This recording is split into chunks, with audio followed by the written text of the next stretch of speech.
Family, today in class, the beautiful teacher publicly declared that my college entrance exam is hopeless, saying that my physique cannot extract chakra and that I can't become a ninja. But originally, the closed beta test spot was mine, and it was taken by Wang Chong. Just then, the Super Ninja system activated, and I drew in level reward at the start. When I logged into the game, I even became Itachi's older brother is too explosive. Let me tell you, today's incident was simply outrageous. I was in class, and our beautiful teacher, Teacher Wang, suddenly turned her attention to me, using a tone of pity mixed with a death sentence in front of the whole class, saying, "NingFeng, you're going to log into the Naruto online game this afternoon, which relates to your college entrance exam scores. However, based on your physique, it cannot extract chakra. In other words, you are essentially insulated from ninjutsu. If you continue like this in the game, you might not even need to attend the college entrance exam." I was completely stunned at that moment. Isn't this just social death in public, directly sentencing my life to a suspended sentence? All right, let me start from the beginning so you know how explosive today's class was. I tell you, I'm not from this world at all. I woke up one day and found myself in a world where everyone is preparing for Naruto. Why? Because outside the real world, there are monsters pouring out like dumplings, and this newly released Naruto online game is humanity's only lifeline. The ninjutsu and taijutsu learned in the game can be used in reality. So guess what? Our college entrance exam no longer tests mathematics and science. It directly tests how to farm Naruto's favorability in the game and how to memorize the ninja profiles of the Cloud Village. The textbook opens to page 233, discussing 100 uses of Shuriken. Show magical is that our teacher Wang, wearing black-rimmed glasses, has an aura of 2 meters 8. It said that she participated in the 7-day closed beta test and has already learned the shadow clone technique. The kids in class had never seen anything like it before and were shouting for her to perform. Teacher Wang was quite accommodating. She formed a hand seal on the spot, and with a bang, smoke dispersed, instantly revealing a perfect copy of herself on the podium. Let me tell you, that scene blew up the entire classroom. Wow, living ninjutsu. Family, who understands? This is too cool. They were all like kids who had never seen the world, ready to rush into the game to create jutsu. Then Teacher Wang shifted her focus and brought out our class big spender, Wang Chong. She said, "Oh, this little talent of mine is nothing compared to our class Wang Chong, who is truly a genius. In just 1 week of closed beta, he learned the shadow clone technique and transformation technique, and now he's already level 10. Wang Chong, whose family is one of the 4 major families in City D, has money to burn." He immediately stood up, his chin raised high enough to pierce the ceiling, with a look that screamed, "I'm a R&B player, what do you think?" Immediately, some classmates began to whisper, "TCH, who doesn't know that his beta test spot was bought with money?" Yeah, that spot was originally NingFeng's. If his family hadn't stuffed over 500,000 with NingFeng's talent, he would have already obtained the Genin headband. That's right, that bastard took my spot. The original owner came from a poor family and was unfairly pushed out by him with money. Then, the scene from the beginning happened. After praising Wang Chong, Teacher Wang turned to concern me, the waist, saying that my physique was special and unable to extract chakra, essentially making me a ninja insulated from ninjutsu. All the classmates' gazes suddenly focused on me, filled with sympathy and regret, especially the girls, whose eyes turned red. Meanwhile, Wang Chong's group was laughing smugly, their mouths almost reaching their ears. At that moment, a fragrant breeze wafted over, and our class flower, Lu Yu, stood up and spoke for me. "Teacher, I heard that there are ninjas specializing in taijutsu in the game. Does NingFeng really have no chance?" Wang Chong immediately retorted with sarcasm. "Taijutsu ninja? Huh, a jinjutsu will control you to death. A waste is just a waste, with no future." I tell you, while the whole class was worried about my future as a waste, I was perfectly clear in my mind. Because just as they chattered away, I heard a ding in my head. "Congratulations! The Super Ninja system has been successfully activated. Please check your starter gift package. Here it comes. The must-have golden finger for traversers, albeit late, but here." Without hesitation, I silently thought, "Open. Congratulations. You have obtained the unique, exclusive ability. Can only draw level rewards. This reward is only effective within the online game." I almost laughed out loud at that moment. Only able to draw level rewards? What kind of divine cheat is this? Level, the pinnacle in the game. What's the point of playing? Isn't this just flipping the table right from the start? Wang Chong's level 10 is nothing.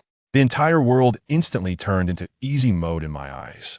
This round, I was standing at the atmosphere level.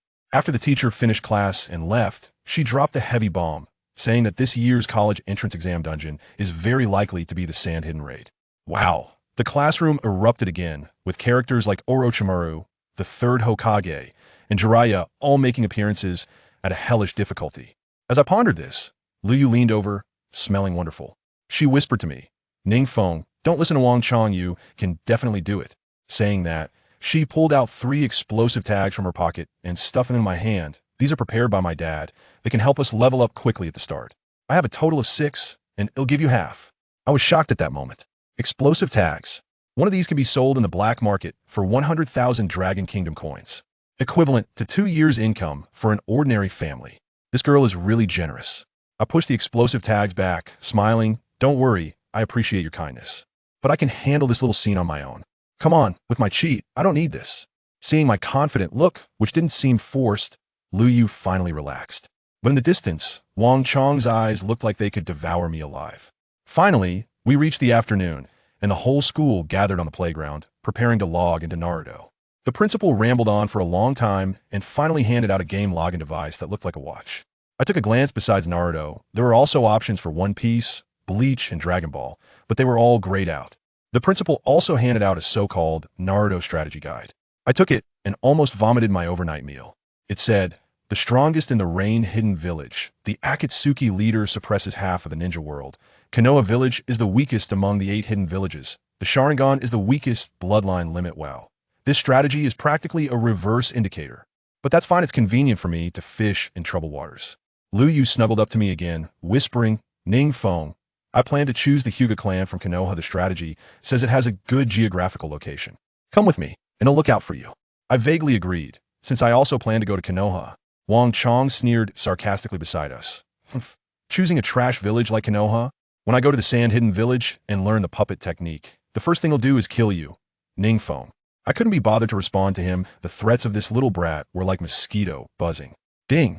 The login device in my hand beeped. It was time to log in. With a whirlwind of sensation, I found myself in a huge platform space, surrounded by players preparing to log in, making noise like a vegetable market. Rock Hidden Village Raid Team. Looking to learn explosions from Datara? Hit me up if you're coming. And Sound Ninja Village Fast Pass Team. Hanging out with the strongest Orochimaru. Anyone who understands. I couldn't help but laugh inwardly. These guys probably don't know that one is already a traitor ninja, and the other is only interested in Sasuke's body. Wang Chong and his lackeys came over to threaten me again. "NingFeng, I warn you, stay away from Liu Yu in the game, or he'll kill you every time I see you." I rolled my eyes and walked straight to the character creation platform. "Please choose the ninja village you will descend into." Without hesitation, I clicked on Konoha Village. Are you kidding? The main character group's base, the wholesale place for cheats. Where else would I go? Detected player has chosen Konoha Village. Player can choose the clan they will descend into. A bunch of options popped up on the screen. Hyuga, Yamanaka, Akimichi, even a Namikaze clan. I didn't even raise my eyelids and scrolled to the bottom, clicking on more. 7 Uchiha clan. 8 Senju clan. Seeing these 2 options, my mouth almost reached the sky. Do I even need to choose? The Senju clan has long since dwindled, and the Uchiha clan is the answer to the version. I choose the Uchiha clan. As soon as the thought crossed my mind, the system's prompt sounded. "Congratulations. You are about to descend into the Uchiha clan. Your identity is being assigned. A spinning identity will appear in front of me. Spinning wildly main branch member, branch member." Finally, with a ding, it came to a stop. "Congratulations. You have successfully obtained the identity of a main branch member of the Uchiha clan, becoming the brother of Uchiha Itachi and Uchiha Sasuke. Congratulations. You have acquired the strongest bloodline of the Uchiha clan, the Rinnegan bloodline." I was instantly petrified. What is this? The brother of Itachi and Sasuke? Starting off as Itachi's biological brother? And this Rinnegan bloodline, I understood it right away. Isn't this the ancestral bloodline of Uchiha Madara? The one that enhances ninjutsu power. This is like starting off with a trump card. Before I could recover from this shock, the screen went dark and then bright again, and I was like an airdrop delivery, precisely placed into a traditional Japanese mansion. Let me tell you, this place was adorned with the Uchiha red and white fan emblem everywhere, as if to make sure everyone knew whose territory this was. Is this it? I'm still in a daze, and I instinctively pulled up my attribute panel. Good grief, I almost passed out when I saw it. Nickname, Uchiha Foam. Level, 1, Experience, 0, Strength Evaluation. Novice and Chakra is a glaring 0. I'm just a 5-year-old kid. This panel is as clean as my freshly washed face. And aside from the shining identity of being Uchiha Itachi's younger brother and Uchiha Sasuke's older brother, it's practically empty. I was pondering when suddenly several white lights flashed beside me, and a few players with the Uchiha prefix also descended.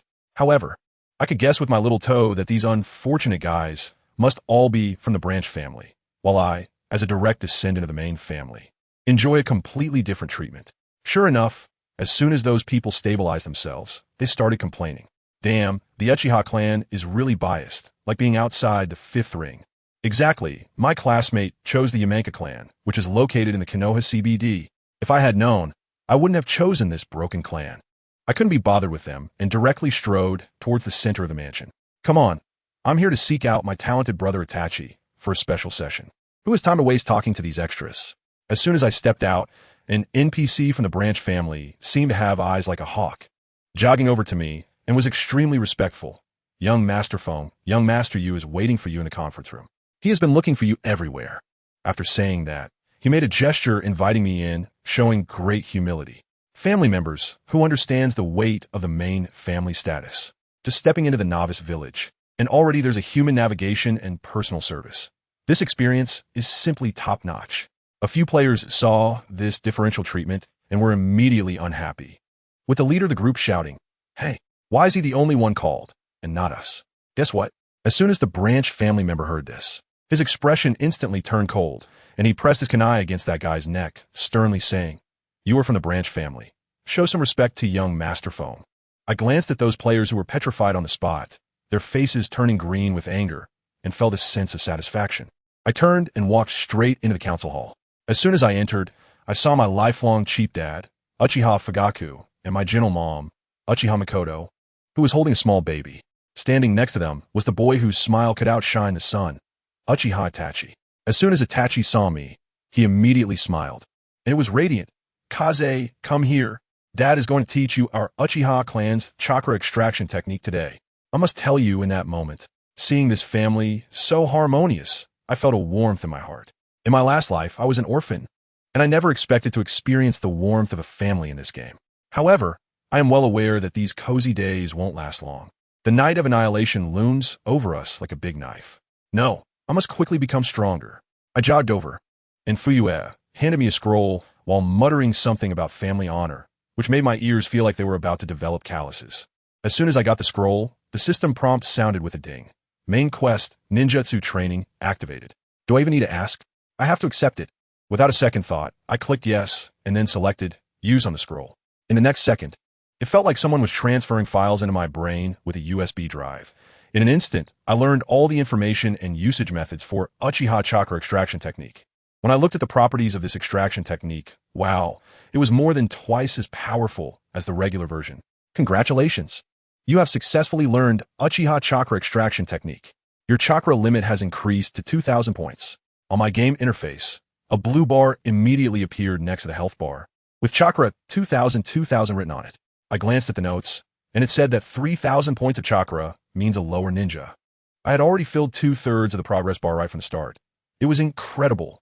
"I've learned it, Dad," I said as I finished processing the memories and looked up immediately. As soon as I said this, both Fugaku and my genius brother Itachi were stunned, their jaws almost dropping.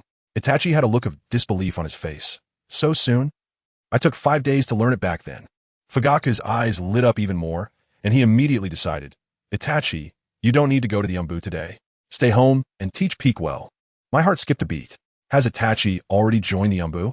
Calculating the time, it has only been 3 or 4 years since the massacre. The sense of urgency hit me immediately. I quickly grabbed Itachi's arm. "Brother Itachi, hurry, take me to train."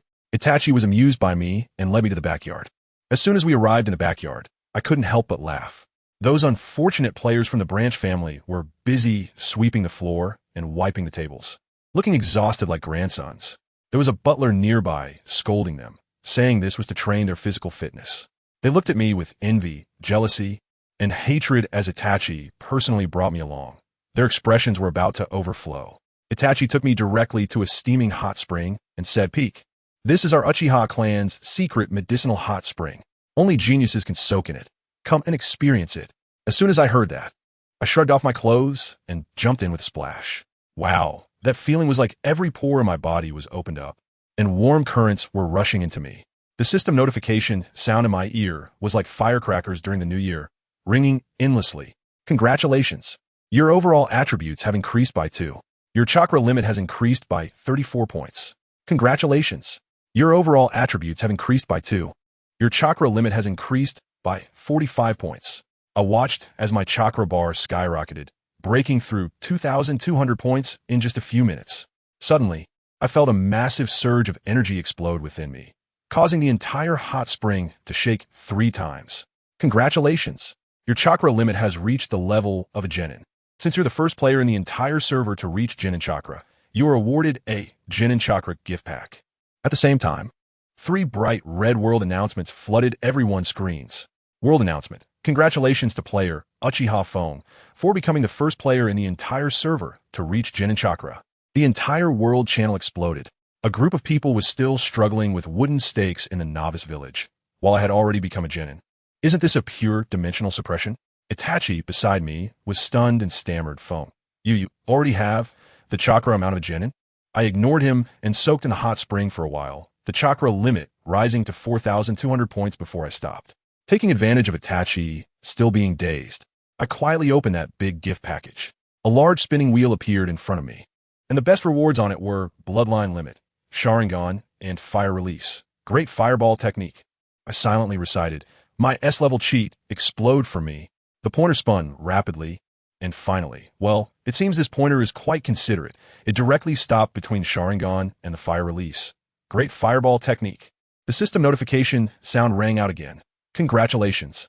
You have obtained Kekkei Jinkai, Sharingan. Congratulations.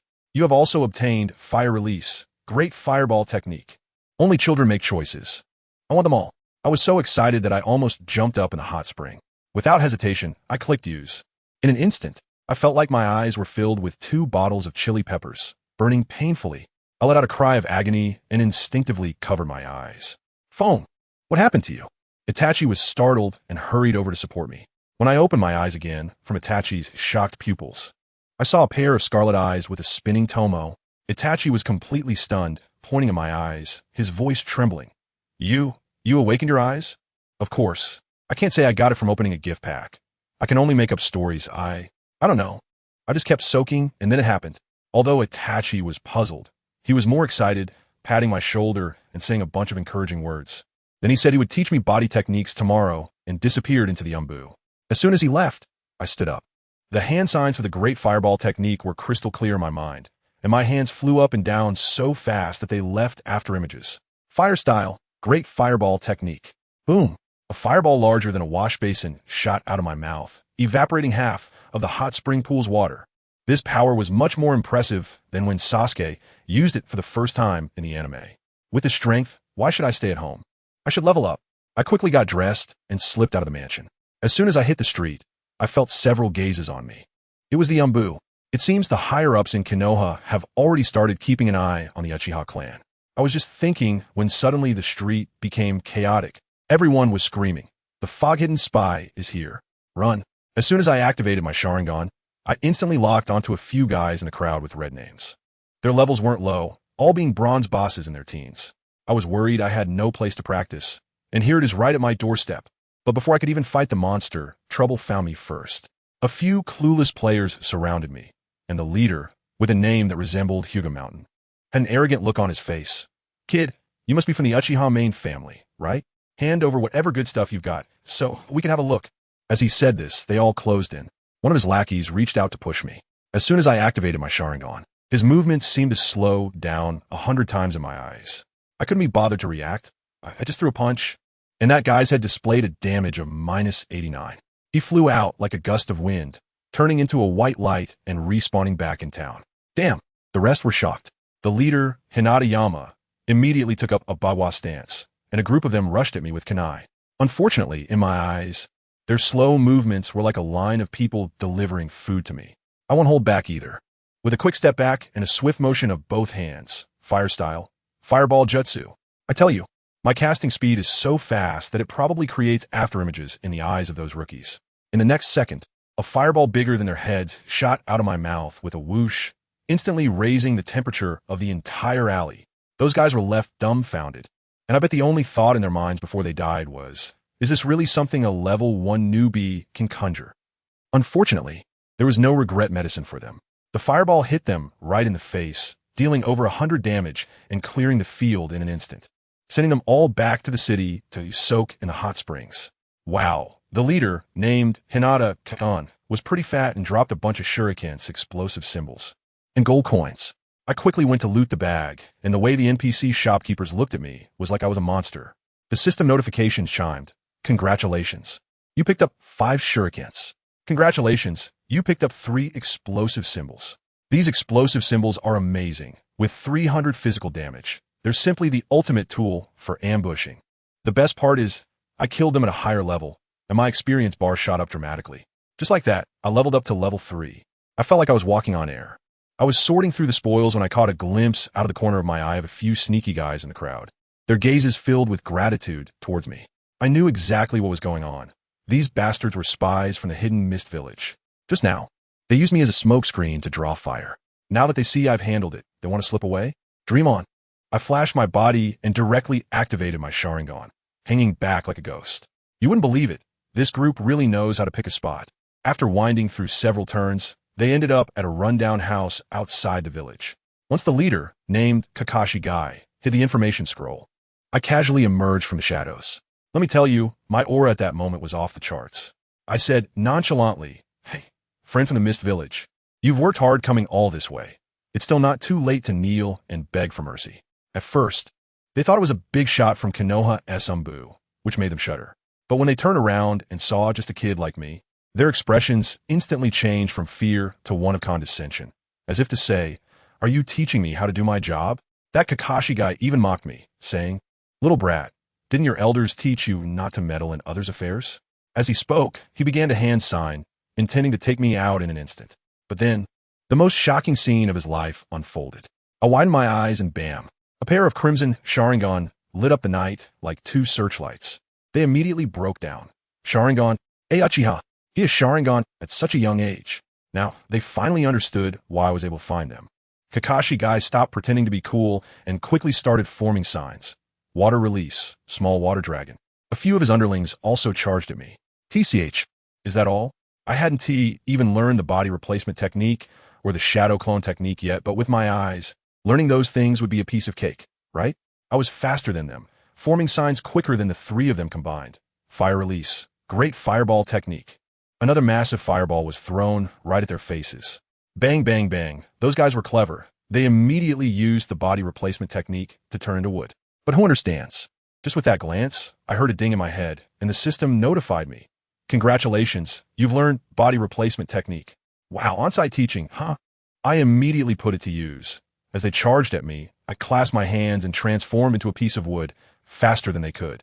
Kakashi guy got anxious, probably fearing the noise would attract the Konoha guard. He directly signaled his underlings and began to prepare a big move. As I glanced over, the water in the nearby small river began to churn, and a water dragon shot up into the sky, heading straight for me. Water dragon bullet technique. Not bad, brother. You got some skills. The expression on his face was already a smug smile, as if victory was in the bag for him. However, the smile at the corner of his mouth quickly froze, because he realized that right in front of him, I was forming an identical hand seal. That's right. Right in front of him, I used my Sharingan to copy his ultimate technique. Moreover, with the power of my eyes, the water dragon bullet I conjured was simply the original plus Pro Max. With a thunderous roar, the wave behind me soared higher than his, and its momentum was even more ferocious. It was like a live comparison between a buyer's showcase and a seller's showcase. The 2 water dragons collided violently, and the chakra exploded like it was New Year's. That turtle didn't even finish shouting no before my even more powerful water dragon slammed him to the ground, transforming into a golden light that scattered a pile of gear everywhere. The remaining 2 lackeys, seeing their boss gone, were terrified and still wanted to fight me, thinking I must be out of chakra after using 2 big moves. How naive. I never intended to engage them in close combat. What do you think I picked up those explosive tags for? I had already quietly set them up along their charging path. Boom! With 2 loud blasts. Those 2 guys were blown to pieces in a cloud of blood mist. Let me tell you, that scene was filled with orange light. Like setting off fireworks during the new year, it dazzled my eyes. There were legendary level equipment everywhere. I chuckled and walked over to start looting like crazy. To be honest, my chakra was indeed running low at that moment, but the entire battle plan was calculated within my Sharingan from start to finish, flowing smoothly without a single flaw. The system prompts were flooding the screen like crazy, and my experience points were skyrocketing. My level shot straight from level 3 to level 10. I even unlocked the qualification to go to ninja school, while others were still killing chickens at the village entrance. I was already ahead by a whole version. Even more outrageous was that the system determined that the turtle boss was a bronze-level boss, which directly rewarded me with a big gift package. I didn't pay attention to the gift pack at first. Just a few orange items on the ground made my mouth water. White Fang ninja suit, White Fan ninja boots, a full set of legendary gear. The attributes are maxed out. I finally understood that my S-rank reward talent is basically an official cheat. The drop rates are different from others. I struck it rich, completely struck it rich. Only then did I click on the boss gift pack. Congratulations! You have obtained an S-rank reward, Shadow Clone Technique scroll. I'm so confused. I haven't even touched the basic clone technique, and they directly gave me the Shadow Clone Technique? This is high-level stuff. I quickly clicked to use it, and a golden light drilled into my body, instantly allowing me to master it. Now my combat power is going to double again. I also collected the intelligence scroll from the scene, and the system automatically activated a B-level quest for me. After taking care of everything, I headed straight back to Konoha Village. At this time, the village was bustling with activity, filled with players, each wearing novice clothes, standing in long lines to accept quests. As I walked in wearing my shiny orange legendary set, I looked like a firefly in the night, instantly becoming the center of attention. Wow, a level 10 big shot. What kind of equipment is that? Why is it glowing? No way, legendary level. Is he cheating? A crowd of people opened my attribute panel, followed by a chorus of gasps. I couldn't be bothered with them and walked straight into the Hokage building. Showing the mist-hidden spy scroll, the Umbu at the entrance had to make way for me, directly escorting me to the second floor, in front of the Hokage's office. The players downstairs were in an uproar. He can actually meet the Hokage? Is he really a player? Pushing the door open, I saw the living Minato Namikaze. He was indeed handsome, but unfortunately, at that time he was just a puppet Hokage, being sidelined by the third Hokage and Danzo, with a worried expression. As soon as I handed over the scroll, he stood up excitedly. It was like a timely gift. He was just about to ask who did it when one of his Umbu ninja, looking constipated, said, "It's a 4 or 5-year-old Uchiha." The expression on his face was quite gloomy, probably feeling that the faces of his team of professionals had been slapped by a little kid. Just when Minato was still in disbelief, a stunning beauty with red hair suddenly rushed in and hugged me tightly, rubbing her face against mine. Wow, whose child is this? So kawaii. Family, who understands? That embrace, that milky scent. Cough, cough, it was Kushina Uzumaki. She was just a few months away from giving birth to Naruto, overflowing with maternal love. I couldn't help but mischievously reach out and pinch. The texture was nice. Seeing my pure and innocent expression, she hugged me even tighter, and her favorability skyrocketed. Minato next to us was almost turning green with envy, but he couldn't say anything. After all the commotion, Minato rewarded me with a ninjutsu scroll. When I opened it, it was all lightning release techniques. Lightning clone, lightning ball, raging thunder tiger, another bunch of skills in my hands. This was simply a huge profit.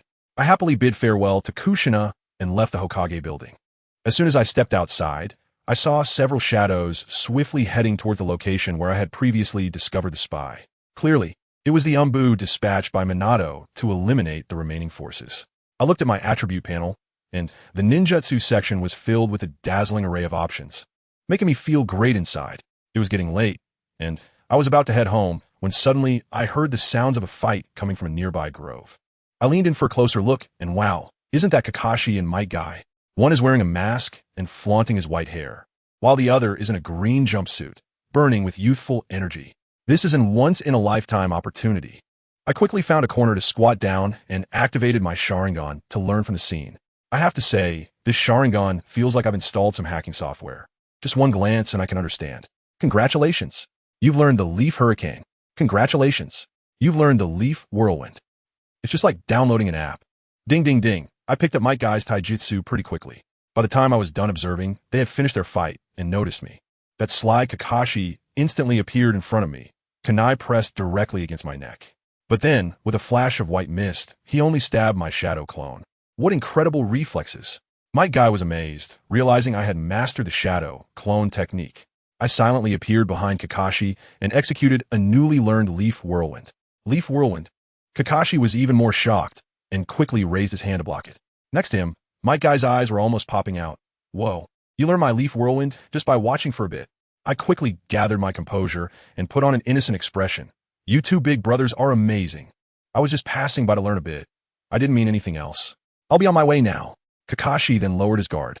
But that guy rushed over as if he had discovered a new continent, extremely excited. Little guy, you are the most talented person I've ever seen. Come on, let's feel the power of youth together. I will pass on all my taijutsu to you. Kakashi watched me from the side, his expression becoming complicated, probably thinking of Obito, who is also from the Uchiha clan. In the next moment, he took a deep breath and said to me, little guy, your talent is incredible. I, Kakashi, am willing to be your teacher. I hadn't even had a chance to speak yet when the guy in the green bodysuit, my guy, charged over in a single leap and yelled at Kakashi, saying, you, an Umbu 996 corporate slave, have no time for that. Burning youth is something that needs to be seen through me, my guy. The two of them were exchanging glances, and I got a system notification dinging away, and wow. My affinity shot up to 65. Just when things were getting lively, guess what happened? My brother, Itachi Uchiha, made a grand entrance as the BGM played. He appeared beside me out of nowhere, looking so fond, and simply said, my little brother, I'm here to teach. That was it. Kakashi and the others were completely sidelined as my brother dragged me away. But let me tell you, just as we left, why it stirred up on the other side blew up. The fourth Hokage, Minato Namikaze, personally brought Umbu members to the small grove where I had fought earlier. The bodies of those Mist Village spies were, I tell you, a gruesome sight. The Umbu were inspecting the scene, their faces paler than the next, and finally, trembling, they reported to the Hokage, saying the fighting techniques and damage calculations were so exquisite it seemed like they were calculated by AI, totally not something a 5-year-old could do.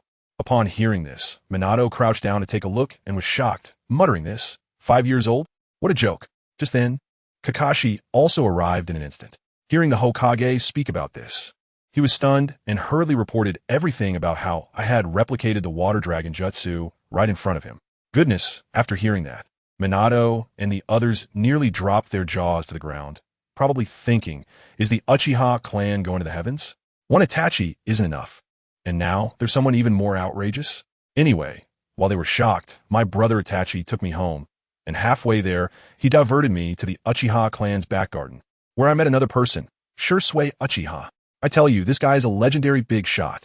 In a flash, Shursui Itachi introduced me like a prized possession, proudly saying, Shursui, look, this is my little brother, the unparalleled genius of our Uchiha future. I was quick to play along and sweetly called him Brother Shursui. Just kidding. If I could learn something, I would even call him Dad. Then without further ado, we jumped straight into special training. Brother Shursui taught me how to gather chakra in my feet to enhance my movement speed, making it feel like I was stepping on a whirlwind. Itachi demonstrated once, and with my Sharingan activated, I understood it instantly. I zipped right up to their pace. The system notification rang out, congratulating me. Your control over chakra has reached level 2. It left both my brother and Shursui in awe. Just as I was getting pumped up, suddenly, for my family, who understands, a world announcement echoed across the server. 3 lines of red text flooded the screen. Guarding Kushina Uzumaki, a large-scale dungeon is opening. Players from the Mist Village are invading Konoha. I froze for a moment. Oh right, I'm in a game, not actually time traveling. It felt like being in an immersive movie when the director suddenly yells cut. Itachi and Shursui's expressions changed instantly, and they quickly put on their masks, saying they would head in 2 different directions to hold them off, urging me to hurry to Sister Kushina and protect her. I knew how important this was. Kushina was about to give birth, and the seal on the 9 tails was at its weakest. These people were coming for that. Without saying a word, I filled my feet with chakra and took off directly. Goodness, the village was already in chaos. A bunch of Konoha players were charging in, and I even saw a guy named Hyuga who was level 9 and had already activated his Byakugan. It seems like there are hardcore players everywhere. As a result, a fierce guy from the Mist Village was even tougher. He came up with a water tornado that sent a whole bunch of us back to the fountain. I see this won't do. It's my turn to perform. I directly make a leap of faith and jump into their crowd, forming hand signs so fast that they leave after images. Fire style, great fireball technique. Boom. A fireball bigger than a house directly vaporizes dozens of them. Let me tell you, that scene was incredibly relieving. The world announcement starts flooding my screen. Pentakill, Decakill, 50 kill. Player Uchiha Peak is going berserk. The remaining elite players from the Mist Village aren't convinced and use a great mist to try for silent kills. Naive, I used a shadow clone to trick them into using their skills, and then unleashed another massive great fireball. I tell you, this maneuver is all about the information gap. Under the cover of the fireball, I scattered all the explosive tags from my pocket. They were too busy dodging the fireball, and then boom, they were all blown back home. 100 kills in the bag. Job done. I was almost out of chakra, so I quickly consumed a military ration pill to refill my blue. Then I used body flicker technique to arrive in front of the Uzumaki residence. Sister Kushina was inside looking at me, her expression a mix of gratitude and shock, and my favorability shot up to 80. The Leaf Village Jonin outside were all fighting desperately against the enemy, leaving me alone to guard here. I thought I couldn't just wait around, so I took out the remaining explosive tags and started pulling chakra lines under the eaves of the roof, setting up a series of traps that would explode on contact. Kushina was beside me, looking dumbfounded, probably thinking how this 5-year-old kid is acting like a demolition expert. I nodded, didn't explain much, and quickly set up all the detonating symbols. To prevent any accidental injury, I left a signal at the entrance that only the Leaf Ninjas could understand, which my brother and the others taught me. Very professional. Once I finished the job, I found a great vantage point. Let me tell you, these Mist players are really stubborn. They have no memory at all. Just a while ago, I took care of a wave of them, and now hundreds of them are rushing in again, chattering nonstop. Ha! There are no Leaf Ninjas left. We're definitely going to win. What about Uchiha Peak? He probably ran away to cry because his health bar is empty. I was thinking at the time, who among my family understands this? These guys really have no sense of crisis at all. It was only when they were just a few dozen meters away from my sister Kushina that I leisurely made my appearance. Oh, what a lively scene. You dare to hold a celebration banquet without me. The main character? Well, as soon as I spoke, the hundreds of people across from me instantly exploded, as if they had seen a ghost. Countless shurikens flew towards me, but since I had activated my Sharingan, all these attacks appeared to me like slow-motion replays. I twisted my waist a couple of times and dodged them all, not a single one touching me. This really angered them, and they all lunged at me like rabid dogs. The leader was still there making threats, acting tough even when death is imminent. Before he could finish his sentence, he saw the chakra line on the ground that was as thin as a hair. In that moment, the expression on his face was even more wonderful than someone eating expired food. And then? Well, there was no and then. Boom, boom, boom. I'll tell you, that scene was simply a grand fireworks show. Countless missed hidden players didn't even have time to shout, "What the hell?" before they took off from the spot and transformed into beams of white light, returning to town to respawn. When the smoke cleared, the ground was spotless, and I had wiped out 3/4 of a few hundred people. World announcement flooded the screen. Konoha player Uchiha Fong has achieved 200 kills, currently going God mode. But this wasn't over yet. I activated my Sharingan and realized the main characters had arrived. 3 missed hidden bosses, along with the remaining dozens of survivors, charged over with a fierce aura. Each one had the title of Silver Boss above their heads, making them look quite formidable. The leader, named Kisame Hashigaki, seemed somewhat clever. He quickly spotted the explosive tags I'd set up around me and immediately raised his hand to stop the group of clueless players behind him. The look in his eyes was as if he were saying, "This guy is not right, very not right."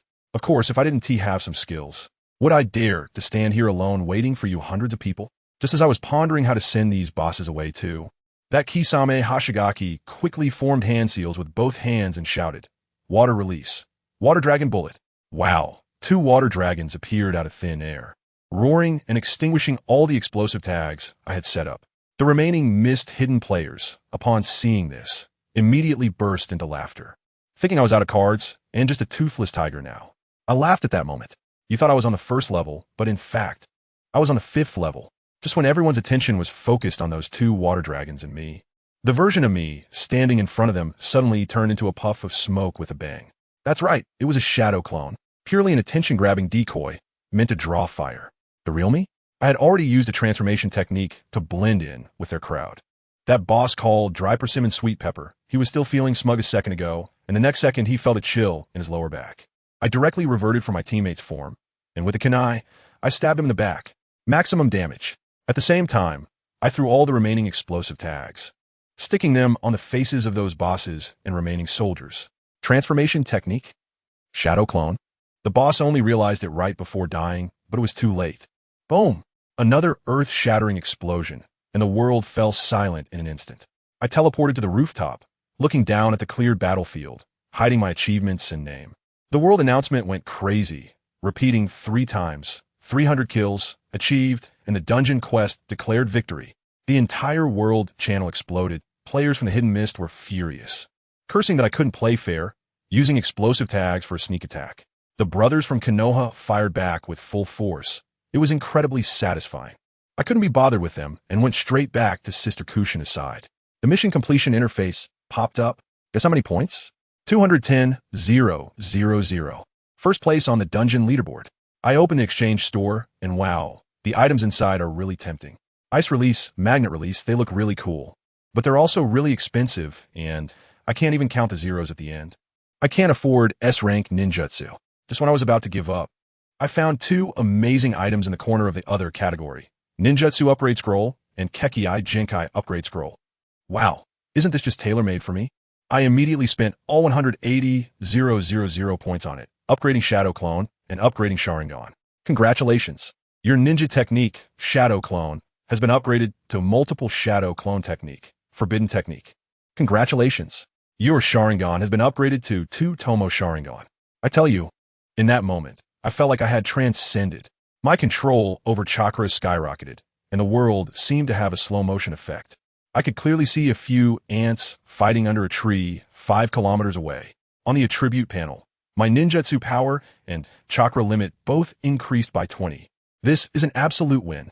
I was feeling quite pleased when suddenly, with a whoosh, the 4th Hokage, Minato Namikaze, descended from the sky with a few umbu. As soon as he landed, he started praising me, saying that my combination of Shadow Clone technique and transformation jutsu was better than many Chunin. While he was praising me, he suddenly fixed his gaze on my eyes. Your Sharingan has already reached 2 Tomo? His expression was so shocked that his jaw nearly dropped. After pondering for a moment, he directly gave me a bombshell. Phone, you shouldn't go to any ninja school. That's beneath you. When you have time, come directly to report to the umbu. The umbu beside him were dumbfounded, saying that I didn't even have a forehead protector. Minato waved his hand dismissively, saying that's not a problem. Let me tell you, this ISNT just signing up for a hobby class at the youth center. This is directly joining the national security. Folks, could I refuse? Absolutely not. I immediately agreed. No problem. Seeing my confidence, Minato's affinity for me shot up to 90 points. And he handed me an umbu reporting card, telling me to find Kakashi. When I returned home with the card and reported my safety to my brother and the others, it was almost game time. I chose to log off. With a flash of white light, I found myself back on the school playground. The surrounding classmates were buzzing with excitement, as if they had just come out of an internet CAF after an all-nighter, chattering away. I saw the 3rd Hokage. He's a kind old grandpa. I'm level 8. What about you? I'm level 9. That should be the highest, right? I couldn't help but laugh. Just then, our homeroom teacher asked that annoying top student, Wang Chong, to share his experience. That guy stood up proudly, head held high, and said, "Teacher, I'm level 12 now, and I've even learned a D-level ninjutsu, lightning release, lightning ball technique. Plus, I chose the strongest family from the Hidden Cloud Village, the Gold and Silverhorn family. That's the family that killed the 2nd Hokage." As soon as he finished speaking, the whole class looked at him with envy, and the applause was thunderous. I almost couldn't help but laugh out loud. The Golden Horn and Silverhorn family? This guy really hasn't looked at the guide, has he? The strongest in Yunin Village is the Raikage family, okay? The one he picked is just a pure version trap. Its potential has long been exhausted. Just as I was complaining about him in my mind, our teacher Wang in class, unfortunately, started calling names, asking everyone to share their game progress. I tell you, she was the first to cue Luyu. My little desk mate Luyu, who was a bit shy, stood up and said softly, "I'm level 13, 1 level higher than Wang Chong." Then, following NingFeng's suggestion, I chose the Hyuga clan from Konoha, learned the 8 trigrams palm, and also mastered the body replacement technique. When the level was announced, the whole class gasped in surprise. But when they heard it was the Hyuga clan, many started shaking their heads. What a pity. Although the Hyuga is the largest clan in Konoha, its foundation pales in comparison to the Golden Horn and Silver Horn from the Cloud Village. Indeed, I've heard that Konoha is quite weak. It was a wrong choice. Even teacher Wang had a look of regret, saying, "Luyu, among the 5 villages, Konoha is currently at version T5. What are you thinking? Just as Liu was about to explain, Wang Chong, the guy who chose Golden Horn and Silver Horn, chimed in sarcastically. What else could it be? Of course, it was NingFeng who suggested it. Who doesn't know that Konoha's talents are dwindling? The third Hokage is getting old and can barely move. It's purely a retirement village. His nostrils were flared, as if he could hang a soy sauce bottle from them. I told you, Liu was really unhappy at that time and directly fired back. What do you know? I specifically checked in the game. The Ninja World War Konoha has had several instances of 1 against 4. Is that called the weakest? If it weren't for NingFeng guiding me, could I level up so fast? The more she spoke, the more agitated she became. And as soon as I entered the Hyuga family, they directly gave me the family inheritance, ninja techniques, treating me like their own daughter. What about you guys? You chose other villages.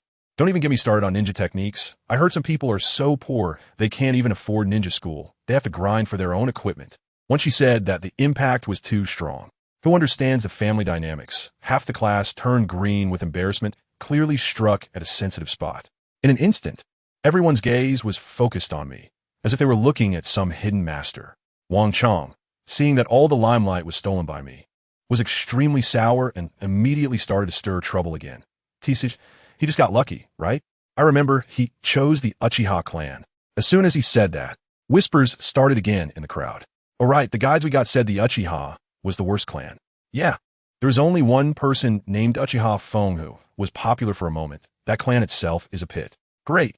The grand image I just built instantly turned into that of a lucky rookie. Teacher Wang also sighed, probably thinking I'm a piece of rotten wood that can't be carved. She clapped her hands and said, all right, that's it for the theory class. The next class is practical. Before she could finish speaking, that guy Wang Chong jumped out again, relentlessly pointing at me. Teacher Wang, wait a minute. Isn't everyone curious about how many levels our last place classmate NingFeng has leveled up this time? Liu exploded on the spot, grabbing my hand and trying to drag me out. Wang Chong, enough. NingFeng, don't listen to him. You'll always be first in my heart. To be honest, her little hand was soft, and it made me a bit shy. I really didn't want to argue with these little kids. But seeing how protective Liu Yu was of me, it felt a bit unreasonable if I didn't speak up. I shook off her hand, took a step forward, and shrugged.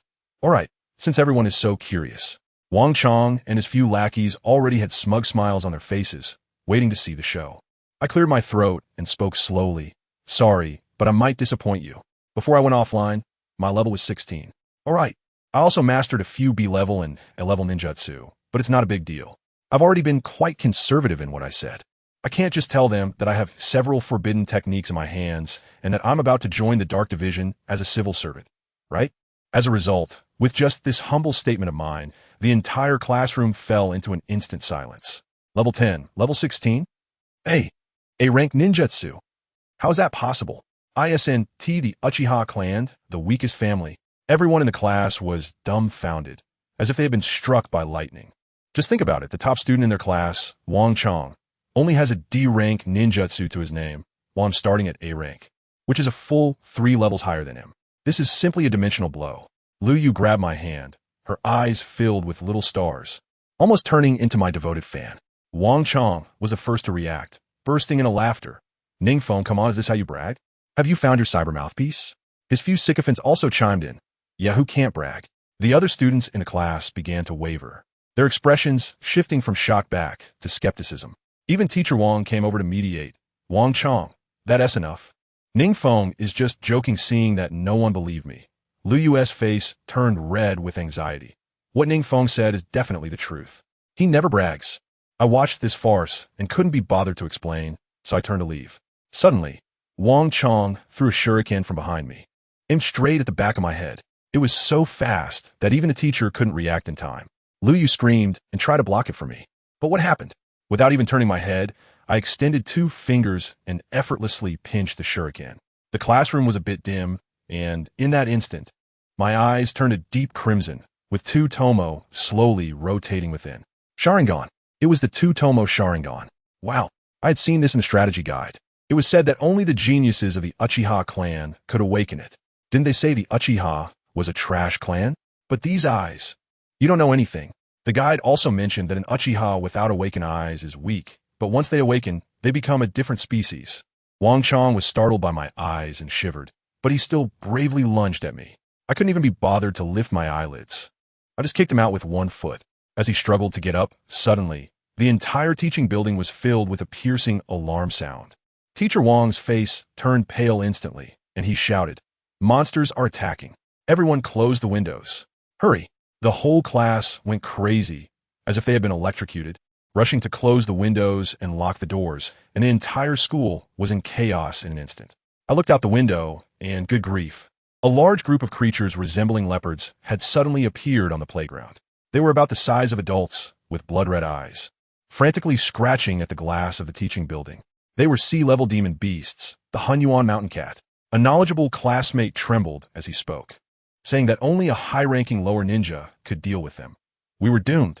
The classroom fell into a deathly silence, everyone too scared to make a sound.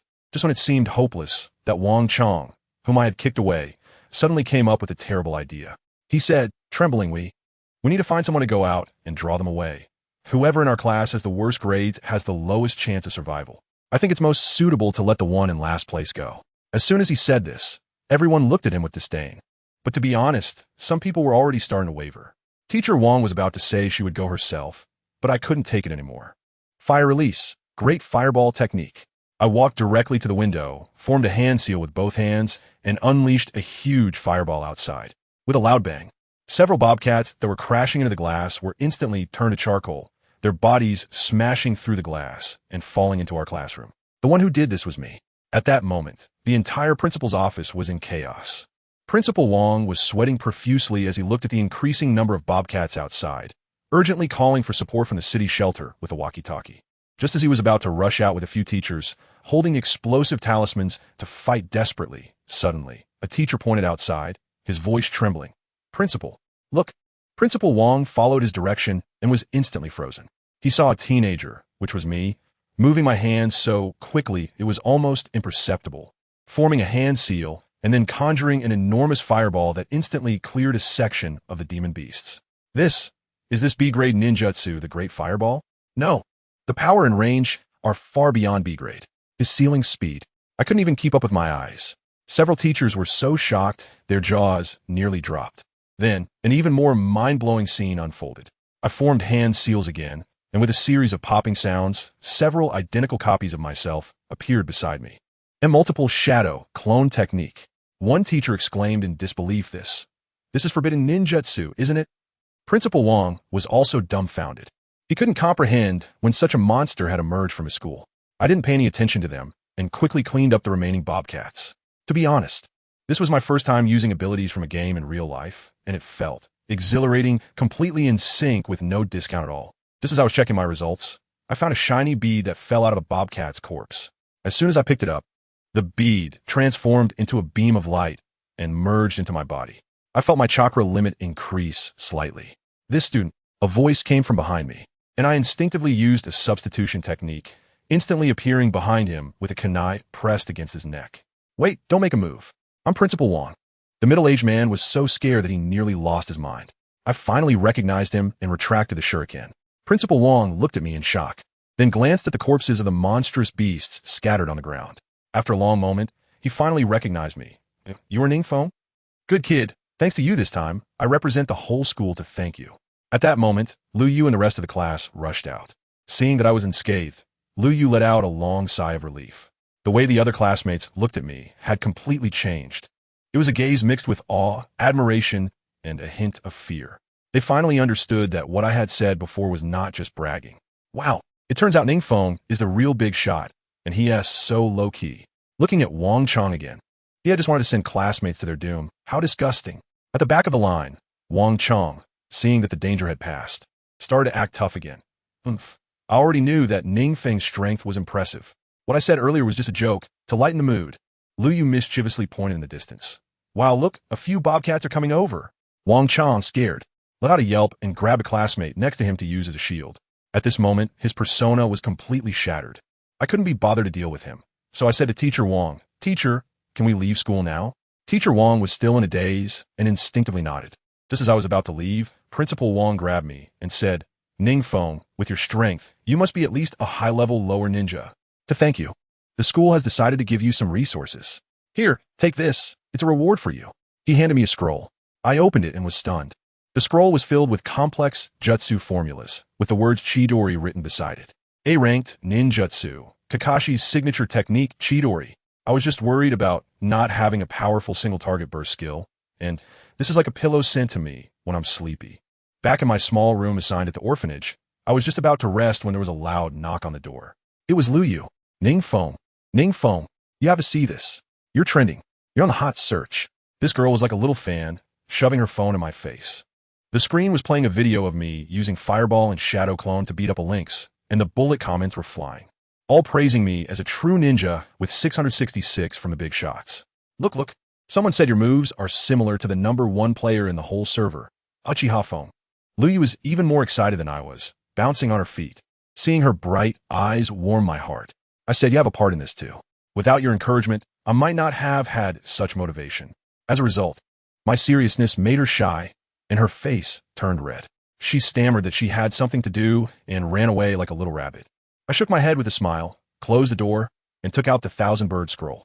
As the scroll unfolded, a massive flow of information instantly surged into my brain. My understanding of lightning release was instantly elevated to a whole new level. I extended my right hand and focused my chakra. Zzzz. An ear-piercing sound of electric current echoed, as if thousands of birds were singing in unison. A dazzling bolt of lightning condensed and took shape in my palm, transforming into an indestructible blade of thunder. This thing buzzed in my hand, and let me tell you, the instant release felt absolutely incredible. What hand seals? They don't exist. From now on, when I fight, it's all about surprise. Raising my hand is like unleashing a trump card. After a night of practice, when I returned to school the next day, wow, the atmosphere was completely different. The looks I used to get, filled with disdain, as if to say, how is this loser still alive, had all turned into admiration and awe, as if they were looking at a hero. No wonder. If it weren't for me yesterday, they would probably be lining up for Mangpo's soup right now. This battle also served to wake them up. This game isn't a joke, it's a matter of life and death. And everyone was acting like they had just been injected with adrenaline. I couldn't be bothered to argue with them, so I just had a quick chat with Liu. As soon as it hit 8 in the morning, BM, all the teachers and students in the school, with a flash of white light, went online collectively. When I opened my eyes again, I was already at the Uchiha estate. My big brother, Itachi Uchiha, walked over with a doting smile and directly put a Leaf Village headband on me. Little brother, the Hokage wants you to report to the Umbu. Oh, and by the way, Dad is looking for you. As soon as I heard the old man call your name, my heart skipped a beat. Family, who understands? It's the same feeling as when your mom suddenly calls you by your full name. It's definitely not a good thing. I adjusted the forehead protector on my head. Hey, this thing has attributes too, adding 500 defense and reducing head damage by 30. Better than nothing, I guess. Gritting my teeth, I step into the conference hall. My father, Uchiha Fugaku, sat in the center, flanked by a row of elders, each with a face that screamed, stay away. The killing intent felt even heavier than my brother Itachi's. I hadn't even spoken yet when my father started, beaming with a smile as he boasted to the elders. Uncles, this is my son, Feng. Just a few days ago, he took down a spy from the hidden mist village, and Lord Hokage personally named him for the Umbu. He must have been overjoyed inside. In this 5-year-old body of mine, I've awakened 2 Sharingan, and I'm proficient in ninjutsu and taijutsu. This talent even puts my genius older brother to shame. The elders also entered a mode of mutual flattery, praising how promising I am. The future of the Uchiha clan relies on these brothers. If only my family's other members had half of Feng's potential. They all praised me verbally, but their eyes were practically overflowing with envy and jealousy. This was exactly the effect my father wanted to solidify his position as clan leader using our achievements. After the flattery, my father's expression finally darkened, and he lowered his voice, saying, Feng, you'll be joining the Umbu soon. There are many secrets in the Umbu, and I hope you can share those secrets with us, just like your brother. I sneered inwardly. They really came. A double agent, huh? Playing a game of deception here? Using my brother as an example, that's bold. He noticed I didn't respond and added, of course, it's all trivial information, all for the sake of strengthening our Uchiha clan. I can't trust you at all, but well, the show must go on. I've already thought it through. I'll just make up some fake information to get by. The most important thing right now is to develop. Before the night of extinction arrives, I need to solve all the problems. The Uchiha clan can't be wiped out. I'm counting on returning to the real world later. When others use their skills, I can directly summon a ninja clan. Just thinking about that scene is exciting. Information is fine. I'll give a slight smile, but you have to bring something to exchange. My father nodded in satisfaction when he heard me talk like this. Good son. Whether your old man can sit in a high position in Konoha depends on you. Looking at the elders who had already started to celebrate in advance, I found it a bit laughable. They thought they had captured 2 trump cards, but in reality, my ambition with this card was larger than all of theirs combined. Coming out of the mansion, my brother Itachi was already waiting for me outside. He pointed in the direction of the Hokage building and coolly left me with a sentence. The Umbu headquarters is nearby. Whether you can find it depends on you. After saying that, he vanished with sure sway and I think I understand now. This is the entrance exam given to me by the 4th Hokage, Minato Namikaze. The report certificate he handed me has a bunch of incomprehensible symbols on it that I can't make sense of at all. I headed straight for the large plane behind the Hokage building. For a secret organization like this, their headquarters must be underground. I activated my Sharingan, and wow, there were hidden barriers all over this plane. Each one could be an entrance, and each one could also be a trap. As expected of the Umbu, their security level is top-notch. I stared at the ghostly symbols in my hand, comparing them with the markings on the ground, my mind racing. Let me tell you, this thing is not some ancient code. It's an encryption algorithm. Similar to Morse code, it requires calculation to pinpoint the actual entrance, and this location is also changed regularly. In the distant Hokage office, I bet Minato and my brother are watching me. But who am I? I'm someone who has traveled through time. This little trick can be cracked in no time. I walked straight up to a stone engraved with strange symbols, and it immediately lit up and scanned me. After confirming my identity, with a loud rumble, an underground entrance opened up. Just as I stepped into the entrance, the system prompt exploded in my mind. Congratulations! You have found the entrance to the Umbu headquarters. Personal main quest ninjutsu training has been successfully completed. You have gained 1,000,000 experience points. You have gained a 2,000 point chakra limit. You leveled up. You have reached level 17. You leveled up. You have reached level 19. Damn. That experience bar shot up like it was on a rocket, and my chakra surged instantly. It felt amazing. A masked Umbu ninja approached. His voice cold. You must be the peak recommended by Lord Minato, right? Follow me. As he led the way, he explained the rules. First, in the Umbu, we only use code names, no real names. Second, mission information must never be leaked. Third, if a comrade dies, the mission takes priority. Saying this, he handed me a mask, which also boosted my attributes, increasing all stats by 10. Following him inside, I realized this Umbu base was like an underground maze. He took me through numerous twists and turns and several intersections before arriving at a huge underground plaza. He said, "What you see outside are just the outer members. This is the true headquarters."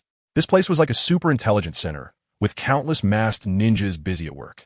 I could sense that many of them were from the Nara and Yamanaka clans, efficiently processing vast amounts of information using secret techniques. I even saw training classes specifically for cultivating spies, and there were even specialized classes for female spies, using their beauty to extract information. Wow, this game is way darker than what is portrayed in the anime.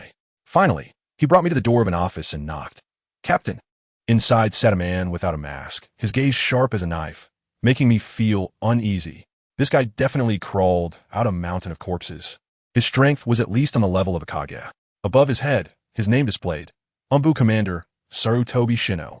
As expected, the Umbu is still firmly controlled by the Sarutobi clan, led by the 3rd Hokage, Sarutobi Hiruzen. I instantly understood that Minato brought me in to be a pawn to stir up this stagnant water and weaken the Sarutobi clan's influence in the Umbu. Sarutobi Shino glanced at me, his tone indifferent. "So this is the newcomer recommended by Minato? Let Kakashi take him. He happens to have a mission." After saying that, he ignored me completely. I can't see through his little thoughts. He treats me like a direct subordinate of Minato, deliberately neglecting me. Just when the ninja who brought me was about to take me away, I suddenly spoke up. "Captain, I came to the Umbu for training, but that doesn't mean I belong to anyone, or to be precise, that I answer to anyone." The ninja was stunned on the spot, but Sarutobi Shino understood. He suddenly shouted, "Wait," and waved for the ninja to leave. The office was left with just the 2 of us, and his gaze towards me completely changed. From cold to appreciative, even with a hint of smile. "You're Uchiha mine, right? Interesting." He took a scroll out of the drawer and handed it to me. "I forgot earlier, this is the welfare subsidy that every newcomer gets. Welcome to the team. From now on, you'll work on missions with your brother. The captain is Kakashi. You can learn a lot." The speed of his change was incredible. He must have thought I wasn't one of Minato's people and decided to win me over. I took the scroll without saying much and went to report to Kakashi directly. In the except for the captain, no one knows the true identities of their teammates, so I wore a mask, and neither Kakashi nor my brother recognized me. As soon as I returned to the team, Kakashi assigned a mission, and I was stunned. The first mission was an S rank. Infiltrate the rain-hidden village and gather intelligence on the newly rising Akatsuki organization. Goodness, starting off with something so big. The mission doesn't begin until tomorrow. So I simply left the and returned to the village. On the way, I curiously opened the welfare scroll that Sarutobi Shinjiro had given me. As soon as I opened it, I was frozen in place. This wasn't a ninjutsu scroll at all. It was a blood contract. As long as I signed it, I could summon a summoning beast. Moreover, this was a special contract to the Sarutobi clan, summoning something on the level of the Monkey King. I was in need of a powerful summoning beast, and it felt like a pillow was being delivered right as I was dozing off. Just as I was about to sign my name, I felt a gust of wind behind me, and Sarutobi Kinomaru was rushing towards me with a look of regret on his face. I instantly understood. This guy had given me the wrong scroll. He mistook his family heirloom for a beginner's reward. Family, who understands this kind of fortune? Unfortunately, he was a step too late. I had already bitten my finger and signed my name in a flamboyant style. The scroll flashed with light, and a wonderful connection was instantly established in my mind. Congratulations! You have successfully signed the blood contract, Sarutobi. You can now use summoning jutsu to summon your summoning beast. As the system notification sounded, I saw a brand new summoning beast section in my attribute panel. When I opened it, wow, there was even a submenu. Everything was included. From ninjutsu to characteristics to summoning time and place, it was even more detailed than my food delivery app. Let me tell you, summoning beasts are top-tier combat power in Naruto. Like having 2 extra arms, I was itching to see what I could summon. However, before I could even raise my hand, the entire world channel exploded. 3 identical world announcements flooded the screen like a broken record. Player Uchiha Peak has successfully obtained the blood contract and signed a contract with the Sarutobi clan. Wow. The world channel instantly heated up like boiling water in a hot pot. What the heck? I was still in the beginner village slaying pigs. And this guy already got a summoning beast? Wait, how did Uchiha sign a contract with the Sarutobi family? What kind of cross-border collaboration is this? The Sarutobi clan? That's one of the strongest summoning beasts, even more powerful than frogs and snakes. Is this the world of the big shots? I learned something today. A bunch of people were complaining over there, but I couldn't care less. I quickly formed hand seals, bit my finger, and then slammed my right hand down hard on the ground. Summoning jutsu. A huge magic circle lit up on the ground, and a puff of white smoke exploded, revealing a 2-meter-tall, muscular gorilla wielding a giant stick right in front of me. I checked my panel and saw a little Sarutobi who could use physical techniques, clone jutsu, and even basic 5-element ninjutsu. Wow, an all-round warrior.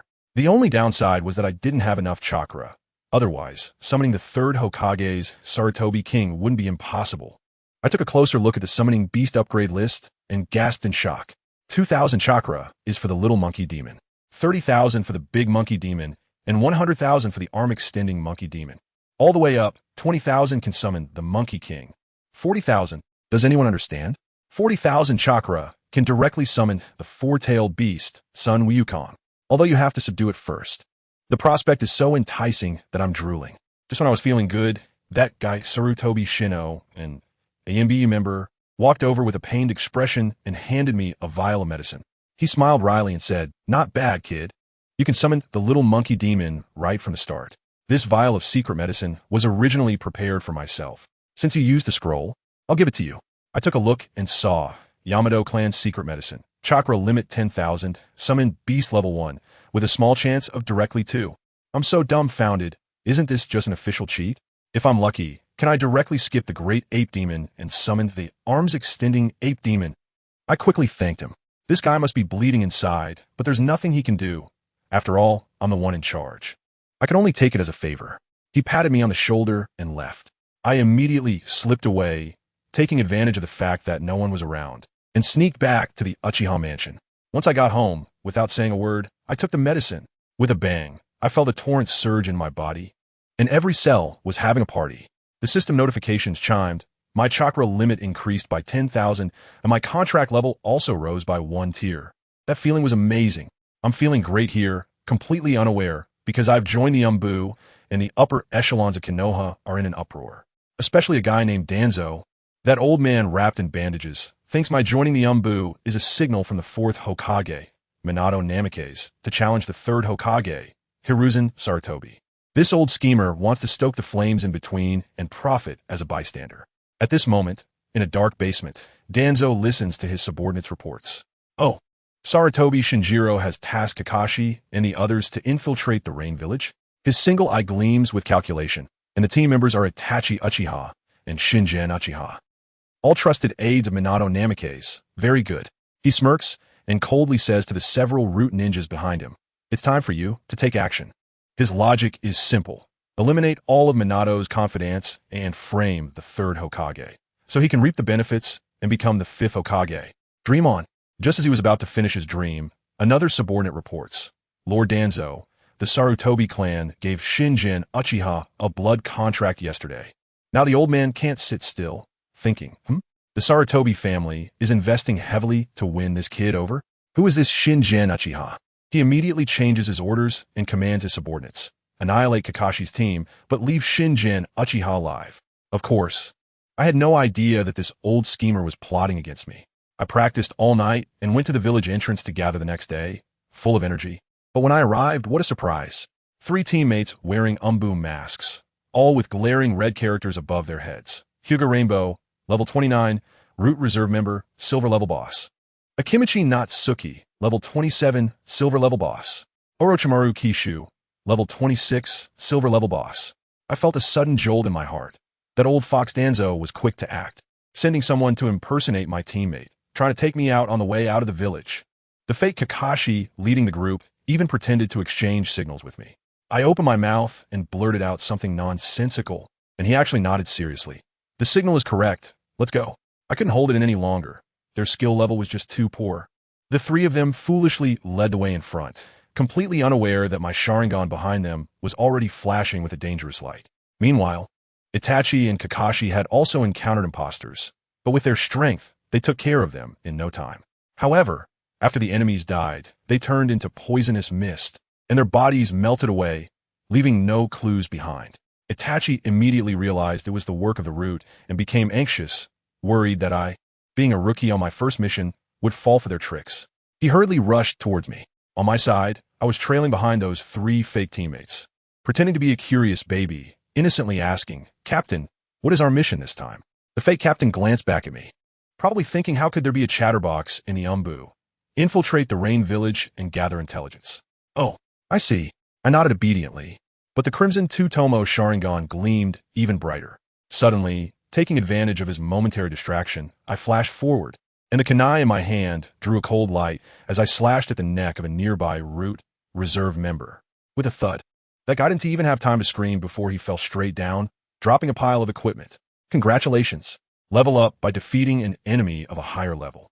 Experience doubled. The system notification rang out, and I directly leveled up to 22.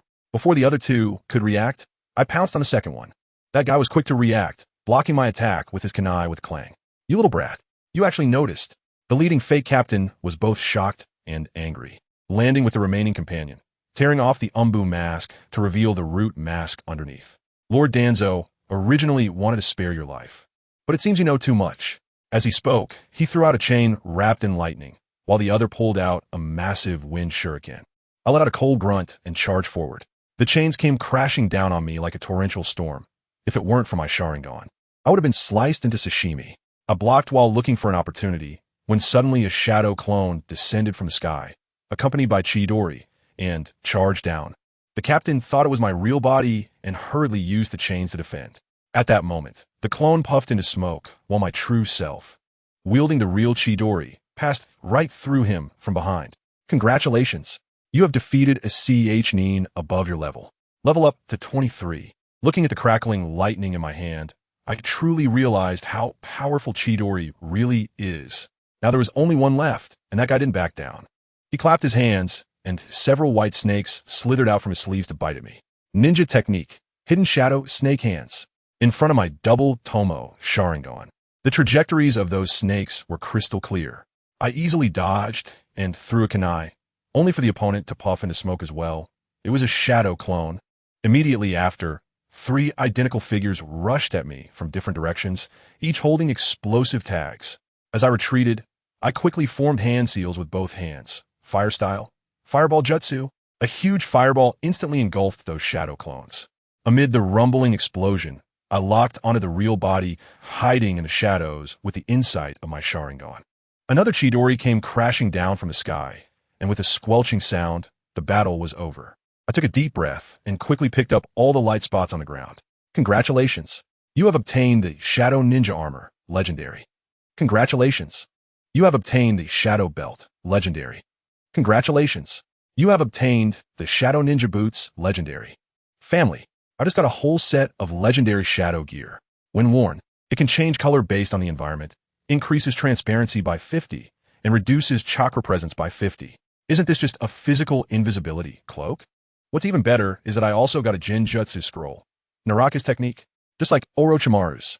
It perfectly fills the gap in my lack of Jinjutsu. I didn't hesitate to learn and equip everything, and I instantly blended into the environment, becoming almost invisible. That old schemer Danzo wanted to kill me, but instead, he delivered a wave of top-tier equipment and an experience gift pack. I wonder what his expression is now. Just then, 3 figures landed in front of me. The leader, with silver hair and a mask, had Umbu Squad Leader written on his forehead, Kakashi. Next to him were Itachi Uchiha and Han Inazuka. Han Inazuka, Kiba's sister, was probably the sensory and support role in the team. Kakashi looked at the traces on the ground and said lightly, "Looks like you've run into some trouble." Itachi Uchiha said nothing, just looked at me, and after confirming I was fine, his expression clearly relaxed. With everyone gathered, Kakashi began the formalities. All right, the mission is important. I am the commander of this operation, temporary code name number 6, skilled in lightning release, with 8 years of experience in Umbu. Itachi continued, code name number 7, skilled in Jinjutsu, with 5 years of experience. Han Inazuka also said, code name number 8, a sensory-type ninja, with 3 years of experience. It was my turn. I cleared my throat and mimicked their tone. Codename number 9, skilled in lightning release, just mastered multi-shadow clone technique as Sharingan. It's my first day in Umbu. As soon as I finished speaking, Kakashi and Han Inazuka both looked at me in shock, probably thinking that this newcomer is a bit too impressive. Under Itachi's mask, I felt as if I could see his indulgent and pleased smile. Next, our 4-person team sped towards the Land of Rain. Along the way, I didn't waste any time and bombarded Kakashi, this senior, with questions, asking about all my training bottlenecks and gaining a lot of insights. Soon, we arrived at the border of the Land of Fire. As soon as we stepped into the Land of Rain, wow, the air became damp and cold. And everywhere there were players grinding monsters like wild boar rogue ninjas. It was overwhelming. This place, the Hidden Rain Village, is notoriously dangerous, with ninjas who are all tough assassins. Our infiltration mission was just about to truly begin. Let me tell you, it almost went off the rails right at the start. As soon as we entered the hotel, Kakashi set up a barrier and said seriously that we were being followed. At that moment, my heart skipped a beat. Wow, my player radar instantly went off. I didn't even need him to remind me. I'd already sensed several hostile gazes fixated on us, as if watching a live stream. Before I could say anything, in my game interface, several players with blood-red IDs were quickly sneaking towards our building. I shouted directly, "Don't wait, the person is already downstairs." This shout immediately left Kakashi and the others in silence.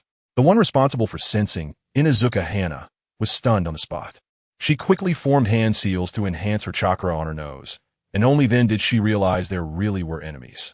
Family members, who understands? The way she looked at me was as if she was looking at an alien.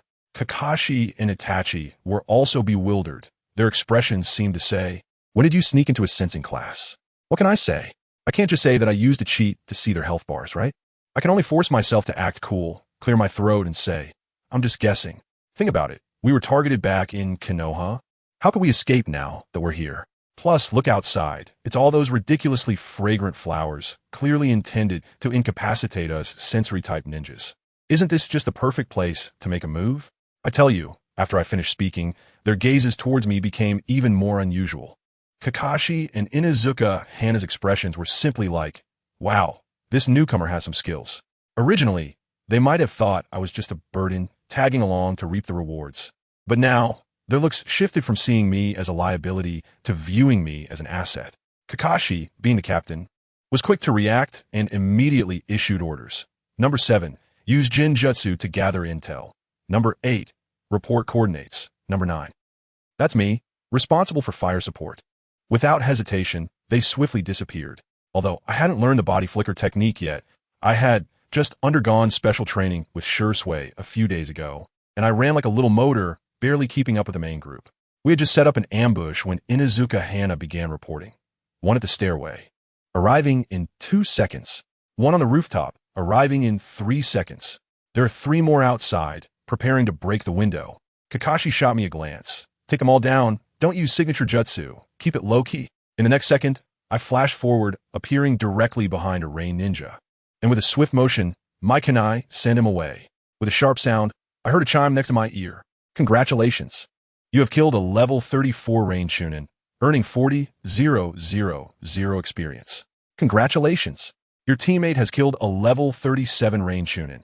You have earned 20,000 experience. Congratulations. You have leveled up to level 25. Congratulations. You have leveled up to level 26. Wow, this experience is rising faster than a rocket. I'm getting so much experience just from Kakashi and the others killing monsters. It's 1,000 times more enjoyable than teaming up with those clueless players to grind wild boars. But this was just the appetizer. As I activated my 2-Tomo Sharingan, I locked onto the real big fish in the distance. A high-ranking jonin, ID named Mackerel Fish Tenlei, was quietly lurking in the distance with a group of people with the surname Mackerel Fish. I spoke directly. The enemy has stopped, and the leader is a jonin named Yamaju Uramesa, who should belong to the Yamaju clan. As soon as I said this, Inuzuka Hana immediately shut down. Her expression seemed to doubt whether she, as a sensory-type ninja, had purchased a counterfeit product. Kakashi looked at me in shock, probably frantically wondering what kind of bloodline limit I had. He didn't ask much and directly made a decision. Number 9, your sensory abilities are incredible. From now on, you'll be in charge of the team. Family members who understands. On my first day at work, I became a project manager, mainly because I listened to advice. Even my brother Itachi nodded with a doting expression. All right, then I 1T hold back. I immediately revealed all the information I had gathered. 5,000 meters away, there's a salamander using the thunderbolt technique, with chakra flowing like Hanzo the salamander, definitely capable of using poison. For sensory ninjas 2,000 meters away, and 8 assassins 3,000 meters away, all their chakra concentrated in their feet, they're speed types. Oh right, the weakness of the salamander clan is their poison sacks. After using poison, there's a 5-minute cooldown. My output completely stunned Kakashi and the others. Their expressions were so shocked that they almost wanted to bow down to me on the spot. Inuzuka Hana was even more impressed, looking at me with eyes full of admiration. As soon as the tactics were laid out, Kakashi and the others quickly vanished to carry out the tasks I assigned. I watched their retreating figures with a grin that couldn't be contained. Just then, the World Channel exploded. World announcement. A mysterious player, due to outstanding performance, has received unanimous recognition from the Konoha Umbu members and successfully became the captain of the Umbu small team. The term mysterious player is, let me tell you, even more pretentious than directly calling me by name. The gaming forum was instantly filled with cries of despair. Damn, I haven't even graduated from ninja school, and someone has already become an Umbu captain? The next Hokage won't be a player, will it? Meanwhile, over in the Rain Village, the boss named Yuya was still busy painting grand plans for his subordinates. He had obtained intelligence on Kakashi and Itachi, but my information was completely blank. He didn't take the 5-year-old kid seriously at all and confidently set up an intricate trap, waiting for us to step into it. He thought we had split into 4 groups to cut off his sensory ninja, but let me tell you, they were all my shadow clones. The real Kakashi was charging straight towards his lair with a Chidori. As it turned out, this Yuya was cunning. The one pierced by Kakashi's Chidori was also a shadow clone, which exploded into a cloud of poisonous mist. The real Yuya emerged, looking smug at the sight of the poisoned Kakashi on the ground. But the next second, he couldn't smile anymore because that Kakashi also poofed and turned into a shadow clone. He was completely bewildered. At that moment, another Kakashi charged over. Yuya panicked, directly took off his helmet, and yelled, "Ninjutsu! Poison of the Kager fish!" A torrent of toxic mist spewed forth. He thought this time it must be the real body, right? But the figure poofed again and disappeared. Still a shadow clone. Still mine. Multiple shadow clones. Yuya was completely broken. This information wasn't in his intel at all. He finally realized that all along, it was just me using shadow clones to toy with him, exhausting all his precious poison. Just as he was waiting for a cooldown and his subordinates arrived for support, he noticed one of his men wearing a gas mask, and suddenly, Two crimson dots lit up in the eyes of that person. Hiss, hiss, hiss. The shrill cry of Chidori rang out again. This time it was me. I charged with a Chidori, piercing through his heart. With a thud, this ace jonin of the Rain Village exploded into a pile of glittering gold equipment and materials in front of me. Meanwhile, the leader of the Rain Village, the so-called demigod Hanzo of the Salamander, was still worrying in his office. Suddenly, his subordinate rushed in, rolling and crawling to report. Lord Hanzo, it's bad. Lord Hyuga was killed by a 5-year-old Umbu from Konoha. That kid commanded the whole thing and even knows multiple shadow clones. Hanzo was instantly petrified. As for me, I had no time to care about their shock. I was too busy making a fortune. Congratulations. You have defeated the golden level boss, Keiger Hyuga, at a higher level. Congratulations. You have obtained the golden level boss first kill gift pack. Congratulations. You have leveled up to level 28. I hit the jackpot. Let me tell you, I completely struck gold. Like a groundhog, I stuffed all the items that exploded on the ground, including body flicker technique, summoning scroll, Keiger fish, and a bunch of random ninjutsu and items into my backpack. Then, rubbing my hands together, I opened the shiny golden level boss first kill gift pack.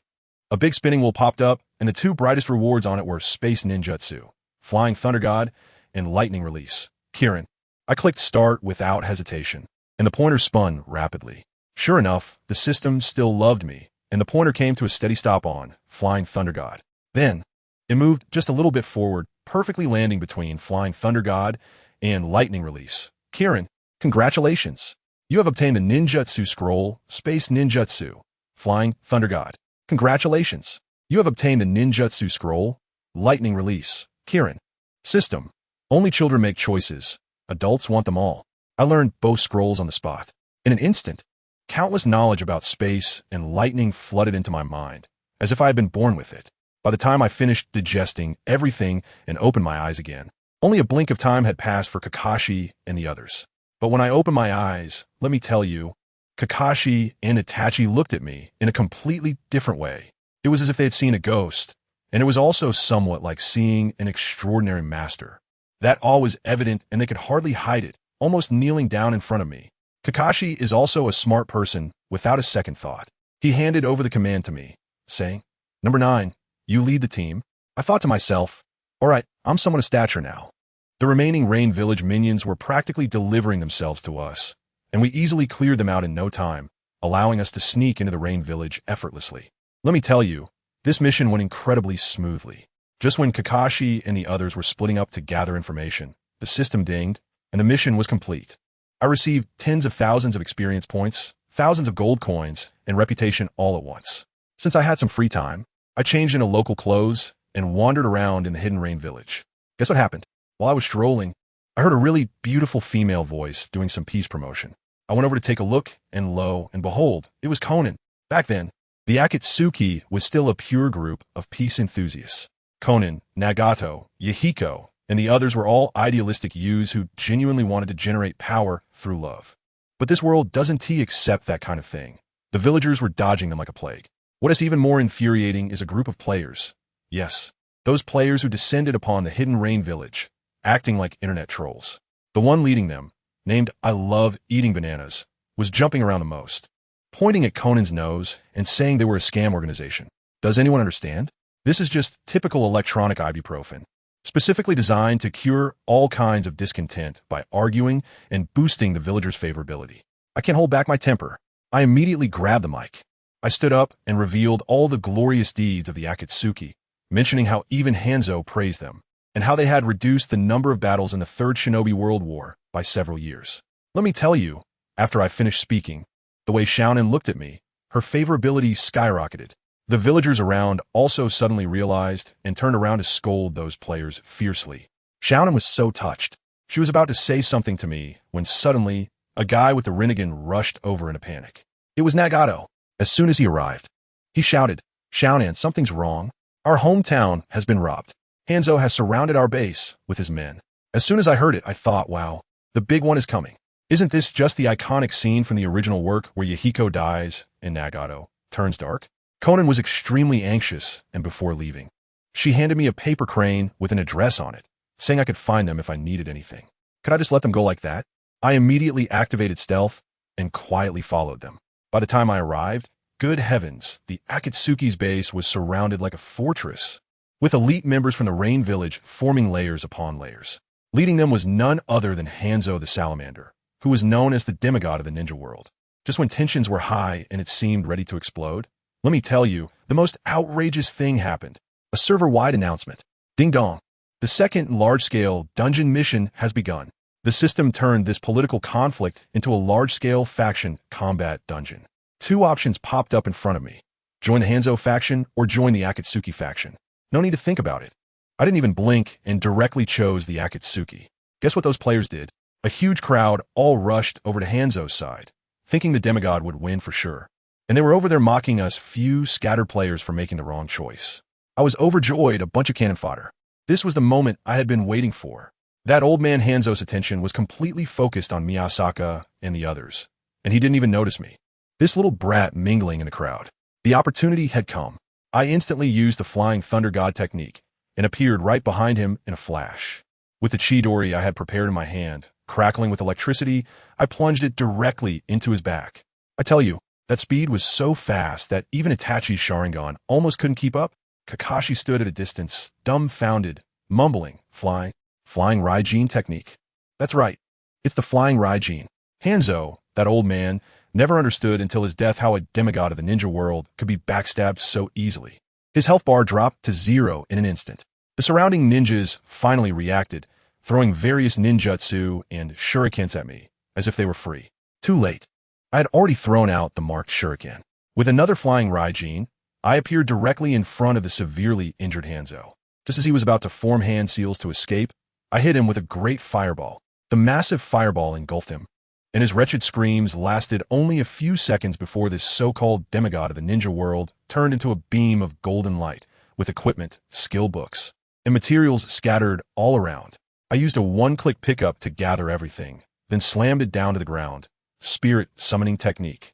With a loud boom, a giant ape demon over 20 meters tall descended from the sky, holding a large iron rod. With a single swing, it sent a whole group of rushing rain ninjas flying. Let me tell you, everyone in the arena, whether they were enemies or allies, including Kakashi and Itachi watching from a distance, had their jaws dropped to the ground. Who would have thought that the famous Hanzo of the Salamander would be taken out just like that with one encounter? The looks in their eyes when they looked at me were no longer of shock. It was as if they had seen a ghost. My teammates were spooked, and the people from the Rain Village were so frightened that their souls seemed to fly away. They were stunned for about 3 seconds, and finally, a minion reacted and yelled, "Lord Hanzo is gone. Brothers, let's avenge him." Goodness, these people charged at me like they had gone crazy. Avenge? Were they avenging? The gorilla I summoned, the great ape demon, stood up like a mountain, and with one swing of its stick, it wasn't just knocking them away. It was clearing the field. Not even bowling is played like this. One sweep took out a large area. In the distance, the 3 big shots of the Akatsuki, Yahiko, Nagato, and Konan had their eyes wide open like saucers, probably having their worldview shattered. Especially Konan. She rushed to my side in one swift move, her face full of concern. "Are you okay, little brother? That last hit must have taken a lot out of you, right?" Let me tell you, at that moment, I was completely hooked on the drama. I pretended to be so innocent and naive, saying I was fine, but I just couldn't stand seeing such a big organization bully dream chasers like you. The effect was outstanding. Xiaonan's eyes turned red at that time, and my likability shot up from 70 to 90. Family, who understands? This likability, in other games, kids would be able to just mess around with it. Just as I was pulling Xiao Nan into a conversation, suddenly, the entire server exploded. World announcement. I tell you, it was like they were spamming for free, flooding the screen in bright red. World announcement. Mysterious player defeats an elite master. Mountain Pepper Fish Hans at a higher level. Storyline changed by 60. Double dungeon points reward. World announcement. Mysterious player defeats. World announcement. The world channel instantly boiled over, filled with question marks. What the heck? How many days since the server opened? Who took Hans down in an instant? Must be a cheat. Seriously, can anyone take down Hans without cheating? I was about to smash my keyboard, and then players on site started explaining. Don't hate. It seems like a sneak attack. That guy moved like he was teleporting. Zoom right behind Hans. What about me? I'm focused on maintaining emotional stability and accepting the situation. With such generous rewards for changing the plot. As someone who knows all the scripts, isn't this my chance to soar? While I was thinking this, I took advantage of the gorilla and Conan covering for me and pulled out a military ration pill from my bag, crunching it down in one bite. To be honest, it tasted pretty good, like compressed biscuits. My chakra instantly replenished. At this moment, even though Hanzo was down, the Akatsuki was still being overwhelmed. There were too many enemies. Nagato and Yahiko were entangled by several umbu. Only Conan stayed by my side the entire time, not leaving my side. I felt quite warm inside. Just then, 2 Rain Village ninjas sneaked around, about to ambush Conan. As she was about to turn around, I moved first. My Two-Tomo Sharingan flashed wickedly, and the Jinjutsu activated. Those 2 guys froze in place, collapsing to the ground, drooling and staring at the ceiling. Sharingan. Jinjutsu? Conan was stunned. She finally realized the danger behind her. Her gaze towards me shifted from shock to horror. You're from Konoha? There was no point in hiding anymore. So I admitted it outright, and even chatted with her about Jiraiya. Teacher Jiraiya. He's doing well, enjoying hot springs and beautiful women in Konoha every day. Conan burst out laughing, and my favorability shot up to 95. The teacher is still the same, always getting distracted by beautiful women. Her laughter was infectious, dispelling the gloom on the battlefield. Just as she turned to continue fighting, those players finally found me. Wow, their eyes were all red, looking at me like I was a walking super treasure chest. Brothers, that's him, Uchiha Peak, the one who took down Hanzo in an instant. If we kill him, the rewards will be explosive. The leading guy, a level 25, was incredibly fast, rushing right in front of me. Unfortunately, playing with speed in front of me, I flicked my kunai, activating Flying Thunder God, and appeared directly behind him. Before he could even finish the hand seals for the substitution technique, my kunai had already pierced through him. Instant kill. The whole area fell silent. In the next moment, I rapidly formed hand seals and slammed my hands on the ground. Fire release. Exploding flame array. There was a series of loud explosions, and beneath the feet of the approaching players, the explosive tags instantly spread out, and then there was no more. Over 300 players, along with the surrounding rain ninjas caught off guard, were blown into the sky, leaving no trace behind. Yes, you heard that right. It was Hanzo's signature technique. Who understands? It just exploded his gold coins, and then turned around to use his skill to clear out his minions. What is this called? This is called using the enemy's strengths against them. The distant rain umbu were stunned. Exploding flame array? ISNT that Lord Hanzo's technique. How does this kid know it? They finally realized I was the biggest threat, and several shadowy figures rushed towards me. Unfortunately, it was too late. In front of my 3-Tomo Sharingan, their movements were no different from slow motion. I flashed and easily dodged, casually leaving Flying Thunder God marks on 2 umbu. In the next second, light flashed, and those 2 guys fell too. Itachi, who was watching from a distance, couldn't help but speak up. That kid on number 9 has gotten even stronger. Kakashi beside him nodded in agreement, probably feeling numb inside. At this point, the morale of the Rain Village completely collapsed. Their commander was gone, their elite forces were cut down like vegetables by me, and the players were wiped out. What was there left to fight for? They all fled in a rush. The battle ended, and the Akatsuki won. Yahiko, Nagato, and Conan walked up to me, their eyes filled with gratitude, admiration, and a complex mix of emotions. Yahiko was the first to speak. Little brother, what is your name? If it weren't for you today, we would have been done for. Uchiha Peak. I smiled innocently. Yahiko had heard from Conan about me handing out flyers, and he was even more excited, immediately extending an invitation. Uchiha Peak, are you interested in joining our Akatsuki? Don't worry, we're just a mercenary organization now. Just having your name on the roster is enough. It absolutely won't affect your identity as a Konoha ninja. If you join, you'll be a core member. I hesitated a bit, pretending to be coy, thinking, oh, how embarrassing. And what happened next? In the next second, I nodded and thought, fine, I'll reluctantly join in. The 3 of them immediately burst into laughter. Sister Xiaonan, in her excitement, gave me a big hug. Wow, the scene. I have to tell you, I couldn't help myself and secretly peeked down my collar. Xiaonan's face flushed instantly, and she playfully pushed me away, saying, little guy, you can't look around here. If you do, you'll have to marry me. I immediately chimed in with a naive expression. Then I will marry Sister Xiaonan as my wife in the future. This made Xiaonan laugh so hard that she nearly trembled, while Nagato and Yahiko beside her stared wide-eyed. Next came the initiation ceremony. Yahiko took out a long black coat with red clouds and a ring engraved with the character for empty. This is your uniform and ring.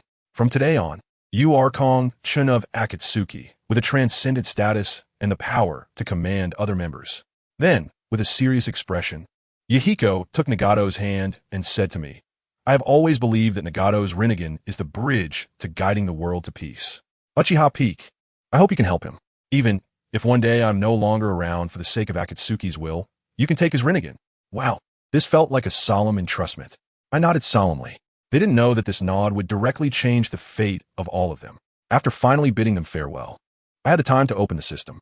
Let me tell you, as soon as I opened it, I was nearly blinded by a series of reward notifications. Congratulations!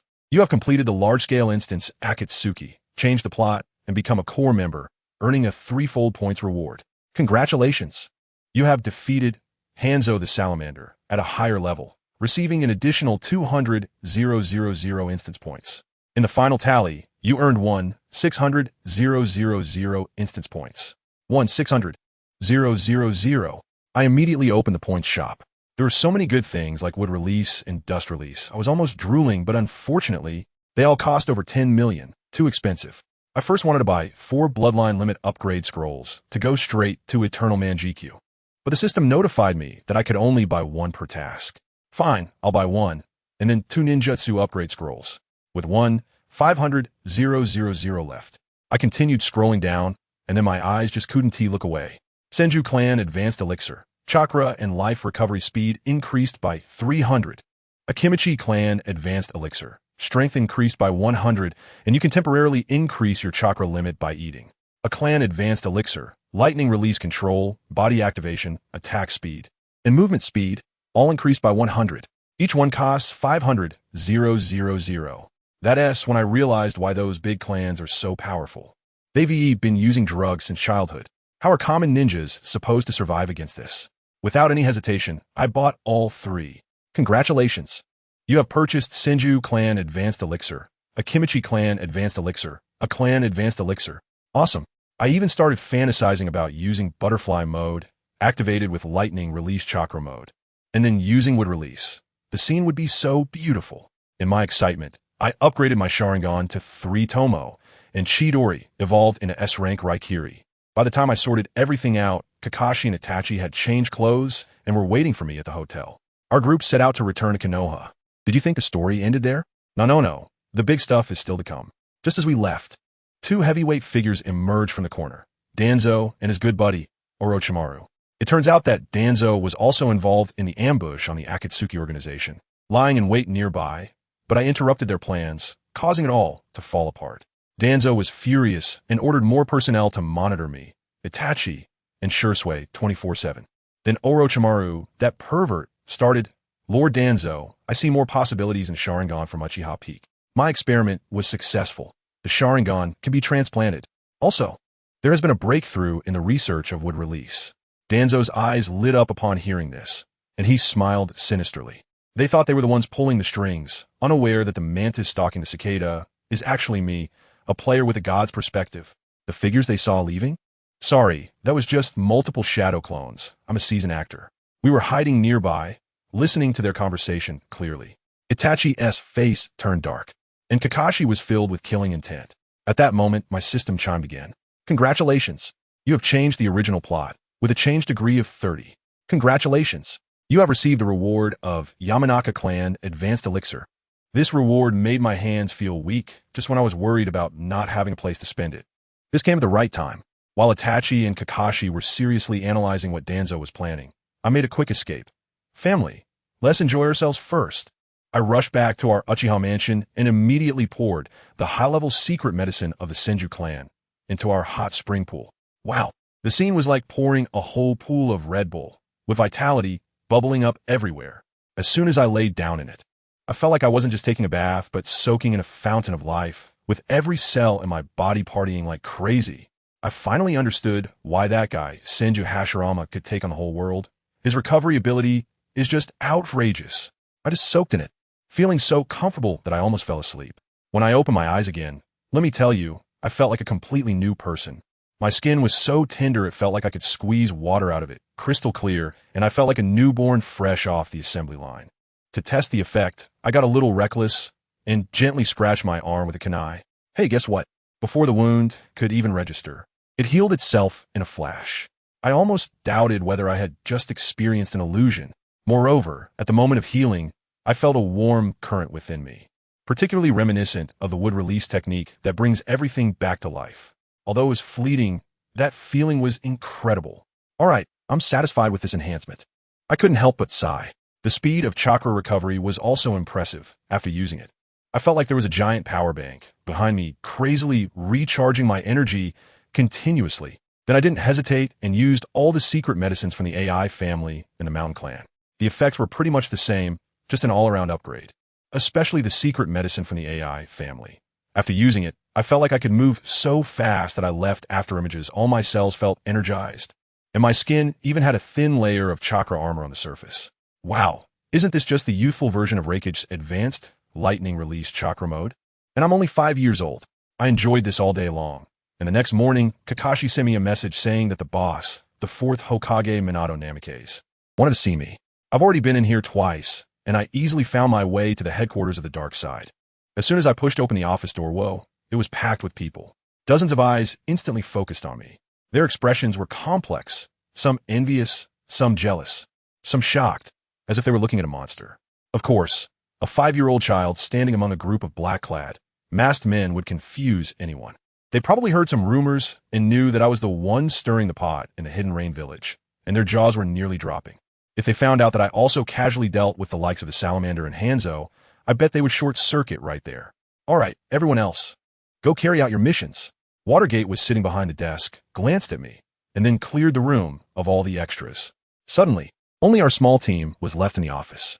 Number 7, Watergate looked at Kakashi and said, I saw your report, and the mission was completed excellently.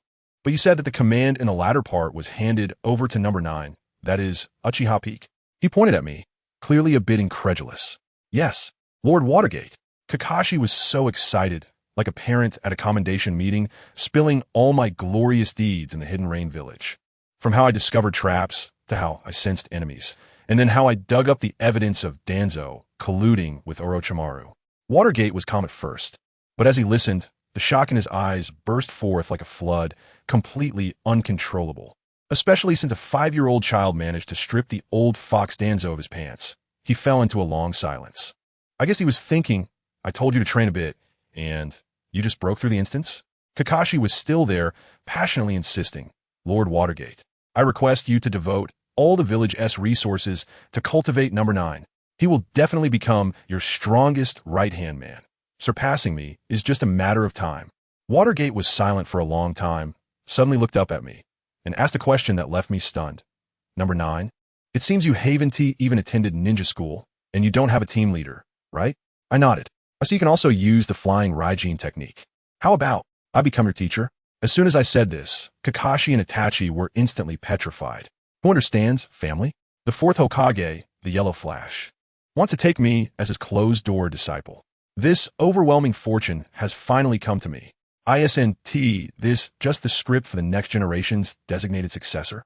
Kakashi was even more anxious than I was, frantically signaling me. Number 9, what are you doing in a daze? Quickly, worship your teacher. He was almost drooling with envy. Can I be unwilling? This is Naruto. From now on, I can walk around the village with people clearing the way for me. I immediately shivered and sweetly called out, Teacher Minato, please take care of me from now on. Ha ha ha. Minato laughed too, directly pulling out a bulging wallet and handing it to me, saying, Here, take this and buy some good food to replenish your body. Then he handed me an old notebook, saying this is my research on space-time ninjutsu over the years. And now it's yours too. I took the wallet and the secret manual, and I felt incredibly happy inside. This was a golden, shining, exclusive cheat. Then, Watergate arranged for me to go to his house every night at 8 to meet Sister Kushina, and he would personally give me special training in space-time ninjutsu. Kakashi and Itachi watched from the side, their eyes nearly popping out. Coming out of the umbu, I was in a great mood and casually opened my attribute panel to take a look. Wow! In the record section, it showed that I had killed 1 shadow-level expert, which practically blinded me. However, the strength section still labeled me as a lone ninja, which made me feel a bit frustrated. I was pondering where to go to gain some experience when a sarcastic voice suddenly sounded behind me. Oh, isn't this Uchiha phone? I'm in need of a talented child like you. Are you interested in developing with me? This voice was unmistakably that of an old villain. Without even turning around, I knew who it was.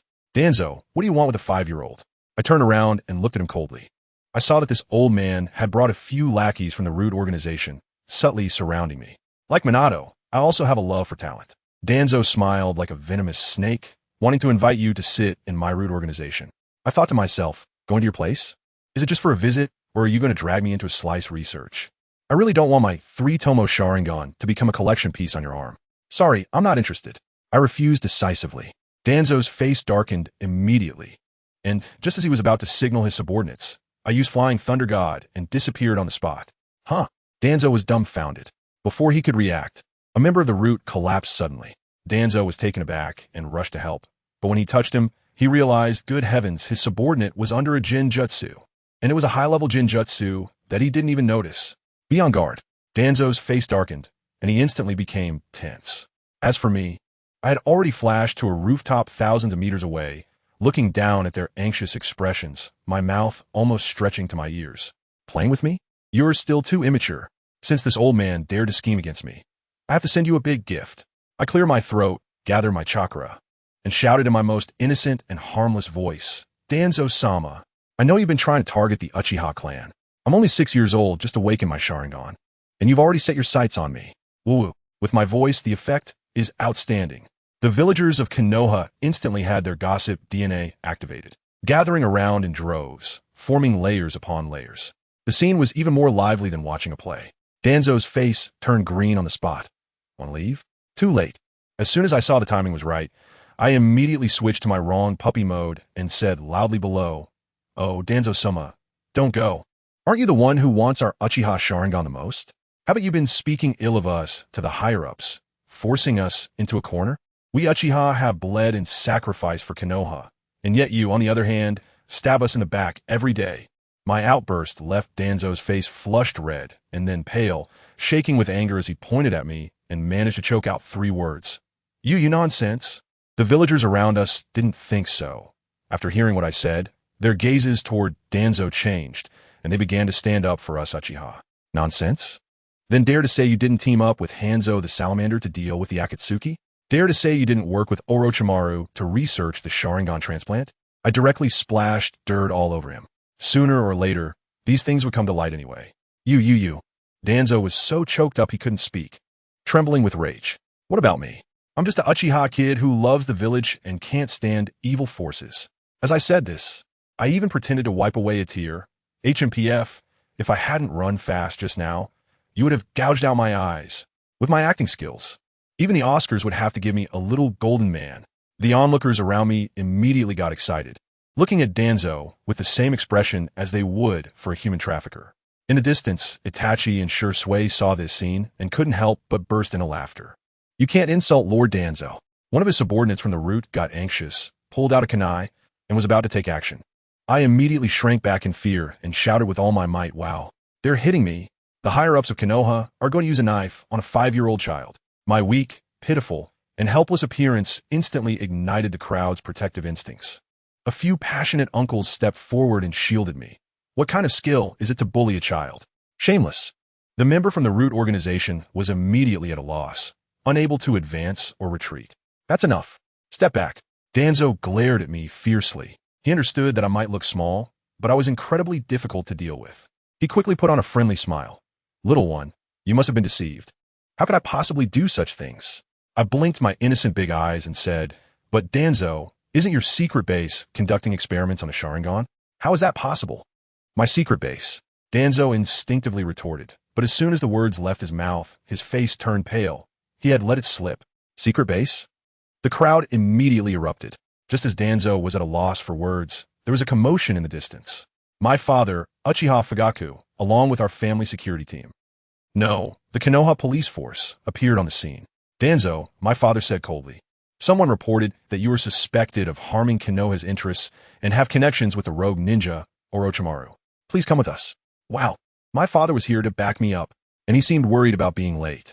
Danzo's subordinates still wanted to resist, but the Uchiha clan members behind my father instantly activated dozens of Sharingan, a sea of 2 and 3 tomo, their red light shining directly on Danzo's face like searchlights. Soon after, Shui and Itachi also arrived with their people. The atmosphere was tense, as if a fight could break out at any moment. Our Uchiha clan has suffered too much injustice over the years. Today, with my commotion, I ignited everyone's anger. What a kid. Danzo looked at the unprecedentedly united Uchiha and felt, for the first time, that it was tricky. My father stepped forward, directly blocking the path between me and Danzo, his gaze as cold as ice. Danzo, I warn you if you dare to touch a single hair on Uchiha. Uchiha Peak. Our Uchiha clan will pursue you relentlessly, even if it costs us our last man. Itachi and Shursui also silently stepped forward, showing their stance through action. Danzo was thoroughly frightened by this situation, especially when he saw my father's strange Mangeki Sharingan. He knew he was done for today. He never expected that the entire Uchiha clan would protect me like this. This momentum was simply treating me as the future clan leader. Uchiha Fugaku. We'll settle our accounts later. Danzo threw down a harsh remark and tried to escape. But how could my father let him go that easily? Members of the Uchiha clan, heed my command. My father's powerful voice resonated throughout the venue. He suddenly pulled out a token engraved with the Uchiha fan symbol and, amidst everyone's astonished gazes, thrust it into my hands. From now on, Uchiha Peak will temporarily take the position of the young clan leader of the Uchiha clan, overseeing all matters concerning the younger generation. My father looked at me, his eyes filled with expectation. Peak, although you are young, I believe in your potential. As soon as he finished speaking, the entire place was shocked. Our Uchiha clan members were first taken aback, then erupted into thunderous cheers. I was holding that heavy token and was completely stunned. Goodness, I just wanted to put on a show to annoy Danzo, but accidentally ended up portraying myself as the young clan leader of the Uchiha. This identity came out of nowhere, but let me tell you, it's fantastic. Uchiha Fugaku, my cheap old dad, I did give him a perfect score for this move. In front of the whole clan, he shoved this young clan leader identity onto me. This ISNT just giving me a title. It's like putting an invincible golden shield around me. The meaning is clear from now on. Anyone who dares to touch me is declaring war on the entire Uchiha clan. Family members, who understands the feeling of being protected like a precious gem by the whole clan. That warm current surged from the soles of my feet straight to the top of my head. My dad is efficient too, with just a glance. Several clan members escorted the weak-legged Danzo away, heading straight to the Hokage building to file a complaint. Watching Danzo's dejected back, I was overjoyed. Not only did I almost give that old schemer a heart attack, but I also united the entire clan and got a young clan leader title for free. What a win. However, I hadn't even had the chance to gloat when, suddenly, I felt light and was lifted onto Shursui's shoulder. He was rubbing my head and laughing. Good job. Kid, I've been searching for dirt on the higher-ups in Konoha for a long time, and you just went and made a big splash. You should get the credit. Next to us, Itachi, my biological brother, who usually kept his cool, was acting like a different person today, chattering nonstop. Shursui, who didn't see it, but when Feng confronted Danzo, his face turned as red as liver. Haha, I was shocked. That expressionless Itachi was actually laughing like a big fool, showing off his big white teeth. Shursui had a proud look on his face, as if he wanted to carve it into his skin. Of course. Just look at whose brother it is. But Itachi wasn't having it. He snatched me off Shursui's shoulder and put me on his own. What do you mean your brother? He.S. my real brother. Feng, let us ride together. Seeing these two legendary top experts who could intimidate the ninja world bickering like two 3-year-olds over who could carry me, I was in a daze. ISNT this scene a bit off. This incident instantly made my name famous. The entire ninja world knew that Konoha had a little brat named Uchiha Feng, who could make the old schemer Danzo shut down with just a few words. Just as these two jokers were still competing for attention, my gaming time was almost up. Time to log off. With a flash of white light, I returned to the school playground in the real world. Goodness, around me, classmates were gradually logging off, all still wearing their ninja outfits from the game, with headbands on, crazily bragging. Haha, I just entered the ninja school in the Mist Village, in the same class as the future 7 ninja swordsman, Zabuza. No way is that for real? Then you're soaring high. I couldn't help but laugh when I heard that. Dude, you really have some luck, huh? Are you planning to get another group wiped out? You've basically booked a total defeat in advance, focusing on the participation, right? I couldn't be bothered with those little brats, so I found a corner, sat cross-legged, and prepared to digest my gains from the game. Just then, that guy from the team, No More Slashing, came over to show off. NingFeng, what level are you? Let me tell you, I'm following No More Slashing. My future is limitless. We should communicate more. His voice was so loud that he seemed afraid no one would hear him. I couldn't even be bothered to lift my eyelids. Sorry, no time. At that moment, Principal Wong on the podium was about to say a few words when a security guard came rushing over, pale-faced and out of breath. "Principal, it's bad. Another monster attack is coming. This time, it seems to be a B level." As soon as he finished speaking, the ground started shaking violently, as if there was an earthquake. B level? Principal Wong turned pale. Just one of those things would be enough to level the entire school. I frowned, and the three-tomo Sharingan instantly activated. Good heavens, in the distance, a large group of giant bobcats, the size of small trucks, were charging towards us like crazy. My heart sank as I realized that every time we logged out of the game, monster beasts were attracted here. There was definitely something fishy going on beneath this school. The students were already scared out of their wits, ready to flee for their lives. Principal Wong was still shouting, "Everyone, don't panic. Evacuate in an orderly manner." Just then, a bobcat monster leaped up, its gaping maw wide open, lunging at the principal. In a flash, I stood up and calmly uttered 4 words: "Spirit Summoning Technique." Boom! With a loud noise, the bobcat monster that was still in midair was crushed into the ground by a giant ape, much larger than it, landing from the sky, turning it into a puddle of meat. The entire place fell silent. Everyone was dumbfounded, staring blankly at the armored ape holding a long staff. By the time they realized what was happening and looked at me, I had already teleported and was standing steadily on the ape's shoulder. "Th3 Tomo Sharingan." Someone stammered. The classmate who had just been showing off to me was now gaping, his mouth wide enough to fit an egg, unable to utter a word. But that wasn't the end. More bobcat monsters had already surrounded us. I let out a cold laugh and took out the clan leader's token that Uchiha Fugaku gave me. This thing is not just a symbol of identity. It can also summon clan members. I infused my chakra into it and slammed it onto the ground. A huge summoning formation instantly unfolded, and 2 figures slowly appeared. "Brother, what's going on? You actually used the clan leader's token?" "Humph, my foolish brother. If you need something, just call me." There's no need for him. Uchiha Itachi and Uchiha Shursui started their usual banter as soon as they appeared. But when they saw the dense mass of giant bobcats surrounding them, their expressions instantly turned serious. My classmates are completely dumbfounded. After logging into the game twice, I can summon a giant ape and even call an NPC brother to help me? This is no longer a difference between people. It's a difference between humans and deities. I stood on the shoulder of the Monkey King and nodded at the 2 of them. "Brothers, stop arguing. Clear the area first. Let's give them a little Uchiha shock." All right. In the next moment, the 3 of us simultaneously formed hand seals on the Monkey King's shoulder. Fire release. Great fireball technique. 3 gigantic fireballs instantly merged into one, creating a super fireball that covered half of the playground, exuding a destructive aura and directly incinerating the dozens of Link's monsters charging at the front into charcoal. Next came pure slaughter time. The Monkey King immediately used the shadow clone technique, filling the mountains and fields with diamond-like clones wielding sticks, relentlessly smashing the Link's monsters. Brother Shursui played with body flicker technique, and with a flash of white light, a Link's head fell to the ground. Itachi was even more outrageous. He didn't lift a finger, just stood there, and with a glance, the Link's monsters across from him were like they were hit by a paralysis technique, bleeding from their 7 orifices and collapsing to the ground, showcasing a high-level performance. The principal and the security team that arrived later were like background props, unable to intervene, just watching the show with their mouths agape. Just then, a thunderous tiger roar echoed. A giant tiger demon, towering 3 stories high with a king character on its forehead, appeared. Its demonic aura was so dense, it was almost tangible. An A-class demon beast. Some people were directly paralyzed with fear.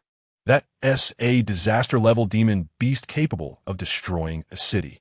However, just as the tiger demon emerged from behind, before it could utter a threatening word, 3 streaks of white lightning with thunder flashed past, and the 3 of us had already appeared beside it. By the time we landed, the once mighty A-class tiger demon had 3 neat cuts on its body, and then it shattered into 4 pieces and crashed to the ground. The weakest A-class boss in history was born. Uchiha Shursui shook off the electric sparks on his hand, still feeling a bit unsatisfied. This guy had decent strength, but unfortunately, he didn't give us a chance to fight. Itachi frowned and picked up a huge demon core left behind by the tiger demon, handing it to me.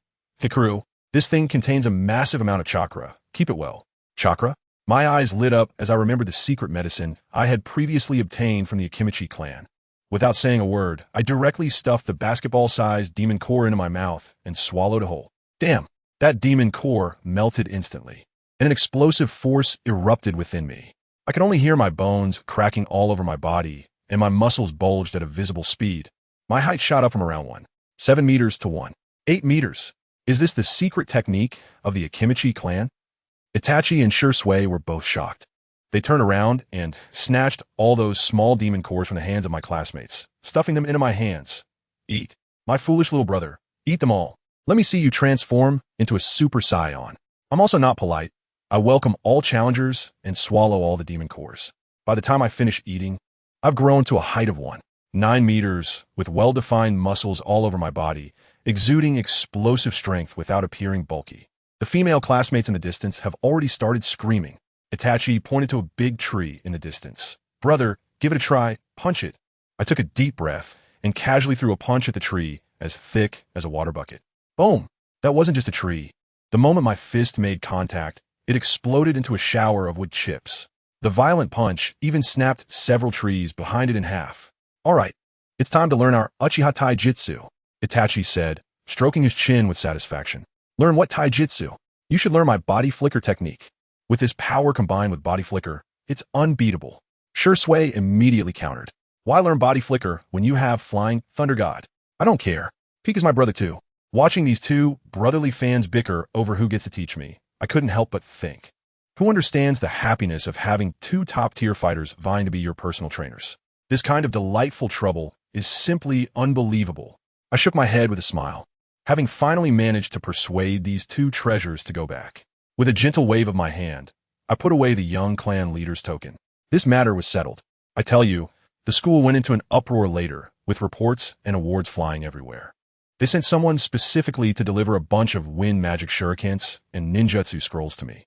Goodness, looking at that pile of S-grade forbidden technique scrolls in my backpack, I felt embarrassed for them. I get it, my only KPI right now is to get stronger. I don't have time for all this superficial stuff. The next day, I rushed to the school playground, ready for my third login. Wow, what a scene. Drums were beating, firecrackers were going off, and there was a sea of people. I don't know when they built this thick steel wall around the school. It looked like a doomsday fortress. And let me tell you, it wasn't just our school's students. Many alumni were called back as well. Principal Wong was spitting all over the podium, talking about being the backbone of humanity. Apparently, they saw that our previous 2 trials went well and directly increased the number of internal test slots. Fine. It doesn't seem matter to me anyway. There were a bunch of people around me looking at me with such fervor that they were just short of asking for my autograph. I couldn't be bothered. I was silently urging them to hurry up. Finally, that heavenly voice rang in my head. Congratulations. It has been detected that you can log into the Naruto world. Would you like to log in? Yes. Congratulations. Because you consumed 1 A-grade demon core and 55 B-grade demon cores, you have gained a chakra limit of 13, 441 points. 514, 111 experience points. I was completely stunned at that moment. Can it really be played like this? Fighting monsters in reality and directly settling scores in the game? I quickly opened the attribute panel, and to my surprise, my level skyrocketed to level 31, with so much experience points that I couldn't be bothered to count.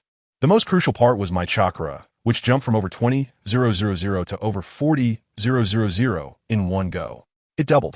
Does anyone understand? My Flying Thunder God and Shadow Clone techniques are all major mana consumers, and my mana bar was always running low before. But this time, it was like a timely help in the snow, directly making up for my shortcomings. In a flash, I was back in the Uchiha mansion. That feeling was incredible. It had only been a day, but it felt like I had been on a business trip for several months. I was about to go find my chief teacher, Minato Namikaze, but when I looked, he was already sitting in our family's meeting hall, chatting with my father, Fugaku Uchiha. One said, "Oh, Lord Minato, as the Hokage, you personally teach my son. Our Uchiha clan is immensely grateful." The other replied, "Not at all, clan leader Fugaku. It's because this kid NingFeng is exceptionally talented, and I have a strong desire to nurture talent. I tell you, the little schemes in the hearts of these two are almost bursting in my face. One wants to cling to the Hokage's thigh, and the other wants to win over the Uchiha clan." I didn't interrupt their little duet. Instead, I directly appeared in the center of the hall in a flash. In an instant, their polite words were stuck in their throats, and then they exchanged incredulous glances. Their eyes filled with shock. I understand that they both noticed it. After just one night apart, the fluctuation of chakra in my body, its intensity, is on a completely different level compared to yesterday. These two are veterans in the ninja world, and they spotted something off at a glance. My dad, Fugaku, was the first to lose his composure. Sasuke, your chakra, how did it become so much stronger? Minato Namikaze didn't say anything, but his gaze was TSK. 3 parts admiration and 7 parts jealousy. I understand him too well. As a common ninja who has reached the position of Hokage, the most envious of all are us clan members who start off with a silver spoon in our mouths, with chakra flowing like it's free. What can I say? I can't exactly say I'm cheating, right? I can only shrug my shoulders, looking innocent. Huh? Maybe I've just had a good appetite lately. It feels like I gain weight no matter what I eat. I probably have the level of a Chunin now. As soon as I said this, the two of them fell silent for a while. In the end, it was my dad who broke the ice. He patted my shoulder and then said to Minato, Lord Minato, I'll leave Peak to you from now on. Our Uchiha clan will always be there to help if Konoha needs anything. All right, the deal was made. Minato is a smart person. He immediately nodded with a smile. My dad turned and left, and without saying a word, Minato directly grabbed my shoulder and, with a whoosh, activated the Flying Thunder God technique. When I opened my eyes again, I was already on top of a big tree in a dense forest. All right, enough small talk. Minato looked at me with satisfaction in his eyes. You show me your Flying Thunder God technique first. The real show began. I took out a handful of specially made kunai engraved with the technique formula from my ninja tool pouch and threw them out, pinning them to dozens of trees around. The next second, my figure started to flicker wildly in the forest, jumping from one coordinate point to another, moving so fast that only afterimages remained. Minato nodded. Not bad. Your basics are solid. But in real combat, being fast alone isn't enough. As he spoke, he also threw out a kunai and began to flicker as well. But I could clearly see that every time he appeared, his wrist would subtly shake, scattering more kunai and continuously creating new coordinates while moving. The whole process was seamless. He was not only using the Flying Thunder God technique, but also preparing for the next moments and the moment after that Flying Thunder God. Peak, remember, once your coordinates are recognized by the enemy, they will become your weakness. So, the markings must be silent and unexpected. A stone on the ground or a falling leaf in the air can be your coordinates. Damn, my mind buzzed at that moment. This is the true space-time ninjutsu. This is no longer just simple displacement. It's like playing chess with space. Under his personal guidance, I practiced all night. I have to say, the results were outstanding. My understanding of Flying Thunder God leveled up directly. Not only did the consumption decrease, but the speed also increased, and most importantly, I began to learn how to strategize in battle. By dawn, I could barely keep up with his rhythm. Minato smiled with satisfaction. The speed is about right. Next, we need to give your Flying Thunder God devastating destructive power. He pulled out a scroll from his pocket and tossed it to me. This is a complimentary ninjutsu I developed, the Rasengan. Get familiar with it. See you tonight. Same place. After saying that, he disappeared. I picked up the scroll, and sure enough, it was the spiral pill. In the game, it was convenient, so I directly chose to learn it. With a loud bang, a huge stream of information surged into my brain, and all the techniques for making the pill instantly clicked into place. I stretched out my hand, and the chakra spun rapidly in my palm, compressing until a blue orb instantly formed. I casually slapped a nearby tree that was as wide as several people could hug. The tree made no decent sound and was directly blown into a cloud of flying wood dust. The power of this was incredible.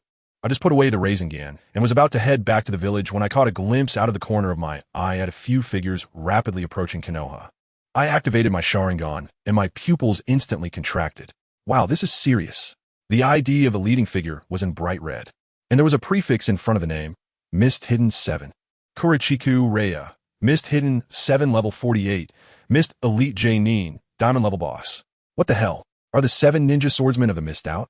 These guys are the trump card of the Hidden Mist Village, their hands stained with the blood of Leaf Village ninjas. I immediately restrained my aura and hid in the blind spot of a large tree to see what these sneaky people were up to. I heard one called Ryga say in a low voice. Everyone remember? Our target this time is to obtain the key intelligence regarding the discord between the higher-ups of the Leaf Village and the Uchiha clan. As long as we get it, we can use it to escalate their internal conflict. By then, the Leaf Village will have to suppress the Uchiha while also dealing with the weakened state of the Nine-Tails Jinchuriki. The Leaf Village is doomed. As soon as I heard it, my brows furrowed.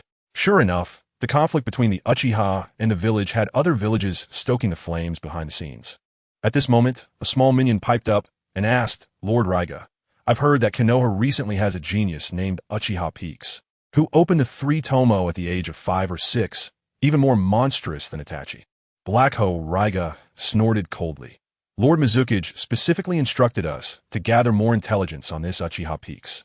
It is known that he has taken the 4th Hokage as his master and has mastered the Flying Thunder God technique. His strength is formidable. We must not underestimate him. Oh, my intelligence has even reached the Hidden Mist Village? What a pity. You won't have a chance to return.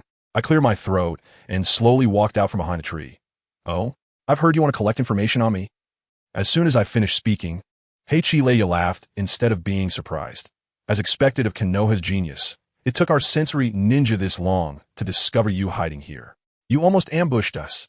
As he spoke, a huge chakra net descended from the sky, and at the same time he clapped his hands. Ninjutsu. Mist concealment technique.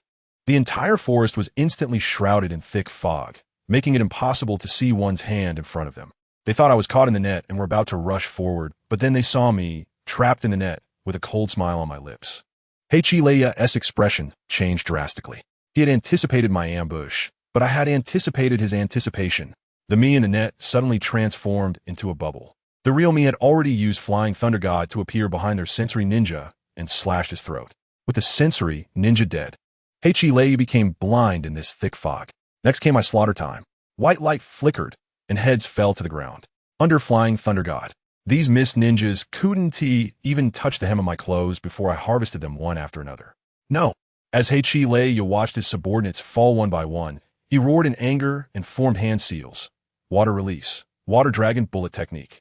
A huge water dragon burst out of the ground, roaring as it charged towards my last position. Unfortunately, it was a miss. Rasengan. A sharp whistling sound rang out behind him. This Heichi was indeed a boss. In the blink of an eye, he countered with his twin swords, which were strapped to his back, and with a clang, he blocked my Rasengan. Thunderblade. Fong? I narrowed my eyes slightly. Let me show you the power of the 7 ninja swordsmen. Heichi grinned maliciously, crossing his twin swords to summon lightning. Ninja sword technique. Lightning strike. A lightning bolt as thick as a barrel descended from the sky, striking directly at my head. The paralyzing sensation slowed my movements. However, his smile quickly froze on his face, because the me in front of him disappeared again. That lightning strike only struck emptiness. Jinjutsu. When? He was horrified to realize that everything that had just happened was an illusion. The moment you saw my Sharingan, a cold voice sounded behind him, and an unexpected Rasengan pierced through his back. With a thud, Heichi fell to the ground, his body transforming into a shower of golden light, scattering equipment everywhere. Among them, the most dazzling was his rare and shining ninja sword, Thunderblade, Fong. I quickly stepped forward and picked up this treasure. Thunderblade, Fong. Rare level the holder can easily control lightning without the need for hand seals. When the twin blades are crossed, they can even summon the natural thunder. Not bad, not bad. I happily stored the blade, along with a scroll for thunder blade techniques into my bag, and just as I was about to leave, I suddenly felt something at the waist of the Black Ho Thunder Fong. A sealed information scroll using a special secret technique. Wow, I thought to myself, this trip is a huge profit. With this thing in hand, I just used the Flying Thunder God technique to return directly to Konoha. I was stunned as soon as I entered the village. Who understand what my family is going through? Our Uchiha clan is actually moving, and we're moving to the most central area of the village. A few clan members saw me and rushed over, excitedly shouting, "Young clan leader, you're back. It's all thanks to you." Lord 4th Hokage not only lifted the surveillance on us, but also allowed us to move into the core area, and Lord Fugaku has also entered the upper echelons of Konoha. I finally understood that Watergate Sensei's actions were too quick. As soon as I left, he immediately raised the treatment of our Uchiha clan to the maximum. Now everyone in Konoha knows that our Uchiha is about to rise. But what happened? Just as I was enjoying the moment, a harsh and strange cry rang out. Wait, who allowed you Uchiha to move? Did you get the permission of our Hyuga clan? I turned my head, and, good grief, those white-eyed wolves from the Hyuga clan, led by the 2 brothers Hyuga Hayashi and Hyuga Hizashi, directly blocked our way as we were moving. Their expressions were so arrogant, as if Konoha belonged to them. I told you, our Uchiha clan members are about to explode. They have been bullied by these bastards for so long, and now they still dare to jump?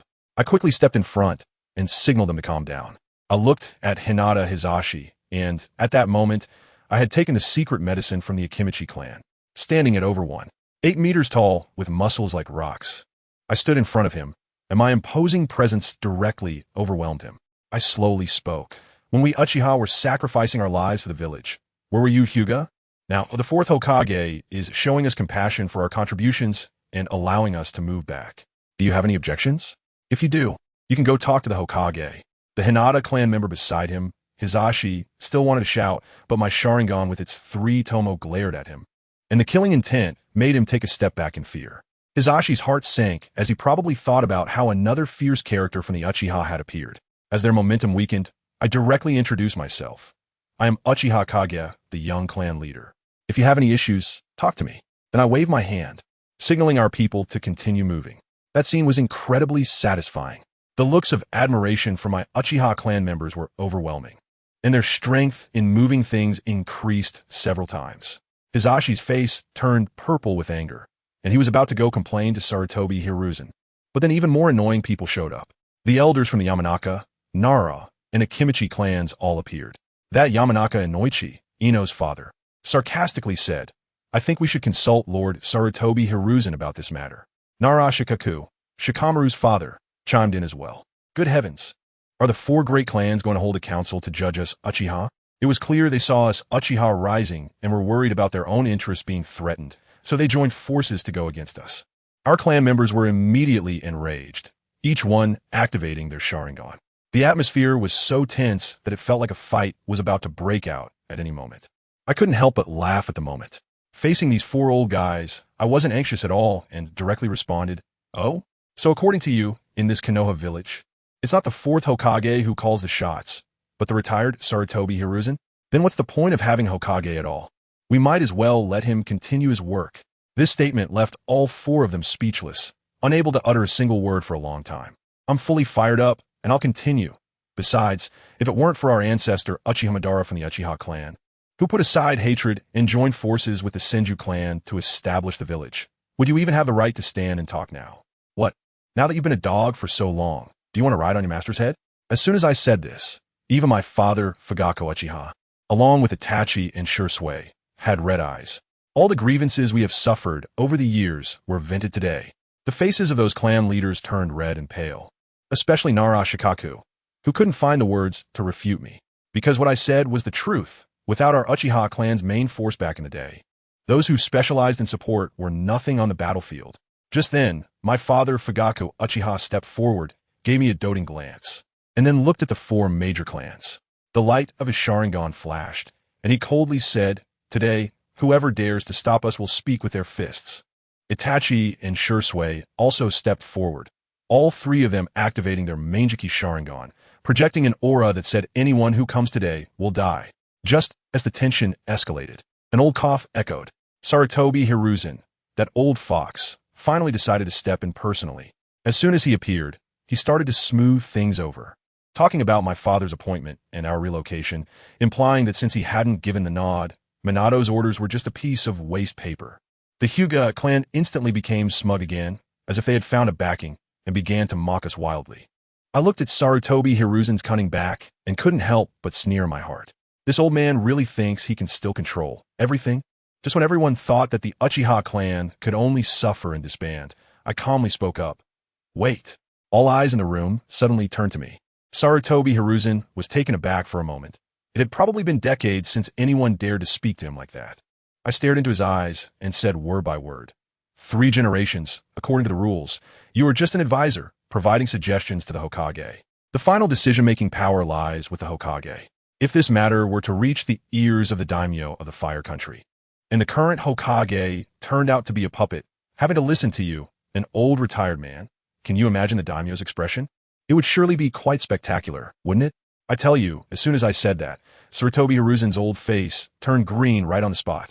No matter how powerful he is, he's still afraid of the daimyo. The money bag of Konoha is in their hands. His expression changed repeatedly, and finally, he forced a friendly smile and said, Ah, it's Uchiha Sasuke, the young hero. I was just joking earlier. Let us move. Move everything. I also agree to Fugaku's appointment.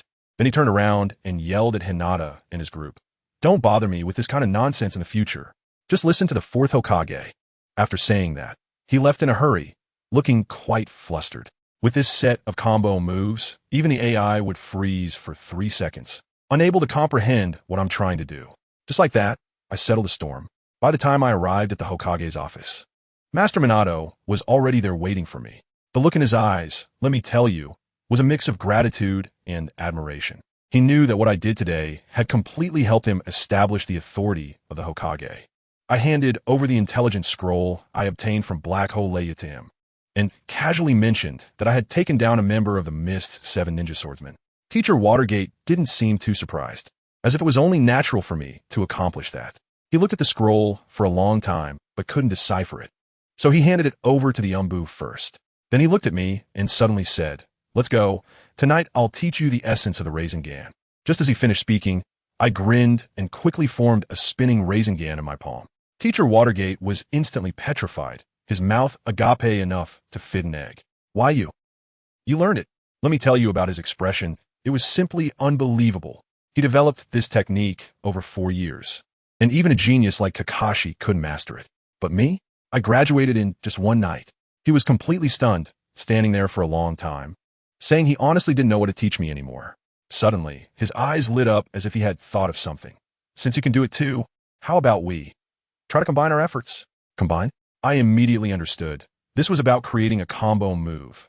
He took me to an open space, and we each formed a Rasengan.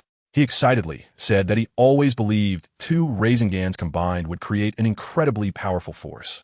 After saying that, we put our palms together and forcefully brought the 2 Rasengans together. Wow, those 2 Rasengan instantly fused together, turning into a super Rasengan the size of a human head, spinning at a terrifying speed, creating a storm around it. "Wind release. Tai Chi Rasengan." I blurted out. I remembered that in the movie, Naruto, and he used this technique to create this S-rank ninjutsu.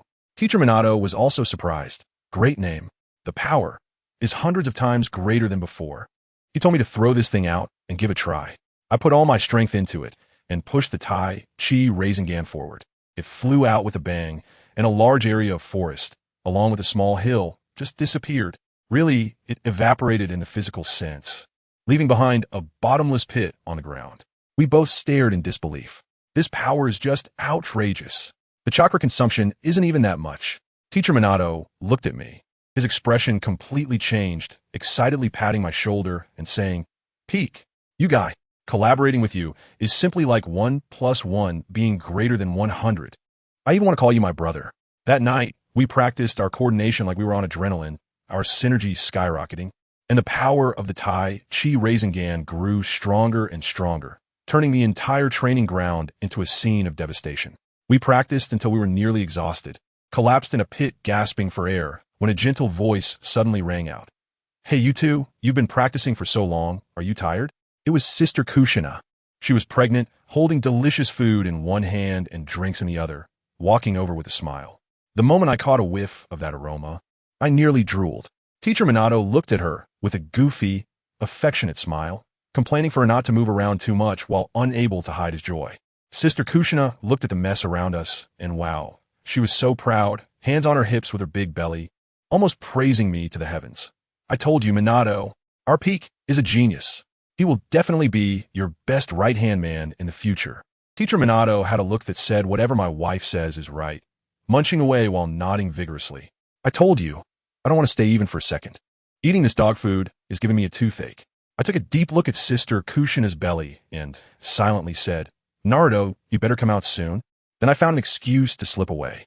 However, I didn't leave empty-handed. I stole a scroll that didn't contain any ninjutsu, but was filled to the brim with Teacher Minato's chakra. That's right, it's a chakra power bank. This was the ultimate technique that we figured out last night. With this thing, I can unleash that world-destroying wind release. Raisen Shuriken all by myself. Of course, I also left some of my chakra for him, emphasizing mutual support. I was walking home, savoring the new techniques I had learned, when suddenly, I caught a glimpse of an inconspicuous symbol on the wall from the corner of my eye. Who would understand among my family? 2 outsiders. It looked like a child's scribble, but in the eyes of our covert group, this was the highest level assembly order. Something big is about to happen in the village. My heart skipped a beat, and I immediately put on my fox mask, swiftly slipping into the dark. Goodness, it was already a complete mess inside. Everyone was running around frantically, and the atmosphere was so tense it felt like you could wring water out of it. I spotted my old teammates, Kakashi Senpai and Itachi. who were waiting for me there. As soon as they saw me, they waved eagerly. The three of us gathered together and went directly to meet the leader of the Naruto, Naruto Is Sharingan. I tell you, I have never seen him look so grim, as if he had just lost a father. He opened with a bombshell. The situation is urgent. The Hidden Mist Village has sent a large number of Naruto elites, and even the 7 ninja swordsmen of the mist have infiltrated our borders. The 7 ninja swordsmen of the mist. Those ruthless killers. The leader took a deep breath and continued. Their intentions are unclear, but it is very likely a precursor to war. Your mission is to stop them outside the village. Find out what they really want. Kakashi's face immediately darkened. Itachi also looked serious, mumbling something about the village of Blood Mist. I wasn't that surprised after all. Ever since we took down that Black Hole Rhea, I knew this wasn't over. Plus, if I calculate the days, Aunt Kushina is about to give birth. And when the Nine-Tailed Seal is weakest, these people are definitely going to cause trouble. We have just accepted the mission when a messenger rushed in, shouting at the top of his lungs, "Captain, it's bad. Yuin Village has also made a move." A large number of ninjas are rapidly approaching the territories of the Uchiha and Hyuga clans. The people from Kirigakure are also among them. I locked eyes with Itachi suddenly, and my heart sank. Yunin, Wuin, these guys have been eyeing our Uchiha Sharingan and the Hyuga Byakugan for quite some time, and today they finally couldn't hold back. To be honest, if they were targeting other clans, I might just treat it as a mission, collect my pay, and do my job. But now they're setting their sights on us Uchiha, wanting to harm my family? That's something my blade needs to have a say in. I came to this world, and the Uchiha clan has given me nothing but warmth and love. Now that I'm the junior clan leader, if someone dares to touch my people, isn't that just a slap in my face? My anger suddenly flared up. Itachi patted me on the shoulder and gave me a look I understood. He knew that I had to handle this personally. Kakashi didn't say anything, but his gaze said it all. Even the commander, Tsurutobi Shinji, pretended to look down at his documents, tacitly allowing me to leave the team. They all knew that the rules of the Umbu meant nothing in the face of family safety. I didn't even say hello, and, with a flying thunder god technique, I instantly disappeared from my original spot. The next second, I found myself in the outer forest of the Uchiha clan's territory. On the surface, the village seemed peaceful, with villagers chatting and laughing, completely unaware that death was quietly approaching. As soon as I activated my Sharingan, I was astonished to see over a dozen people hiding in the forest, some obscured by mist, sneaking their way over. Behind them were about 10 Jonin, clearly using the Chunin in front as cannon fodder for reconnaissance. Want to play this game? I'll show them what professionalism looks like. Before they arrived, I moved as fast as lightning, filling the entire forest with explosive tags connected by chakra threads, mixing real and fake ones to keep them guessing. Then, I pulled out a large number of kunai, each inscribed with the Flying Thunder God technique. This was my first time taking on so many skilled opponents, and I had to play it flawlessly. I just finished checking when a poor soul over there triggered trap, and with a bang, they were instantly blown into a sky full of parts. This completely stunned them. Taking advantage of their confusion, I clapped my hands and performed the hidden mist technique. In an instant, the entire forest was shrouded in a thick mist, making it impossible to see a hand in front of my face. Then, I casually flicked my wrist, and countless kunai marked with the Flying Thunder God technique scattered like flowers from the heavens, filling every corner of the forest. Be careful, it's the Flying Thunder God. The experienced Chunin inside immediately started sharing information, warning their teammates to watch out for every kunai. Unfortunately, they had no idea this was just my distraction. Shadow Clone Technique. I created several clones to rush into the mist and play hide-and-seek with them, while my real self remained hidden in the shadows, completely still. The Umbu from the hidden cloud in the distance were still analyzing the situation like strategists. The enemy can use the hidden mist and Flying Thunder God techniques, indicating they are an agile ninja. If we force him into a narrow space, his space-time ninjutsu will be rendered useless. Family. I almost laughed out loud from my hiding spot. Before they could implement their brilliant strategy, a cold voice rang in their ears. Wind style, taijutsu, spiral bomb. My movements were at their peak. As the sound echoed, a shadow clone had already thrust a giant Rasengan the size of a grinding disc into their faces. These Jonin reacted quickly, desperately retreating, and one even used body flicker technique to dodge while throwing a massive wind shuriken. Just when they thought they had escaped a disaster and were ready to counterattack, the clone holding the Rasengan suddenly burst into a cloud of smoke. It was just a shadow clone. The Jonin's faces turned pale as they realized how tricky their opponent was. They instinctively looked around but failed to notice that the real me had descended from above, wielding a Tai Chi Rasengan. Boom.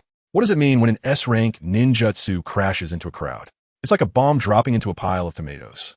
The Jonin barely had time to let out a scream before being turned into a mist of blood.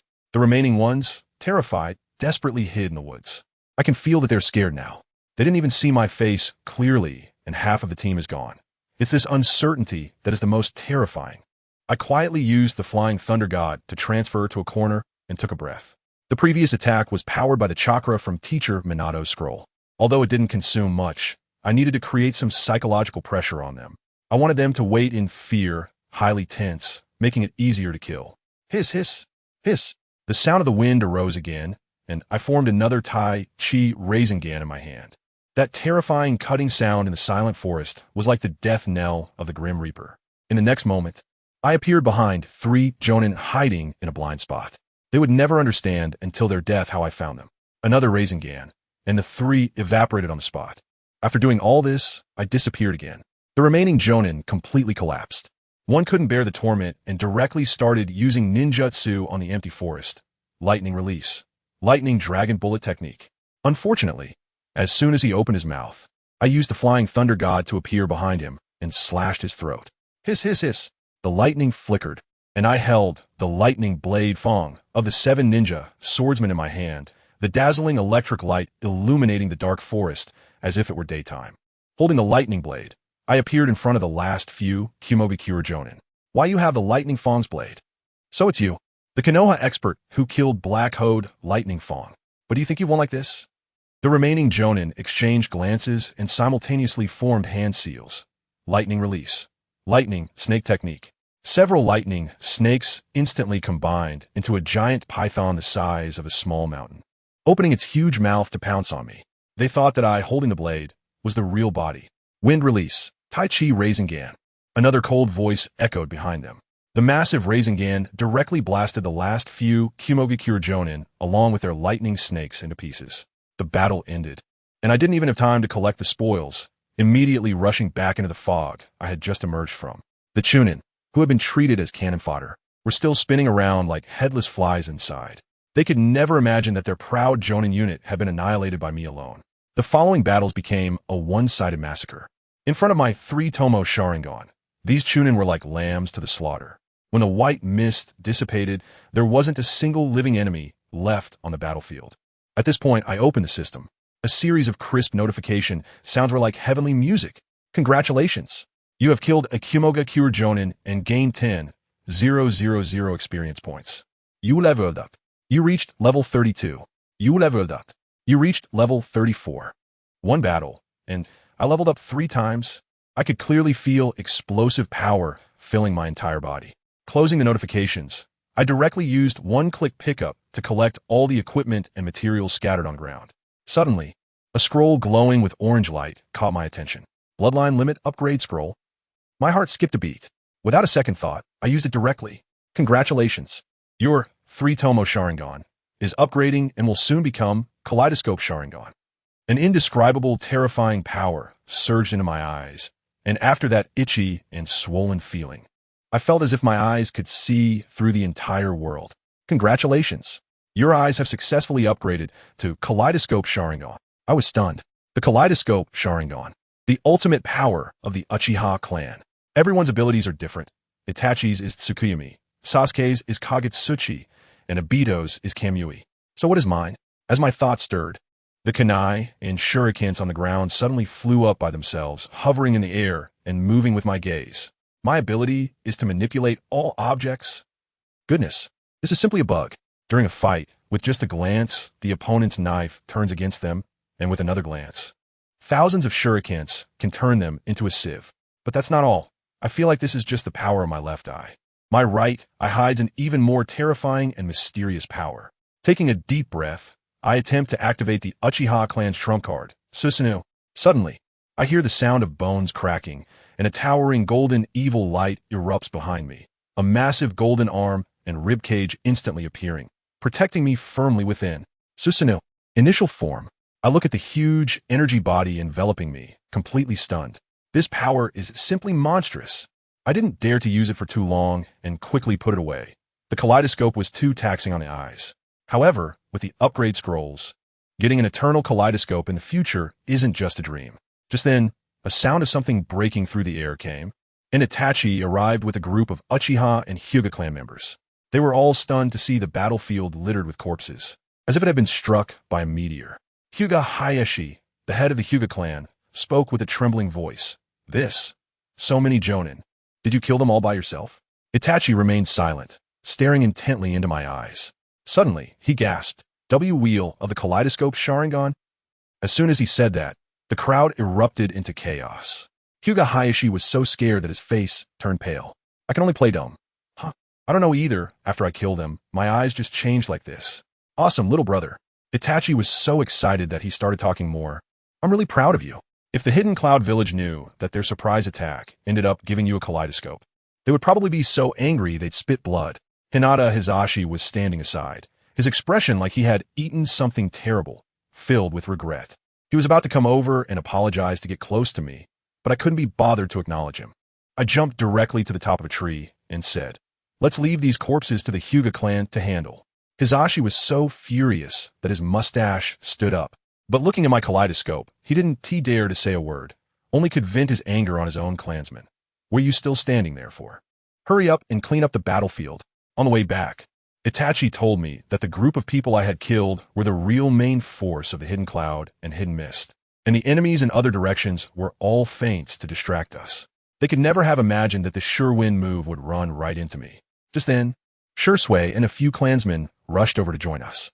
Itachi didn't notice anything unusual, but my newly activated Kaleidoscope Sharingan clearly identified these so-called clansmen, including Uchiha Shursui, as bright, red hostile targets.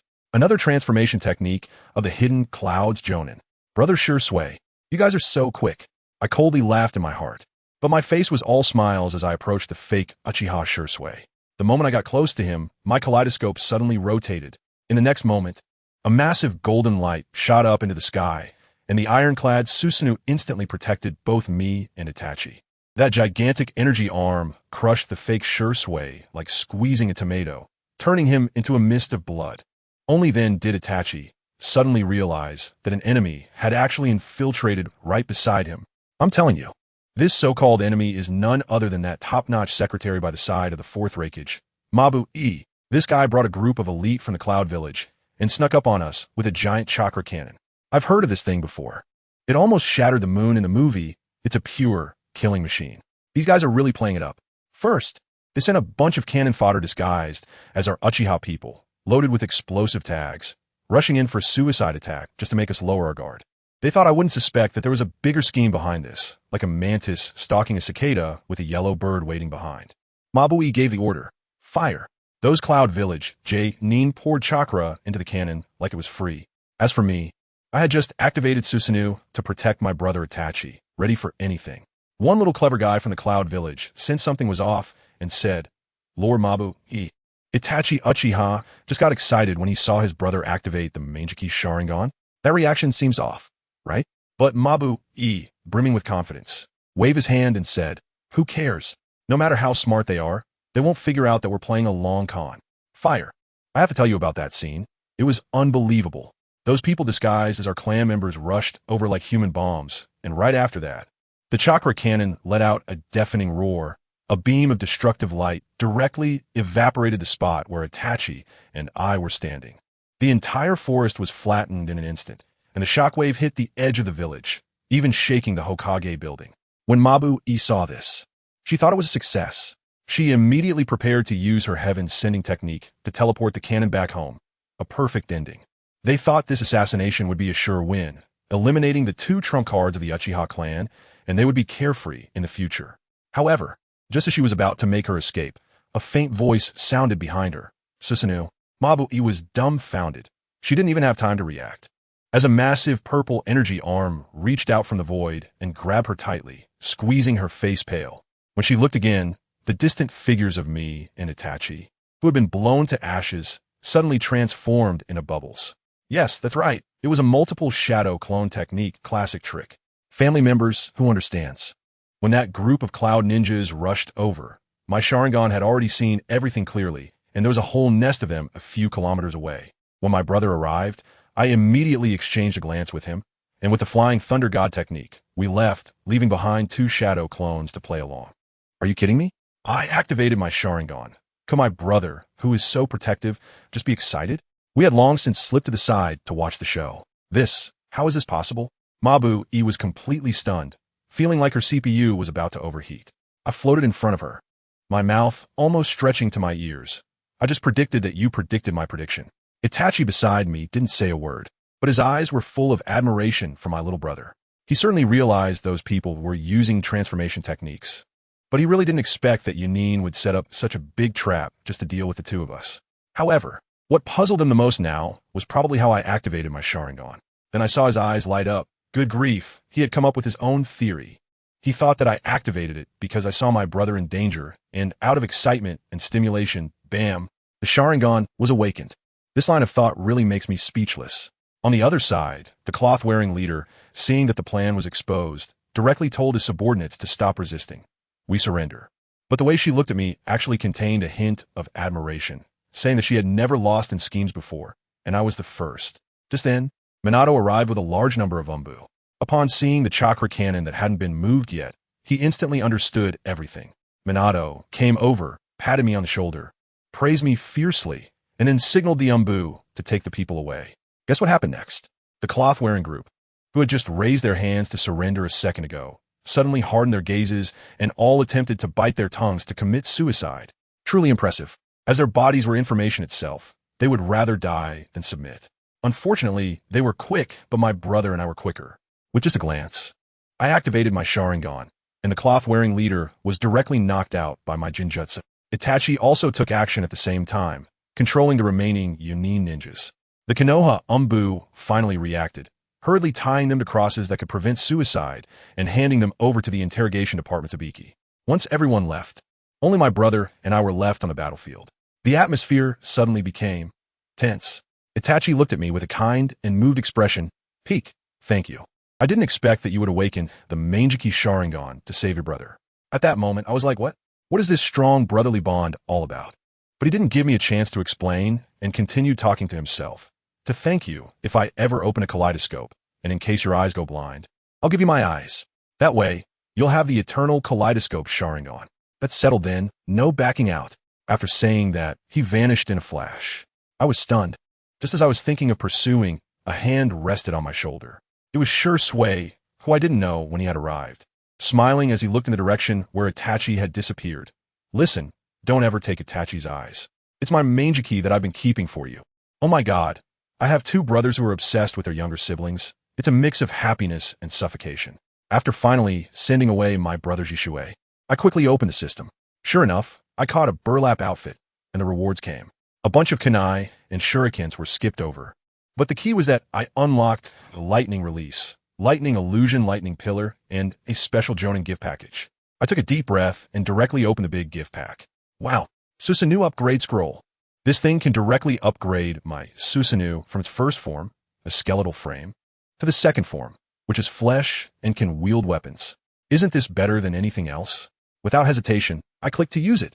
Congratulations. Your Susanoo has evolved to second form. Awesome. I felt a surge of new power in my eyes, and my understanding of ocular techniques reached a new level. The next day, I arrived at the Uchiha Assembly Hall feeling refreshed, only to find the atmosphere in the clan was off. Everyone's face was filled with anger. My father Fugaka looked even more serious when he saw me. I asked directly, Dad, what happened? Before he had a chance to speak, a sarcastic voice came from outside the door. Fugaku, the higher-ups of Konoha are doing this for the future of the Uchiha, to avoid war. Sacrificing one Uchiha clan member to achieve peace between the 2 villages. Why not? As soon as I heard this, my anger surged. I saw 2 old men and women, Mito Gate Flame and T-Rune Koharu, walking and surrounded by a few members of the Umbu. It was these 2, the top ancient relics of Konoha, political allies of Danzo, with a belly full of schemes. Their visit today surely meant trouble. Fugaka wanted me to leave first, but I sat down and refused to go. I am also the young clan leader of Uchiha and have the right to participate. Itachi and Shui also appeared in the hall instantly, coldly staring at the 2 advisors. Mito Gate Flame cleared his throat and began his performance. Uchiha Peak killed dozens of people from the Cloud Village and captured the Raikage Secretary. This matter. The Cloud Village is not having it. They sent an ultimatum last night. Either hand over Uchiha Peak as a hostage, or they will start the Fourth Shinobi World War. Our high-level officials discussed it, and for the sake of Konoha's peace and the countless civilians, we can only put up with Uchiha Peak this time. T-Rune Koharu chimed in beside him. Yes, Peak, think about it. Using just yourself to exchange for decades of peace for Konoha. Wouldn't your heroic image be even more magnificent? I laughed coldly the whole time. Let me be a hostage? Isn't this just a repeat of Hinata Hizashi from back then? These soft-hearted leaders of Konoha, so submissive to outsiders and striking hard at their own. And these two old geezers are clearly using this opportunity to suppress us Uchiha. I wouldn't believe for a second that the shadow of the third Hokage isn't behind this. Fugaku slammed the table. I disagree. Shinjin is a hero of Konoha. What you're doing will break the hearts of all the ninjas. Mito Minion immediately started moral coercion. Then you are disregarding the millions of people in Konoha? How selfish. Itachi and Shursui exploded on the spot, ready to fight. Fugaku stopped them, rejecting once again. As a result, Mito Minion clapped his hands, and a bunch of Umbu surrounded us immediately. Uchiha Fugaku, today you will hand him over. Whether you want to or not. Just as it looked like a fight was about to break out, I finally spoke up. What is senior advisor of Konoha? I stood up, my voice not loud, but clear enough for the whole hall to hear, bowing and scraping to outside village ninjas, threatening and enticing our own heroes, compromising with outsiders while digging a pit for your own people. The math ain't mathing. Are you two's calculations a bit too loud? I tell you, as soon as I finished speaking, a cold voice suddenly echoed from the back of the hall, instantly silencing the entire room. It was my teacher, Minato Namikaze. Goodness, he didn't even bother to use the front door, instead descending from the sky with a large group of Umbu, exuding an aura of 8 meters. His eyes were like knives, slicing through the two old guys as he said, word by word, Mizuho come in, Tanshin Kosan, you are fired. Furthermore, he paused for a moment, his voice turning even colder, suspicion of treason against the village. Please come with the Umbu. The two old men were instantly petrified, their expressions frozen as if their systems had crashed, probably unable to process how they suddenly lost their jobs. Before they could react, Teacher Minato dropped another bombshell. In light of Uchiha Kage's outstanding contributions this time, from today on, he will be the new senior advisor of Konoha. I was standing there at the age of 5, as senior advisor of Konoha. I wouldn't even dare to write a script like this myself. The old lady, Kirinobori, was still unconvinced, shouting, "He's only 5. This is too abrupt." I shot back with a cold smile. It's the biggest rudeness to let two spineless people be advisors. My words silenced them both, and then they were dragged away by the Umbu like dead dogs. Once they left, Kakashi-sensei's expression softened, but as he turned his head, his eyes instantly widened. What did he see? He saw Itachi and Shursui standing next to me, their eyes with the kaleidoscope Sharingan spinning wildly. Family, who understands? That warm current surged up in my heart. These two guys, for my sake, actually activated their kaleidoscope at the same time. Itachi directly laid it all out for me, saying that if those two old geezers dared to lay a finger on me, they were ready to flip the table with the entire clan, betraying everything for me. Kakashi-sensei took a deep breath after hearing this, and then said something that shocked me. He lowered his voice, his expression more serious than ever. You must not betray us. Peak, don't worry. Before you become Hokage, I'll help you clear away all the obstacles in the village. I'll support you to become the 5th. To hell with the will of fire. My teacher, that once sunny and cheerful Golden Flash, because of today's incident, I tell you, he has completely darkened. My dad, Uchiha Fugaku, was stunned beside me, probably shocked by Master Minato's fierce determination. Once he snapped back to reality, he slapped Master Minato on the shoulder and said, Lord Minato, I'm convinced. I understand the situation now. Our Uchiha clan has no power and is just meat on the chopping block. Since that is the case, let our two families join forces. The Uchiha clan will fully support you until we elevate Fugaku to the position of the 5th Hokage. Wow. The two giants of Konoha directly allied in front of me for my sake. Master Minato also candidly expressed his frustration, saying that being Hokage was suffocating. With all power in the hands of the 3rd Hokage in Danzo, he couldn't bear it anymore, especially after almost failing to protect his own student today. In the following days, the atmosphere in Konoha changed dramatically, like a storm brewing. It was practically a silent power reshuffle.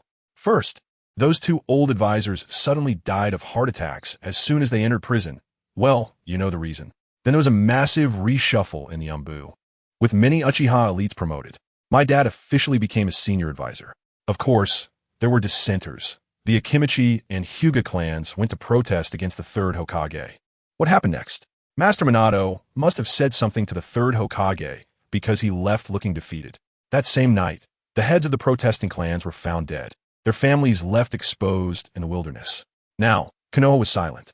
Those who had previously ignored us Uchiha now greeted us with the warmth as if they were meeting their long-lost fathers. In these few days, I took the opportunity to check out the Umbu and noticed many familiar faces were gone, replaced by members from the previous third Hokage's faction. It was clear that my teacher was truly risking his reputation and future to pave the way for me. Just when the storm was brewing, my game time was up, and everything went dark as I logged out. Congratulations! You have successfully logged out. When I opened my eyes again, I was back on the playground of Qinglong High School. My classmates were chattering away, boasting about their new ninjutsu and level-ups. I didn't join in. Instead, I found a corner to sit and meditate. Suddenly, the principal rushed over, handing me a shiny black card. NingFeng, this is the Diamond V card the school applied for you. It has tens of millions on it. Spend it as you like. Also, your achievements have been reported, and the country has sent an expert team to meet you. They are already on their way. As soon as he finished speaking, a vehicle stopped nearby, and several elderly gentlemen with white hair got out. The leading one, upon seeing me, lit up with excitement as if he had discovered a new continent. You must be NingFeng, right? Perfect. We obtained some good things from Orochimaru in the game and want to test them on you. As he spoke, one of his companions took out a test tube containing. Oh my god, Hashirama S cells? Guys, I was completely stunned. These top scientists weren't leveling up or fighting monsters in the game, but were instead collaborating with Orochimaru on research. The leading Professor Lu Guang was ecstatic. We hypothesized that only those with strong vitality or from the Uchiha clan can integrate this stuff. You're the perfect candidate. Are you willing to experiment with us? What else can I say? Of course, I followed them. As a result, on the way to the research institute, we unexpectedly encountered a group of robbers blocking the road, who were also thieves that had learned some mediocre ninja skills from games. Just as I was about to take action, there was a sudden loud crash, and a gigantic snake tail, several meters thick, fell from the sky, smashing those robbers into a pulp. As the dust settled, a 100-meter-long A-grade monster, the starry blood python, coiled there, its cold eyes fixed on us. Professor Lu and the others turned pale, but I remained calm and activated a half-body Susanoo to protect the car. The giant python probably hadn't even recognized who I was when I unleashed a Rasengan that pierced through its 7-inch mark, and with a loud thud, its massive head dropped to the ground. Back in the car, the way these professors looked at me was no longer as if they were looking at a person, but like they were gazing at a deity. One of them, named Li Xiang, who claimed to study fluid mechanics, grabbed me and began asking about the principles behind the Rasengan. I created one on the spot, and he stared at it for a long time, muttering about chakra tornadoes, torque, and explosion effects. Then he suddenly injected a bit of his own chakra into my Rasengan. Hiss! The ball in my hand instantly crackled with lightning, its power multiplying several times. Thunder release. Rasengan Shuriken. I was shocked. In the original story, Naruto needed to create so many shadow clones and had Kakashi's guidance, putting in a ton of effort to develop it. But this Professor Lee was able to produce it just by looking at it? Is this the power of a top scientist? So far ahead, Professor Lee wore an expression that indicated this was just an appetizer, and asked me to try it myself according to his method. I attempted to inject Lightning Blade into the center of the Rasengan, and he guided me from the side. Yes, right at the very center, that's where it's most violent and stable. Boom! With a loud noise, a Rasengan Shuriken, about half my height and surrounded by wild lightning, formed in my hand. I am completely convinced. I bowed to these old gentlemen and said, "Professors, I used to think that technology was just about playing on the computer, but now I realize that you are the true masters." Professor Lu laughed heartily and patted Professor Lee on the shoulder. What is this? Old Lee has previously researched the chakra nature transformations of scorch release, light release, and even dust release. Why not share that with classmate NingFeng as well? I tell you, Old Lee is really not one to beat around the bush. As soon as he finished speaking, it was like he was hyped up, insisting on dragging me to test his wild idea right there. He said we should try in the car before we get to the research institute. Goodness, the action of these research big shots is truly outrageous. Professor Lee directly pulled out a piece of paper that looked incredibly ordinary, claiming it was their chakra test paper for replicating the world of Naruto. All right then, since we're here, let's test it. I carefully pour my chakra in, and guess what? Suddenly, the paper burst into flames. Professors Lee and Lu immediately laughed. Not bad. Not bad, it's fire attribute. Just as they finished speaking, the burning paper's edges started to crinkle, like instant noodles. Wow, it crinkled too? Professor Lu exclaimed. Professor Lee's eyes behind his glasses widened in surprise. Dual attributes. Fire and lightning. Let me tell you, the atmosphere in the car instantly changed. The two old men looked at me as if I were a rare treasure. And that is not all. The driver suddenly shouted, wait. Professors, look. The paper is cracked in the middle. It's even wet on the side. Hiss. Two gasps were heard in the car. Fire, thunder, wind, water. For elements? Professor Lee and Professor Lu were completely stunned, their mouths agape, as if a chicken egg could fit in, staring at the piece of paper in my hand, as if they were under a spell. I was also confused, thinking to myself, I really that impressive? Besides the earth attribute, do I know them all? Just as I was thinking this, my family, who could understand, saw the piece of paper in my hand that had been tortured beyond recognition, and with a snap, it turned to dust. In the car, there was a deathly silence. After a full 3 seconds, earth attribute. All attributes. Professor Lee and Professor Lu both went crazy. The two old men, with a combined age of over 100, jumped up in the car, banging their heads on the ceiling, like two mice that had entered a grain store, their faces flushed with excitement. The way they looked at me was no longer like looking at a treasure. It was like looking at a living ancestor. I thought about it for a moment, and it makes sense. My body has been soaked in so many family secret medicines that my constitution is no longer normal. Having all attributes seems quite reasonable. This talent is simply that of a fully equipped hexagonal warrior. Professor Lee was so excited that his hands were shaking. Hurry, NingFeng, quickly. Test my theory. Try to merge the water attribute and the earth attribute.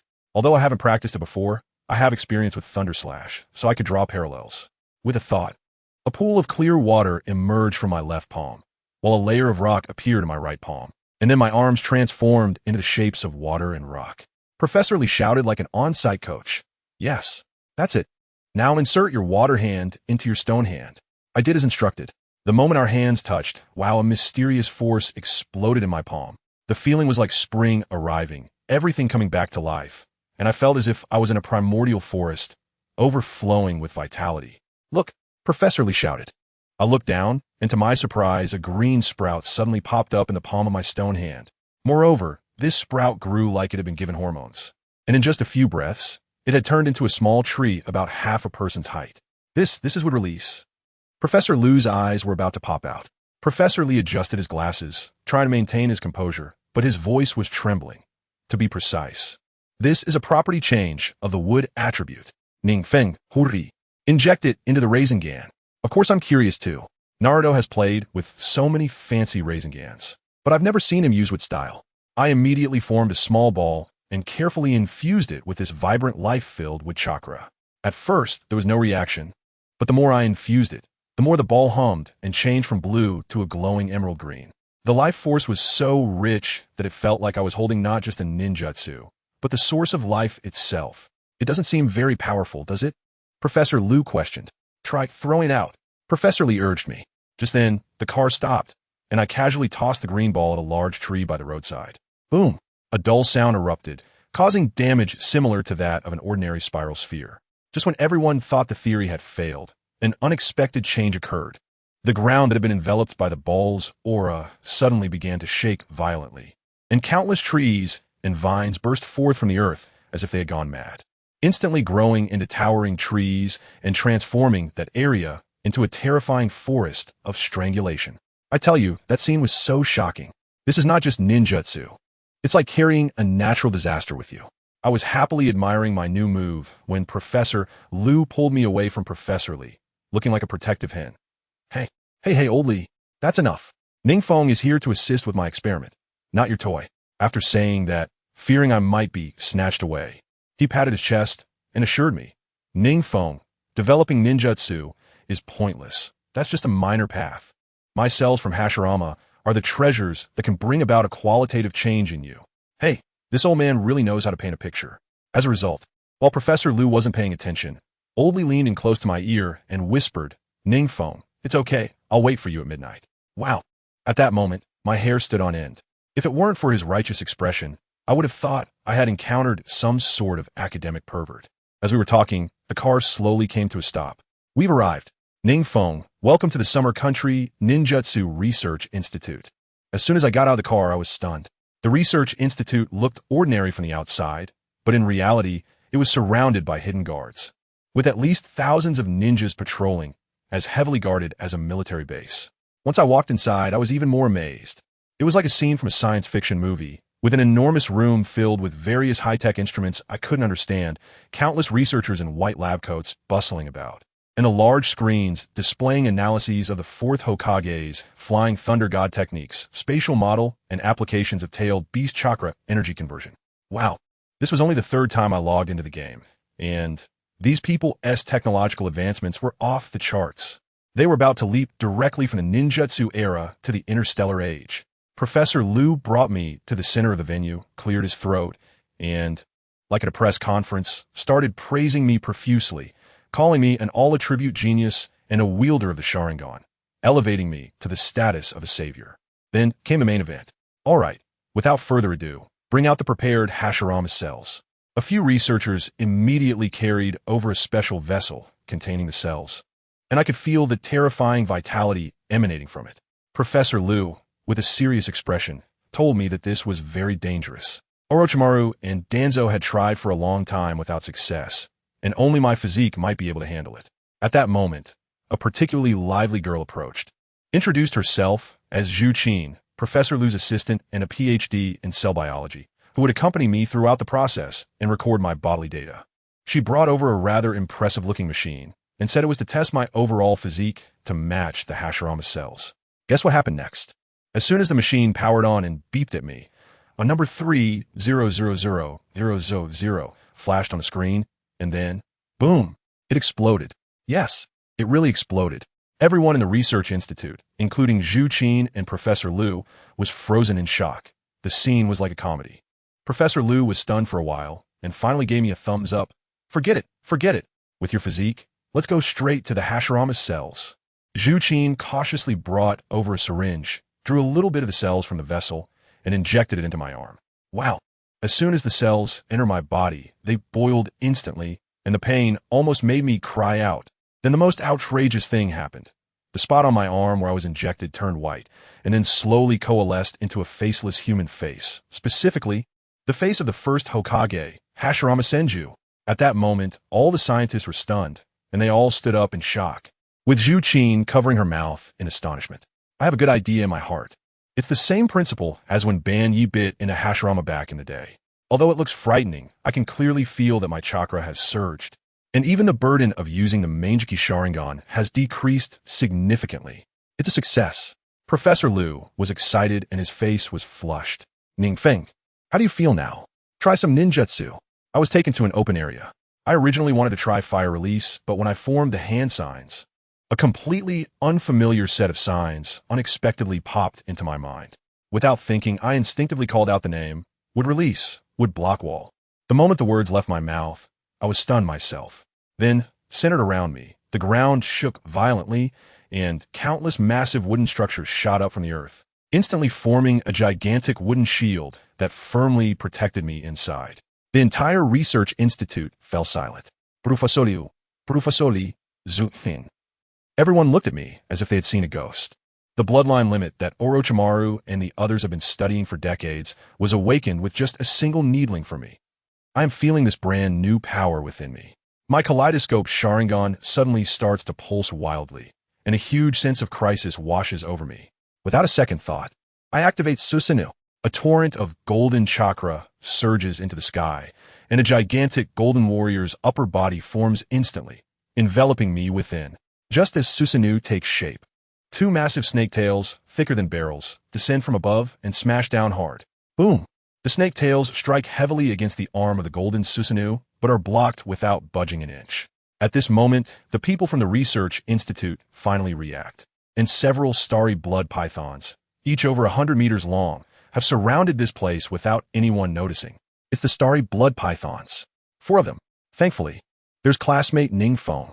Everyone breaks out in a cold sweat while I'm feeling my brand new power. I found that after injecting the interstitial cells, my Susanoo directly evolved into its third form. Not only did it don heavy armor, but it also wielded two massive steel blades. This enhancement is simply an epic level buff. However, this thing consumes an outrageous amount of energy. I didn't have time to waste, so I directly controlled the golden Susanoo warrior to charge forward. Those giant snakes were probably stunned. They had never seen such a scene. They instinctively swung their tails to try to hit me, but my Susanoo's hand wielded the blade, and with a swift motion, the massive snake tail was severed like cutting tofu, turning into a mist of blood in the air. The scene was simply like slicing through vegetables. I rushed in and started slashing wildly. The golden blade light flashed, and in less than a minute, all four A-level giant beasts were reduced to fragments, dead beyond recognition. I quickly released Susanoo, and in just a short while a third of my chakra was gone. When the dust settled, Professor Liu and the others finally came to their senses from the shock and rushed over, jumping around to check if I was hurt. I walked directly to the corpse of the giant snake, picked up the exploded demon core, and popped them into my mouth one by one like candy. Zhu Qin's big, lively eyes were already filled with little stars. Professor Liu looked at me, his face full of emotion. Is this the power of a top ninja? I brushed off the dust on my hands and shrugged. It's nothing, just a few little snakes. They can't hurt me at all. They can't hurt me. But those professors are all nervous. Let me tell you, as soon as I came out of the game, they rushed over like they had seen a ghost, scanning me from head to toe over and over again, afraid that my precious little buddy might have any problems. Goodness, the entire research institute feels like my personal logistics team now. I just need to go into the game and wreak havoc, while they take care of researching hacks for me. This treatment is simply amazing. All right, enough chit-chat, let's log in. With a blink of my eyes, I found myself back in my Uchiha mansion. Two servants came up, bowing respectfully and calling me young master. I waved my hand, telling them not to waste time on me. As I stepped out of the mansion and stretched, I saw the players in the village all huddled together. Some running around the village, others climbing cliffs. It seems they've all been beaten down by real life and want to turn their fortunes around in the game. I was just reflecting when I suddenly sensed some movement outside the village. After upgrading my kaleidoscope, my vision was as if I had an 8 times magnifier. I could see someone in a firefight from a distance. Before I could make a move, a guy from Konoha came rolling and crawling toward me, breathless, shouting, "Phone, young Master Phone, not good. Your friend from the Rain Village. He's with the Akatsuki organization, and he was intercepted on his way to Konoha. They're fighting right now." Akatsuki? Damn, Nagato, and the others? Without saying a word, I used the Flying Thunder God technique and rushed over. Let me tell you, these Hashirama cells are really something. I felt like my Flying Thunder God was so fast that it left after images. It was like going from 5G to 6G. But as soon as I landed, I sensed something was off. Does anyone understand? There were a whole bunch of people crouched in the grass around me. All elite Jonin from the Rain Village. Their IDs glaring above their heads. Are they here to play land and get boxed? As soon as those guys made a move, they pounced on me like hungry wolves. In the past, I might have really been done for, but now? Brothers, times have changed. I tell you, Professor Lee and the others are simply geniuses. I was rubbing a spiral pill with my right hand, and with my left hand, I followed their instructions to create some kind of light attribute property change. When the two combined, wow, the spiral pill became invisible. It turned into a ball of white light. And who could tell that this was a deadly move? I casually threw it out, and I heard a series of bangs. Those guys who charged the fastest hadn't even reached me yet, and they exploded into a mist of blood, not even having time to react. The rest of the people were dumbfounded, shouting, "What's going on? What kind of ninja technique is this?" I couldn't help but laugh out loud. This move is called Light Escape, Spiral Shuriken, focusing on being unexpected. It's simply the ninja arts equivalent of Are You Really Hungry? It looks harmless, but with one move, it can take your life. Previously, I had low chakra and didn't dare to use Flying Thunder God recklessly, but now with Hashirama cells, my blue bar is like infinite. I transformed into Gold Flash 2.0, and with a few swipes, no one was left standing on the field. They were all down. I had just steadied myself when suddenly a few figures flashed by, and the last few who tried to run were taken down. I looked up and saw a red-haired guy with rings around his eyes. Damn, isn't that Nagato? Nagato and the others came over, looking battered and bruised, clearly having just come from a tough battle. When they saw me, their expressions were like they had found a savior. Nagato sighed and explained the situation to me. To put it simply, after they took down Hanzo of the Salamander, the organization grew in size, which caught the attention of the Land of Earth and the Land of Wind. These two had been secretly supporting the traitors from Amage Cure, launching daily assassinations and pushing the Akatsuki into retreat. Now even Yahiko and Conan were missing, with their fates unknown. As soon as I heard it, I understood. This is the classic case of the tree that stands out in the forest will be toppled by the wind. However, this is a tremendous opportunity for me. I could just take over the entire Akatsuki and the Rain Village. Got it. Let us go to the Rain Village. I made the decision right away. Nagato probably didn't expect me to agree so readily. He was so excited that he couldn't even speak. On the way, I took a moment to check the system prompt. Wow, I took off right on the spot.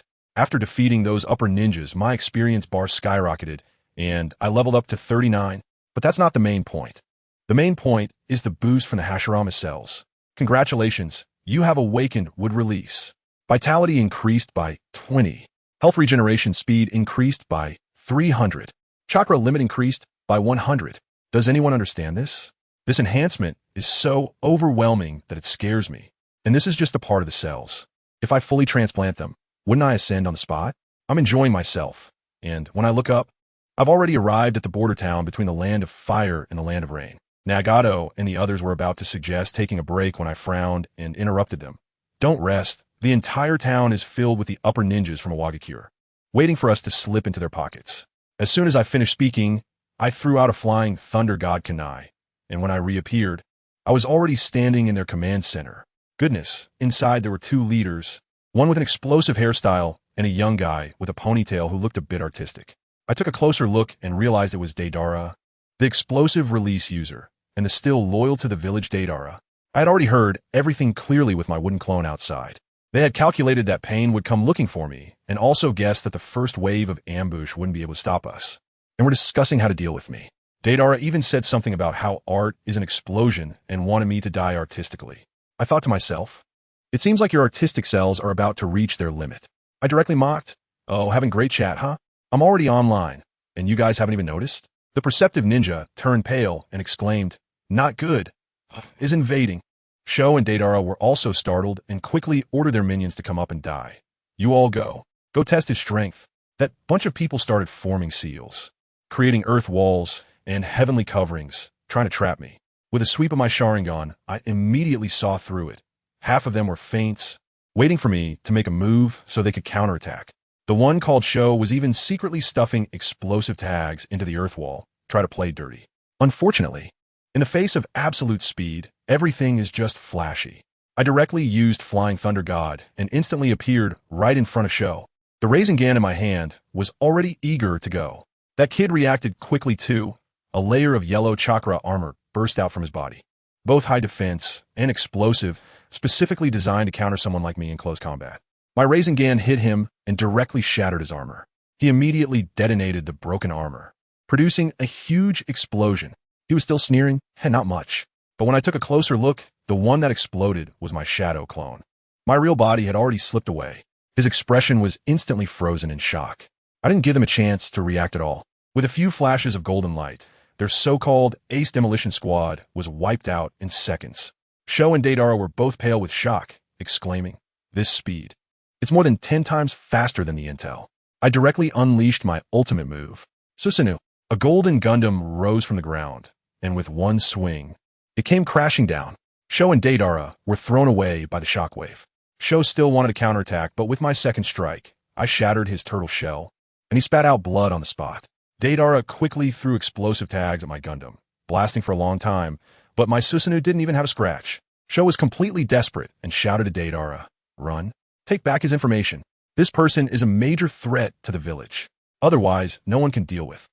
Before he could finish, I sent him off with a black rakage. The explosive Sho dropped a pile of gold coins and equipment. I retracted my Susanoo, and wow, the power of Hashirama's cells is amazing. My blue bar replenished instantly, as if I hadn't used my ultimate move at all. At this moment, Nagato and the others arrived and were stunned to see a ground full of corpses. They surrounded Deidara, waiting for my command. I looked at Deidara, a future talent that must be captured. I spoke directly. Deidara, I know you pursue art and yearn for freedom. Those old fossils in Awagakure can't give you stage. So how about joining our Akatsuki? The young man was quite proud and snorted coldly. So you mean you want me to serve you? I laughed. If I need someone to risk their life for me, I can just wave my hand and countless will come. Why waste my breath with you? In fact, I am just a young person pursuing the path of art, merely seeing my former shadow in you. As soon as I said that, guess what happened? That kid Daidora's eyes suddenly lit up, like he had 2 LED bulbs installed. Violence. Aesthetics? Let me tell you, his expression at that moment was like a top student who had spent a lifetime studying math Olympiads suddenly hearing about the concept of calculus. He was completely bewildered. The rebellious spirit he had just moments ago vanished instantly, replaced by a face full of shock and admiration. Wow, just those 4 words made his CPU overheat. And the way he looked at me changed completely. He was definitely an artistic master. To put simply, this guy didn't want to just fall here without understanding what was going on. Now that I, as an artistic senior, was leading the way, how could he pass up this opportunity? So, Lord Peak, from now on, I am yours. He took a deep breath, and his attitude was incredibly humble. With a thud, he knelt down in front of me, clearly willing to listen. The people around, like Nagato and the others, were almost laughing their heads off. The meaning was obvious. Our boss is amazing. Now we've got such a powerful little brother. Won't we be able to walk sideways in the ninja world from now on? I was secretly pleased. I didn't expect things to go so smoothly. But then I thought about it and realized it made sense. It's survival of the fittest. Clinging to me was his only choice. Anyway, I was just using him as a high-level tool, so it's not a loss. While I was at it, I quickly picked up the equipment that had fallen during the fight. The system notification kept ringing, and there were a bunch of kunai and shurikens. Wait, what is this? A bloodline limit scroll. Explosive release. I'm telling you, this thing is amazing. The description says that after learning it, all my ninjutsu can have an explosive effect. Does anyone understand? Isn't this just like giving all my skills a passive area splash effect? All single target attacks become AoE. If I combine this with my wood release, Birth of the Trees. Wow. I can't even imagine how beautiful that scene would be. The whole world would be purified. Without hesitation, I took the scroll and snapped it. In that moment, I felt every cell in my body filled with the impulse to explode everything. When I opened my eyes again, good heavens, the world in my view had changed. Everything I looked at had a red, attached explosion, symbol floating above it, just like in a video game. It felt like I could eat it just by wanting to. Cousin spatial explosion. Lord Peak, what should we do now? Nagato looked at me for a long time without any response and became anxious. His expression was like he would lose his wife to someone else if I didn't act fast, truly. Let's go to the Hidden Rain Village. I waved my hand. Now I was the backbone of this group. Just as I was about to set off, Nagato pulled me aside again, his expression serious, as if he were entrusting me with something. Lord Peak, I need to tell you something. He took me to a corner where no one was around, took a deep breath, and said, the Hidden Rain Village is definitely a den of tigers and dragons right now. In case we can't win, I will give you my Rinnegan. You must take it and save Konin and Yahiko and lead Akatsuki forward. I understand. This guy really treats Shao, Nand, and Yahiko as his life. It's also because I acted too quickly last time that he still doesn't know how to use his double Rinnegan well, like a decoration. So he's placed all his hopes on me. I patted his frail shoulder and smiled. Don't worry, your Rinnegan will shine when the time comes. For now, just watch my kaleidoscope performance. Once we return, with a command from me, everyone will head straight to the Rain Village. It's not far, and soon we reach the outskirts. Stop. I raised my hand, and the Sharingan activated scanning mode. Goodness, the entire perimeter of the Rain Village was densely packed with IWA and AIM ninjas, like dumplings being dropped. Inside the village, there was a powerful barrier covering it. Not even my kaleidoscope could penetrate.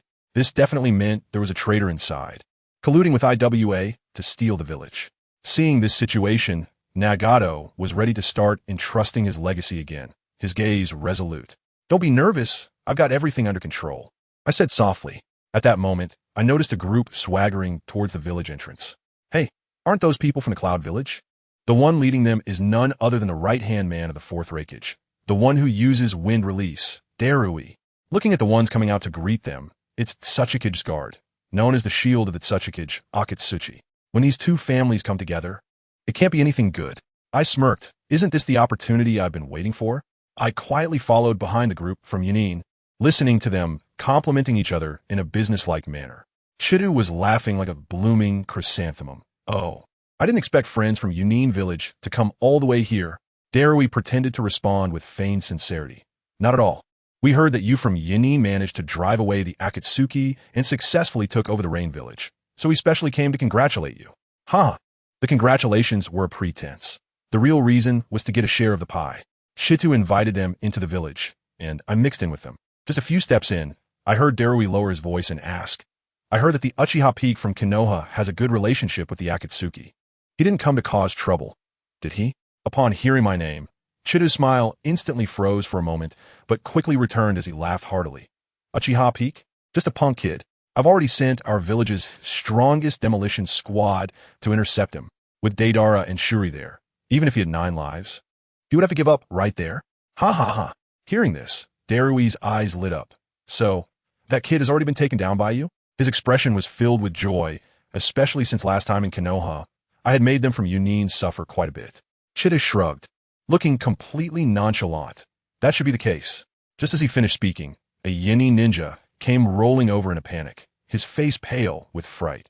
Chitu-sama. And no, it's bad. Shuri-sama was taken out by Uchiha Peak. Deidara-sama also surrendered. What? The faces of Chitu and Darui turned green in an instant. That kid came and went without a trace. He is now. Before Darui could finish his sentence, Chita shouted, "Quick, seal off the village. Don't let him sneak in." Too late. I have long become an ordinary cloud ninja, approaching them unnoticed and gently tapping the shoulder of the guy in front of the druid.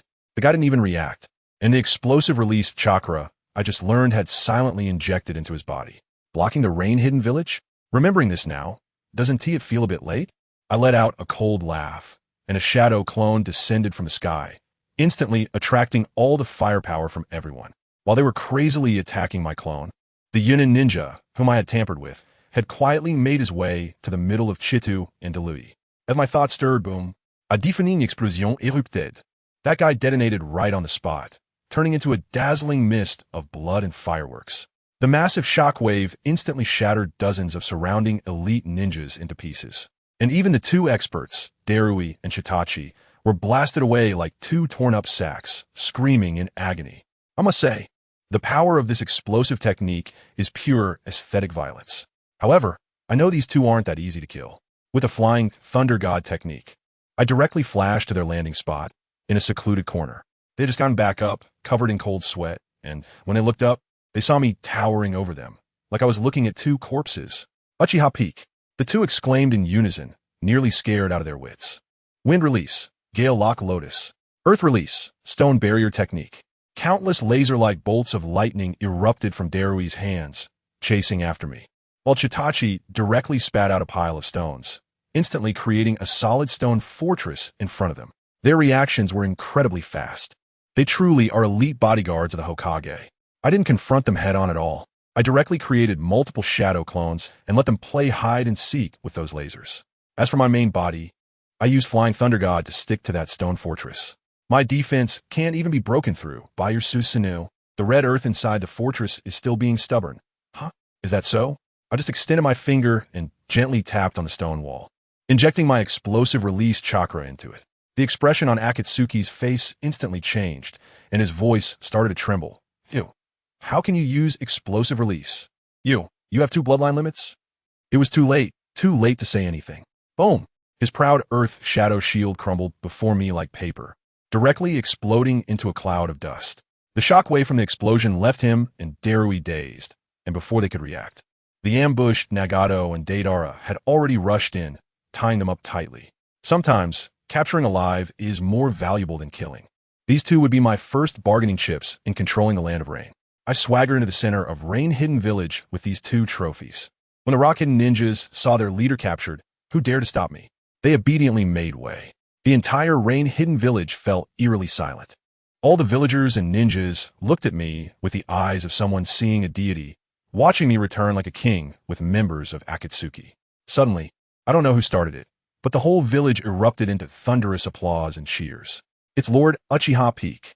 Our great hero has returned. Akatsuki is back. We are saved. Hearing these cheers, I stepped onto the high platform and said a few words to the crowd. The system's notification sound immediately rang in my head, filled with alerts about rising reputation and support rates. I took a glance and wow, my support rate in Rain-Hidden Village shot up to 65. I checked the situation in Konoha. Well, it's still that pitiful 5. Once everything was settled, I immediately ordered the members of Akatsuki to contact the lost comrades, while I personally went to find Konan and Yahiko. With the inside of my Sharingan, I quickly sensed a faint presence in a remote residence. A few clueless remnants of the Rain Village had also discovered this place and were preparing to break in. I used the Flying Thunder God technique, and in a flash of golden light, those few weaklings had already turned into corpses. I pushed open the door, and what greeted me was a flurry of paper pieces, each one a detonating talisman. Foam, you finally came. Before these talismans could explode, a weak voice came through. The master of the ninjutsu recognized me, and as his taut nerves relaxed, his whole body fell straight back.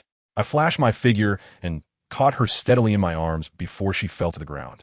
Xiaonan fell into a deep sleep in my embrace, her body cold. Holding her, I used the Flying Thunder God technique to return directly to the Akatsuki headquarters in Rain Village. Now, this place has become the headquarters of Akatsuki, and everyone cast admiring glances at me upon my return. I laid Xiaonan down on the bed and gave her some water. Seeing her color improve significantly, I finally breathed a sigh of relief. Not long after, Nagato rushed in excitedly. When he saw that Xiaonan was okay, the anxious heart he had finally relaxed. Shortly after, Yahiko, whom he had found, also dragged his weak body over, revealing a pale smile on his face.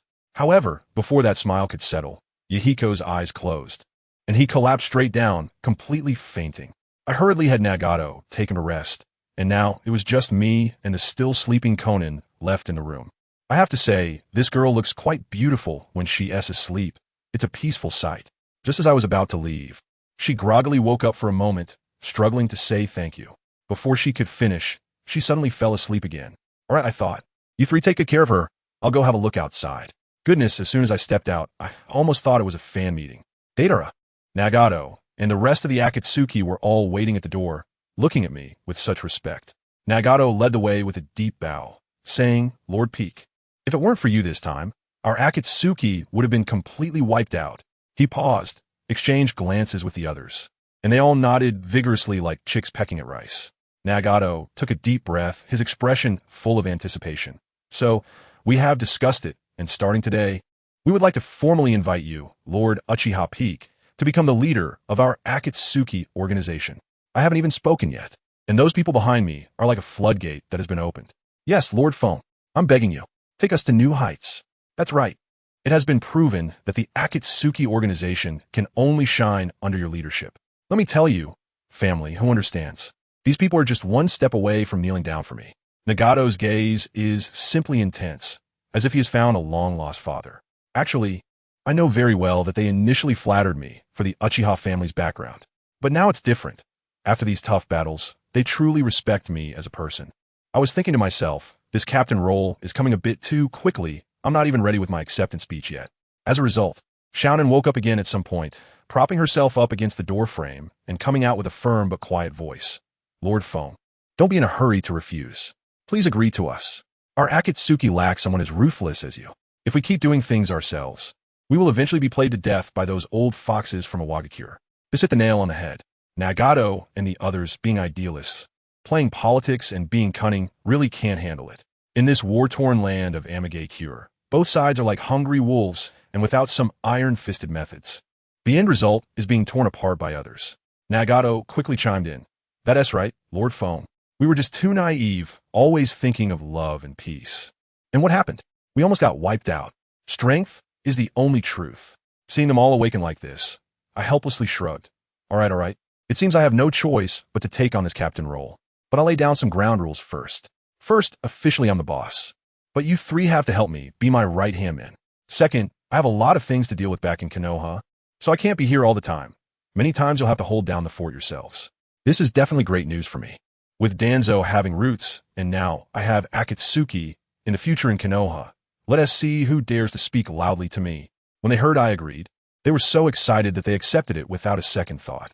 Yahiko, even dragging his sick body, walked up to me step by step and solemnly announced, since Lord Feng has agreed from today on, the highest leader of Amagakure, the third Hokage of Amagakure, will be held by you. Good heavens, I was still in a daze and my mind started ringing. Congratulations. You have successfully become the third Hokage of Amagakure in the Land of Rain. Since you are the first player to become the leader of a ninja village, you have received the Hokage gift pack. Congratulations. You have unlocked the management permissions of Amagakure. I opened that management option and wow, the entire roster of ninjas from the Rain Hidden Village was inside. I took a glance, and the key departments were all former subordinates of Hanzo the Salamander. Is this even feasible? Isn't this just setting me up for failure? I turned to Xiao Nan and the others and said, all right, since I am now the Rain Shadow, let's start the reform. As soon as they heard this, their eyes lit up. They had been waiting for this very statement. Without saying a word, I directly activated the cleansing mode. Nagato, bring trustworthy people and deal with these families on the list. Be clean about it. After it's done, establish an assassination organization called Peak, specifically for dirty work. Yahiko, you will form the Umbu of the Rain Village, specifically training special forces. If you don't have enough manpower, let Deidara help you. Conan, stay by my side and assist me with administrative affairs. When I'm not around, you will be the acting Rain Shadow. With this order given, Nagato and Yahiko didn't even have a sip of water before heading out with their people. Their execution ability is comparable to AI writing reports, fast and emotionless. I tell you, just one night, by dawn, the entire Rain Village, except for the common people, was filled with our own. Those disobedient families, especially the Kager family, vanished without a trace, understand? In the literal sense. This news spread like it had wings and instantly reached the Rock Village. They were blown up. What the hell? The Uchiha Peak from Konoha not only captured our General Akatsuchi, but also became the third Rain Shadow of the Rain Village. In Konoha, the atmosphere in the Hokage's office was quite strange. The third Hokage, Sarutobi Hiruzen, and Danzo, those two old men, had faces as dark as the bottom of a pot. Meanwhile, my teacher, the fourth Hokage Minato Namikaze, and my father Fugaku Uchiha were in high spirits, their mouths almost reaching their ears. My teacher, Minato, cleared his throat and knowingly asked, well, everyone knows about Uchiha Peak becoming the third Raikage of the Rain Village, right? According to the rules, a Konoha ninja serving as the leader of another village is considered a rogue ninja. However, he has helped us solve a significant internal problem. Does this situation benefit us more than it harms us? Let's discuss. As soon as he said this, even a fool could understand. He was publicly supporting me. The new recruits he promoted immediately chimed in. Yeah, this is an incredible opportunity. We could totally ally with the Rain Village. We could even give Lord Peak a position as an advisor in Konoha. Isn't that a win-win? Danzo and Sarutobi Hiruzen were about to explode with anger. Danzo coldly spoke up. Minato, this sets a precedent. What if other ninjas follow suit in the future? I suggest we treat this as a case of a rogue ninja. Sarutobi Hiruzen echoed him. Yes, Minato, you are too young. This could shake the foundation of the village. My teacher, Minato, slammed the table and said, if you two have the ability, go take down a hidden village for me. I won't say a word. Just as they were arguing fiercely, an envoy from a Wagakure swaggered in and threatened. Is the Hokage of Konoha just going to protect his own people? Minato, if you don't want to provoke the Fourth Shinobi World War, immediately capture Uchiha Fugaku as a rogue ninja and return Amigakure to us. Otherwise, we Iwagakure will join forces with Kimobikure, and our army will be at your doorstep. The consequences will be yours to bear. Wow, that support came really fast. Danzo and Sarutobi Hiruzen immediately got fired up and began to pressure my teacher. Just when my teacher Minato was ready to stand his ground, even saying he might resign as Hokage, a lazy voice echoed throughout the office. Oh, isn't this a defeated opponent? You lost the battle and still have the face to come to Konoha and make a fuss? As soon as the words fell, I, Uchiha Fugaku, made a grand entrance. The entire office fell silent. You could hear a pin drop. Danzo was stunned for half a second before he yelled, Rogue Ninja, Uchiha Fugaku. Root members, take him down. As soon as his people moved, my teacher Minato snapped his fingers, his hands filled with flying thunder god Kanai. And the killing intent made the temperature in the room drop by several degrees. Let's see who dares to touch him. Beside him, my father Fugaku, without saying a word, activated his Manjiki Sharingan, ready to unleash Susanoo on them. Danzo immediately backed down, cold sweat breaking out on his forehead, and quickly waved his hand. Ahem, just kidding, just kidding. I sneered to myself, having anticipated that they would pull this stunt. So, I directly used the Flying Thunder God to return, just to support my teacher and to gain some benefits in the process. Sure enough, as soon as teacher Minato saw me come back, he immediately changed his tone and laughed heartily. Look, our hero from Konoha has returned. To recognize your contributions, starting today, you are the advisor of Konoha. Additionally, to support you in building the Hidden Rain Village, I am specially approving 50 jonin, 1,000 chunin, 5,000 genin, along with 1 billion in funds. All to be sent to you. The faces of Hiruzen Sarutobi and Danzo instantly turned from the color of the pot's bottom to that of pig liver. I smiled and thanked the teacher, then turned to those two old guys and unleashed a barrage. Unlike some old-timers who are submissive to outsiders but strike hard internally, the organizations they establish only kill their own people. How shameful. Then, I looked at the stunned rock-hidden envoy and told him word by word.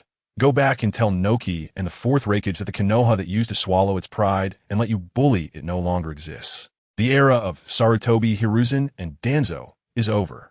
Now, it is the era of Minato Namikaze and me, Uchiha Kaze. As soon as I said this, all the Konoha ninjas in the room had their eyes lit up, and some even excitedly applauded.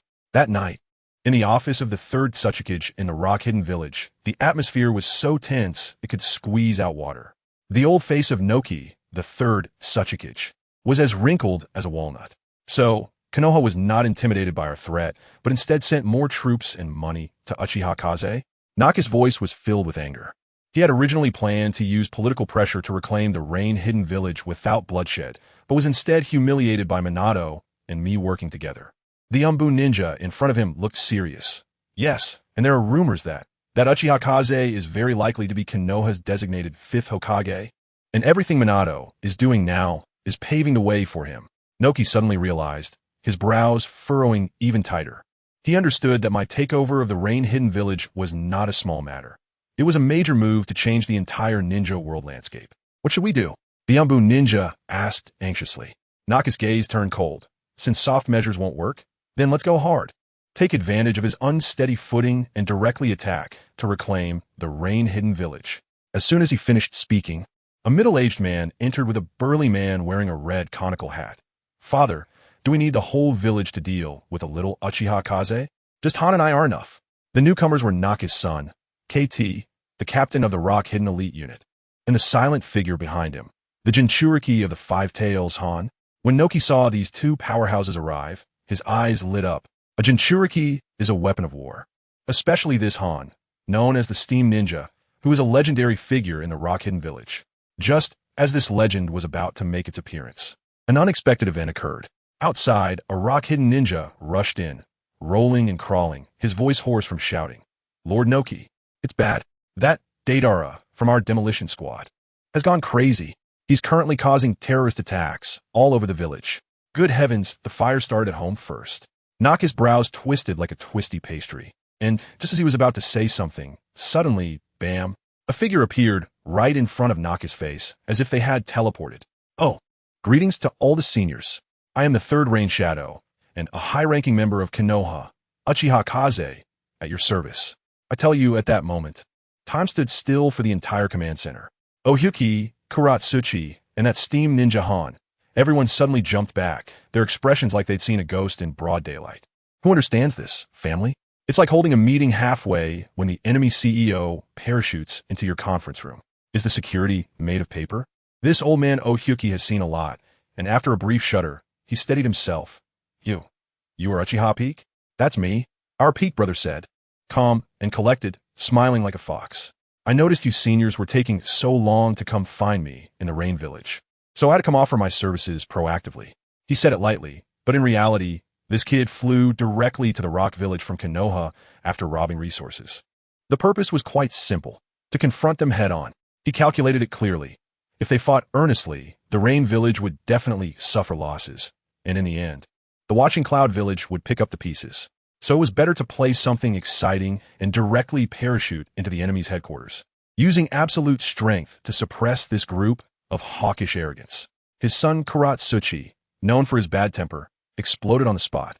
Uchiha Peak, you darekome. Just right. Saves us the trouble of looking for you. Han, get him. Let him taste the power of our steam ninjas. Saying this, he began to weave hand signs, so fast that it left after images, preparing to use Earth Release to seal all of Peak's movements. What happened next? Let me tell you, in the blink of an eye, a flash of golden light appeared, and our Peak brother directly teleported right in front of Kuratsuchi, grabbing his claws, which were about to make hand signs like iron pincers. Kuratsuchi's grand Earth Release technique, which he had prepared for so long, was forcibly stifled. At this moment, the entire venue fell silent. Kuratsuchi's speed of hand signs was among the best in the Rock Village, yet in front of him, It looked like a slow-motion replay. Peak Brother even politely patted his hand. Lord Kuratsuchi, don't be anxious. I'm here to discuss cooperation. If you're so insincere, it'll be difficult for me to proceed. As he spoke, he took out an Uchiha clan leader's order and slammed it on the ground. Summoning technique. The next second, white smoke erupted, and Uchiha Itachi, Uchiha Shursui, with their pairs of shining Mangeki Sharingan, directly appear behind him. It didn't stop there. The golden flash of Namake's Minato also showed up, forming a triangle to protect Peak Brother in the middle. The momentum was such that I can only say, it exuded a domineering aura of, what are you looking at? When this lineup appeared, Ohyuki almost strained his back. One Uchiha Peak was already a headache, and now you've brought over 3 members of the Konoha F4? Especially with Namake's Minato around, let alone keeping people, if he was there. The Rock Village would be lucky not to get torn apart. Just as Ohyuki's head was buzzing, another ninja rushed in, panicking. Report, Lord Tsuchikage. The Akatsuki's Nagato, Yahiko, and Konan, along with hundreds of Rain Village ninjas, are charging towards us at high speed. What? Ohyuki was completely stunned. He looked at the 5 or 6-year-old kid in front of him, feeling turmoil in his heart. This kid was not only powerful, but his intellect and strategy were simply out of this world. His foolish son Kuratsuchi was still unconvinced, shouting, Dad, what are you afraid of? They're just a few people. We still have the 4 Tails and 5 Tails Jinchuriki. Let us wipe them all out. The Fire Nation and the Rain Nation are all ours. Ohyuki turned back and gave him a look that said, are you stupid? Uchiha Peak took a deep breath, forcing a smile on his old face. You are the first to dare to barge into my Tsuchikage residence alone. Well then, what are you all standing around for? Serve tea. The 4th Hokage and the 3rd Rain Shadow have arrived. There's no hospitality at all. The nearby Umbu ninjas, who had their hands ready to pull out kunai, froze at this and could only awkwardly go make tea. Ohyuki was clear in his heart. His biggest psychological shadow in life was Uchiha Madara's pair of Mangeki Sharingan. Now, standing in front of him were 3, plus the incredibly fast Namake's Minato. How could he fight this battle? Dust release is powerful, but before you finish hand signs, they might already have time to carve I was here on your face. Moving without absolute certainty is reckless, not shadow-worthy. Tea was served, and Ohyuki signaled for his son and the 4 Tails Jinchuriki to leave first. Once everyone was gone, Peak Brother opened his mouth and dropped a bombshell. Lord Tsuchikage, your choice just now was very wise. Otherwise, our 4 pairs of Mangeki Sharingan might have to do some renovations in the Rock Village. For pairs. Ohyuki's hand holding the teacup trembled like a graphics card from 2025, almost spilling the water. Kakashi also came? Not Kakashi. Peak Brother smiled innocently. It's my dad, Uchiha Fugaku. I told you, Inoki only had one thought in his mind at that time. Fortunately, those 2 Jinchuriki weren't allowed to come. Looking at tailed beasts with a kaleidoscope Sharingan is just like watching Pokemon, right? In a minute, you could control them like a summoner. The scene of Uchiha Madara controlling the 9 Tails alone still gives him nightmares. For pairs of kaleidoscope Sharingan, Iwagakure might as well change its surname to Uchiha. The old man was so scared he couldn't speak for a long time, staring blankly. Brother Fong kindly reminded him, Ahem, Lord Tsuchikage? Only then did Inoki come to his senses and awkwardly laughed. Ha, I'm getting old and can't keep up. I almost fell asleep just now. Who would believe you? Brother Fong didn't waste any words. Lord Inoki, your ace General Akatsuchi is still in my hands. Give us some resources and a set of your production line technology for our Rain Village, and I'll return him to you intact. Moreover, we guarantee that we won't attack you for decades. This statement was practically rubbing Iwagakure's face in the dirt. You, a small Rain Village, can guarantee not to attack me? But what could Inoki do? He could only endure it. Just say how much you want. Inoki gritted his teeth and said. Brother Fong chuckled and took out a prepared list from his pocket and handed it over. When Inoki saw the list, his eyes nearly popped out. This kid even prepared the extortion list in advance. What does this mean? It means that from start to finish, all the reactions of his village were within this kid's calculations. He trembled as he finished reading the list, which not only demanded a massive amount of ninja tools and materials, but even a complete set of ninja tool refining workshops and equipment manufacturing factories to be taken away. This ISNT extortion, it's practically digging up a chunk of a Wagakure's industrial foundation. With these, Rain Village could instantly upgrade from a small village to a force that could compete with the 5 great nations. This, war compensation is negotiable, but the factory technology, Inoki still wanted to haggle. Brother Fong stood up directly, since Lord Suchikage is so insincere, then our peace talks end here. No, no, no. Inoki panicked instantly, his smile uglier than crying. Lord Feng, I will meet all your demands from the list. I'll gather everything within 3 days. Upon hearing this, Brother Feng laughed. 3 days? Lord Suchikage, what if we come to collect the items in 3 days and you set a trap for us? It will be better to prepare it now. We'll take it with us. As soon as these words came out, Inoki's old face turned as dark as the bottom of a pot. It's hard to imagine that you're only 5 or 6 years old now. Inoki gritted his teeth and threw down this sentence, turning to prepare the items. Not long after, Inoki handed over a huge space-time scroll. Brother Feng entered to check around, confirmed there were no issues, and then walked out with a smile. As expected of the third Suchikage, he really keeps his promises. The group turned to leave the Suchikage residence, but as soon as they stepped outside, lo and behold, the area was filled with Iwagakure ninjas, encircling them tightly, among whom stood those 2 Jinchuriki. The killing intent made the air feel like it was about to freeze. Inoki really wanted to rip them off. Just as the captain of the Iwagakure Umbu was about to give the order to attack, suddenly, there was a loud bang. The captain didn't even react, and his whole body was blown apart like a human-shaped firework. Along with him, several surrounding ninjas were also blown into a sky of meat sauce. This sudden scene stunned everyone. Inoki's face changed drastically, and he shouted, Is that explosion release? How could you have explosion release? Brother Feng smirked. Lord Inoki, it seems you still don't trust us. He had already noticed that these Iwagakure ninjas were divided into several small teams, with a squad specifically designed to counter Susanoo and another responsible for countering Flying Thunder God. Everything was arranged clearly, but unfortunately, they never expected that he would have this trick up his sleeve. Inoki completely lost his composure and somewhat hysterically shouted, How many bloodline limits do you have? The more of a genius you are, the more I can't let you live. Saying this, Inoki formed hand seals and was about to unleash a big move. Brother Feng shook his head, pointing to the Suchikage residence behind him. Lord Inoki, do you really want to take the entire Iwagakure village down with you? When Inoki turned around, he realized that his office walls had been covered with explosive tags at some point. Not only his office, but many important buildings in Iwagakure also had them. This was all left behind by Brother Feng using shadow clones. He had long anticipated that this old man would go back on his word. At this moment, all the Iwagakure ninjas were scared out of their wits, retreating in fear that this kid would snap his fingers and blow up the whole Iwagakure village. Inoki looked at his panicking subordinates and felt incredibly frustrated. He knew that he had lost face today. He helplessly waved his hand, signaling them to leave. A very smart choice. Brother Feng shrugged, taking Itachi and Shursui with him, and with a flicker, they disappeared without a trace. Watching them leave, Inoki immediately ordered, Quick! Earth release! Earth wall! Double earth wall! Defense! The Iwagakure ninjas reacted quickly, instantly raising thick earthen walls in place. Sure enough, the next second, there was a loud explosion, and the Suchikage residence collapsed into ruins. But that was all there was to it.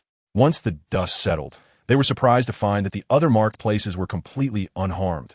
Not even a spark. Damn it, I was tricked. I can't believe I was played by a 5 or 6-year-old kid. Inoki was so angry that he almost spat out blood. This kid was simply playing a psychological game. His granddaughter Kuratsuchi yelled anxiously, What are you all waiting for? Chase them. However, just as Inoki was about to move, his expression changed again. Under his feet, explosive tags had somehow appeared. Dust release, triple dust flow wall technique. Inoki formed seals at lightning speed, instantly summoning 3 dust release walls in front of him, which forcefully blocked the explosion beneath him. After retracting the dust release technique, Inoki finally let out a secret sigh of relief, a hint of ease flashing in his eyes. I'm telling you, he was quite relaxed. But his granddaughter Hyuga, next to him, was so scared that her face turned pale, filled with aftershock. She must have been thinking, my dear grandfather. Luckily you're clever and quick to react. If it were some clueless young fool, he would have been blown to bits by my little brother Uchiha Fang's explosive tag technique, turning into fireworks in the sky. Family members, who understands? A 5 or 6-year-old kid managing to pin down a shadow who has lived for decades at the negotiation table, and even leaves behind such a hand, is simply a little monster. The few rock-hidden ninjas nearby were trembling like leaves, stuttering. H. Hidedano, should we pursue? Pursue? What for? Hyde sighed, thinking, with your level of skill, you'd be courting death if you chased after him. You want to experience flying away in an instant, right? That old man Inoki was so furious his nose twisted, but he was also a seasoned player, knowing that a head-on confrontation was futile. He thought, I can't deal with you alone, but I can call for help, right? So he directly ordered Hai to go, inform the Cloud, Mist, and Sand villages, convene the 5 Kages Summit.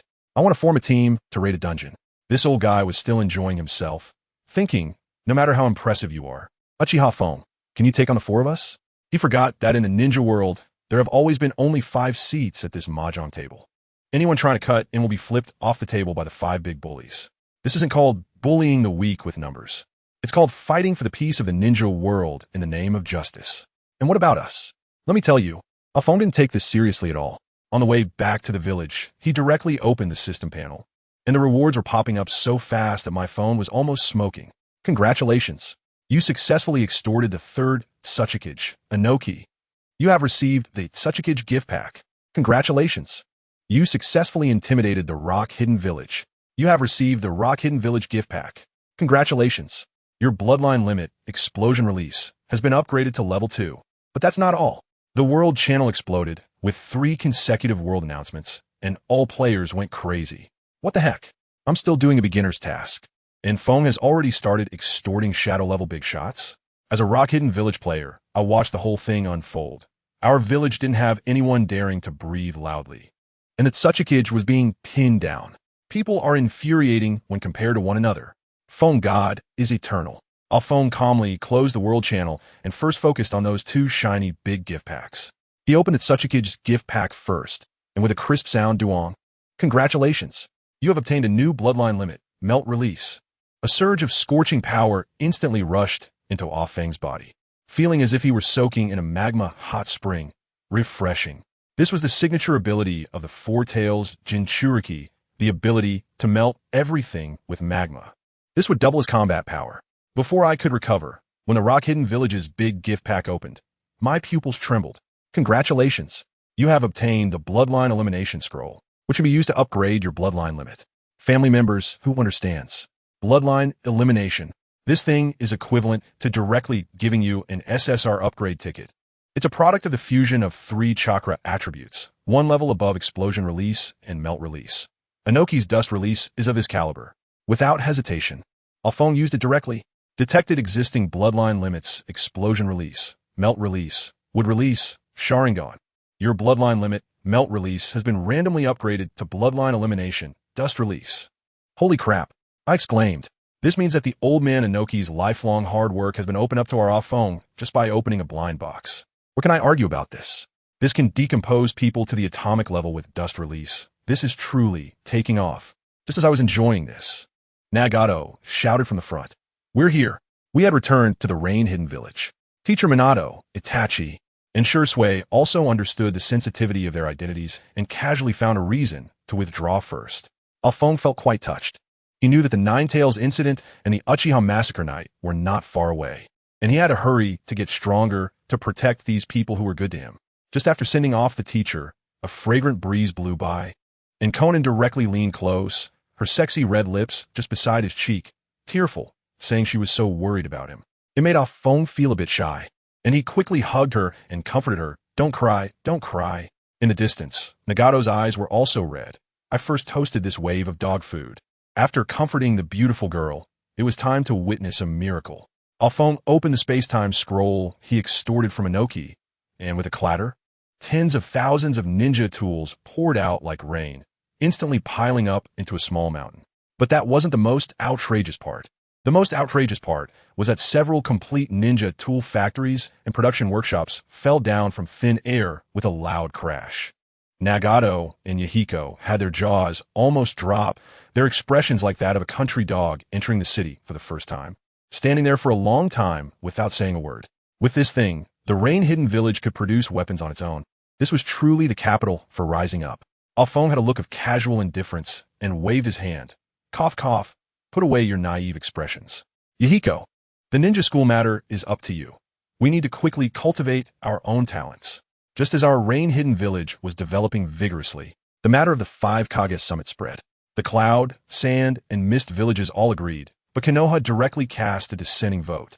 Not only did they refuse to participate, But they also proposed to officially recognize the Rain Hidden Village as the 6th Great Ninja Village, officially certifying Uchiha Feng's identity as the 3rd Rain Shadow. This operation simply stamped the words, "I stand with him," on my forehead. In the following days, the development speed of the Rain Hidden Village skyrocketed, and Ah Feng's deeds of extorting the Tsuchikage spread throughout the ninja world, with countless ninjas who had been bullied by the Rock Hidden Village coming to join. Conan reported that in just 3 days, over 200 Chunin and more than 10 Jonin had arrived, and Nagato also formed a 34-member Jonin Umbu. The ninja tool factories were even more impressive, able to produce tens of thousands of ninja tools in a day. The Akatsuki organization finally upgraded their weaponry. Alphonse took a stroll around, looking at the once lifeless village, now bustling like a festival. The villagers bowed and greeted him, and the sense of accomplishment inside him was simply overwhelming. At that moment, I caught a glimpse out of the corner of my eye of a guy wearing a mask with the words Uchiha Bito on it, sneaking around in the distance. My heart sank. Isn't that a Bito? How'd he sneak over here?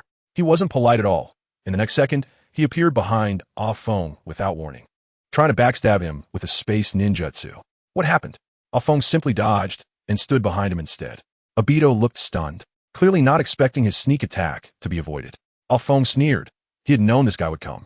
This guy had controlled the 4th Mizukage and was always stirring up trouble. Seeing that the Nine Tails incident was approaching, he must have been afraid that Alphonse, as Minato's direct disciple, would ruin his plans, so he wanted to clear obstacles in advance. You're here to eliminate me, the biggest obstacle to your revenge against Konoha, right? After all, Minato Namikaze is my teacher. With one sentence, Alphonse burned out Obito's CPU, and his Sharingan was filled with shock. The next second, Obito directly attacked, a chain appearing from thin air, wrapping around Alphonse. Let me tell you, Alphonse had long studied his little tricks. He directly threw out a Flying Thunder God Kunai and spun a Rasengan Shuriken with explosive effects to counterattack. Obito was still pretending, his body phasing out, trying to let the attack pass through. Hey, we predicted your prediction. Just as the Rasengan passed through his body, Alphonse directly used the Flying Thunder God to teleport behind him, perfectly timing it as he materialized to attack. At the same time, dozens of shadow clones each launched an exploding Rasengan Shuriken, along with a wood release, cutting technique that directly wrapped him up like a dumpling. Boom, boom, boom, boom, boom. A deafening explosion shook the entire Hidden Rain village. If it weren't for the remoteness of this place, half the village would have been wiped out. As the smoke cleared, Obito's mask was shattered, and he knelt on the ground, gasping for breath, his eyes filled with disbelief. If he hadn't forcefully phased out at the last moment, 2025 would have had to prepare for his memorial service ahead of time. This kid is truly worthy of being the late-game big boss. His reactions are incredibly fast. Who are you? How do you possess power that surpasses the Uchiha? Obito gasped. Alphonse remained calm and collected, casually replying, "It doesn't matter who I am. What's important is that I know many things about you." As soon as those words were spoken, Obito's expression changed instantly, his killing intent nearly solidifying. Oh? Is that so? He wanted to make a move, but he hesitated. That previous combo nearly sent him packing. Alphonse shrugged, wearing a nonchalant expression. "Kid, I made a note of you. I'll tell you, this guy was talking tough before he turned to run, and at that moment, I had just one thought. Want to run? No way." I pinned him in place with a single sentence. I said, "Bro, you're Uchiha after all. Just for a girl, you're going to destroy the world? Isn't your vision a bit too narrow? You're trying to use that Moon Eye plan to make the whole world dream with you. What's the point? Why don't we join forces to make the Uchiha name great again and create a new glory? What do you think? Consider it." As soon as I said this, Obito, with his masked head, seemed to buzz for a moment, standing there like he had lost power, looking at me with a confused gaze. Revitalizing the Uchiha. He probably hadn't heard that term in a long time, but he still put on a tough front and coldly snorted, "Humph. Those old stubborns are already rotten to the core. What's there to revitalize? Besides, the higher-ups in Konoha guard against us like we're thieves. There's no chance at all." As soon as I heard this, I laughed and said, "Buddy, what year is this information from? Right now, the Uchiha clan is in Konoha, and their status is, let me tell you, far ahead. Half of the high-ranking officials are our own people. Do you understand what own people means?" He clearly didn't believe me, with a look on his face as if I was trying to fool him. At that moment, my supportive ally Xiaonan stepped in. She took a step forward and calmly started to back me up. What Lord Feng said is absolutely right. The current Uchiha clan is no longer under Konoha's control. It has been revitalized by Lord Feng. Now there are 5 members in the clan who can use the Mangekyou Sharingan. 5. The 4th Hokage, Minato Namikaze, is now strongly supporting us Uchiha. We are considered the largest clan in Konoha, and the Sarutobi and Nara clans have to take a step back. As Shounen spoke, her eyes sparkled with admiration, and she finished with a killer line. Moreover, if nothing unexpected happens, our Lord Feng is the de facto choice for the 5th Hokage. The 5th Hokage. I tell you, these 4 words are simply a critical hit. Obito was completely stunned. He had dreamed of being Hokage back in the day, but now, this kid he looked down on is actually about to achieve it. The way he looked at me instantly changed from who are you to this guy has something. He was silent for a long time, and I guess his mind was battling it out for about 800 rounds, and finally he managed to squeeze out a sentence. Kid, not bad. There are many things I wanted to do before. Then who understands family? He was afraid that if he stayed any longer, I would completely turn him over. So he directly pulled something out of his pocket and threw it on the ground, shouting, "This is a gift from meeting." In the next second, he zipped away, twisting into a vortex and disappearing. He was all about running faster than anyone else. Conan was still wondering who this person was, being all mysterious. As for me, I chuckled, bent down, and picked up the gift he had thrown down. As soon as I picked it up, I gasped. Flame Fan. Epic level item. A treasure passed down through generations of the Uchiha clan, made from the branches of the god tree, capable of reflecting Uchiha techniques. Wow, Uchiha's Rebound. It's that ultimate rebound technique where no matter what ninjutsu you throw at me, I can just fan it back to you. Just like Madara. Obito really went all out this time. This gift is just perfect for me. I hold this large fan in my hand and can feel a special chakra pulsating in my fingertips. It seems this guy still has some thoughts about the Uchiha. I was feeling quite pleased when Shounen beside me asked who that person was. I was about to say it was nothing and that we should head back. But then my kaleidoscope Sharingan, like it had radar, picked up several figures rapidly charging towards us. Goodness, did we poke a nest of ninjas in the Hidden Rain village tonight? Waves of them just keep coming. Shounen reacted quickly, drawing her kunai with a clang and holding it in front of her. Right after that, with a whoosh, Nagato and Yahiko also landed behind me, each with a serious expression, staring into the distance. With my kaleidoscope HD camera zoomed in, everything is crystal clear. At the forefront is someone dressed in purple, followed by a group of Umbu from a Wagakure, exuding a murderous aura. I couldn't help but laugh when I saw it, and I immediately called out, "Wow, to kill me. You guys from Wagakure are really going all out, sending out both the 4-tails and 5-tails Jinchuriki?" As soon as I said this, the group across from me was completely stunned. Even Conan, who was behind me, was taken aback. They clearly only saw the 4-tailed Jinchuriki named Otsutsuki. But where was the 5-tailed one? Suddenly, with a whoosh, the rain was evaporated by steam, and a guy in red slowly appeared, coldly saying, "As expected of the 3rd Raikage, even the hidden 5-tails can be discovered. Great, a steam ninja and the 5-tailed Jinchuriki all in place. These 2 guys came here with one purpose, to take me down and extinguish the small flame of development that we had just ignited in the Hidden Rain village." I laughed at that moment. I knew you guys from the Rock Hidden Village would come to take revenge after I took a large sum of money from you last time. To be honest, it was all within my calculations that you would show up today. The 2 people across from me, both Jinchuriki, exchanged glances, probably thinking I was just putting on a show. Without saying a word, one of them, covered in magma, and the other, enveloped in steam, charged straight at me. They wanted to send me 2 heads. Oh no, I mean 2-tailed beasts? Well, I won't be polite about it. As the kaleidoscope in my eyes turned, a burst of golden light flashed, and with a loud bang, a massive golden set rose up from the ground, towering like a Gundam, and with a clang, it firmly withstood the combined attack of the 2. But to be honest, these 2 are really fierce with their melting and steam techniques. They managed to burn a large hole in my Susanoo. The 2 on the opposite side were also shocked. Is this the Susanoo of the Uchiha? Of course. But do you think this is the end? I stood inside the Susanoo, a smirk on my lips. The moment they crashed into me, I secretly filled the Susanoo with my explosive chakra. In the next second, I focused my mind. Boom! The entire golden Susanoo exploded like a detonated nuclear bomb, instantly bursting apart. The terrifying shockwave was utterly destructive, spreading wildly in all directions from my center. Those 2 Jinchuriki had never seen anything like this before. The Susanoo could self-destruct? By the time they reacted and tried to escape, it was too late. They were completely engulfed by the blinding white light.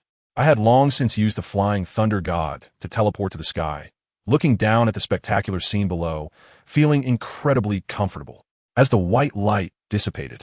The Four Tails Jinchuriki, Old Purple, was directly knocked out, and the tailed beast chakra on him began to go out of control. The Five Tails Jinchuriki, Han, managed to run a bit farther due to his speed, but he was also covered in blood and in a sorry state. As for those Awagakure, sorry, they had already been vaporized. Han shot me a resentful glance, and in a flash, he made a run for it. Nagato and the others wanted to chase him, but I waved my hand, letting him go. What a joke. He had already been secretly marked with a space-time marker by me. Where could he possibly run to? At that moment, a thunderous beast roar echoed, and the unconscious Old Purple had completely transformed into the gigantic Four Tails, Sun Wukong, looking as if it was going to demolish the entire Rain Village. Nagato and the others were extremely nervous. A rampaging tailed beast was no joke. But then, just as that giant monkey locked its furious gaze on me, I casually turned the kaleidoscope in my eyes. In that instant, the furious giant ape, ready to wreak havoc, was frozen in place as if someone had pressed the pause button, completely motionless. Nagato and the others were dumbfounded. It was Nagato who, with his extensive knowledge, suddenly exclaimed, "I remember now. The Uchiha's kaleidoscope, Sharingan, has the power to control tailed beasts. Back in the day, Uchiha Madara used this technique to control the Nine Tails." He grew more and more excited. Could it be? Lord Peak is now subduing the Four Tails? Upon hearing this, Yahiko and Conan's eyes lit up, filled with envy and jealousy. Conan was especially glowing with excitement. Lord Peak's strength has improved so quickly. If he really subdues the Four Tails, it would be like having our own nuclear weapon in Rain Village. They were passionately discussing how if Iwagakure knew that the strategic weapon they sent had turned into our delivery service, they wondered if Noki, that old man, would be so furious he would have a stroke. Meanwhile, at this very moment, I had swaggered into the sea of consciousness of the Four Tails Sun Wukong. "You, how could you possibly come in here?" Sun Wukong was dumbfounded upon seeing me. It had originally thought that with the Jinchuriki knocked out, it would regain its freedom. But unexpectedly, I had barged in and invaded its spiritual world. I surveyed the scene, which was quite similar to when Naruto met the Nine Tails, and thought it was rather unique. As soon as Sun Wukong saw that things were not looking good, he roared and charged at me, trying to eliminate me on his home turf. Unfortunately for him, he was overestimating himself. I quickly formed hand seals with both hands. Would release, birth of the tree world. When it comes to dealing with tailed beasts, what could be better than the first Hokage's would release? Creak, creak. Countless giant trees rose from the ground, instantly growing into a dense forest. The attacking Sun Wukong was tied up tightly by the wildly growing branches in the blink of an eye. Would release? Who are you? In the face of would release, Sun Wukong felt its power being crazily suppressed, unable to exert any strength at all. It had just broken a few branches when even more branches wrapped around it, leaving it completely immobilized. Before it could catch its breath, countless versions of me appeared in the sky, each holding a shuriken infused with explosive release, spiraling sphere, raining down on it like dumplings. Boom, boom, boom, boom. A series of deafening explosions sent Sun Wukong scurrying for cover, its face filled with terror. It had never seen such a bullying tactic against monkeys in its life. Just as the last few shurikens were about to smash into its face, its survival instinct kicked in, and with a thud, it knelt down, its huge body trembling on the ground. Master, please don't hit me. I am willing to submit.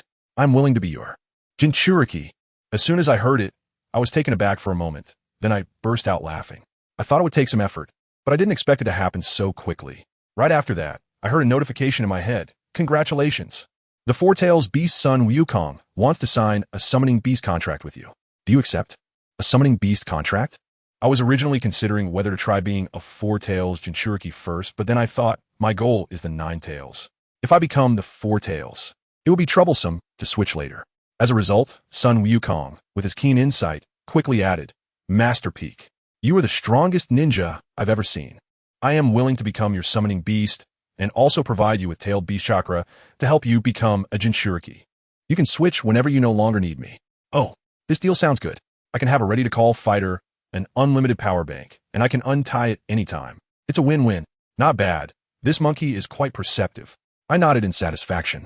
A contract scroll immediately appeared in front of me, and without hesitation, I signed my name. Sun Wukong hurriedly pressed his paw print on it as well. The moment the contract took effect, I felt a strange connection between me and this big monkey. With just a thought, I could summon it or borrow its vast chakra. Ding! Congratulations! You have signed a tailed beast contract with the Four Tails Beast Son Ryukong. Ding! Congratulations! You have become the Four Tails Jinchuriki 100. Ding! Congratulations! You have learned Borrowing Tailed Beast Chakra, Half-Tailed Beast Transformation, Full-Tailed Beast Transformation, Melt Release Chakra Mode. A series of system notifications made my scalp tingle with excitement. When I opened my eyes again, the Four Tails in the real world had transformed into a beam of light and surged into my body. Xiaonan and Nagato were completely stunned. In their impression, subduing a tailed beast required a massive effort. But for me, it was as simple as closing and opening my eyes. I can feel the explosive power within me. And it seems like I have so much chakra that I could drown someone. I opened my personal panel to take a look, and wow, my level skyrocketed to 44. There's a blue bar for tailed beast chakra behind my chakra, and it's dozens of times longer than my own. The bloodline limit section even has lava release, wood release, and even a bloodline elimination dust release. The stats on this panel are simply outrageous. At this moment, the world channel exploded with messages praising me. Nagato and Conan walked over, looking somewhat apprehensive. Conan said, "Lord Feng, should we send more people to protect you?" I waved my hand and smiled. Protect me? No need. Instead, I'm more curious about what expression they'll have when I turn the Five Tails Jinchuriki they sent into my possession in a few days, after the Hidden Rock Village discovers it. As soon as I finished speaking, a rain ninja hurriedly ran over. Report to Lord 3rd Hokage. The 4th Hokage of Konoha and Lord Mikage of the Land of Iron have jointly sent an invitation for you to go to the Land of Iron to attend the 10 Shadows Conference. The 10 Shadows Conference? Nagato and Conan were both taken aback. But I was clear in my heart. This was no mere conference. It was clearly my good teacher, Minato Namikaze, paving the way for me. He was using this opportunity to officially recognize my identity as the 3rd Raikage in front of all the shadows of the world, allowing our Rain Village to firmly establish itself in the shinobi world. My teacher really cares about me and has worked hard for me. It seems that I must attend this 10 Shadows Conference. I just made up my mind, and suddenly, behind me, swish, swish twice, my 2 pet brother maniacs, Shursui and Itachi, popped up like they had used a teleportation technique. Itachi came up and touched my nose, saying that Teacher Minato was worried about me and sent them to be my bodyguards and accessories. Let me tell you, I was overjoyed at that moment. I was troubled by the lack of manpower, and Nagato and Conan were tied up with a bunch of things in the village, so this was just perfect. If there are any clueless people during the negotiations, the 3 Uchiha brothers will directly perform a divine descent on the spot, with 3 Susanoo smashing right in their faces, asking if they feel moved. We just set off, and the world channel exploded. Ding, ding, ding. 3 system announcements turned this 10 Shadows meeting into a large-scale national dungeon. Goodness, players in the entire world channel went crazy, as if they had taken some electronic ibuprofen, howling as they rushed towards the Iron Nation, probably making the teleportation array smoke from all the foot traffic. I took a look and thought, well, this is even livelier now, just in time to let these players open their eyes and see what true strength looks like. We hurried and finally arrived at the Iron Nation. The atmosphere here is completely different, all samurais with shiny armor. As soon as we landed, a samurai brother was respectfully leading the way, when a sarcastic voice floated down from the sky. "Oh, isn't this the newly appointed Rain Shadow Lord from Rain Hidden Village?" As I looked up, oh, isn't that the old man of the Earth Shadow, Yaki, whom I extorted a hefty sum from, floating in midair, hands tucked into his sleeves, looking like an old man with a drone. His small eyes were so icy they could scrape skin. Behind him were Chit and Keidu. Their gazes toward me filled with such hatred that they looked like they wanted to swallow me whole on the spot. I haven't even spoken yet, and my brother the Weasel has already launched a taunt skill, going straight for the output. Oh, isn't this the Earth Shadow Lord who was extorted for quite a few good things by our Lord Ewing? How dare you show your face at the meeting? All right, just to let you know, the Four Tails Jinchuriki you sent to deliver his head, Old Z, has already been taken down by our Lord Feng. The Four Tails now belongs to us. Surprised? Unexpected? Let me tell you, Itachi's words are really sharp. Old Inoki was pretending to be calm, but when he heard that Old Zetsu was gone and the Four Tails was also lost, his face turned pale all of a sudden, trembling with anger, ready to unleash a big move right there. The samurai nearby were almost scared to death and quickly came over to mediate. At that moment, with a flash, a samurai named Mitsubian appeared among us. His speed was astonishing. Following that, my teacher Minato, along with the Mizuki Jigura, the Wind Shadow Gaara from Sunagakure. All arrived as if they had made an appointment, zipping down one after another. Wow, now it's complete. The 5 Kages. No, counting me. The 6 Kage Summit is officially starting. Mitsubian quickly led us to the venue. As I walked, I used my Sharingan to scan around. Sure enough, that Mizuka Jigura was a puppet controlled by Obito. As for that Obito guy, who knows where he was hiding, peeping from some corner. Once we entered the venue, old Inoki immediately stood up like he was buzzing, pointing at me and accusing me of stealing tailed beasts, and he wanted to pull the other major countries to create some tailed beast treaty to sanction me. I wanted to laugh at that moment. You sent someone to kill me, but I ended up killing them instead, and their gear is now in my bag. Now you say I stole your equipment? What do you call this? This is called giving away a free kill out of excitement, and then you blame me for having 6 full items. I hadn't even spoken yet when my teacher, Minato, couldn't hold back and directly retorted, Anoki, do you still want your old face? You sent someone to assassinate my disciple, and now you're biting back? At your age, you should have learned better. Anoki was left speechless and simply resorted to playing dirty, threatening me with the 4th Great Ninja War, saying that if the 4 tails weren't returned, they would declare full-scale war. The Wind Shadow and Water Shadow, those 2 old geezers, were fanning the flames, saying I should return the 4 tails for the sake of peace. Who understands, my friends? These old folks, when it comes to meetings, they want to slam the table and lift the roof at any moment. Just when the atmosphere was tense, my teacher Minato casually said something that silenced the entire room. He said, in fact, I called everyone here today not to seek your opinions. I am here to inform you that from today onwards, the Rain Village will be the 6th Great Ninja Village. As for the 9-tailed beasts, we the 6 great nations need to redistribute them. I told you, that was so impressive. It was unbelievable. The whole place fell silent in an instant. Ohayaki was the first to jump up, yelling in disagreement. The Reikage AI from the Cloud-Hidden Village was even more furious, smashing the table in front of him into flying wood chips with a punch, pointing his finger at me and shouting, just because of him? What qualifications does the Rain-Hidden Village have? It looked like a fight was about to break out. Could I just let him have his way? I didn't waste any words at that moment. With a buzz, the chakra of the 4 tails erupted from my body, and the pale red cloak of the tailed beast instantly enveloped me. The 4 chakra tails behind me swung fiercely. That immense and violent power instantly swept across the entire venue, causing the loudest provocateurs, Noki and Reikage, to stagger back several steps. The entire venue fell silent in an instant. Everyone's eyes widened, staring at me as if they had seen a ghost. Especially Noki, whose eyes were nearly popping out, and his mouth was agape enough to fit an egg. He was probably short-circuiting in his mind. He couldn't comprehend how, in just a few days, I not only survived, but had perfectly mastered the 4 tails. My teacher, Minato, saw that the time was right and slowly spoke up. Just now, Lord Reikage asked if the Rain-Hidden Village is qualified. So now, what do you think? At this moment, the whole place was stunned. Both the Reikage and Tsuchikage had faces as dark as the bottom of a pot, unable to utter a single word. The Wind Shadow of Sunagakure, Raza, was quite clever. Seeing that the wind was blowing in the wrong direction, he immediately changed his face and stood up first to applaud. I agree. Our Sunagakure fully supports Lord Minato's proposal. Goodness, what a turncoat. The looks from Noki and AI were as if they wanted to tear Raza apart. They then turned their hopeful gazes towards the Water Shadow, Kiri's Yagura. However, Yagura, controlled by Obito, also slowly raised his hand. I agree as well. This is good for peace in the ninja world. At this point, Noki and AI were completely dumbfounded, stuck there without being able to say a word. Mifune quickly stepped in to ease the situation, smiling broadly as he looked at me. Yes, Lord Uchiha Peak is a young hero, and under his leadership, the Rain-Hidden Village will surely surpass the major ninja villages. I love hearing that, folks. I immediately took the opportunity given by Mifune, stood up with a harmless smile on my face, and began my performance.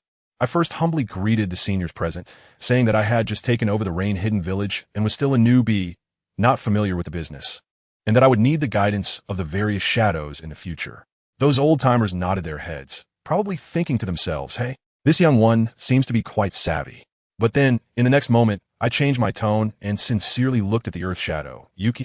I told him, with my voice raised high, especially, the one I need to thank the most is the senior Yuki from the Rock-Hidden Village. If it weren't for your kindness in delivering warmth late at night and generously giving me the 4 tails beast, how could our Rain-Hidden Village have such strategic nuclear weapons so quickly, stepping directly into the ranks of the 6th major ninja village. The moment I said that, the atmosphere in the entire venue froze. Just a moment ago, those few shadows who were nodding almost dislocated their jaws from laughing. Who couldn't tell? This was not a thank you. It was practically me riding on the face of the rock-hidden village and crazily outputting in front of the entire ninja world. Yuki exploded on the spot, banging on the table loudly and shouting at Uchiha Kage, ready to take action. But his 2 bodyguards, Chit and Kaito, firmly held him down. Can my teacher Minato indulge him? With a cold hum, he said, Lord Inoki, this is the 5 Kage Summit. If you feel like getting your hands dirty, I'm Namake's Minato, always ready to accompany you. This sentence carried a lot of weight. Inoki immediately wilted. It's no joke. He might have dared to meddle with Konoha in the past, but the current Konoha has the full support of the Uchiha clan. And with me as the new Mizukage watching closely, would he dare to make a move? If he acted today, I could easily raise the ground of a Wagakure tomorrow. At this point, Inoki was completely silenced, glaring at me fiercely before sulking back down. The subsequent talks lost their meaning, basically just going through the motions. Kirigakure officially became the 6th great ninja village, and Uchiha Peak, was officially recognized as the 3rd Mizukage. This title is incredibly significant. Previously, only the people from my own village call me that, but now all the ninjas in the ninja world must respectfully address me as Lord Mizukage. This is a treatment that even the demigod Hanzo couldn't achieve back in the day. Our Kirigakure's prestigious reputation is now firmly established. Inoki's old face turned as dark as the bottom of a pot, and he left with his people before the meeting was even over. The Reikage from Kumogakure looked at me as if he wanted to swallow me whole. Once they left, the meeting wrapped up hastily. When everyone was gone, only I, my teacher Minato, and my 2 brothers, Itachi and Shursui, remained in the conference room. Teacher Minato was genuinely happy for me, praising the good work of Kirigakure and saying that if I continued to develop like this, we would soon surpass a Wagakure in scale. I quickly complimented him back, saying that if it weren't for you, teacher, fighting against the opposition, I wouldn't have been able to achieve this. Then my teacher looked at me with a profoundly deep gaze and said, Peak, work hard. If you manage Kirigakure well, I can confidently hand over Konoha to you. Damn, does anyone understand this? The 2 guys next to me, Itachi and Shursui, are so sour. Itachi jokingly said, Hey, I, Itachi, am also a genius of the Uchiha clan. Why don't I have this kind of treatment? Is this the benefit of hugging the right thigh? Shursui was even funnier, making a funny face. Don't mention it. We're still just little Umbu, while our younger brother is about to become a dual Hokage. It's really true that comparison makes people die. Seeing them so lively makes me quite happy. I'd rather they stay this naive and not bear those heavy burdens too early like in the original story. I chatted with my teacher late into the night and told him about the assassination attempt by the people from Wagakure. Teacher Minato was so angry that he nearly smashed the table, but when he heard that I was fine and had even taken down 4 of their members, he couldn't help but give me a thumbs up, his expression almost saying well done. The next morning, as soon as I got up, I found Teacher Minato waiting for me outside the door, looking very serious. He looked at me and said in a deep voice, Feng, as your teacher, I haven't really taught you much. Now that you've become the Rain Shadow, you're attracting too much attention and there are too many people watching you. It's time to pass on a secret skill to you. As soon as I heard it, I became invigorated. This technique, you must have heard of it, is fairy magic. I was stunned at that moment. Sage art. Wow, this was Naruto's trump card against pain back in the day. I've been craving this for a long time, and I never expected happiness to come so suddenly. My teacher said I now have 4 tails and also the shadow clone technique, making me the perfect candidate for training in sage art. As he spoke, he took out a summoning scroll and directly handed it to me. I was so excited that I repeatedly said, Teacher, you are too good to me. Teacher Shuemin glanced at me and said somewhat proudly, If it weren't for the fact that you have too many enemies right now, I wouldn't be willing to teach you this trump card. I chuckled and took the scroll. This was indeed the Toad summoning contract from Myaboka Mountain, with Jiraiya and my teacher's names on it. Without hesitation, I bit my finger and signed my name. The moment I finished signing, a system notification sounded, and I felt a connection established with a powerful being from another dimension. Once everything was set, Teacher Minato performed a summoning jutsu and called forth a small toad for a brief exchange. In the next second, I felt a tremendous pulling force, my vision blurred, and when I opened my eyes again, I found myself in a brand new location, Myaboka Mountain. It was truly a paradise for toads, with giant toad statues everywhere. The 2 sages, Fukusaku and Shima, were meditating, and they were startled when they saw us. Sage Fukasaku stared at me, his gaze scanning me like a scanner. Minato. Who is this? I could sense the terrifying amount of chakra within him. Teacher Minato proudly introduced, Sages, this is my student, Uchiha Peak, the third Hokage of the ring. I quickly and humbly clasped my hands in greeting. After all, I would still rely on them to teach me the techniques in the future.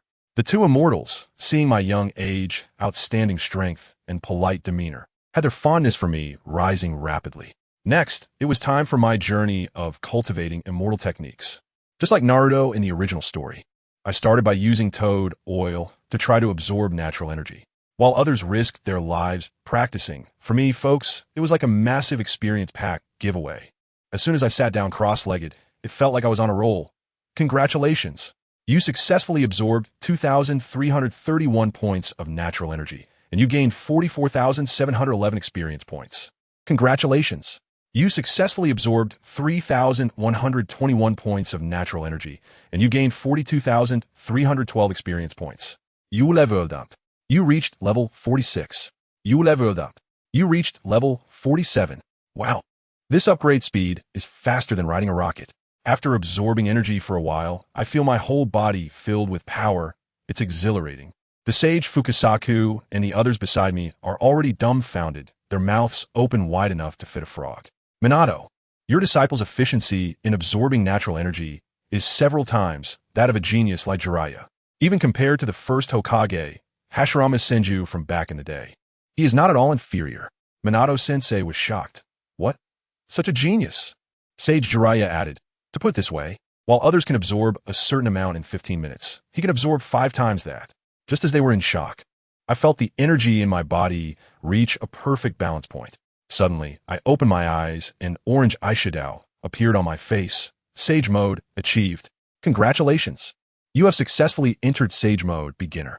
Sage mode, beginner, all ninjutsu, taijutsu, and genjutsu power increased by 200. Attack speed and movement speed increased by 200. I saw this attribute, and everyone was stunned. Each attribute is doubled. It's simply an official cheat. I felt this surging power within me, sensing that I had merged with all of nature. I tried to gently tap my foot on the ground, and in an instant, I shot up into the sky like a rocket, soaring to a height of 100 meters. When I looked down, the ground where I had just stood was completely cracked, and a shockwave had sent everything around me flying. And that was just me lightly stomping my foot. I can hardly imagine what it would be like to fight using magical techniques. When I landed back on the ground, Deepswa and the immortal Ji-Ma rushed over, looking at me as if I were a monster. They said that in all the years at Miyamu Mountain, they had never seen anyone successfully enter the immortal mode on their first attempt. My teacher, Shuei-min, was watching from the side, his expression a mix of pride and a tinge of bitterness. He had endured a lot of hardships to master his immortal techniques back in the day. After the two immortals were shocked, they began to explain the drawbacks of the immortal mode, saying that one cannot move while absorbing natural energy, which is a huge flaw and can easily be exploited by enemies. Before they could finish their words, I clapped my hands together, bang, bang, bang, and more than a dozen shadow clones instantly appeared, sitting cross-legged in unison and applying toad oil. They all went into standby mode to absorb chakra. With my operation, I made the two immortals and my teacher completely bewildered. They stood there with expressions that seemed to say, is there such a method? Teacher Minato even learned from me on the spot, leaving 2 shadow clones to hang out in Miyaboka Mountain. For the next period, I trained like crazy in Miyaboka Mountain using this bug-like method, quickly mastering the basic Sage mode. Whenever I wanted to use it, I could instantly unleash the energy of a shadow clone and enter the state, which was incredibly satisfying. The two immortals went from being shocked at first to being completely numb from my displays. After I fully mastered it, Teacher Minato took me back to the land of iron using reverse summoning technique. Uncle Mifune was still waiting for us in the conference hall, and he finally breathed a sigh of relief when he saw us suddenly appear. After a brief exchange of pleasantries, I parted ways with my teacher and directly used Flying Thunder God to return to Rain Hidden Village. This time, the 5 Kage Summit was a huge win for me. Not only did the village's status soar, but I also learned the powerful Sage mode. Just as I was happily heading back, not far from the land of iron, my Mangeki Sharingan started beeping an alert. I narrowed my eyes and looked ahead. Wow, isn't this love at first sight around the corner? In the forest ahead, a dark mass of rock ninjas had long been set up for my banquet. The one leading them, wrapped in steam, could only be the Five Tails Jinchuriki, right? I was thinking, after all, with my title as the sixth great hidden village, who wouldn't be anxious if I were wandering around their doorstep? But let me tell you, before I even had a chance to make a move, a giant chakra net suddenly dropped from the sky, complete with electric effects, as if to prevent me from escaping. At the same time, I activated my Sharingan, and lo and behold, there were 4 hidden mice lurking in the shadows. Good heavens! Above me were the 3 big characters, Xianyuan clan, S-rank rogue ninjas, diamond level boss. My heart sank at that moment. I was all too familiar with the Xianyuan clan, the top mercenary assassin organization in the ninja world, who would do anything for money, even daring to take on a Kage. What was the most disgusting about them was their use of a creature called the explosive bug. Smaller than dust, just one breath, and you'd be infected. Then, as soon as you used chakra, the bugs would breed wildly in your body, as if you had taken hormones, and eventually, boom, you'd become the most beautiful firework in the sky. It was insidious and unpredictable. I could tell that a Wagakure had invested heavily this time, inviting these old six to deal with me. If it were someone else, they might have panicked, but sorry, my friend, I have Sage Mode. These bugs were nothing but clowns in front of me. I completely ignored that broken net, and with a flash of my body, I used Flying Thunder God and instantly appeared right in front of the host of the Five Tails. He was dumbfounded, probably still thinking, where am I? Wasn't I just over there? Little did he know, I had secretly left a space-time mark on him. What I call this move? Precision airdrop, face-to-face output. I didn't give him any time to react and directly summoned my Golden Susanoo. The golden giant, several dozen meters tall, wielded an extraordinarily sharp, long sword and viciously slashed down at him. This guy was indeed a top-notch fighter, reacting incredibly quickly. He rolled away just in time. But he escaped, while the Xianyuan clan behind him did not. With that slash, the sword's energy cut through them along with a large number of Awagakure ninjas, turning them into a mist of blood. That's right, my true target from the very beginning was these bug users. The remaining Awagakure ninjas were all dumbfounded, probably witnessing the power of the Uchiha for the first time, their jaws nearly dropping to the ground. But did you think that was the end? The main event was yet to come. I activated Sage Mode inside the Susanoo. Family, who understands? Sage Mode Susanoo. The golden giant was instantly covered in mysterious black spots. Even its eyes transformed into those of a toad, and its size exploded again, reaching several dozen meters tall. Standing on its head, I felt like the entire world was beneath my feet. This was my first time playing like this, and I didn't expect to succeed immediately, and it felt absolutely explosive. This Susanoo moved as if it were my own limbs, as if I had total control. The people opposite me, including the host of the Five Tails, were directly petrified with fear. The Five Tails M inside him started a concert in his mind, screaming with all its might. Run. Quickly run. This is Sage Mode Susanoo. I saw it from a distance on Uchiha Madara. The moment the host heard the name Uchiha Madara, his face turned pale with fright, and he immediately yelled to his subordinates, "Retreat. We are not his opponents at all." Too late.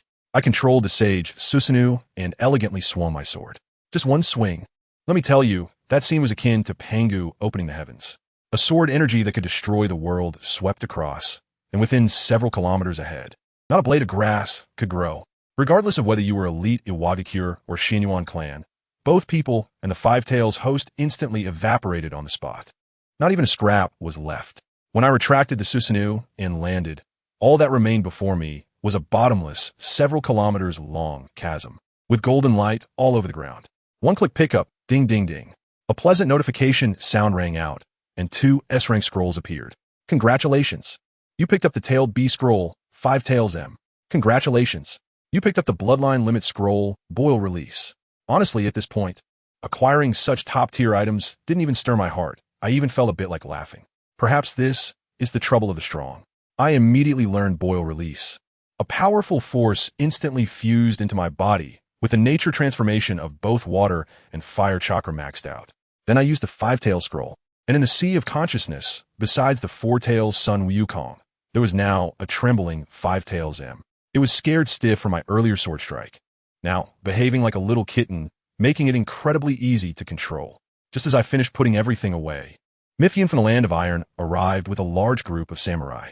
When he saw the apocalyptic scene before him, he was dumbfounded, and upon seeing the fragments of Xianyuan clan's bodies on the ground, he was even more shocked into silence. I couldn't be bothered to chat with them, and immediately teleported back to the Rain Village.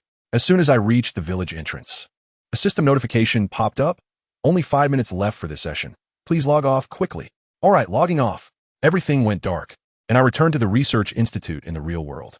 Let me tell you, when I came back, the entire Research Institute felt like it was celebrating a festival. All the researchers looked at me with shining eyes. The beautiful Zhu Qin and Professor Liu all gathered around.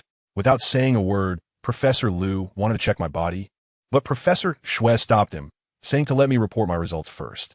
The entire room fell silent. Everyone stared at me. I cleared my throat and calmly said, this time, thanks to all the professor's help, I leveled up to level 49. The entire Research Institute exploded. Gasps of surprise echoed everywhere. You have to know that even the top players in the entire server are only around level 42. I waved my hand, signaling them to calm down, and continued. Then, I got incredibly lucky and casually picked up a few bloodline limits, including explosion release, melting release, boil release, and a bloodline elimination dust release. Oh, and I also got the 4 tails and 5 tails, both of which I can perfectly control. As soon as I finished speaking, the air seemed to freeze. Zhu Qin's mouth was agape, able to fit an egg, and she stammered. Mr. NingFeng, did you poke the tailed beast's nest? I shrugged innocently. I swear it's not me showing off, just pure luck. Do you believe me? Professor Liu was stunned, bitterly smiling. NingFeng, I feel like we don't even need to research the Hashirama cells anymore. We should just study your body instead. It's worth more than Hashirama cells. Despite the chaos, testing still had to be done. Zhu Qin pushed over a more advanced device, claiming it was a fusion of real-world technology and Naruto technology. I dropped a drop of blood into it, and the data on the big screen exploded. My chakra was dozens of times that of an ordinary person with complete yin, yang, and 5 elemental attributes. Most crucially, the integration of Hashirama cells in my body had already reached 10. Professor Liu immediately declared, it's stabilizing. It's time to continue injecting Hashirama cells to boost combat power, just as the entire research room became busy preparing to give me the second injection. An alarm suddenly blared sharply. Outside, several giant bugs over 10 meters tall roared as they charged toward us. Without even looking back, I swung a Susanoo sword energy, instantly cutting those level monsters into countless fragments. Once again, the people in the Research Institute were stunned by my nonchalant display of power. However, Professor Xue looked at the wreckage on the screen. His expression instantly changed, and he exclaimed, not good. These are Titan bugs. They usually live solitary lives, and their appearance in groups only indicates one thing. Their king, the S-rank bug king, has been born. I tell you, those old professors turned pale on the spot, talking about some S-class insect king as if it were the end of the world, capable of flattening several cities in a day, or even annihilating a small country. Professor Xue had beads of sweat instantly forming on his glasses, as if it were raining. And what happened? Who understands what the family members were going through? On one side, they were so tense they were about to have a heart attack, while on the other side, the protagonist NingFeng had no idea what was happening. After his Susanoo unleashed the first strike, he casually delivered another blow. Just the residual energy from that strike, you know? The power of that leftover edge instantly swept through, turning that group of A-class Titan giant insects that charged at him into a cloud of dust. But that wasn't the end. The sword energy, as if equipped with GPS navigation, maintained its power without any reduction, drifting towards the distance. With a whoosh, the S-class insect king, which the professors had praised to the skies and was larger than the entire Research Institute, had just extended its tentacles to see what was going on when it was precisely split in half by that sword energy. Goodness, it died on the spot. That massive corpse lay there straight, like a collapsed building. Where's my protagonist, NingFeng? He just received Susanoo, looked at the chaos in front of him, shrugged nonchalantly, and smiled, saying, these bugs are nothing much. He didn't even realize that he had just casually taken down a boss. The whole place went into shock. The researchers were all frozen, as if they had been struck mute, staring at the screen showing the corpse of the Bug King, then at the innocent-looking NingFeng, their jaws nearly dislocating. After a while, the assistant named Zhu Qin finally stammered, Professor, the Bug King you mentioned, seems not that impressive, huh? Professors Liu and Xue were so furious they nearly blasted her with a lightning cannon. Their expressions clearly said, it's not that the Bug King is weak. It's just that our NingFeng is too powerful. Do you understand? NingFeng, still confused, walked over and asked, Professors, what's wrong? You all look like you've lost your souls. Professor Liu's lips trembled. S-class monster. Just got cut down by you with one sword? Huh. Is there an S-class monster? Where? NingFeng genuinely didn't know and was about to use his Sharingan to look for it. The two professors quickly stopped him, feeling a mix of emotions. Well, it seems that in the face of absolute strength, the only difference between S-Class and A-Class is just a bit thicker health bar. Seeing them not reacting for a long time, NingFeng got impatient and said, "Professors, since we've cleared all the bugs, can we continue with the transplant?" Upon hearing this, the two professors exchanged glances and instantly understood. Let me tell you, their eye contact at that moment was loaded with meaning. The subtext was, this kid has become this strong. The previous plan was too conservative. We must go big. Increase the dosage. Just give him a full load. Yes, they decided to implant more Hashirama cells into NingFeng, allowing him to leap ahead. They got to work immediately. The entire research institute became busy again. NingFeng was also very cooperative, flashing over and lying down on the prepared operating table. Next was the usual process, with Professor Liu personally taking the scalpel and injecting the freshly cultured Hashirama cells into NingFeng's body. Snap! Snap! Let me tell you, the effect was immediate. The face of the first Hokage, Hashirama Senju, on his right arm instantly upgraded from pixelated to 1080p HD. The contours were incredibly clear. This startled the two professors.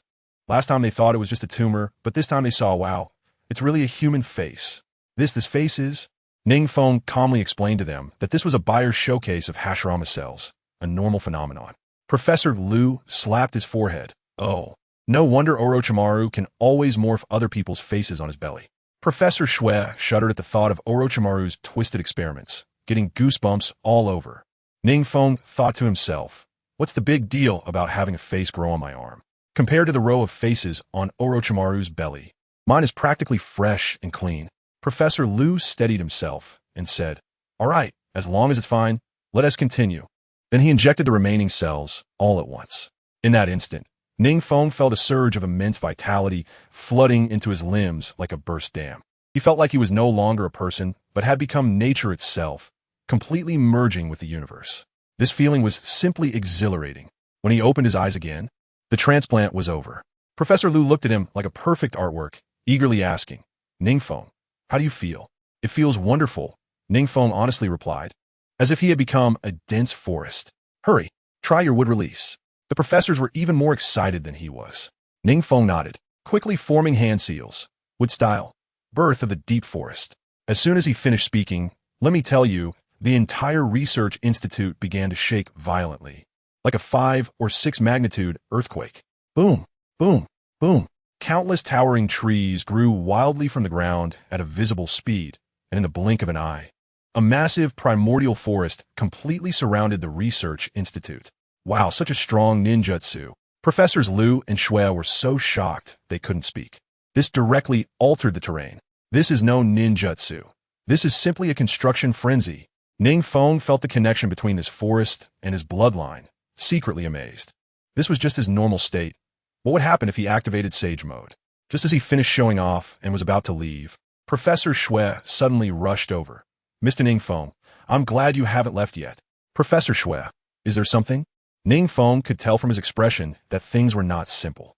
Sure enough, Professor Shui rubbed his hands, a bit embarrassed, and said, well, I applied to my superiors, and to prevent any accidents with the Hashirama cells, I'll be observing you closely for a while. Hope you don't mind. I couldn't help but laugh at the time. This wasn't observation at all. It was clearly an attempt to ride on someone's coattails while casually enjoying the show. However, Professor Shui suddenly changed his tone and became very mysterious. Moreover, I have a bit of a selfish motive. I know a place where you can quickly enhance your strength. I wonder if you dare to go. As he spoke, he pulled out a pure black diamond card from his pocket and handed it to NingFeng. Professor Shui, what is this? NingFeng asked. NingFeng, you don't know, ever since the Naruto game came, the entire world order has changed. Our country, Hyuga, is still relatively stable, but places like the island nation and the United States have already become chaotic. Countless dark elements have come here, causing trouble in the underground black market. Professor Shui lowered his voice. The previous wave of beast attacks was definitely not a coincidence. You have already been targeted by people from the black market. NingFeng immediately understood. No wonder the timing was so coincidental. Professor Shui then dropped a bombshell. An hour ago, I received news that the underground black market in B City is auctioning tailed beasts. Those dark elements want to use the tailed beasts for massive destruction. Are you interested in dealing with it? Of course, if you succeed, the tailed beast will be yours. This card is a VIP pass to the black market. Tailed beasts. NingFeng was taken aback. But thinking about it, with the financial power of those tycoons in the real world, it was impossible to create a tailed beast Jinchuriki. However, bringing tailed beasts into the real world for auction was extremely sinister. If I won't let them succeed. NingFeng's gaze instantly turned cold. As a citizen of Hyuga, how could he tolerate these people running rampant in his own territory? Moreover, the Hashirama cells were provided by the country. This favor must be repaid. Seeing his expression, Professor Shui knew the matter was settled. The two of them took a taxi directly to B-City. Wow, this B-City was even more prosperous than D-City. On the road, there were even cars powered by chakra, with someone sitting in the back extracting chakra, resembling a human charging station. The technology was advancing too quickly. After a long detour, Professor Shui brought him to the entrance of a very secluded and dilapidated factory. Two guards smoking at the entrance stopped them, looking rather lazy. But when NingFeng used his kaleidoscope to scan, he was shocked to find they were all Chunin-level fighters. Professor Shui, familiar with the process, took out the diamond card. And NingFeng also revealed his card. As soon as the guards saw the cards, their attitudes did a complete 180-degree turn, respectfully unlocking the barrier and allowing them to enter. After navigating through the winding and shabby factory and passing several checkpoints, the two finally arrived at an incredibly luxurious and dazzling underground space. I tell you, that place is a cyberpunk underground nightclub. Countless men and women dressed in bizarre outfits are having a blast inside. But NingFeng can clearly see that many people are secretly trading ninjutsu scrolls under the dim lights. As soon as they enter, a man in black approaches with a mysterious air, handing over a scroll. Two bosses, S-rank ceiling technique withdraw lock, 10 million. What do you say? Professor Shui sneers. Selling an S-rank for 10 million? Do you think I'm a fool? The man, seeing that he understands the trade, immediately switches to another scroll. Expert. Then this one, S-rank 4 symbol seal, 300 million, no deception. NingFeng's eyes light up. This is the big move used by Minato to seal the Nine Tails. Just as Professor Shui is about to pull out his card, the man suddenly catches sight of the black diamond card in NingFeng's hand. And he goes weak in the knees, shoving the scroll into NingFeng's arms, stuttering, "Why you must be the dragon list deity. This scroll is a tribute to you." After saying that, he runs off without looking back. NingFeng is still in a daze. Dragon list deity? This card given by Professor Shui is not simple. At that moment, the entire venue suddenly falls silent. A young man in a suit slowly walks onto the stage in the center of the dance floor, holding the hand of a little girl with green hair who looks about 3 or 4 years old. All the tycoons and dignitaries present focus their gaze on him, as if they have been waiting for a long time. The man in the suit enjoys this feeling, smiling as he speaks. I believe everyone knows by now. Yes, I successfully brought back the Seven Tails Jinchuriki from Takigakure. Fu. Here, to reality. She is right here. He points to the little girl beside him. The child is nervously tugging at his sleeve, completely unaware that she has been sold out by her most trusted brother. NingFeng sprofuros instantly. It's Fu, the tragic girl who simply wanted to make 100 friends but ended up dying at the hands of the Akatsuki. Just then, the little girl named Fu seems to finally realize something, looking fearfully at the young man, her voice trembling as she says, "Brother, you lied to me." Sister, if you want to blame someone, blame yourself for being the new Seven Tails Jinchuriki. The young man sneers, his bloodthirsty gaze sweeping over the crowd. I believe everyone has guessed the identity of this little girl by now. Yes, that's right, she is Fu, the new Seven Tails Jinchuriki from Takigakure. And to get this little girl, you have no idea how much effort I had to expend. All right, most of you here are smuggled tycoons from various countries, and I believe you are very interested in Jinchuriki. So, please place your bids, starting at 1 billion. As the young man says this, a cold and twisted look appears in his eyes, no longer glancing at the terrified Fu, which only scares her more. 12 billion, 16 billion, 30 billion. In this black market filled with countless powerful tycoons, many people show no sympathy for Fu's plight. Instead, they eagerly raise their hands, wanting to bid high and claim this Seven Tails Jinchuriki for themselves. Everyone is not a fool. Although the Hokage game has only had 4 rounds so far, many already know the power of the tailed beast Jinchuriki. Especially after mastering the tailed beast, the owner's strength will increase exponentially, directly becoming a top expert in the ninja world, which is not impossible. Such a precious opportunity is one that no one would want to miss. All right, someone bids 30 billion. Is there any higher? The young man on stage is incredibly excited.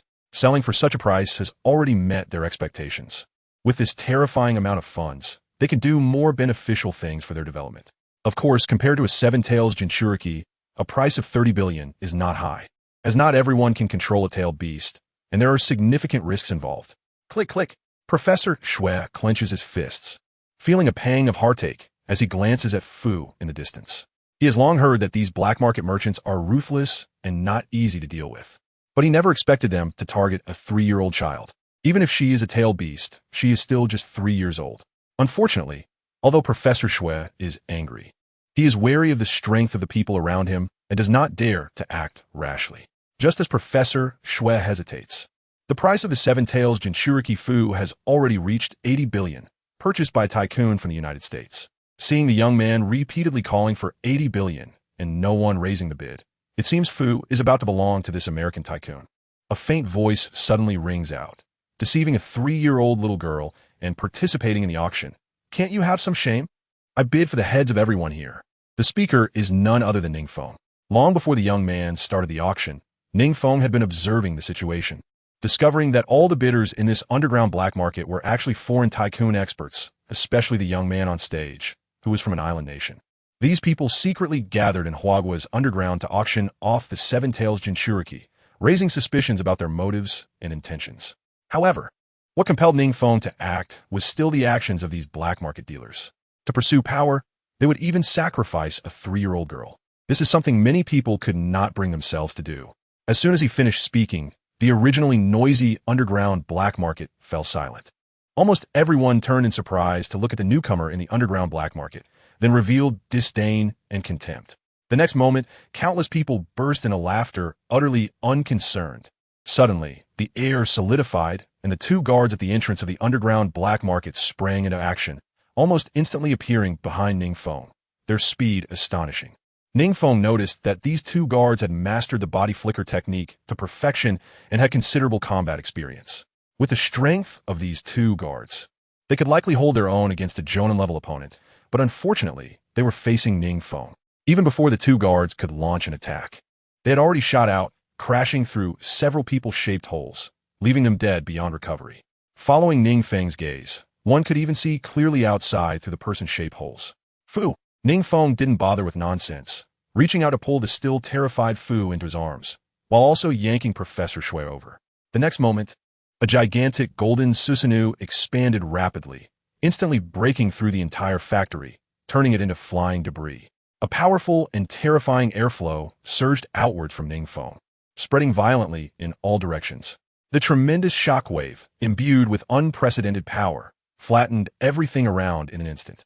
Meanwhile, countless figures leaped out from the factory. It was evident that the owners of these figures were all astonished, especially upon seeing the Susanoo before them, their eyes wide in disbelief. As Susanoo, they found it hard to imagine that someone who seemed unremarkable actually possessed such terrifying power.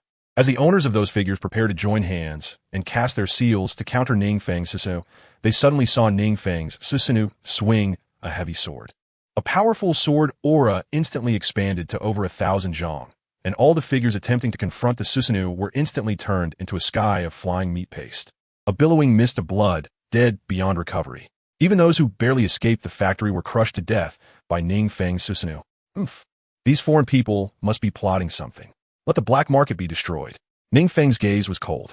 When the people in the black market remained indifferent to the fate of the little girl, NingFeng had already judged their lives, sentencing them to death.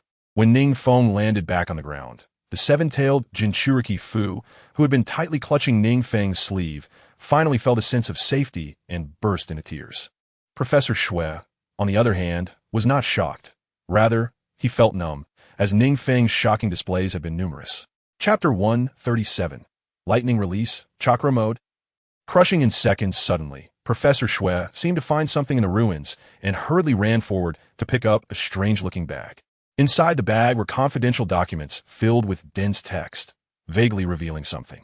When Professor Shui picked up the documents, he initially did not pay much attention, but upon reading them, he instantly became furious.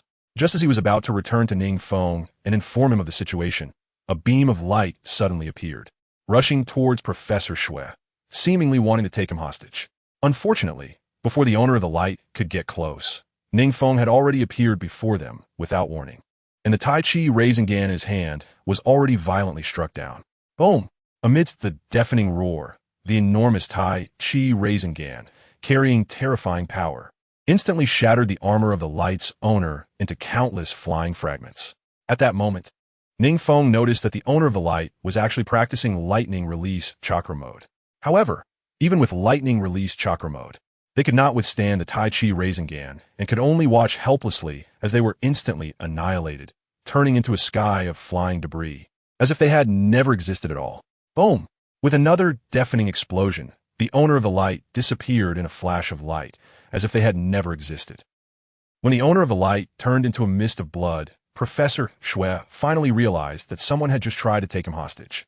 If NingFeng hadn't intervened, he would have become a hostage of these black market elements, with an uncertain fate. This man is the same young man from earlier. I didn't expect he was still alive and almost took me hostage. Professor Shui felt a lingering fear. The 3-year-old little girl Fu, who had been holding NingFeng's sleeve, took a deep look at the dead young man and then began to gag, her face turning pale. Although Fu was born in the world of Naruto and had seen countless life and death battles, it was the first time she had witnessed death so close. After gagging for a while, Fu seemed to remember something and tightly tugged at NingFeng's sleeve again, her large blue eyes quietly gazing at him, filled with a mixture of curiosity and fear. Although she was only 3 years old, she could still sense who truly cared for her. I didn't expect the new seven-tailed Jinchuriki to be only 3 years old. These black market elements really could be so ruthless for power. Professor Shui couldn't help but feel indignant.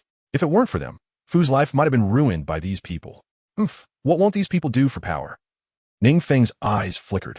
Speaking of which, in the original Naruto story, Fu was among the weakest of the Jinchuriki. Even before her death, she only had the strength of a Genin and did not exhibit the terrifying power of a tailed beast Jinchuriki. However, it should be noted that when the tailed beasts were divided, if it weren't for Takigakure sending Kakuzu to ambush Senju Hashirama, and Kakuzu throwing a kunai from 8,000 meters away to report back, Takigakure wouldn't have been able to claim a tailed beast by boasting of having severely injured Konoha's high-ranking officials. Unfortunately, among the major ninja villages, the Jinchuriki were all freakishly powerful, but in Takigakure, there was only one pitiful genin. In other words, in NingFeng's eyes, Fu, who possessed the seven-tailed beast, could become a super assistant with strength not inferior to Daidar's with just a little training. Of course, NingFeng also did not wish to take Fu's seven-tailed beast. He already had the four-tailed and five-tailed beasts, so the utility of the seven-tailed beast was not that significant. However, once NingFeng gathered all nine-tailed beasts, Fu's seven-tailed beast would be reclaimed. Simply put, NingFeng was essentially storing the seven-tailed beast in Fu's body. Brother, Fu is scared, Fu is scared. As NingFeng pondered, Fu couldn't help but tighten her grip on his sleeve, her fearful gaze becoming even more terrified. After NingFeng comforted her for a long time, Fu finally relaxed a bit, her delicate face resting in NingFeng's arms as she quietly fell asleep. This girl must be attached to you. Professor Shui couldn't help but tease, but as he spoke, his expression became serious as he handed the confidential documents he had picked up to NingFeng. NingFeng glanced at the confidential documents, and upon seeing them, his eyes instantly blazed with fury. The confidential document came from an organization in the U.S. called Iron Hand. The squad leader of this organization had heard that there was a tailed beast here, so he rushed over at night and devised a plan to induce the tailed beast to rampage.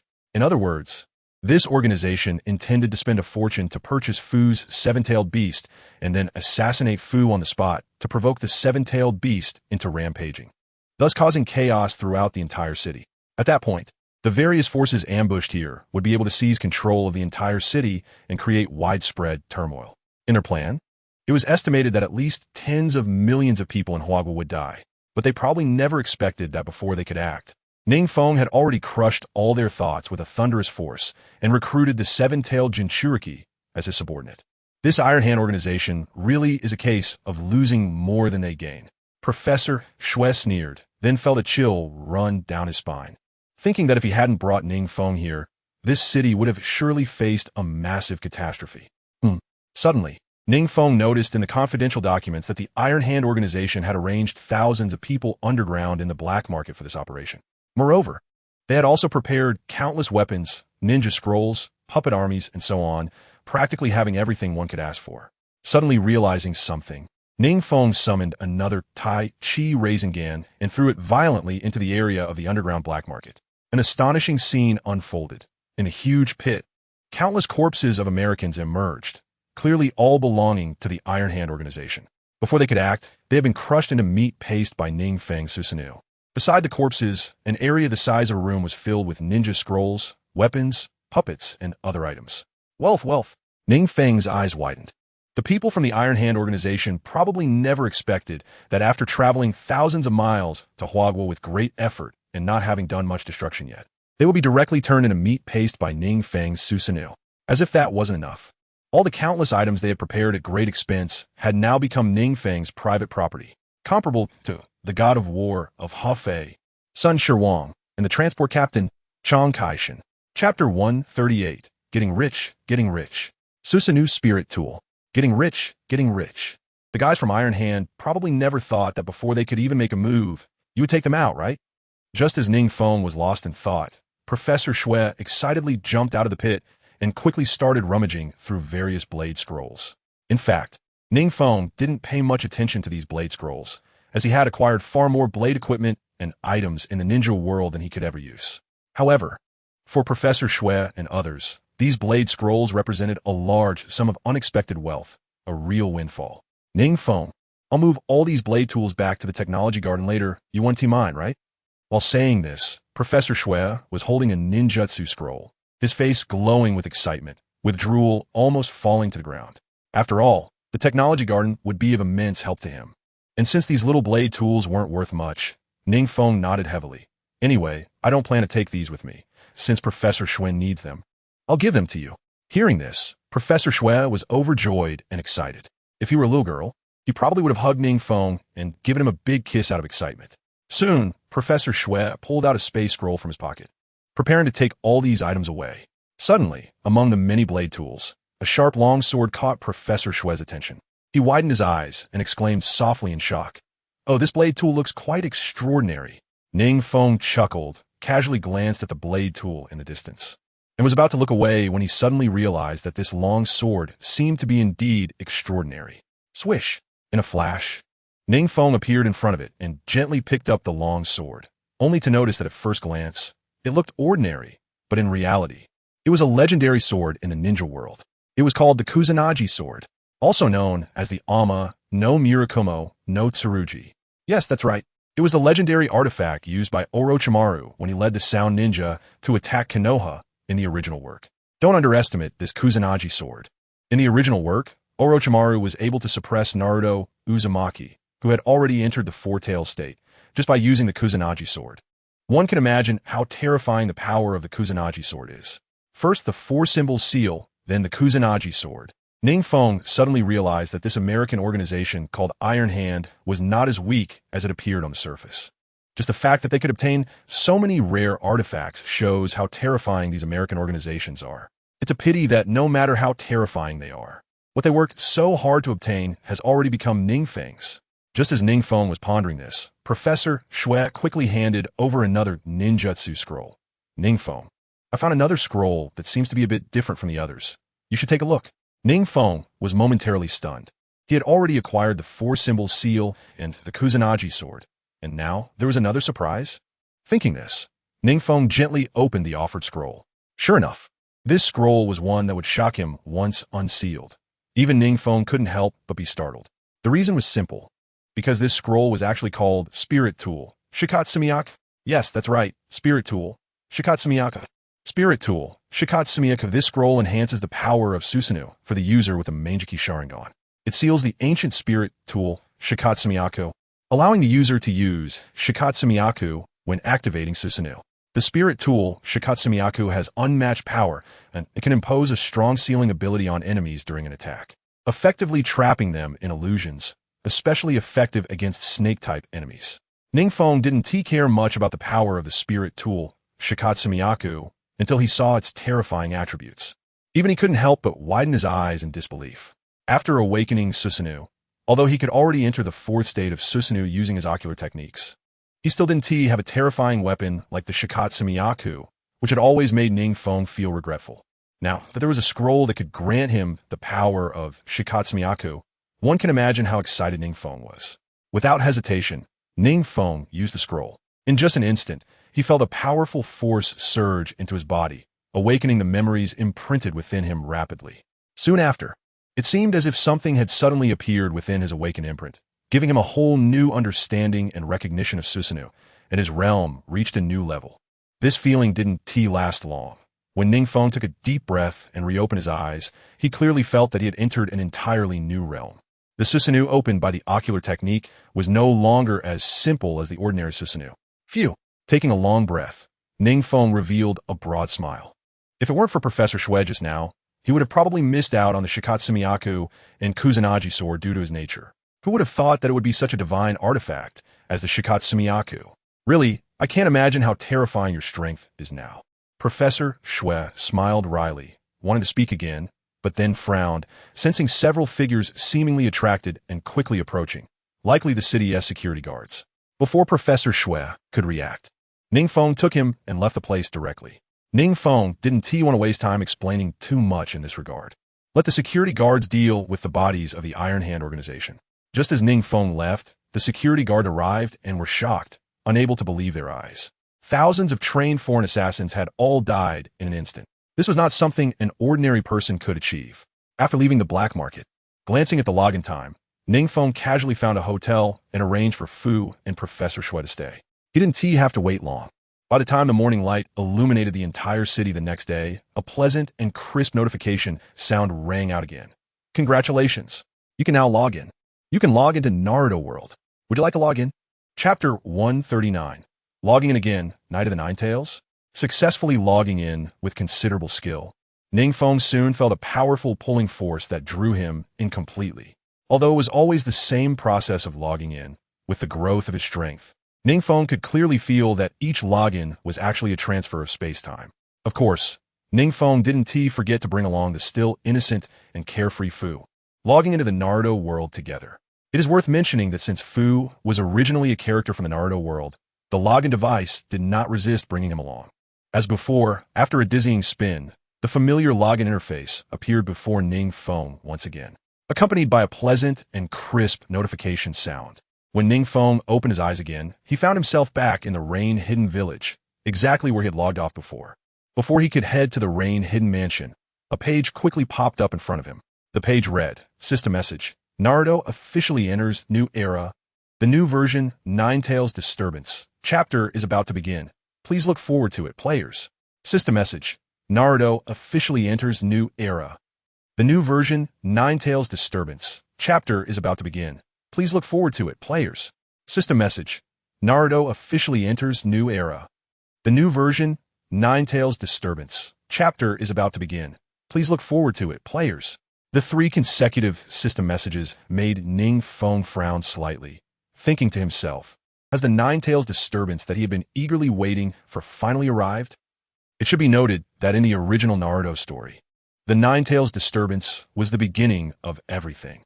It was at that time that the 4th Hokage, Minato Namikaze, sacrificed his life to seal the Nine Tails, preventing the later tragedy of the orphan Naruto Uzumaki. Since logging in and becoming a member of the Uchiha clan, NingFeng had been secretly waiting for the day of the Nine Tails Disturbance, and he couldn't believe that day had really come. Of course, the old NingFeng might have thought of taking advantage of the Nine Tails Disturbance to gain some benefits, but the current NingFeng had only one thought. That is, his teacher Minato Namikaze, who had painstakingly taught him various ninjutsu and even how to enter Sage Mode, must not die. The soon-to-be-born Naruto Uzumaki cannot have a tragic childhood. Regardless of personal or future considerations, Minato Namikaze must not die at this moment. As soon as this thought crossed his mind, NingFeng couldn't help but clench his fists. Suddenly, while NingFeng was deep in thought, 2 figures descended, which were Konan and Nagato. As soon as they saw NingFeng, they both showed great respect and admiration. Third Reikage-sama, in their eyes, without NingFeng, there wouldn't even be such a peaceful rain-hidden village. Well, Konan, you're just in time. This Fu will be entrusted to you to take care of. This person is the host of the Seven Tails and will be a strategic weapon for our rain-hidden village in the future. NingFeng casually mentioned this while petting Fu's little head, his gaze shifting to Conan. At this moment, Fu tightly clutched the sleeve of NingFeng's clothes, her delicate little face full of fear, especially when her gaze fell on Nagato. She seemed even more scared. However, when Fu looked at Conan, her face lit up with joy, completely forgetting her earlier fear. The Seven Tails host? Fu. Conan looked at their third rakeage with surprise. The value of a tailed beast host, even for a small village like the Rain-Hidden Village, was well understood. In just a few weeks, the Rain-Hidden Village had acquired the 4 tails, 5 tails, and now the 7 tails. What did this mean? Surely no one understood it better than them. Immediately, Conan instinctively reached out to pat Fu's little head. Who would have thought that the latter, upon seeing this, immediately got scared and shrank behind NingFeng, looking very nervous as if the sister in front of her was a big bad person. Conan couldn't help but shrug her shoulders in resignation. Fu, this is Sister Conan, your brother Feng's loyal partner. Don't worry about following them. They will take good care of you. There's no need to be afraid. NingFeng smiled and gently patted Fu's little head. Hearing this, Fu finally looked at Conan with her big, curious eyes, blinking continuously, seemingly having made a decision. Fu walked in front of Conan and gently tugged at her sleeve, giving off a vibe of seeking Conan's care. At this moment, Fu, only 3 years old, was delicate and adorable, instantly making everyone present burst into laughter. It was the first time Conan had seen such a cute little girl, and she immediately assured NingFeng, Raikage-sama, I guarantee to complete the task. When you come back, you will definitely see a very powerful Seven Tails host. Upon hearing this, NingFeng felt relieved. Conan was very loyal and had love for anyone, so leaving Fu in her care was just right. However, NingFeng did not expect that Conan had already noticed that he was about to leave the Rain-Hidden Village. Since that was the case, NingFeng did not explain further. Instead, he squatted down, gave Fu some instructions, and then, with a flash of his figure, disappeared without a trace, heading straight for the Leaf Village. At this moment, NingFeng was worried that if he arrived late, his teacher, Minato Namikaze, might lose his life just like that. If NingFeng's calculations were correct, then at this time, Obito Uchiha, who was going to the Leaf Village to cause destruction, should have obtained the cells of Hashirama from Madara Uchiha, and his strength would have increased again, right? Otherwise, with Obito Uchiha's strength, he wouldn't have the power to suppress the 9 tails at all. Of course, during this time, NingFeng had also considered taking the opportunity to find the lair where Madara Uchiha and others were secretly plotting everything, but in such a vast ninja world, finding it was not easy at all. With these thoughts in mind, NingFeng hurried towards the Leaf Village at an extremely fast speed, countless sceneries quickly flying past his eyes. Even with the speed of Flying Thunder God, it would still take some time for NingFeng to reach the Leaf Village. However, before NingFeng could return to the Leaf, he noticed that at a place called the Forest of Death, there were actually 3 groups of ninjas approaching the Leaf Village at high speed. No, to be precise, there were 4 parties. The Mist, Cloud, Rock, and even Sand villages had all sent ninjas. It seemed that they had all secretly received the news that Kushina Uzumaki was about to give birth, and the seal of the 9 tails was at its loosest. Chapter 140, Night of the 9 Tails. Movements of the Leaf Village that night. The bright starry sky, filled with countless stars, gave a beautiful feeling. Normally, many Leaf ninjas would come out to stargaze and enjoy the rare leisure. However, today the atmosphere in the Leaf Village was particularly strange. To be precise, it was particularly tense. Yes, that's right, tense. Because today was the day when the 9 tails host, Kushina Uzumaki, was giving birth, and it was also the moment when the 9 tails seal was at its loosest.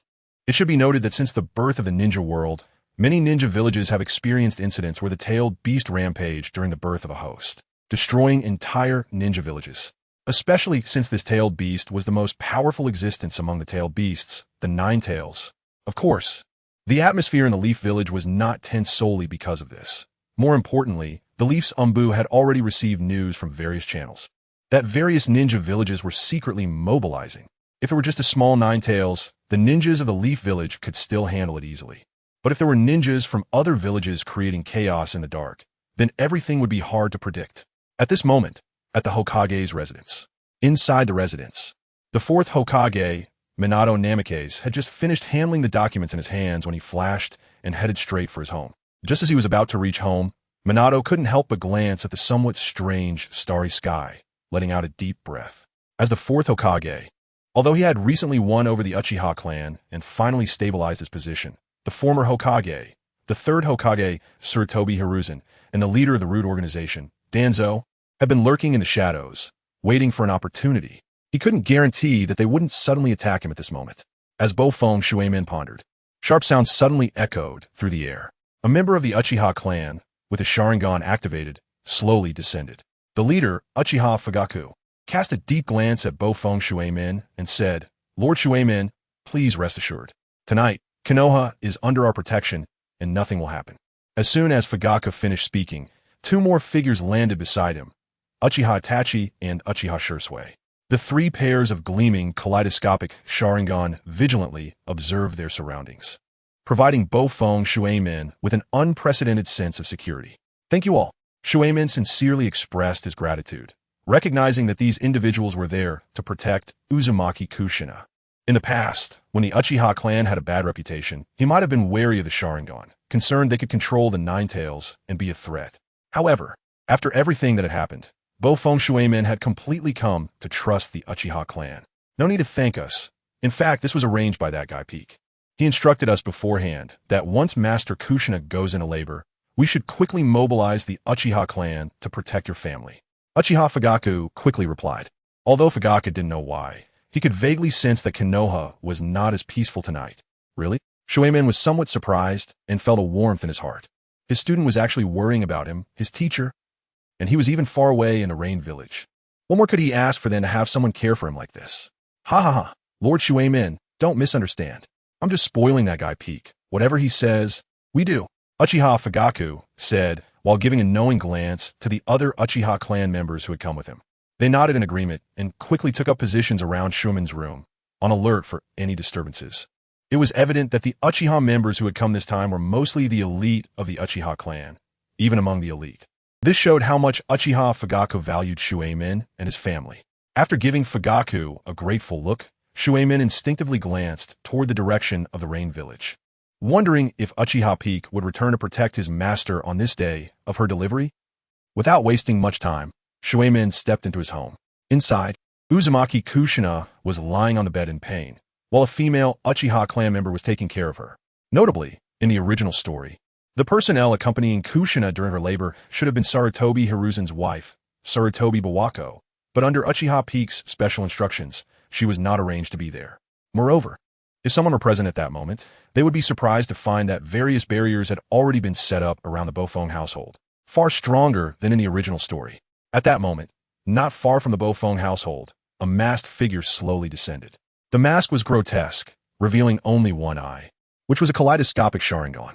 This person was none other than Uchiha Obito, who would later plan the infinite Tsukuyomi.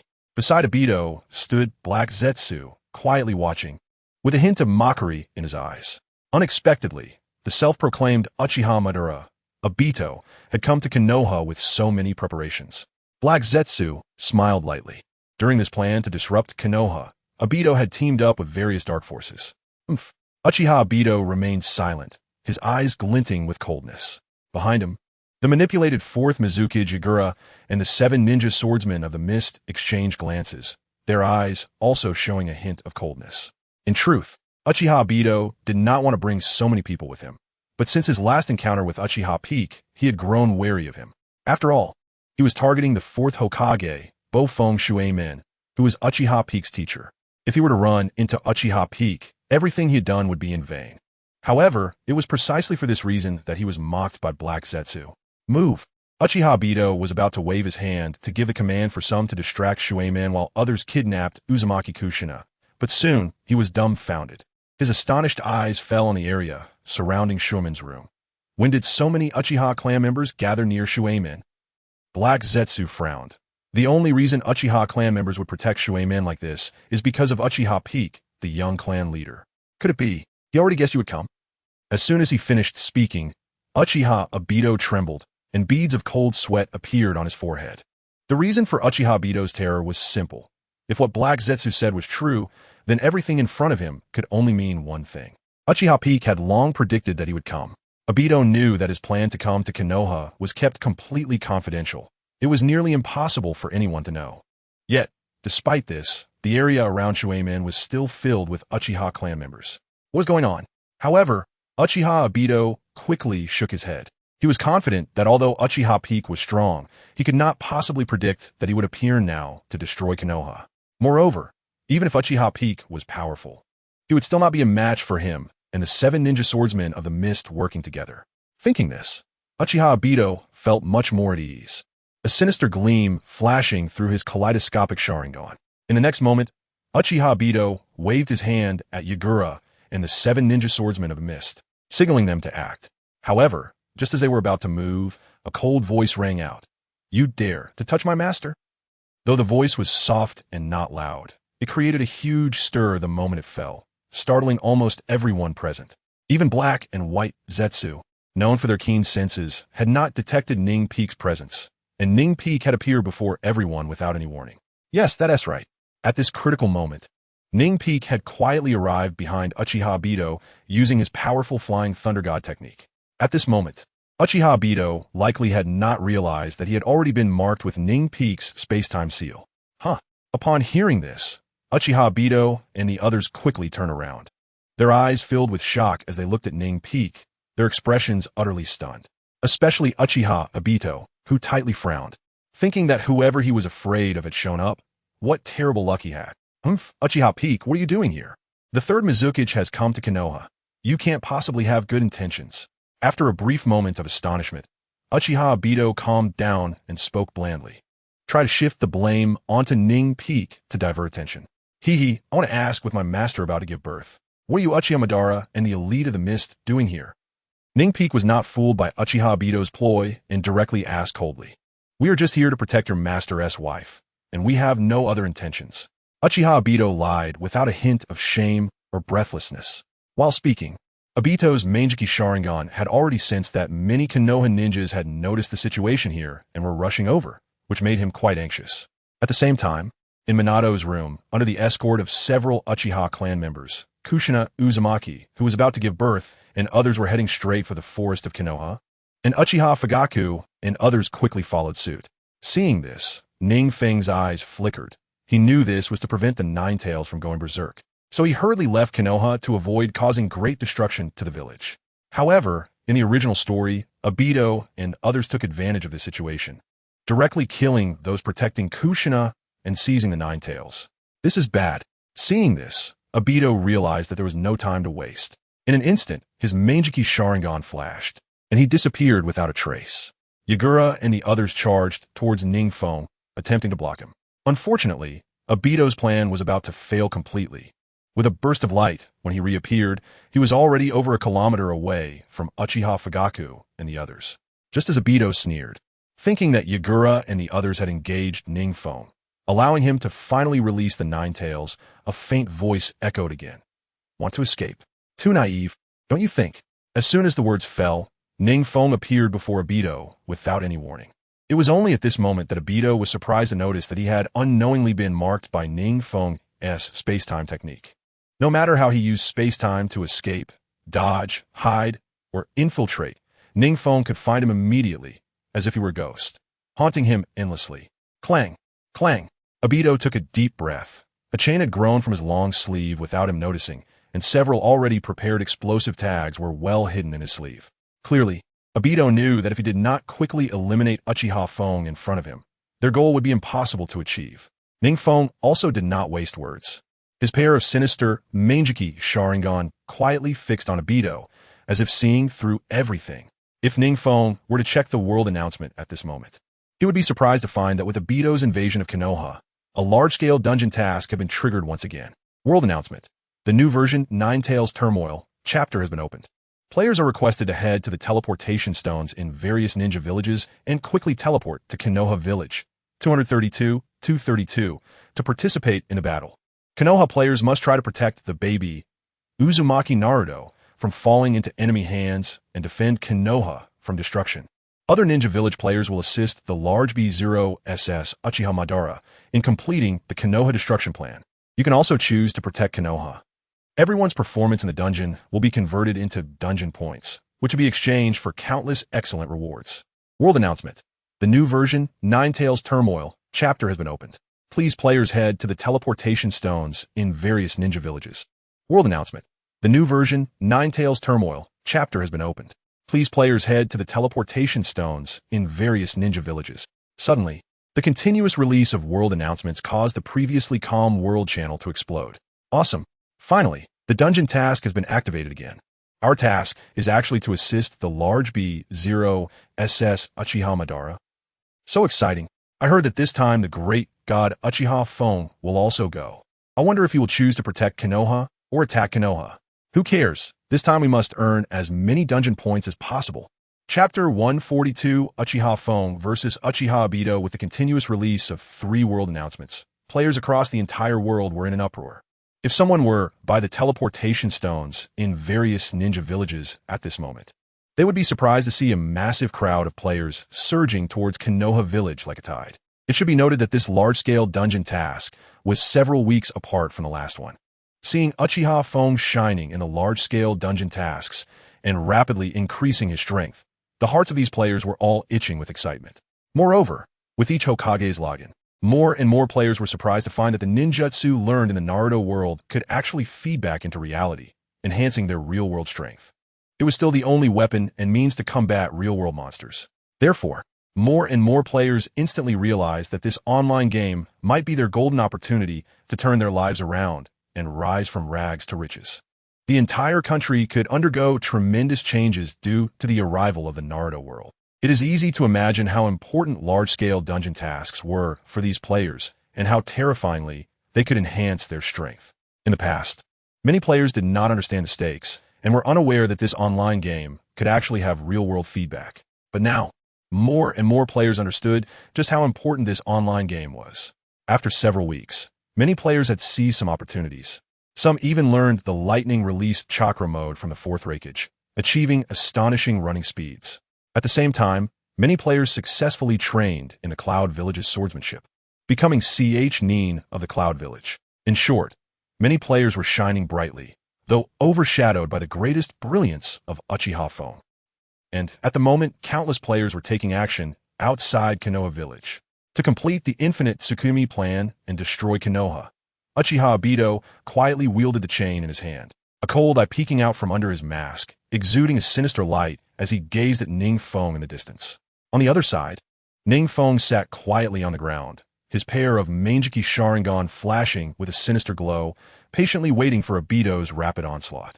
In fact, for both of these powerful individuals, confrontations between strong opponents often occur in an instant. They were both waiting for the moment the other revealed a gap to strike. Unfortunately, time did not wait for Obito to react.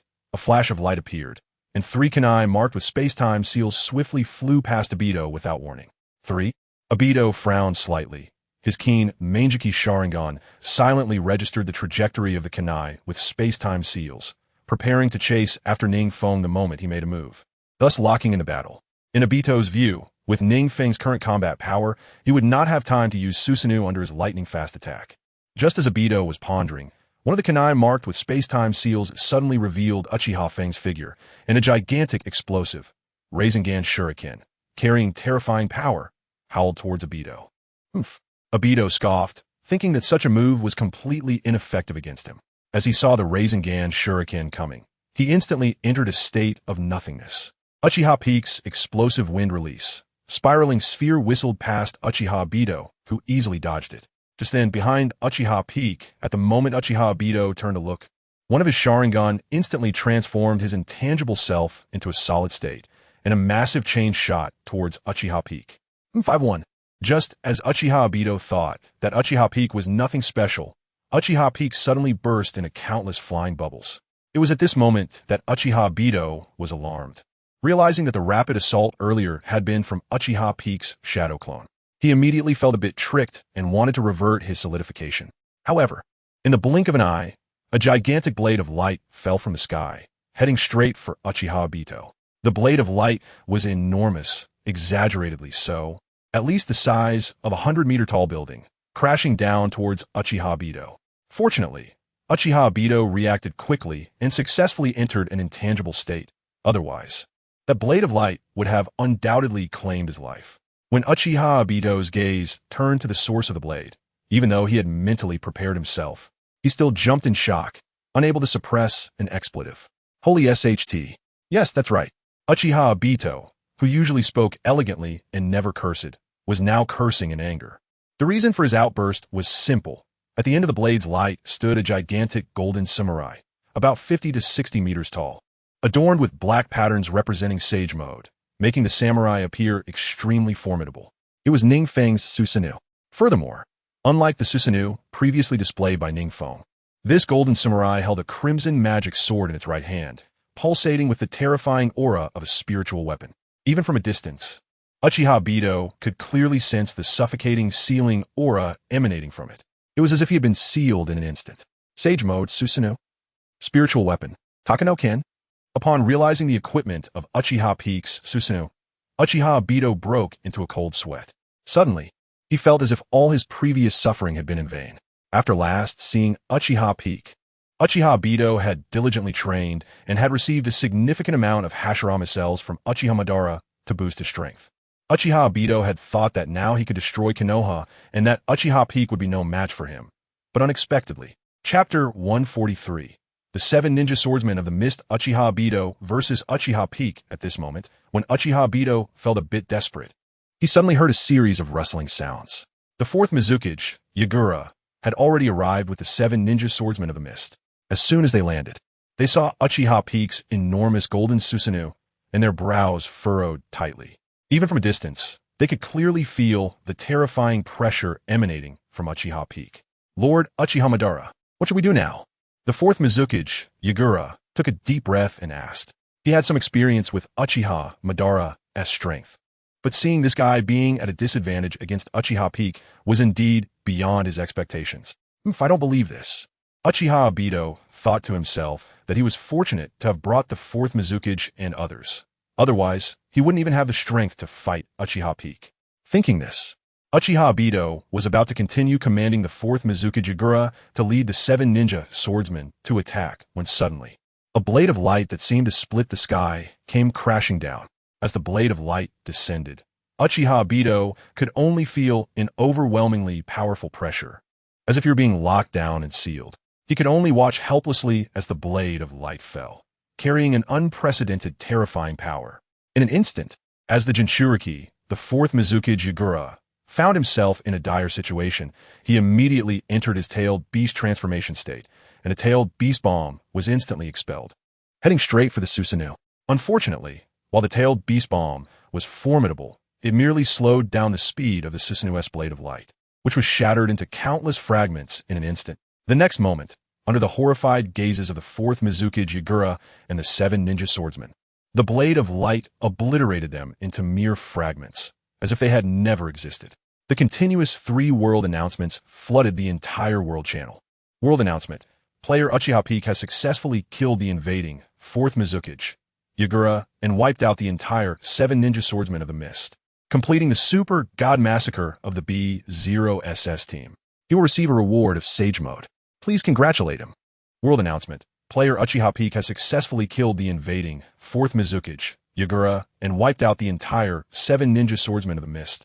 World announcement: player Uchiha Peak has successfully killed the invading 4th Mizukage Hyuga and wiped out the entire 7 ninja swordsmen of the mist. At this moment, countless players who were still on their way to Konoha, even those who had calculated how to conquer Konoha, were stunned by the consecutive announcements. This is too exaggerated. Even the 4th Mizukage was killed. The 7 ninja swordsmen are not the strongest special forces of the mist. How could they have been wiped out? Damn, this Uchiha Peak is simply astonishing, like a silent tiger that suddenly roars. And while the players were in chaos, the protagonist Uchiha Peak himself remained in the state of golden Susanoo, coldly looking at the now lifeless bodies of the 4th Mizukage Hyuga and others, with a hint of disdain at the corner of his mouth.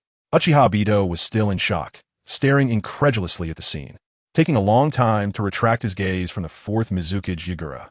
It must be said that at this moment, Uchiha Obito felt as if Uchiha Peak was not playing fair. If it weren't for his Sharingan being special, allowing him to shift between solid and intangible states, he might have already perished here.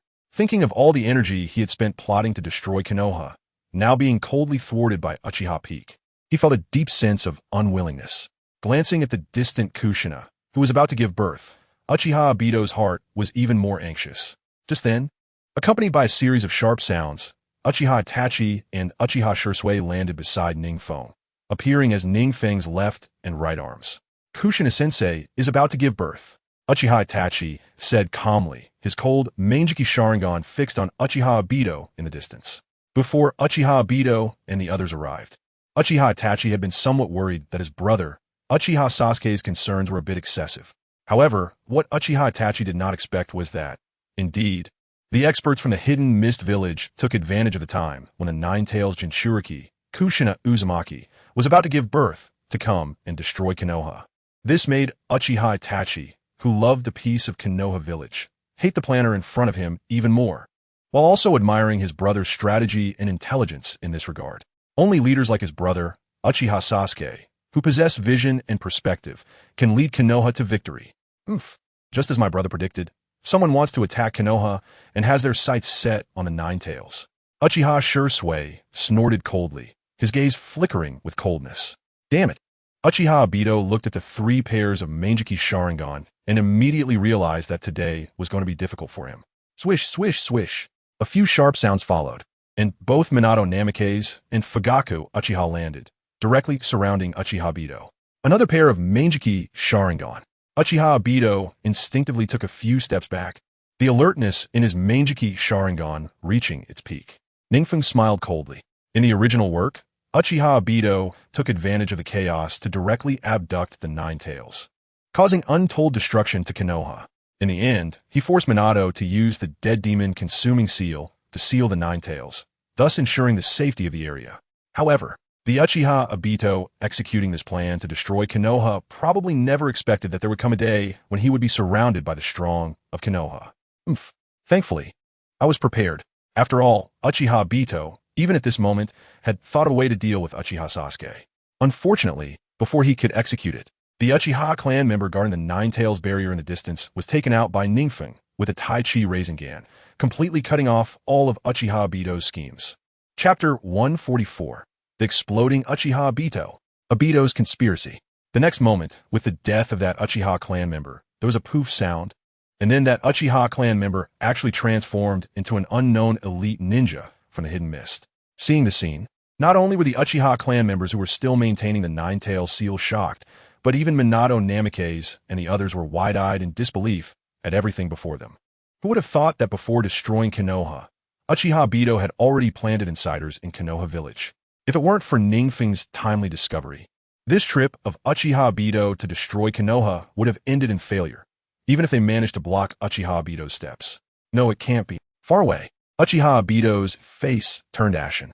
This was already his last trump card, meant to complete his mission using Konoha's insider after realizing he was no match for Uchiha Sasuke. Unfortunately, even this was seen through by Uchiha Sasuke. In fact, NingFeng also didn't expect that Uchiha Obito not only sent mist ninjas and the 4th Mizukage, but also had an insider lurking within Konoha. However, upon careful thought, it made sense. With Uchiha Obito's strategy and intelligence, it was very normal to leave some backup plans after encountering a strong adversary like himself. However, in the original work, there was only the relatively clever Minato Namikaze, so it did not showcase Uchiha Obito's layout and strategy in this aspect. But that does not mean Uchiha Obito lacks outstanding abilities in this regard. How did you know I still had a backup in Konoha? Uchiha Obito was somewhat on the verge of collapse. Heaven knows how much effort and sweat he expended for this night of a Nine-Tails disturbance. You're clever, but unfortunately, I've anticipated your anticipation. NingFeng shrugged. The feeling of having everything under control was exhilarating. Uchiha Obito snorted coldly, fully aware that his actions tonight had completely failed. He gave a faint glance at the encircling Minato and Fugaku Uchiha, and then he was suddenly drawn in by a powerful force, disappearing without a trace. Clearly, he used space-time ninjutsu to teleport away. Minato Namikaze was about to pursue, but NingFeng stepped forward to block him and waved his hand. Teacher, let's check on Mother. We have it covered out here. Uchiha Obito's body was still marked by NingFeng's space-time mark, so NingFeng was not worried about where Uchiha Obito could escape to. However, speaking of which, if Uchiha Obito continued to remain in an intangible state, NingFeng indeed might not have a way to deal with him. Of course, as long as NingFeng found Kakashi with just one Kamui, it would be easy to find Uchiha Obito. But right now, the more important thing was to check on his mother's injuries and to prevent those lurking forces in Konoha from making a move. Uchiha Obito Can't escape. Hearing NingFeng's words, Minato Namikaze looked at him gratefully. He was about to speak, but held back, his figure flashing directly into the Nine-Tails seal. Teacher Minato Namikaze was not a fool. He knew that if so many people weren't present during Uchiha Obito's attack on Konoha, the Nine-Tails would likely have been released, and at that time, both Kushina and his child might not survive. It could be said that Uchiha Sasuke saved his entire family. As soon as Minato Namikaze left, Fugaku Uchiha heavily patted NingFeng's shoulder and gave him a thumbs up. Previously, when Fugaku Uchiha ordered the Uchiha clan to protect Minato, many Uchiha clan members did not understand this order.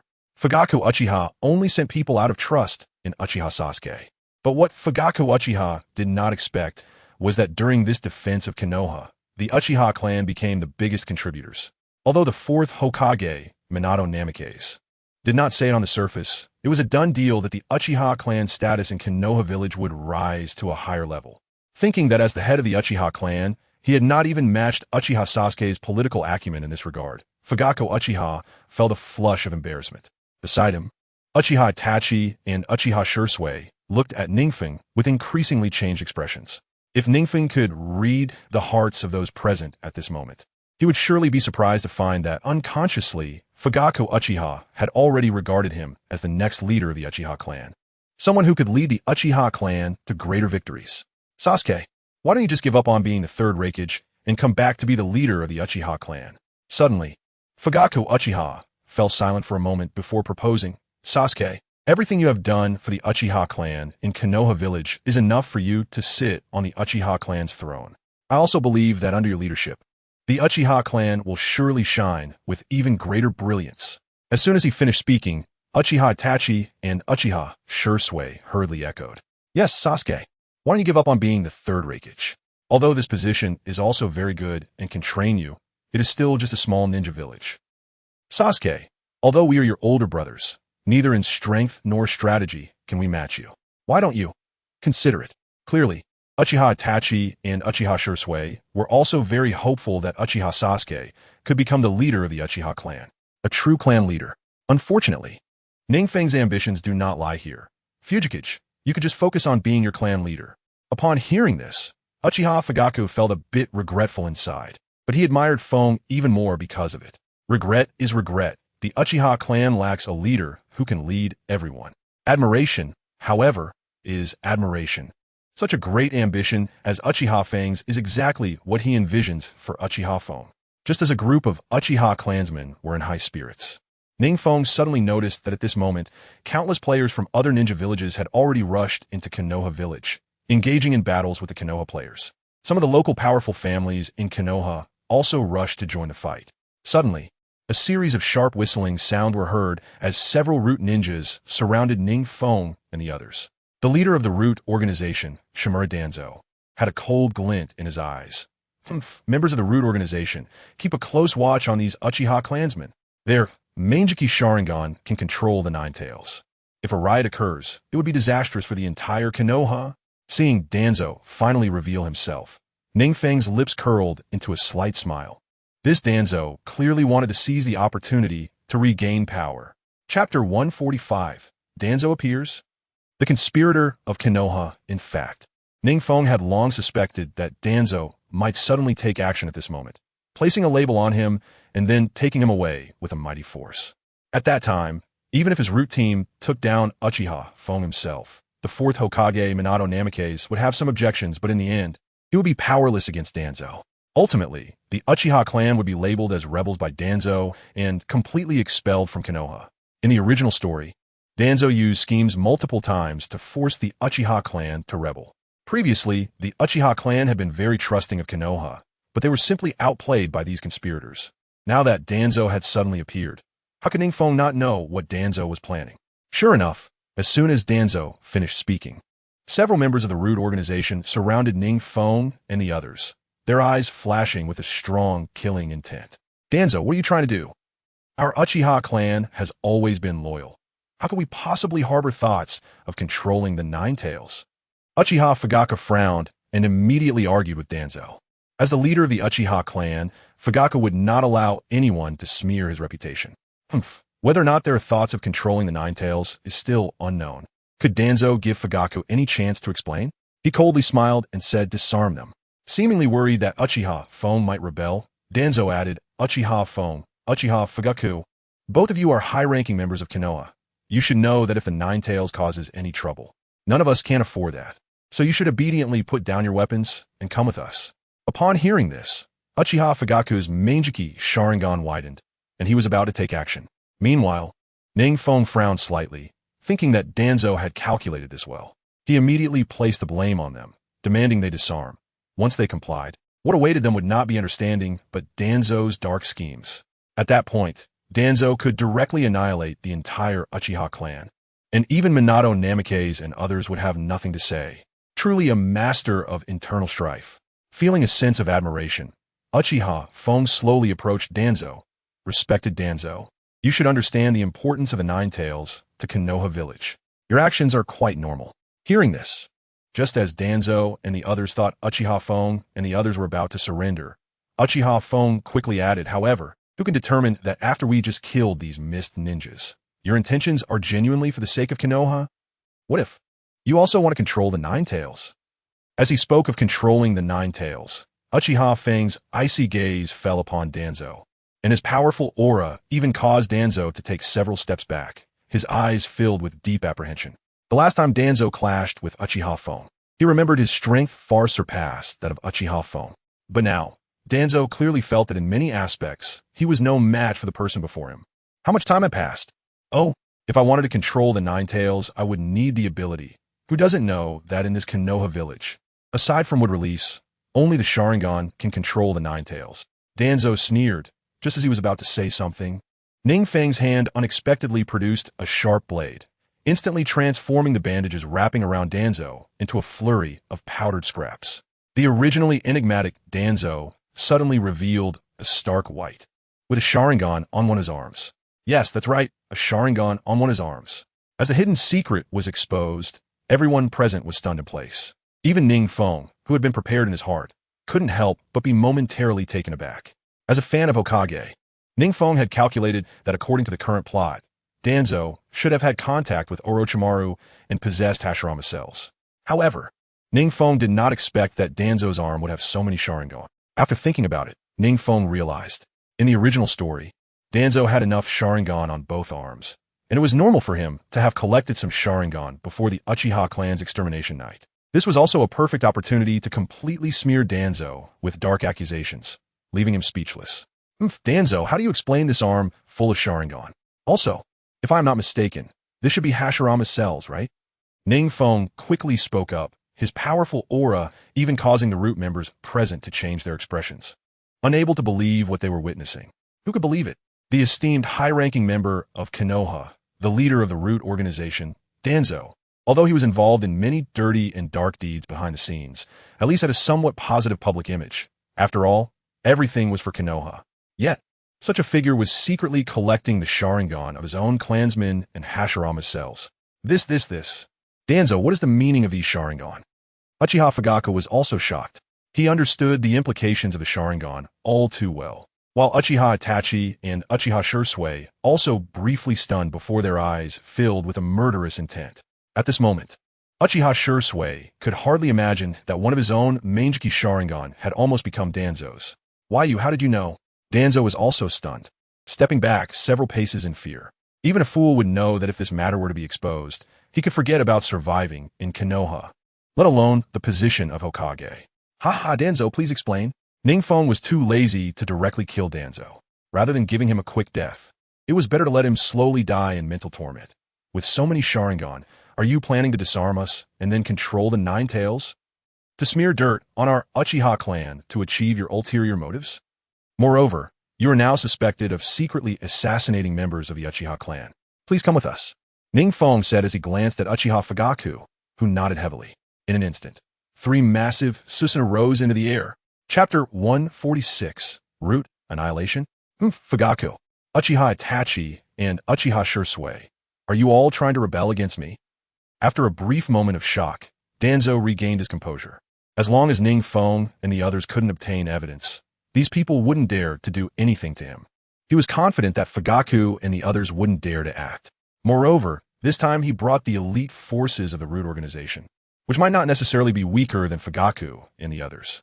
Unfortunately, while Danzo had calculated everything, he completely failed to anticipate that Uchiha Feng's strength had already surpassed him by a large margin.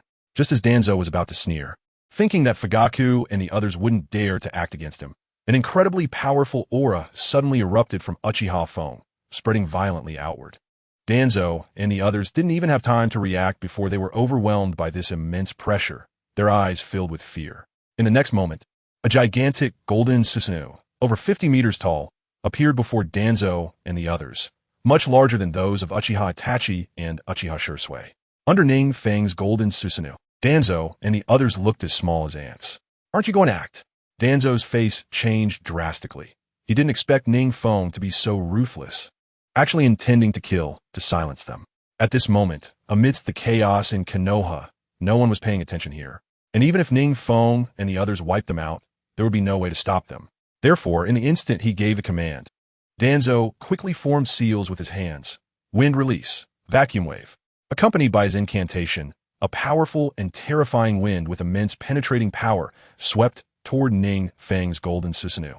In the original work, Danzo had used this technique to hurt Sasuke's Susanoo, but to think he could destroy NingFeng's Susanoo was a foolish dream. NingFeng didn't even sustain any damage, and he brought down the spirit weapon in his hand, directly cleaving several root members who failed to dodge into a mist of blood. In fact, if it weren't for NingFeng possessing powerful Hashirama cells, he wouldn't have been able to maintain such a long-lasting Susanoo for battle. With NingFeng's strike, Uchiha Fugaku, Uchiha Itachi, and Uchiha Shursui also quickly joined in, moving with incredible speed that was astonishing. In an instant, the four gigantic Susanoo sprang into action, wiping out all the root members brought here by Danzo in a heartbeat. Some of the root members were quite difficult to deal with, but under Uchiha Itachi's powerful Jinjutsu, they fell victim and could not escape, thus losing their lives. Even Danzo himself was nearly taken away, almost losing his own life. I know I'm not your opponent, but don't think you can take my life." Danzo snorted coldly.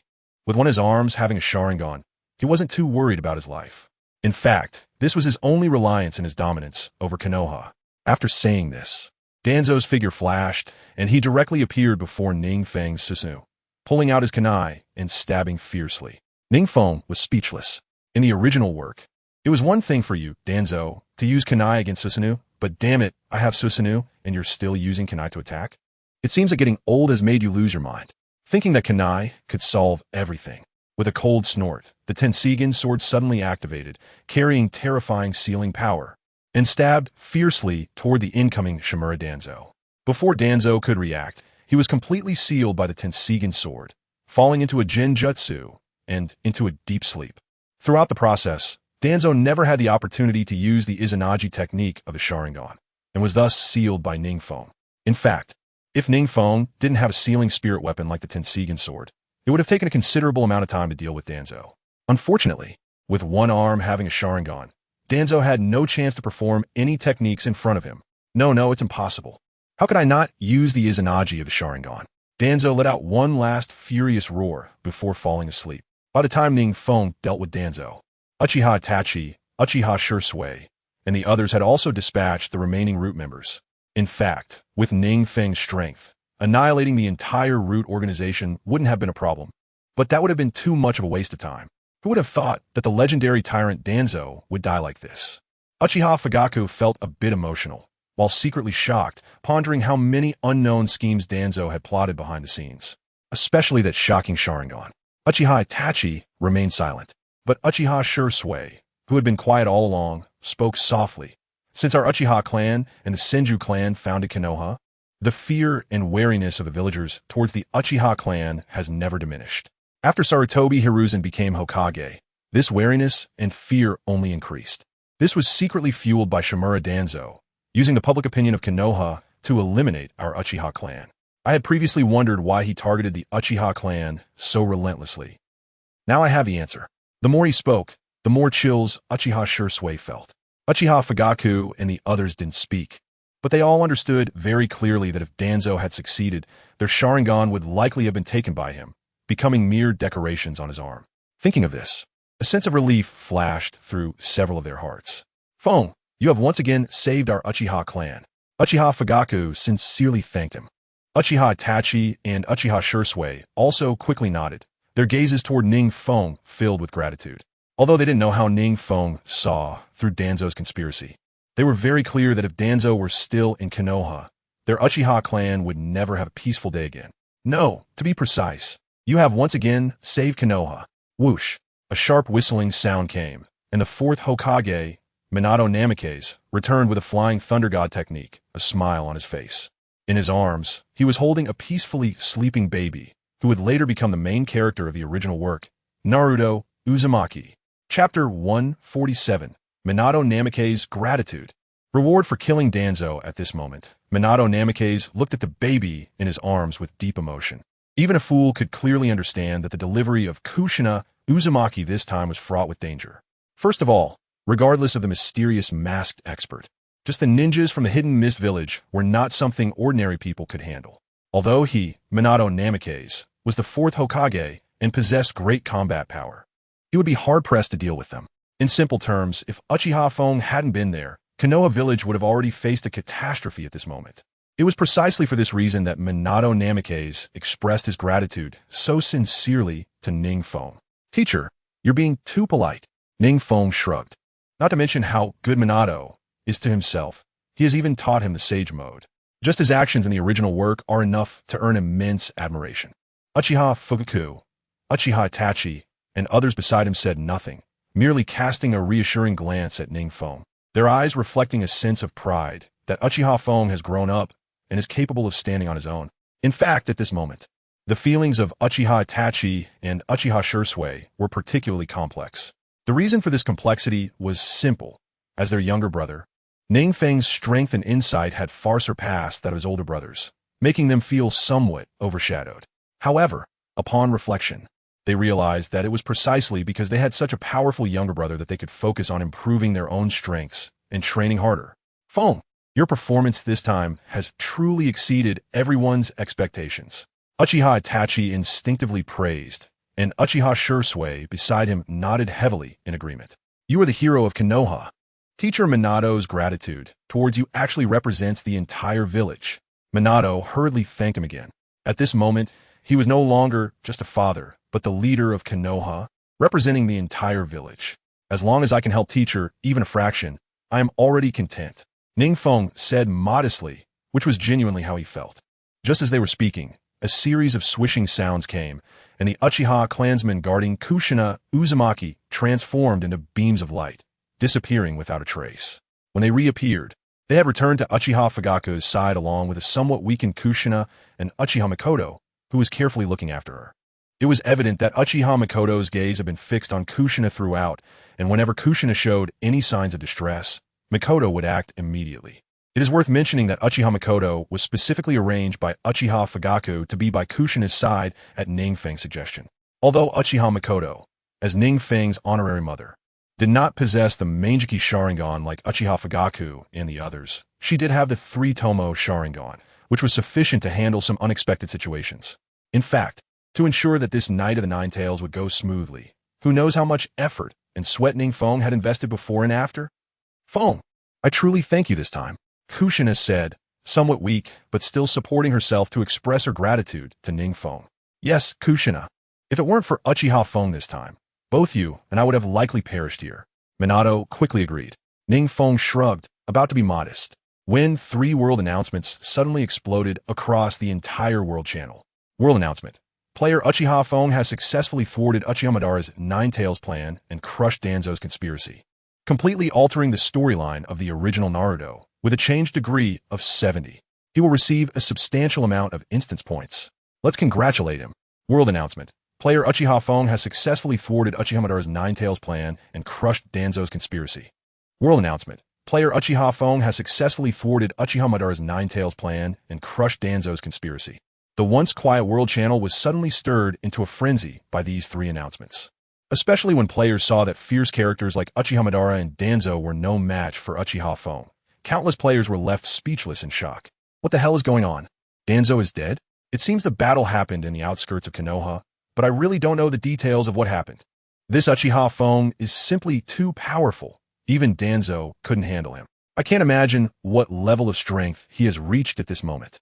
Did you all not notice that Uchiha Feng has directly changed the storyline degree to 70? Countless players were discussing fervently, all of them filled with astonishment and shock. The person at the center of this event, NingFeng, merely glanced at the World Channel and smiled slightly. In fact, even before the Ninetales incident occurred, NingFeng had already guessed that his actions would inevitably change the entire trajectory of a Naruto world, and it would not be a small change. However, what surprised NingFeng was that the degree of change was as high as 70, which meant that the instance points he would receive would also be extraordinarily terrifying and outrageous. Nevertheless, regardless of how abundant the instance points were, that was a matter for later. Closing the World Channel, NingFeng quickly picked up the items, equipment, and materials dropped by the fourth Mizuki Jigura and others while Minato and the others were engaged in conversation. It must be said that although the opponent was the fourth Mizuki Jigura, the items dropped were merely some decent legendary-grade equipment. The only useful item was the tailed beast sealing scroll. Slowly storing the tailed beast scroll in his bag, Kushina Uzumaki suddenly hesitated and quickly said, "Feng, although you're still very young now, would you mind being this baby's big brother from now on?" Then, she added, "I just discussed with Minato, and if you weren't here during my delivery, our family's lives would be in jeopardy. So to commemorate today, we want to give you the naming rights for this baby. We hope you won't refuse. It can also be seen as a blessing for our child." As Kushina spoke, she firmly placed the baby in NingFeng's arms. Chapter 148, Minato's Ambition. The arrival of Hiruzen Sarutobi. Looking at the peacefully sleeping baby in his arms, with skin as smooth as porcelain, NingFeng couldn't help but smile faintly. Only he, as a Naruto fan who had watched the series countless times, truly understood what this little guy would go through in the original work. It is known that in the original story, this baby was supposed to be named Naruto Uzumaki. But due to certain decisions made by some high-ranking officials in Konoha, he was ultimately named Naruto Uzumaki. Just from his name, one can feel the actions of those Konoha higher-ups, who on the surface were protecting Naruto, but were actually isolating him. If Naruto hadn't been filled with positive energy since childhood and been able to self-regulate, he might have become the second Sasuke. Not to mention, since Naruto's birth, the villagers of Konoha had shown various disdainful attitudes towards him. Without the instigation of people like Hiruzen Sarutobi, NingFeng would never believe it. Moreover, from childhood to adulthood, much of what Naruto ate and used were near-expired foods, which was hardly the treatment a hero's descendant should receive. In simple terms, by repelling Uchiha Bido, NingFeng not only changed the entire story arc of the ninja world, but also altered the life trajectory of Naruto Uzumaki. Just think about it. If Minato and Kushina hadn't perished, and Naruto had been taught by them since childhood, his future strength would undoubtedly surpass that of the original work. At the very least, Naruto wouldn't have to endure such cold stares and loneliness. Quietly gazing at the peacefully sleeping baby in his arms, NingFeng's smile grew even more pronounced. God knows how sympathetic NingFeng was towards Naruto Uzumaki when he first read the original work, especially when he saw the first chapter where Naruto, after enduring years of ridicule from others, nearly turned to the dark side of life. If it weren't for a good teacher being present at that time, the history of the ninja world might have been rewritten. From now on, let me be your good brother and good teacher. As NingFeng spoke, he gently rubbed the tip of the baby's nose in his arms. Although he was a selfish person, he understood the importance of gratitude and repaying kindness. Since Minato treated him so well, he naturally had to treat Minato's child well too. While speaking, NingFeng looked at Minato and Kushina and said softly, "How about naming him Naruto Uzumaki?" Naruto. Minato and Kushina exchanged surprised glances, both feeling that this name was very good and quite fitting for their child. Seeing their reaction, NingFeng secretly nodded. The reason he chose this name was twofold. Firstly, to honor Minato, and to let Naruto know that he had a father and a warm little family. Unlike in the original work where his parents died for Konoha and his father's surname was erased, leaving him named Uzumaki Naruto. Secondly, it was to give Naruto a heartfelt blessing, hoping he could stand out when he made a name for himself. After all, the original name of Naruto was Naruto Chronicles. In a world called Naruto Chronicles, how could there be no Naruto? Good name. Minato nodded heavily, his gaze on Naruto filled with tenderness. Kushina also nodded seriously. "Feng, this name is very good. Let it be called Naruto Uzumaki from now on. I hope he can grow up happily. Whether he becomes a ninja or not is not important. What matters is that we love him. Of course, now Naruto also has an older brother named Uchiha Feng. Just as Kushina finished speaking, the Naruto in NingFeng's arms seemed to sense something, suddenly stretching and revealing his smile. Instantly, everyone present was amused by Naruto's adorable expression. Uchiha Fugaku, standing nearby, glanced deeply at Naruto and shook his head regretfully. Our Sasuke was just born recently too, but unfortunately he is a boy. If he were a girl, they could completely become in-laws. Haha, they could become sworn brothers directly. Minato laughed happily, having just relaxed his previously tense heart. Right, becoming brothers is great, just like how we care for each other. Uchiha Shursui, who had been unable to interject, finally spoke up, wrapping his arms tightly around Itachi and NingFeng. Looking at his two older brothers and the Naruto in his arms, NingFeng's smile grew even more intense. If everyone became sworn brothers, wouldn't that mean 5 of them would move together? Probably no one in the ninja world could stop their steps. However, it must be said that NingFeng had always been a younger brother. Suddenly becoming an older brother was also a very good life experience. Just as everyone was chatting in a harmonious atmosphere, suddenly, a series of sharp whistling sounds came from afar. Sarutobi Hiruzen, dressed in battle armor, led some elite Konoha ninjas and arrived late. Minato, are you okay? How's the Nine Tails? As Hiruzen spoke, he rushed in front of everyone and, seeing that everyone was unharmed, he pretended to secretly breathe a sigh of relief. The elite ninjas behind him also collectively let out a quiet sigh of relief. Hiruzen, Mifine. This time, thanks to Feng, we managed to repel the mysterious figure and wipe out the mist ninjas. Otherwise, Konoha would probably have faced the Nine Tails rampage. Minato wasn't a fool. How could he not know that Hiruzen and the others had only come after everything was completely over? After all, as the former Hokage, Hiruzen lived in the heart of Konoha, not far from their home. This time it was really thanks to Uchiha Feng. I must thank Uchiha Feng on behalf of Konoha. As Hiruzen spoke, he looked at NingFeng with a grateful expression, but a hint of unnoticeable resentment flashed in his eyes. Minato is my teacher. This is just what I should do. NingFeng replied simply. He had noticed earlier that the elite ninjas who came with Hiruzen were mostly from the Inuzuka, Yamanaka, and Nara clans, who were Hiruzen's previous confidants. Compared to Danzo, Hiruzen clearly had a much deeper personal cunning, and he couldn't possibly not know about Danzo's actions. Therefore, NingFeng naturally had to be cautious of such an old man like Hiruzen. Soon, Hiruzen and the others left. However, in the end, NingFeng still sensed a hint of killing intent from the elite ninjas accompanying Hiruzen. It was evident that if they had ended up in a mutually destructive situation with Danzo and the others, then Hiruzen and his team would have come to collect the corpses and regain their positions. It's just a pity that there was a variable like Uchiha Feng. Chapter 149, Settlement of Points, Exploding Points in the following time, Minato inevitably had to organize a gathering to treat everyone. While everyone was enjoying themselves, NingFeng quietly opened his system messages. He wanted to see how many rewards he had received after wiping out the Mist Ninjas and repelling Uchiha Bito. It is worth mentioning that although Uchiha Bito escaped, he had NingFeng's space-time mark on him, so NingFeng was not afraid at all. Moreover, even if Uchiha Bito ran away, he still had his good buddy Kakashi, right? However, NingFeng was taken aback when he opened the system messages. He was shocked to find that just from killing these Mist Ninjas, he had gained a staggering amount of experience points, totaling several billion, which directly raised his level to 56. His overall combat power also increased by about 10 due to the level up. This was only the experience gained from killing Mist Ninjas. The points from this large-scale dungeon task had not yet been calculated. Just as NingFeng was pondering, 3 consecutive world announcements flooded the entire world channel. World announcement. Due to player Uchiha Feng successfully repelling the attack of the mysterious figure and protecting Uzumaki Kushina, preventing the Nine Tails from rampaging in Konoha. This large-scale dungeon task has ended. Players please wait quietly for the settlement of dungeon points. World announcement. Due to player Uchiha Feng successfully repelling the attack of the mysterious figure and protecting Uzumaki Kushina.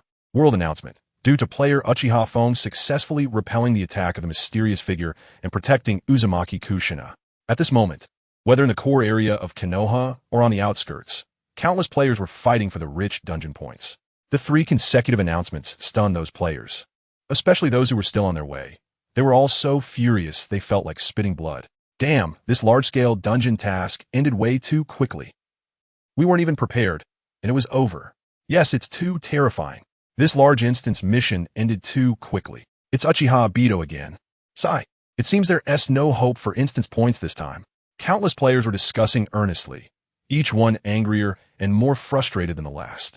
Many players present didn't even participate in the instance battle, and the large instance mission ended in an instant with NingFeng's fight. Glancing at the world announcement, NingFeng shrugged. He didn't want it to end so quickly either.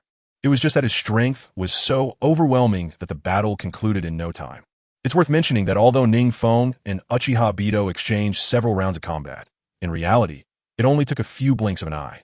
That's why many players barely arrived, and a large instance mission was already over. Closing the world channel, NingFeng soon heard a pleasant and crisp notification sound. Congratulations. Your instance points are being calculated. Because you repelled the mysterious figure, you have received double instance points as a reward. Because you successfully protected the key character Kushina Uzumaki, you have again received double instance points as a reward. Because your deviation from the original plot has reached 70, you have once again received multiple instance points as a reward.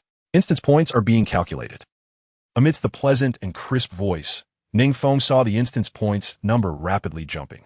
The instance points you gained in this large instance mission are 9,424, 311 points. In total, you have 10,123, 232 points. At the moment the instance points were revealed, even NingFeng, who was prepared, couldn't help but gasp. How could he not gasp? In previous large instance missions, he had worked tirelessly for half a day to earn only 2 to 3 million instance points. But this time, he got a staggering 10 million points right off the bat. 10 million. That's more than 5 times what he earned last time. He was ecstatic. Just this 10 million in instance points was enough to significantly boost his strength. In previous missions, he could only exchange for some bloodline limit upgrade scrolls, ninjutsu upgrade scrolls, etc. But now with 10 million, he could already exchange for a decent bloodline limit. However, NingFeng was no longer so obsessed with bloodline limits. After all, he already had enough. He quickly opened the instance points exchange box and began browsing to exchange for powerful abilities. GetsS-Rewards Sharingan and the like had little effect on him now, so NingFeng quickly skimmed past them. Suddenly, his gaze slowly stopped at the spiritual weapons section. Spiritual weapon, Yada Mirror. When a user activates Susanoo, it allows Susanoo to possess this spiritual weapon. This weapon, like the Tensigen, is a supreme spiritual weapon. Although it doesn't have a physical shield, it can defend against all physical attacks. Indeed, the Yada Mirror's ability to defend against all physical attacks proves the power of this artifact. NingFeng originally thought about using points to exchange for other items. But even though he currently possessed the Tensigen that could seal enemies, Susanoo still lacked in defense. The existence of a Yada Mirror perfectly complemented his significant defensive shortcomings. Of course, in the original work, Uchiha Itachi's Susanoo possessed the Tensigen and the Yada Mirror as weapons and shields. So he naturally wouldn't let go of such a heaven-defying spiritual weapon. Fortunately, although the Yada Mirror is a spiritual weapon, it can only be used by players with the Mangeki Sharingan, so it only requires 8 million instance points to exchange. Without hesitation, NingFeng exchanged for the Yada Mirror. At the moment he successfully exchanged, he distinctly felt that the power of his ocular techniques seemed to have increased significantly. Previously, if his ocular techniques had divine power, then now they possessed the power of the divine shield. That feeling was simply wonderful. Chapter 150, Explosive Rewards. The marvelous use of Kamui after successfully exchanging for the Yada Mirror, NingFeng felt a refreshing sensation. After successfully closing the system panel, he glanced at the remaining 2 million instance points and decided not to continue exchanging, but instead focused on Kushina and the others. At this time, the banquet organized by Minato Namikaze was also coming to an end. In the end, Minato couldn't help but thank NingFeng again, making the atmosphere of the banquet extremely lively. Finally, after the banquet dispersed, NingFeng was able to return from the Namikaze household. Along with him were Uchiha, Fugaku, Uchiha Itachi, and Uchiha Shursui. It was evident that at this moment, whether it was Uchiha Fugaku, Uchiha Itachi, or Uchiha Shursui, their expressions were all extremely happy and excited. In fact, this battle against the Nine Tails was not only a rise for the Uchiha clan, but also a glorious battle that established the Uchiha clan status in Konoha village. From now on, no other clan in the entire Konoha village could compare to the Uchiha clan. Previously, when Sarutobi Hiruzen was in power, there were still clans like Inuzuka, Nara, and Hyuga vying for glory. But after this battle against the Nine Tails, no other clan could overshadow the brilliance of the Uchiha clan. Of course, the more the Uchiha clan established themselves in Konoha village, the more it was destined that the future Hokage position would be filled by a member of the Uchiha clan. As Uchiha Fugaku and the others walked along the road, soon many Konoha ninjas warmly approached them to greet them. Even when they encountered members of the Inuzuka, Nara, and Yamanaka clans along the way, these clan members reigned in their arrogance, showing respectful faces, fearing that offending the Uchiha clan would lead to dire consequences. Feeling the huge change from exclusion to respect for the Uchiha clan, Uchiha Fugaku walked while casting a gratified glance at NingFeng. Beside him, Uchiha Itachi and Uchiha Shursui also wore satisfied expressions. They, like Uchiha Fugaku, could clearly feel the significant change in how the Konoha ninjas viewed them. They all knew very well that if it weren't for NingFeng's presence, the situation could never have been turned around. Before long, under Fugaku's lead, NingFeng and the others returned to the Uchiha residence. However, upon seeing the Uchiha residence, even though NingFeng was prepared, he still couldn't help but be shocked and surprised. The reason was simple. The Uchiha residence in front of him was actually 5 to 6 times larger than the previous one. Moreover, it was clear that the Uchiha residence had been renovated luxuriously, rivaling even the Hokage's residence in Konoha village. In fact, from a certain perspective, the Uchiha residence seemed even more grand than the Hokage's residence. NingFeng didn't expect that his family's residence would become so enormous in such a short time after he left Konoha village. Sensing NingFeng's shock, Uchiha Fugaku quickly said, "This is all thanks to you. After our Uchiha clan moved to the core of Konoha village, Minato issued several orders to expand the Uchiha clan. To ensure that the Uchiha clan members could live comfortably, Minato even specifically planned several areas to be allocated for the Uchiha clan."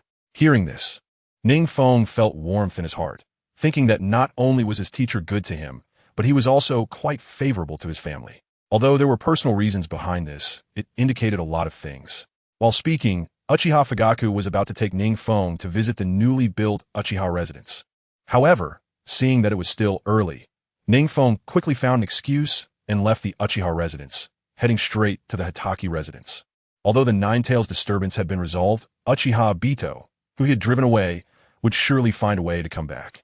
Perhaps he and the higher-ups of Konoha would plan another night similar to the Uchiha clan's massacre, which would not be good. Therefore, NingFeng wanted to take this opportunity to create some trouble for Uchiha Bito, making him think twice before acting against him. Of course, NingFeng could directly eliminate Uchiha Bito to completely resolve this trouble. But who knows if another mysterious and difficult character would appear to hinder him after he dealt with Bito. Rather than that, it would be better to threaten Uchiha Bito and extort some benefits from him to enhance his own strength. Of course, if Uchiha Bito were not also a member of the Uchiha clan, NingFeng would not do this. The Hitaki residence was not too far from the Uchiha residence. After all, the former Umbu captain Hitaki Shimasaku had strong connections and resources in Konoha. Although the Hitaki clan had fallen from grace with Shimasaku's demise, they were still one of the older families. Soon, the Hitaki residence came into view, where Kakashi was leisurely competing with Might Guy in some unknown challenge. "Oh, isn't this Lord Feng?" Kakashi stopped and greeted NingFeng enthusiastically. Since their parting in the Umbu, Kakashi had often secretly collected information about NingFeng. Seeing this kid not only growing rapidly, but also quickly showcasing his talents made Kakashi, who was once NingFeng's captain, feel very pleased. Sometimes, he even mentioned NingFeng's reputation to the Umbu ninjas to motivate them. "Mr. Kakashi, I came to find you today because I need your help with something," NingFeng said directly, getting straight to the point. "Oh, what is it?" Kakashi was taken aback, feeling that there were few areas where he could help NingFeng. "Mr. Kakashi, I want to borrow your Sharingan for a bit," NingFeng said as he gently tapped Kakashi's right eye. Soon, Kakashi's Sharingan, which was only a normal one, suddenly felt a powerful force surge in, instantly evolving into a Mangekyou Sharingan. "Huh? Mangekyou Sharingan?" Kakashi was taken aback. He had no idea how long his Sharingan had been stuck at that level. NingFeng smiled. Allowing Kakashi to activate the Mangekyou Sharingan was just a side task. He then began guiding Kakashi to use Kamui, instructing him to transport the building in front of them into his Sharingan's dimension. Chapter 151. Uchiha Bito. This kid has no martial ethics in fact, since NingFeng activated the Mangekyou Sharingan and completely mastered its secrets. He could now use his chakra to assist others in upgrading their Sharingan. Just now, he had lightly tapped Kakashi's Sharingan, injecting a bit of chakra, which allowed Kakashi to awaken the Mangekyou Sharingan. While NingFeng was pondering, Kakashi, who had already activated the Manjiki Sharingan, quickly grasped the power of his Manjiki, which was Kamui, thanks to his talent. It must be said that guiding a genius like Kakashi to use Kamui was very effortless for NingFeng. In just a quarter of an hour, Kakashi had nearly mastered the power of Kamui. Seeing this, the smile on NingFeng's face was exceptionally bright.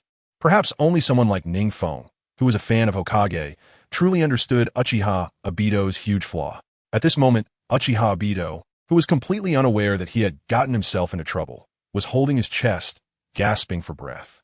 He was standing on a desolate mountain not far from Konoha village, and the surrounding area looked extremely barren. Damn it, if it weren't for Uchiha Fong, my plan to destroy Konoha would have succeeded long ago. Uchiha Obito complained while shaking his head in frustration, and the only visible Manjiki Sharingan he had was flashing with anger. Just thinking about the terrifying power of Susanoo that Uchiha Fong displayed made him feel depressed, even to the point of spitting blood.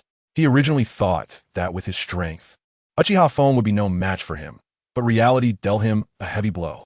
While he was deep in thought, he suddenly heard rustling noises, and a figure covered in thorns, Kurizetsu, slowly emerged, its cold gaze falling on Obito. I didn't expect this guy, named Uchiha Fong, to be so powerful. Even you with Hashirama cells are not his opponent. Kurizetsu thought to itself, wondering when Konoha village gave birth to such a terrifying character. Hearing this, Uchiha Obito, who was already angry and frustrated, glared at Kurizetsu, causing the latter to immediately fall silent in fear. Silently gazing at Konoha village not far away, Obito couldn't help but clench his fists. In fact, the plan to destroy Konoha had always been a part of Uchiha Obito's infinite Tsukuyomi plan. The entire infinite Tsukuyomi plan needed to start with the destruction of Konoha, but Obito never expected that as soon as the plan was formulated, it would encounter such a huge obstacle. Just Uchiha Fong, a mere Uchiha clansman. Obito scoffed, planning to return to find Uchiha Madara to discuss the next steps. However, at that moment, Obito suddenly furrowed his brow. The reason for his frown was simple. His remaining Manjiki Sharingan sensed a ripple of power, as if someone was causing chaos in his dimension. Obito was shocked. His Manjiki Sharingan's dimension was unique. How could someone disturb it? With this thought, Uchiha Obito directly flashed into his dimension. As soon as he entered, he was shocked by the scene before him. The reason was simple. A huge house had floated into his dimension in no time, along with countless trees, and even the Taijutsu spiral shuriken was flying around everywhere. What the hell is happening? Obito was stunned. Such things had never appeared in his dimension before. As he was deep in thought, he suddenly felt a chilling sensation rise from behind him. Following that, to his horror, 4 or 5 spirals, each the size of dozens of soccer balls, appeared in his spacetime. Moreover, these spirals seemed to be infused with other attributes, specifically explosion release, spiral shuriken. Any building that came into contact with this spiral shuriken would instantly explode, reducing everything to flying debris. Spiral shuriken? What is going on? Obito was once again shocked, completely unable to fathom that NingFeng was intentionally using Kakashi's Kamui to send various items into his spacetime. It should be noted that in the original story, Obito was so angry when he saw Kakashi not just because Kakashi failed to look after Rin. More importantly, it was because his spacetime was occasionally cluttered with trees, Daidara's severed arm, Naruto's spiral shuriken, Pain's missiles, and other debris. It turned his spacetime into a garbage dump. Unfortunately, given Obito's current IQ, he could not even begin to suspect that this was the work of NingFeng. Suddenly, Obito's figure flickered, and he finally managed to escape his own spacetime and return to reality. Suddenly, Obito let out a scream, collapsing to the ground in excruciating pain, and only the remaining Manjiki Sharingan shed a stream of blood. What the hell is going on? Obito roared inwardly, filled with rage. However, soon, beads of cold sweat, the size of beans, began to appear on his forehead. These beads of sweat rapidly rolled down his forehead, dripping heavily onto the ground. The reason for his distress was simple. Obito quickly realized that what had just appeared in his spacetime must have been the work of NingFeng. Although he did not know how NingFeng did it, he feared no one understood better than him what this meant. That is, NingFeng could kill him as easily as eating or drinking. The more he thought about it, the more countless beads of cold sweat appeared on Obito's forehead. Chapter 152. The New Jinchuriki of the Nine Tails. NingFeng, Konoha Village, the Hitaki residence. Mr. Feng, thank you so much. I really appreciate you teaching me how to use the NingFeng Sharingan. Kakashi, wearing a mask, had a grateful expression on his face. Just moments ago, NingFeng had guided him to use the NingFeng Sharingan to activate Kimui, continuously pulling in trees, spiral shuriken, and other objects into the space-time. Although Kakashi did not know at this moment that his NingFeng Sharingan was connected to Obito's, NingFeng's actions were merely intended to send a warning to Obito. But clearly, Kakashi thought NingFeng was genuinely teaching him how to use the NingFeng Sharingan, hence his gratitude. No need to thank me. It's what I should do. I'll be visiting you often in the future, NingFeng said, and after a brief chat with Kakashi and the others, he vanished without a trace. Just as he left, a pleasant chime echoed. Congratulations! You have altered the plot of the original story of Hokage with a plot alteration degree of 30. Therefore, you have received an additional 5,000,000 dungeon points. Please check. The sudden voice stunned NingFeng for a moment, then brought him joy. He didn't expect that he could alter the plot and receive dungeon points as a reward. But upon reflection, it made sense by having Kakashi do this. Obito would have to consider many things in the future, and many tragic events would naturally be avoided. Thus, it was reasonable for the system to grant him such a large amount of dungeon points. Taking a deep breath and glancing at the over 7 million dungeon points, NingFeng immediately began to think about what to exchange for with such a large amount of points. However, just as NingFeng was pondering, 3 figures descended, belonging to the Inuzuka, Nara, and Akimichi clans. The members of these 3 clans looked at NingFeng with a sense of trepidation, especially when they saw his NingFeng Sharingan, causing them to falter. As major clans of Konoha, they believed that united with their mind transfer jutsu, shadow binding technique, and the Akimichi clan's formidable strength, any expert before them would be easily defeated. Yet, for some reason, as they approached NingFeng, they felt incredibly small, as if all their skills were mere trifles. Showing off in front of Master. Is there something you need? NingFeng's NingFeng Sharingan flashed with a hint of charm. Although he had no particular conflict with the Inuzuka, Nara, and Akimichi clans, these clans were bound to do something against the rapidly rising Uchiha clan.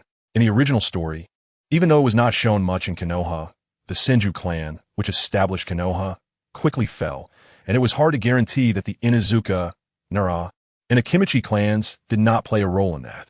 Moreover, within Konoha, the Inuzuka, Nara, and Akimichi clans were known for their strong solidarity, often acting together. Respected Uchiha Fong, young clan leader, Lord Hiruzen wishes to invite you for a small gathering at the Sarutobi residence. The leading Akimichi member said, cupping his hands. Upon hearing this, NingFeng's eyes flickered slightly, and a cold smile appeared on his lips.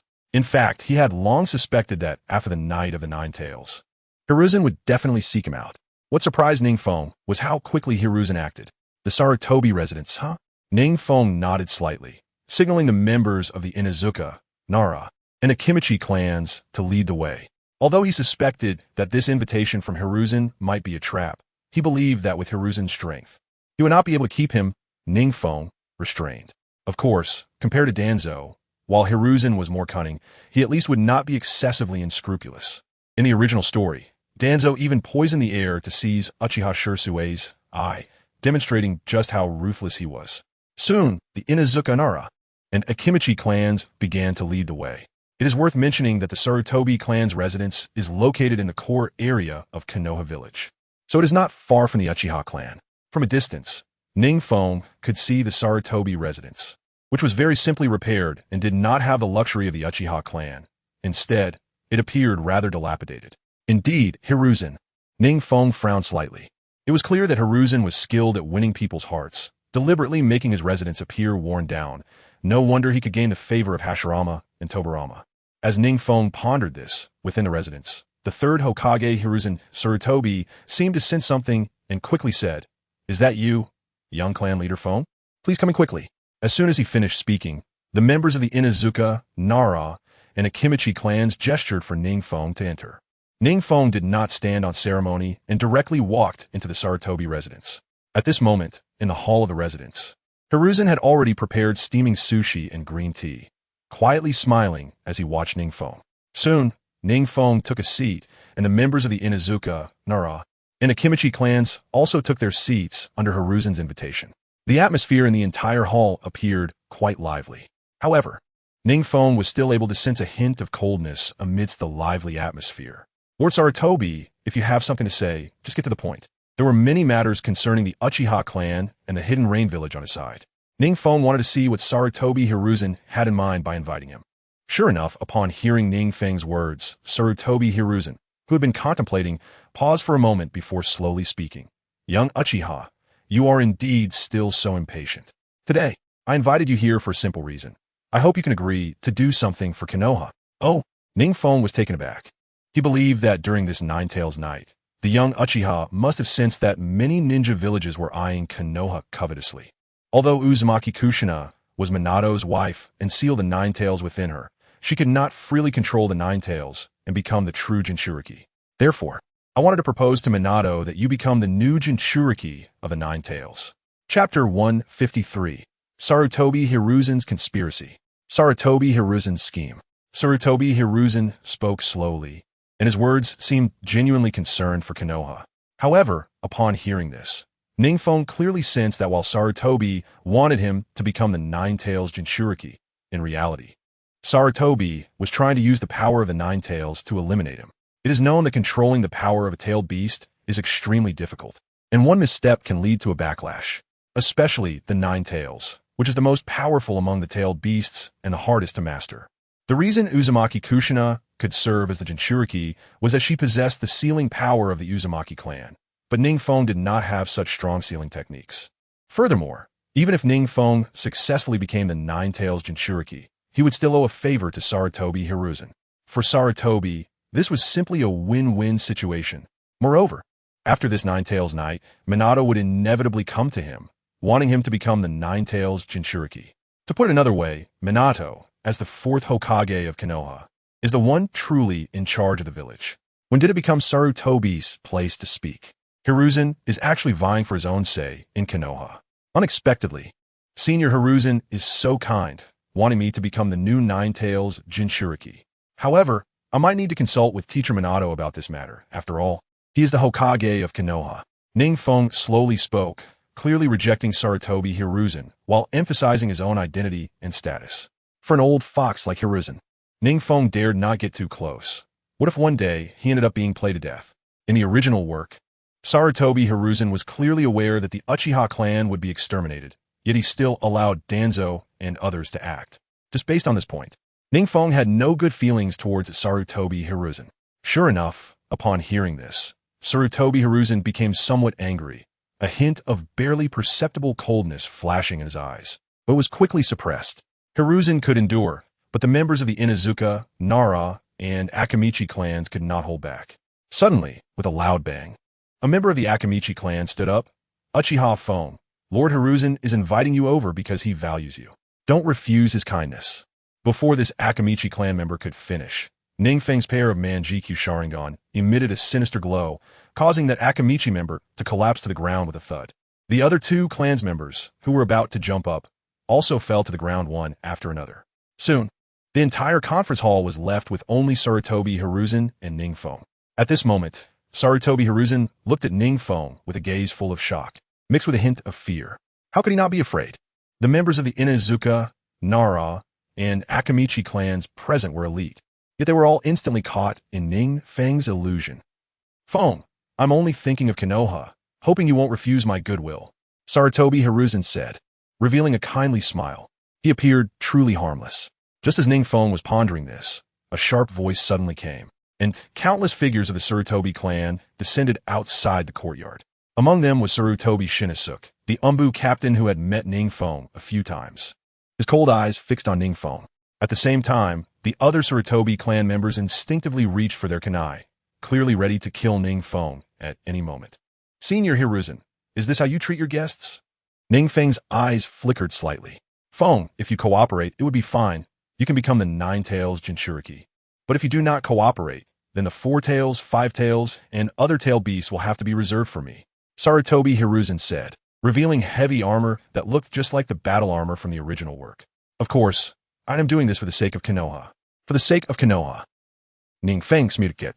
Heaven knows how many families and ninjas have suffered because of Sarutobi Hiruzen's claim of considering Konoha the night of the Uchiha clan's extermination.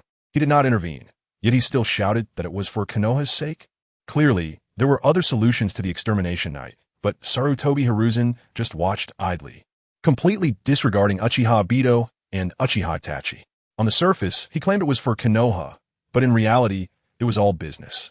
If it were not for this, Sarutobi Hiruzen would not have wanted to keep NingFeng around, knowing that he could not become the Nine-Tails Jinchuriki.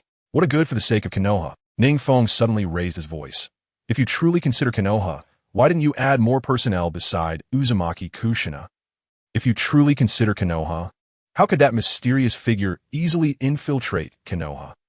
You, who once served as Hokage, cannot possibly be unaware of the Nine-Tails' importance. Moreover, the mysterious figure's invasion of Konoha. Why did you and the other ninjas take so long to arrive? With your strength, how could that happen?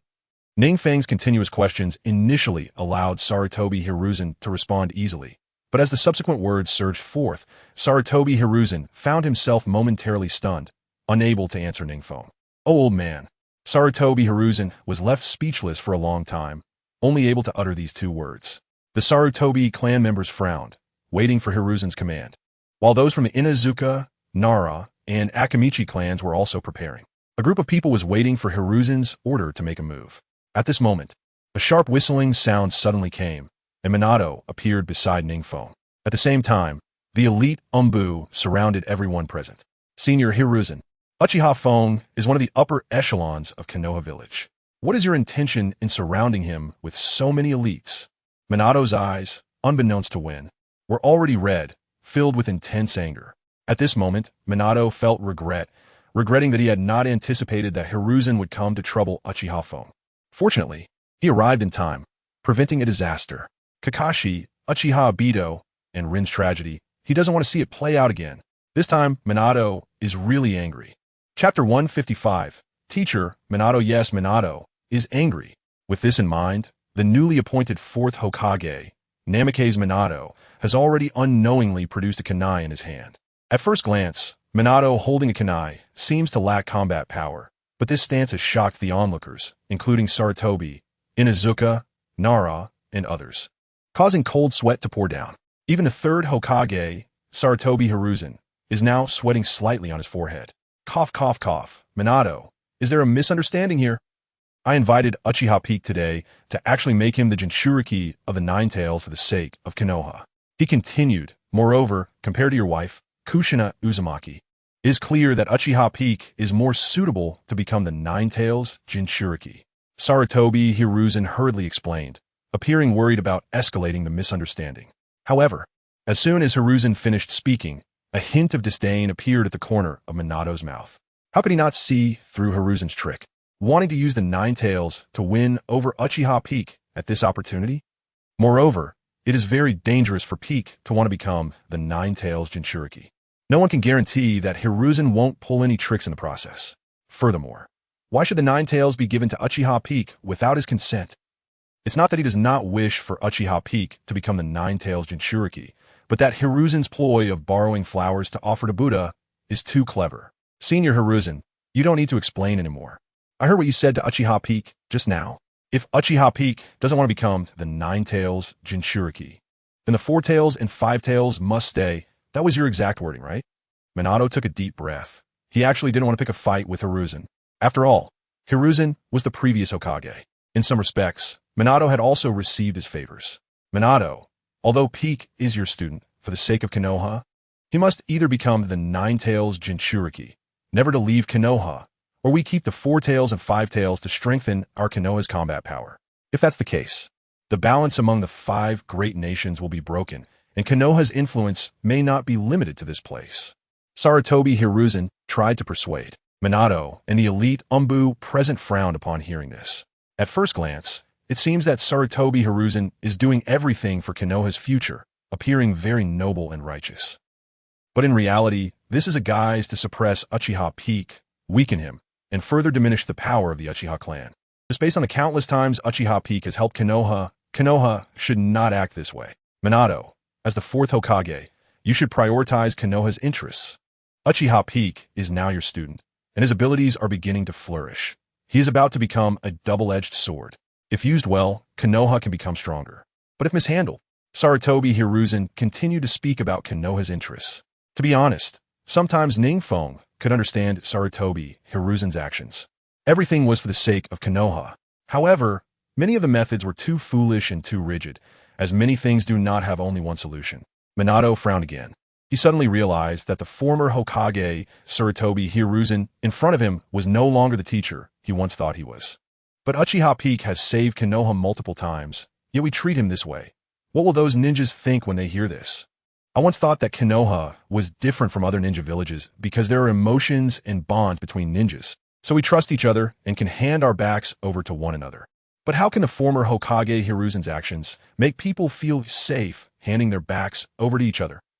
Minato took a deep breath and slowly spoke. If this is Konoha's stance, I would rather take my family and my student Uchiha Peak and defect from Konoha. At this point, Minato's eyes were already red. Hearing Minato's words, NingFeng's mouth curled up slightly. In fact, in the original Naruto series, many high-ranking officials, including Hiruzen, had long played the double standard thoroughly. Kakashi's father, known as the Konoha White Fang, Hatake Sakomo, gave up a mission to save his comrades. And upon returning to the village, he was criticized for letting personal feelings interfere with his duties.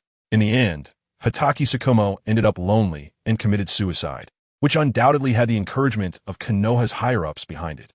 Meanwhile, the ninja school established by Konoha's higher-ups has been teaching ninjas to trust their comrades and to feel safe handing their backs over to them. Who would dare to trust someone who, when their comrades are in danger, only wants to carry out the mission? It can be said that many things in Konoha are played with extreme double standards. Whenever they can stand on a moral high ground to criticize someone, they will easily change direction. In fact, this is also the reason why NingFeng does not particularly like Sarutobi Hiruzen and other Konoha high-ranking officials. Minato, Hiruzen frowned deeply, unable to believe how deep Minato's feelings for his student were. After a while, Hiruzen slowly spoke. Minato, rest assured, I won't dirty your hands. As long as I can keep the 4 tails and 5 tails in Konoha, even if I bear some blame, it will be worth it. What a noble sacrifice for Konoha. Finally, NingFeng, who had been silent and reluctant to speak, slowly began to speak. Senior Hiruzen, don't you know how to count? If many people find out that Konoha did such a thing just to keep me here, how many Konoha ninjas will feel heartbroken? Moreover, haven't you always been promoting love and trust? Comrades are those whom you can safely hand your backs to. I, Uchiha Peak, consider myself a close friend and comrade of Konoha, and on the night of the 9 tails, I exposed my back and fought alongside Konoha. But the final outcome is to be stabbed in the back by the former Hokage, Hiruzen. Is this the love and trust you often promote? And former Umbu Captain Hatake Sakomo, Kakashi's father, he respected your so-called love and trust, giving up his mission to assist his comrades when they were in danger. And what was the result? Upon returning to Konoha, he bore all kinds of blame. Ultimately, he had to commit suicide, leaving young Kakashi with a shadow from childhood. Is this your so-called love and trust? Clearly, you higher-ups of Konoha treat ninjas merely as tools, playing the double standard so well. NingFeng spoke slowly. Chapter 155, Uchiha Peak's outburst. Hiruzen's downfall? In fact, the more he spoke like this, the more NingFeng could understand Sasuke, Uchiha Sasuke. Especially after the 4th Great Ninja War. After talking to the reincarnated 4 Hokages with Orochimaru, NingFeng could understand Sasuke the most. At that time, when Sasuke declared that he wanted to become Hokage, it was not just to compete for the position, but to overthrow the decaying Konoha with his will and rebuild a true Konoha. Rebuilding a Konoha without darkness and internal strife. However, compared to that, Naruto Uzumaki's actions are a bit more peaceful. The truly decayed aspect of Hiruzen Sarutobi is that for the sake of Konoha's interests, he can disregard familial bonds and emotions, yet still demand that others trust their comrades, claiming that comrades are the most solid support. It's like knowing that Itachi Uchiha had to abandon his family ties to eliminate his own clan and end the Uchiha rebellion. Yet he still asks his subordinates to value emotions and uphold the will of fire. In short, as long as it benefits Hiruzen, he can always find good reasons and angles to justify his actions. This is actually what NingFeng dislikes most about Hiruzen. But in reality, even Hiruzen Sarutobi himself is just an ordinary person, and having such twisted aspects is quite normal. However, sacrificing NingFeng for that? NingFeng himself would absolutely not agree. Sure enough, as soon as NingFeng's words fell, Hiruzen Sarutobi stood there, staring blankly at NingFeng, unable to say a word for a long time. And Master Sarutobi. Just then, a sharp whistle suddenly came from a distance. It turned out to be Kakashi, a skilled member of the Umbu, coming to report command. And he happened to hear NingFeng's words. Immediately, there was a loud clatter as Kakashi's white fanged sword fell from his back to the ground, his eyes instantly turning red. Heaven knows how heartbroken Kakashi was, having grown up under the towering shadow of White Fang. When he learned of the various accusations against his father by the Konoha ninja, and seeing his father die in such a cowardly manner filled Kakashi with rage, believing that his father was a stain on Konoha. In fact, Kakashi had always thought this way, believing his father was a blemish on Konoha. However, after hearing NingFeng's words today, Kakashi suddenly realized that he had been hating the wrong person all along. The damned ones should be those who treat ninjas as tools. His father was the true hero. Kakashi Hiruzen was startled again. He didn't expect that at this critical moment, Kakashi would suddenly appear and hear NingFeng's words. Kakashi, don't listen to Uchiha Fong's words. He doesn't know what the will of fire is, or what Konoha's interests are, everyone's interests. Hiruzen hurriedly explained in a panic. This wasn't because Kakashi was so important in Konoha, but rather because of his own guilty conscience regarding his actions at that time. Your so-called will of fire, is when you need the great Shiranui, the white fang of Konoha, to be a tool. You tell him that tools cannot have emotions. Even if comrades are in danger, they cannot be rescued. Konoha's interests come first. Then, your so-called will of fire is when those ninjas are expected to willingly die for Konoha. You tell them to trust their comrades.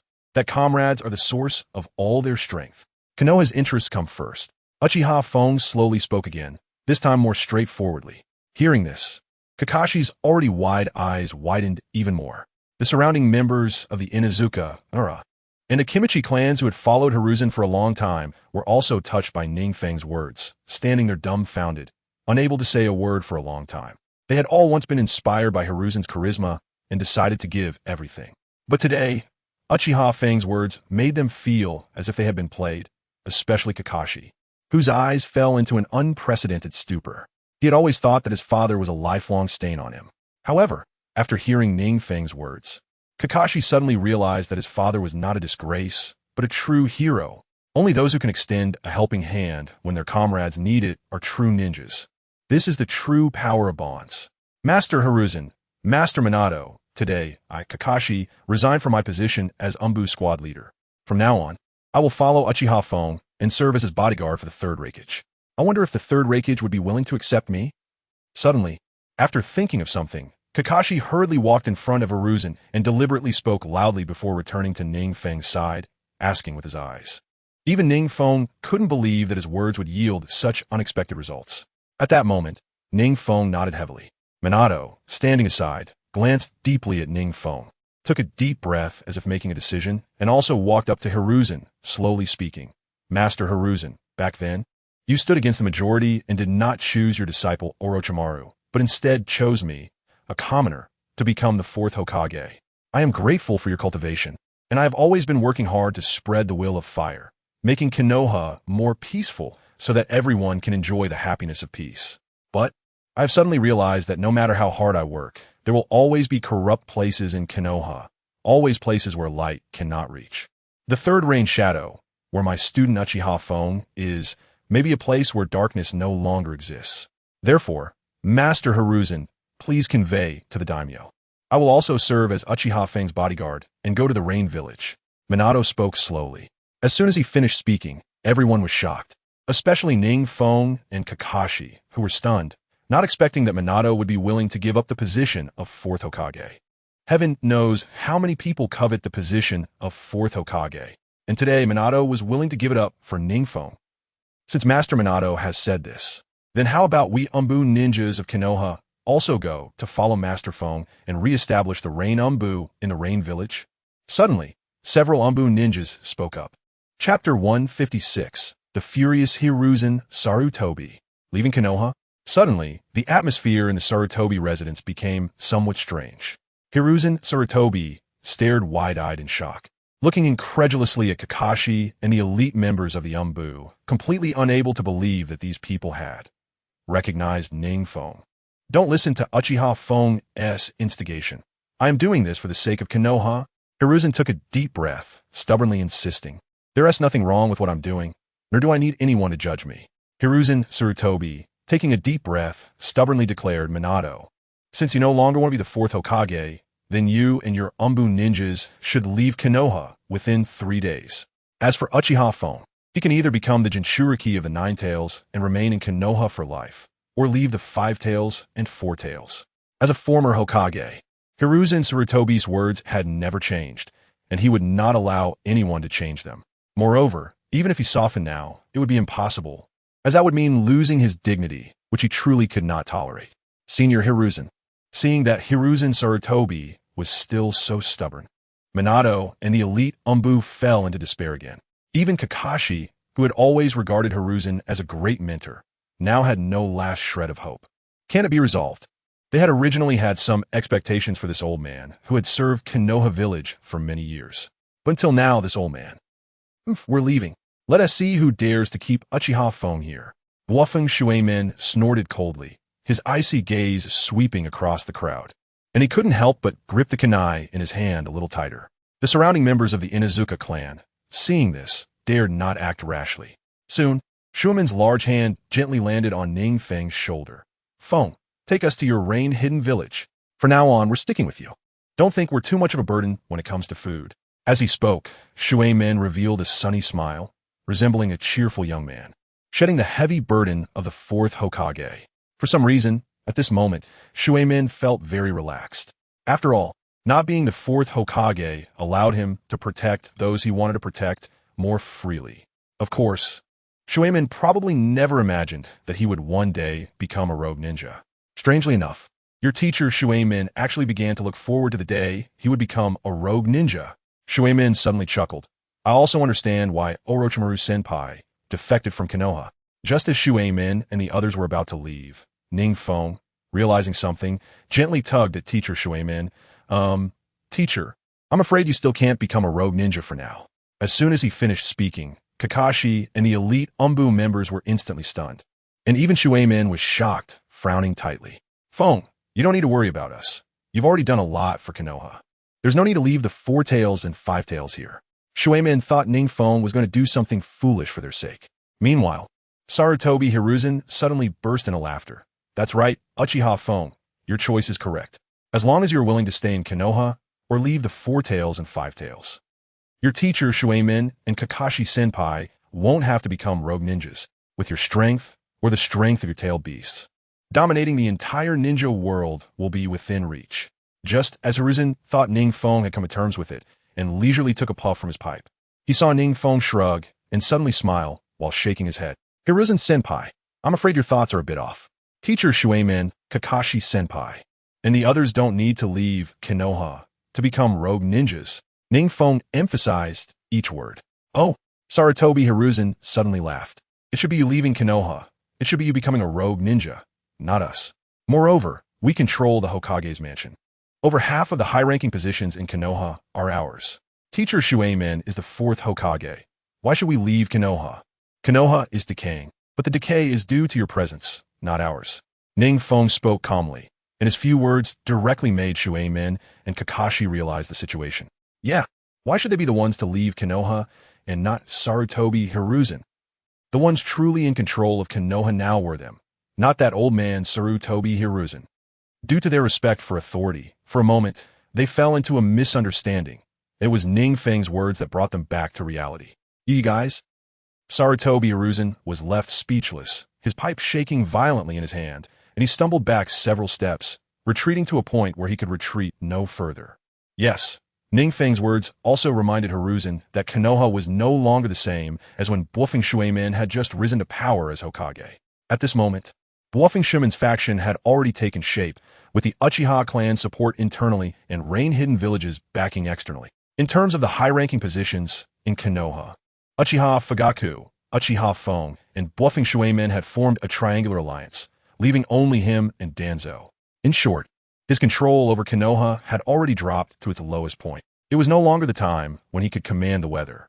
The more he thought about it, the more Sarutobi Hiruzen's legs trembled, shaking violently. "No, it can't be. You can't do anything to me." As he spoke, Sarutobi Hiruzen hurriedly retreated, his eyes filled with fear. Suddenly, unable to bear it, Shuemin frowned and gently offered the kunai in his hand to Hiruzen. Hiruzen senpai. Looking at the offered kunai, the dignified former third Hokage, Sarutobi Hiruzen, knew exactly what it meant. Immediately, his expression turned cold. It seems you want my life. Only in this way can the decay of Konoha completely disappear, right? Hiruzen senpai, please don't force us. We just want to give you a dignified end. Shuemin shrugged. After you commit suicide, we will publicly state that your time has come to an end. As for everything that happened today, no one will know. Oh, is that so? Seeing that Shuemin had no intention of killing him, a flash of intense killing intent suddenly crossed Sarutobi Hiruzen's eyes, and he lunged at Shuemin at lightning speed. Chapter 157, Corpse Sealing Technique. Sarutobi Hiruzen Scheme Chapter 157. As soon as Sarutobi Hiruzen moved, NingFeng sensed his killing intent. Although NingFeng was not in sage mode at the moment, his perception of natural energy had reached a terrifying level. The sudden surge of Hiruzen's killing intent in this natural energy was something NingFeng could not miss. Therefore, just as Hiruzen's body was about to make contact with Shuemin, a sharp whistle suddenly rang out, and Uchiha Feng appeared in front of Hiruzen without warning. Uchiha Feng's speed was incredibly fast, so fast that Hiruzen didn't even have time to react. Then, with a loud bang, the former third Hokage, Sarutobi Hiruzen, was violently knocked back, crashing through countless obstacles along the way and leaving behind astonishing human-shaped holes. Wow, so fast. With Uchiha Feng's intervention, the members of the Inuzuka clan, Shuemin, and the elite Umbu finally realized how terrifying NingFeng was.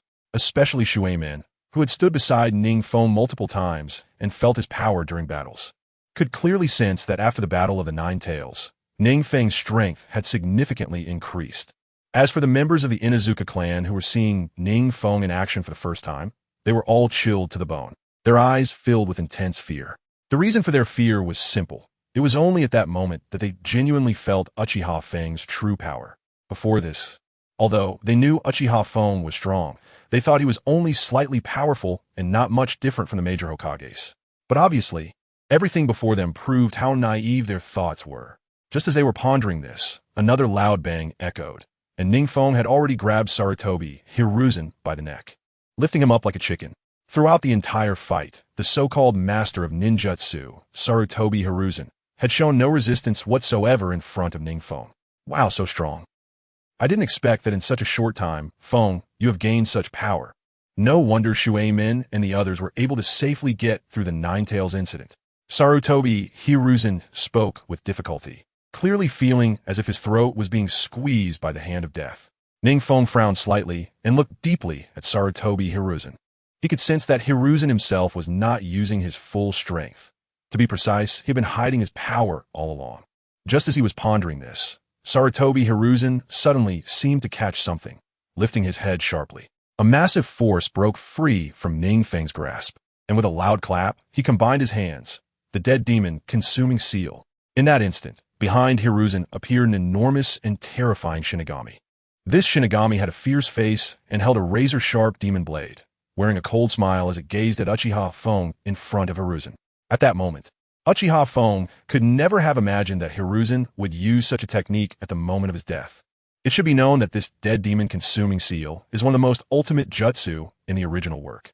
In the original story, the third Hokage, Sarutobi Hiruzen, nearly sealed Orochimaru with this technique.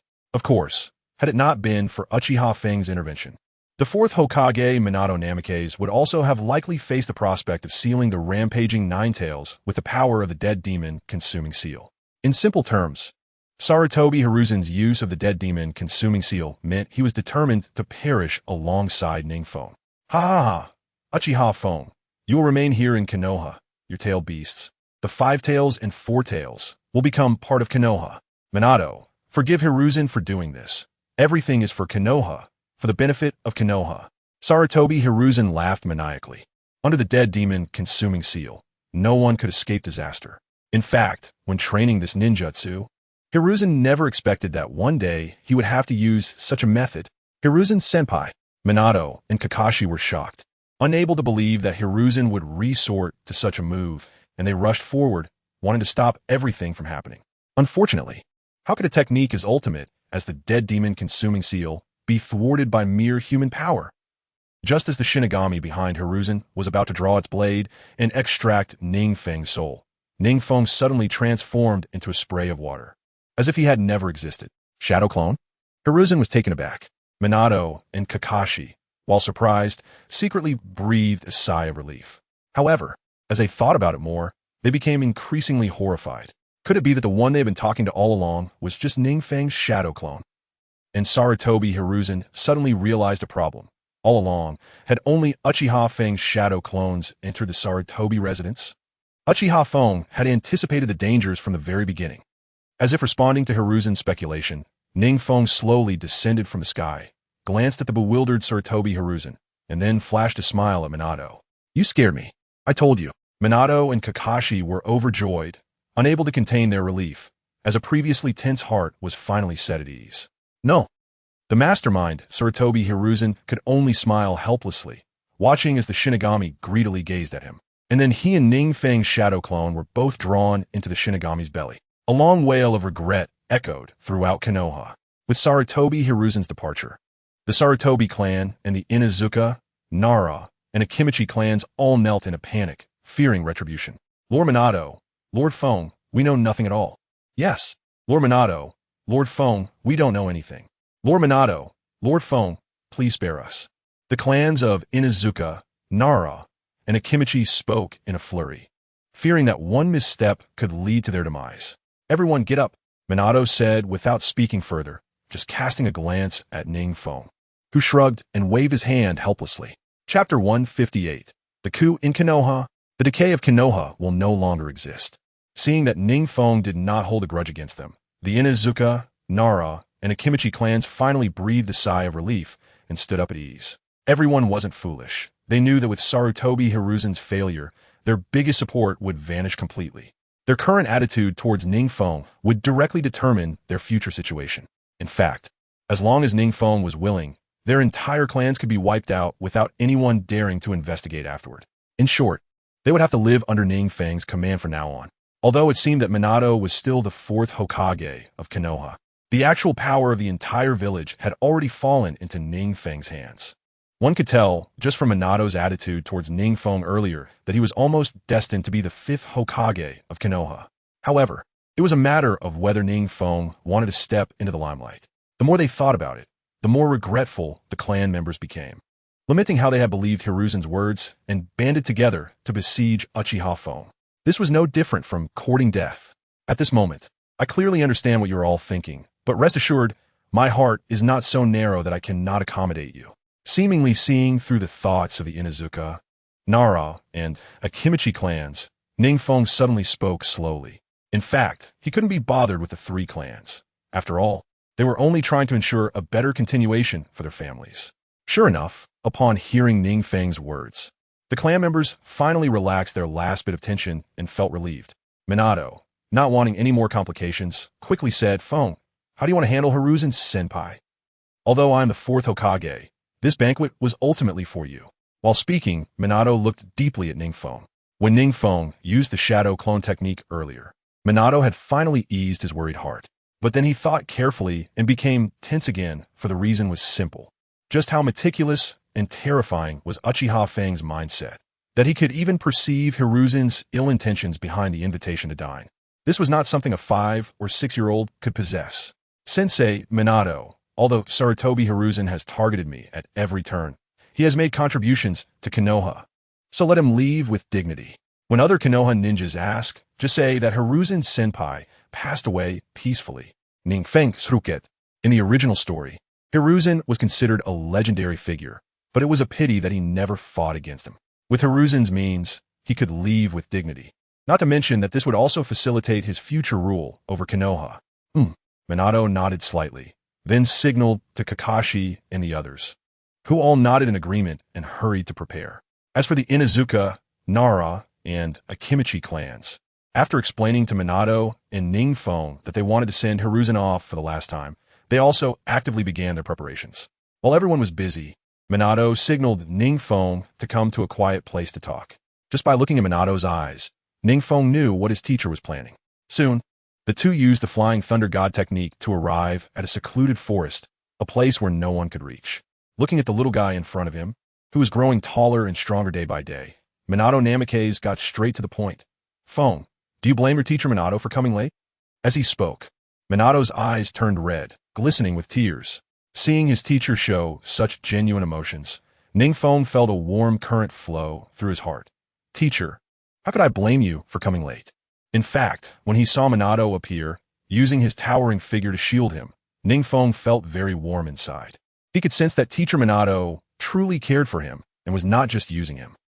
Hearing this from you, Feng, I feel relieved," Minato sighed deeply. "Actually, I'm really afraid that one day you'll be swayed by various negative emotions, and I won't even dare to recognize you. In the future, if you encounter anything troubling or dangerous, you must call for me. Okay?" As Minato said this, his red eyes had already turned slightly less red. "Although my strength may not be able to solve everything for you, I just don't want to see my student die in front of me. I also don't want the tragedies of Obito and Kakashi to be reenacted." This was actually the first time NingFeng had seen his teacher express such emotions, and he was momentarily stunned. Yes, his teacher's feelings for him were certainly not shallower than those of his brothers or father. "Don't worry, teacher." NingFeng nodded earnestly, his fist cracking as he clenched it. Seeing NingFeng agree, Minato secretly breathed a sigh of relief and then changed the subject. "All right, let's not talk about this anymore. Let's discuss serious matters. Now that Hiruzen is dead, the decaying forces of Konoha have basically been eradicated. I think no one will oppose you as the third Mizukage wandering around Konoha. How about you directly bring the Rain Village over? Become a part of Konoha? Then, your teacher will support you from behind while you become the 5th Hokage. Becoming the most glorious 5th Hokage in the history of the ninja world, sweeping through the entire ninja world and unifying it.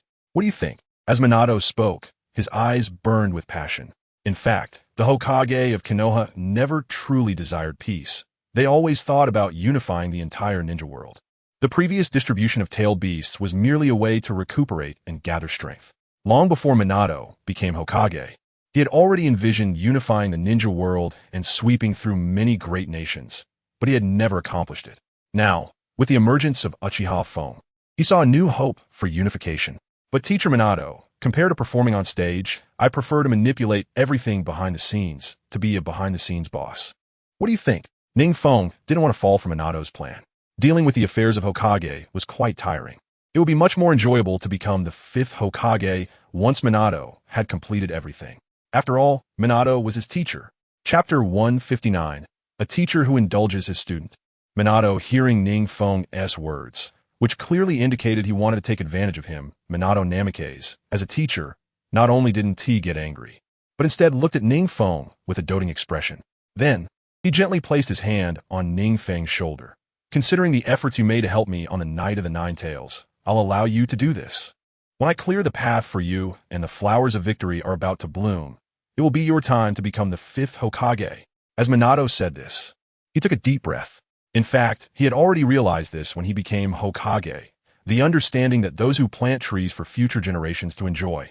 In his view, the development of events progresses gradually, bit by bit, as long as he did what the 4th Hokage was supposed to do well. When NingFeng took over, it would be much easier for him. Not to mention that accumulating some resources for NingFeng to dominate the ninja world later on would also be quite easy.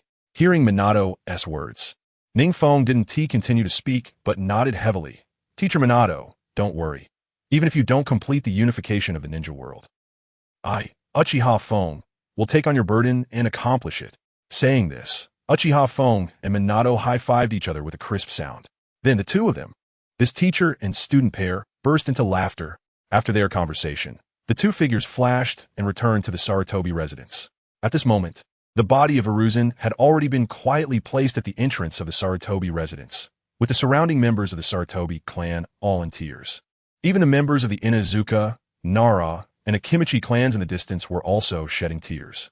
"Senior Hiruzen, why did you leave us like this?" "Senior Hiruzen, you clearly promised us that you would take our clan members out to play." Countless clan members had red eyes, filled with sadness. And for those who knew the truth about Hiruzen's death, they were all pretending to be very heartbroken, their faces heavy. Seeing this, Minato looked at NingFeng in surprise. And the latter was also shocked, not expecting the Sarutobi clan to act so quickly, announcing Hiruzen's death so soon. It seemed that these people didn't truly miss Hiruzen.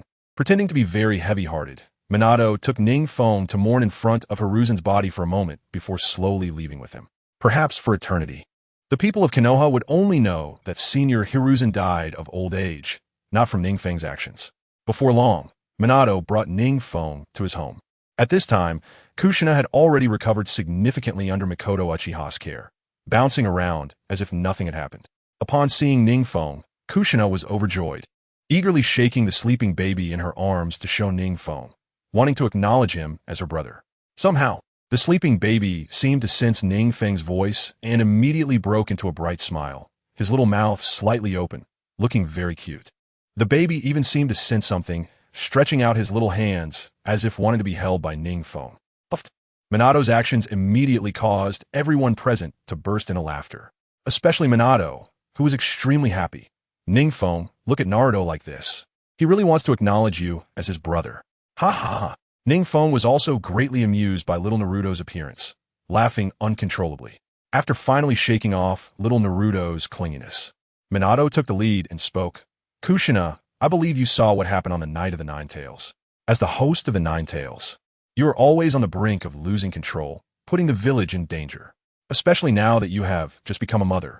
Your ability to suppress the Nine Tails has diminished significantly. So, Kushina, I discussed it with Feng and hope he can help you suppress another part of the Nine Tails, allowing him to also become a host. This will enhance his strength while reducing our risks. What do you think? As he spoke, Minato gently stroked the already sleeping little Naruto. Hearing this, Kushina's eyes lit up immediately, and she exclaimed excitedly, Minato, you finally thought of it.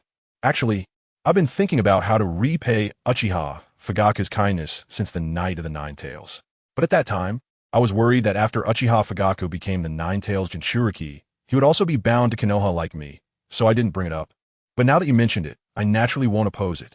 As Kushina spoke, her unwavering gaze fell on NingFeng, exuding an aura that suggested she would agree to whatever her husband said. Watching the couple flirt, Uchiha Mikoto, who had been silent, couldn't help but voice her jealousy. How long have you two been apart?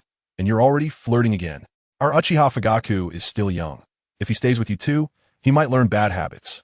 This remark drew another round of laughter. Meanwhile, NingFeng remained silent. In the original story, Minato sealed half of the Nine Tails into Naruto Uzumaki, keeping the other half for himself. Even so, that half of the Nine Tails played a terrifying role in enhancing Naruto's combat power significantly. Now, even though Minato only intended to give half of the Nine Tails, it would still greatly boost NingFeng's strength. Moreover, while NingFeng could suppress the entire Nine Tails as a Jinchuriki, it would still require considerable effort. Alright, let's get started. I'll seal half of the Nine Tails chakra into you. After that, whether you can become the Nine Tails Jinchuriki will depend on you. Minato wasted no time. As he spoke, he exchanged a glance with Kushina, who carefully handed little Naruto to Uchiha Mikoto. Once everything was ready, Kushina sat cross-legged on the ground, quietly waiting for Minato to extract the Nine Tails from her body. In truth, after spending day and night with this tailed beast, Kushina was already tired. Unfortunately, this was the fate of their Uzumaki clan. Chapter 160, Inyang Nine Tails. The new Nine Tails Jinchuriki, while Minato was deep in thought, NingFeng had already sat down slowly, quietly waiting at the side. In fact, this was the first time NingFeng was involved in transferring a tailed beast. As a Jinchuriki himself, he could suppress the Four Tails and Five Tails, but no one could guarantee that the tailed beast wouldn't rebel, and the power of the Nine Tails was not something an ordinary person could contend with. In short, everything had to be done carefully. Feng, when you're ready, give me a signal. I'll first release Kushina's Nine Tails chakra. Minato looked deeply at NingFeng, who nodded firmly before shifting his gaze to Kushina. At this moment, Kushina had calmed down, gathering all her chakra to increase the sealing power on the Nine Tails, hoping that nothing would go wrong at this moment. Soon, Kushina's face showed signs of pain, but she endured it. Seeing his beloved in pain, Minato took a deep breath. God knows how much coldness and ridicule Kushina had to endure since becoming the Nine Tails Jinchuriki.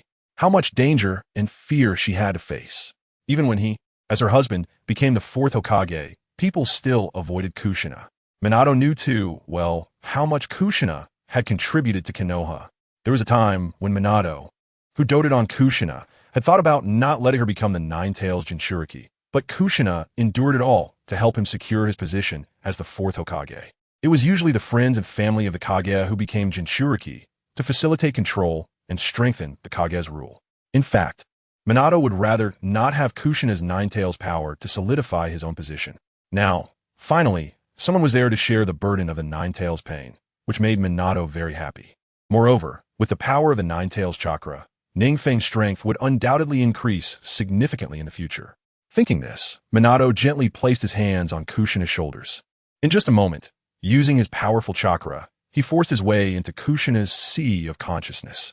Inside Kushina's sea of consciousness, several thick golden chains shot out quickly, binding the Nine-Tails tightly, causing the beast to show signs of pain. It was evident that this was the powerful sealing technique of the Uzumaki clan, known as the adamantine sealing chains. In the original story, another member of the Uzumaki clan, Kushina's sister, had used this technique to repel the Ten-Tails Jinchuriki. Soon, Minato exchanged a glance with Kushina and performed the Flying Thunder God technique, appearing behind the Nine-Tails. Without waiting for the Nine-Tails to react, Minato successfully cast the four-symbol seal, sealing half of the Nine-Tails chakra. After completing all of this, Minato's consciousness gradually returned. It was clear to see a four-symbol seal mark on Minato's right hand, glowing with a faint golden light on Kushina's body. Once everything was completely done, Minato shifted his gaze back to NingFeng, who nodded slightly. In fact, NingFeng had been waiting for this moment for a long time. Then, with a loud clap, Minato and NingFeng's palms came together, and the powerful Nine-Tails chakra surged rapidly into NingFeng's body under Minato's control. As Minato transferred the Nine-Tails chakra, the seal that had been keeping the Nine-Tails bound suddenly showed signs of loosening. In that instant, both Minato and NingFeng could distinctly feel the violent aura of the Nine-Tails. Especially for NingFeng, he felt an overwhelming killing intent approaching him. The Nine-Tails killing intent was not just sharp. It was mixed with heavy darkness, decay, anger, and other negative forces. Anyone who came into contact with it would undoubtedly be affected by this killing intent. However, no matter how strong the Nine-Tails aura was, to NingFeng, it was merely a slightly more powerful tailed beast. Suddenly, the Four Tails and Five Tails in the Sea of Consciousness began to shake violently, and the next moment, their calm eyes suddenly lit up. Then, NingFeng's eyes filled with a crimson hue, like a blood light in the darkness, exuding a sinister glow as if coldly looking down on everything in the world. Before the kaleidoscope Sharingan appeared, the terrifying killing intent from the Nine-Tails that had been charging at NingFeng abruptly halted. Even the Nine-Tails chakra trembled restlessly at that moment. Soon, a chilling voice reverberated from the seal in Minato's hand. "Who are you? How can you possess such a terrifying dojutsu as the kaleidoscope Sharingan? Could it be that man?" At the mention of that man, the Nine-Tails trembled violently again, as if it was extremely fearful.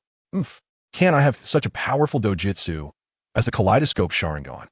NingFeng spoke faintly, clearly noticing that the Nine-Tails chakra sent by Teacher Minato was less resistant to him.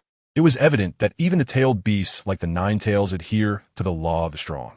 "It seems this Nine-Tails is really afraid of you, Foam," Minato teased, having sensed a bit of the Nine-Tails fear as well. After a while, as half of the Nine-Tails chakra surged into NingFeng's body, Minato immediately lifted the seal in his hand and began to breathe heavily. It must be said that sealing the Nine-Tails and then transferring half of its chakra to NingFeng drained Minato of an immense amount of chakra. At that moment, NingFeng clearly felt that in the sea of his consciousness, there were not just the figures of the Four Tails and Five Tails, but also the Nine-Tails. However, along with the appearance of the Nine-Tails, he also sensed more keenly that his strength had increased dramatically in an instant, especially with the Nine-Tails chakra. He could summon it at will. "Respected Nine-Tails Jinchuriki, you may use the chakra of Kurama as you wish," the Nine-Tails said cautiously in the sea of consciousness, afraid that a single misstep might cost him his life. Chapter 161. The Submission of the Nine-Tails. The new Nine-Tails Jinchuriki at this moment, the Nine-Tails felt extremely aggrieved. As the most powerful among the nine-tailed beasts, apart from those two men and that woman, the Nine-Tails had never worried or feared anyone. Even when forced to become someone else's energy source and provide Nine-Tails chakra, he was confident that he could make the Jinchuriki who attempted to use his power pay a price. Originally, after finally leaving the wife of the god of shinobi, Uzumaki Mito, the Nine-Tails thought he would have a good life. However, he unexpectedly became the tailed beast of another Uzumaki, Kushina. Compared to Mito, While Kushina's strength was not strong, she limited the Ninetales significantly, making it impossible for him to be free. When he heard that Minato wanted to find a new Jinchuriki for the Ninetales to share Kushina's burden, the Ninetales, who had been restricted for so many years, was understandably excited. However, with the transfer of the Ninetales chakra, he soon discovered in shock that his new host was exponentially stronger than Kushina. Even during Mito's peak, he might not have been as strong, especially when that pair of blood-red Sharingan, glowing with a sinister charm, appeared. The Ninetales, as the most powerful of the tailed beasts, immediately dared not have any expectations. Just the thought of the Sharingan made him very fearful, feeling that his powers were restricted, let alone the Mangeki Sharingan. Therefore, at this moment in the sea of consciousness, quietly looking at his new master, the usually fierce Kurama displayed an unusual respect.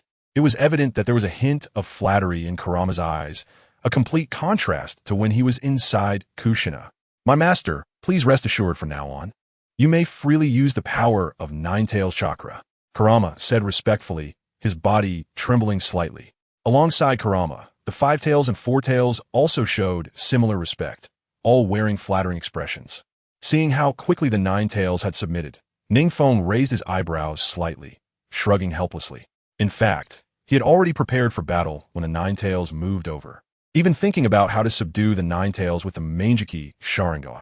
But what NingFeng didn't expect was that this Ninetales had a completely different attitude from the arrogant one in the original story and quickly admitted defeat. This left NingFeng, who originally wanted to test his strength, feeling somewhat helpless. However, thinking about it, it made sense. Although the Four Tails and Five Tails were not as strong as the Ninetales, both had been subdued by NingFeng and combined with the effect of the Mangeki Sharingan. Even the Ninetales knew how terrifying he was. Not wanting to waste more time with the Ninetales, NingFeng nodded slightly, and as his consciousness returned, he found himself back in Minato's home. As soon as NingFeng left, the Ninetales let out a long sigh, finally easing the tension that had been hanging over him. I didn't expect Uchiha Feng to be so powerful. Even I, Kurama, can clearly feel that terrifying suppressive power. The Ninetales couldn't help but gasp.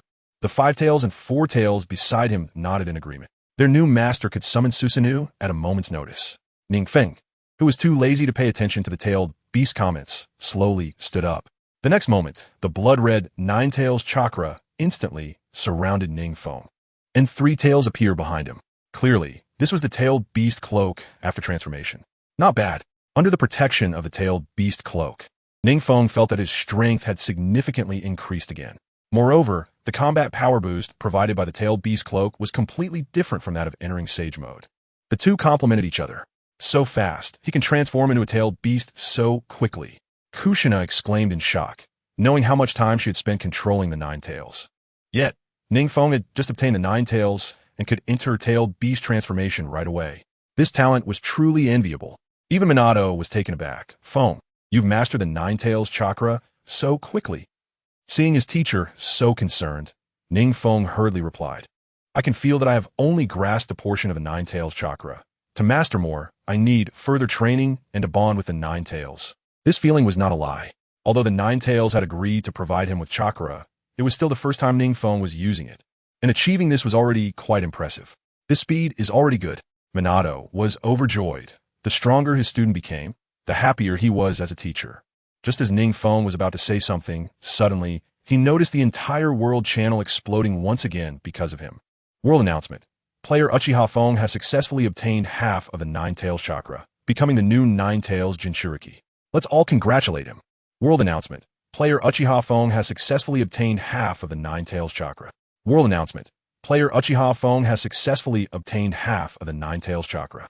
The previously quiet world channel exploded with these 3 consecutive messages. What the heck? How did Uchiha Feng become the Ninetales Jinchuriki? Wasn't he the Five Tails Jinchuriki before? This was just too powerful. Uchiha Feng actually hunted the Ninetales and became its Jinchuriki. I heard that the Ninetales is one of the most difficult tailed beasts to conquer. I didn't expect. Uchiha Feng even subdued the Ninetales. He truly is Uchiha Feng. Countless players were filled with envy, jealousy, and hatred, especially since many players only knew a little about the tailed beasts. While Uchiha Feng had already become the Ninetales Jinchuriki, the impact of this news on the players was unimaginable. However, NingFeng did not pay attention to these and subconsciously closed the world channel. Just at that moment, a pleasant and crisp notification sound suddenly rang out. Chapter 162. Changing the plot, super rewards in the pleasant and crisp voice. NingFeng was momentarily taken aback. Then his eyes brightened. He didn't expect that after obtaining half of the 9 tails, there would still be a reward. While he was pondering this, a series of sounds echoed. Congratulations! Because you have obtained the 9 tails, you have become the new 9 tails Jinchuriki, and you have changed the original plot. The degree of change in the original plot. 60. You have received the following rewards. You have obtained a Supreme Bloodline Scroll X1. You have obtained a Supreme Ninjutsu Scroll X1. In the pleasant voice, NingFeng was stunned, thinking that indeed, after changing the plot, he had received generous rewards. At first glance, the Supreme Bloodline Scroll and Supreme Ninjutsu Scroll didn't seem remarkable, but they could definitely enhance his strength again. With this in mind, NingFeng quickly opened the scroll gently. Congratulations! You have opened the Supreme Bloodline Scroll. You have obtained Sage Body. Sage Body. Members of the Uzumaki clan often possess strong vitality and chakra, and the strongest physique among the Uzumaki clan is known as the Sage Body. You have obtained 9 Tails Chakra Mode. 9 Tails Chakra Mode. This is a mode that can only be performed by a perfect 9 Tails Jinchuriki. When activated, the 9 Tails Jinchuriki must open the seal of the 9 Tails and release the 9 Tails Chakra. In this mode, the user's attack speed, movement speed, and even ninjutsu will receive a tremendous boost, and they can enter Sage Mode. In the pleasant voice, NingFeng took a deep breath, feeling incredibly happy and excited. It should be known that as a member of the Uchiha clan, although he had the bloodline boost of the Uchiha clan, the Uchiha bloodline did have its weaknesses. Moreover, he now had Hashiroma's cells, which was equivalent to having the Senju bloodline in a roundabout way, and all he lacked was an Uzumaki bloodline. It can be said that this Sage Body perfectly complemented what NingFeng was missing. As for the 9 Tails Chakra Mode, there was no need to mention it.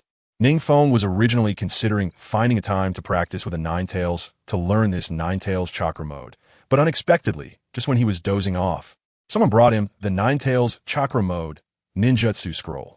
The feeling was incredibly refreshing and exciting, just as NingFeng was contemplating. He clearly felt countless memories about the Uzumaki clan bloodline and the 9 Tails Chakra mode flooding into his mind. This made his strength instantly increase by an unknown amount. Especially under the Sage Body, he felt as if the chakra in his body was inexhaustible. Previously, when he obtained Hashirama cells, he also had a similar feeling, but it was nowhere near as intense. Taking a long breath, NingFeng's gaze was incredibly bright. The tailed beast cloak that had originally surrounded him and shrouded around him gradually faded away, as if it had never existed. Beside him, Minato Namikaze noticed NingFeng's tremendous change and immediately cast a surprised gaze at him. Feng, what happened?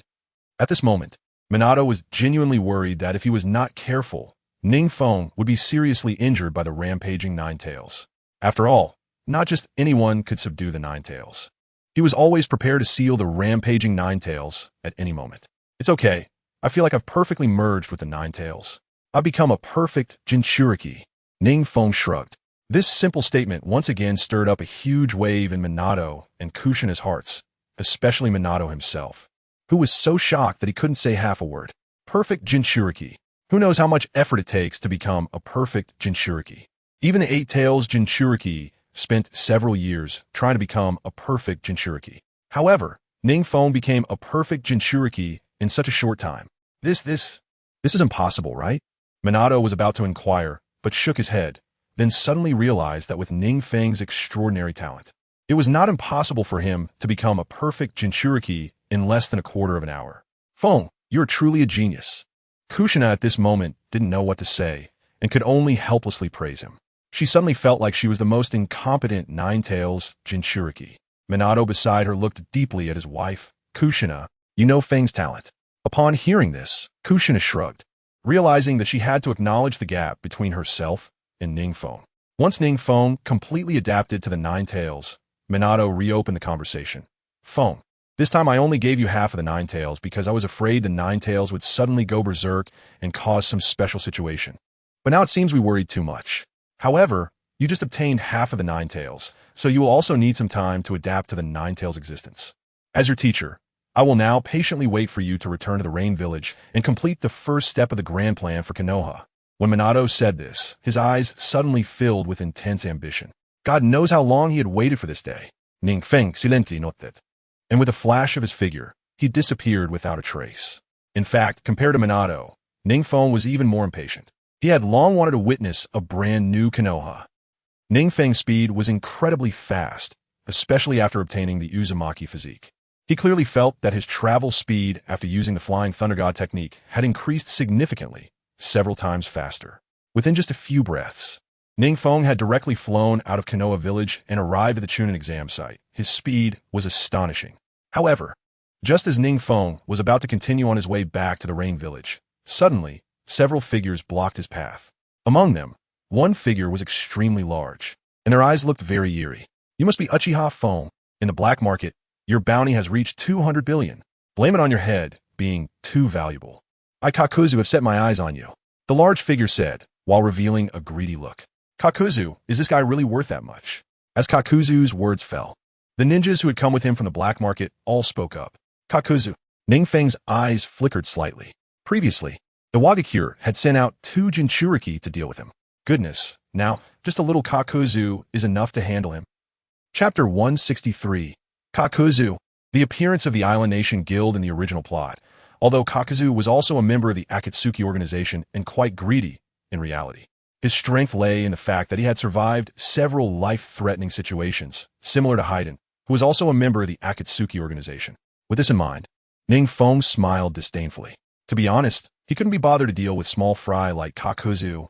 Originally, NingFeng thought he might encounter 1 or 2 extremely powerful ninjas or ninja teams on his way back, which would be a good opportunity to test his Nine-Tails chakra mode. But unfortunately, the one coming to stop him seemed to be just a little Kakuzu. While NingFeng was deep in thought, from a distance, Kakuzu noticed NingFeng frowning and immediately assumed he was scared. He sneered and said, "Ha, are you afraid now? Your grandfather, once went to Konoha and assassinated the high-ranking Senju Hashirama, known as the God of Shinobi. It was your grandfather who killed him." As Kakuzu spoke, the elite rogue ninjas around him secretly breathed a sigh of relief and praised him. With Kakuzu around, who dared to kill even the God of Shinobi? What were they afraid of from Uchiha Feng? Oh, is he the one who threw a kunai from 800 meters away and ran away in a hurry, like a side character? NingFeng Glauket. Kakuzu's strength was quite impressive, and he had made his own achievements in managing finances. Otherwise, he wouldn't be in charge of the Akatsuki's finances. Among his subordinates, there weren't any capable individuals in finance, so recruiting someone would be a good option. Kakuzu was furious when someone hit a nerve. He was about to make a move, but in the next moment, a pair of crimson Sharingan suddenly shone. Mangekyou Sharingan. Kakuzu's expression changed drastically. The reason he had survived from Konoha until now was entirely due to his keen perception and escaping abilities. The instant he felt the terrifying ocular techniques of the Mangekyou Sharingan, he clearly sensed that the person before him was not so easy to deal with. Just as he prepared to use his ninjutsu, NingFeng, enveloped in golden chakra, had already appeared in front of him without warning, leaving Kakuzu no time to perform his secret technique. So fast. Before Kakuzu could even make a move with a loud bang, he was sent flying like a rocket, crashing through dozens of trees in the distant forest. In the next moment, the force of NingFeng's punch had swept away the surrounding trees, leaving only bare stumps. From a distance, the scene was incredibly shocking and visually impactful. The elite rogue ninjas who followed Kakuzu were dumbfounded. They could see that Uchiha Feng had perfectly mastered the tailed beast chakra. Moreover, the level he had reached was the most terrifying form, the Nine-Tails chakra mode. The Nine-Tails chakra mode. How could it be so fast? NingFeng felt that this was the first time he used the Nine-Tails chakra mode. What surprised him was that in this mode, his movement speed was so fast, it was even comparable to the Flying Thunder God technique. More importantly, such a seemingly ordinary punch had unleashed such terrifying power. If he were to exert the full strength of the Nine-Tails chakra, how terrifying would that be? The Nine-Tails chakra mode. Kakuzu took a deep breath. Having lived for so long, he considered himself knowledgeable. He had always heard of the existence of the Nine-Tails chakra mode, but it only existed in theory. He never expected to witness it firsthand. As for the elite rogue ninjas, they knew about the Nine-Tails chakra, but it was completely due to Kakuzu's boasting. Looking at the heart that was already missing from his body, Kakuzu's brows furrowed. They hadn't even fought yet, and he had already lost a heart. If this continued, he would likely meet his end today. Cough, cough, cough, I don't want that bounty anymore. Please spare my life. Lord Feng, how about it? Kakuzu's attitude changed drastically. Oh, NingFeng was taken aback. He didn't expect Kakuzu to be so cowardly. But then again, if he weren't cowardly, he wouldn't have survived for so long, considering even those with many lives could still perish when encountering certain experts. The elite rogue ninjas who had come with him were also stunned by his words. One by one, they knelt on the ground, pleading for mercy, fearing that if they were late, they would end up dead. It seems you Kakuzu have some skills. From now on, follow me, the Mizukichi. You should have some talents in finance. NingFeng waved his hand, thinking that recruiting Kakuzu would be a good move. Indeed, upon hearing this, Kakuzu was immensely grateful. Yes, Lord Feng. He had always believed in the strong, and now that a powerful figure was taking him in, how could he not be happy? As Kakuzu was about to join NingFeng, a cold voice suddenly echoed from afar without warning. It seems that no matter how high the bounty, if the hired ninjas are not capable, it still won't achieve the goal. Uchiha Feng, we from the Daichi Shrine have been waiting for you for a long time. In that icy voice, an island player, prefixed with the Daichi Shrine, slowly emerged from above. Along with him was a massive crowd of island players, stretching from one side of the mountain to the other. All these island players had the prefix Daichi Shrine in their names, and they looked incredibly well equipped. The leading island player was named Yamamoto Jiro, and his name prefix bore the title of Vice President of the Daichi Shrine, with a terrifying level of 50. NingFeng quickly noticed that the players from the Daichi Shrine had brought along tens of thousands of members, most of whom were around level 30, making it a formidable guild. Previously, NingFeng had traveled alone and hadn't paid attention to the various guilds formed by these players. He didn't expect that some guilds had already formed a certain scale and were now seeking trouble with him. Oh, what do you want with me? NingFeng sneered, and before the leading island player could even speak, he was forcibly grabbed by NingFeng. The remaining crowd of island players hadn't even opened their mouths when a shockwave came from nowhere, directly taking away a quarter of them, resulting in countless casualties. Chapter 164. Provocation from Island Players. The landscape of the Naruto world NingFeng's speed was simply too fast. So fast that the island players didn't even have time to react before the battle was completely over. At this moment, Yamamoto Jiro, the so-called vice president of the Daichi Shrine, was trembling all over, looking in terror at the Uchiha Feng behind him. Especially after sensing the terrifying aura of the Nine-Tails chakra, he was horrified to the extreme. Don't underestimate Yamamoto Jiro. Among the hundreds of millions of island players logging into Naruto, he was one of the best, having even ranked in the top 5 on the island player leaderboard just a few days ago. To demonstrate their strength against the Dragon Kingdom players, Yamamoto Jiro had gathered countless island players to launch a sudden siege against NingFeng. However, what Yamamoto Jiro did not expect was that NingFeng's strength was so terrifying that before they could even make a move, they were completely defeated. Player Yamamoto Jiro, wait until you become a Kaga-level expert before you can threaten me. NingFeng shrugged. Without waiting for Yamamoto Jiro to speak, he gently squeezed, and Yamamoto Jiro instantly burst apart like a meatball, turning into a cloud of blood mist and falling back into the spring water. As for the island players who had come along, NingFeng showed no mercy, unleashing several massive Rasengan, and the tens of thousands of island players were completely wiped out, disappearing without a trace. NingFeng casually stepped over the bodies of the island players, shrugging his shoulders, not taking them seriously at all, and headed straight for the rain-hidden village. As for Jiao Du, he quickly followed suit. While walking, Jiao Du glanced back at the island players in shock, his respect for Uchiha Feng deepening to an extreme level, to the point where it felt indescribable. He questioned himself with his own strength. He was no match for these tens of thousands of island players, yet Lord Uchiha Feng had effortlessly slaughtered them in droves. This was simply terrifying. If NingFeng were to look at the world announcement at this moment, he would be surprised to find that the entire Naruto world was shaken because of him. World announcement. Player Uchiha Feng was ambushed by the Daichi Shrine Guild, and in just a few breaths, player Uchiha Feng completed a slaughter of 30,000. Player Uchiha Feng is currently slaying gods. Please, players of Daichi Shrine, go and stop him. World announcement. Player Uchiha Feng was ambushed by the Daichi Shrine Guild, and in just a few breaths. World announcement. Player Uchiha Feng was ambushed by the Daichi Shrine Guild, and in just a few breaths. It should be noted that the world channel had been very calm before this. However, with the continuous pleasant notification sounds, countless players were shaken, their faces filled with shock. What the hell? How could the renowned Dainichi's Shrine, one of the top guilds from the island, not be able to stop the steps of Lord Uchiha Fong? As expected of Lord Uchiha Fong, when he finally made a move, he directly destroyed a large area, achieving a slaughter of 30,000. How terrifying! Even catching 30,000 pigs would take several days and nights. Players from the Dainichi Shrine expressed that they hadn't even seen everything clearly before being taken down by the terrifying shockwave from Lord Uchiha Fong. Countless players immediately began commenting. It was even more shocking than when NingFeng obtained the tailed beast and became the Nine Tails Jinchuriki. How could it not be shocking? Although the Nine Tails Jinchuriki is powerful and can harness the power of the Nine Tails, many players didn't have a horizontal comparison and didn't realize how terrifying the Nine Tails Jinchuriki could be. Now, NingFeng used numbers to demonstrate just how monstrous and terrifying the strength of the Nine Tails Jinchuriki was. This is why the players were so shocked, causing the World Channel to explode. Unfortunately, NingFeng did not pay much attention to the commotion in the World Channel and instead sped directly towards the Rain Hidden Village, with Jiao Du quietly following behind him. The Rain Hidden Village was not far away, and soon, NingFeng returned to the entrance of the village. However, as soon as he arrived, he was shocked by what he saw. The originally narrow entrance of the Rain Hidden Village had expanded several times, and the once low buildings were now replaced by high-rise structures. More importantly, there were already numerous construction teams working around the village, building the latest skyscrapers. Is it really this capable?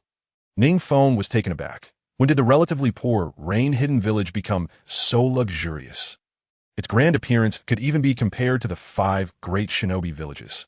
It should be noted that it had only been less than a month since he went to Konoha, and the changes in the Rain Hidden Village were this substantial. While NingFeng was pondering this, Xiaonan had already brought down the Seven Tails Jinchuriki, Fu. The 3-year-old Fu saw NingFeng's tall figure and, after almost a month of longing, immediately burst into tears, raising her arms slightly, as if to be held by NingFeng. "Lord Feng, hold me." NingFeng helplessly shrugged and gently picked Fu up in his arms. The little one didn't even wait for him to react before giving him a domineering kiss. "Lord Feng, I missed you."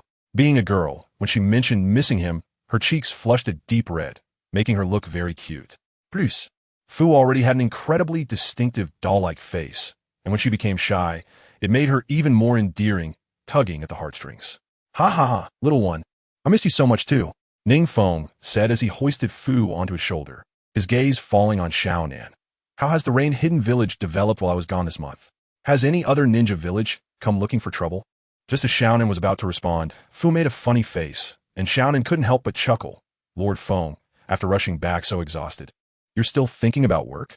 Our Akatsuki members have missed you to death."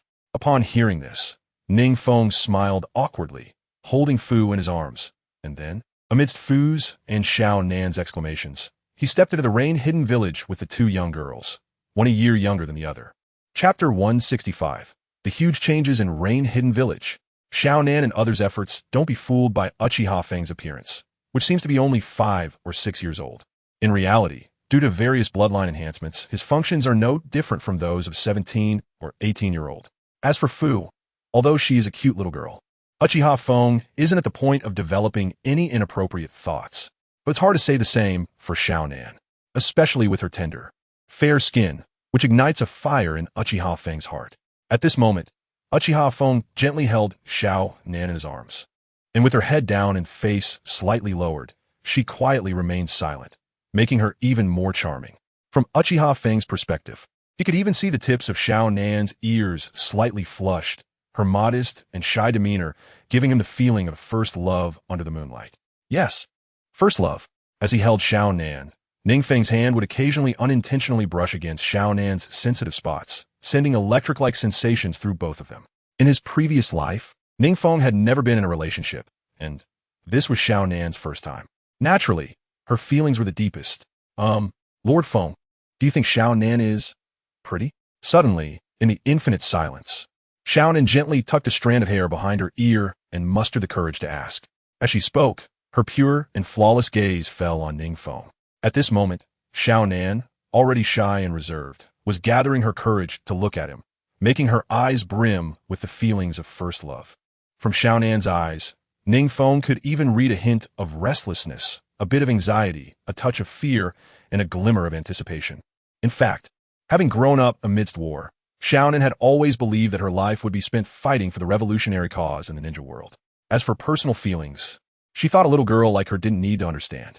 However, NingFeng's appearance suddenly made her feel that there might be different realms in life, and different ways of living, especially what little girls cherish most. Love seemed to be something she could touch as well. In truth, feeling NingFeng's embrace, Xiaonan didn't know why, but she suddenly blurted out. Perhaps it was because she hadn't seen Lord Feng for a month, which made her miss him terribly. Xiaonan's abrupt words caught NingFeng off guard, and his eyes widened involuntarily. Turning to the side, NingFeng couldn't help but smile. Just as he was about to hold Xiaonan a little tighter, Fu suddenly stretched her arms wide and hugged NingFeng's head, falling asleep peacefully just like that. Fu's sudden action immediately brought the two who were feeling a flutter in their hearts back to reality. Xiaonan couldn't help but laugh at Fu's adorable appearance. Her first love face became even more charming when she smiled. The time alone with Xiaonan wasn't long, and soon, NingFeng gently put Xiaonan down. But he couldn't bear to let Fu, who was sound asleep, go. In front of NingFeng, members of the Akatsuki organization, such as Nagato and Yahiko, were already standing at attention, their faces full of respect, lined up to welcome their third-generation Rain Shadow. Lord Feng, Nagato, and Yahiko slowly spoke, their eyes filled with fervor and admiration that could not be dispelled. No need for such formality. Please tell me about the recent developments in the Rain Village. NingFeng was more concerned about the development of the Rain Village. After all, it was his future reliance against the entire ninja world. As soon as he finished speaking, Xiaonan's expression turned serious as she handed a report she had prepared earlier to NingFeng. Third-generation Rain Shadow, during the month you were away, the Rain Village has seen extremely rapid development in all aspects. First, in the economic aspect, which is of most concern to you, Lord Rain Shadow. The financial income of the Rain Village has doubled in just a month due to the increase in ninjas, the rise in tasks commissioned by bosses and merchants, and the average payment for tasks. Currently, our financial income has already reached 1/3 of that of Sunagakure. Xiaonan slowly began, confidently stating all the calculations she had prepared. 1/3 already? NingFeng's eyes flickered slightly. Since the Rain Village was dubbed the 6th largest ninja village, many merchants and bosses had come to the Rain Village to post tasks, attracting more people to become Rain Ninjas and increasing the village's financial income. It's important to know that the majority of financial income from major ninja villages comes from commissions on tasks assigned to ninjas, with a smaller portion coming from commoners' businesses, farming, and other income. Previously, the financial income of the Rain Village was only 1/10 that of Sunagakure. In just 1 month, such rapid development was indeed terrifying. Although Sunagakure faced financial difficulties among many ninja villages, yes, I believe that soon, our Rain Village's financial income will catch up to Sunagakure. Xiaonan chuckled. Besides the rapid growth in financial income, our number of ninjas has also more than doubled within a month. More and more ninjas are choosing to become Rain Ninjas, and a large batch of Rain Ninjas have graduated from the Ninja Academy, increasing the supply of Rain Ninjas. Xiaonan said, of course, it is precisely because of this that more and more developers and bosses are coming to the Rain Village to establish their business empires, which is also why the Rain Village looks more luxurious. Listening to Xiaonan's report, NingFeng nodded slightly. The feeling of gradually managing a ninja village was incredibly satisfying and fulfilling. However, at present, the Rain Village was still too weak compared to other ninja villages. While NingFeng was deep in thought, Nagato suddenly hesitated and said, Lord Feng, although our Rain Village is developing rapidly, it is still too slow. I can clearly feel that as our Rain Village rises, more and more ninja villages will try to hinder us, and we must improve ourselves faster. Nagato's concerns were not unwarranted. As a fan of Hokage, NingFeng knew very well that the entire ninja world was not peaceful and would not give the Rain Village much time to develop. Since you're all here today, I have a few things to announce. The first matter is that our Rain Village will officially establish an alliance with the Leaf Village. And the second matter is that we need to go to Sunagakure to hunt down a person. To be precise, and as soon as he finished speaking, Nagato and the others present changed their expressions, looking shocked. Hunin, the Leaf Village is officially establishing an alliance? Chapter 166, NingFeng's Plan. Hunting in? The reason Nagato and the others were shocked was quite simple. If the Leaf Village and the Rain Village officially established an alliance, it would be tantamount to declaring war on the other 4 major ninja villages. If it were another ninja village, perhaps it wouldn't raise such alertness among the others. But the Rain Village was located at the intersection of the 3 great countries, making its strategic and ninja world position quite sensitive. In simple terms, whoever established an alliance with the Rain Village would possess the ability to invade other ninja villages. Previously, while many ninja villages had signed alliances with the Rain Village, they were mostly just paper contracts that could be easily annulled. This was completely different. Lord Feng, does the Leaf Village really want to sign an alliance treaty with us? Nagato asked, somewhat surprised. They were not fools and understood what this meant. Not to mention, at the same time the Leaf Village signed an alliance with the Rain Village, the other 4 major ninja villages would inevitably take action against the Leaf Village, and the pressure on the Leaf Village would be immense. NingFeng smiled faintly, not wanting to explain further. Just then, an Akatsuki member rushed in excitedly, noticing that the 3rd generation Rain Shadow had returned. He first bowed to NingFeng and then addressed everyone: Lord Feng, Lord Nagato, Lord Yahiko, Lord Xiaonan. We just received news from the Leaf Village that their high-ranking official Sarutobi Hiruzen has passed away. Following Sarutobi's death, the Leaf Village has undergone a series of personnel changes. As soon as he finished speaking, Nagato, Yahiko, and the others suddenly realized something and looked at NingFeng in shock. Immediately, each of them showed expressions of utmost admiration. They were not fools. How could they not hear it? Although Sarutobi Hiruzen appeared to have died of old age, it was clear that he must have fallen due to a political struggle. Currently, the only ones in power in the Leaf Village were Sarutobi Hiruzen and Minato Namikaze. Now that Sarutobi Hiruzen was dead, the remaining Minato Namikaze still cared for their 3rd generation Rain Shadow, and even had thoughts of passing on the position. No wonder the Leaf Village would rather bear the reproach of other ninja villages than not establish an alliance with the Rain Village. All of this must have been secretly planned by their 3rd generation Rain Shadow. The more they thought about it, the more Nagato, Yahiko, and the others looked at NingFeng as if they were looking at a deity. I suddenly realized that an old fox like Sarutobi Hiruzen is no match for our leader. Nagato couldn't help but sigh. Beside him, Yahiko also nodded in agreement. Yeah, in terms of political struggles, our leader is the real old fox. How could a mere Sarutobi Hiruzen compete with our leader? All right, stop flattering me. Now do you understand why we need to formally establish an alliance with the Leaf Village?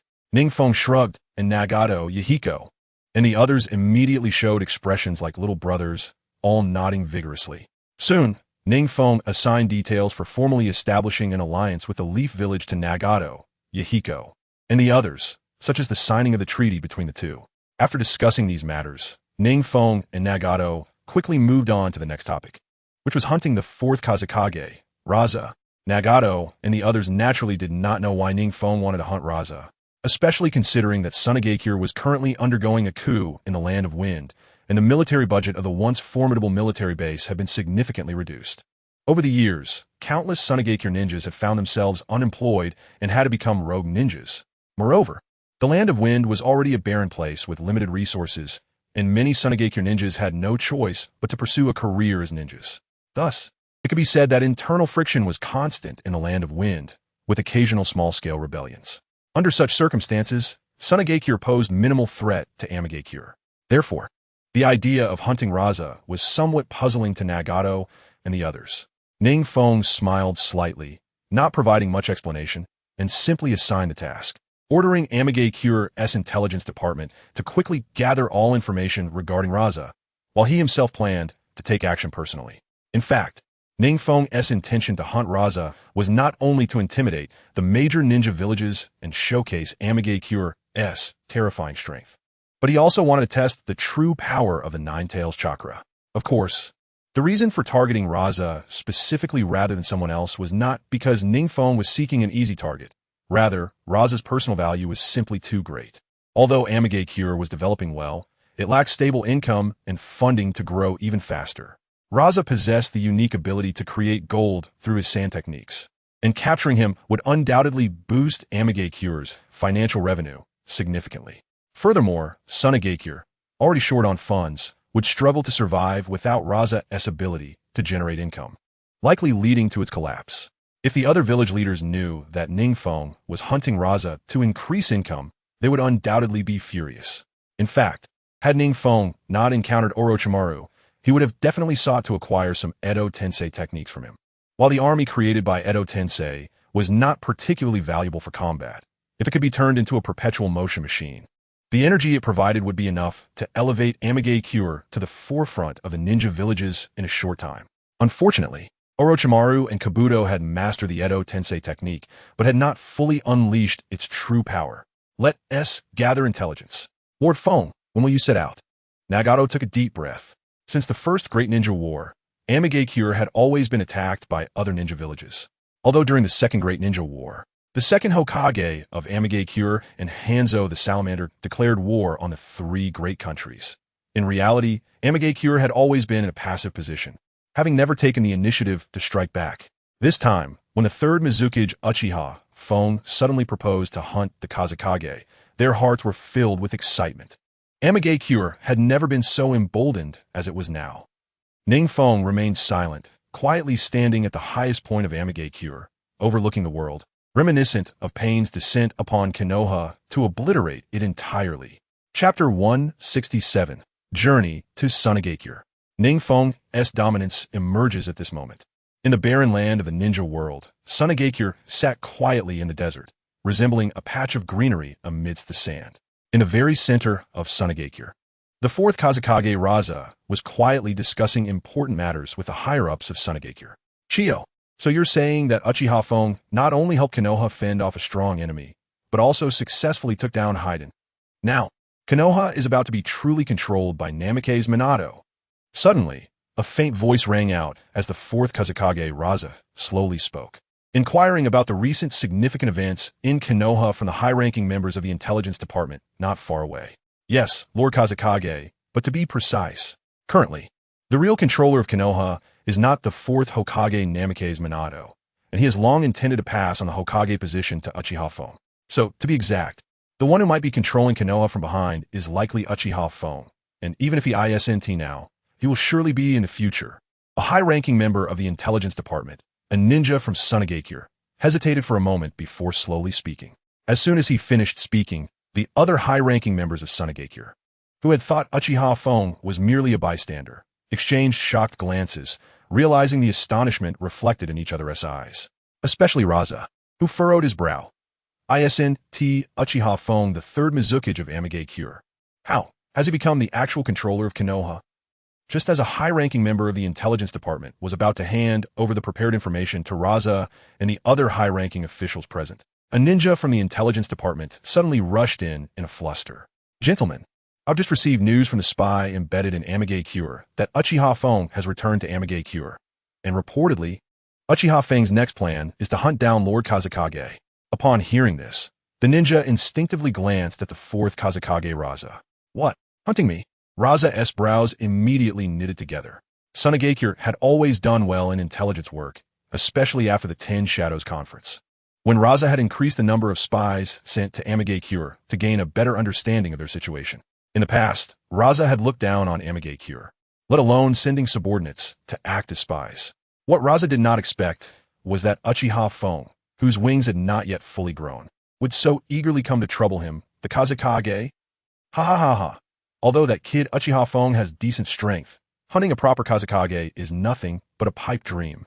Rasa laugid heartily, unjonjernet. The other Sunagakure ninjas attending the meeting also laughed heartily, dismissing the idea. The retired Chiyo could not help but rub her fists. Lord Raza, you all say how powerful Uchiha Feng is, but I have yet to see it. I wonder if he can match my puppets.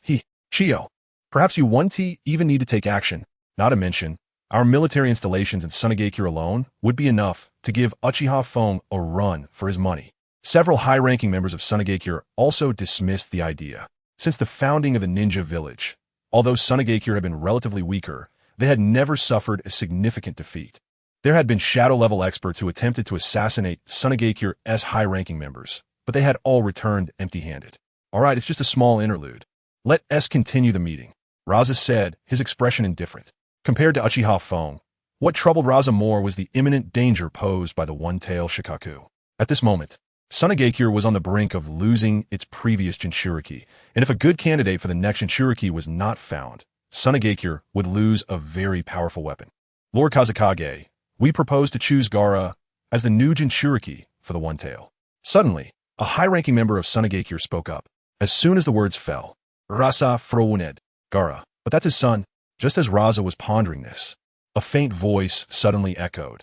I never expected that the prestigious Sunagakure would sacrifice the interests of children for the benefit of everyone.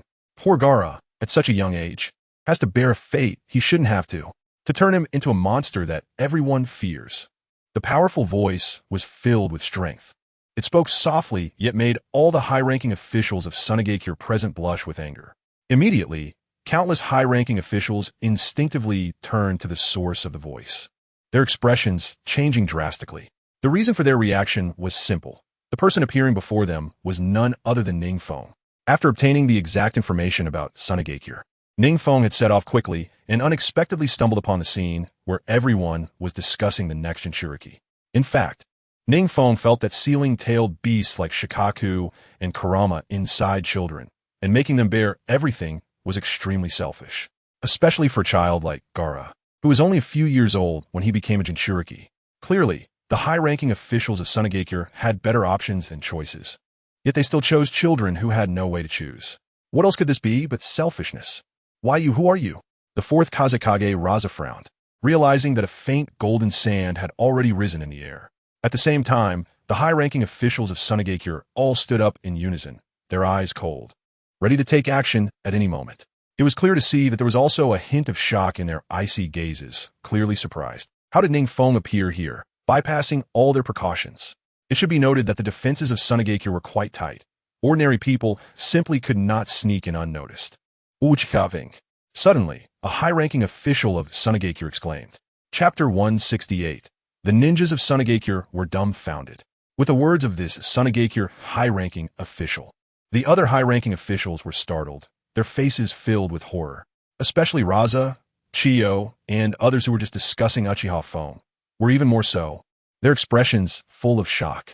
It was evident that their eyes were filled with deep fear.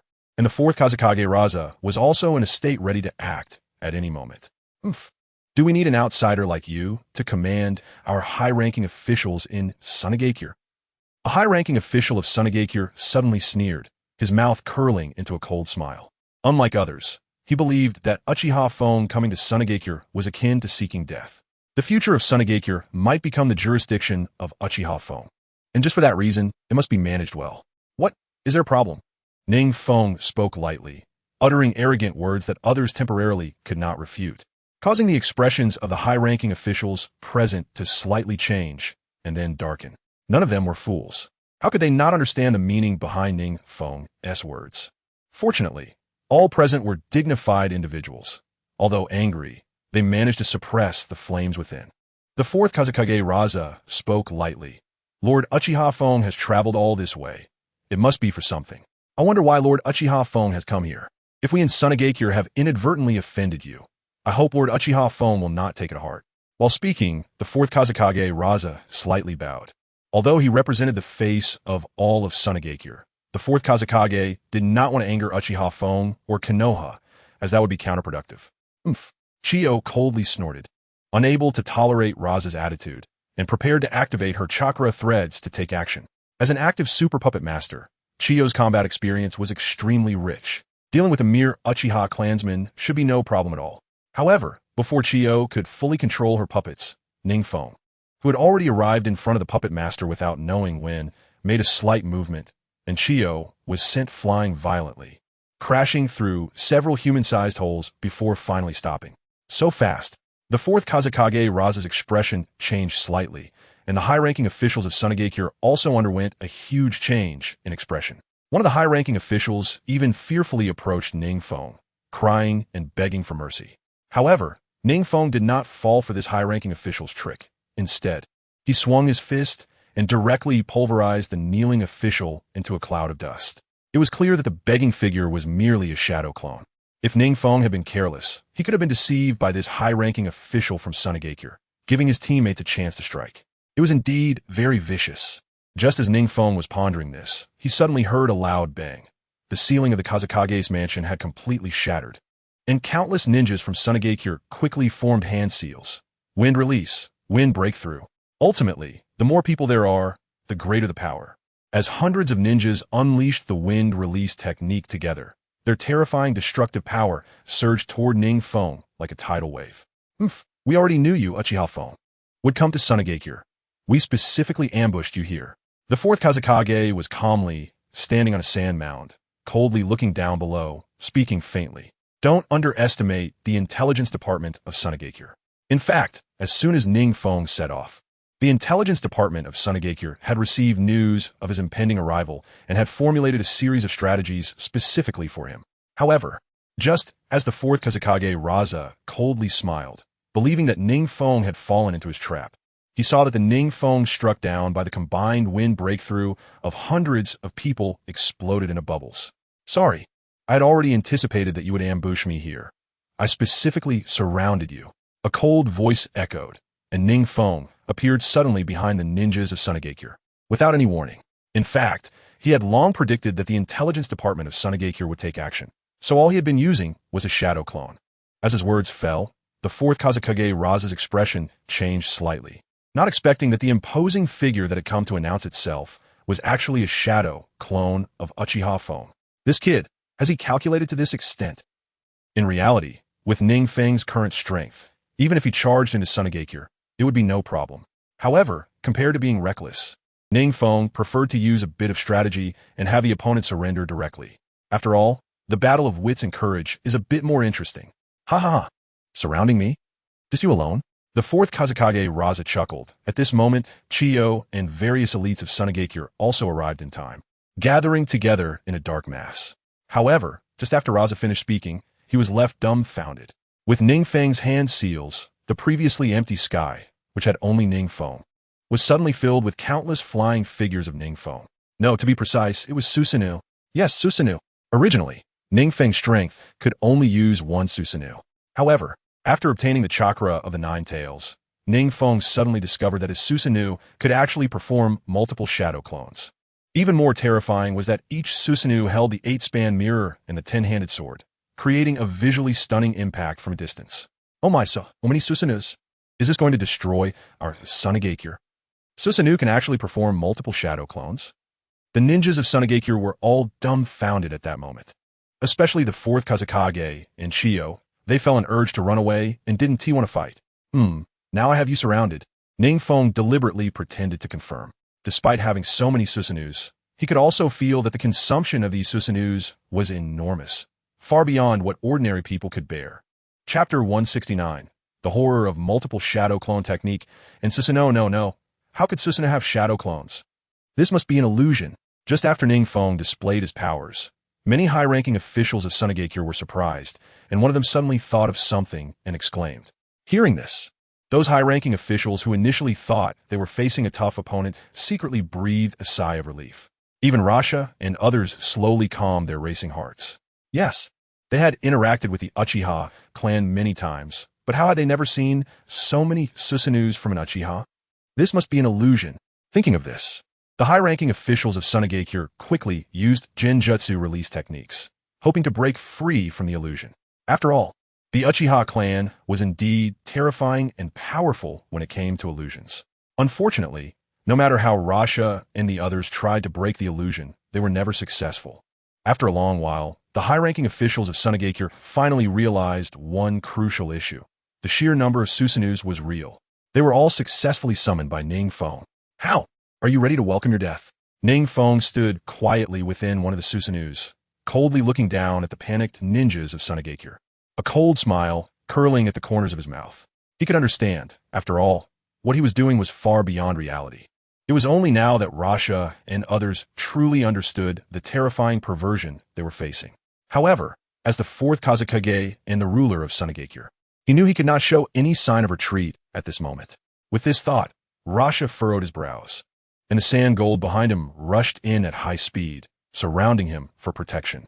As for Chiyo and others, they had also assembled the elite ninjas of Sunagakure, all ready to perform ninjutsu and kill NingFeng. Unfortunately, NingFeng was already too lazy to waste words with everyone present. With a thought, the enormous Susanoos he summoned quickly moved, each striking out terrifying sword lights. As the sword lights passed, the ground trembled violently, and the terrifying shockwaves instantly leveled everything in front of them. Countless elite ninjas from Sunagakure quickly gathered together upon seeing NingFeng's actions, forming hand seals in unison. Wind release, wind breakthrough. This time, Over 1,000 elite Sunagakure ninjas executed the technique together, and its terrifying power was simply incomparable to the previous wind release. It should be noted that in the original story, when the Ninja Alliance performed ninjutsu together, they even managed to suppress terrifying tailed beasts like the Ten Tails. However, even with thousands of Sunagakure ninjas united, NingFeng showed no fear, easily splitting the incoming terrifying wind release with a single sword light.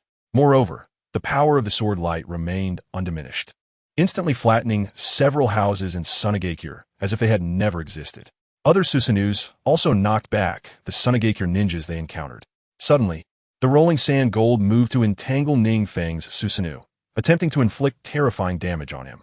However, before the sand gold could act, NingFeng's Susanu struck down a blade. This seemingly ordinary strike instantly turned the sand gold that 4th Kazekage Rasha had painstakingly gathered into flying dust. Even before the 4th Kazekage could react, NingFeng's Susanu had already grabbed him tightly, rendering him immobile. As for the other ninjas from Sunagakure, they were unable to inflict any damage on the Susanu at all. In short, under the absolute power of NingFeng's Susanu, no one could withstand his strength. Even Chiyo, who controlled many puppets, was still no match for NingFeng. Sorry, but I'm taking your 4th Kazekage. Suddenly, with a thought, NingFeng's massive Susanu exerted force, immediately knocking the 4th Kazekage unconscious. It was evident that even after losing consciousness, the 4th Kazekage's face was covered with sand gold, just like Gaara, indicating that he also had absolute defense. Unfortunately, this so-called absolute defense could only work against J-Nin or Kaga-level opponents, but for NingFeng, it was utterly ineffective. Seeing the 4th Kazekage faint, NingFeng smirked, no longer speaking, and turned to leave with Rasha. Just as he was about to leave, a red light suddenly erupted in the distance, and a figure rapidly enlarged. It was the tailed beast Shikaku. Behind Shikaku, Chiyo's expression was grim, her brows tightly furrowed. Even now, Chiyo's heart was still shaken. NingFeng's strength was simply too strong, easily suppressing them all and taking the 4th Kazekage away. In utter helplessness, Chiyo had no choice but to release Shikaku, hoping that with everyone and Shikaku's power combined, they could resist NingFeng. Unfortunately, just as Shikaku was released and about to rage, it suddenly spotted NingFeng not far away. At first, Shikaku didn't care, but when it recognized the figure of Uchiha Feng, especially those soul-stirring Sharingan, the originally bear-like Shikaku instantly cowered down, obediently lying on the ground, as if afraid to anger NingFeng and suffer dire consequences. Shikaku, the last glimmer of hope for Sunagakure, actually behaved like this, leaving Chiyo and the others speechless. You've already given me a 4th Kazekage, which is quite a big gift. I didn't expect such courtesy, even sending me a tailed beast. Then I'll reluctantly accept it. As soon as NingFeng finished speaking, the obedient Shikaku disappeared without a trace, as if it had never existed. Chapter 169. The Shock of the 4th Kazekage. Chiyo's scheme, just as NingFeng had left. The high-ranking officials of Sunagakure were still in disarray, especially Chiyo and her group, their eyes filled with intense anger, almost turning red with fury. How could Sunagakure have ever encountered such a situation? A mere ninja, relying solely on his own strength, had directly abducted the highest commander of their village, the Kazekage. This power was simply too terrifying. The key question was, how old was Uchiha Feng this year? He had already reached such a level. Thinking back to the somewhat heartless words NingFeng left behind when he departed, Chiyo and the others were extremely infuriated, wishing they could chop NingFeng into thousands of pieces within minutes. Unfortunately, the thought of NingFeng's terrifying power made their angry bodies hesitate. Casting a casual glance behind him and seeing that no ninja from Sunagakure was pursuing him, NingFeng's lips curled into a cold smile. Given the usual tenacity of Sunagakure's ninjas, they would undoubtedly chase him relentlessly. It seemed they had been thoroughly intimidated by his overwhelming strength. However, upon further reflection, it was understandable. Anyone witnessing several terrifying Susanoo would inevitably feel a deep sense of despair. Not to mention that he had single-handedly taken countless Sunagakure ninjas with a single strike.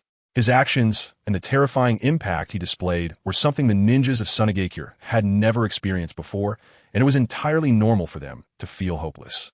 Who are you? In this ninja world, there are hardly any who could take their Kazekage away under the encirclement of Sunagakure's ninjas. Just as NingFeng was deep in thought, the 4th Kazekage, Raza, suddenly spoke, his eyes filled with caution and fear towards NingFeng. "I'm no one special. I'm just Uchiha Feng." NingFeng shrugged. "In fact, I came today just to invite the fourth Kazekage to be a guest in our Amage cure, and to contribute a bit to our village's financial income." "Guest?"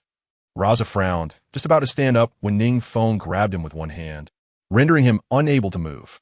It was at this moment that Raza realized that trying to escape under Uchiha Feng's watchful gaze was as difficult as climbing to the heavens. "Yes, a guest. Once you arrive in Amage cure, you will need to produce sand gold for our village day and night, helping us improve our financial income.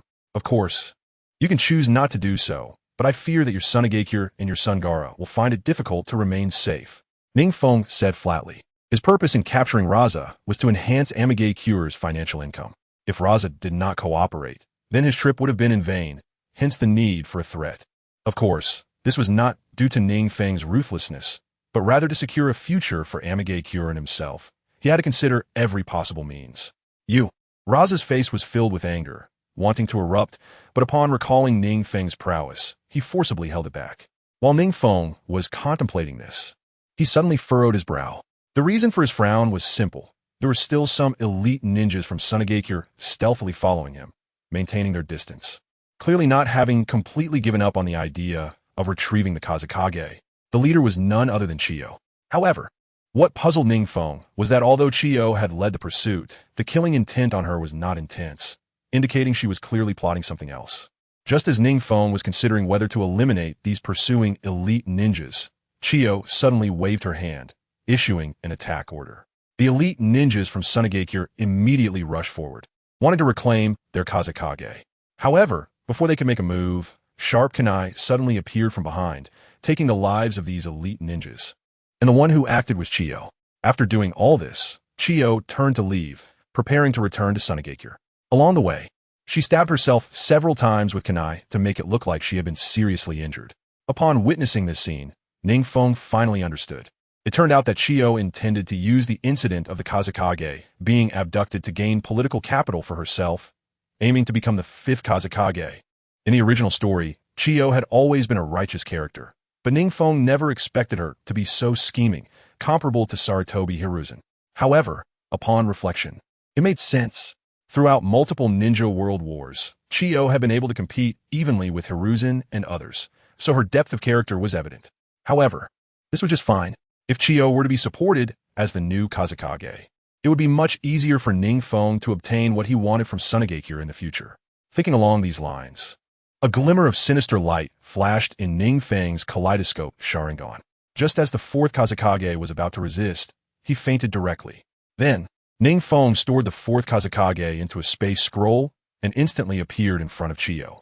At this moment, Chiyo was drenched in her own blood, looking quite disheveled, and was contemplating how to return to Sunagakure, deceive the Sunagakure ninjas, and gain their trust to become the fifth Kazekage, when suddenly, a strong sense of life-threatening danger surged forth. In surprise, Chiyo slowly raised her head, only to notice that the man who had just intimidated countless foes in Sunagakure, NingFeng, was slightly waving his hand, his cold gaze fixed on her. "You Uchiha Feng? You haven't left?" Chiyo was shocked. She never expected someone would go to such lengths to become the new fifth Kazekage. NingFeng chuckled, standing with his hands behind his back. Chiyo's expression changed dramatically upon being exposed, instinctively taking several steps back.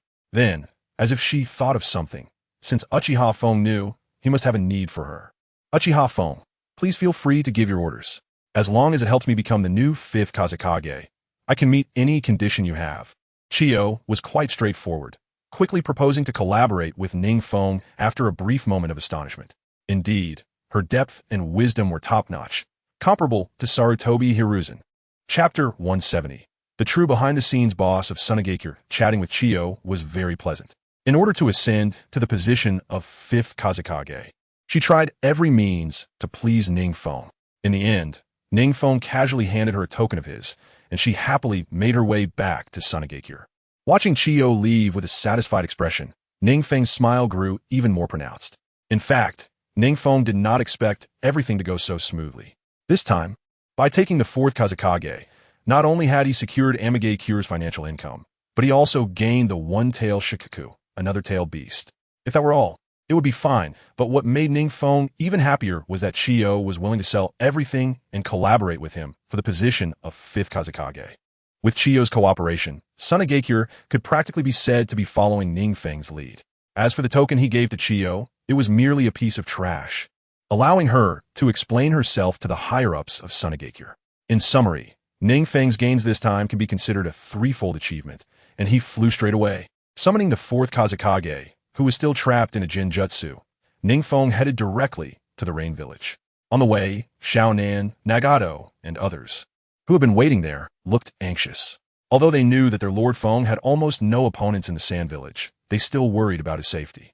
Just as the two were worried, suddenly, Uchiha Feng appeared with the unconscious 4th Kazekage, easing their anxious hearts. As expected of Lord Feng, even the 4th Kazekage wasn't his match. Nagato couldn't help but praise. He thought to himself that with his strength, he could never return safely like Lord Feng did. Without wasting words, NingFeng followed Nagato, Xiaonan, and others back to the Rain Village, locking the 4th Kazekage in a specially designed prison. As NingFeng expected, initially, the 4th Kazekage, Raza, did not cooperate, but soon, under the threats and temptation from NingFeng and others, he had no choice but to engage in the sand and gold business. It must be said that with the cooperation of the 4th Kazekage, the income from just this area increased the financial revenue of the Rain Village by more than a third. The Rain Village, which was originally somewhat lacking in funds, suddenly became wealthy. Of course, along with the explosive development of the Rain Village's finances, NingFeng, Nagato, Xiaonan, and others immediately implemented significant political and economic reforms. For example, developing wind power, electrical industry, researching scientific weapons, and so on. In short, with the help of Xiaonan and Nagato, the Rain Village experienced rapid changes and developments over the next few weeks. If NingFeng were to pay attention to the situation of the ninjas in the Rain Village at this moment, he would be surprised to find that in just these few weeks, the number of ninjas in the Rain Village had doubled again. The current number of ninjas in the Rain Village was already comparable to that of the Sand Village, one of the 5 great ninja villages, and it even had the momentum to surpass it. Just as the Rain Village was developing rapidly, the puppet Chiyo, whom NingFeng had placed in the Sand Village, was also steadily sitting in the position of the 5th Kazekage, thanks to the token NingFeng had thrown. With her ascension to the throne, the Sand Village, both openly and secretly, provided the Rain Village with a considerable number of ninjas and money for various reasons. Even the Sand Village's ace unit, the Puppet Army, was gifted to NingFeng as a guard unit to ensure his safety. As the Rain Village developed rapidly and officially established an alliance with the Leaf Village, the other 3 major ninja villages among the 5 great nations, excluding the Sand Village, namely the Cloud Village, Mist Village, and Rock Village, could no longer sit still. Due to the swift development of the Rain Village, everything was urgent. Under the proposal of the 4th Reikage AI of the Cloud Village, the leaders of the 3 major ninja villages even held a secret meeting in the shadows. The content of the meeting was simple. The 3 major ninja villages would form an alliance, creating a coalition army to deal with the Rain Village and restore it to its previous state. After all, for the major ninja villages, the more chaotic the border between these 3 nations, the more it would align with their political interests. The more peaceful and stable the Rain Village was, the more it resembled a sharp blade, stabbing at their throats, not to mention that this blade had the terrifying support of the Leaf Village behind it. Soon, the other 2 major ninja villages agreed with AI's proposal and prepared to form a coalition to launch another war against the Rain Village. That night, at the headquarters of the Cloud Village, Reikage's residence, the 4th Reikage AI, who had just finished delivering messages to the Mizukage and Tsuchikage, shook his somewhat sore arm, his cold eyes flickering with intensity. As one of the most powerful ninja villages among the 5 great ninja villages, the 4th Reikage AI had always aimed to destroy the major ninja villages and unify the entire ninja world. If not for that, they wouldn't have nurtured terrifying races and ninjas like the Gold and Silver Brothers. However, thinking about how the glorious Cloud Village ninjas had repeatedly faced setbacks and defeats in front of Uchiha Feng, AI's heart was filled with frustration and anger. "Haven't you found my partner yet?" Suddenly, AI roared, unable to help but loudly ask behind him. It was evident that in front of AI, various intelligence reports about Uchiha Feng were quietly laid out, and beneath the information, the conclusion from the Cloud Village's intelligence department was noted. This person is extremely powerful. Only the AB combination has a chance to defeat him. Retracting his gaze from the AB combination, AI's eyes grew colder. Since the establishment of the Cloud Village, the AB brother combination had been the super trump card of the Cloud Village, with countless talented ninjas perishing under the AB combination. Unfortunately, one of AI's original AB combination members lost his life during a mission, significantly reducing his combat power. Otherwise, with the strength of the AB combination, AI believed he wouldn't tolerate Uchiha Feng's arrogance. Lord AI, your partner has been found. It's our Rain Village's Eight Tails Jinchuriki. I believe that with his assistance, Uchiha Feng will be no match. A cold voice echoed, spoken by a senior member of the Cloud Village. The Eight Tails Jinchuriki? AI's eyes lit up slightly. Just as he was about to express his joy, another Cloud Village ninja rushed in a panic. Reikage-sama, it's bad. Uchiha Feng is here. Chapter 171. The Arrival of Uchiha Feng. The Terrified Cloud Village, Chapter 171. The Arrival of Uchiha Feng. The Terrified Cloud Village.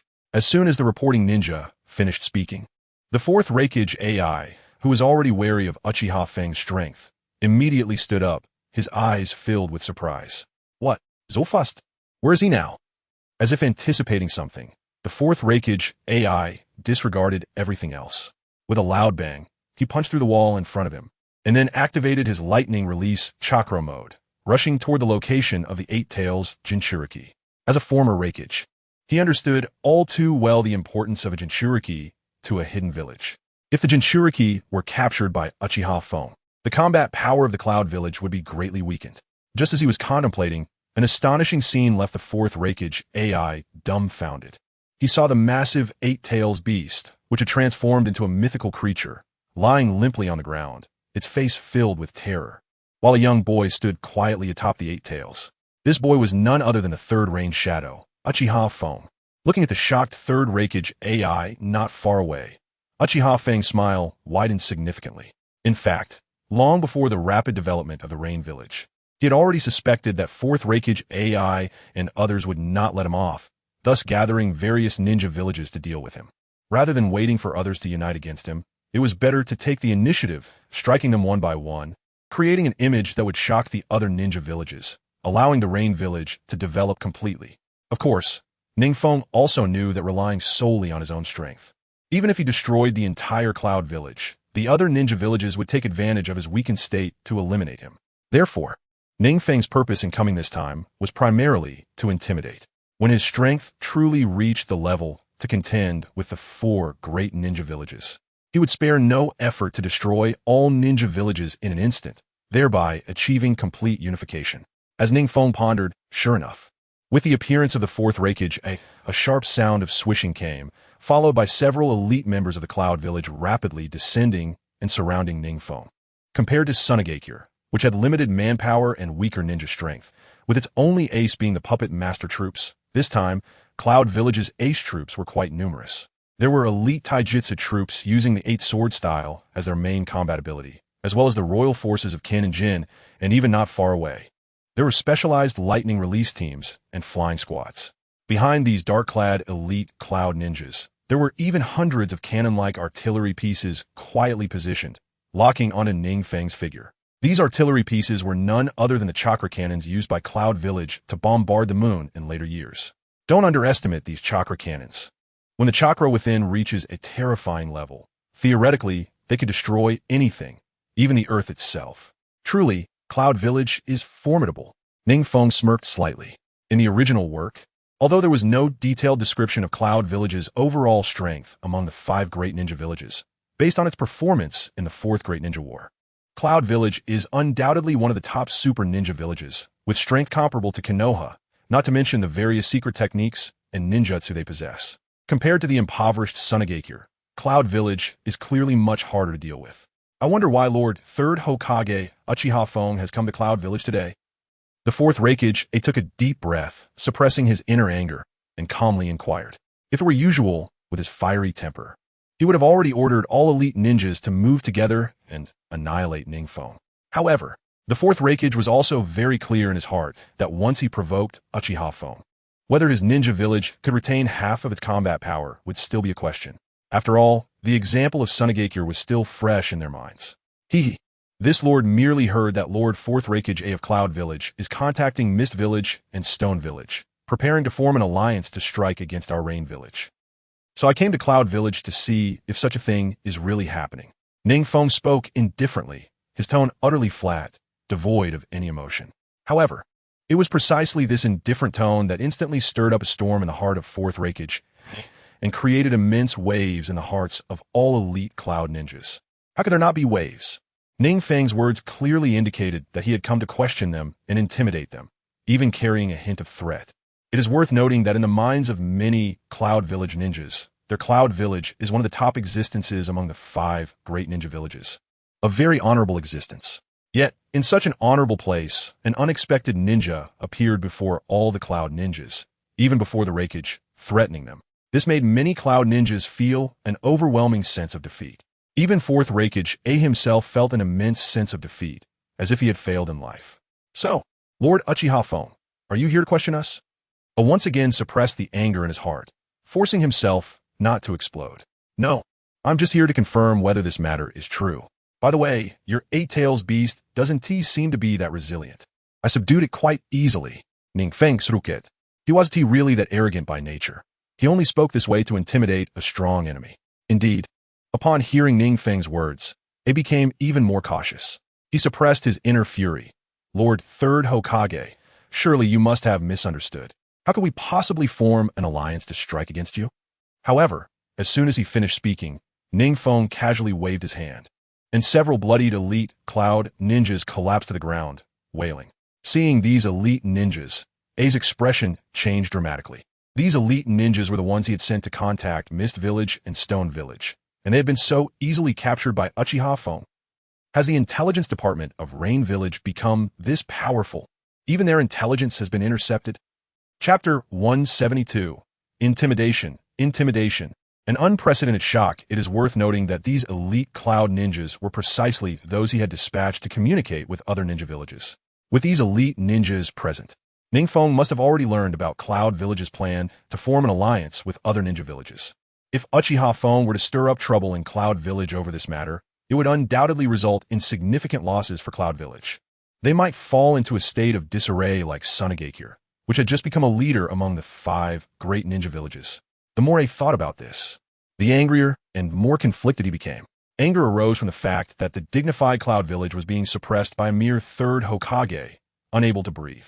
The conflict arose from whether, as the Raikage, he should take the initiative to mobilize all the elite ninjas of Cloud Village to strike a heavy blow against Uchiha Feng. However, such an action would come at a terrifying cost. Just as it was about to speak, Uchiha Feng smiled faintly from a distance, as if he could see through A's inner thoughts, and a pleasant, crisp voice rang out. Fourth Raikage, I presume you are currently struggling with whether to mobilize all your elite ninja forces to take action, right? Uchiha Feng spoke lightly, having long seen through A's inner thoughts. A, who had been directly seen through, furrowed his brow, and his expression changed slightly, his fists cracking as he prepared to charge at Uchiha Feng.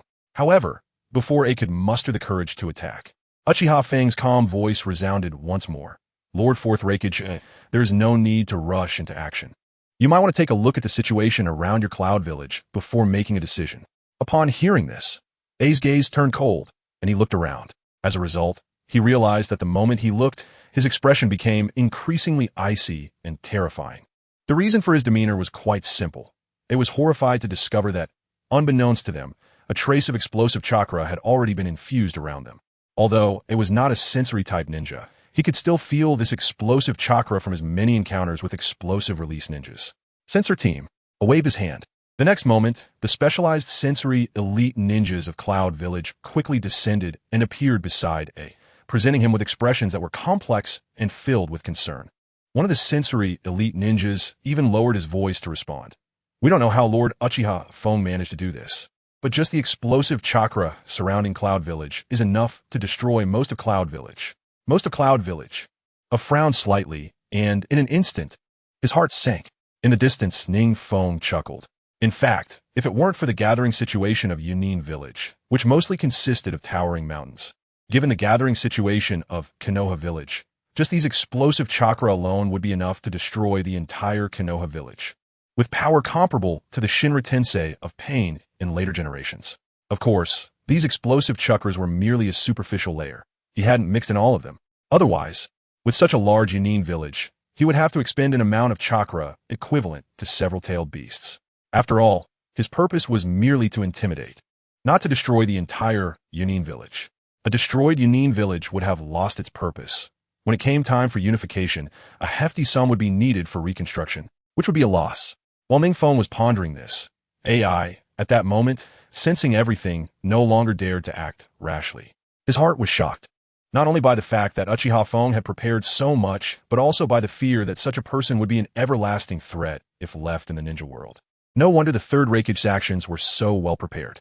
Initially, I found it hard to understand why the third Tsuchikage, Inoki, targeted you so much. But now I am increasingly able to comprehend his thoughts and intentions. I must say, with the emergence of such a powerful third Mizukage in Yuin village, whether politically, economically, or in terms of ability, the neighboring great nations of Yuin village will likely be greatly affected. So, third Mizukage, what do you want? What can compensate for the mistakes made by our Yunin village this time? AI took a deep breath, knowing that this incident would inevitably become a huge disgrace for Yunin village, but he couldn't afford to think too much at this moment. It's simple. That is to formally acknowledge the treaty of alliance between Konoha village and Yuin village while withdrawing from the coalition with Kirigakure and Awagakure. And by the way, the Eight Tails Jinchuriki will also belong to Yuin village from now on. NingFeng slowly spoke, putting forward his conditions. Indeed, as soon as he finished speaking, AI and the others frowned, momentarily unsure how to respond. On the surface, acknowledging the alliance between Konoha village and Yuin village seemed like a casual remark, but in reality, once Yunin village acknowledged it, there would be no reason for them to disrupt the alliance in the future. Moreover, agreeing to withdraw from the coalition would leave Yunin village at a disadvantage should they be caught collaborating with the two major hidden villages, which would be extremely unfavorable in terms of public opinion. In short, once agreed upon, it would be equivalent to an official certification difficult to change. Although they could tear up the treaty later and directly deny it, that would severely damage the credibility of the entire ninja village, which is not a good thing. Let Yunin village withdraw from the coalition with Kirigakure and Awagakure. Lord Uchiha Feng, you're thinking too much, aren't you? Just as AI was deeply conflicted and didn't know what to do, a faint voice came through, and the fourth Mizukage of Kirigakure, Yagura, slowly descended. Along with Yagura was the third Tsuchikage, Inoki. When the third Tsuchikage, Inoki, and fourth Mizukage, Yagura, arrived, the previously troubled fourth Reikage, AI, suddenly felt joy and excitement.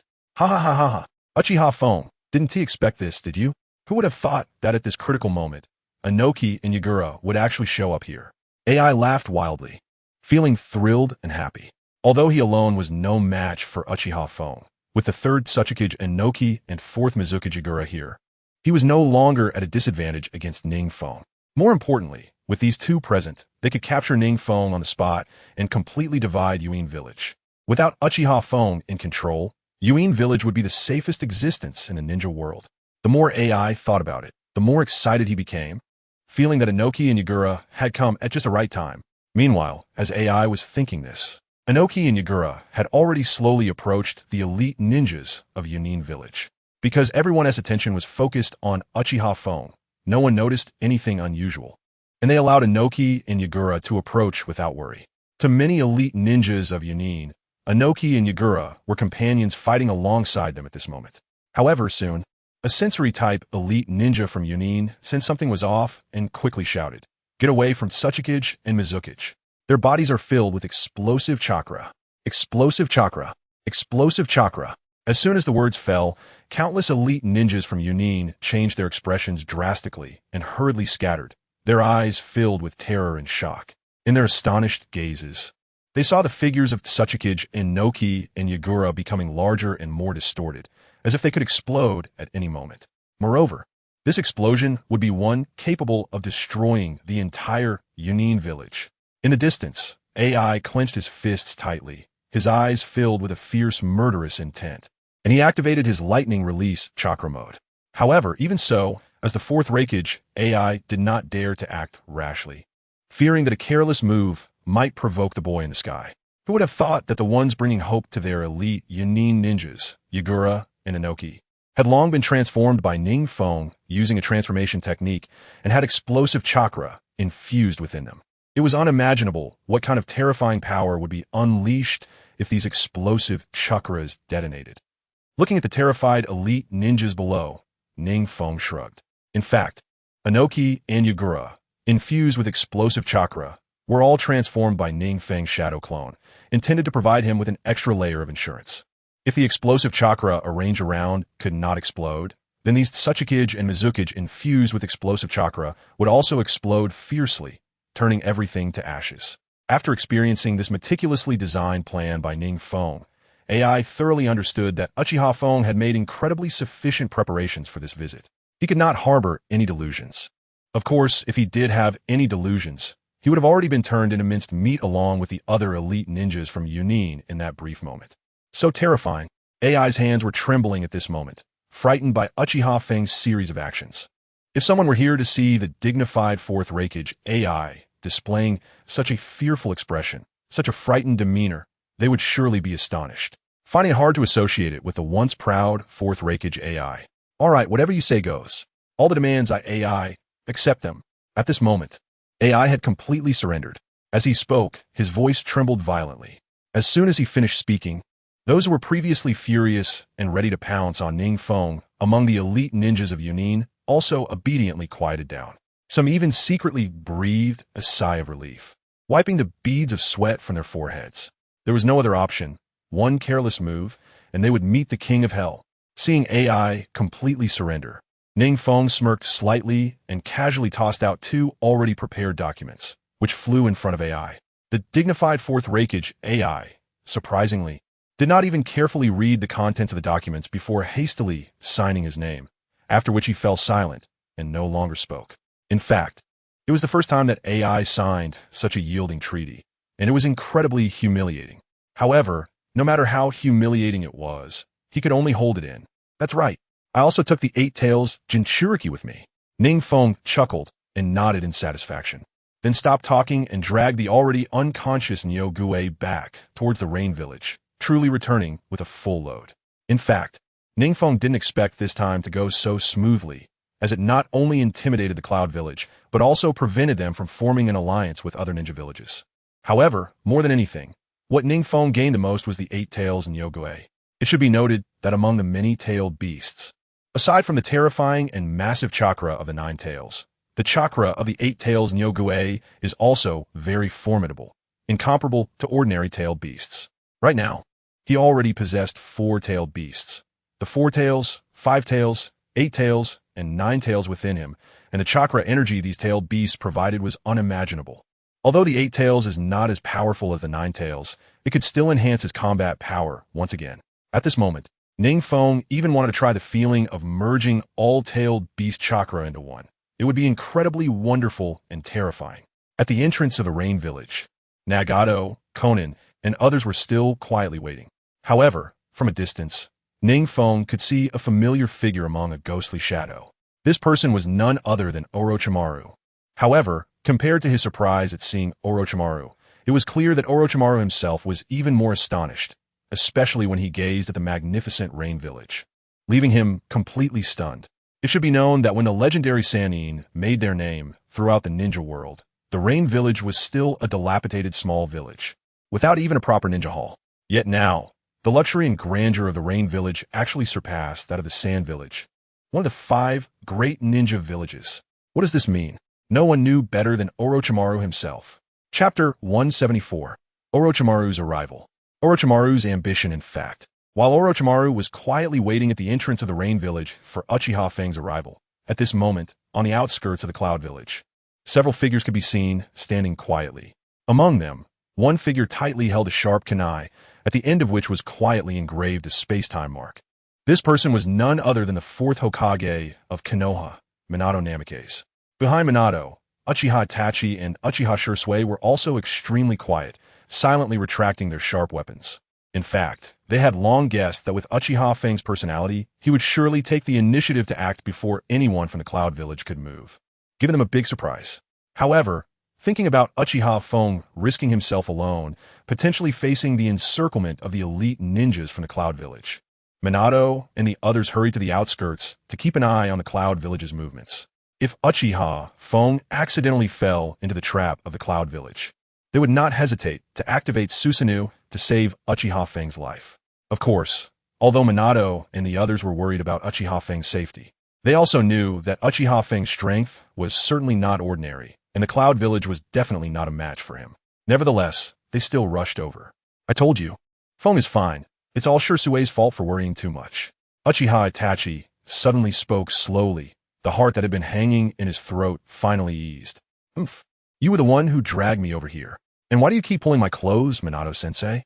Feng is fine. Uchiha Shirsue shrugged and was about to turn to leave. I just came to see the scenery with you. Minato Namikaze casually laughed, then used the Flying Thunder God technique and disappeared without a trace. If anyone could keep up with Minato's speed at this moment, they would be surprised to notice that throughout the whole time, his smile was filled with joy and pride, as if Uchiha Feng was the pride of his life. In fact, when he saw Uchiha Feng single-handedly intimidating thousands of elite ninjas from the Cloud Village, Minato's mood was incredibly excited and invigorated. There was a time when he also wanted to do the same, to intimidate thousands of elite ninjas from the Cloud Village in the sky. This was actually the dream of every Konoha ninja who had been disturbed by the Cloud Village before. Minato had always aimed for this, but unexpectedly, it was Uchiha Feng who achieved it. Watching his student, whom he had taught so diligently, perform so impressively, Minato's feelings as a teacher were beyond words. Just as Minato had left, Uchiha Itachi and Uchiha Shirsue disappeared without a trace, as if they had never existed. NingFeng, who was completely unaware of this matter, or rather, had not paid much attention to it, had already flashed back to the entrance of the Rain Village. As NingFeng expected, at the entrance of the Rain Village, Nagato, Konan, and others were anxiously waiting for him. However, what NingFeng did not expect was that there were two additional figures among those waiting for him. One of them was none other than the legendary Sannin, Orochimaru, and the other was Yakushi Kabuto, quietly following behind Orochimaru. At this time, Yakushi Kabuto was still very young, even younger than during the time of Naruto and others, with a strong childishness on his face. It was hard to imagine that this seemingly harmless guy would, in the original story, conspire with Uchiha Obito and others to orchestrate the Fourth Great Ninja War and even resurrect a super army with Edo Tensei. However, compared to the youthful Yakushi Kabuto, Orochimaru appeared much younger, his eyes resembling snake eyes, giving an uncomfortable feeling. You are the true master of the Rain Village, Lord Sannin. Uchiha Feng, right? As expected, you are as young as the rumors say. Orochimaru slowly spoke, his snake-like eyes seemingly flashing with a hint of respect, but in reality, it concealed terrifying greed. You are the Orochimaru, one of the legendary Sannin, mentioned by the demigod Hanzo? May I ask what brings you here today, Lord Orochimaru? NingFeng smiled slightly. If he had met Orochimaru in the past, he would have been extremely defensive and fearful. However, with his current strength, this slippery snake was no longer worth his attention. Nevertheless, in certain aspects, Orochimaru still had immense utilitarian value. Haha, the legendary Sannin is just a humble title. It doesn't count for much. As he spoke, Orochimaru flicked his long, sticky tongue, which was quite disgusting. I have heard that the Rain Village has been developing very rapidly lately, especially with the momentum to replace the 5 great ninja villages. Therefore, I wonder if Lord Uchiha Feng would mind if Orochimaru sets up a few ninjutsu laboratories in the Rain Village to conduct some research. Rest assured, Lord Uchiha Feng, I will not disturb you, at most just borrowing some of your resources, but at the same time, we will also provide you with some ninjutsu that you need. Of course, I believe Lord Uchiha Feng would also be very interested in some forbidden techniques. As Orochimaru spoke, he gradually produced several ninjutsu scrolls from his sticky saliva and was about to hand them to NingFeng. NingFeng frowned, and Xiao Nan beside him immediately covered her mouth, slowly putting away the ninjutsu scroll that was still covered in Orochimaru's slime. At this moment, NingFeng understood that Orochimaru wanted to defect to him. Back then, Orochimaru was expelled from Konoha for conducting human experiments and various forbidden techniques. Of course, at that time, there is also the reason that Sarutobi Hiruzen wanted to support Minato Namikaze's rise. In short, Orochimaru's intention to defect to him was far from pure. As NingFeng had suspected, Orochimaru's purpose for coming to him was quite simple. His reincarnation technique was about to reach its limit, and he needed a suitable body to continue the reincarnation. Among many high-quality bodies, NingFeng's was naturally the most suitable for Orochimaru, especially since NingFeng's body contained Hashirama cells and the Mangekyou Sharingan, which made Orochimaru exceptionally delighted. Chapter 175, Orochimaru's Arrival. Mutual utilization. Since Orochimaru wants to come to my rain village and establish a few ninjutsu research institutes, that would be wonderful. However, Orochimaru, do you really have no conditions or anything like that for coming here? Xiao Nan was about to advise NingFeng, but he spoke first, his sharp eyes seeming to see right through Orochimaru. Orochimaru, feeling inexplicably exposed, since that his actions were completely transparent, and even his inner thoughts were firmly grasped by others. This feeling made Orochimaru very uncomfortable, but he had to endure it. TSK, since I'm coming to the third Hokage of the Rain Village, how could there be any other conditions? Being able to take us remnants in is already very good, Orochimaru humbly said. Haha, if that's the case, then Lord Orochimaru is willing to stay in my Rain Village. I Uchiha Feng can naturally welcome him. However, I have a small condition that I hope Lord Orochimaru can fulfill, NingFeng said, a slight smile curling at the corners of his mouth. Since Orochimaru had delivered himself to his doorstep, he naturally wouldn't be polite. What condition? Orochimaru smiled slightly, trying to see through NingFeng, but found that this little guy was simply too unfathomable to read. Lord Orochimaru, since you were forced to leave Konoha, you must have researched quite a few forbidden techniques and mastered a lot of core technologies. Since you want to stay in my Rain Village, you must show a little sincerity, such as the impure world reincarnation technique. What do you think? Uchiha Feng said. However, this light remark suddenly stirred up a huge wave in Orochimaru's heart, causing him to look at NingFeng in surprise. You must know that the impure world reincarnation technique, although created by the second Hokage, Senju Tobirama, was further refined by Orochimaru and others.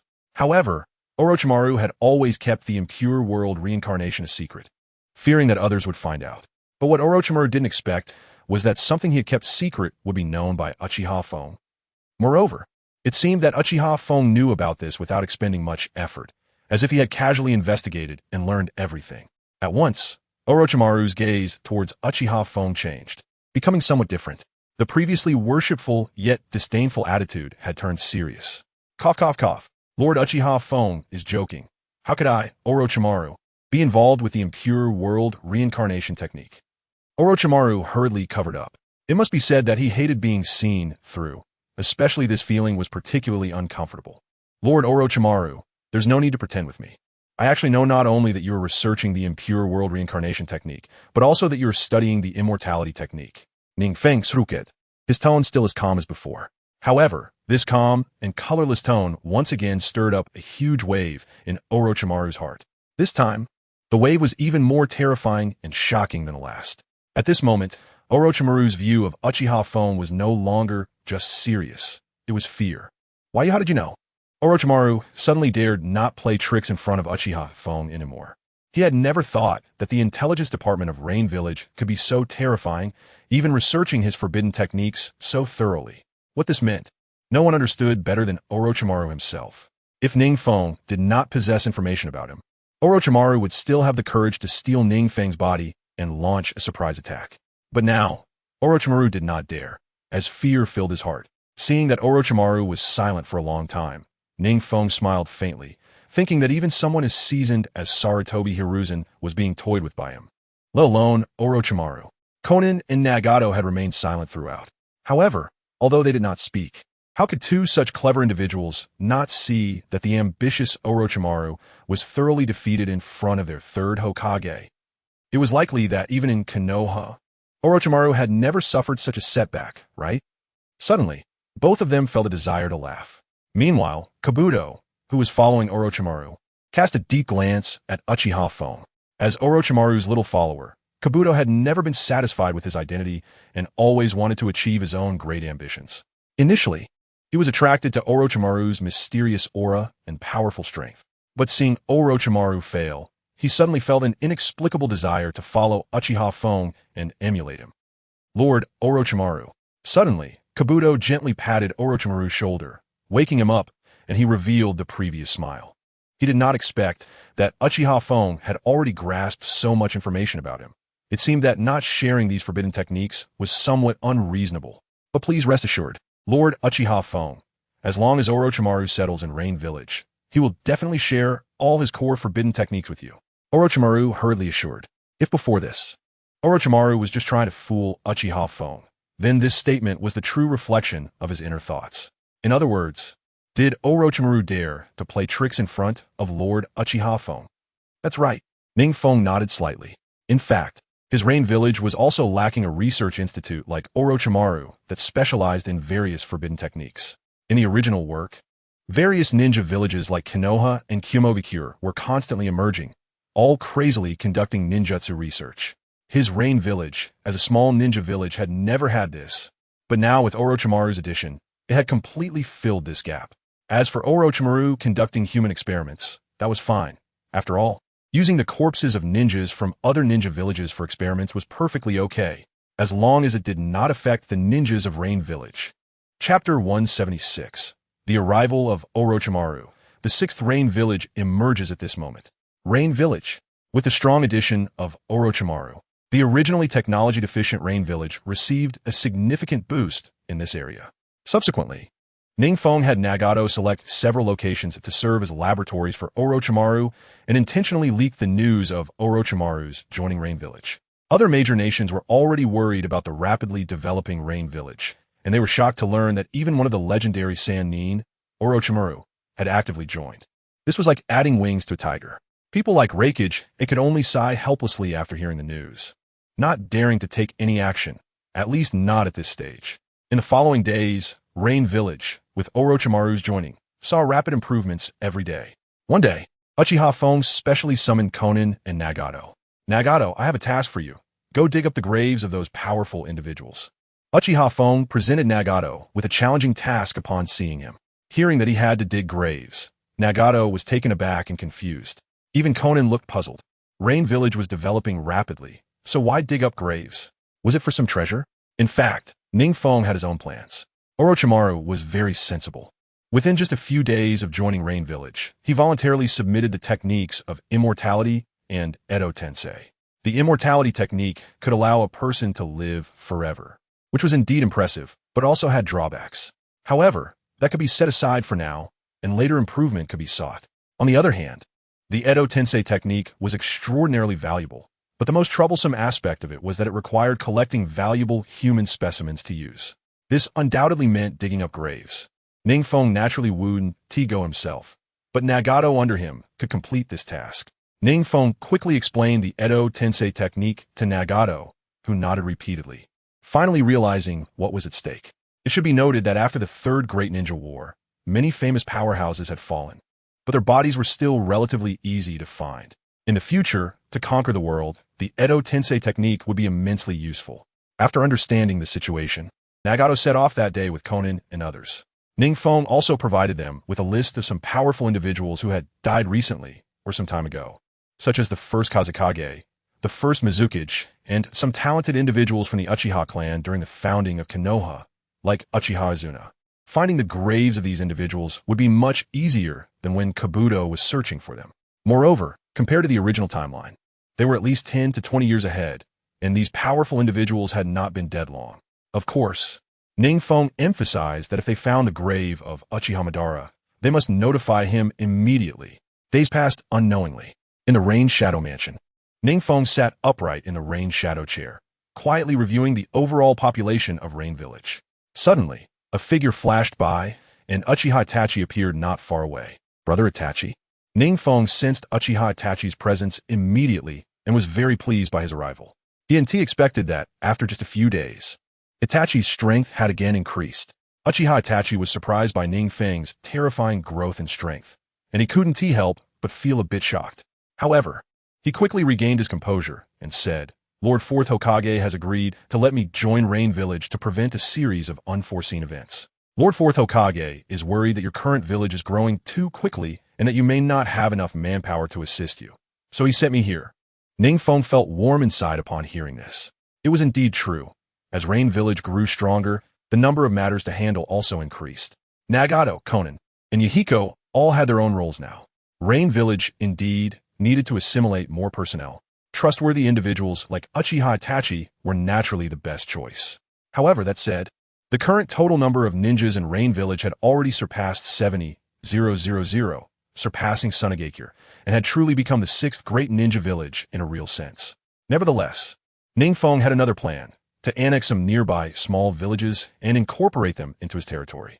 With the rapid increase in population, Rain Village's area seemed to have shrunk considerably, and it was time to expand and bring the surrounding villages into the fold. Of course, this would require more manpower and talented individuals. Uchiha Itachi was undoubtedly the right choice. After about 2 to 3 months, NingFeng instructed Uchiha Itachi to lead over 30,000 ninjas from Rain Village to send out invitations to the surrounding small villages. If they were willing to join Rain Village, they would not only be exempt from all wars, but also receive the ninjutsu support offered by Rain Village to enhance their strength. And those who made significant contributions to the village could even earn rewards of S-rank ninjutsu. As a result, when NingFeng's announcement was made, the entire ninja world was shocked. Even large ninja villages like Konoha had never made such a grand offer. Within just half a month, centered around the land of Rain, many small villages rushed to join Rain Village, eager to become its vassals. Many of these small villages had no ninjutsu to speak of, and some slightly talented wandering ninjas were eager to receive formal ninjutsu training. Furthermore, with Rain Village currently in its prime, the young NingFeng had already become a shocking presence, and the benefits of aligning with him could be imagined. Chapter 177. Heading to Kirigakure. Suppressing the Mist, on the other hand, Nagato's collection of Edo Tensei materials was also very successful. After all, very few people in the ninja world mastered the Edo Tensei technique. Thus, Nagato was able to collect many specimens smoothly. However, there was still no news of Uchiha Madara's grave.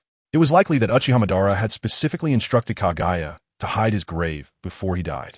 However, since Kabuto later managed to obtain a sample of Uchiha Madara, it certainly indicated that Uchiha Madara's grave was not in another dimension. Standing on the high platform at the center of Rain Village, NingFeng overlooked the thriving village.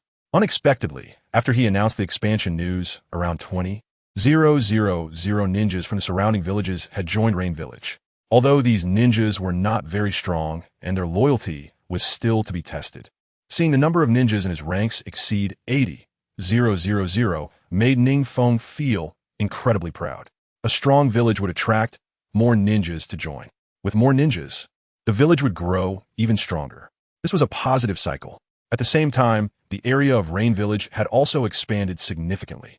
The village's area had increased by nearly half. Moreover, they had taken on many commissions from Konoha, and, as compensation, NingFeng arranged for ninjas to complete some of Konoha's challenging tasks. The quality of ninjas in Rain Village had improved dramatically. Report to Lord Rain Shadow. Nagato was attacked in the Hidden Mist Village. Just as NingFeng was dreaming about the future, a dark ninja suddenly appeared behind him, kneeling to report. The Hidden Mist Village was attacked? NingFeng squinted in disbelief. Recently, the development of the Rain Village had been rapid, so he had let Nagato stop digging graves. Efficiency was the priority, and as for leaving traces, they could just be erased. Even if other countries knew that it was the Rain Village's doing, they would dare not speak out. But now, they were actually attacked by the Hidden Mist Village? NingFeng waved his hand, signaling the dark ninja to leave first. He planned to personally go to the Hidden Mist Village to take a look. The surrounding 5 great countries had only the water country left to suppress. Huff, huff. At this moment, Nagato was hiding in a cave at the border of the water country, his clothes tattered. He had not anticipated such a significant mishap this time. However, the Hidden Mist Village's protection of their graves was one aspect. His negligence was another. This was why he was ambushed by the Hidden Mist Village. Moreover, after only a few encounters, he could clearly feel that the ninjas from the Hidden Mist Village seemed like emotionless killing machines. They only knew how to execute orders, and, at other times, they wore solemn expressions. Nagato pressed on his shoulder, which was somewhat painful. Fortunately, his unique abilities had allowed him to escape danger multiple times. However, under the pursuit of 4 assassination teams from the Hidden Mist Village, he could not hold out much longer. He would have to surrender. Suddenly, a gloomy voice came from outside the cave. Soon after, there were synchronized footsteps. Nagato's heart sank. This was bad. The quality of these Hidden Mist ninjas was exceptionally high. In a short time, they had seen through his disguises and traps, and had pursued him directly. What he did not know was that ever since Uchiha Obito controlled the Yagura, the Hidden Mist Village had implemented the Blood Mist policy. Although the Blood Mist policy buried most of the Hidden Mist elites, it also nurtured many excellent talents without blood. And now, those who survived were all top-notch ninjas. Damn! As Nagato felt his chakra nearly depleted, he trembled and began to form seals to fight desperately when the footsteps outside the cave suddenly stopped. Then came the sound of unsheathing a blade that made Nagato doubt his hearing. The sound of blood splattering, and the unwilling whimpers of ninjas before their deaths. Sorry, I'm late. Outside the cave, a figure holding a knife slowly walked towards Nagato. Nagato let out a breath, slumping against the stone wall, weakly saying, Lord Foam, you came just in time. Falling to such a state is not your fault. The ninjas outside the cave are indeed formidable. The newcomer was Uchiha Foam, who casually swung the katana he had temporarily taken from another ninja and strode in. In the recent battle, he had not used chakra to minimize the impact. He only used the simplest taijutsu to take them all down in an instant. There seemed to be some secrets in the hidden mist village. He felt that they were hiding something. Nagato propped himself up with his hands, leaning against the stone wall, and spoke with difficulty. Secrets. NingFeng reached up to touch his chin, deep in thought. He was unclear about what great secret the hidden mist village had. But for now, the biggest secret was that Yagura had been controlled by Uchiha Bido using the Manjiki Sharingan. Wait, could this attack have been a warning from Uchiha Bido? NingFeng suddenly recalled their confrontation during the Nine-Tails disturbance night and speculated. Then it all makes sense. Uchiha Bido must have learned through Kagaya that I was collecting the corpses of strong individuals. Even if he didn't know what I was using them for, he wouldn't willingly hand them over to me. It seems it's time to find Uchiha Bido. A cold smile crept onto NingFeng's lips as he sat down beside Nagato. You heal first. After your injuries are healed, do you want to go back or join me in taking revenge on the Hidden Mist Village? Revenge? Nagato's Rinnegan widened in disbelief as he looked at NingFeng. Yes. NingFeng smiled back, but a hint of ruthlessness flashed in his eyes. Only me and Lord Foam? Nagato said, astonished, his face somewhat pale. NingFeng noted it, casually leaning back against the stone wall. Nagato looked at NingFeng in disbelief, confirming that he was not joking. Although his own strength was considerable, he had not fully developed the Rinnegan, and barely managing to face a few elite Genin was quite a challenge. As for NingFeng, although his strength was evident, Nagato did not believe he could single-handedly take on a village from a major country, especially one like the Hidden Mist Village, where the quality of ninjas was so high. Don't worry, there aren't too many capable ninjas in the Hidden Mist Village. Seeing that Nagato still looked unconvinced, NingFeng waved his hand casually. But you need to hurry up. Otherwise, if the news leaks and the Mizukage is on guard, it will take some effort for us to take revenge. Kagaya's intelligence capabilities are outstanding. It's possible that Uchiha Bido has already received news of my personal visit to the Hidden Mist Village. I wonder if you will stand in front of me, Abido. NingFeng touched the Uchiha flame fan behind him, a cold smile playing on his face. Chapter 178. NingFeng is the true executor of the Eye of the Moon plan. Uchiha Feng has come. At the Yagura residence, Uchiha Bido was meditating when suddenly a carnivorous plant-like creature emerged from the ground and whispered a report to him. Yes, here? Uchiha Bido was somewhat surprised. He did not expect that after the Night of the Nine Tails, Uchiha Feng still intended to go after him. This time, it wasn't about the Nine Tails incident. Kagaya seemed to see what Uchiha Bido was thinking and interrupted. This time he should be here because our forces pursued and injured Nagato. Injured Nagato? Uchiha Bido was taken aback. What is going on? How could Nagato be injured? Wasn't he supposed to be well within the Rain Village? Nagato has been digging up the graves of strong individuals in the ninja world. I suspect Uchiha Feng is up to something sinister again, Kagaya said with a heavy expression. He had lived for 1,000 years and had seen many talented and ambitious individuals. But someone like NingFeng, who not only had great power but also played by his own rules and achieved remarkable feats repeatedly, was rare. So this time, Nagato's extensive grave digging must mean Uchiha Feng has some new plans in the works. Damn it, Uchiha Bido cursed inwardly. He did not want to have any conflict with NingFeng right now. Their last encounter was during the Nine-Tails night in Konoha. Although it was only a brief exchange, he was well aware that he was not Uchiha Feng's match. In fact, one could say that without his Kamui's special ability, he might not even have the capacity to contend with Uchiha Feng. That kind of terrifying ninjutsu and taijutsu. Uchiha Bido's face twisted slightly under his mask. Let S go. Since this matter has escalated to his level, it cannot be easily settled. At the same time, Uchiha Bido also silently cursed the Hidden Mist Ninja Squad for being so stubborn. The current development trend of the Rain Village had already begun to catch up with Konoha. At this time, a ninja from the Rain Village could have just warned him, and that would have sufficed, chasing down the target to the point of no return. Now Uchiha Feng had a reason to act against the Hidden Mist Village. On the other side, NingFeng had already brought the healed Nagato into the Hidden Mist Village. NingFeng simply dealt with the traces and didn't plan to cover up too much. He knew that Kuroju should have already noticed something unusual by now. Uchiha Obito would soon confront him. Therefore, he could actually remain inactive in the Hidden Mist Village.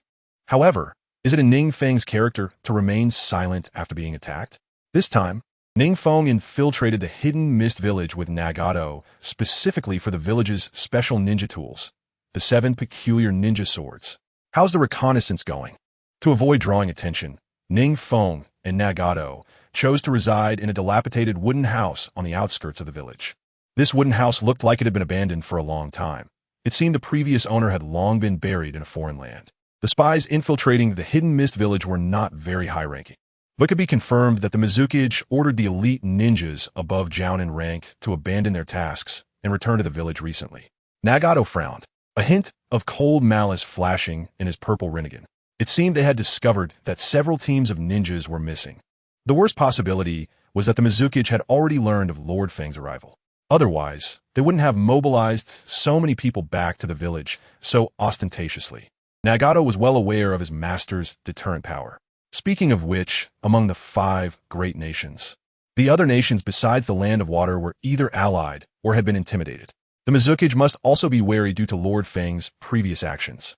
Otherwise, they wouldn't have recalled so many ninjas in advance. Lord Feng, should we continue? NingFeng coldly sneered. Continue? Why not continue? Just because of a few pathetic ninjas from the Hidden Mist Village? As he spoke, NingFeng stood up proudly and said, once they gather enough people, wouldn't it be great to take them all down at once? The leaders of other countries must consider the interests of their own villages. Therefore, once NingFeng demonstrated the power to destroy their village, they would choose to compromise. However, the Mizukage of the Land of Water was controlled by Uchiha Obito. This meant that the Mizukage wouldn't care about the interests of his own village at all. This meant they could only forcefully attack Obito to make him feel pain. Right on time to settle the score for the last Nine-Tails incident. Has the order reached the elite Jounin who are out on missions? Inside the Mizukage's office, the newly appointed 5th Mizukage, Kagaya Zetsu, sternly questioned his subordinates.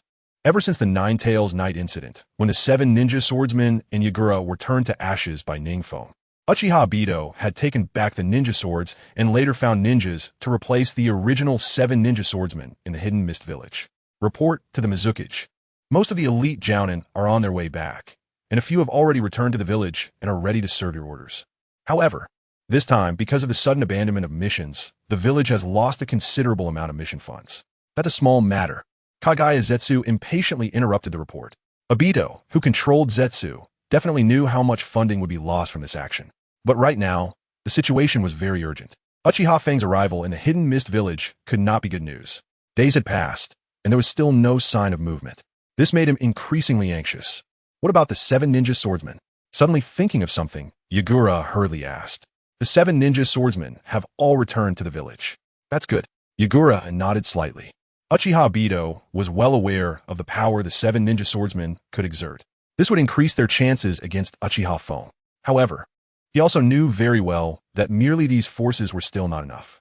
If they could threaten Uchiha Feng, the Moon Eye Plan could be completed to a large extent. The Moon Eye Plan was originally about collecting tailed beasts. What NingFeng was doing now coincided perfectly with his plan. In fact, NingFeng's efficiency in completing the Moon Eye Plan far exceeded his own. Thinking of this, he cast a suspicious glance at Kuroju beside him. Goodness, could it be that the young clan leader of the Uchiha clan, Uchiha Feng, is actually the true heir of Uchiha Madara? Am I not a true heir? Why is it that despite being from the same Uchiha clan, the distance between them is so vast? And why does Uchiha Feng seem more suited to execute the Moon Eye Plan than he does? Chapter 179. Arrogant NingFeng in the residence of the 5th Mizukage, Uchiha Obito, wearing a spiral mask and a black robe, had a sinister glint flashing occasionally in his crimson Sharingan. Upon reflection, the Hidden Rain village had become so powerful. No, it should be said that Uchiha Feng was incredibly strong. The actions of a mere Mizukage surpassed even those of Konoha. First, they extorted the Land of Earth, then formed an alliance with the Land of Fire. After that, they attacked the Land of Wind and intimidated the Land of Lightning. Compared to myself, the so-called righteous executor of Kuroju, the heir of Uchiha Madara. It feels so damn suffocating. Kuroju, tell me the truth. Is Uchiha Fong the executor of the Moon Eye Plan? After holding in for a long time, Uchiha Obito finally couldn't help but ask Kuroju, who was contacting information beside him. Huh? Kuroju turned his head, looking confused. What are you talking about? Uchiha Fong is the executor? Kuroju never mentioned this to me. Uchiha Madara never mentioned it to me either. Has Uchiha Kenji gone crazy? Because Uchiha Feng's perception is too monstrous. We don't dare to get too close to him. How could you imagine such an opponent as the heir of the Moon Eye?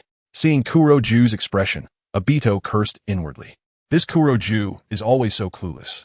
He knows nothing and just eats shit. Why did I ask him? Hurry up and continue contacting the ninjas from other countries for support. Although it felt gratifying to see the hidden Mist Village ninjas who had previously harmed Rin suffer casualties. If too many died, my foundation would also be damaged. At that time, the hidden Mist Village might be directly destroyed. Thinking of this, Uchiha Obito sighed. I clearly gifted the Uchiha Flame fan, indicating that I had no intention of opposing him. Uchiha Feng truly shows no mercy to those who gain power. Others misjudged Uchiha Feng's strength due to misinformation. But I have Kuroju by my side, constantly relaying information, and I've personally witnessed Uchiha Feng's power. Uchiha Obito had no doubt that Uchiha Feng was now capable of single-handedly challenging a small nation. My current power is only as much as the hidden Mist Village. As long as Uchiha Feng doesn't make overly excessive demands, I will consider them. Meanwhile, the communication unit of the hidden Mist Village quickly contacted the Land of Earth and the Land of Lightning, which were hostile to the Hidden Rain Village. A large number of ninja troops were rushing to the Hidden Mist Village. It is unexpected that Uchiha Obito has managed the Hidden Mist Village quite well. NingFeng casually wandered around the outskirts of the village, taking a look at the arrangements along the border of the Hidden Mist Village. There were indeed many commendable aspects. Compared to the vigilance of Konoha and the Hidden Rain Village, the vigilance of the Hidden Mist Village was undoubtedly much stricter. I wandered around freely, without emitting any chakra fluctuations, and could sense no less than 3 pairs of eyes sweeping over me. NingFeng adjusted the straw hat on his head. He was very confident in his chakra control. These border ninjas would not notice that he was a ninja. If discovered, he would not panic at all. With his strength, where in a ninja world could he not go? Nagato was still contacting some Akatsuki members embedded in the Hidden Mist Village. Several important pieces of intelligence have been obtained. Recently, a genius ninja from the Kirigakure family has defied the odds to become the 5th Mizukage. The 7 ninja swordsmen have been reassembled. The blood mist policy has slightly eased, giving the ninjas of the Mist Village a chance to breathe.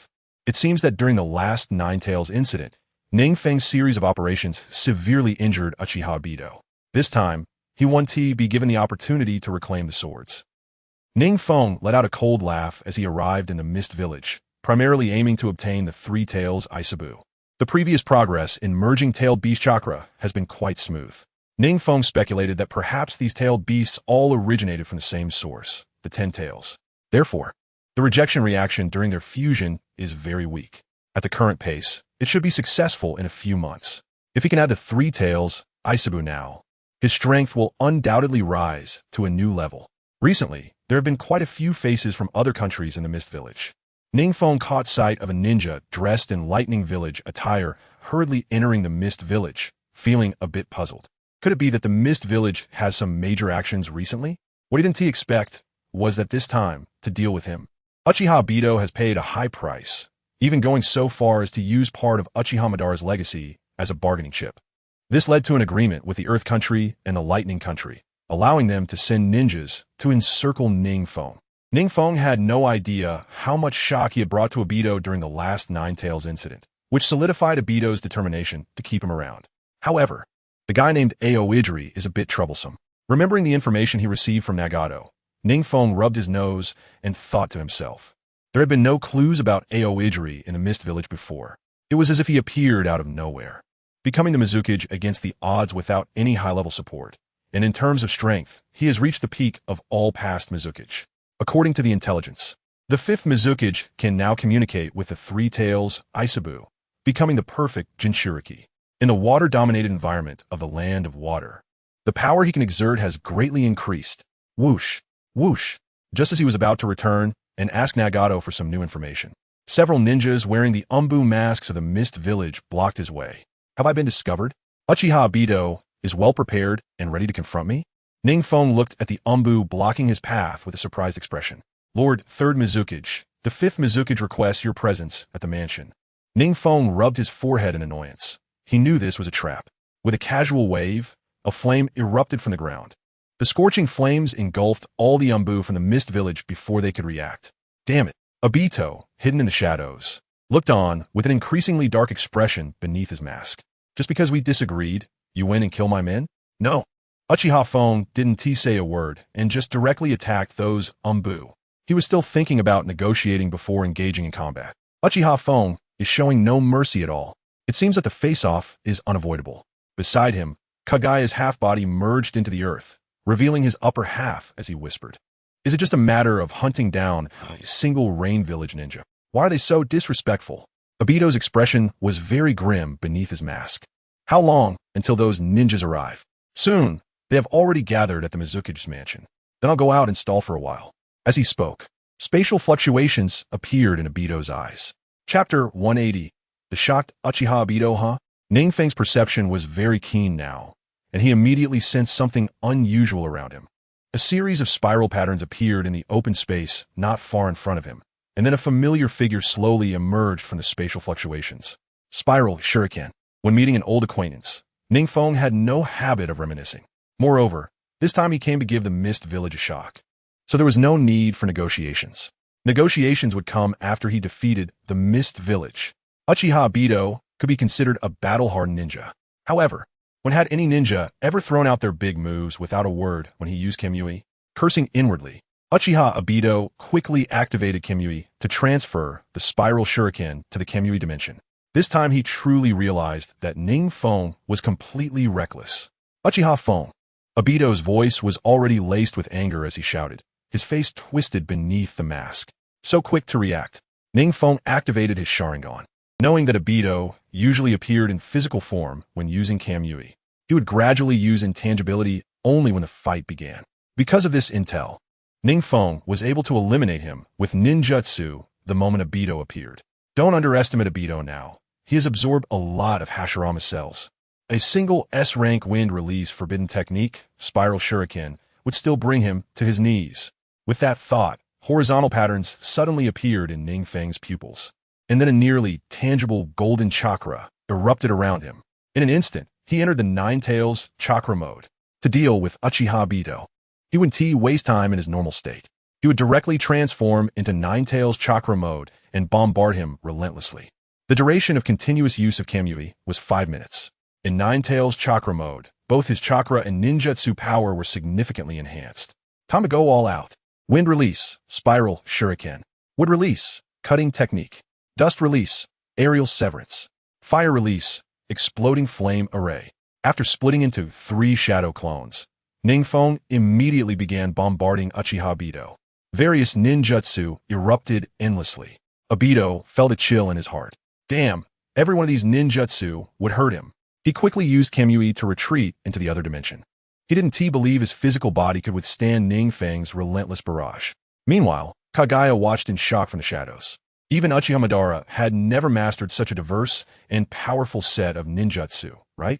How did this guy even come about?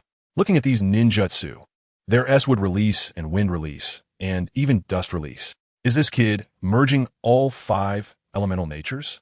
This is bad. The Mist Village S ninja forces will take a few more minutes to arrive. With such a dense barrage of ninjutsu, Obito-S Kamui shouldn't hold out for long. Kagaya frowned, unsure if it was a coincidence or if Uchiha Feng had knowledge of Obito's intel. He actually chose this combat strategy that was most effective against Obito right from the start. It's worth noting that Uchiha Obito had leaped from being a CH Nin to a being capable of contending with Kaga-level powers thanks to this very technique, Kamui. In the world of Naruto, high attack and low defense is common. Even ordinary Kaga-level powers find it difficult to take a B-rank ninjutsu head-on with their physical bodies. Moreover, Obito's Kamui effectively increased his defensive capabilities and enhanced his margin for error. As long as he hit an opponent with a ninjutsu, that opponent would lose their combat capability. And for the opponent to hit him was simply a fantasy.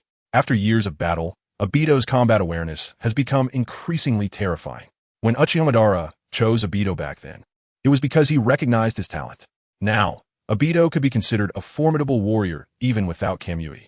Yet, he was actually being toyed with by a 5- or 6-year-old child. At the Water Shadow Mansion, the reinforcements from the Land of Thunder and the Land of Earth were already prepared for battle. Kageyama Ramon stood at the highest point, calmly addressing the army before him. Uchiha Obito, there's no need for me to say much about this person. He was once a villain who directly invaded your village. Now, his strength is only greater than it was back then. I only hope that all of you can take the front line with a determination to die. We must eliminate this scourge of the ninja world. Kageyama Ramon delivered a brief but powerful pre-battle speech, waving his hand as he led a grand elite force towards the battlefield. On the battlefield, Uchiha Obito was on the verge of collapse. Although he still had his trump card Izanagi left, he knew very well that this technique was useless. Last time during the Nine Tails incident, he had used it once and achieved nothing in front of NingFeng. Was he going to die before even achieving his goal? Uchiha Obito thought of the Eye of the Moon plan and his lost lover Rin Noera, and he suppressed his discomfort, struggling to hold on. He could sense the large army of Kirigakure was very close now. However, in front of him stood Uchiha NingFeng. His chakra was like an abyss, unleashing various large-scale ninjutsu without any care for his chakra reserves. The Uzumaki clan and Senju clan ninjas wouldn't dare to use their techniques so liberally. What he didn't know was that NingFeng had fused multiple tailed beasts. His chakra in its normal state had already reached an astonishing number. Moreover, after entering the Nine Tails chakra mode, his chakra recovery speed increased significantly. It wouldn't be a problem for him to create 10 shadow clones to use large-scale ninjutsu. However, he still needed to ensure that Kirigakure wouldn't be left in ruins due to his actions.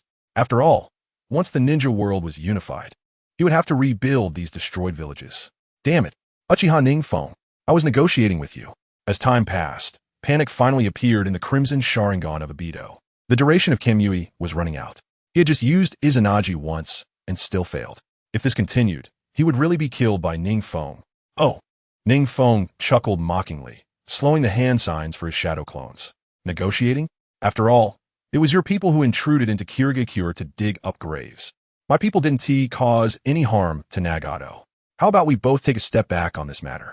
Obito was taken aback, not expecting the previously reckless Uchiha NingFeng to actually stop and listen to him. This was quite humiliating for him, and he thought that NingFeng would surely back down. Compensation? Peaceful coexistence? NingFeng smiled non-committally. It indeed sounded like Kirigakure had made a huge concession. His village had been invaded, yet they wouldn't retaliate and would even offer compensation. However, NingFeng was originally aiming to intimidate. Even if Obito was already feeling timid, without experiencing real pain, he wouldn't truly remember his own strength. At the same time, a large amount of chakra had already been mobilized within NingFeng. The Tomo and his pupils spun continuously, ultimately forming the shape of a kaleidoscope. Obito's face behind the mask became even more panicked. Why did he activate the kaleidoscope Sharingan again without any negotiation? Was he really going to fight to the death? However, Obito glanced at the ninja army that had arrived not far away, a cold smile creeping onto his lips. He quickly used Kamui to shift himself to a hidden location. Even if Uchiha NingFeng was a powerhouse, after using so many large-scale ninjutsu, facing tens of thousands of ninjas, he wouldn't be able to escape unscathed. I have a bad feeling. Kurizetsu suddenly appeared beside Obito. Obito covered his Sharingan and said indifferently, "These tens of thousands of ninjas at the very least are elite Jainin. I even brought in some powerful members from Kirigakure's bloodline clans. This time, not to mention Uchiha NingFeng. Even the 4 Kages from the other 4 nations might not be able to leave Kirigakure alive." NingFeng saw Uchiha Obito fleeing in panic and smiled slightly, seemingly having anticipated this. He knew that Obito had just been stalling for time, which was why he and fled. Now, he sensed a large number of chakra signatures approaching, which was why he let Obito go. Upon closer inspection, he noticed that among these chakra signatures, there were not only ninjas from Kirigakure, but also from Iwagakure and Kyomogakure. It seemed that Uchiha Obito had really pulled out all the stops this time, recruiting a lot of manpower from Noki and A. However, this time, they were destined to lose everything. NingFeng could hardly imagine the expressions on Noki and A's faces if they knew that the elite ninjas they sent to surround him were entirely wiped out in Kirigakure. It would probably be quite a spectacle, right? That ninja is Uchiha NingFeng, directly releasing ninjutsu from a distance. Kageyama Ramon under Obito's command, was the first to issue orders to the rear troops. The ninjas behind him no longer needed him to say anything. Each of them had a red glow in their eyes, recalling the scene of Uchiha NingFeng coming to their ninja village to bully them in front of their Kage. They can no longer hold back. After hearing Kageyama Ramon's words, they all gathered their strength and began forming hand signs to unleash ninjutsu. NingFeng looked at the incoming ninjutsu with a hint of mockery, his mouth still curved in a contemptuous arc. These ninjas were all elites from 3 different ninja villages, and the ninjutsu they used created an impressive spectacle. However, in NingFeng's eyes, these ninjutsu could only change the terrain. Since they didn't care about whether Kirigakure would be damaged by these ninjutsu, he had no reason to hold back. As the scorching fireball flew toward NingFeng's face, he finally joined his hands together to begin forming hand signs. At the same time, a massive golden warrior phantom appeared beside him. Susanoo? Kageyama Ramon, who was casting ninjutsu below, narrowed his eyes slightly. They had prepared for NingFeng's Susanoo. As long as they controlled the distance and stayed more than 100 meters away from NingFeng, Susanoo could only serve as a passive punching bag. Moreover, their ninja forces had already split into 2 teams to surround NingFeng. One team released ninjutsu, while the other team recovered and adjusted their chakra, ensuring a continuous offensive. NingFeng would only be able to passively endure attacks within Susanoo. Susanoo has a time limit. Even though NingFeng had vast amounts of chakra, his eye power had limits. With this in mind, a hint of malice appeared in Uchiha Obito's eyes. He was ready to break through NingFeng's defenses at any moment and drag him into the Kamui space to interrogate him about the whereabouts of the tailed beasts. When he entered his own space, NingFeng could only obediently offer up a few tailed beasts with both hands. At that time, he could also take the opportunity to study NingFeng's body. If he acted too early, NingFeng would still have the ability to resist. If he acted too late, NingFeng would turn to dust under the myriad of ninjutsu. Therefore, his task was still quite difficult. No. Obito. The nearby Kurizetsu saw NingFeng's double-sided Susanoo forming hand seals, and his expression changed as he seemed to think of something. What's wrong? Obito was on high alert, waiting for NingFeng to lose his ability to resist so he could capture him. At this moment, he was a bit impatient as he waved his hand at Kurizetsu. It's very urgent now. If it's not a big deal, don't inform me. This is a significant step concerning the Eye of the Moon plan. Kurizetsu cursed silently and quickly said, this NingFeng might be about to release an extremely terrifying ninjutsu. Everyone retreat now. No, it's too late to retreat now. Everyone must use defensive ninjutsu. Hurry. Kurizetsu looked anxious. Judging by the way he initiated it, it seemed a lot like a technique used by Uchiha Madara before. Heavenly Obstruction, Star. But Uchiha Feng clearly didn't have the Rinnegan. How could he release this ninjutsu? Few people recognized this ninjutsu. It could even be said that only he knew it. He was definitely not bluffing. Kurizetsu did not understand that after injecting a large number of Hashirama cells last time, NingFeng had managed to simulate the ninjutsu released by Uchiha Madara to about 50 or 60% through the fusion with his own Manjiki Sharingan in the Nine Tails chakra mode. After all, he didn't have the Rinnegan. If he activated the eternal Manjiki Sharingan and fused it with Hashirama cells to become the Rinnegan, NingFeng was confident that he could far surpass the ninjutsu mastered by Uchiha Madara. This move was just right for clearing the ninjas on the field. He had extorted the remaining ninja villages many times, and it was time for the world to witness his power. After that, without waiting for Uchiha Obito to react, a giant stone, engulfed in raging flames and covering most of the hidden mist village, suddenly appeared in the sky, slowly descending. Chapter 182. The Terror of Heavenly Obstruction. Star. What the hell? Uchiha Obito looked up in confusion at the slowly burning giant stone in the sky. This thing. Is it a meteor from outside the world? Is this Uchiha Feng's technique? Uchiha Obito turned to look at Kurizetsu.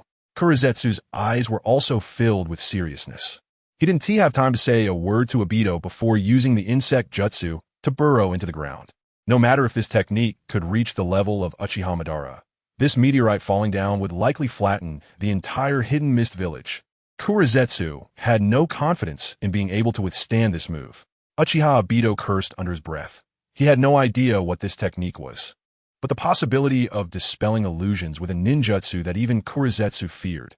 It was likely that something big was about to happen. His Kamui could transfer any object he came into contact with into the Kamui space. However, for that massive meteor, all of this seemed somewhat powerless. He wasn't sure if he could transfer such a huge object into the space.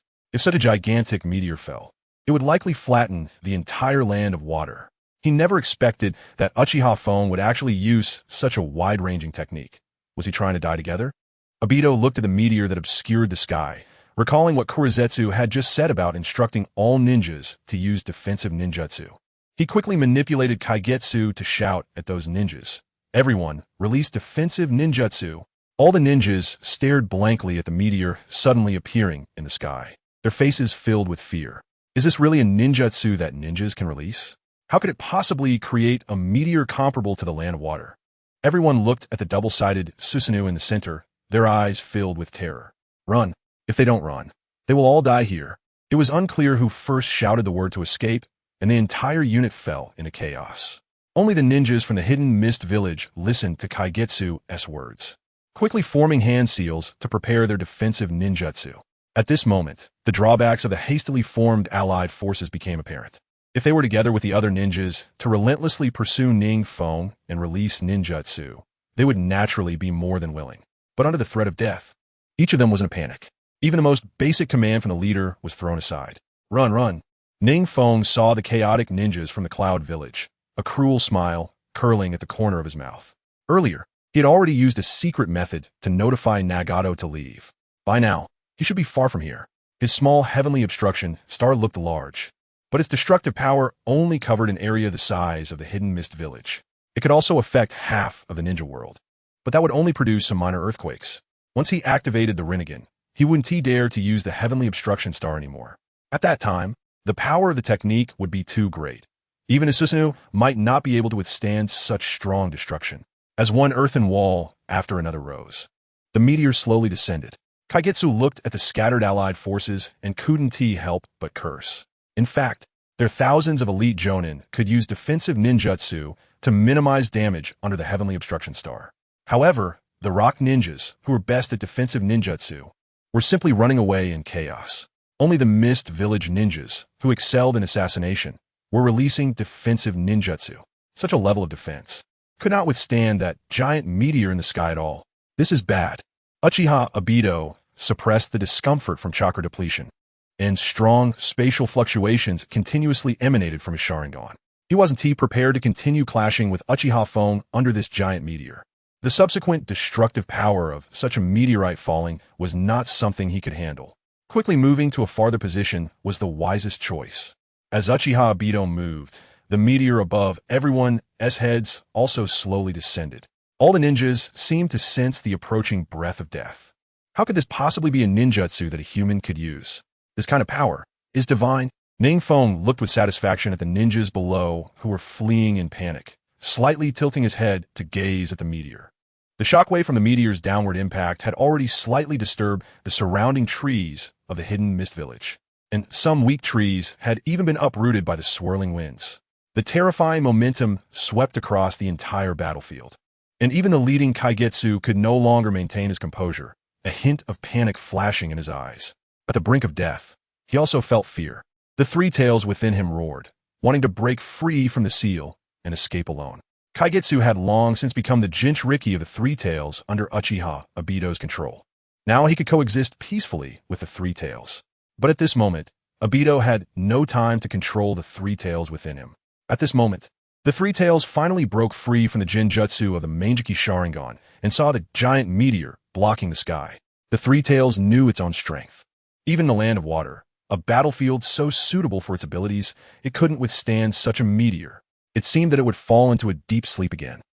The three tails gave up struggling. When the Jinchuriki died, the tailed beast would not die.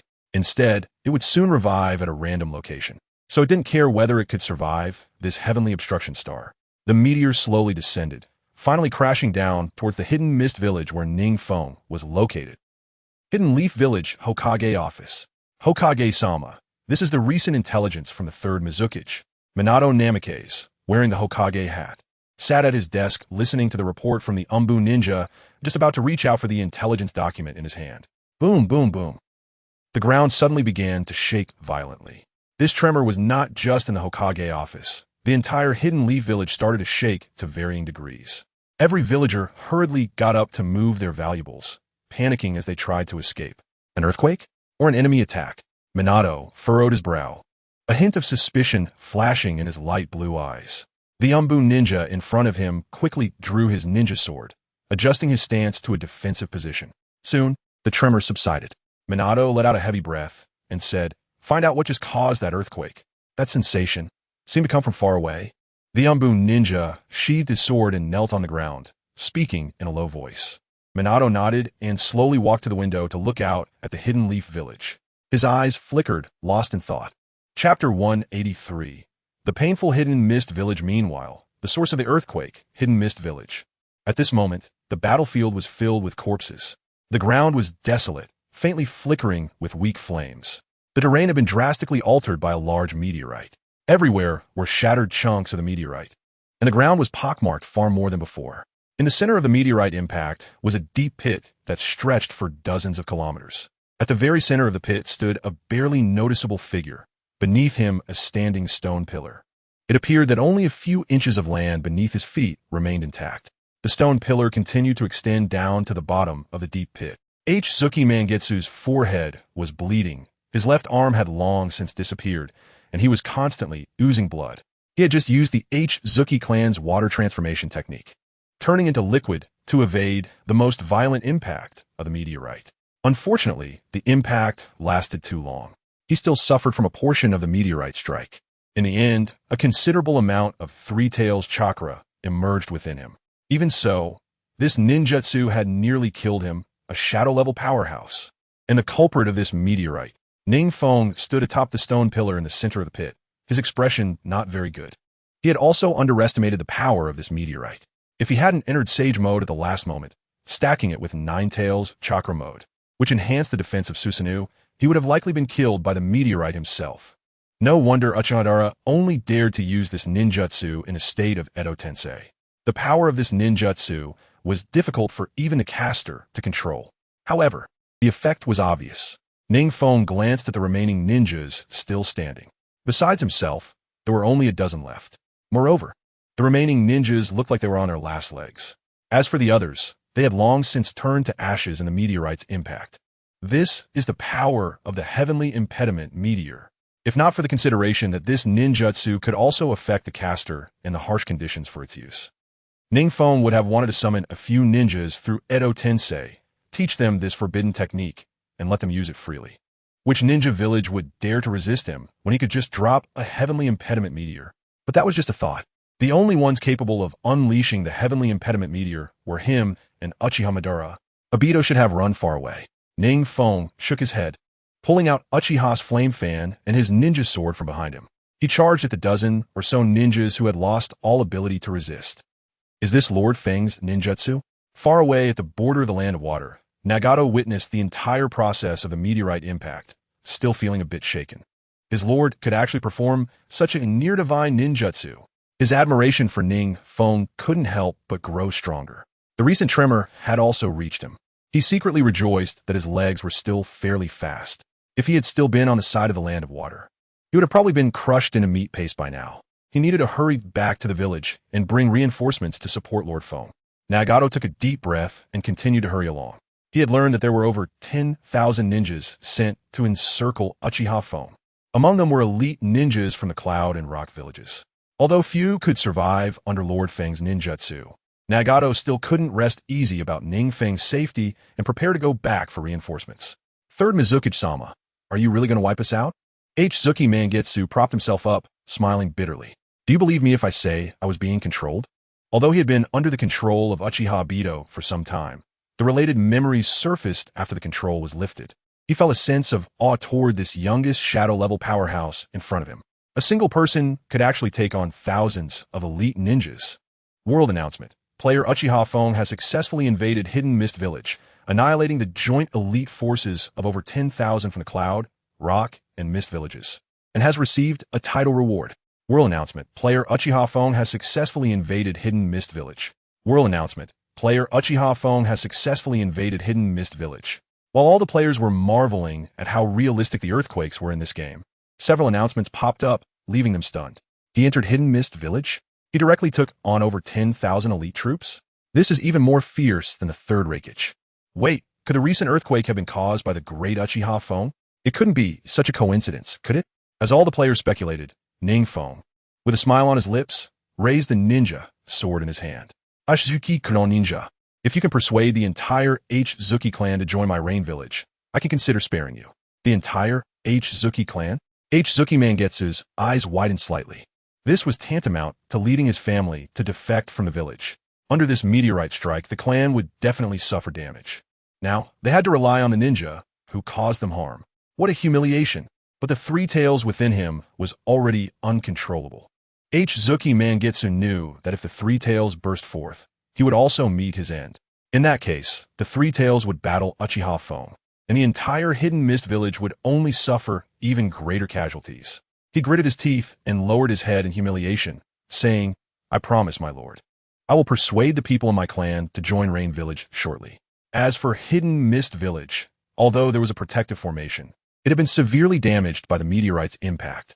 Ordinary villagers were now lying dead everywhere. Even some low-level ninjas without special defensive bloodlines perished in the aftermath of the meteorite's fall. They truly felt pain this time. The people of Hidden Mist Village, whether they were lowly civilians or ninjas, truly experienced fear this time. Just as the H-Zuki clan's ninjas were rejoicing that they had preserved many of their ninjas due to their clan's secret techniques, they saw a figure stumbling toward them from a distance. Who was that? The clan leader, who was directing the clan's ninjas to organize the chaos caused by the recent meteorite strike, was taken aback. That figure seemed somewhat familiar. As he got closer, he realized it was the fifth Mizukage who had emerged from their clan. Lord Mizukage, what happened? Although the Kirigakure clan belongs to them, now that the esteemed Lord Mizukage, the fifth of the name, is here, they should use formal language between superiors and subordinates. I have come to inform you that, effective immediately, we will be leaving Kirigakure and merging into Amegakure. Chapter 184. The decision of Kirigakure's Renjetsu. What? The head of the Kirigakure clan was taken aback at first. Then he noticed that the left arm of the fifth Mizukage, Renjetsu, was already missing. Moreover, he looked quite disheveled, as if he had just gone through a fierce battle. How do you feel about this? NingFeng, standing behind Renjetsu, stepped forward at some point, calmly addressing the head of the Kirigakure clan. The head of the Kirigakure clan, was a shrewd man. He immediately realized that Renjetsu had likely been coerced into persuading them to merge with Amegakure. A ninja from Amegakure capable of coercing the Mizukage at such a young age. Aside from the third Hokage, he couldn't think of anyone else. He hadn't expected that just a few months after hearing about Uchiha Kage's exploits in extorting and demonstrating against other ninja villages, the spotlight would now be on Kirigakure. Was Amegakure really not afraid of offending too many ninja villages that could unite against them? While pondering this, he scrutinized NingFeng. Despite his young age, he exuded an intimidating aura just by standing there. It felt as if the moment he uttered a no, this seemingly harmless lord from Amegakure would draw his blade. He subtly gestured to Renjetsu, indicating whether it was possible to gather the clan's strength to retain this Amegakure lord. After all, they had only heard rumors about Uchiha Kage's strength. Even though Uchiha Kage had killed the previous Mizukage on the Night of the Nine Tails, they remained unconvinced. This is human nature. Even ninjas are not exempt. When pain hasn't befallen oneself, there's always a flicker of hope in one's heart. Renjetsu shook his head with a bitter smile, pointing at his left arm. My patience is limited. NingFeng watched as the head of the Kirigakure clan still clung to hope, trying to confirm something with Renjetsu, and he calmly released his chakra pressure. Instantly, the small room was filled with an intense chakra reaction. The surrounding air pressed in on the head of the Kirigakure clan, as if it would turn him into minced meat at any moment. The head of the Kirigakure clan was startled, no longer daring to speak. Although Renjetsu was not affected by NingFeng's chakra suppression, he stood obediently beside him, afraid to say a word on behalf of his clan leader. NingFeng observed the terror in the eyes of the Kirigakure leader with satisfaction, retracting his chakra. In the ninja world, strong individuals can directly attack using chakra. Even those with powerful momentum can kill simply by exerting chakra pressure. The Kirigakure leader felt the pressure finally lift from his body and involuntarily slumped down, hastily kneeling and bowing. The Kirigakure clan is willing to merge into Amegakure. Very well. NingFeng, with his keen perception, naturally noticed the subtle movements between the two. However, he didn't point it out, as it was he who had asked Renjetsu to convince their clan leader. In that case, gather the Kirigakure ninjas willing to merge into Amegakure. And for those who refuse to join me, NingFeng cast a meaningful glance at the head of the Kirigakure clan. I do not wish to leave any seeds of hatred. I hope they do not take root and sprout again in Kirigakure years later. Understood. The head of the Kirigakure clan replied with a slight tremble in his body. NingFeng's meaning was clear. Those members of the Kirigakure clan who disagreed with merging into Amigakure could be killed outright. The Kirigakure leader instructed his guards to spread the word, forcing a smile as he said to NingFeng, Lord Mizuki's, please come in and have a seat for a while. NingFeng nodded and stepped into the territory of the Kirigakure clan. Thinking about it, cleaning up the aftermath in Kirigakure wouldn't be a bad idea. After all, under his Tensigen, Kirigakure had been left in ruins. As for the criticism he might face from the ninja world over this matter, NingFeng didn't care at all. As long as he had the strength to suppress, there would be no opposing voices in the ninja world. In the past, Uchiha Madara of Konoha could suppress the entire ninja world by himself, and no one dared to speak against him for his ruthless actions. It was only after his death that some ninjas dared to say he was ruthless and unfeeling. However, those ninjas would never have dared to speak up while Uchiha Madara was alive. This is the deterrence of the strong. As long as one is strong enough, no matter how ruthless their actions, no one would dare to speak out. I have instructed my subordinates to notify them. Results will come soon. After NingFeng took his seat, the head of the Kirigakure clan said. NingFeng chatted casually with the head of the Kirigakure clan, learning that his name was Renjetsu. The Kirigakure clan hadn't suffered much damage this time. However, it was unknown whether it was due to the innate rebelliousness of the Kirigakure ninjas or something else. Nearly half of the Kirigakure clan chose to oppose. This, upon hearing the guard's report, Renjetsu's expression stiffened slightly. His hands rubbed over his robe back and forth. He was weighing whether the lives of these half of his clansmen were worth the risk of opposing NingFeng. NingFeng sat not far away, watching Renjetsu's changing expression with great interest. He knew that while Renjetsu spoke decisively to him, when it came to actually dealing with his blood relatives, he would hesitate. NingFeng would give him the chance to hesitate, but would not forgive someone who could make mistakes. He had just mentioned that the meteorite was his ninjutsu. His strength could easily overpower the fifth Mizuki's, Renjetsu. After receiving Renjetsu's affirmation, Renjetsu was filled with regret. He had firmly decided to submit to Amigakure. However, he did not expect that the number of opponents would be so high. After a moment of struggle, he resolutely walked up to NingFeng and said, Lord Mizuki's, I will deal with the opposing ones. No need, Renjetsu. NingFeng applauded, standing up with a smile.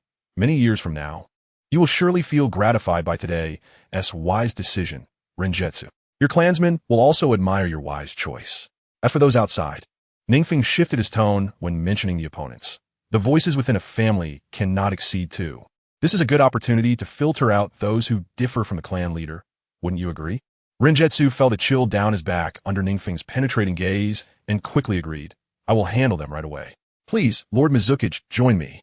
Chapter 185. Those who do not submit will be suppressed. Renjetsu and NingFeng slowly approached the opposing clansmen while discussing the recent situation in Kirigakure. Those opposing clansmen were already protesting in the center of the family. It was clear that the Kirigakure clan did not have many ninjas. Together, they numbered only around 40 or 50. Compared to some of the larger clans in Konoha, they were far behind. However, the ninjas of the Kirigakure clan all possessed the ability of water transformation technique, making them nearly invincible in close combat, immune to all physical damage. Clan leader. The members of the Ghost Lantern clan outside fell to their knees upon seeing Ghost Lantern Liangyue emerge, wailing in despair. We are people of the Mist-Hidden Village in life, and ghosts of the Mist-Hidden Village in death. We absolutely cannot betray the village, chief. We vow to defend the dignity of the Mist-Hidden Village to the death. Before Ghost Lantern Liangyue could say anything, the ninjas below began to voice their objections all at once. Chief Liangyue, you see it too, right? NingFeng shook his head and looked at Ghost Lantern Liangyue with a hint of helplessness. If they had a better attitude, they could actually avoid death. NingFeng stepped forward, startling Ghost Lantern Liangyue, who quickly reached out to grab NingFeng's robe and said, Lord Yueying, let me persuade them a bit more. No need. At this moment, NingFeng was eager for a ninja to jump out, so he could showcase his own strength. Although the rest of the Ghost Lantern clan did not openly resist, they would surely feel unwilling until they witnessed true power. After all, changing villages was something looked down upon by the other clans. They would definitely harbor resentment, but it would not be directed at Ghost Lantern Liangyue, as he was also coerced by NingFeng. In the end, The members of the Ghost Lantern clan would only have NingFeng to blame. Once the Ghost Lantern clan merged into the Rain Hidden Village, it would be equivalent to entering NingFeng's rear base camp. Any actions taken would be akin to stabbing a knife into his heart. I am the leader of the Rain Hidden Village. NingFeng stepped in front of the still vocal members of the Ghost Lantern clan and spoke calmly. His voice seemed to possess a kind of magic, causing everyone to fall silent as soon as he spoke.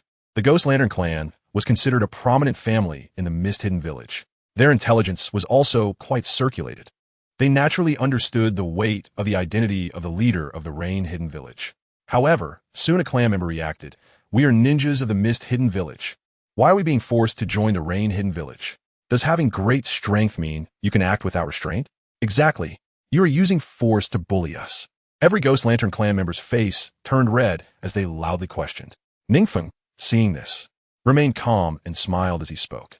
Your water shadow has already been crippled by me. The meteor you just saw was released by me. I can use that technique as many times as I want. It's only because your Ghost Lantern clan has potential that I hope you will merge into the Rain Hidden Village. After speaking, NingFeng shook his head and raised his left hand toward the sky. This was to make it clear to these dozens of soon-to-be dead people. What?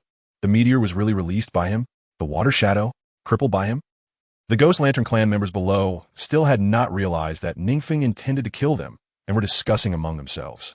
However, the loudest voices were the questions directed at NingFeng. After all, the fifth water shadow had come from their family. Ghost Lantern Sanyue's strength was something everyone was well aware of. It would not be an exaggeration to say he was the strongest water shadow in history. In a mist-hidden village, which was suitable for water-style ninjas, they even believed he could match Senju Hashirama in a contest of strength. How could it be possible that he was defeated in the mist-hidden village? This was hard to believe. Crackle! In the sky, the clouds that had just been scattered by the meteor were now slowly gathering. Strands of lightning were desperately squeezing out from the clouds, drawn by the Senjutsu lightning release in NingFeng's hands, becoming increasingly lively. Everyone wait. Some clan members finally reacted and looked up at the sky. They noticed that dark clouds had gathered above them. The rest of the sky, due to the recent meteor impact, had no clouds at all. It appeared as though a heavy rain was about to fall. Thunder rumbled. A bolt of lightning, as thick as a barrel, suddenly struck down toward the hand NingFeng had raised. Crackle, crackle. A cruel smile curved NingFeng's lips as he slammed his left hand down to the ground, drawing countless natural lightning from above.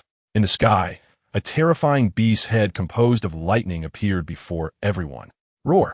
The beast let out a series of furious roars. NingFeng used the lightning release technique, Chidori, to direct the lightning beast in the sky toward the Ghost Lantern clan below. Oh no! It's lightning release ninjutsu. Everyone was alarmed. And behind NingFeng, Ghost Lantern Liangyue, closest to him, felt a wave of heart palpitations. Although the Ghost Lantern clan could use the water transformation technique to turn into liquid and become immune to all physical damage, lightning release was their greatest weakness. But unexpectedly, the lightning release ninjutsu that NingFeng used looked extremely terrifying. Liangyue could clearly sense the chakra within it. If this bolt of lightning fell, he could imagine his clansmen would be turned to ash, leaving no complete corpses. Just as he was thinking, the lightning beast resembling a Qilin suddenly fell. Its speed was so fast that even the most skilled Ghost Lantern ninjas could not dodge in time. How did the other clans fare? Half a day later, NingFeng sat in the territory of the Ghost Lantern clan and asked calmly, in response to Lord Yueying. Most of the other clans chose to submit after seeing your lightning release ninjutsu and the meteor. However, there are still many bloodline clans unwilling to merge into the Rain Hidden Village. Beside him, Ghost Lantern Liangyue spoke respectfully. Liangyue no longer dared to have any second thoughts. After witnessing NingFeng's ninjutsu, he also realized that NingFeng had the power to destroy their Ghost Lantern clan at will. After half of the Ghost Lantern clan's ninjas were killed or injured by that lightning release ninjutsu, the remaining submitting ninjas did not dare to speak out anymore. Although they had confidence in their water shadow, the divine-like power that NingFeng could wield so effortlessly, they were truly frightened this time and did not dare to take any further actions. The surrounding ninja clans also witnessed the overwhelming power of this ninjutsu, and under the persuasion of ninjas sent by Ghost Lantern Liangyue, most chose to submit. Only a few bloodline clans remained defiant. Are there still those unwilling to submit? NingFeng's lips curled into a mysterious smile. Let's go take a look. Chapter 186, The Empty Mist Hidden Village. This Ghost Lantern Liangyue said with a bitter smile. Lord Yueying, The remaining clans unwilling to submit are those stubborn old fossils as clan leaders. No matter how much strength you show, they won't be able to join the Rain Hidden Village. Who said we have to talk nicely with them? NingFeng looked at Ghost Lantern Liang Yue with a puzzled expression. Just kill those who refuse to submit. After all, the Mist Hidden Village is already in disarray, having been largely destroyed. If they do not merge into the Rain Hidden Village, they will eventually be taken in by other ninja villages. They still harbor hatred toward me. Isn't that just creating enemies for ourselves? This. Ghost Lantern Liang Yue sighed softly. As families of the Mist Hidden Village, they were relatively familiar with each other. Now that NingFeng was determined to kill, he felt reluctant to plead for his old friends. Following such a decisive and ruthless master, if he spoke too much, he might end up getting killed himself. To avoid creating enemies, do you really have to kill all those who do not surrender? Was this lord really not afraid that such actions would provoke public outrage in the ninja world? Watching NingFeng's departing figure, Ghost Lantern Liang Yue could only quicken his steps to catch up. Let us start with the clan that is closest. NingFeng cast a sharp glance at the Ghost Lantern clan members following him. Have you all brought what you need to move? After cleaning up the disobedient clans, we will head straight back to Rain Hidden Village. The members of the Ghost Lantern clan trembled and quickly responded, yes. NingFeng looked back at his clansmen with satisfaction and waved his arm. Let's go. What's happening? Uchiha Obito stood atop a high rock, gazing into the distance towards Mist Hidden Village, speaking with lingering fear. Uchiha Peak is currently absorbing the clans of Mist Hidden Village. Behind him, Kagaya's half-buried body responded, only the upper half visible. Damn it! Uchiha Obito slammed his fist against the stone wall beside him, instantly cracking the wall with spiderweb-like fractures. He truly didn't expect NingFeng to play so dirty. Not only did he eliminate his own people, but he also aimed to absorb the clans of Mist Hidden Village. If he really takes away the majority, Mist Hidden Village would be rendered virtually non-existent. The Moon Eye plan would also come to an end. Uchiha Obito's expression behind the mask grew increasingly grim, but he couldn't think of a way to stop NingFeng. In terms of strength, he couldn't match NingFeng. In terms of intelligence, NingFeng had completely figured him out. In terms of power, his Mist Hidden Village was almost packed up by NingFeng. How to proceed? Kagaya felt helpless too. If only Uchiha Peak had been chosen as the executor of the Moon Eye plan from the start. Uchiha Madara had high hopes for Obito, but now it seemed NingFeng was clearly far superior to Obito. Even NingFeng's ongoing collection of tailed beasts aligned with the Moon Eye plan. Should they recruit NingFeng to join the Moon Eye plan? This thought suddenly crossed Kagaya's mind. Kagaya, inform me immediately after Uchiha Peak leaves. Obito's voice trembled faintly, his suppressed anger boiling inside. He even began to blame Kagaya for taking the initiative to hunt down Nagato. If Nagato had been left alone to dig graves, would Mist Hidden Village have suffered such losses? Thinking of this, his gaze towards Kagaya turned somewhat cold. Kagaya felt a chill under Obito's stare and hurriedly replied, I'll notify you as soon as he leaves. How many clans are left? After NingFeng dealt with another clan unwilling to submit, he turned to ask Ghost Lantern Liang Yue. There are still a dozen or so. Ghost Lantern Liang Yue swallowed hard, trembling as he responded. Behind them, many hunched ninjas who did not dare to look directly at NingFeng had gathered. These were the clan ninjas that NingFeng had absorbed this time. There were also some wandering ninjas and a few Chunin and Genin from Mist Hidden. They had all followed NingFeng, witnessing him suppress one disobedient clan after another with a wave of his hand. They had gained an understanding of a new leader's strength. So the Rain Shadow's power was so formidable. Forget it. We don't need to bother with the remaining ones. NingFeng turned his head, stretched lazily, and said loudly, Everyone, let us return to the village. The ninjas behind him responded in unison.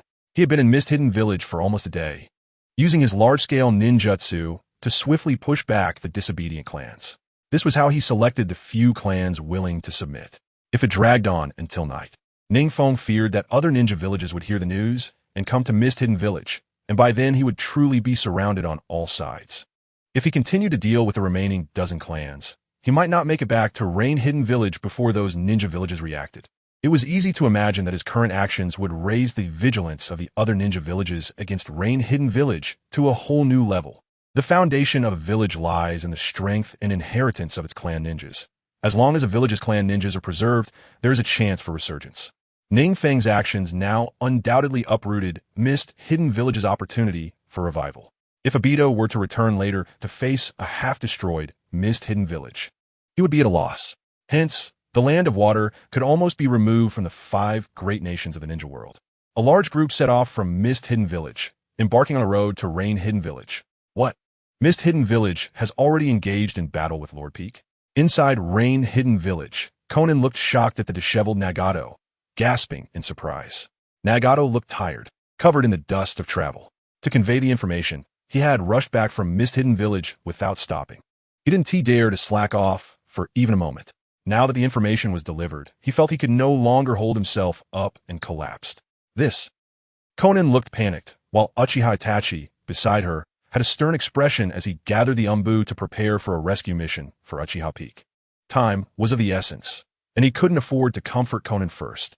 Although he knew his brother was strong, he had to face the reality. The combined elite forces of 3 ninja villages, plus the 5th Mizukage personally leading. Even he couldn't guarantee a safe escape. It had already been so long. His brother wouldn't he have? Thinking of this, his expression darkened. Dozens of Umbu had gathered, waiting for Uchiha Itachi's command to spring into action to rescue Uchiha Peak. Lord Conan, Lord Itachi, Lord Peak has returned. Suddenly, a joyful voice came from outside the door. Then a familiar figure stepped into the room. Chapter 187. The New 5 Great Ninja Nations. Lord Peak, brother. Seeing the intact figure before them, Conan and Uchiha Itachi let out a sigh of relief. Why did you act so recklessly this time? Go to Mist Hidden Village alone? Uchiha Itachi scolded NingFeng while stepping forward to check if he had any injuries. Lord Peak, Rain Hidden Village is now at a critical juncture. If Mist Hidden Village retaliates against us afterward, and with their allied ninja villages, it would be hard for us to act. Conan frowned and said worriedly, well. NingFeng smiled mysteriously, speaking slowly. Mist Hidden Village is already virtually non-existent. What? Conan, who was about to continue, froze. Uchiha Itachi, who was checking NingFeng's body, paused. The two looked at NingFeng with puzzled expressions. The ninja clans of Mist Hidden Village have already been absorbed by me. After this period of development, Rain Hidden Village can completely become a presence similar to the 5 great nations of the ninja world. The only drawback is that we have very few high-level ninjas and not many bloodline clans. Luckily, Mist Hidden Village has many bloodline clans, so I brought them over. Conan and Uchiha Itachi were once again so shocked they couldn't utter a word. Just because their bloodline clans were few, he brought in the bloodline clans from other nations? It did make some sense, but to say it so casually, just how powerful is NingFeng? Seeing the dazed expressions of the two, NingFeng shrugged and said to Conan, make sure to allocate territories for these clans in advance so they don't conflict with each other. Brother Itachi, I hope you can assign some Umbu to keep an eye on these clans for any movements in the coming days. After all, they were brought back using force, so their loyalty is uncertain. Conan and Uchiha Itachi exchanged glances and then nodded in agreement. It seemed NingFeng truly had a lot of guts. He went to another ninja village, caused a ruckus, and then brought back all the clans within the village. That was indeed audacious. The next day, the entire ninja world was in an uproar. The 3rd Rain Shadow, Uchiha Peak, single-handedly went to Mist Hidden Village, challenging an elite force of over 10,000 ninjas and the 5th Mizukage. After using the ninjutsu capable of dropping meteors, all the ninjas were left in the Hidden Mist Village. Most of the clans within the Hidden Mist Village were then merged into the Hidden Rain Village. In the Raikage office in the Hidden Cloud Village, the 4th Raikage, listened to the intelligence report with a grim expression. Finally, unable to contain his anger, and slammed his hand down on the table. Crack! The table split in half with a sound. The nearby secret technique user in a cloth robe continued calmly. This time, the Hidden Cloud has lost 386 elite Jonin and 1,924 Jonin. Damn, Uchiha Peak. Raikage gritted his teeth, as if he wanted to swallow Uchiha Peak whole. His eyes were blood red as he stared at the cloth-robed figure and asked in a low voice, not a single ninja came back? The cloth-robed figure was silent for a moment, then shook his head with pursed lips. This time, not only the Hidden Cloud, but the Hidden Stone also suffered heavy losses. However, the worst should be the Hidden Mist Village. They not only lost all their elite ninjas, but even the bloodline clans in the village were completely plundered by Uchiha Peak. A retracted the wildly surging lightning chakra in his body and walked to the window, gazing far at the Hidden Rain Village. In the Hidden Stone Village, Anoki sighed heavily and waved to signal the intelligence personnel to leave. This time, the Hidden Stone's losses were also astonishing. The rise of the Hidden Rain Village has become unstoppable. Anoki felt a deep gloom in his heart and slumped in his seat in despair. Soon, the remaining dozen or so clans in the Hidden Mist Village announced their departure from the village. Thus, the Hidden Mist Village was completely disbanded. Even if Uchiha Obito returned to the village and tried every means, he could not reverse this trend, with NingFeng secretly pushing things along. Uchiha Obito had no choice but to give up on the Hidden Mist Village. In its place, the Hidden Rain Village announced itself as the 5th Great Ninja Village. Unlike the last time when they allied with the Hidden Leaf, this time, no other country voiced any objections. Every country seemed to tacitly accept that the Hidden Rain Village was on equal footing with them. How strange. Lord Peak in the past. They always jumped out to oppose us, sitting at the same table as them. Xiaonan frowned and asked with some confusion. Now they're too busy to care about us. NingFeng replied with a slight smile. In recent days, news of the Hidden Rain Village's emergence as one of the 5 great nations had spread. Recently, the number of commission tasks had increased, and the economic benefits had also risen significantly. Moreover, tasks that had to be abandoned due to a lack of manpower could now be undertaken thanks to the reinforcements from the bloodline clan ninjas of the Hidden Mist Village. It could be said that after taking the clans from the Hidden Mist, the development of the Hidden Rain Village was accelerating rapidly. Too busy to care? Xiaonan pondered and then suddenly realized, right? They have dispatched elite forces to fight against Lord Peak. Now that their elite ninjas are gone, they must be in a panic. Exactly. So now is a great time for us to develop. NingFeng lightly coughed and urged, we need to focus more on our development so that when they recover, our strength can stand up to them. By then, who would dare to oppose the Rain Country as one of the 5 great ninja nations? Xiaonan nodded thoughtfully. It turned out that everything was under NingFeng's control. Meanwhile, in the place where the Hidden Mist Village once existed, it was now a wasteland. Uchiha Obito, shrouded in a black cloak, slowly walked over the ruins. His expression under the mask was very grim. There was nothing left. Kurizetsu shook his head and sighed beside Obito. They had tried their best to make up for it after returning, but unfortunately, it was all in vain. The remaining clans were terrified by NingFeng's heavenly obstruction star and scattered to various places in the water country. Obito had no doubt that in a few days, other countries would come to seize this land that once belonged to the Hidden Mist Village. He was now at a loss regarding the next steps of the Moon Eye Plan. Uchiha Peak was the greatest variable in the Moon Eye Plan, the greatest variable in the entire ninja world. Chapter 188. The secret meeting of the Lightning and Earth countries. It seems that both the Hidden Cloud and the Hidden Stone have suffered considerable losses this time. In the Hokage's office in the Hidden Leaf Village, Kakashi Hitaki, with narrowed eyes, looked at the increased number of task commissions with a smile and murmured. All of this was thanks to his good apprentice. If it weren't for NingFeng defeating that army of over 10,000 ninjas in the battle at the Hidden Mist Village, the recent development of the Hidden Leaf would not be so prosperous. The Hidden Cloud and the Hidden Stone had already shown signs of decline. As long as the Hidden Leaf could seize this opportunity to share the resources that originally belonged to them with the Hidden Rain Village, it would be difficult for them to reclaim it later without a greater price. Currently, resources in the ninja world were limited. Therefore, the 5 great countries were strictly controlling the emergence of new forces in the ninja world. If it weren't for the fact that the Hidden Rain Village was under the management of Uchiha Peak, Kakashi Hitaki would never agree to a ninja village developing extensively in a border area between 3 countries and seizing resources from his own village. And now, the Hidden Rain Village had indirectly replaced the status of the Hidden Mist Village and seized a considerable amount of resources from the Hidden Cloud and the Hidden Stone. The Hidden Leaf had actually received far more returns from Uchiha Peak than what they had put in. It seems that things have gone smoothly for Peak this time. Kakashi's eyes narrowed slightly, a hint of a smile showing beneath his mask. He didn't expect his little disciple could now take on a great ninja village alone. However, this time Peak had gone a bit too far. Hokage Minato frowned, his light blue eyes filled with concern. After all, there had been friction between the 5 great ninja villages, and numerous wars had occurred. But now, it involved the demise of a great ninja village, and their own village had lost thousands of elite ninjas. He was somewhat afraid that Ain Anoki would secretly target the Hidden Rain Village and Uchiha Peak. Open attacks are easy to avoid, but hidden arrows are hard to defend against. Although NingFeng's current strength could be said to be among the few at the peak, he might not be able to withstand a sneak attack. Given Anoki's previous hatred towards NingFeng and A's dissatisfaction with him, they might really join forces to deal with him. Recently, should he send some manpower to the Hidden Rain Village to protect Peak? Minato couldn't help but have such thoughts in his mind. although the Hidden Cloud and the Hidden Stone were currently weakened. If they really wanted to mobilize the entire village's strength to formulate a series of assassination plans against NingFeng, the success rate would still be very high. The Hidden Rain Village was still in a developmental stage, and many ninjas had been dispatched by NingFeng to carry out tasks. The guards remaining by his side were very few.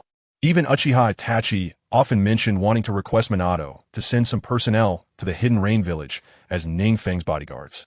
However, at this good opportunity, the Hidden Leaf was also seizing the decline of the Hidden Stone and the Hidden Cloud to fight for their resources and task commissions. Manpower was somewhat scarce at the moment. After much contemplation, Minato finally felt that NingFeng had the ability to resist. Besides, the Lightning Country and the Earth Country might not necessarily unite. They should still focus on the development of their own villages. At this moment, in a secret base at the border of the Hidden Cloud and the Hidden Stone, A and Anoki each brought their own guard teams and were solemnly staring at the two pieces of intelligence on the table. These two pieces of intelligence were about the recent task situations of the opposing ninja villages. It was evident that the tasks of both the Hidden Stone and the Hidden Cloud had sharply declined recently, especially for the Hidden Cloud village, which was already located in a remote canyon. A lot of elite forces have been lost recently, leading to delays in tasks that could have been completed, and many employers have consequently canceled the tasks. These tasks have been transferred to Konoha and the Rain Village. The losses have been quite severe. They cannot openly confront the Rain Village about this issue because their military actions lack a solid justification. Now that all the elite forces have been lost, try to find trouble with Uchiha Feng in the Rain Village would also be without proper grounds. Therefore, if they were to form this assassination team, the village's income would decrease significantly. Anoki frowned, the wrinkles on his face deepening. It was evident that his mental state wasn't very good. He was already of advanced age and had been angered several times by NingFeng. Now his body was starting to struggle. It was precisely because of Uchiha Feng's presence that our village has continued to decline.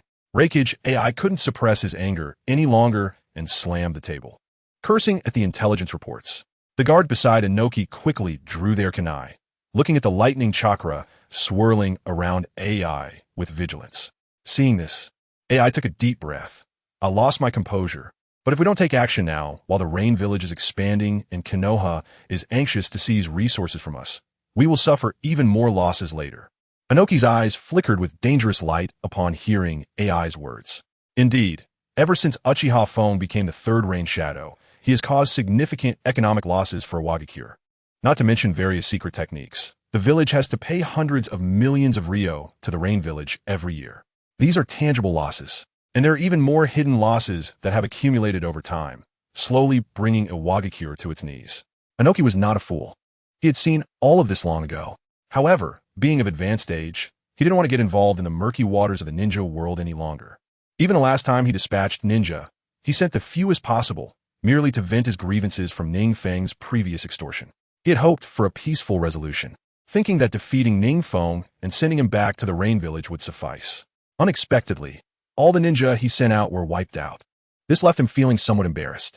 Moreover, it made him feel an anger he hadn't felt in a long time. After all, he was getting old, and Wagakure needed to be passed on to the next generation.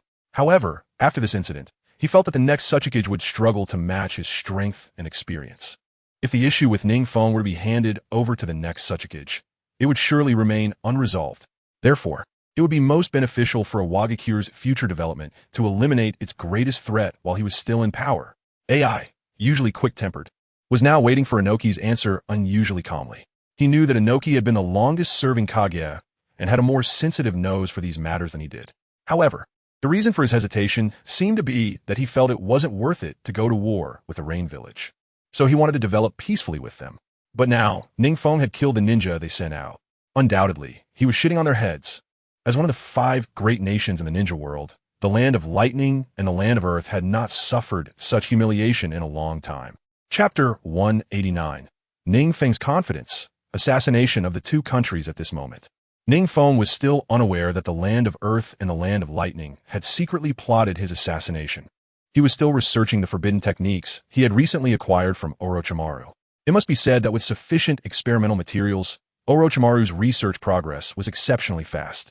In less than 3 months, Orochimaru's Edo Tensei had been significantly improved, far exceeding the original version developed by the second Hokage, Senju Tobarama. Not only had the level of reincarnation risen dramatically, but the binding power over the reincarnated individuals had also increased considerably. For example, some previous shadow-level powerhouses from other countries could be completely manipulated by NingFeng after being reincarnated, allowing them to exert their past powers. Unfortunately, he had yet to find the grave of Uchiha Madara. Moreover, under the suggestion of the previous Hokage, Minato Namikaze, he had yet to successfully reincarnate the former Hokage. After all, he still had some feelings for Konoha, so NingFeng followed his master's advice. However, recently, there had been a considerable number of missions in the Rain Village, so many that sometimes the guards around NingFeng had to go on missions as well. At the same time, NingFeng was somewhat excited about the visible economic growth. For a country to become strong, it mainly depends on the quality of its ninjas and its economic level. Although the Rain country was located at the junction of 3 countries and would be affected by any wars, with crisis came opportunity. Because it connected 3 countries, there were generally many merchants coming to the Rain country. Under NingFeng's governance, the Rain country became orderly, and the merchants who previously feared being robbed by rogue ninjas could now openly enter directly from the Rain village. This significantly increased the number of commission tasks. How is the tailed beast extraction progressing? NingFeng casually walked into Orochimaru's laboratory, moving through the debris on the ground as if strolling through his own backyard, and asked Orochimaru, who was busy experimenting. The tailed beast extraction still needs some time. Orochimaru put down his current experiment, initially a bit dissatisfied, but upon seeing NingFeng, he changed to a respectful expression. If he wanted to extract it directly now, the member of the Kirigakure clan would be in grave danger. Orochimaru turned his head toward the experimental vessel beside him, which was submerged in green liquid, containing the body of Kaigaku.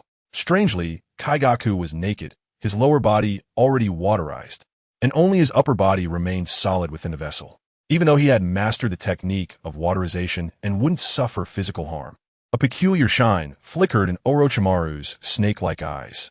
Clearly, he was very interested in the waterization of the Kaigaku clan being immune to physical damage. Forget it. Let us speed up the progress. NingFeng pouted. He had already fused the tailed beasts that were originally within him. If he didn't care about Kaigaku's life, he would have been prepared to extract the 3 tails from him directly. However, after all, he was the first captive to be integrated into the Rain Village, and killing Kaigaku was minor, but it would greatly discourage the other bloodline clan ninjas. Suddenly, NingFeng sensed dozens of strong chakra signatures stealthily infiltrating the Rain Village. At the same time, they were quickly approaching the laboratory where NingFeng was. What's going on, Lord Feng? Orochimaru looked at NingFeng, who suddenly voiced his confusion. With surprise, NingFeng's mouth curled into a chilling smile. A few little mice have sneaked in, and their target should be me. Is it you, Lord Feng? Orochimaru raised an eyebrow, a cold smile appearing on his face, his body slightly trembling. He truly couldn't imagine who in the ninja world would dare to have thoughts about Uchiha Feng. Orochimaru had previously examined Uchiha Feng's body and found that the strength of his cells far exceeded that of ordinary people, and their activity also surpassed his expectations. They could even rival the first Hokage's cells. It's important to note that the first Hokage could heal wounds automatically without hand seals. Each cell has a limited number of divisions. In other words, the first Hokage cells also increased healing through the overuse of lifespan. But NingFeng's cells were different. They were constantly regenerating. His body could continuously produce new cells while absorbing old ones. What terrifying experimental data. This is equivalent to NingFeng having the self-healing ability of the first Hokage, Senju Hashirama, while also not having the short lifespan risks of the first Hokage. It can be said that NingFeng's interest in his own cellular structure has far surpassed the first-generation cells that Orochimaru has always cherished. With such strong cellular capabilities, the chakra extracted from him must be even stronger. A powerful chakra means that the same B-rank ninjutsu used by other ninjas may only be ordinary B-rank ninjutsu. But when NingFeng uses it, it could very well be an S-rank forbidden technique. What Orochimaru doesn't know is that NingFeng has previously injected first-generation cells. Additionally, he possesses the bloodline of the Uchiha clan. Moreover, the tailed beast chakra within him is constantly circulating, which has formed the current cells in NingFeng's body. All these conditions are indispensable. After all, the lifespan of a tailed beast is virtually infinite. By making use of them, NingFeng has significantly extended his own lifespan. At the same time, the characteristics of Senju Hashirama cells continue to improve and assimilate the original Uchiha cells in NingFeng. This has gradually brought him closer to the realm of the ninja progenitor, the sage of six paths. Whoosh! While the two of them were chatting and laughing, the exterior of the laboratory had silently been surrounded by the infiltrating ninjas.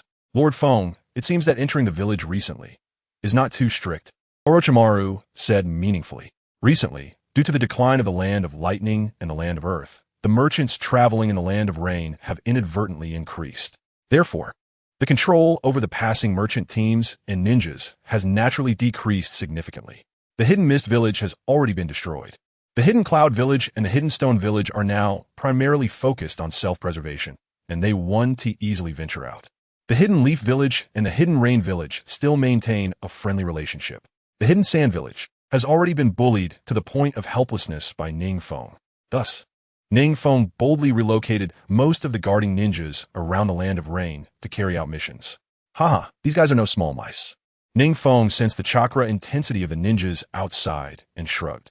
The chakra intensity of these ninjas is extremely high, with even 2 or 3 comparable to Orochimaru's level. It's worth noting that while Orochimaru may appear humble before NingFeng, he is undoubtedly a high-level shadow-level expert. After all, he was once a top-tier powerhouse named among the legendary 3 by the former Hanzo. Even if NingFeng wanted to kill Orochimaru, it would require considerable effort. This shows just how high the quality of these ninjas is. Chapter 191. Incredibly Powerful NingFeng. The Shocked Assassination Team Act. A ninja dressed as a Hidden Stone ninja sensed for a moment and confirmed that there were only 2 chakra signatures in this laboratory before decisively waving his hand and saying, behind him, dozens of imposing, grim-faced ninjas rushed in. They're here. Orochimaru's pale face, devoid of any color, broke into a cold smile as he slowly burrowed into the ground. Lord Feng, I hope you could try to restrain yourself and not destroy this place too badly. Before he finished speaking, Orochimaru's entire body had already submerged into the ground. NingFeng cursed under his breath. No wonder he is a shadow-level expert with maxed-out escape skills. This damn it, wanting to kill such a slippery snake won't be easy. For someone with such strong escape abilities, although he can easily defeat him head-on, it would be difficult to keep Orochimaru from escaping. Whoosh! The aura around NingFeng suddenly became sharp, and a vertical pattern appeared in his pupils. Boom! At the same time, one of NingFeng's shadow clones, which had been extracting sage chakra from toad oil at Mayaboka Mountain, suddenly transformed into smoke to deal with such a high-quality assassination team, while also minimizing damage to the laboratory. Using Sage Mode to enhance perception and quickly resolve the situation is indeed the correct choice. Earth Style, Earth Release, Doton. Lightning Style, Lightning Walk. The ninjas who had just rushed and saw NingFeng's figure ahead and quickly raised their hands to form seals, executing one by one extremely proficient ninjutsu. Water Style, Water Barrier. After entering Sage Mode, NingFeng's perception of danger increased several levels. At the same time, the power of his ninjutsu also increased significantly, enhanced by the Sage Chakra. The leading shadow-level expert from the Hidden Stone Village frowned. His A-rank Earth Ninjutsu was actually blocked. Earth is supposed to counter water. Moreover, he is a shadow-level expert specializing in the nature transformation of Earth Release. Even in a rush, that last move would be difficult for even equally ranked shadow-level ninjas to block. Not to mention using a ninjutsu that he counters to defend. Furthermore, it's not just his ninjutsu. He glanced at the shadow-level expert from the Hidden Cloud Village beside him. This guy's timing for using Earthwalk was impeccable, and it was clear he was also a shadow-level expert specializing in lightning release ninjutsu. Although the two had just paired up for the first time, there was nothing to criticize about their cooperation. They even produced an effect greater than the sum of their parts. But to think that even this could be blocked by a simple C-rank ninjutsu water barrier, before the two of them could react to this astonishing situation. NingFeng had already dashed forward in a single step. How could his speed be so astonishing? Their pupils slightly widened, as the entrance to the underground laboratory was very narrow. Thus, only the two of them could enter side by side first. The ninjas behind them had not yet fully entered. The two quickly drew their ninja blades to respond. Puffed, puffed, before they could even stabilize their stance. It was as if an invisible fist had struck their faces hard. Both of them were unable to withstand this immense force and were sent flying. What has happened? The two were horrified. Although the current environment was somewhat dim, they could sense that there was no second chakra reaction in this place. The previous chakra reaction had already left early, and they could no longer feel that Chakra's presence nearby. Who on earth struck them with that punch? A hint of mockery appeared in NingFeng's eyes. Sage technique. Frog call. The natural energy surrounding the user also acts as part of their body to attack, effectively striking the opponent even if not in direct contact. This kind of attack often catches enemies off guard. These two shadow-level experts, without understanding the wonders of Sage Mode, fell victim to the first encounter. The body of the shadow-level ninja from the Hidden Cloud Village was quite sturdy due to rigorous physical training. So after being hit by the frog call, he was still able to get up and unleash ninjutsu. However, the ninja from the Hidden Stone Village, specializing in ninjutsu, clearly lacked sufficient physical training.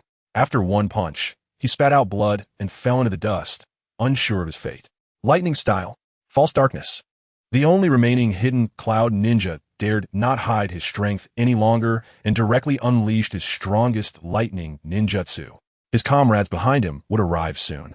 He just needed to buy some time, and once everyone was assembled, it would be completely feasible to slowly wear NingFeng down. NingFeng smote fitet, and as his figure flickered, he surprisingly dodged all the incoming lightning. How is that possible? The Hidden Cloud ninja could no longer contain his astonishment and exclaimed, "To think he could even evade lightning style? False darkness? That dense lightning. Even the fourth Reikage A in his lightning chakra mode could not possibly dodge all of it.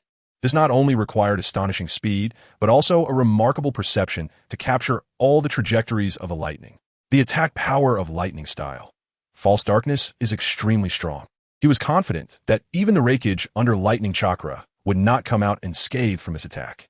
He suddenly regretted participating in this assassination. Unexpectedly, the target is so powerful.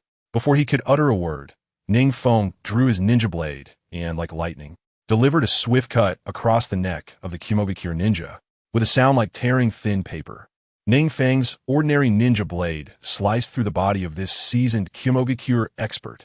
He didn't have time to scream before he slowly collapsed, as NingFeng sheathed his blade. Thud! NingFeng then thrust his blade fiercely into the heart of the still unconscious Iwagakure ninja. Blood gushed from the Iwagakure ninja's heart as NingFeng stepped on his corpse and violently pulled out the long knife. Whoosh! Only then did the ninjas behind arrive one by one. Captain Iwagakure. The ninjas behind, seeing the two bodies lying on the ground, exclaimed in shock. A sinister smile appeared on NingFeng's face as he quickly approached them, swinging his ninja blade. The blade, like the scythe of death, continuously reaped the lives of the nearby ninjas, with each strike often accompanied by a severed head falling to the ground. Earth release. Earth Dragon Bullet Technique. Suddenly, one of the Iwagakure ninjas, who was relatively close to NingFeng, activated a ninjutsu despite being injured by NingFeng's blade. Seeing that he couldn't dodge in such close proximity, NingFeng directly took out his flame fan from behind. Uchiha rebound. Boom! The Earth Dragon bullet slammed against the flame fan without any ripple. As the Iwagakure ninja was puzzled, a violent wind bullet suddenly shot out from the fan. Chapter 192.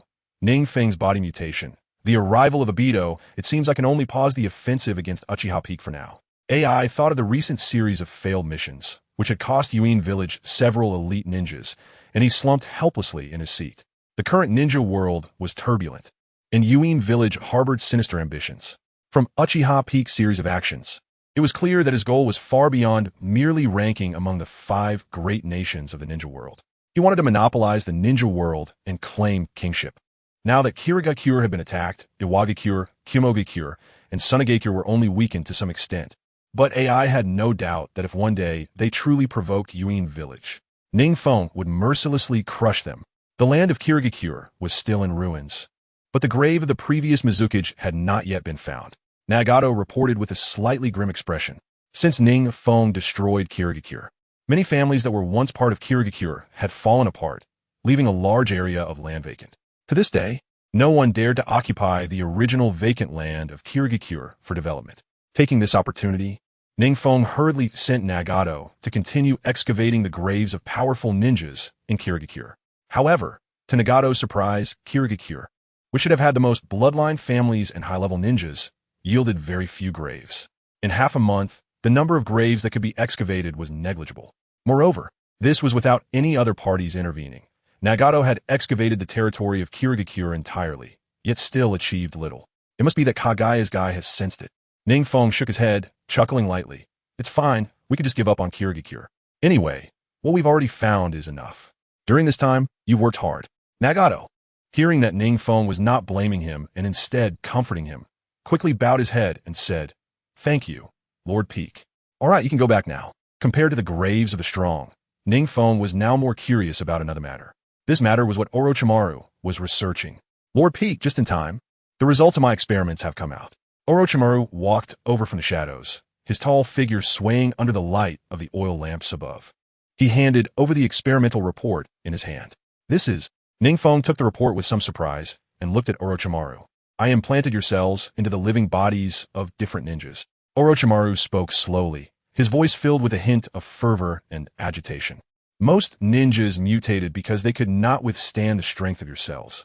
However, a few ninjas managed to endure, but they quickly succumbed to the assimilation of your cells and ultimately lost their consciousness. According to research results, only the lightning-release ninjas who have undergone body refinement, continuously stimulating their nerves and physical body with lightning chakra, can withstand your chakra. But this is completely an unbalanced endeavor. It requires constant stimulation of the physical body with lightning chakra, while gaining your abilities has a very low success rate. In this way, your body is completely different from that of the first Hokage, which could replicate and regenerate. Orochimaru looked at NingFeng with a face full of fanaticism. His gaze was filled with caution and desire, as if looking at a diluted, precious item. I see. NingFeng's lips curled slightly. He did not expect that the various factors contributing to his body's mutation could perfectly fit together, forming a body that surpassed that of the first Hokage. To advance further, it would require increasing the tailed beast chakra within you. Orochimaru concluded slowly. Only NingFeng could reach such a physical height. For others, just merging multiple tailed beast chakras within their bodies would already exclude them from this opportunity. 3 tails. A cold gleam flashed in NingFeng's eyes. The currents in the ninja world were turbulent, and he could feel it. The balance among the 5 great nations of the ninja world was about to be broken. Strengthening his power was imperative. Lord Sachikage, there is someone outside the village claiming to be from the Uchiha clan seeking an audience. His ninjutsu is very strange. We cannot stop him. In Iwagakure, Inoki was already overwhelmed by a series of recent losses. Just as he finished handling another unexpected incident related to a mission, a subordinate's voice suddenly came from outside the door. Uchiha clan? Inoki's face froze. The Uchiha clan should all be in Konoha. So how could someone from the Uchiha clan find their way to Iwagakure? Strange ninjutsu. Could it be that Uchiha Peak sent someone to show off? Bad thoughts flashed through Inoki's mind, remembering vividly the previous extortion by NingFeng. If he were to be extorted again now, the land of Earth would truly be in dire straits. Don't let him in, don't act rashly. A cold sweat dripped down Inoki's forehead as he hurriedly said. He planned to personally meet this ninja from the Uchiha clan. Outside the village, Uchiha Obito, dressed in a black cloak and wearing a spiral mask, stood at the main gate. The deep Sharingan under his mask flickered with a dangerous light, revealing his thoughts. Although his Kimyui ability was outstanding, directly infiltrating Iwagakure was not impossible. However, he was mainly here to negotiate this time, so there was no need to alarm Iwagakure. It was enough to showcase his abilities and then generously request to meet with the Sachikage. After a moment, the short figure of Sachikage Inoki appeared above the entrance of Iwagakure. This ninja, Inoki's eyes narrowed slightly, and he stared at Uchiha Obito with a somewhat dangerous expression. Although this ninja, standing there, seemed to have countless flaws at first glance, Inoki still found it difficult to see through him. The first ninja to give him this feeling was Uchiha Madara, the second was Uchiha Peak, and now this Uchiha ninja before him was the third. It's quite a coincidence that every time Inoki is put in a difficult position, it's always by a member of the Uchiha clan. Inoki, the Sachikage. Uchiha Obito retracted the cold gleam in his Sharingan and spoke. Inoki, you've grown quite a bit, huh? Naka's expression stiffened. That tone, that way of addressing him. Inoki could definitely be considered a veteran in the ninja world, and he was a senior to many. Many ninjas from his generation had already disappeared. Therefore, anyone who saw him now would refer to him as senpai. As the most experienced person in the ninja world, he naturally had his own pride. Who are you to dare address Sachikage-sama like that? Before Inoki could react, the earth beneath him erupted in anger as the yellow earth ninja slammed his hands down, summoning a powerful earth release technique. Chapter 193. The Cards of the Mysterious Masked Man Earth Release. Mountain Earth Technique. This technique is a very powerful earth release ninjutsu with a vast range. The sheer amount of chakra from the yellow earth ninja mobilized the ground within nearly 100 meters around Obito, forming two massive earth mountains that came crashing down towards him. Buzz!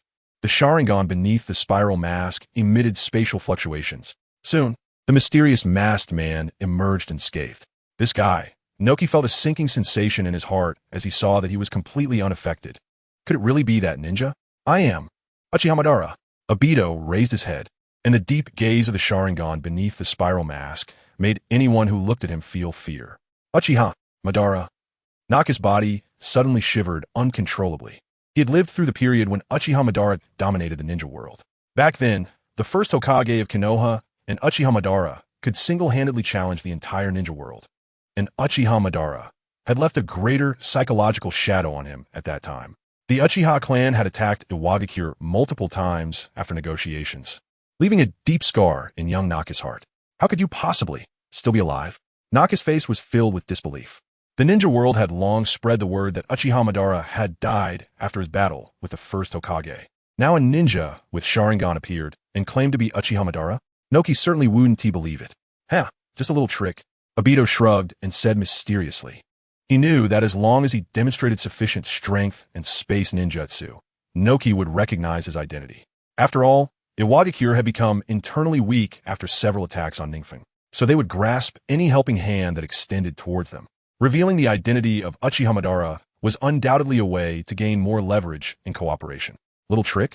Naka's pupils dilated slightly. Time, even for someone like Uchiha Madara and the first Hokage standing at the peak of the ninja world, was an unstoppable law. But now someone claimed that extending lifespan was just a little trick? Otherwise, how could this space ninjutsu be explained? Aside from the fourth Hokage of Konoha and Uchiha Fong, there wouldn't be any ninja who could use space-time ninjutsu so adeptly. Naka's heart trembled. He had just seen Obito swagger out of the Yellow Earth Ninja's technique unscathed, standing here talking to him. The earlier technique from the Yellow Earth Ninja had been built up for a long time. In a rush, even he, a seasoned shadow-level ninja, would have been caught. Yet this guy in front of him had effortlessly neutralized the Earth release. In this world, besides Uchiha Madara, he truly couldn't think of anyone else who could possess such ability. What do you want this time? Noki asked with some vigilance. This isn't a place for conversation. Let us go inside and talk. Obito's expression shifted slightly beneath the mask. Although he had learned from Kuro that it was difficult for the Rain Village to send manpower to monitor the Land of Earth and the Land of Lightning, one could never be too careful. If Obito were seen talking to the Tsuchikage by Uchiha Fong's spies, it would surely raise suspicions about their alliance. At that time, with precautions in place, his plan would not be easy to succeed. You will not be allowed into the village. Naka's expression changed slightly.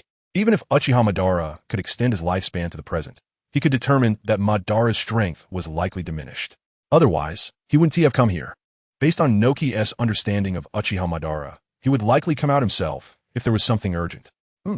Still as stubborn as ever, Obito secretly cursed. He naturally knew that Noki had seen Uchiha Madara before.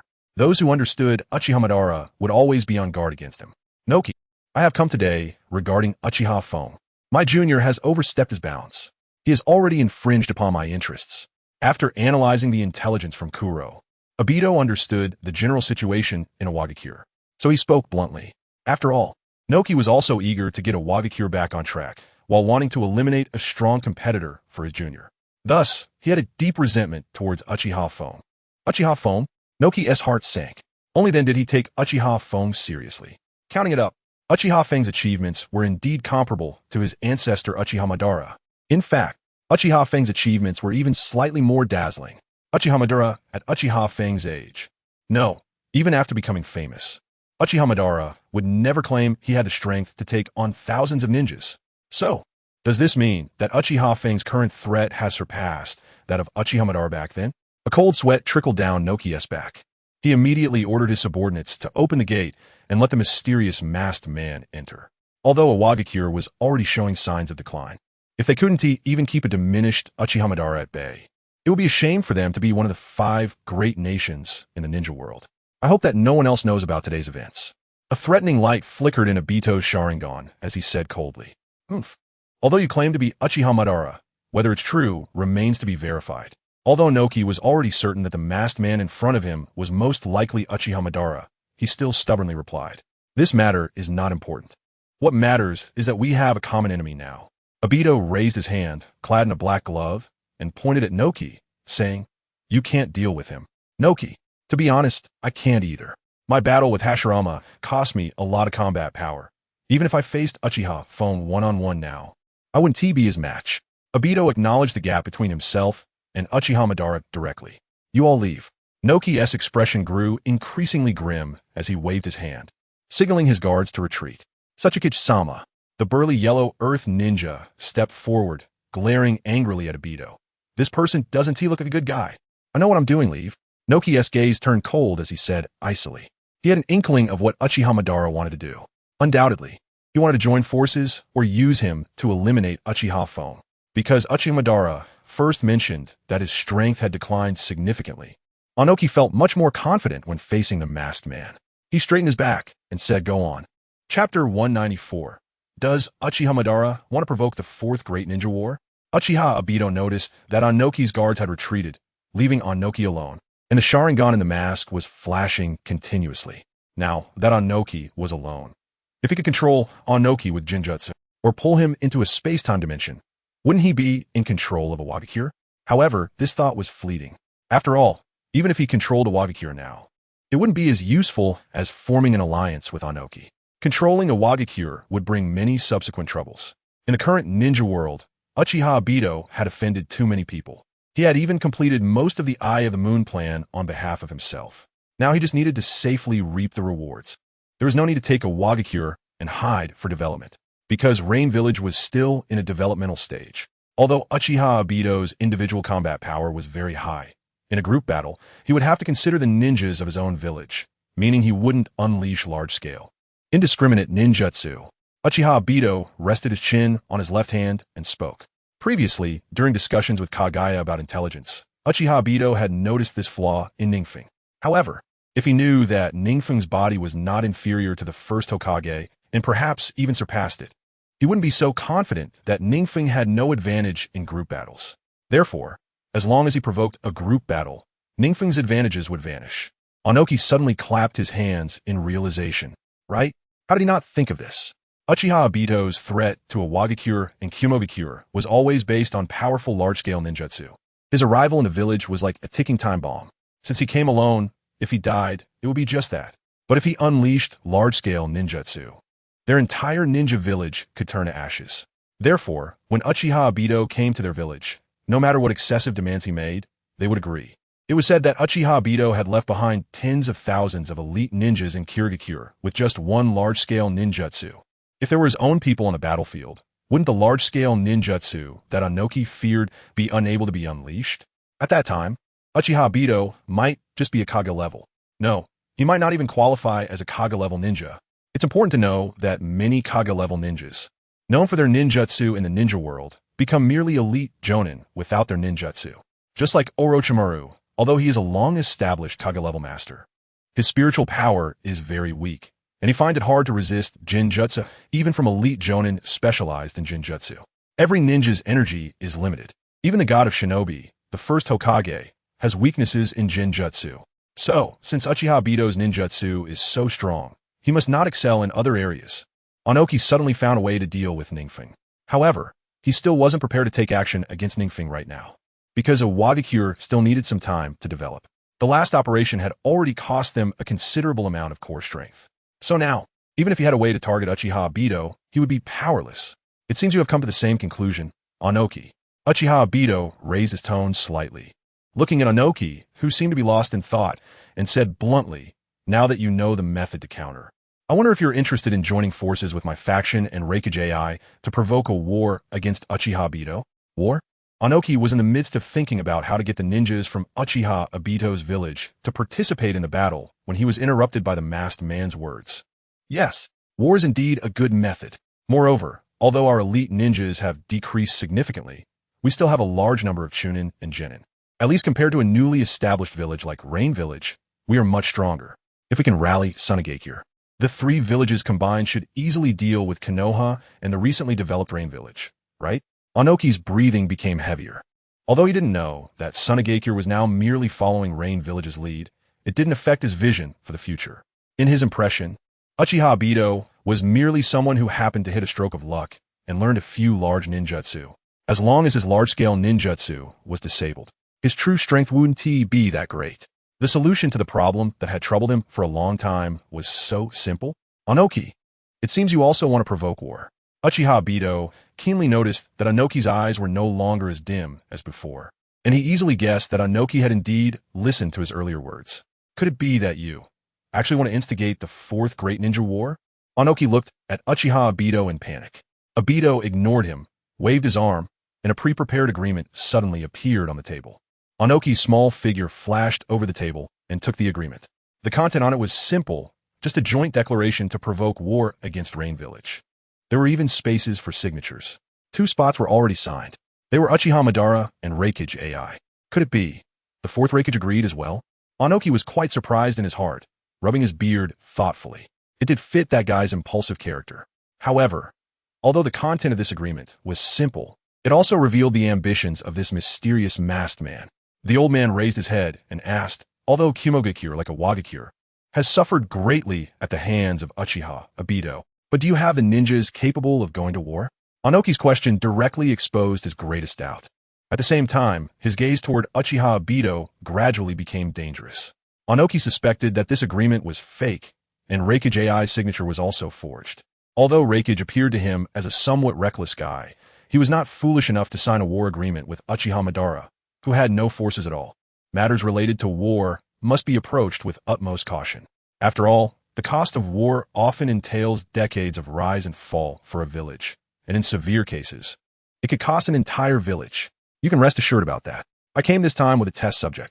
Uchiha Obito's face behind the mask revealed a chilling smile, and then, amidst the fluctuations of the Sharingan space, a white figure slowly emerged from the distortion.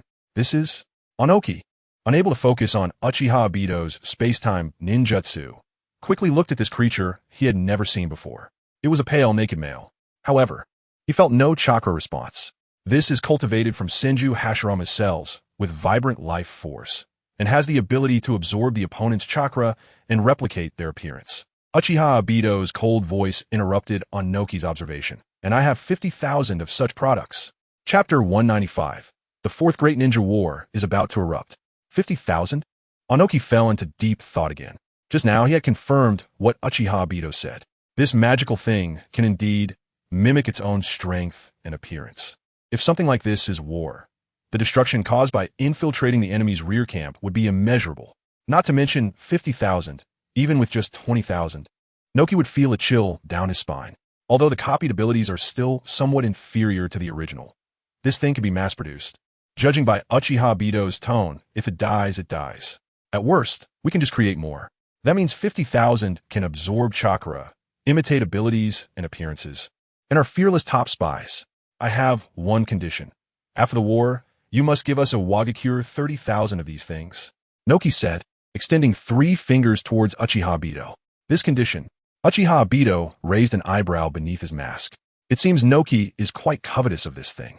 Unfortunately, without the chakra from other tailed beasts, he can only create over 60,000 white Zetsu with just the shell of the outer path golem.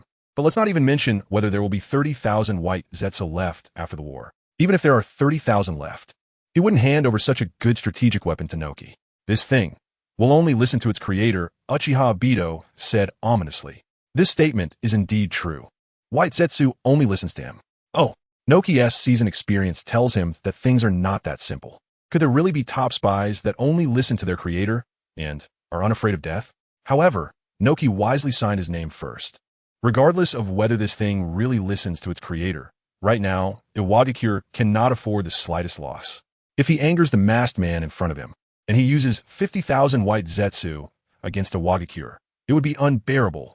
So Anoki decided to ally with a masked man first, at least to find the weaknesses of white Zetsu, and after defeating the great threat of Uchiha Obito, he would turn against him. After all, the masked man seems to know everything about him, but his information about the masked man is pitifully scarce. That signature from the Reikage is naturally fake. However, since Uchiha Obito has Naka's signature, coupled with the wonders of white Zetsu in his own name, he similarly obtained the alliance of the Reikage. Thus, the three parties are assembled. Black Zetsu, taking down Uchiha Obito, should be a piece of cake now, right? Uchiha Obito looked at the agreement in his hand with satisfaction. AI, Noki, and he himself have already established an alliance after meeting. It can be said that the declaration of the ninja war is about to be announced soon. No, Obito, it's still not enough. Black Zetsu, being a monster that has lived for over 1,000 years, immediately spotted the weakness of this allied force. You don't have a leader. A leader? Uchiha Obito squinted his Sharingan, somewhat puzzled, and said, aren't the three of us the leaders? No, the allied forces need a president. Black Zetsu coughed lightly. After all, he has experienced countless wars alongside Uchiha Madara, and it's clear to him what the biggest flaw is. Although the quality of the ninjas is not low without a president, the problems of this alliance will soon be exposed. Uchiha Obito frowned slightly. If I go for the position of president now, those two guys probably won't agree. So, it's time for Lord Madara to re-emerge. A mysterious smile crept on Black Zetsu's lips. Recently, he discovered something quite interesting. Previously, when the Rain Village was developing its power and absorbing the surrounding smaller factions into the village, Black Zetsu had planted quite a few spies within. Now he has mastered every move of the Rain Village. Because they focused on developing power, NingFeng temporarily neglected some of the spies within the village. This gave Black Zetsu an opportunity. The reason they have been digging up the graves of strong individuals recently is to experiment with a forbidden technique called Edo Tensei. This forbidden technique was improved by Orochimaru. Black Zetsu looked at Uchiha Obito with a mysterious expression and said, Edo Tensei? Uchiha Obito clearly hadn't heard of this technique and asked with some confusion, what is this technique? It's a technique that allows the dead to return from the underworld to the living world. Once Lord Madara is resurrected, he can appear as the president. Obito, you will keep an eye on Uchiha Obito in the dark, and once he is defeated in battle with Lord Madara, you will drag him into the time-space. We will force him to reveal the whereabouts of the tailed beasts. Black Zetsu became increasingly excited as he spoke, gesturing animatedly like a performer. Edo Tensei. Black Zetsu, have you learned this technique? Obito murmured, repeating the name of the technique several times before asking. Well, just wait and see. The development of the Rain Village can be said to be progressing rapidly day by day. The current trend has already vaguely surpassed the Cloud Village and IWA Village.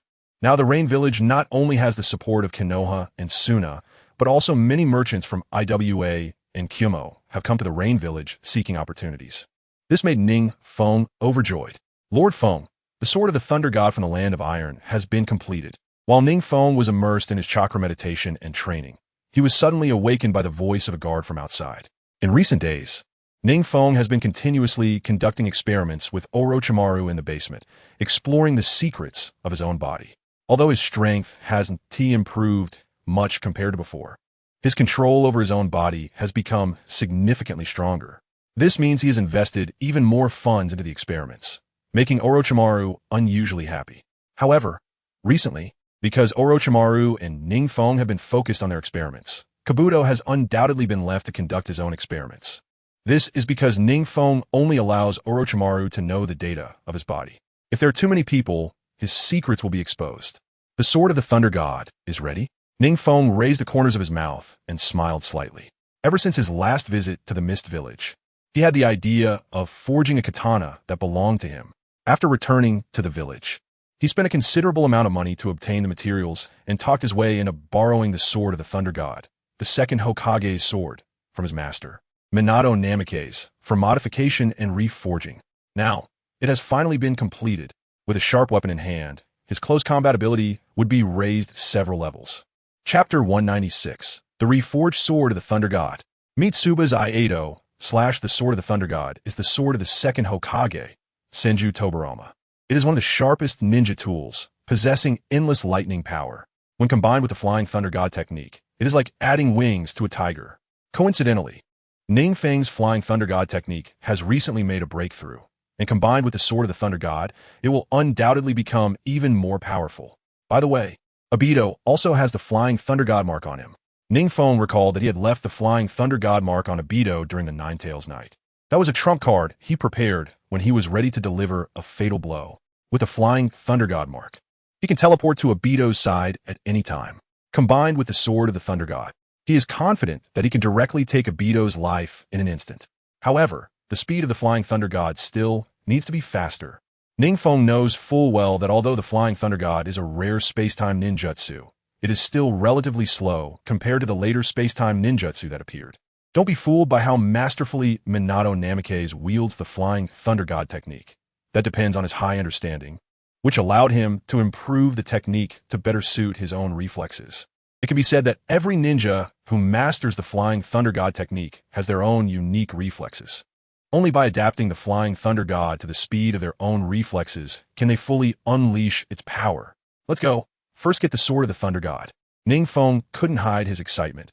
He was eager to see what the Sword of the Thunder God looked like. The Land of Iron, under the leadership of Samurai Mifune, was also thriving. However, compared to the recently rising Land of Rain, the gap was significant. Nowadays, anyone who sees the Land of Rain can't help but exclaim, its prosperity is unparalleled. NingFeng quietly led a few subordinates to the border of the Land of Iron, although he had considered taking the Land of Iron for himself. Samurai Mifune's stance was very firm. The Land of Iron could only be the final refuge for the samurai.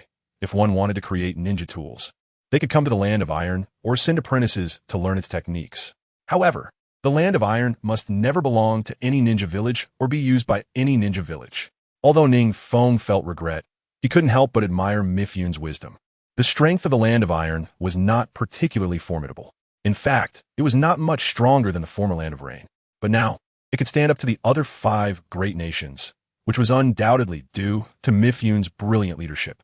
Moreover, if the Land of Iron were to belong to any ninja village, that exceptional forging skill would surely enhance that village's strength significantly. At that time, other ninja villages would definitely unite to eliminate it to maintain the balance.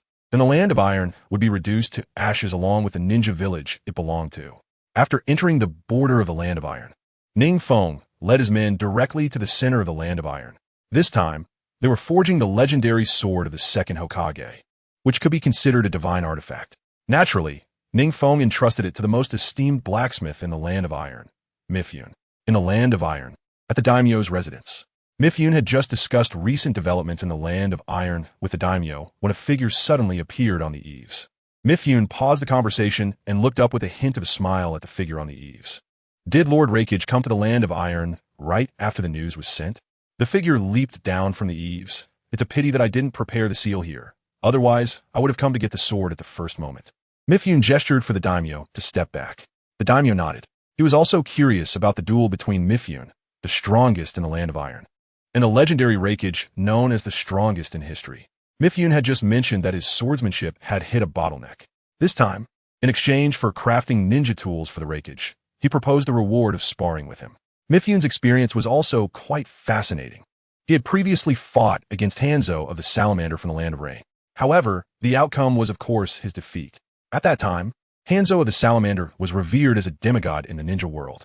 His strength was something that Mifune could not compare to. After losing to the previous Raikage, Mifune practiced his swordsmanship diligently to wash away the shame of that defeat. However, not long after, news of Hanzo's death arrived. Mifune had no choice but to suppress his desire for revenge and continue to hone his swordsmanship. Now, the third Raikage had come to forge the Sword of Thunder God. Seeing his demeanor, he was also skilled in swordsmanship. So Mifune's past experiences of rigorous training after being defeated by the Raikage resurfaced in his mind. Just as he was stuck in a bottleneck, he hoped to seize this opportunity to have a good duel with the current Raikage, to cleanse the shame of losing to Hanzo of the Salamander with his swordsmanship. Shall we begin now? NingFeng looked at Mifune in surprise. He didn't expect that the seemingly kind Mifune was actually a warrior. He couldn't wait to battle with him so soon. The daimyo of your village is still behind you. Without saying a word, Mifune tossed a long sword that shimmered with traces of lightning from behind him. NingFeng reached out and caught it steadily. The long sword looked very plain, but after being reforged, the Sword of Thunder God radiated a constantly leaping lightning energy just by holding it in his hand. Come on, let's settle this here. Mifune took a deep breath, his expression serious, and placed his hand on the hilt of the long sword behind him. He was a true samurai, and in close combat, he was not inferior to some of the shadow-level ninjas known for their physical techniques. NingFeng activated his 3-tomo Sharingan, and his casual expression faded. He thought Mifune was just casually suggesting a sparring match. and he had brought plenty of silver to pay for the reforging of the Sword of Thunder God. However, seeing Mifyun's stance, he realized that he genuinely wanted to spar with him. No, it wasn't just sparring. Mifyun was aiming for a life-and-death duel. NingFeng keenly sensed the murderous intent. Could it be that the samurai approached every duel with the intent to kill? What he didn't know was that Mifyun had subconsciously equated him to the Hanzo of the salamander who had once defeated him, and a murderous intent naturally flowed out. Although NingFeng was still unclear about the situation, he knew that compared to himself, who had only learned a few complex sword techniques, Mifyun came from a legitimate samurai lineage. Just by observing Mifyun's initial stance, he instinctively felt that the sword techniques he would use next were extraordinary. The two stood in a standoff, and without realizing it, NingFeng had also taken the stance of the Uchiha sword technique with the Sword of Thunder God in his hand. A breeze blew, causing the trees above them to sway, and leaves fell around them. Suddenly, as several leaves fell in front of them, Mifyun swiftly drew his sword and struck. It was an incredibly sharp Iato cut. Chapter 197. Defeated Mifyun. This Iato cut was so fast that NingFeng almost didn't react in time. Of course, until now, NingFeng had only used 2 or 3/10 of his full strength. Compared to these samurai with extremely powerful reflexes and sharp sword techniques, NingFeng was more skilled in ninjutsu. However, now in the state of the Sharingan, NingFeng could clearly see every move Mifyun made, although he was a step behind. He also responded with the Uchiha sword technique. The katana and the Sword of Thunder God collided violently. NingFeng kicked hard at Mifyun's layered armor, while the lightning chakra continuously surged into the Sword of Thunder God in his hand. Crackle!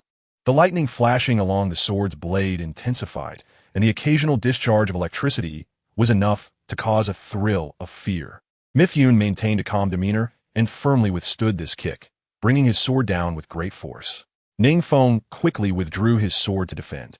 But the experienced Mifyun knew that if he truly struck down, NingFeng would definitely block it. Therefore, this strike was a feint.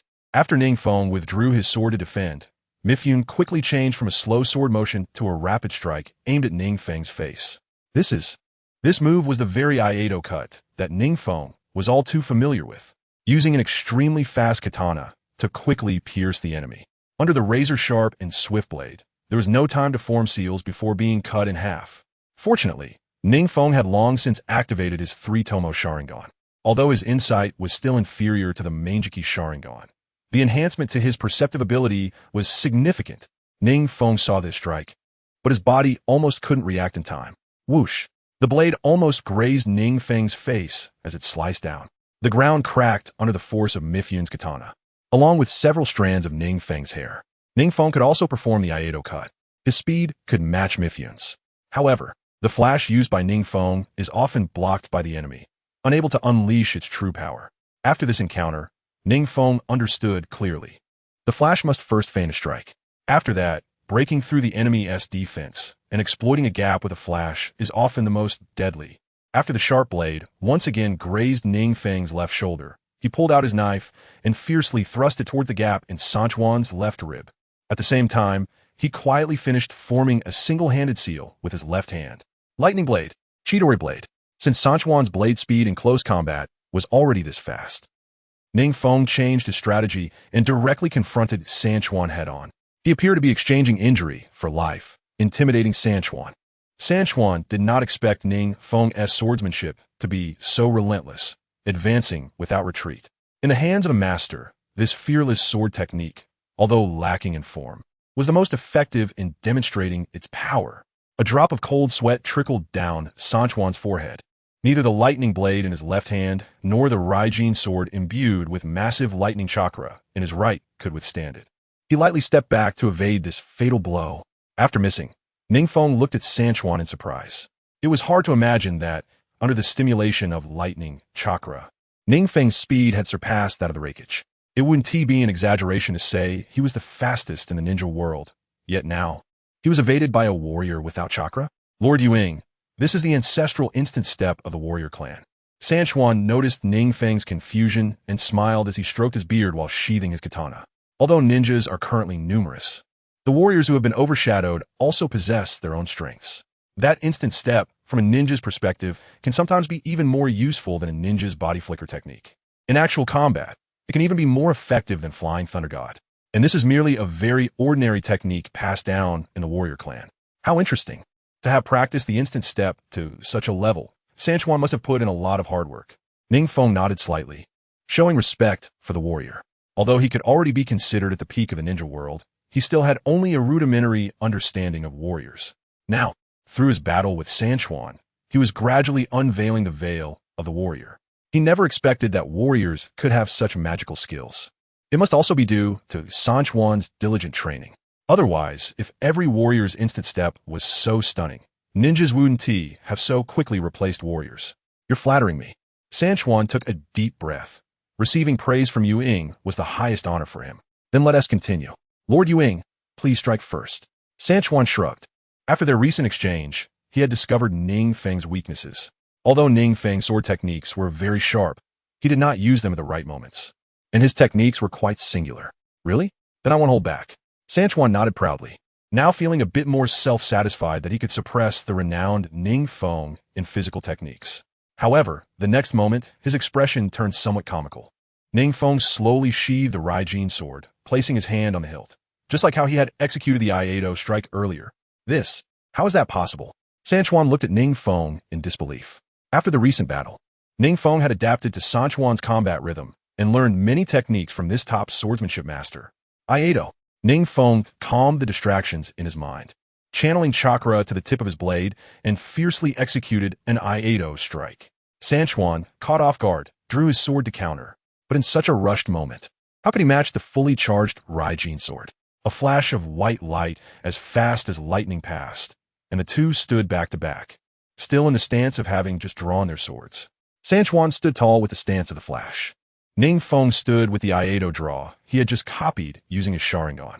The nearby Daime was left bewildered. The two seemed like warriors from the Warring States period, standing there for a long time. Lord Yu Ying, I didn't expect you to learn my sword technique so quickly. After an unknown amount of time, as the fallen leaves startled into the air during the clash of their blades finally descended, Sanchuan slowly spoke, his voice tinged with bitterness and a hint of unwillingness. I have lost. After saying his last words, Sanchuan seemed to lose his balance and slump down while maintaining the stance of sheathing his sword. NingFeng slowly opened his eyes, a flash of crimson passing through them. Chapter 198. The Bewildered Daime, Extorting the Iron Country. What? The Daime of the Iron Country beside him was still in disbelief. Sanchuan actually lost? Although he didn't understand much about it, anyone with eyes could see that Sanchuan had been dominating the fight against NingFeng. However, after a single exchange of offense and defense, NingFeng had managed to defeat the strongest warrior of the Iron Country, Sanchuan, with just one strike. If the two had fought fiercely and NingFeng had won by a narrow margin, the Daime could accept that. After all, NingFeng currently had a flourishing reputation in the ninja world and was subtly on his way to becoming the strongest. But being initially suppressed and then winning with absolute advantage, the Daime found it incomprehensible. NingFeng walked up to Sanchuan and helped him up. Lord Daime, I wonder if the Iron Country can send a few high-level blacksmiths to Rain Hidden Village just to complete some high-difficulty ninja tool crafting. A kind smile appeared on NingFeng's face. The Daime's heart jolted, while the Iron Country allowed ninjas from other countries to come learn forging techniques. The techniques passed to foreign blacksmiths were definitely not the core forging techniques. NingFeng's request was equivalent to directly asking for people. Moreover, it wasn't he simply asking for a few blacksmiths. Listening to NingFeng implied he also wanted to pry the high-level forging methods of the Iron Country from their mouths. The Daime of the Iron Country showed a troubled expression. After all, the consequences of this matter were not something he could bear. The current development momentum of the Rain Country was evident to all. If his actions caused a significant increase in the quality of Rain Country's ninja tools, then the Rain Country would directly rise among the 5 great nations.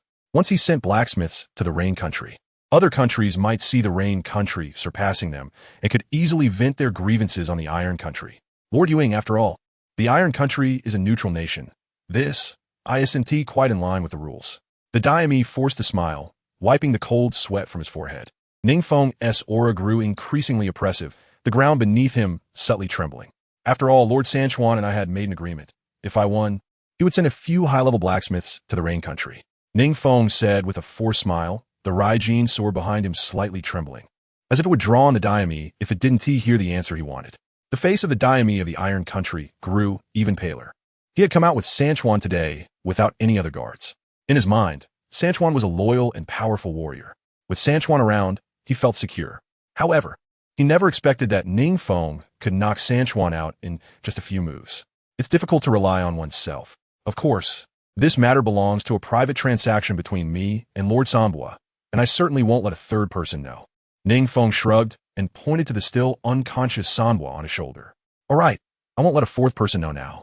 He glanced at the trembling body of the daimyo of the Iron Country and clapped his hands as if realizing something. Not letting others know? The daimyo of the Iron Country breathed a sigh of relief as if he had been granted amnesty, quickly saying, "Rest assured, Rain Shadow, you can follow me to take a look shortly." As soon as he finished speaking, the terrifying aura around him suddenly dissipated. NingFeng nodded in satisfaction. If he could obtain the advanced forging techniques of the Iron Country, then the biggest shortcoming of the Rain Country would be resolved. Previously, the Rain Country couldn't even properly utilize materials, making do with subpar substitutes.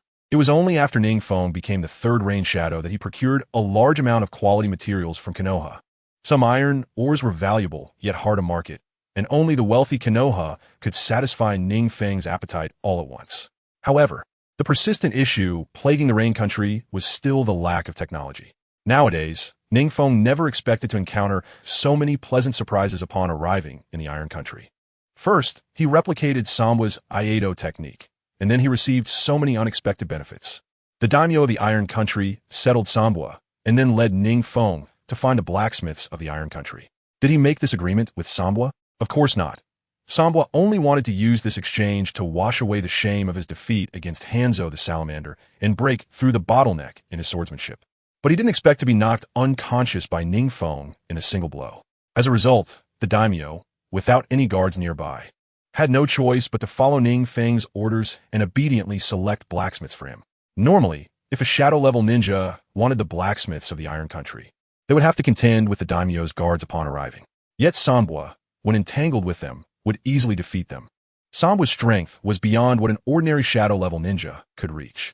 And this time, NingFeng just happened to defeat Sanbua while the daimyo was without guards, giving him the opportunity to extort the Iron Country.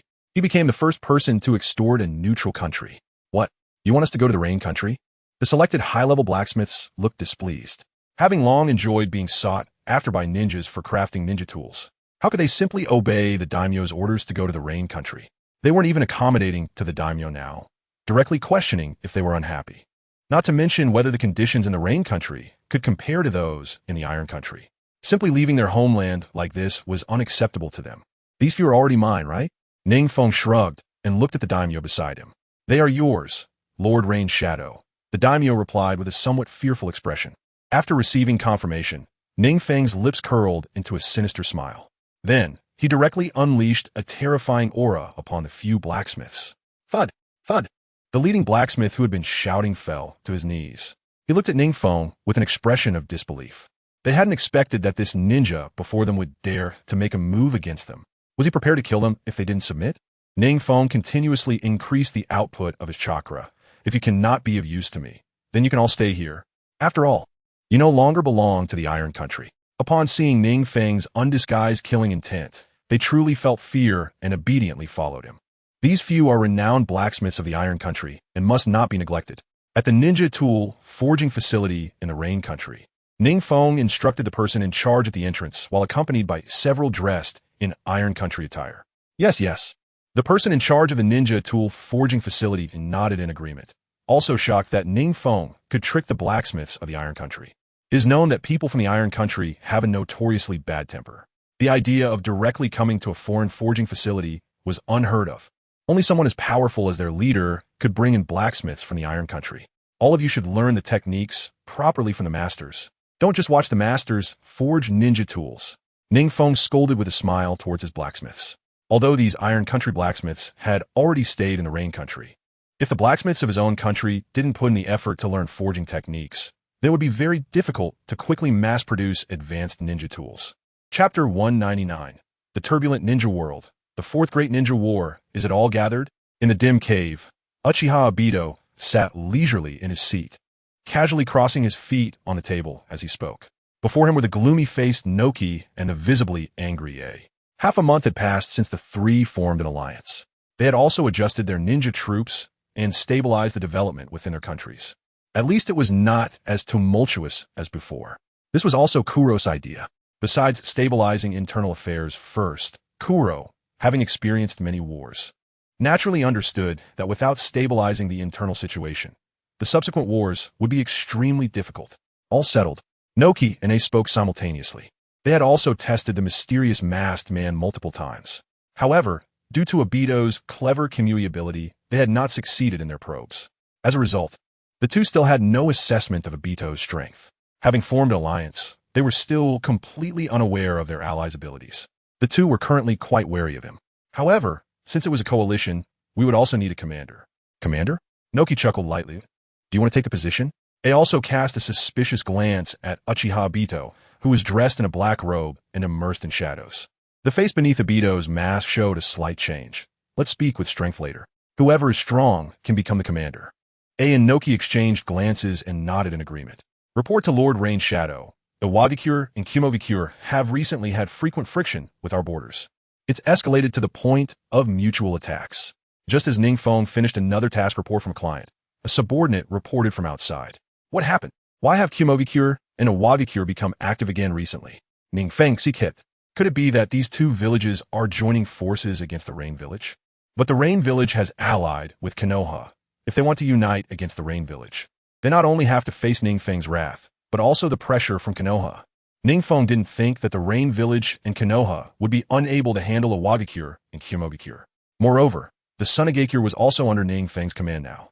Among the 5 great nations of the ninja world, 3 of the factions were now under NingFeng's control. He wasn't looking for trouble with Iwagakure and Kumogakure, yet they dared to stir up trouble in his territory. Nagato Yahiko, NingFeng called out, and 2 figures immediately appeared half kneeling on the ground. Lord Feng, you two are to mobilize 3,000 elite ninjas to the border. If the ninjas of Iwagakure and Kumogakure continue to offend, you can take action directly. Upon hearing this, Yahiko and Nagato were taken aback. Is Lord Feng preparing to take action against Iwagakure and Kumogakure? But their village had just begun to develop. They just heard that Lord Feng had recently stabilized Kirigakure. Now, he was going to take action against Kumogakure and Iwagakure. You all also heard that it was Iwagakure and Kumogakure who provoked us first. NingFeng stood up, a hint of a cold smile on his lips as he paced back and forth, saying, if it weren't for the fact that we already have quite a few strongholds at the border, I would personally go back to the Land of Fire to deal with those ninjas from Konoha. The two listening felt a chill run down their spines. They were well aware of their master's immense power in ninjutsu. After all, NingFeng was now recognized as a canon in the ninja world, effortlessly using various large-scale ninjutsu that altered the terrain. Understood. The two clasped their fists and quickly vanished from the office. Really? Will you give me various experimental materials? In the underground laboratory of Odogakure, Yakushi Kabuto looked at Kagaya with a fervent expression. Of course, as long as you join us. Kagaya nodded, pointing to the scroll in Yakushi Kabuto's hand. This was the best evidence. The scroll contained the secrets of the Sharingan, Rinnegan, and the stone tablet left by the Sage of 6 Paths, written by Kagaya. Although it was only a portion, it had already deeply captivated Yakushi Kabuto. Moreover, now that Orochimaru and Uchiha Feng wouldn't care about someone like you, it's a pity that your abilities haven't been recognized by them. Kagaya said enticingly, I have what you desire most. Various experimental materials, various experimental tools. Uchiha Feng is just a small fry, never sharing his ninjutsu. If you come here, you'll have access to all kinds of forbidden techniques. Yin-yang release, immortality techniques. Yakushi Kabuto listened, unable to stop rubbing his hands. He was a person with great ambition, chosen by Orochimaru for his outstanding abilities. To Orochimaru, he was a very competent tool. The powerful Orochimaru didn't mind his ambitions at all. He entrusted him with some forbidden techniques to facilitate Yakushi Kabuto's assistance in experiments. Naturally, he mastered many of the forbidden techniques frequently used by Orochimaru, and after a lot of practice and experimentation, he could even skillfully use most of the forbidden techniques given to him by Orochimaru. However, in Orochimaru's recent experiments with NingFeng, he had been on the sidelines. He felt neglected, realizing that without Orochimaru, he couldn't independently explore some techniques. Orochimaru had no time to teach him, merely stating that his abilities weren't enough yet. Thinking of this, he felt a surge of anger. Orochimaru was definitely afraid that after passing on techniques to him, his abilities would surpass those of NingFeng, who would then only seek him for experiments. Let go quickly. Yakushi Kabuto was determined to prove himself and decided to leave Oto Geikure for Kagaya's side, because the information Kagaya had provided him during this time was beyond his understanding. The Sage of Six Paths, Rinnegan, Yin-Yang techniques. These all sounded impossible, yet they were interconnected. He had followed Orochimaru early on, traveling widely and gaining considerable experience and insight. He had a basic understanding of the accuracy of the information. All this information was true, although it sounded like a fairy tale. So he decided to create something that would shock both Orochimaru and NingFeng. Perhaps a technique, perhaps a powerful being. All right, let us go. Kagaya let out a chilling laugh, and from the shadows behind him, a figure in a black cloak slowly walked over, revealing its crimson eyes. Chapter 200. Yakushi Kabuto escaping with a stronger specimen, this person. Yakushi Kabuto looked at Kagaya in shock. He didn't expect there to be a ninja here. It seemed to be a member of the Uchiha clan with Sharingan. He stood there without emitting a trace of chakra. It's known that snakes are the most sensitive to external stimuli, and Yakushi Kabuto, having inherited most of Orochimaru's legacy, also had strong sensory abilities. A ninja that even he couldn't sense. How terrifying. With this lord, we can safely pass through the defenses of Oto Geikure. Kagaya shrugged, his figure gradually sinking into the ground. Pass through the defenses of Oto Geikure? Yakushi Kabuto looked at the newly appeared mysterious masked man in shock again. This ninja only wore a mask with a spiral pattern on his face, revealing one Sharingan. Aside from not emitting any chakra, he didn't look particularly special. Bring all usable experimental materials. Uchiha Obito said in a deep voice, the Sharingan under his mask flashing with a ghostly light. All right. Yakushi Kabuto had long prepared some experimental materials, including, but not limited to, various experimental instruments and reincarnation materials. However, even when all these items were packed into scrolls, they still piled up into a small stack of scrolls. Obito raised an eyebrow under his mask. Kagaya had already told Yakushi Kabuto that leaving this time was equivalent to breaking away from Oto Geikure. Take everything that could be taken. Yakushi Kabuto also knew the consequences of betraying Orochimaru and Oto Geikure. He simply decided to go all the way, moving out all the materials and tools he could use. Obito hadn't expected that this guy would take advantage of Orochimaru's recent obsession with studying NingFeng's body to steal most of the reincarnation materials. In that case, the gains from taking Yakushi Kabuto back would be even greater. These reincarnation materials were enough to create countless Edo Tensei armies. Of course, at this moment, Yakushi Kabuto had no idea that all of this had already been detected by NingFeng, who was just waiting for a bigger trap. Is this all?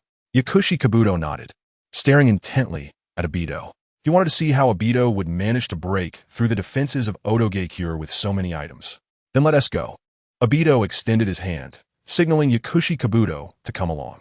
After all, they were in Oto Geikure, and if he rashly took Yakushi Kabuto away, it could cause a commotion. They were still quite close to that snake, which was very sensitive to noise. Yakushi Kabuto hesitantly placed his hand on Obito's. Then, Obito's Sharingan emitted spatial fluctuations, and Yakushi Kabuto was instantly sucked in. And these... After Yakushi Kabuto had entered the Kamui space, Uchiha Obito placed his hand on a stack of scrolls on the ground. This guy's indeed born with rebellious bones. Obito shook his head, feeling a bit emotional. Kagaya was truly incredible, even discovering such a character. Oto Geikure was not as peaceful as it seemed on the surface. Many dark-hearted individuals were hiding under the seemingly bright facade of Oto Geikure. Orochimaru had also learned quite a bit. Obito casually glanced around the laboratory, which still contained many experimental results. Time to reincarnate Madara. The fluctuations in his Sharingan reappeared, and his figure quickly disappeared from the laboratory, along with the scrolls on the ground. This is... In the secret base of Uchiha Obito and Kagaya, Yakushi Kabuto stared in shock at a coffin in front of him. Inside lay a corpse with a remarkably aged face, long hair covering half of its face. Its eyes were hollow, seemingly having been gouged out. It was unknown what secret technique had been used to preserve the body so intact. This person, was he the once mighty Uchiha Madara? Yakushi Kabuto's heart was increasingly shocked. Although he looks much older than the rumors suggested, the imposing aura he exudes, which has remained even after many years of death, is something no other ninja can possess besides Uchiha Madara. This domineering presence, which signifies unparalleled supremacy, even if he has been buried for many years, his reappearance would still shock the world. First, let's process all the materials you have at hand, improving them to the utmost perfection of the Edo Tensei before using it on Lord Madara, Kurizetsu reminded him, as he had preserved Uchiha Madara's grave very well. Although in the original story, it was also quietly obtained by Kabuto under Kurizetsu's guidance. At that time, Kabuto acquired the reincarnation materials of Uchiha Madara as a collaborator. Now, however, Kabuto, despite mastering various forbidden techniques, does not possess strong personal power, so he is essentially relying on them. He also has control over Uchiha Madara's grave. Thinking of this, Obito couldn't help but curse inwardly. Originally, he intended to use the Rinnegan from Nagato to perform the Rinne Rebirth technique to resurrect Uchiha Madara. The Uchiha Madara born from the Rinne Rebirth would be a living body, not a reanimated corpse in this world. Don't worry, it will definitely be improved to the utmost technique before the reincarnation takes place. Kabuto adjusted his glasses. Uchiha Madara, even among the various reincarnation materials he stole, he is a top-tier existence. This figure, renowned in the Warring States period, naturally excites Kabuto immensely. To be able to reincarnate such a powerful being, it would surely astonish Lord A and Lord Orochimaru too, right? Unlike NingFeng, who is a recent rising ninja, Uchiha Madara and Senju Hashirama were the two super powerful leaders who dominated the most chaotic Warring States period and brought peace to the world. Don't worry, there are plenty of experimental materials. Obito waved his hand, and a crack slowly appeared on the ground. He turned to signal Kabuto to look down. Kabuto leaned down to take a closer look. Below were countless white bodies. Thousands of white Zetsu lined up underground. This is... Kabuto's eyes widened slightly. These are all culture bodies of Senju Hashirama's cells. The corner of Obito's mouth slightly lifted beneath his mask. Plenty. Senju Hashirama's cell culture bodies? Kabuto calmed his emotions. This is something even Orochimaru couldn't accomplish. Senju Hashirama's cells are difficult to cultivate in large quantities due to their strong assimilation properties. Most experimental bodies would turn into trees after implanting Senju Hashirama's cells. However, the culture bodies here are all human. They look to be at least tens of thousands. Through his and Orochimaru's validation, if the reincarnation body contains Senju Hashirama's cells, then the activity of the reincarnation body will significantly increase. Thus, the reincarnation will be more successful. Therefore, using the culture bodies of Senju Hashirama's cells can yield stronger reincarnated beings. Chapter 201. Madara's shock. My junior is actually so outstanding. It really is all Senju Hashirama's cells. Kabuto watched as the white Zetsu, gradually covered by dust, revealed the appearance of another person, adjusting his glasses in awe. As the caster, he could clearly sense that the reincarnation degree of this technique was exceptionally high. It even surpassed the level that Orochimaru would achieve by performing the technique himself. Not only was the retained strength level high, but he could also better control the powerful beings that were reincarnated. There are many such experimental bodies. A cold smile crept across Kabuto's lips. Suddenly, a coffin rose from the ground, and the newly reincarnated powerful being lay down inside it. The coffin closed and slowly sank back into the ground. The reincarnation degree has increased significantly over the past few days. It seems the experimental materials he received from Rain Village were quite limited. In the shadows, Obito remarked to Kurizetsu after Kabuto completed another reincarnation. It seems that NingFeng fellow still doesn't recognize people. Kurizetsu smirked slightly. Would he be anxious if he found out that most of his reincarnation materials ran away with Kabuto? Obito waved his sleeve, but he is also nearly at his limit. The recent reincarnations have shown limited progress. The Reikage and Tsuchikage are already impatient to challenge me. Kurizetsu chuckled silently at this. Then let him reincarnate Lord Madara today, and soon Lord Madara will see the light of day again. Obito shrugged non-committally. Then it settled. I can't say I haven't contributed. I placed most of the troublesome tailed beasts at Uchiha Peak. Kurizetsu shot Obito a glance. He really knows how to push responsibility onto others. Clearly, Uchiha Peak is too strong. You dared not steal the tailed beasts. However, that's just a thought. Soon Uchiha Madara will appear to reclaim the tailed beasts. That ninja, who sweeps away everything, has no one to stop him except Senju Hashirama. Let the ninjas on missions be ready at any time. Return to Rain Village. War is about to begin. NingFeng's expression hardened as he spoke to the guard beside him. Although Kabuto's rebellion was within his expectations, Kabuto's speed of action was still surprising to NingFeng. Behind NingFeng, Orochimaru stood quietly. That kid, Kabuto, wouldn't be so bold. Orochimaru, being cunning, quickly thought of Kabuto's motives.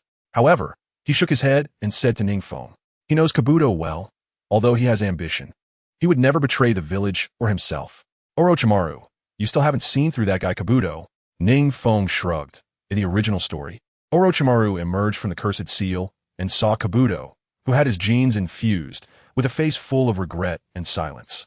Orochimaru, who usually has an accurate read on people, can also misjudge at times. His ambition is far greater than you can imagine. Meanwhile, after performing the Edo Tensei with White Zetsu over 100 times, Kabuto finally confirmed that he had perfected it to a large extent. Using the high-concentration Hashirama cells that Kurizetsu and Obito worked hard to obtain, he conducted the most perfect Edo Tensei with the White Zetsu filled with Hashirama cells. Summoning technique. Edo Tensei. Kabuto clapped his hands on the ground, and the White Zetsu in front of him began to emit painful howls as the Edo Tensei surged over it. After re-injecting Hashirama cells, it was clear that the reincarnation time was longer. At the same time, a figure dressed in red layered armor with long black hair gradually became clear. It worked. Kabuto looked at the gradually clear figure with a fervent expression. He could sense that this figure contained power that no previous reincarnator could compare to. Finally, this day has come. It seems Nagato has grown quite a bit too. The figure with crossed arms became clearer, and a deep male voice emerged from his mouth. Who are you? Suddenly, the figure's eyes flashed red, clearly having spotted Kabuto. I am a caster. Kabuto bowed respectfully as he spoke. The caster?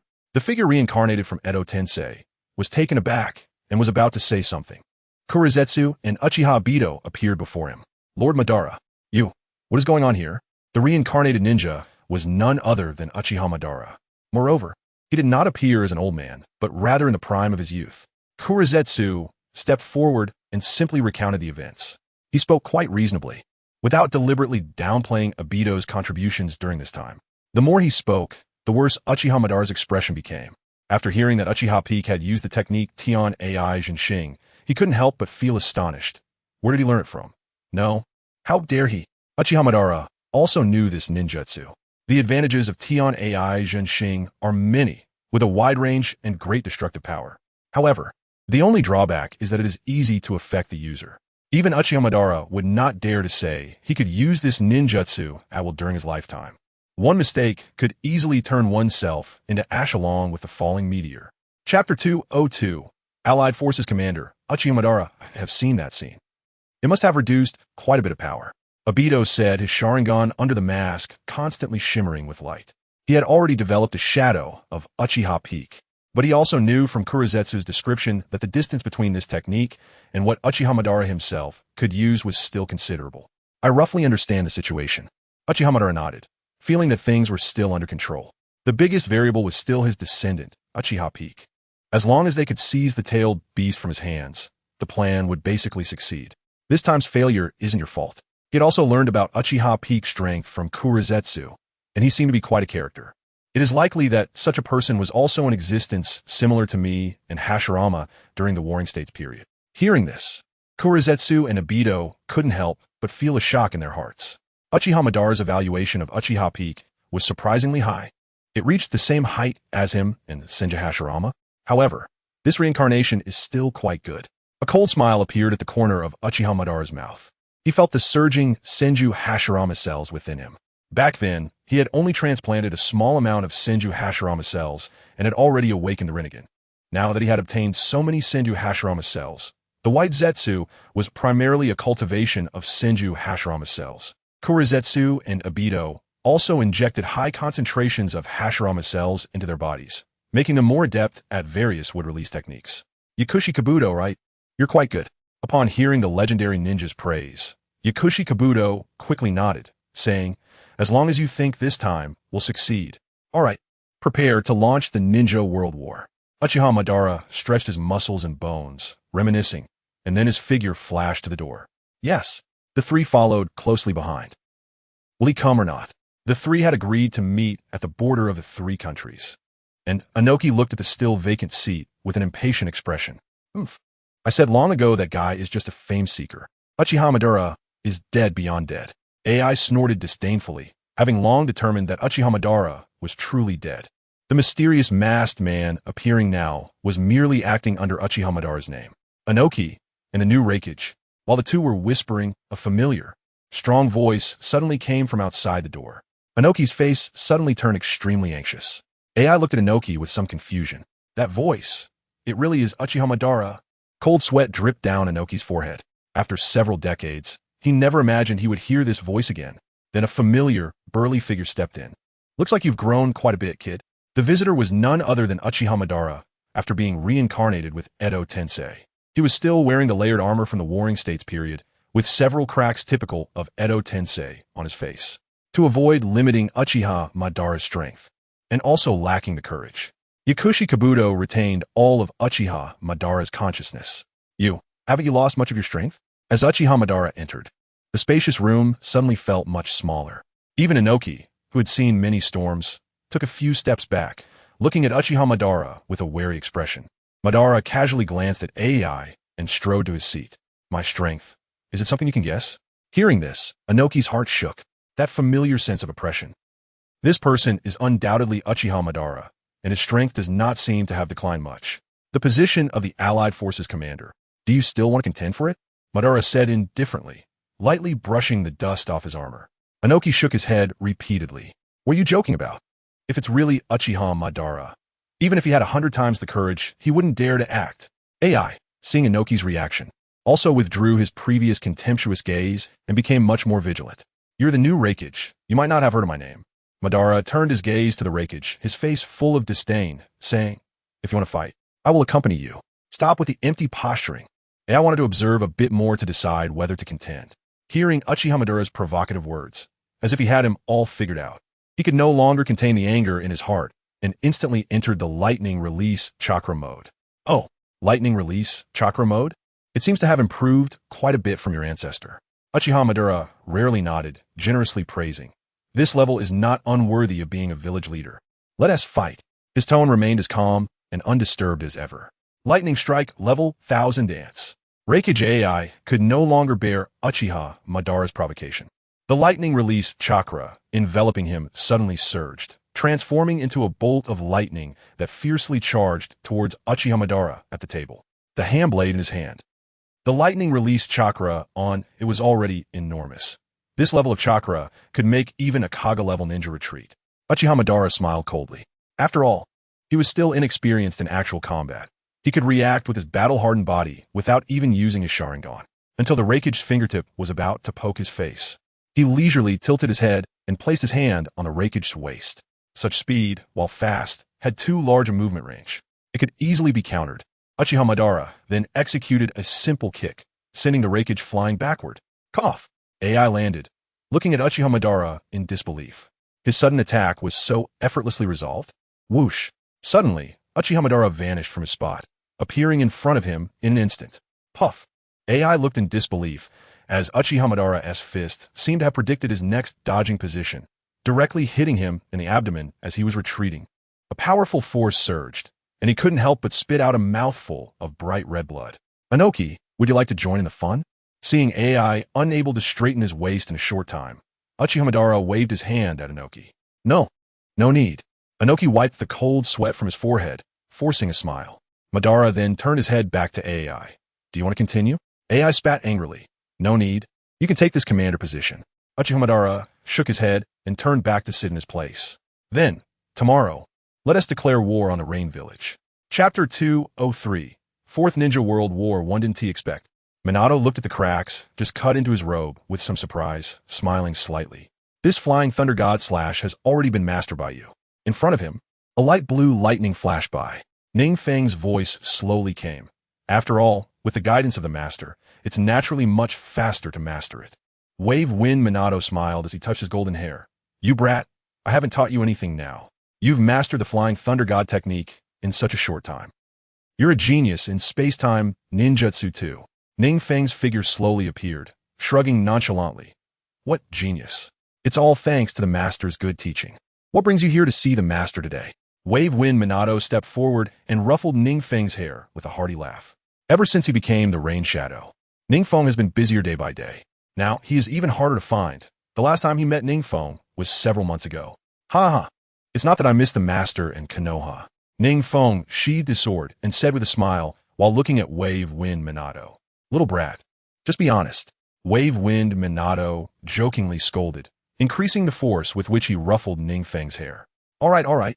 It's just that the Sword of Thunder God has been forged, so I came to learn the Flying Thunder God technique as well. NingFeng leaned forward, smiling awkwardly. The second Hokage's Flying Thunder God technique has only reached this level now.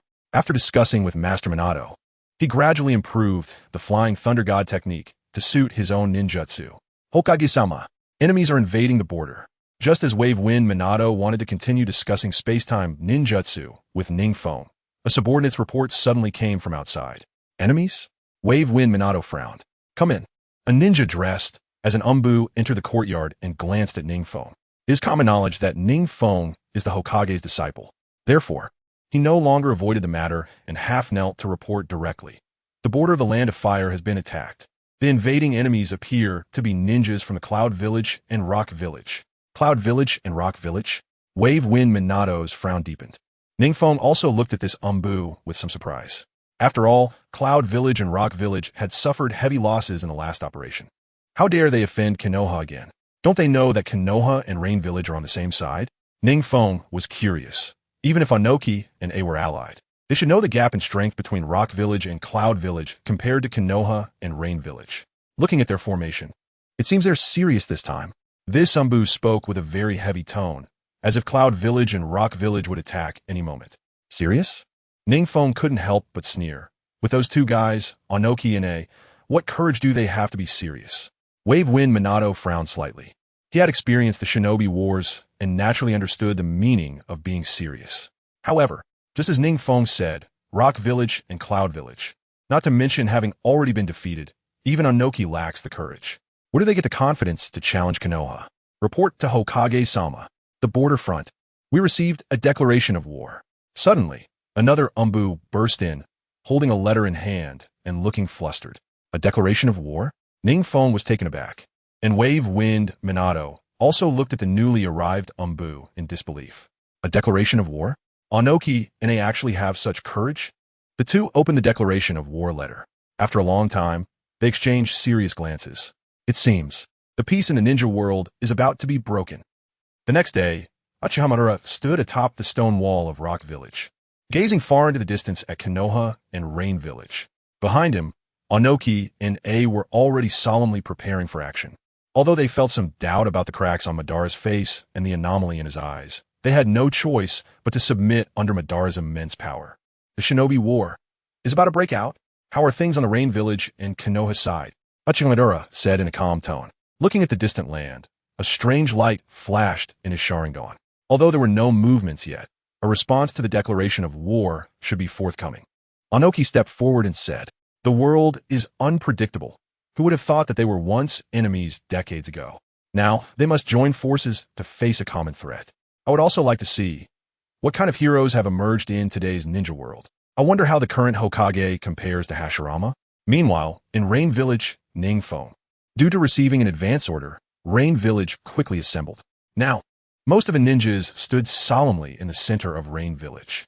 In front of them was NingFeng's pre-battle mobilization speech. Although both Cloud Village and Rock Village have suffered considerable damage to their strength, the truth is that a dying camel is still bigger than a horse. Their overall strength is still much greater than the newly rising Land of Rain. Therefore, if they let their guard down, the odds of winning this battle are not very great. Moreover, NingFeng also hoped to train the ninjas of his village. Although the Land of Rain is developing rapidly and the strength of its ninjas is continuously rising, the best way to train is on the battlefield. The current Land of Rain has a relatively inflated number of ninjas and needs to be filtered. NingFeng wants elite soldiers, not just a large army filled with useless numbers. Rock Village and Cloud Village have already oppressed us for a long time, relying on their status as traditional great nations. And the Land of Rain is no longer the Land of Rain of the past. The ninjas of Rain Village are already much tougher than before. To protect this hard-won peace, to safeguard our dear friends and family, please give me your lives first, NingFeng passionately declared on stage, raising his arms high at the most inspiring points. The ninjas below looked at the figure on stage as if he were a god, filled with fervor. When did my brother become so skilled with words? Uchiha Itachi stared at the figure on stage in astonishment, unable to connect this figure with the NingFeng he knew. This, Lord Feng, is truly an all-round leader. Nagato smiled awkwardly, not expecting that Lord Feng, having never experienced war, could deliver such an inspiring pre-battle mobilization. Even he, who rarely shows emotion, felt like grabbing a sword and heading to the battlefield. Lord Feng is omnipotent in our perception. Yahiko and Conan also nodded and smiled. The person on stage is so dazzling that he is worthy of their following. Chapter 204 The Great War Begins. Part 1. In the Tower of Rain Village. NingFeng and Orochimaru had heavy expressions in front of Petri dish. There is still a considerable amount of time before they can separate the three tails without harming the Gazuki Remnant Moon. Since the Shinobi World War has been instigated by A and Anoki, NingFeng is preparing to take control of the remaining tailed beasts as well. He knows that in the original story, the series of events were triggered by sealing all 9 tailed beasts into the Outer Path Golem.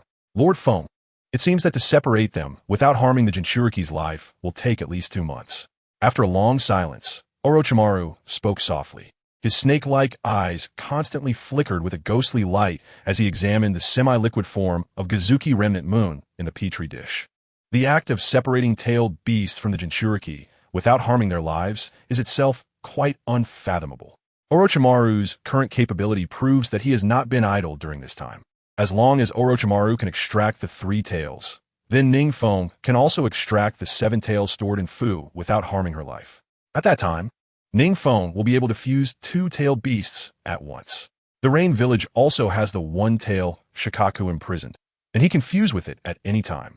In this case, he only needs the 2 tails and 6 tails to gather all 9-tailed beasts.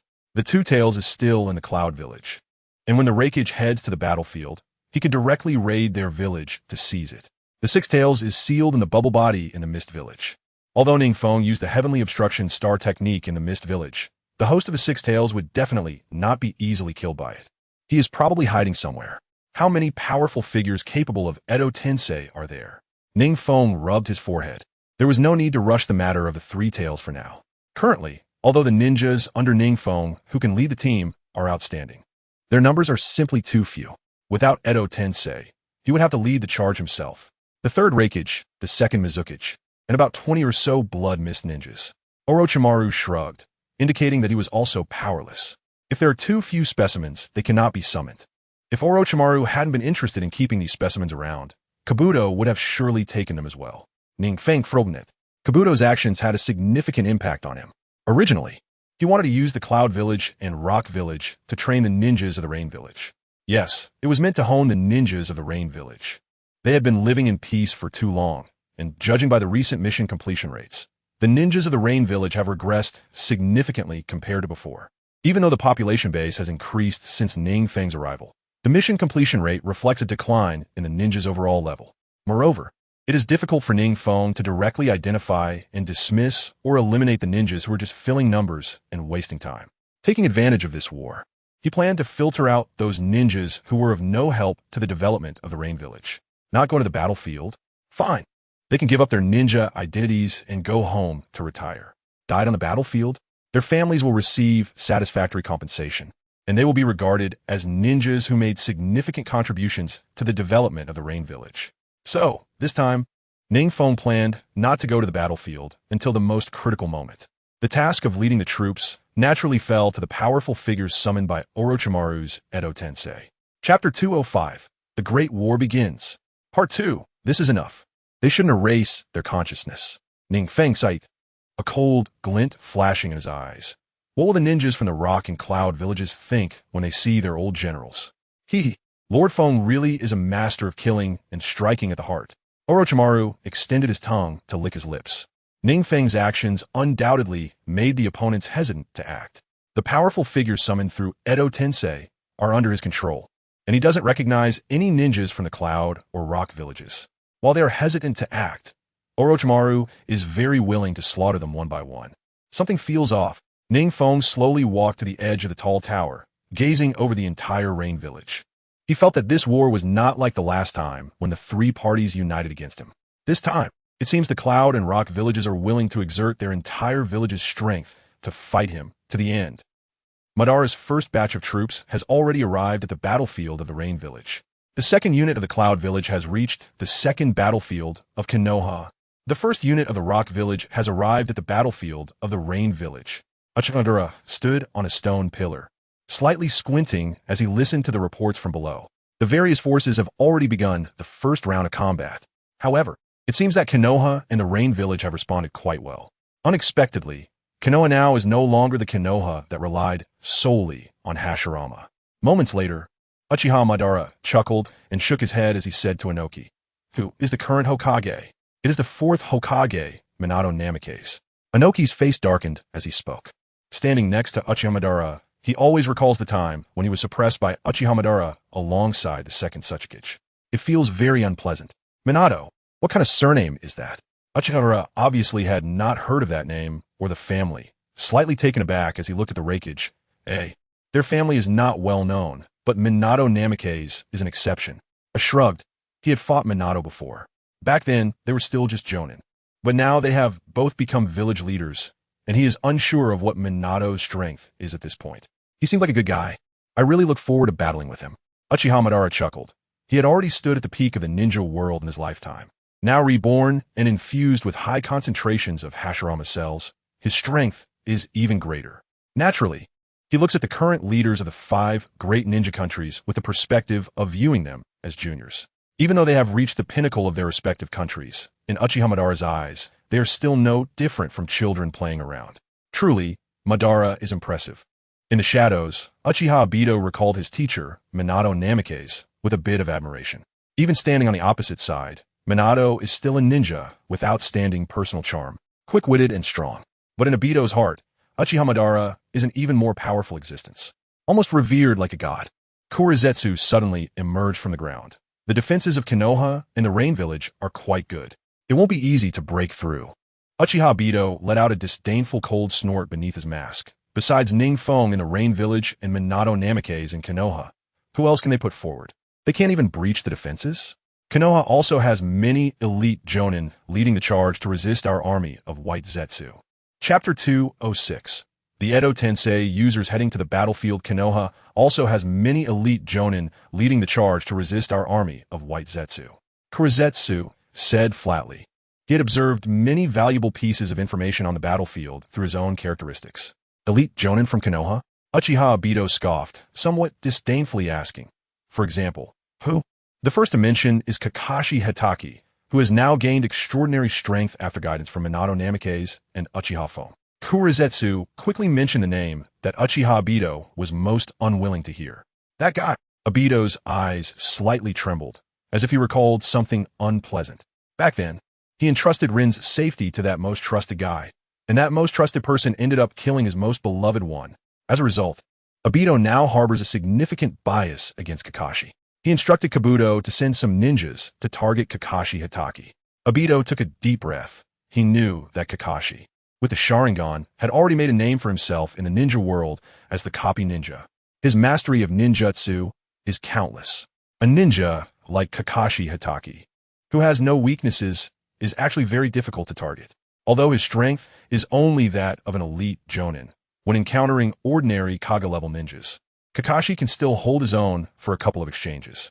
Well, the remaining guys in Konoha can only rely on Kabuto's ninjutsu to suppress them in a short time. Kurizetsu slowly sank into the ground, leaving Obito alone in the shadows to continue watching Uchiha Madara in the distance. In this plan, Uchiha Madara intended not to involve him directly. He would just remain in the shadows behind Uchiha Madara. How could Obito not know what this means? Regardless of the reason, there has been no progress in the Moon Eye plan under his control, and his status with Uchiha Madara has undoubtedly declined significantly. Moreover, he has handed over Madara's divine artifact, the Flame Fan, to the enemy. Obito sighed deeply, hoping that the Moon Eye plan could be successfully completed after this great war. Lightning Cutter. On the battlefield of Konoha, a figure enveloped in lightning charged at the front lines, constantly reaping lives with sharp and cunning techniques.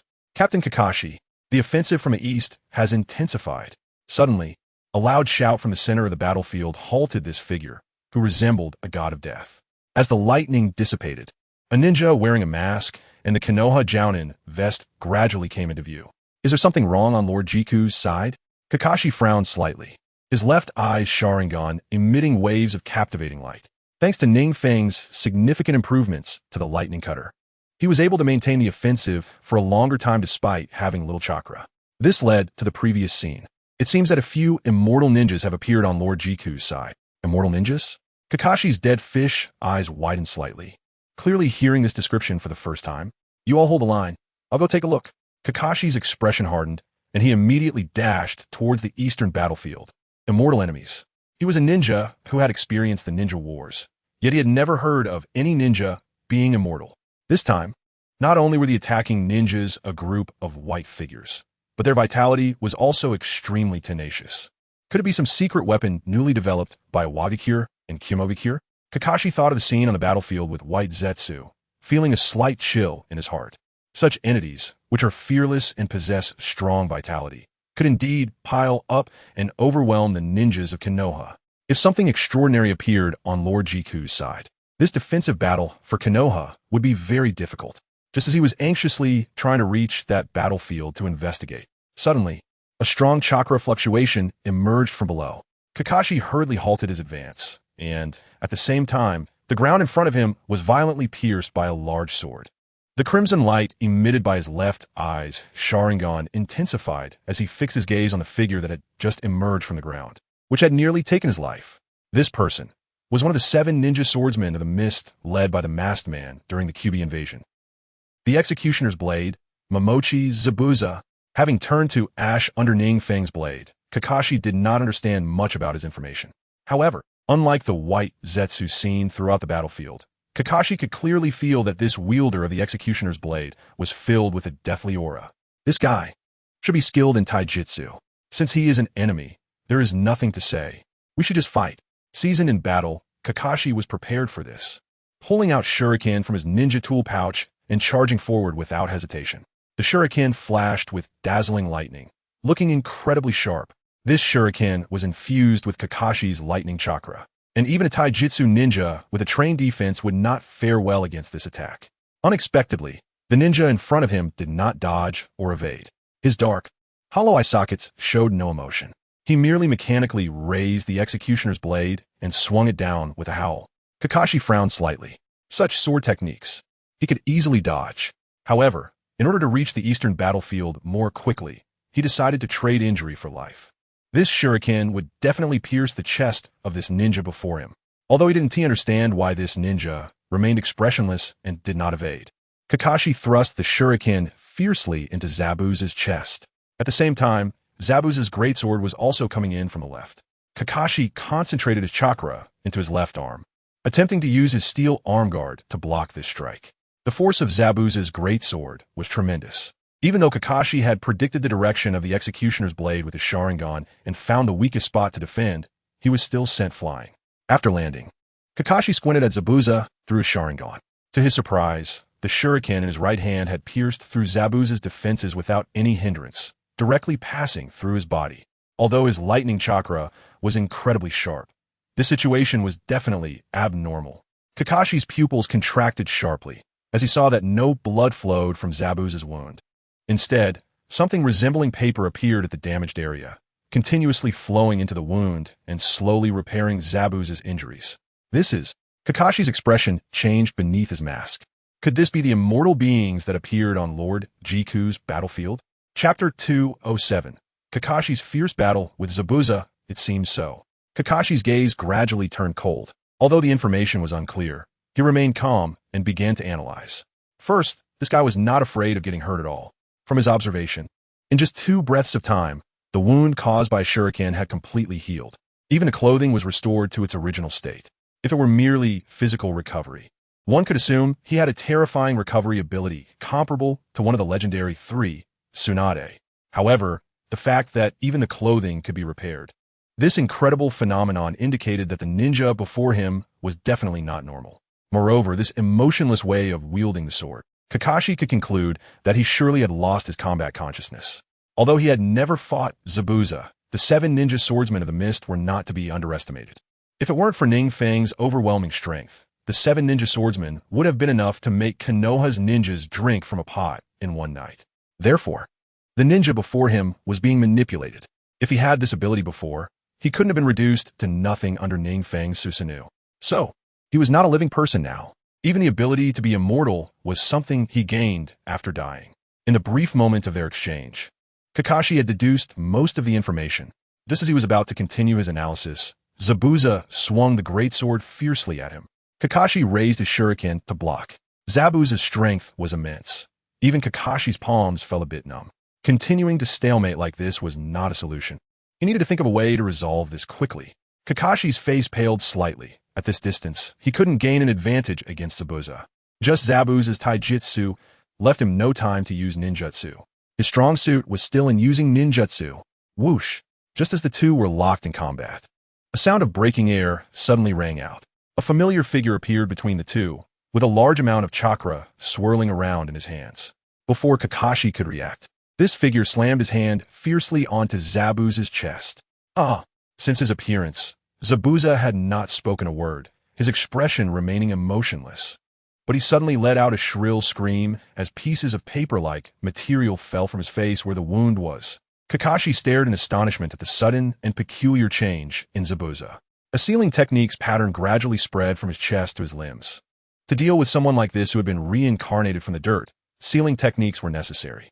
The figure then turned around, revealing a handsome and refined face. Foam! Kakashi let out a sigh of relief. The person who suddenly appeared before him was NingFeng. After receiving news of the appearance of some Edo Tensei users on the battlefield in the Rain Village, he immediately alerted the ninjas of the Rain Village and rushed to Konoha. During their previous training sessions with Minato and Kakashi, he had placed a flying Thunder God mark on Kakashi, allowing him to teleport directly to Kakashi's side. Just in time, Kakashi was locked in a fierce battle with an Edo Tensei opponent, and NingFeng quickly helped him seal the enemy. Now, he needed to summon the sealing team to join the battlefield. NingFeng didn't have time to chat with Kakashi, as Edo Tensei was considered a forbidden technique in Konoha. Most ninjas were still unaware of the terrifying nature of this jutsu. Moreover, since Orochimaru had allied with the Rain Village early on, this jutsu was not well known to everyone. Kakashi's mind raced as he quickly grasped the general situation of this ninja. He promptly responded and turned toward Konoha's main base.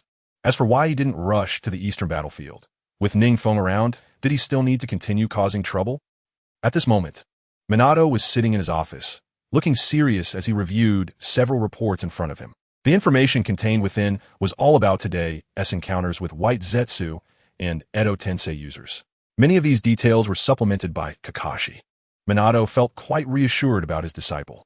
Kakashi possessed unique abilities, strong analytical skills, and a clever mind. He had all the qualities that a good ninja should have. After reviewing the reports, Minato nodded and picked up another thicker report on the side. This one was delivered to him by NingFeng, providing a detailed introduction to the Edo Tensei technique and several commonly used sealing techniques for dealing with reincarnated foes. Most critically, it contained information about the large number of White Zetsu appearing on the battlefield. As the fourth Hokage, Minato had also read the sealing book, which naturally included the famous forbidden technique of the second Hokage, Edo Tensei. However, he felt it was immoral and chose not to learn this jutsu. Over time, he had nearly forgotten about its existence. Yet, Orochimaru had managed to improve this technique so much. Minato sighed, rubbed his forehead, and said to the Umbu kneeling in front of his desk, "Let the sealing team join the battlefield." Yes, the Umbu responded promptly and efficiently, then stood up to leave the room. Minato slumped back in his chair, not expecting that a mere Orochimaru would cause so much trouble in this war. Additionally, he ordered the ninjas in various camps to be vigilant and check for any suspicious incoming ninjas at night. Suddenly, Minato recalled what NingFeng had mentioned in his reports, that White Zetsu could mimic the appearance and abilities of ninjas whose chakra it absorbed, and added, if a disguised enemy manages to infiltrate the camp, the consequences would be unimaginable. Minato sighed with worry. He had anticipated that Orochimaru would unite with the Rock and Cloud villages to attack Konoha and the Rain Village. Rasengan. NingFeng's shadow clone lazily raised its hand and slammed a Rasengan into the approaching White Zetsu. The point of contact immediately caved in, and the chaotic wind chakra sent the White Zetsu flying. Due to the presence of allies nearby, NingFeng didn't dare to use large-scale jutsu to deal with the White Zetsu on the battlefield. He could only slowly take down one White Zetsu after another with the weakest Rasengan in his arsenal. Lord Feng. A very powerful enemy has appeared on the eastern battlefield. Suddenly, a Konoha ninja rushed over in a panic, shouting from a distance. Powerful enemy? NingFeng's shadow clones brightened at this news. He had been bullying the white Zetsu here for too long, and had become rather dull. Since there was a very powerful enemy, it must be a strong reincarnated user summoned by Orochimaru.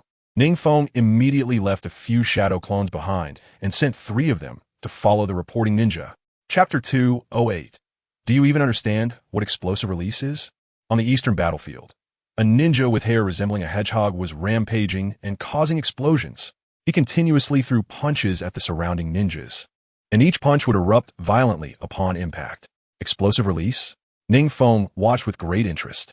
Although the explosive release used by this explosive-haired ninja was significantly less powerful than what NingFeng had mastered himself, it was still quite formidable for the Konoha ninjas. This explosive-haired ninja only needed to trade punches. He could quickly recover from a hit, but the Konoha ninjas had to endure the explosive release following each blow. Almost no one could approach him, let alone seal him. Everyone step back. I'll take care of this. NingFeng saw that if things continued, the casualties among Konoha's forces would keep rising, so he stepped forward to stop the ninjas from meaninglessly throwing their lives away. Lord Feng. A few Konoha ninjas who were about to charge forward were taken aback, then looked at NingFeng with admiration. If it weren't for the intelligence NingFeng provided to Minato yesterday, their camp would have been infiltrated by many white Zetsu overnight. They weren't afraid of dying on the battlefield, but they couldn't tolerate the humiliation of dying at the hands of spies. All right, go support elsewhere. NingFeng scolded lightly, then turned his attention back to the explosive release ninja. Do you want to try Lord Feng's explosive Thunder Fist? The hedgehog-haired ninja looked at NingFeng, who was approaching alone, with some disdain. You're called Feng, huh? NingFeng chuckled lightly. I'm Uchiha Feng. Don't be surprised when you find out who sealed you in the end. Seal me? The ninja, named Sa, seemed to hear the biggest joke in the ninja world, exaggeratingly opening his mouth wide, his gaunt face showing a hint of disdain. I have the strongest explosive release. With your little frame, 1 punch for me and you'll be done for. NingFeng shrugged, then come at me. Seeing this, Sa changed from passive to aggressive, charging straight at NingFeng. Although he didn't know why he had suddenly been resurrected, after the previous battle, he realized he wasn't afraid of injury. All his wounds would heal quickly. So now, he was fearless, simply wanting to experience the joy of battle. Thus, facing the unknown but confident NingFeng, he charged forward without hesitation, throwing a punch. Bang! That punch landed solidly on NingFeng. Huh! Sa wore a sickly smile, then shouted loudly. Boom! The spot where NingFeng was hit suddenly erupted with an explosion even more powerful than before. This time, the explosive Thunder Fist contained much more chakra, making it significantly stronger than the previous attack. Under the grand explosion, the shockwave even sent some surrounding ninjas flying. A sizable mushroom cloud rose abruptly in the battlefield. The surrounding ninjas looked on in terror at Sa, casting worried glances toward the smoke. Although they were very confident in NingFeng's strength, under such a terrifying explosion, even the Hokage himself would likely suffer serious injuries from this jutsu. As the smoke gradually cleared, Sa saw the figure standing firm amidst the haze, and his sickly smile suddenly froze. In the smoke, the figure stood unmoving, as if the recent jutsu had merely stirred up a bit of dust. Is this your explosive release? NingFeng patted his clothes, and the smoke in front of him gradually dissipated. At his feet was a deep pit that had spread out from him as the center. This clearly demonstrated the power of this move. Lord Feng. The Konoha ninjas were shocked. They actually faced this ninjutsu head-on. It should be known that just a moment ago, when this ninjutsu had not been fully unleashed, none of them could withstand it. And now, its power had increased so much, yet NingFeng appeared completely unscathed after taking it directly. Sho couldn't help but take a step back. His explosive release indeed had the disadvantages of slow speed and difficulty in hitting targets. It could even be said that as long as he was kept at a distance and kite by long-range ninjutsu, he would be a living target. However, he was very confident in the power of his explosive release, just based on that previous attack. Even a ninja, specializing in defensive ninjutsu, would turn to ashes under his explosive release, no matter how well prepared they were. But this guy, who looked somewhat immature, actually received it without a scratch? What? Still being stubborn? Sho clearly refused to accept the fact that his explosive release had such limited power, forcing a cold smile. After all, he wouldn't be killed, so he certainly couldn't show any signs of weakness in morale. You disappoint me. Do you even understand what explosive release is? NingFeng Sikhet. He originally intended to discuss and learn from this ninja, hoping to improve in ninjutsu duels. But that idea was dashed. This guy's mastery of explosive release was simply worlds apart from his own. With such explosive power, even his physical body had blown apart. Do you know what explosive release is? Sho's face turned pale, still stubbornly retorting. Although there were a few ninjas in Awagakure who surpassed him in explosive release on this battlefield, he believed he was the most knowledgeable about it. Me? NingFeng shrugged and casually walked toward Sho, saying, maybe. As he spoke, he snapped his fingers. Suddenly, the air around Sho exploded. The scale of the explosion was many times greater than before. What? Sho looked in horror at the increasingly heated air around him. There was clearly no medium. Why did an explosion suddenly occur? At the same time, countless explosive tags surged up from beneath his feet, tightly gripping his ankles and preventing him from moving an inch. Damn! Without NingFeng saying it, Sho could sense the terrifying explosive chakra within. Unexpectedly, the guy in front of him actually knew how to use explosive release. Even Sho, the master of explosive release, couldn't see through NingFeng's hand seals. Explosive release. Explosive flame array. NingFeng silently shouted in his heart. And then more explosive tags clung to Sho's feet like maggots on rotting flesh. Sho looked in terror at the explosive tags surging up and the explosions occurring around him. Boom! Boom! Boom! Continuous explosions sounded, and a large amount of smoke continuously emanated from Sho's side. NingFeng shook his head and raised his hand to cast a sealing technique. In the center of the smoke, Sho, who had been blown to an unrecognizable state, was slowly recovering his body. Just as he regained his lower body, NingFeng's sealing technique arrived as expected. Chapter 209. The Shakyakushi Kabuto. The Ninja World War officially begins. Whoosh! The sealing technique quickly covered the entire body that had yet to fully recover from the reanimation. Sho's fierce voice came from the smoke. He couldn't understand why he was so easily defeated. He clearly had infinite chakra and an immortal body. Why, just after being revived, was he defeated by an unknown ninja using explosive release? Was this ninja from Awagakure? But the ninjas around him were all wearing Konoha headbands. What was going on? Before he could ask another question, his form was quickly sealed by the sealing technique. This is boring. NingFeng sighed. He couldn't tell if the reanimated ninjas summoned by Kabuto were too weak or if he was too strong. In NingFeng's eyes, the current Ninja World War was as meaningless as children playing house. If Yakushi Kabuto knew NingFeng's thoughts, he would surely curse loudly. His reanimation technique was almost on par with Orochimaru's. Moreover, the reanimated bodies were all cultivated white Zetsu cells from Hashirama, making their strength slightly superior to when they were alive. Plus, with their immortal bodies and infinite chakra, every reanimated ninja was quite a troublesome character. Yet now, NingFeng actually said they were weak, easily defeated? This was simply denying the results of Kabuto's improvements over the past few days. NingFeng looked at Sho, who had been sealed to the point of no return, and shook his head with some emotion. In just one day, he had used the 4 symbols seal countless times. When he first obtained this S-rank sealing technique, he only intended to keep it for emergencies. He never expected to use it so soon. Due to digging up strong characters' graves a decade earlier than the plot, Orochimaru still had plenty of strong specimens in his hands. So, Kabuto took away a lot of specimens as well. If nothing unexpected happens, NingFeng would still encounter many ninjas who once dominated the ninja world on this battlefield. Another one sealed? In the secret cave of Uchiha Obito and Black Zetsu, Yakushi Kabuto formed hand seals with one hand. With an unfolded scroll in front of him, he looked somewhat grim as he shifted his gaze from the scroll to the white Zetsu beside him. Is there any intelligence on what happened? Why were the reanimated ninjas defeated so quickly? The white Zetsu beside him was said to be constantly relaying battlefield intelligence to Obito. However, Kabuto also knew that this white Zetsu's greater role was to monitor him, even though he had defected for a long time, without having shared too many experiences. Uchiha Obito and Black Zetsu naturally wouldn't trust him too much. The rain shadow appeared in Konoha. Now every reanimated ninja is sealed without even facing anyone. White Zetsu spoke after a moment of silence.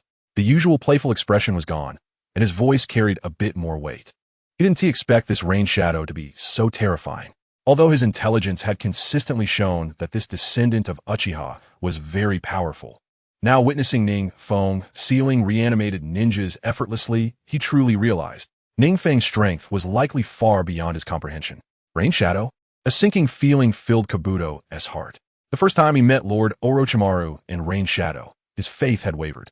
Even now, what he did was to show Orochimaru and Uchiha Feng that he possessed power beyond theirs. However, NingFeng stood before him like a mountain. No matter how hard he tried to climb, he would always see another peak further away when he thought he had reached the summit. NingFeng. His strength was like squeezing a sponge. It was only now that Yakushi Kabuto realized this Rain Shadow was also quite proficient in sealing techniques. However, there was no need to be discouraged. Although the Rain Shadow was powerful, he was absolutely not a match for Lord Madara. Kabuto thought of his trump card, and his heart settled a bit. Originally, he just wanted to prove himself to NingFeng and Orochimaru, but now his desire to win was also stirred up. A ruthless glint flashed in his eyes. Since the Rain Shadow is so powerful, then I must work even harder. System message. Naruto officially enters the Ninja World War chapter. Please look forward to it, players. System message. Naruto officially enters the Ninja World War chapter. Please look forward to it, players. System message. Naruto officially enters the Ninja World War chapter. Please look forward to it, players. As NingFeng's main body was closing his eyes at the tower in the Hidden Rain Village, waiting for his shadow clone to find the whereabouts of Orochimaru, several game announcements interrupted his thoughts. World announcement. The new version of the Ninja World War chapter has opened. Players, please immediately go to the teleportation stone of your respective ninja village and teleport to various battlefields to fight. Players from Konoha Village and Hidden Rain Village need to resist the invasion from the Hidden Cloud Village, the Hidden Rock Village, and Uchiha Madara. Players from other ninja villages need to cooperate with their respective village leaders to launch attacks. Everyone's performance in the dungeon will be converted into dungeon points. World announcement. The new version of the Ninja World War chapter has opened. Players, please immediately go to the teleportation stone of your respective ninja village and teleport to various battlefields to fight. World announcement. The new version of the Ninja World War chapter has opened. Players, please immediately go to the teleportation stone of your respective ninja village and teleport to various battlefields to fight.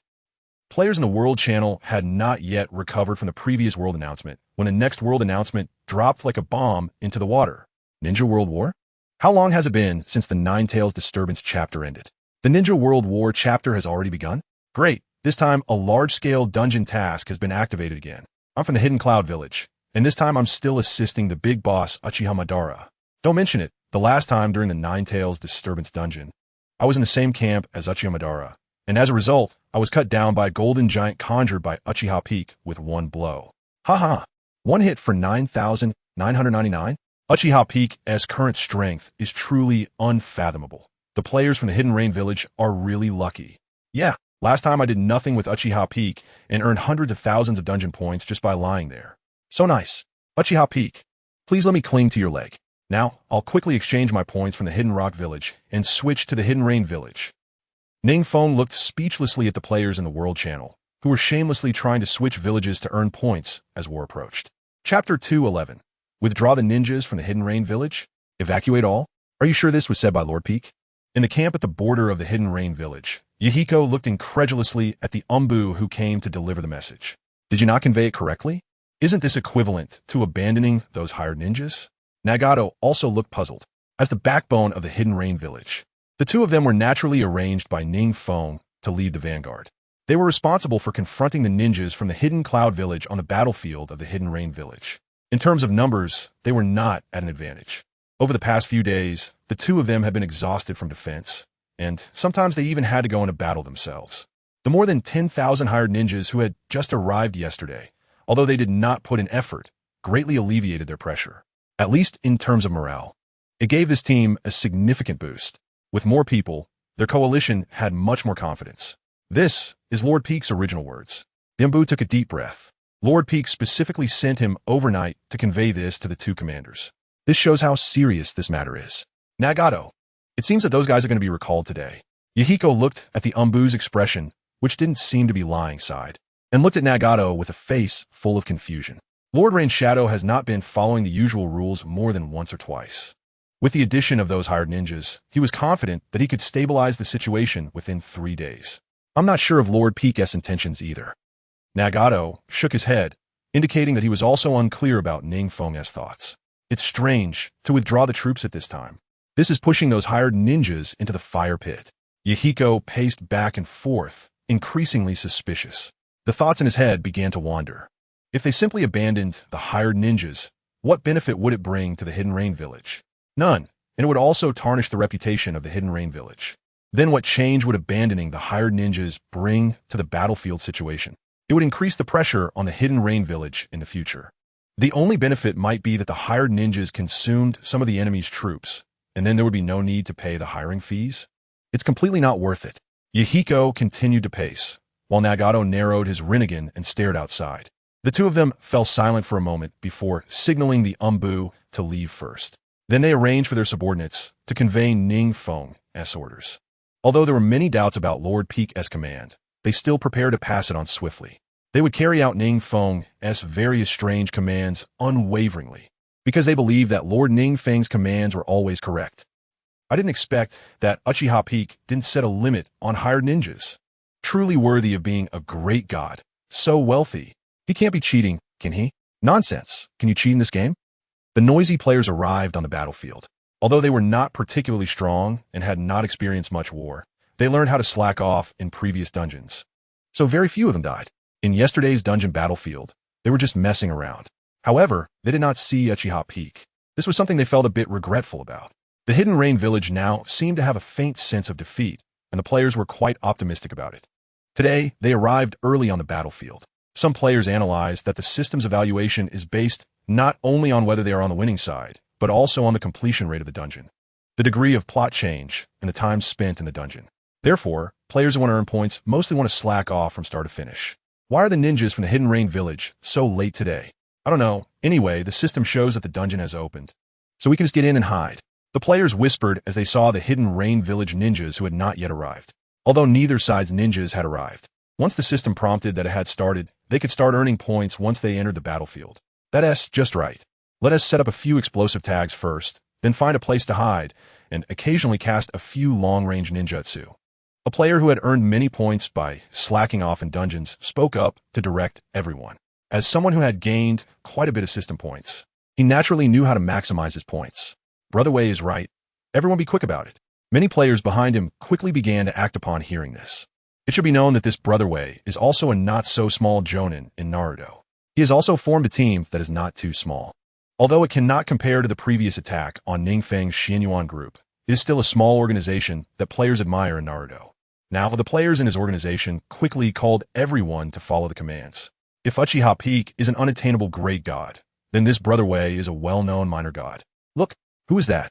Suddenly, someone shouted, attracting the attention of all players. From a distance, a group of hidden cloud ninjas appeared, and everyone couldn't help but feel a shock in their hearts. There hadn't been a single ninja from the Hidden Rain Village around them yet. Hurry! The leading player, Wei Gu, no longer cared about directing others to set up explosive traps and quickly led the way to find a concealed spot. While they were still a distance away, everyone hurriedly scattered to find hiding places. Wei Ji's face was filled with terror. He realized that there was hardly anywhere to hide in their current location. Were all these players going to perish here? Wait, there was a ninja from Yuin Village coming from behind us. One? What good is one? There are hundreds, if not thousands, of ninjas on the other side. Some keen-eyed players spotted a figure appearing far behind them and shouted out. However, another player quickly doused their hopes by saying, "It's too late for that guy to turn back now. Let's just die together." No, wait, that ninja. It's Uchiha Feng. A perceptive player had already figured out the identity of the ninja approaching from a distance. It was indeed the Uchiha Feng they had longed for and revered like a deity. Is it really Uchiha Feng? You can't be mistaken, right? I just did a dungeon with Uchiha Feng last time. How could I be wrong? Could it be that Uchiha Feng's plan was to not let any ninjas from Yuin Village out today? Everyone calmed down. Uchiha Feng had arrived. The previously anxious players suddenly began to chatter excitedly, as if Uchiha Feng's arrival had injected them with a dose of courage. Chapter 212. The Return of the Heavenly Obstruction Star. The players fear all players were watching the figure of NingFeng slowly walking toward them from a distance. Indeed, this time it was the real NingFeng in action, because what he was about to do could not be accomplished with shadow clones. Uchiha Feng. He actually came alone? While many players wanted to catch a glimpse of NingFeng's true form, numerous Yunin ninjas were already swooping in from not far away. and they had to do their best to distance themselves from the center of the battlefield. To their surprise, NingFeng had come alone. Was Uchiha Feng planning to take on all the enemy forces by himself? What a joke. The other side was composed of elite troops from Yunin Village. Just yesterday, I saw a Jonin from Yunin Village rush into the enemy crowd and get killed quickly. So, what was Uchiha Feng thinking? All the players looked at Wei Gu in confusion. Among them, Wei Gu had the highest prestige and the best understanding of NingFeng. However, Wei Gu had only had the fortune of experiencing one dungeon with NingFeng during the Nine Tails turmoil.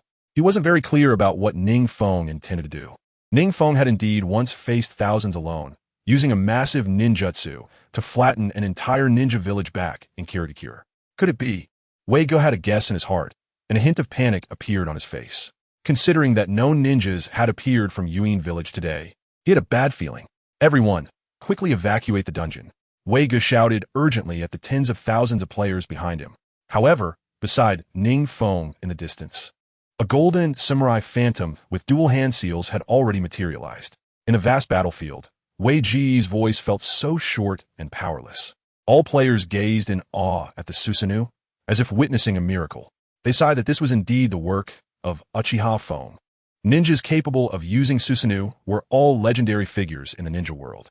If they had the Sharingan and could use Susanoo, could they also serve as a village leader now? NingFeng estimated the distance. This ninjutsu could affect the battlefield behind. He directly activated the Susanoo with dual hand seals. This technique was the large-scale ninjutsu he had released in Kirigakure, Heavenly Obstruction Star. On the battlefield, Wei Gu saw that most players were focused on NingFeng and could only signal a few of his subordinates to retreat from the battlefield first. However, he was unaware that NingFeng's Heavenly Obstruction Star had greatly increased in range after several days of improvement. Unless he had mastered the Flying Thunder God technique, he wouldn't be able to escape the affected area quickly. But could a mere Jonin like him possibly master the Flying Thunder God technique? The answer was no.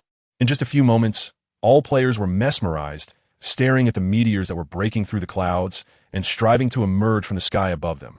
The meteors were enormous, covering the entire battlefield that spanned dozens of miles.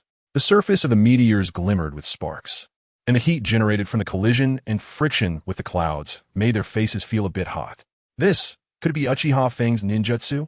Wei Gu seemed to have mentioned that it was a large-scale ninjutsu from Uchiha Feng, capable of destroying the water country, one of the 5 great nations of the ninja world.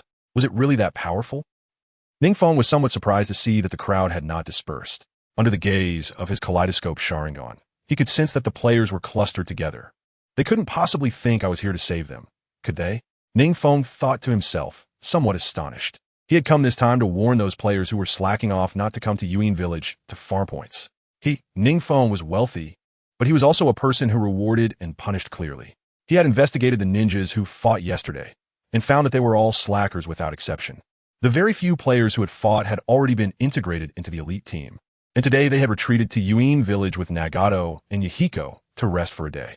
Now, it was time to eliminate this group of pests. NingFeng looked at the distant players, thinking with a hint of amusement. Wait, that meteor seemed to be an indiscriminate attack, right? Oh no, Uchiha Feng is going to kill us too. Where's Wei Gu? What should we do now? Wei Gu is missing. As the meteor got closer, the players began to feel an increasing heat on their faces. They finally realized something was wrong.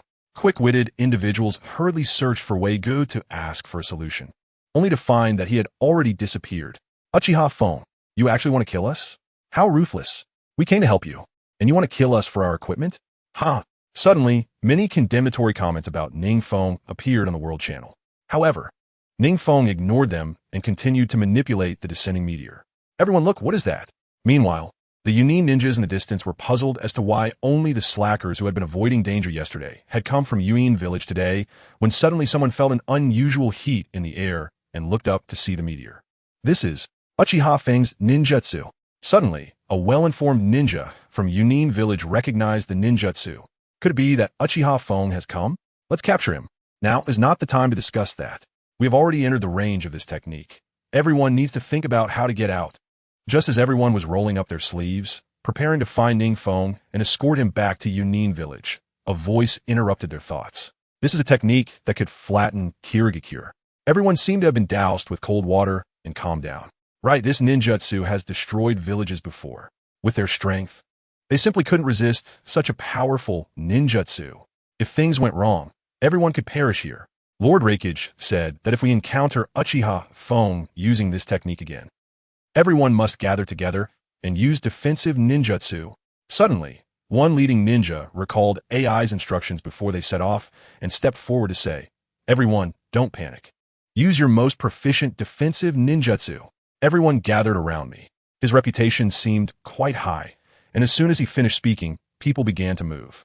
Oh, from a distance, NingFeng, who was still pulling the meteorite, saw the cloud-hidden village ninjas initially panicking for a moment, but then they began to respond in an orderly manner, and the corners of his mouth slightly lifted. It seems that the cloud-hidden village has developed corresponding countermeasures. Ninjutsu often has a surprising effect the first time it is used. By the second or third time, once everyone knows your ninjutsu, they will have corresponding strategies to counter it, and its effectiveness may not be as great as the first time. Chapter 213. Did all the players trying to score points in the Mist-Hidden Village perish? However, the players here were not as well-trained as the ninjas from Cloud-Hidden Village.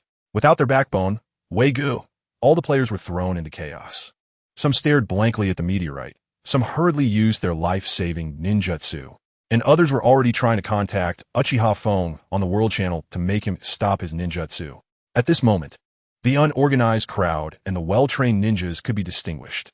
Well, anyway, this time was just a warning for those players trying to score points.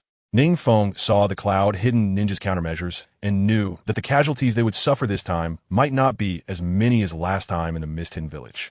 However, his purpose for going to the battlefield and using the Heavenly Impact was to let these players trying to score points know his temper. The meteorite slowly descended, and under the gaze of everyone present, sparks brushed its edges as it approached them. Boom! A dull crashing sound echoed, and a grave expression appeared on every ninja's face. At the same time, some weaker players had already knelt down trembling under the pressure of the meteorite. It was at this moment that they realized that Uchiha Fong was also a person with a strong temperament. However, such a massive ninjutsu can't really be fair, can it? Only by witnessing the enormity of the meteorite did they start to tremble. What exactly did the great Uchiha Fong do? Why does he have such ninjutsu? Everyone's gaze gathered towards NingFeng again, wanted to see how he would respond to this falling meteorite. However, NingFeng simply activated Susanoo and confidently looked at the meteorite in the sky. They were filled with despair, because they didn't have anything like Susanoo. Wei-Gu, this meteorite is a bit too large. It seems we can't escape. Stop babbling and run. Meanwhile, Wei-Gu, who had already distanced himself from the battlefield, was still frantically fleeing with his underlings. But the size of this meteorite was truly enormous. Even at a distance from the battlefield, they could still feel some of its heat. The meteorite has crashed down. Lord Feng went to the battlefield alone. Yahiko returned to the rain-hidden village, looking at Conan in disbelief. Yes, Lord Feng said he would go to the battlefield alone. Conan had a worried expression, even though she knew NingFeng was powerful. This wasn't the first time he had single-handedly challenged thousands of ninjas. But every time, she would worry about NingFeng's safety. It's okay. I believe Lord Feng will definitely come back unscathed. Nagato smiled and patted Yahiko on the shoulder. You know that last time in the Mist-Hidden Village, Lord Feng buried over 10,000 elite ninjas all by himself. That's true. Yahiko let out a breath, indicating that he was relieved. Wait, what do you see over there? Suddenly, Conan covered her red lips with her delicate hands. Her beautiful eyes filled with disbelief as she pointed at the sky behind Yahiko in shock. What? Yahiko turned back cautiously and saw a meteorite in the distance, standing tall and engulfed in raging flames. Oh my God! Yahiko's eyes were filled with shock. That position is the border battlefield of the rain-hidden village. Oh no, Lord Feng. Yahiko bit his teeth and turned to head in that direction. Nagato reached out to stop him, looking helpless. Did you forget? This is Lord Feng's jutsu. I told you about it when I returned from the Mist-Hidden Village, and you said you were getting tired of hearing it. Yahiko spat. This is Lord Feng's jutsu? It seems. Nagato did mention it. Conan recalled carefully and gently placed her hand on her chest, letting out a sigh of relief. At that time, Nagato did tell them that Lord Feng had a jutsu that summoned a meteorite. However, this meteorite is far more magnificent than what Nagato described. Conan shook her head, looking incredulous. When Nagato described this meteorite, they thought he was just exaggerating due to being shocked by Lord Feng's jutsu. But today, looking from afar, it felt as if Nagato had downplayed the power of this jutsu. Don't worry about Lord Feng. You will be fine. Nagato carefully observed the meteorite and smiled at his two companions.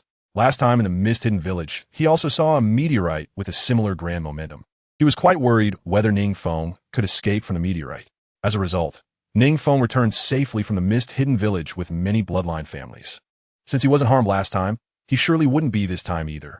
While the three were chatting, a tall figure slowly walked out from the shadows behind the tower, looking at the meteorite. "Feng, you've grown so much?" Uchiha Itachi sighed, slightly with some emotion. NingFeng was still raised by him. He had witnessed every bit of his progress. He wanted to be a brother who constantly urged NingFeng to improve, but unknowingly, NingFeng had already surpassed him by far. "I need to keep working hard too." Uchiha Itachi chuckled lightly, and then turned to return to the shadows. He had sensed from the time he was in Konoha that NingFeng was a genius in ninjutsu. Now that he had witnessed such a vast ninjutsu, he truly realized his younger brother had really grown up. He had already far surpassed him. On the battlefield at the border of the rain-hidden village, the once desolate plain was now filled with devastation. Shattered meteorite fragments, a burning battlefield, and traces of ninjutsu everywhere. The cloud-hidden ninjas covered in dirt got up, and the leading ninja counted the number of people. Only less than 2,000 ninjas had perished. It was much better compared to the total casualties in the mist-hidden village. Damn it, he spat out a mouthful of blood in anger. The cloud-hidden village was not good at defense. The ninjas in their village were hot-tempered and excelled at tearing through the enemy's defenses with speed. However, over 10,000 ninjas using defensive ninjutsu together managed to deplete most of the meteorite's power. It seems the cloud-hidden village didn't suffer too much loss. Far away, NingFeng had already dismissed Susanoo, his eyes slightly strained. The Mangeki Sharingan returned to its normal three-tomo form. Although he had made the ninjas from the cloud-hidden village extremely miserable, the casualties were not as severe as those in the mist-hidden village. In fact, they were significantly less. With this time, the damage caused by the heavenly impact next time would surely be even smaller. Letting out a light breath, NingFeng shifted his gaze to where the players were. However, as soon as he moved his sight, he couldn't look away. He had only one thought in his mind. "I'm going to get rich." Tapterkak sadaneliteist, NingFeng kisuten vealt. The area where the players had previously stood in the rain-hidden village was now unrecognizable. At the same time, there were no traces of the players left. Instead, there were treasures scattered all over the ground. NingFeng felt a bit dizzy. Most of the hired ninjas who came this time were players who had tasted success during the last Nine Tails turmoil, gaining quite a few points alongside NingFeng. Therefore, most of the treasures on them were of considerable value. NingFeng didn't waste any time and quickly rushed over to use the one-click pickup function. "Congratulations. Your reputation has increased by 10,000 points. Congratulations. You have received 3,000 silver. Congratulations. You have received 30 explosive tags." A series of system notifications left NingFeng somewhat disappointed. Although it looked impressive, they were just ordinary materials. It's worth noting that as the shadow of a village, he could get as many ordinary resources as he wanted. What he wanted now were items that could directly and brutally enhance his strength. As for explosive tags and silver, he already had far more than what he picked up now. He didn't expect these guys to be so poor. NingFeng spat in disdain and was about to curse some more. However, the next reward eased his displeasure somewhat. "Congratulations, you have obtained a bloodline upgrade scroll." A bloodline upgrade scroll? NingFeng was slightly taken aback. He didn't expect that there were players who possessed such a treasure. He had previously obtained a bloodline upgrade scroll that allowed him to gain the bloodline elimination. This time, he intended to use it to upgrade his Kaleidoscope Sharingan. Although he already had Sage Body and a considerable amount of Hashirama cells to alleviate the burden of his Kaleidoscope Sharingan, he had already developed all the functions of the Kaleidoscope Sharingan to unlock the complete form of Susanoo and truly possess the power of the Sharingan. He could only unlock the Eternal Kaleidoscope Sharingan. Moreover, after unlocking the Eternal Kaleidoscope Sharingan, since he had Hashirama cells in his body, he could also unlock the Rinnegan. Every ninja that unlocks the Rinnegan possesses different abilities. Madara has the Rinnegan of the Grave of the Six Paths, and in the original story, Uchiha Sasuke has the Heavenly Hand power. He was curious about what his would be. NingFeng suppressed his excitement. Originally, he intended to use the instance points to exchange for this scroll. This scroll was extremely rare and precious, so very few players owned it. It must be that the player who possessed it had struck it lucky to obtain this scroll. He had expected to get a good bloodline limit before using this scroll to upgrade. Unexpectedly, it fell into NingFeng's hands. NingFeng happily looked at the scroll. This time, it was not in vain. Although the previous bloodline elimination scroll upgraded his bloodline limit to dust release, the legendary sage I was even more enticing. NingFeng no longer hesitated and quickly used the scroll. You have successfully used the bloodline upgrade scroll. Detecting that you already have bloodline limits, explosion release, melt release, wood release, kaleidoscope Sharingan. Upgrading kaleidoscope Sharingan. NingFeng silently thought. As expected, he could choose the upgrade himself. Although this scroll didn't have the massive function of upgrading to bloodline elimination and was not as precious as the bloodline elimination scroll for NingFeng, this bloodline upgrade scroll was still invaluable. Your bloodline limit, kaleidoscope Sharingan, has been upgraded to eternal kaleidoscope Sharingan. As the system voice echoed, NingFeng felt his eyes gradually heat up, and the previously depleted ocular power was continuously replenished. Even his slightly declining vision was gradually restored. At the same time, NingFeng felt a significant increase in his insight. Detecting that you have Sage Body and Hashirama cells, you have obtained Rinnegan. World announcement. Player Uchiha Feng has successfully unlocked the unique Rinnegan, getting one step closer to the new Sage of Six Paths. Let's congratulate him together. World announcement. Player Uchiha Feng. World announcement. Player Uchiha Feng. 3 consecutive world announcements hit the players' hearts like deep-sea bombs. Everyone began to cheer again. Soon, the comments condemning NingFeng for killing the hired ninjas were pushed down. Uchiha Feng has unlocked the Rinnegan. I'm also from the Uchiha clan, and I've just unlocked my double Tomo, and have already become a well-known genius. What is the Rinnegan? How come I've never heard of it? Since it's a system announcement, it must be something extraordinary. Who is the Sage of Six Paths? Is he a very strong ninja? How can he call himself a sage? At this time, the players were still at relatively low levels and hadn't even heard of the eternal kaleidoscope Sharingan. Moreover, currently, there were only 2 pairs of Rinnegan in the ninja world. They didn't even know about the Sage of Six Paths. Meanwhile, NingFeng felt a new power surging forth. Detecting that you're the first player to possess Rinnegan. Special task released. Inheritance task, Sage of Six Paths. You are the first ninja to unlock the Rinnegan, the one closest to the current Sage of Six Paths. After absorbing the 9-tailed beasts and the Outer Path Golem, you will be the first person at the Six Paths level. Task completion status. Collect the 9-tailed beasts for 9 and Outer Path Golem. Unlock the Rinnegan. After completion, you will receive extremely generous rewards.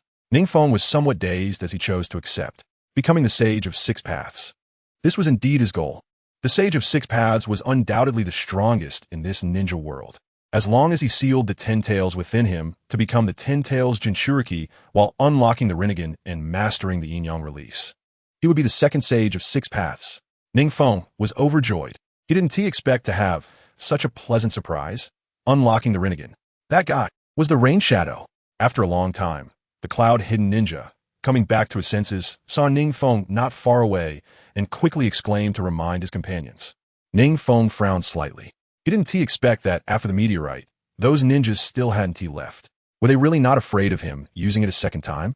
After all, he had now unlocked the Rinnegan, and using the Heavenly Obstruction Star was as easy as pie. He didn't even have to worry about the size of the meteorite and whether he could withstand it, because his Rinnegan ability was very peculiar. Chapter 215. NingFeng's Rinnegan. NingFeng calmly glanced at the introduction of the Rinnegan. Rinnegan, the ultimate ocular technique originating from the chakra fruit of the divine tree. The owner of the Rinnegan controls Yin and Yang, possessing at least 6 types of chakra nature transformations, with extraordinary abilities. You have mastered the 6 paths abilities. You have mastered the outer path reincarnation ninjutsu. You have mastered the Rinnegan ability, Void. Void. Each time your chakra fluctuates, your body can enter an alternate space. Duration depends on the amount of chakra consumed. NingFeng nodded in satisfaction. This void ability means that whenever his chakra increases or decreases, he can evade all attacks. The greater the chakra fluctuation, the longer he can stay in the alternate space. It sounded very similar to Obito-esque Kimui, but upon deeper thought, NingFeng realized that this Rinnegan void ability was far superior to Obito's in many ways. Obito's Kimui could only last for 5 minutes, but NingFeng, as long as he wished, he could directly release a highly chakra-consuming ninjutsu and hide in the alternate space for a long time. He could even be in a state of phasing at all times, because his body is constantly generating chakra every moment. As long as he wants, he could be in another space at any time. Forget it. There's no point in using the Heavenly Obstruction Earthquake Star again. NingFeng looked at the shattered ground beside him and recalled the scene after using the Heavenly Obstruction Earthquake Star once. It would probably take decades for the entire rain-hidden village's borders to recover. After all, it was still within his village's territory. So NingFeng decided not to use the Heavenly Obstruction Earthquake Star again. He decided to test his new ability, the power of the Rinnegan. He charged over. The ninjas from Cloud Hidden Village exclaimed, looking at NingFeng, who was rapidly approaching them in a state of panic. Whoosh! NingFeng drew out the Sword of Thunder God and the Kusanagi sword from behind. Dual wielding? The Cloud Hidden ninjas didn't have time to react before NingFeng rushed into their encirclement. Both of NingFeng's swords were infused with a large amount of lightning release chakra, making the already razor-sharp divine weapons even sharper and faster. Swish, swish, swish. Not a single ninja could pass in front of NingFeng without being cut down. This guy, the leader of the Cloud Hidden Ninjas, looked increasingly pale as he watched NingFeng slice through one ninja after another. Among this ninja army of tens of thousands, although most were Ch-Nin, there were also quite a few J-Nin and Elite J-Nin. Yet they were simply cut down one by NingFeng so easily. Ninjutsu Squad, release ninjutsu. He finally regained his composure and shouted at the Cloud Hidden Ninjas behind him. Only then did the Cloud Hidden Ninjas react. The speed at which their comrades were being slaughtered was so fast that they were momentarily dumbfounded. Even though they were ninjas from one of the 5 great ninja countries and had seen many grand scenes, they had never witnessed a massacre that resembled chopping vegetables. Moreover, they were high-quality ninjas from Cloud Hidden Village. In front of the bloodthirsty NingFeng, there was no difference between Ch-Nin and Elite J-Nin. Using the Rinnegan to predict movements and evade, then slashing with his sword. What is the enemy? Just cut them down. Lightning release. Earth walk. Lightning release. False darkness. Suddenly, one powerful lightning release ninjutsu after another erupted from the Cloud Hidden Ninjas in the distance. With so many powerful ninjutsu stacked together, even a Kaga-level ninja would surely be turned to dust. This is also why ordinary ninjas cannot take on multiple opponents. When faced with a large number of enemies, they can release some low-seal ninjutsu quickly, and the combined power of the stacked attacks becomes immense. Techniques like NingFeng's large-scale ninjutsu, the Heavenly Obstruction Earthquake Star, are completely exceptional. Not to mention that it has the complete defense of Susanoo during release. Its release speed is also not slow. And now, under this dense barrage of ninjutsu, even if NingFeng could predict them one by one, he simply couldn't dodge.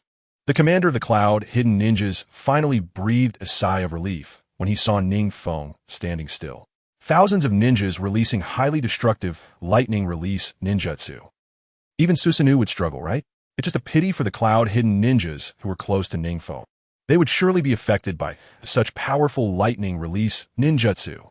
However, a hint of mockery appeared on NingFeng's face as the patterns of the Rinnegan in his pupils began to spin rapidly, ultimately transforming into ripples that spread through his eyes.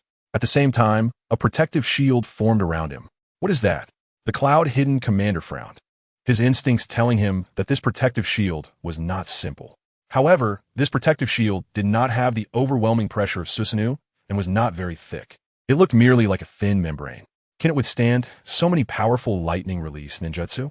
He could already imagine the next second where NingFeng would be charred inside and out by the lightning release ninjutsu.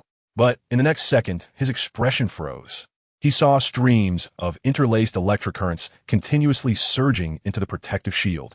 Although the shield was extremely thin, not a single lightning release ninjutsu penetrated it. Each of the lightning release techniques seemed to encounter an insurmountable chasm and could not get through at all. What is going on? A drop of cold sweat dripped from the commander's forehead, and he hurriedly shouted to the ninjutsu squad behind him. Change to other elemental techniques. Increase chakra output. Soon, Water Dragon Bullet and Great Fireball were unleashed as if they were free of charge. But one by one, they fell before the protective shield like moths to a flame without making a sound. Rinnegan's 6 Paths ability, Hungry Ghost Path, absorbing all ninjutsu and converting it into chakra. These ninjas' ninjutsu only served to replenish NingFeng's chakra. A smirk appeared at the corner of NingFeng's mouth. He couldn't understand why Nagato, with the powerful Rinnegan, was chased down to such a state by a small mist-hidden village. Now he truly felt the power of the Rinnegan. This was just one of the 7 abilities of the Rinnegan. It placed him in an undefeated position in the ninjutsu confrontation. Stop. Close combat. The commander's face grew increasingly pale as he continued to issue orders. All the ninjas looked confused, but soon they drew their ninja blades and rushed forward. Countless cloud-hidden ninjas surrounded NingFeng, jumping up one after another, roaring as they aimed their blades at NingFeng's vital points. The scene was truly spectacular. There were at least 1,000 people leaping up, with countless ninjas on the ground, each holding a ninja blade, their faces twisted as they surrounded NingFeng, leaving no way to heaven or earth. And NingFeng, seeing this, also realized that even with 2 long swords, he couldn't eliminate thousands of close-range ninjas all at once. Just right, he had absorbed ninjutsu, and his chakra was extremely abundant, even feeling like it was about to overflow. Shinra Tensei, Chapter 216, NingFeng's Power, the Terrified Cloud-Hidden Ninjas. Shinra Tensei. Accompanied by NingFeng's low roar, an irresistible repulsive force suddenly appeared around him. The powerful repulsion seemed to materialize out of thin air. And as NingFeng spread his arms, all the cloud-hidden ninjas that rushed at him felt their advancing bodies suddenly halt, then uncontrollably flew backward. What technique is this? The leading cloud-hidden commander was taken aback again. The deadly encirclement of thousands of cloud-hidden ninjas was so inexplicably broken by NingFeng. This was just another one of the Rinnegan's abilities. The Deva path had both gravitational and repulsive forces. What was that technique just now? I was suddenly repelled? Truly worthy of the rain shadow. Various methods emerged endlessly. The cloud-hidden ninjas who were casually defeated by NingFeng looked up in shock at his near-divine abilities. Such a terrifying and bizarre power. They must not be fighting against a ninja, right? He isn't human. Suddenly, someone said this, and soon all the cloud-hidden ninjas echoed. Ninjutsu is ineffective against him, and in close combat, they are inexplicably repelled. Can this be the ability of a normal ninja? If NingFeng could guess what these ninjas were thinking, he would definitely laugh. These were merely the basic abilities of the Rinnegan. Did it really shock these guys to such an extent? If he revealed his complete Susanoo, would they kneel on the ground and call him a god? Yes, NingFeng Susanoo had now evolved into its complete form. A Susanoo that could spread its wings and soar freely in the sky. The complete Susanoo had grown to an enormous size, and its chakra had stabilized. Its power can not only easily split mountains and meteors, but it also possesses the ability to fly and can form seals to unleash techniques that the user excels at.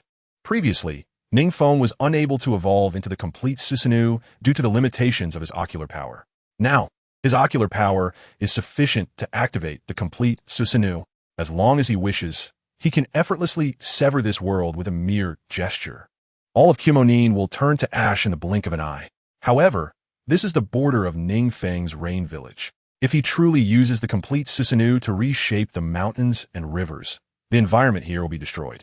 Everyone, pull yourselves together. I don't believe his abilities can last indefinitely. Ninjutsu class continue to unleash ninjutsu. All others, hold the line. The commander, seeing that everyone's hearts were in disarray, hurriedly stood up and shouted. Although he was also quite astonished by NingFeng's recent abilities, he believed that such power wouldn't last long. Heh! NingFeng remained silent, merely standing in place with a series of low, deep laughs. With the Rinnegan, he has now reached the pinnacle of the ninja world.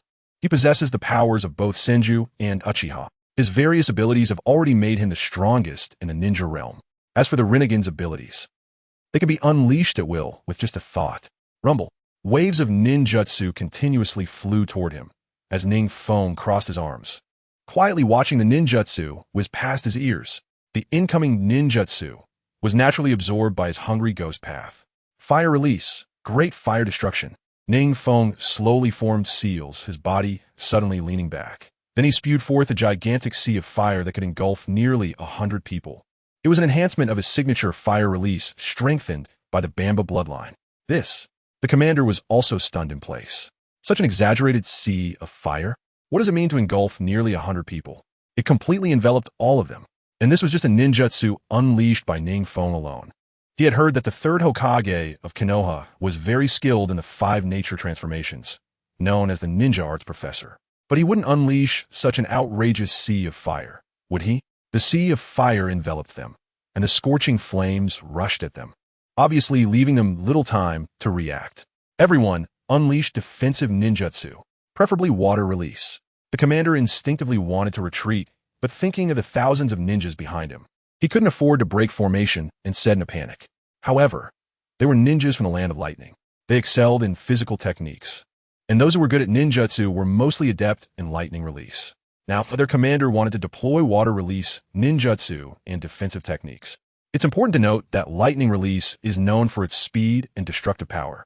Defensive lightning release techniques are already extremely rare. Moreover, there were very few Kumogakure ninjas who could use water release. Only a handful of ninjas behind could awkwardly use the basic water barrier defensive ninjutsu. However, in the land of rain, which is rich in moisture, their ninjutsu was somewhat enhanced. Water release ninjutsu is significantly affected by the surrounding environment. So this water release ninjutsu barely weakened the power of NingFeng's great fire destruction. However, a large amount of the sea of fire still rushed toward the ninjas of Kumogakure. Fire and water intertwined. Although water release ninjutsu counters fire release ninjutsu, the nature transformation of fire release has reached a height that even an average Kaga-level ninja would find difficult to match. All the water release techniques were easily devoured by NingFeng's sea of fire like a thin film. A massive amount of water vapor rose, and combined with the towering sea of fire, it surged toward them like ocean waves. We're done for. This was the only thought in the minds of all the Kumogakure ninjas. The sea of fire had already reached the frontmost Kumogakure ninjas, the flames clinging to them like maggots. They roared and cried out, rolling on the ground.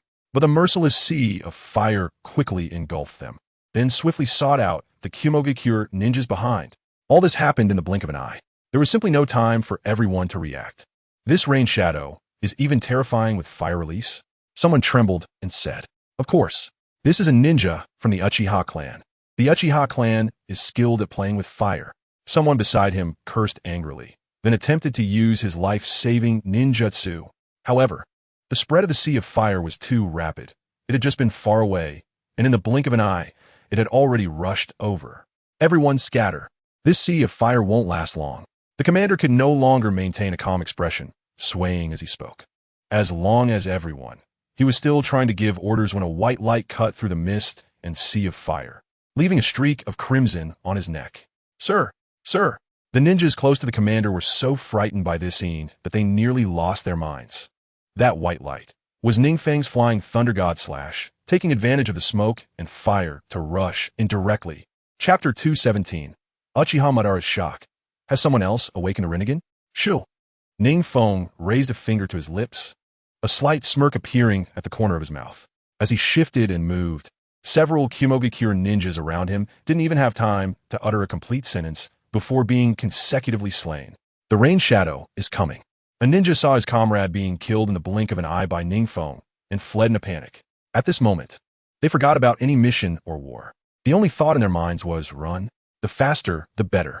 Can they escape? NingFeng let out a series of low, deep laughs, like a reaper's whisper, quickly spreading in the direction the sea of fire was heading. The Kumogakure ninjas lost their backbone with the commander gone, each one fleeing in utter panic. What was happening? Kumogakure. The fourth Raikage looked angrily at the information ninja before him. Thunder and lightning were constantly surging around him, as if about to explode at any moment. The rain shadow has already gone to the battlefield. All the Kumogakure ninjas are on the verge of collapse. This information ninja was also in shock. There's only one ninja on the other side. His complexion also turned somewhat pale. Yes. After the information ninja confirmed with the communication ninja on the scene multiple times, he spoke with a very certain tone. How is that possible? The Raikage suddenly slumped down in his seat. He knew that the ninjas from his village were of exceptionally high quality. Even if he himself went to confront tens of thousands of Kumogakure ninjas, it would be extremely difficult. Historically, only his father, the third Raikage, had resisted tens of thousands of ninja coalition forces and the Eight Tails. But the power of the third Raikage had already reached an incredibly high level. It seems the only option is to head to the battlefield. He stood up with a serious expression and instructed his secretary, Mabu, beside him, notify the elite forces and the Shadow Guard to follow me to the battlefield of Rain Village. The Shadow Guard is composed of ninjas specifically tasked with protecting the safety of the village's shadow. These Shadow Guard ninjas are mostly elite and possess a wealth of forbidden techniques. Their strength cannot be underestimated. Yes. Mabu also nodded solemnly and quickly left with quick, light steps. Uchiha Feng. slammed his hand down on the desk, and the tabletop instantly shattered where his palm struck. NingFeng had previously extorted the Cloud Hidden Village into signing a treaty and took away the Eight Tails Jinchuriki. Although he had humiliatedly agreed, it was because he had threatened the safety of the Cloud Hidden Village with large-scale ninjutsu. AI believed that aside from large-scale ninjutsu, NingFeng had nothing else to offer. However, today S-Intelligence reported that he could single-handedly take on the entire Cloud Hidden forces in the Rain Hidden Village. That was not simply a matter of being skilled in large-scale ninjutsu, being able to take on an entire force. AI understood what that meant. It meant that NingFeng might have surpassed the level of a Kaga-level ninja. He might now be someone even he could not defeat. AI regretted not discovering this guy earlier. Should he have contacted the allied forces to eliminate him while he was still weak? But it's not too late now. AI fiddled with a ring by his side, his violent gaze gradually calming down. Uchiha Madara. This ninja is a legendary figure.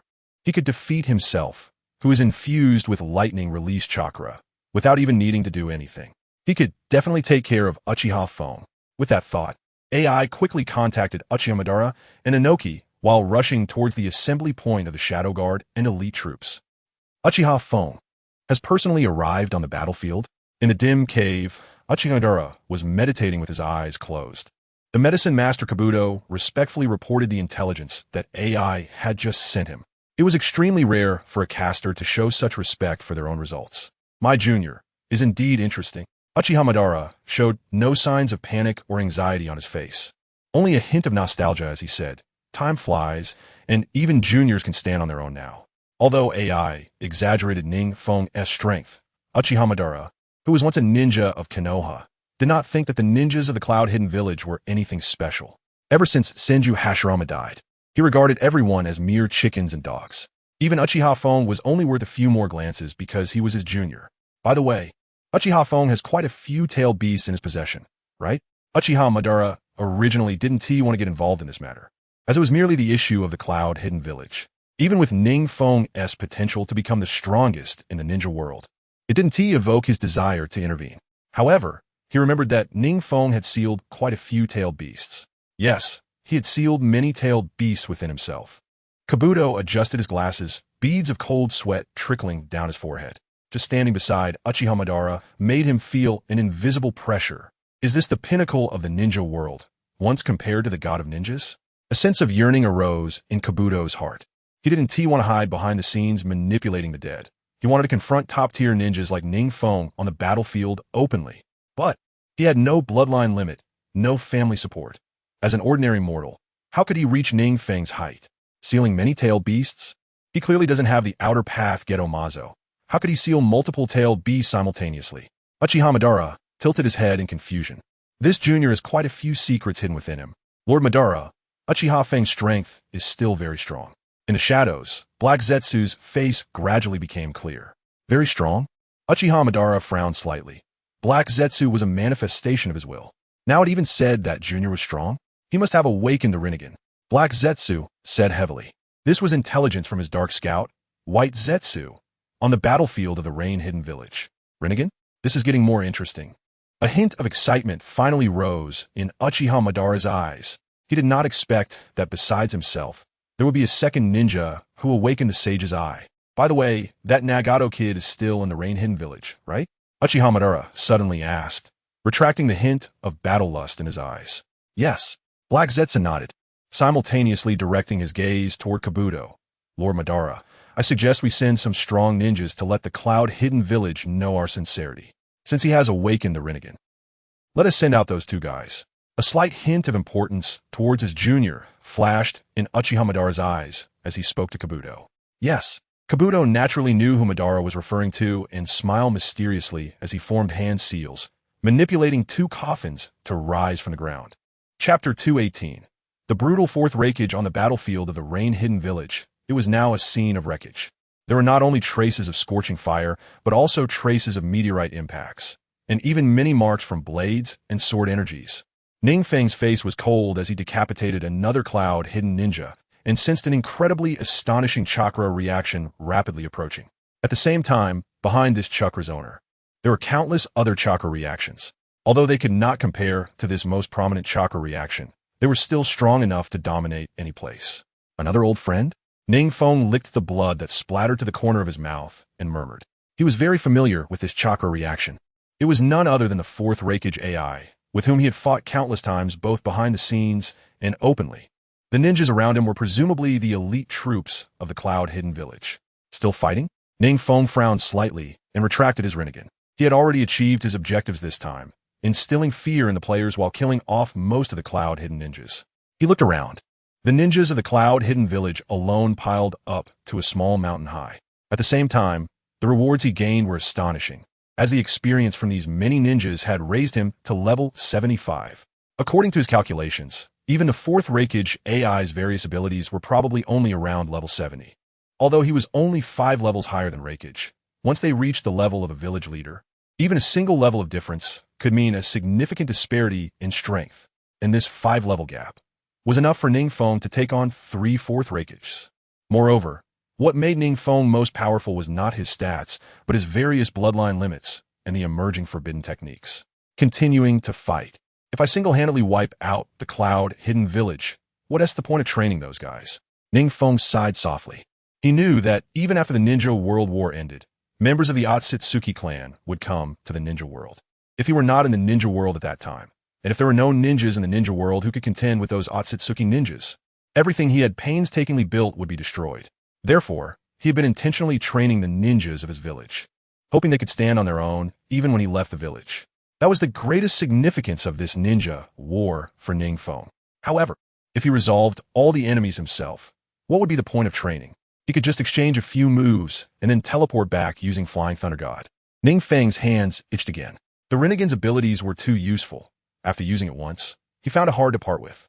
Usually, he rarely practiced with the ninjas in the village. His strength was already too strong, and any carelessness could cost the lives of the ninjas in his village. The Rain Hidden Village was also in a developmental phase and needed to act low-key. As the leader of a village, every move he made would raise various suspicions. Therefore, he could not casually spar with ninjas from other villages, and opportunities for such activities were few and far between. Just as he activated the Rinnegan, NingFeng seized this rare opportunity to exercise his muscles. He couldn't help but want to continue. Whoosh, whoosh, whoosh. Just as NingFeng decided to exchange a few moves with AI and the others, a grim-faced AI and a large group of elite ninjas arrived on the battlefield. Uchiha. Feng. The fourth Reikage looked incredulous as he saw his village's ninjas scattered all around, and he immediately entered the lightning release chakra mode and charged at NingFeng. Not even exchanging greetings before starting, NingFeng teased as he slightly leaned back, effortlessly dodging the Reikage's attack. You're dead. AI glared angrily, launching a series of hand chops towards NingFeng's neck. Lightning flashed, accompanied by a furious gust of wind. Slow. Too slow. NingFeng scoffed, easily evading one attack after another, not forgetting to mock. Is this your strength? Damn it. Just attack without worrying about me. I fumed. And at that moment, the Shadow Guard and elite troops behind him finally reacted and began to form hand seals. Since AI said not to care about him, they had no choice but to obediently unleash their ninjutsu. Boom! Several sharp lightning release ninjutsu arrived in an instant. A smirk appeared at the corner of NingFeng's mouth, and his pupils instantly transformed into the Rinnegan. A protective shield formed in front of him, absorbing all the ninjutsu one by one.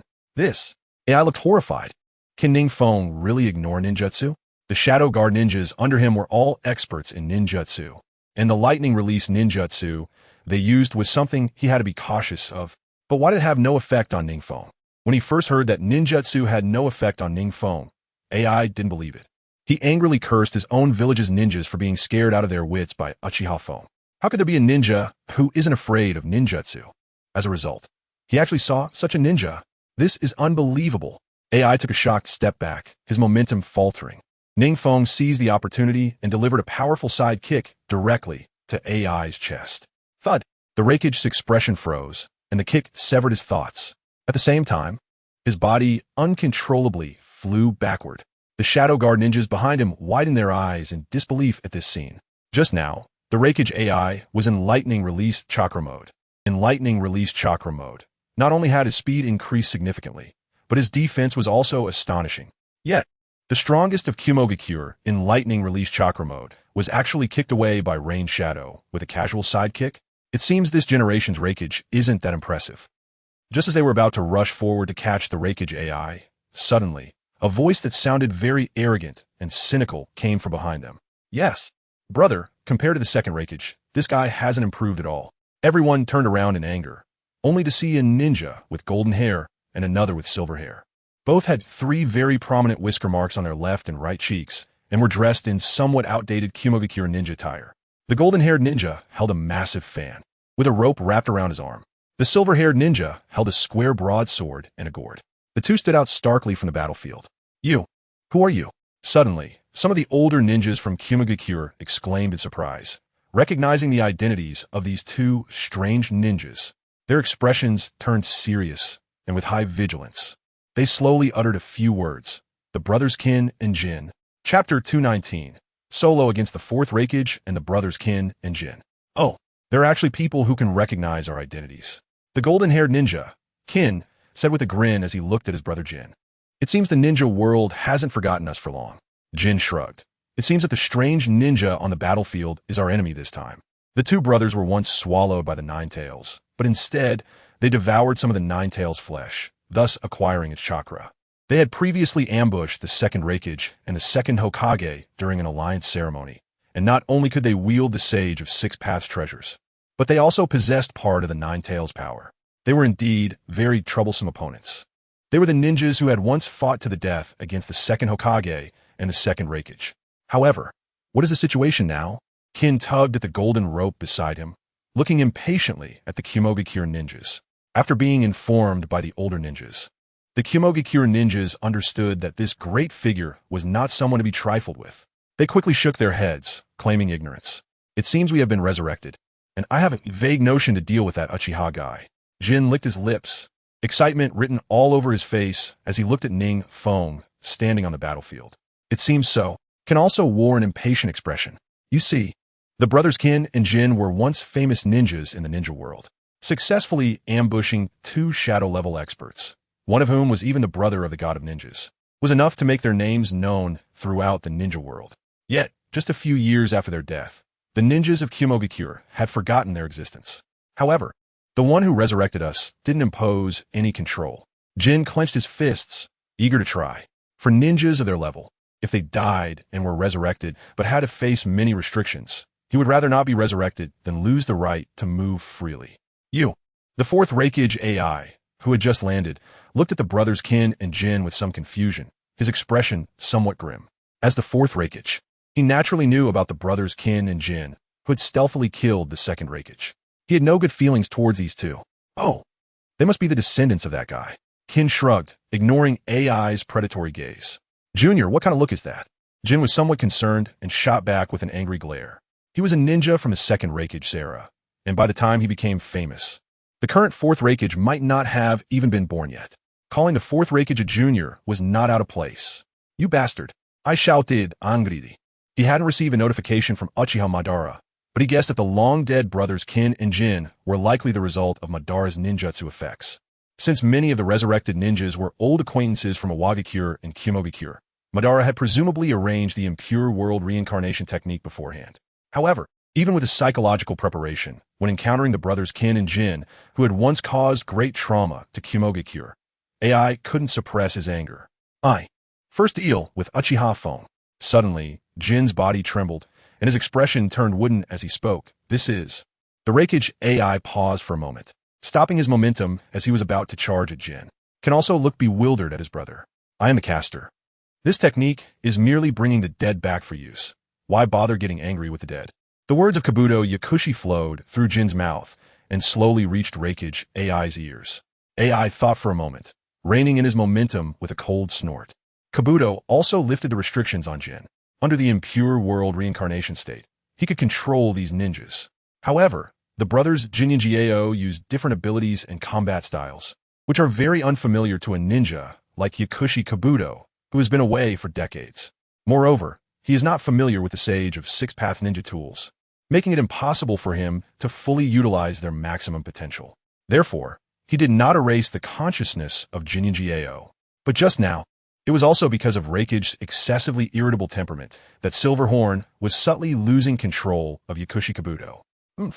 That brute Reikage. Uchiha Madara. who was beside Yakushi Kabuto, snorted disdainfully. It seems that all the Raikage throughout the ages are no different. They can't even understand the situation and only know how to vent their emotions like useless trash. Yakushi Kabuto silently nodded. A ninja in Uchiha Madara's position can naturally criticize the Raikage at will, but he is just a small Rain Village rogue ninja. How can he have the qualification to comment on a village's shadow alongside Uchiha Madara? Raikage AI understood that no matter how many people there were, it would be of no use against NingFeng, so he let the remaining shadow guards and elite troops slightly withdraw to the edge of the battlefield. This move was also to keep track of whether any Rain Village ninjas were coming to the battlefield. They had very few ninjas left now. Even if Raikage AI was confident, he wouldn't think that these ninjas could withstand the Rain Village's large army. Here it comes. Suddenly, Raikage AI erupted with fury, striking down at NingFeng with a lightning release chakra-infused knife hand. At the same time, the brothers Jinjiao split into two paths, attacking NingFeng from the left and right. A full encirclement by 3 shadow-level experts. NingFeng's expression remained unchanged. He knew that even if these attacks hit him, they would not threaten his life. The only thing that could pose a threat to him was the Sage of 6 Paths ninja tools held by the Jinjiao brothers. Whoosh, whoosh, whoosh. NingFeng did not hesitate and quickly activated his eternal Mangeki Sharingan. He knew that if the timing was not right, he couldn't care less about preserving the integrity of the Rain Village's border. He directly activated Susanoo and charged in. After activating the eternal Mangeki Sharingan, the movements of Raikage AI and the Jinjiao brothers slowed to an extreme in his eyes. Is this the power of the eternal Mangeki Sharingan? NingFeng was somewhat shocked. He could feel the surging ocular power continuously flooding into his eyes like a tide. Unlike the period of the Mangeki Sharingan, his current ocular power could be said to be endless, because a steady stream of chakra was flowing into his eyes, transforming into ocular power. And NingFeng's chakra was incredibly vast. Therefore, his ocular power was also immense. Whoosh! NingFeng easily dodged the attacks of the 3, leaping into the air and seizing the Kusanagi sword for a horizontal slash. Raikage AI's reaction speed in lightning release chakra mode was at its peak. He ducked to avoid the blade as soon as he saw the flash. However, the Jinjiao brothers did not react so quickly, and Goldhorn's body was directly cut in half. Silverhorn's 7-star sword, made of hard material, barely blocked NingFeng's blade. Chapter 220. Killing Raikage. NingFeng saw that Silverhorn had fortuitously blocked his blade and immediately pulled out the sword of Thunder God, thrusting it fiercely toward his chest. Hiss! Silverhorn hurriedly retreated, fearing that this sword would pierce him through and leave him feeling cold inside. Brother! Brother! Seeing his brother cut down, Silverhorn let out a mournful low cry. With such injuries, even with part of the Nine-Tails healing ability, they could not survive. This ninja before them is so powerful. He just took down Goldhorn with one move. Silverhorn wanted to check on Goldhorn's injuries, but found that the wound on Goldhorn's body was continuously regenerating with impure earth. Silverhorn was slightly taken aback. At that time, the second Hokage, Senju Tobarama, had just invented the impure world reincarnation, and this ninja technique was not yet known to many. Therefore, he was also unaware of some characteristics of impure world reincarnation. However, he quickly realized that after their resurrection, it seemed that the 2 brothers would not be injured. NingFeng immediately formed hand seals with one hand, and the explosive release chakra he had set up beneath his feet suddenly erupted. He leaped into the air, and below him, Raikage AI and the Jinjiao brothers were caught off guard and stuck by the explosive release chakra that had long been buried. Boom! A small mushroom cloud rose into the sky. The distant Yin hidden ninjas widened their eyes in shock. They never expected that just now. NingFeng standing still was not waiting for Raikage and the Jinjiao brothers to attack. Instead, he had laid down a significant amount of explosive release chakra beneath his feet. When the battle began, he jumped into the air and detonated the explosive release chakra below. At such a close distance, even Raikage in lightning release chakra mode could not react in time. This level should still not be enough. NingFeng landed steadily on the ground a short distance away, where the explosion had not affected him, and calmly stared at the smoke caused by the recent explosion. Shadow Kurun Technique. Tai Chi Zasengang. NingFeng did not intend to engage in close combat for too long with ninjas like Jinjiao, who possessed strange ninja tools. He directly created multiple shadow clones and unleashed the Tai Chi Rasengan, a highly destructive S-rank jutsu. Large and numerous Rasengan continuously emerged from the hands of NingFeng's shadow clones, one after another, crashing into the smoke and exploding. Wave after wave of fierce attacks erupted in the smoke. The terrifying wind release chakra erupted violently. It made all the Yun hidden ninjas at the edge of the battlefield feel a different kind of pressure. Puffed, puffed, puffed. The smoke was continuously blown away by the wind release, and new dust was constantly lifted by the massive wind release chakra. The whirlwind's aftermath spread in all directions, and chunks of small, meteoric fragments were blown into the air, flying about. Some trees, large enough for 10 people to embrace, were uprooted. This terrifying aftermath of the whirlwind could easily lift even some weaker ninjas. At the same time, NingFeng's vast chakra was visibly depleting. NingFeng now possessed the chakra of multiple tailed beasts, and he was in the sage body. His chakra amount had already reached an astonishing level. This shows just how powerful NingFeng's jutsu is. That should be enough. NingFeng felt that his chakra had consumed almost half and stopped his offensive. After dispersing the shadow clones, NingFeng casually threw 2 sealing techniques. Under such a bombardment, even Jinyinjiao would not be able to withstand it. As the smoke cleared, a deep pit was revealed at the center. It was dozens of yards wide, and the edges still faintly emitted the reaction of wind-released chakra. Damn it! An angry roar came from the bottom of the pit. NingFeng gently shook his head and looked down. He saw that the tailed beast cloak of the Jinyinjiao brothers had been blasted to near shreds, with traces of impure earth all around them. It was clear they had been blown apart many times and were continuously regenerating. Beside them, Raikage AI, already tattered and covered in injuries that were hard to look at, was letting out a series of angry curses. Still alive? NingFeng clicked his tongue. He had expected that the Jinyinjiao brothers were still alive. However, it was truly beyond his expectations that Raikage could survive such a terrifying onslaught. After all, he had unleashed countless Tai Chi Rasengan. The power of these was more than 100 times that of an ordinary Rasengan. And he had not just used one Tai Chi Rasengan. Along with the shadow clones, he had used the Tai Chi Rasengan over 100 times. Under such a terrifying assault, Raikage was still alive? What he did not know was that by the second Tai Chi Rasengan's attack, Raikage AI's lightning release chakra cloak had already been broken. When the third one fell, he was already breathing in less and breathing out more. Fortunately, Yakushi Kabuto timely covered Raikage AI with the half-tailed beast form of the Gold and Silverhorn brothers, helping him block most of the onslaught. Moreover, he also shared a considerable amount of chakra with him. This allowed Raikage AI to survive until now. Chidori's sharp spear. Although he didn't know why Raikage AI was still alive, since the battle with Kumovikure had already begun, NingFeng, as the leader of the opposing side, had no intention of holding back. A lightning release column, as thick as a wrist, shot straight from NingFeng's raised hand towards the pit where Raikage AI was barely hanging on. The lightning column easily pierced through Raikage AI, chilling him to the core. Sigh, there's really no way to save him now. Controlling the Gold and Silverhorn brothers' restoration, Yakushi Kabuto sensed that Raikage AI had lost all signs of life and shook his head at Uchiha Madara beside him, saying that he actually had no intention of saving Raikage AI.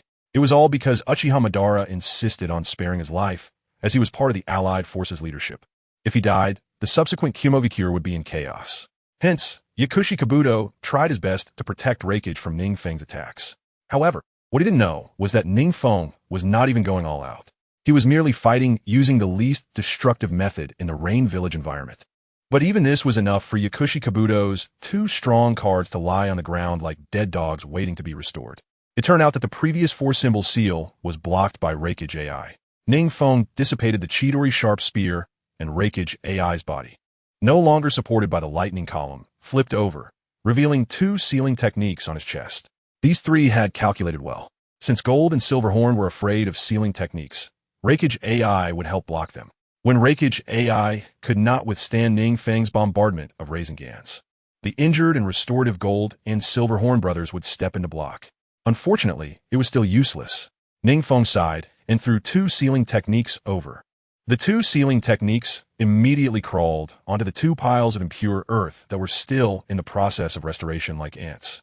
Chapter 221, Yakushi Kabuto's Trump Card Dam. Yakushi Kabuto slammed his hand on the map on the table. He did not expect that the Gold and Silverhorn brothers, whom he had high hopes for, would be so easily subdued by NingFeng. This couldn't be blamed on the gold and silver horn brothers' strength being too weak. After all, they had once fought to a standstill with 2 shadow-level ninjas. It seems these 2 brats are still not that impressive. Uchiha Madara, seeing Yakushi Kabuto's expression, guessed the situation on that battlefield. He sighed with some sentiment. A ninja who could perish together with Tobirama was actually sealed so easily?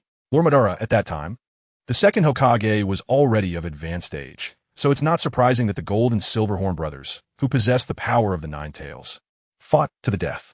Yakushi Kabuto took a deep breath. Although he had lost the 2 strong cards of the Gold and Silver Horn brothers, he still had other trump cards, so he remained relatively calm. You don't know how cunning that Tobirama guy is. Forget it. Uchiha Madara nostalgically shook his head and took the map on the table to study it carefully. He was not the type of ninja who would not command just because he had strong combat power.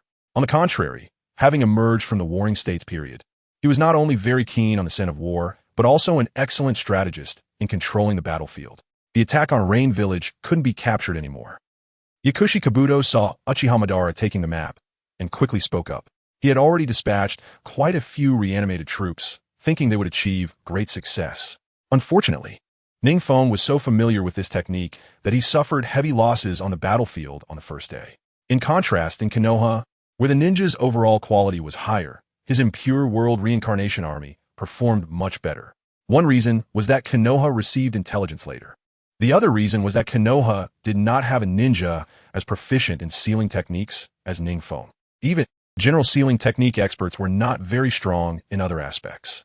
Therefore, Konoha's combat method was to let the impure world reincarnation army restore before sending the sealing team to seal them. But on NingFeng's side, it only took NingFeng to smash all the impure world armies and then seal them one by one. The efficiency was not only high, but also resulted in no casualties. Black Zetsu reported the situation to me. Uchiha Madara nodded. He understood what it was like to have an Uchiha clan member who had activated Susanoo on the battlefield. Moreover, it was an Uchiha clan member who had activated the Rinnegan, using Susanoo without worrying about the consumption of ocular power.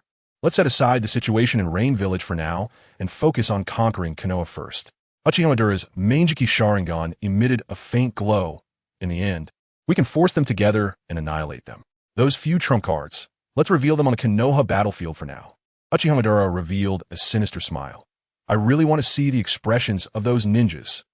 Swish! Another brilliant blade flashed by, and NingFeng easily cut down the last Kimogakure ninja. There were no other ninjas left on the battlefield besides him. All the ninjas had been slaughtered. In a short time, Kimogakure's offensive should be significantly reduced. NingFeng gently exhaled, relaxing his previously tense body. After dealing with Reikage AI and the Gold and Silver Horn brothers, NingFeng swiftly charged into the so-called elite troops of Kimogakure, effortlessly leaving all of them on this land as if cutting vegetables. It wasn't that their strength was too weak, but in the face of a blade with the ultimate lightning release chakra nature transformation, they simply couldn't withstand a second strike. NingFeng's Sharingan allowed him to clearly discern the movements of all the ninjas, requiring only one strike to kill a ninja. This time, the harvest was quite substantial.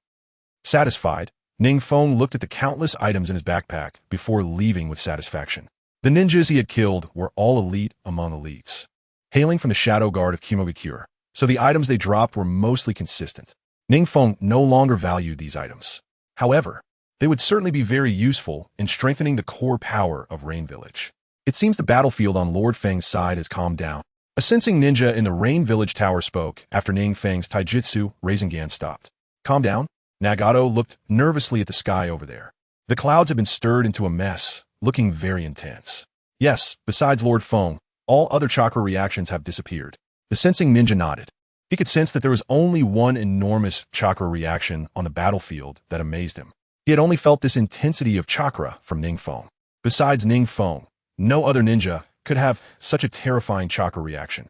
That, Conan was about to speak when she suddenly felt her body freeze. Warm arms wrapped around her, and she was startled, about to resist when a familiar voice rang in her ear. It's done. The battlefield at the border of Rain Village has been resolved. Feng! Lord Feng! Conan's body stiffened, and upon realizing that it was NingFeng leaning on her shoulder, her ears slightly reddened. Lord Feng, you didn't get hurt this time, did you? Yahiko and Nagato exchanged glances, stepped forward, and anxiously asked. Regarding NingFeng's affectionate gesture of holding Conan, they chose to ignore it. the only sensing ninja present, seeing his lord return, quickly took the hint and left. The Raikage has already been killed by me. NingFeng shrugged, not directly answering Yahiko and Nagato's questions. Killed by Lord Feng? The two's eyes widened. The Raikage, who held an equal status as NingFeng and was one of the 5 Kage, was just killed like that. The ninjas from the Hidden Cloud have almost been wiped out by me. Next, the ninjas deployed to the battlefield at the border of the Hidden Rain village can spare some to head to Konoha, right? This is absolutely possible. Yahiko paused slightly and then half-knelt, speaking seriously, to be able to nearly annihilate the Cloud ninjas. Although it sounded shocking, they wouldn't be surprised if it was at the hands of NingFeng. This leader has brought them shock more than once or twice. After hearing NingFeng's words, Conan hurriedly touched NingFeng's body, carefully checking if he had sustained any injuries.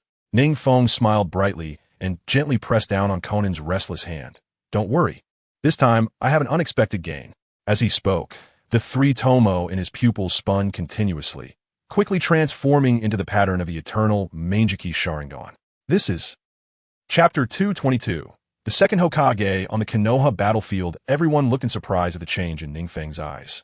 Is that the Mangeki Sharingan? No, the pattern is more complex. NingFeng smiled slightly. He had now activated the eternal Mangeki Sharingan. Compared to his previous Mangeki Sharingan, the pattern was not only more intricate, but also gave off a colder feeling. Then the pupil continued to change, slowly rotating and expanding. A pair of purple Rinnegan identical to Nagato's suddenly appeared in NingFeng's eye sockets. Rinnegan?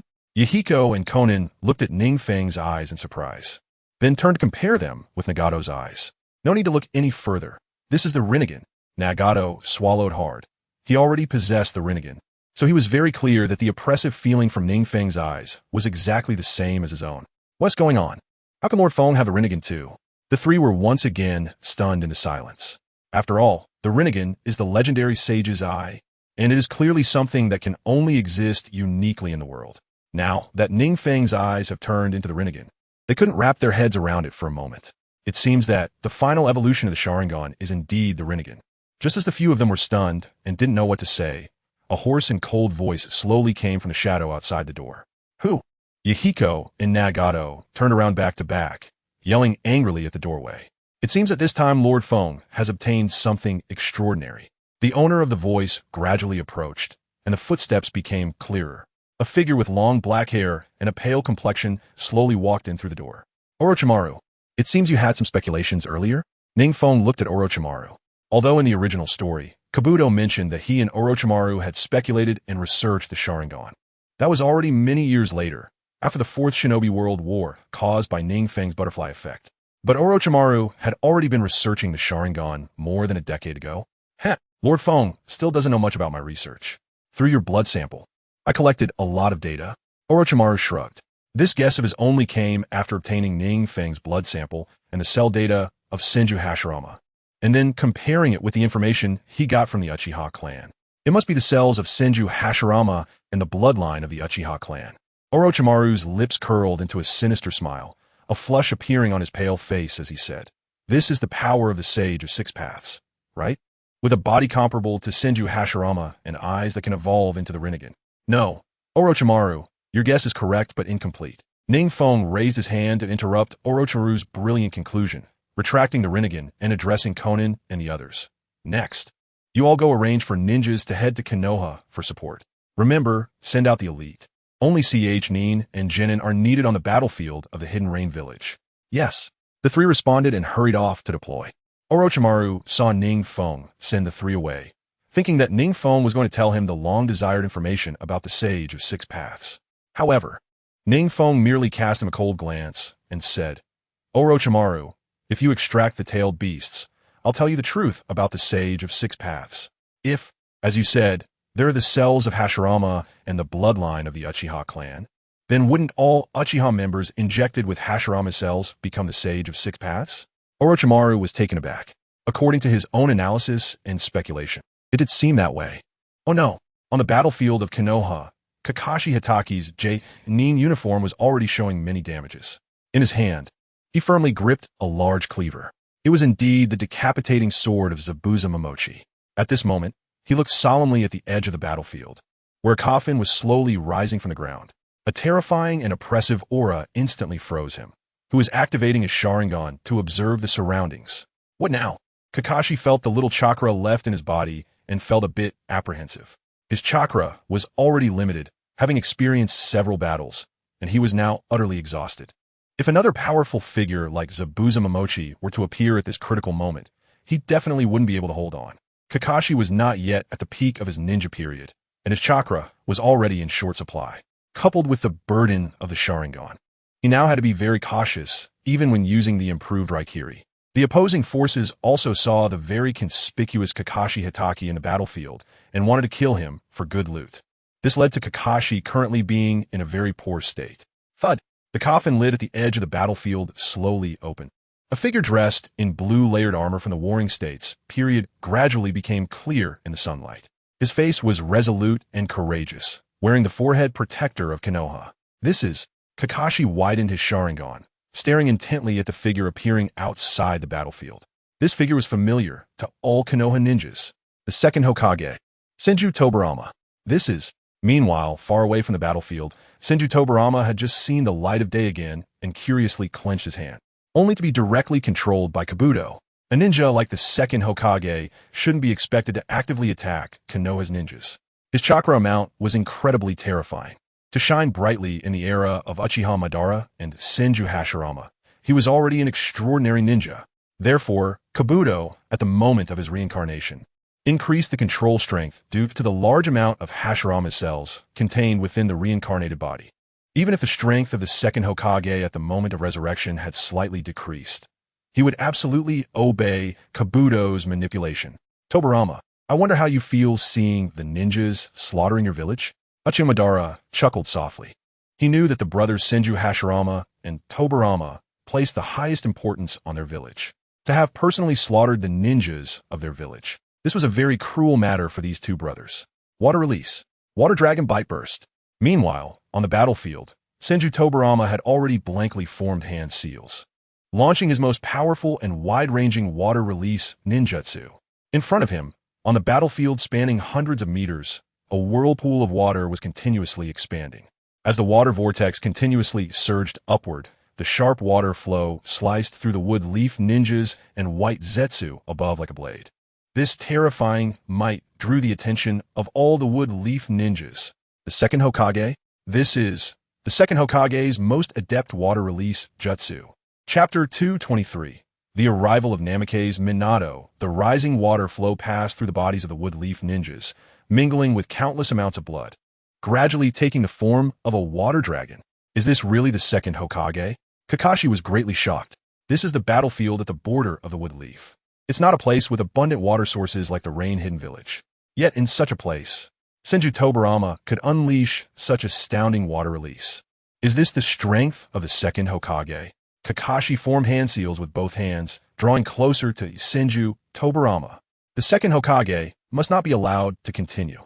Kakashi had only one thought in his mind: to stop the second Hokage from continuing to release jutsu, even without having experienced the second Hokage's strength in life. Just from the pressure he exuded now, Kakashi could imagine, if no one stopped the second Hokage, he alone could kill all the wood leaf ninjas on the battlefield. Just in this short moment, Senju Tobirama had already killed dozens of wood leaf ninjas in the preparation phase of the Water Dragon's explosion, and the Water Dragon had not yet fully formed. The Water Dragon explosion jutsu only began to unleash its power after the Water Dragon was formed. The fact that the water flow generating the Water Dragon could cause such massive destruction. The second Hokage's reputation as the strongest in water release was indeed well-deserved. Water release. Water Dragon Bullet Technique. Kakashi's fingers flew in a flurry, and after a dazzling series of hand seals, a water dragon actually rose from the vortex created by the second Hokage. It's Captain Kakashi. Captain Kakashi has arrived. The surrounding wood leaf ninjas exclaimed in surprise upon seeing this scene. Kakashi slammed the ground, and the water dragon roared as it raced towards Senju Tobirama below at incredible speed. He cleverly utilized the vortex created by Senju Tobirama's water dragon explosion to enhance the power of his own water dragon bullet. The nearby wood leaf ninjas were all astonished at the might of Kakashi's water dragon bullet. After all, the power of a water dragon bullet released by an ordinary shadow level ninja, specializing in water release, was not much more impressive. Yet, Kakashi was able to unleash such a terrifying water dragon bullet after a prolonged battle. However, facing the water dragon bullet that all the wood leaf ninjas regarded as extremely powerful, Senju Tobarama merely raised his hand, expressionless, and shouted angrily. Then, a water curtain suddenly rose from the vortex before him. Water release. Water barrier. The rushing water surged, and an extremely thick water wall stood before Senju Tobarama in the blink of an eye. This, as a technician of the wood leaf, Kakashi was very confident in his hand seal speed. But he had never heard of someone like Senju Tobarama who could release such powerful water release without even forming hand seals. Is this the strongest water release ninja? Kakashi's face under the mask turned pale, and he increased the output of his chakra. The might of the water dragon grew even more. The seemingly grand water dragon crashed violently against the water barrier, sending up countless splashes. Everyone, prepare water release jutsu. Kakashi gritted his teeth and roared inwardly. Although it seemed he had temporarily suppressed Senju Tobarama, he knew very well that this was taking advantage of the environment created by the second Hokage. And furthermore, the second Hokage was preparing his water release jutsu, leaving him no time to counter. If that water dragon takes shape, it will be disastrous. Kakashi looked at the water dragon gradually taking form in the sky, his expression growing increasingly grim. The wood leaf ninjas around him had already formed hand seals, and a large number of water release jutsu continuously surged from the vortex created by Senju Tobarama. Sure enough, the water release environment created by the second Hokage also had a boosting effect on everyone. Kakashi noticed that the water release jutsu used by the nearby wood leaf ninjas was also quite terrifying, nodding in his heart. However, Senju Tobarama remained expressionless in the face of the various incoming water release attacks, paying no attention to the jutsu that was about to hit him. Boom!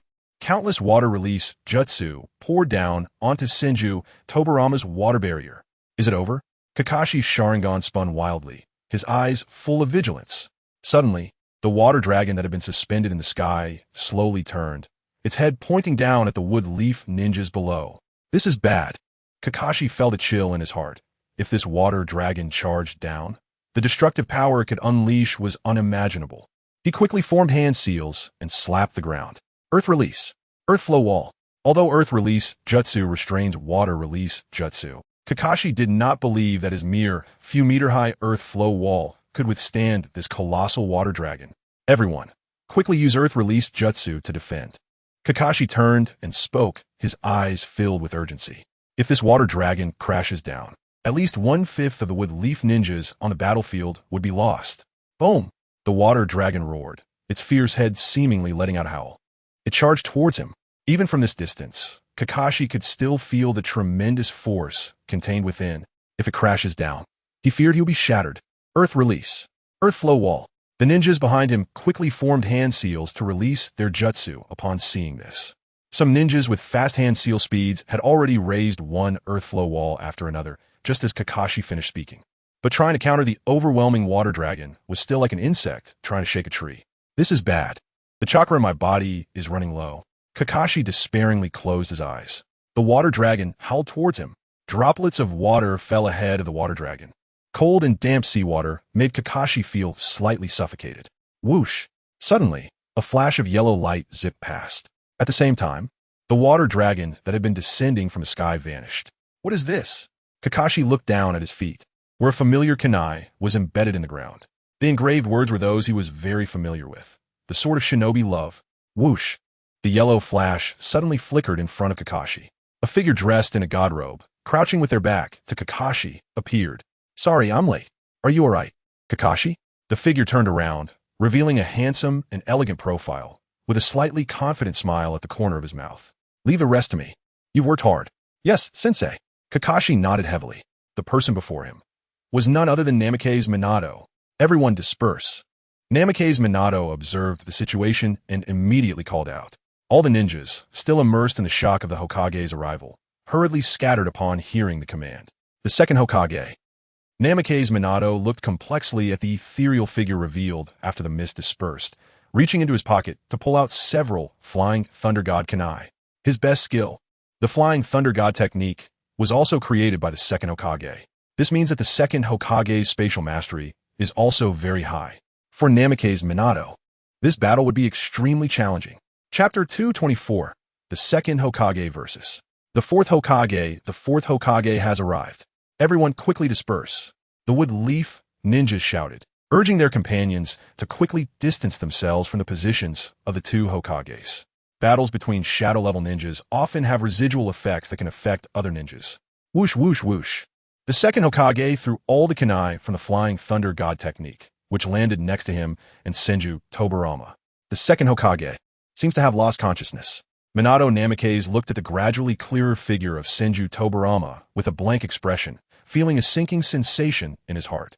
If it were the second Hokage without any consciousness retained, even if he had confidence in his own jutsu, the pressure would still be immense. Water style. Water Dragon Jutsu.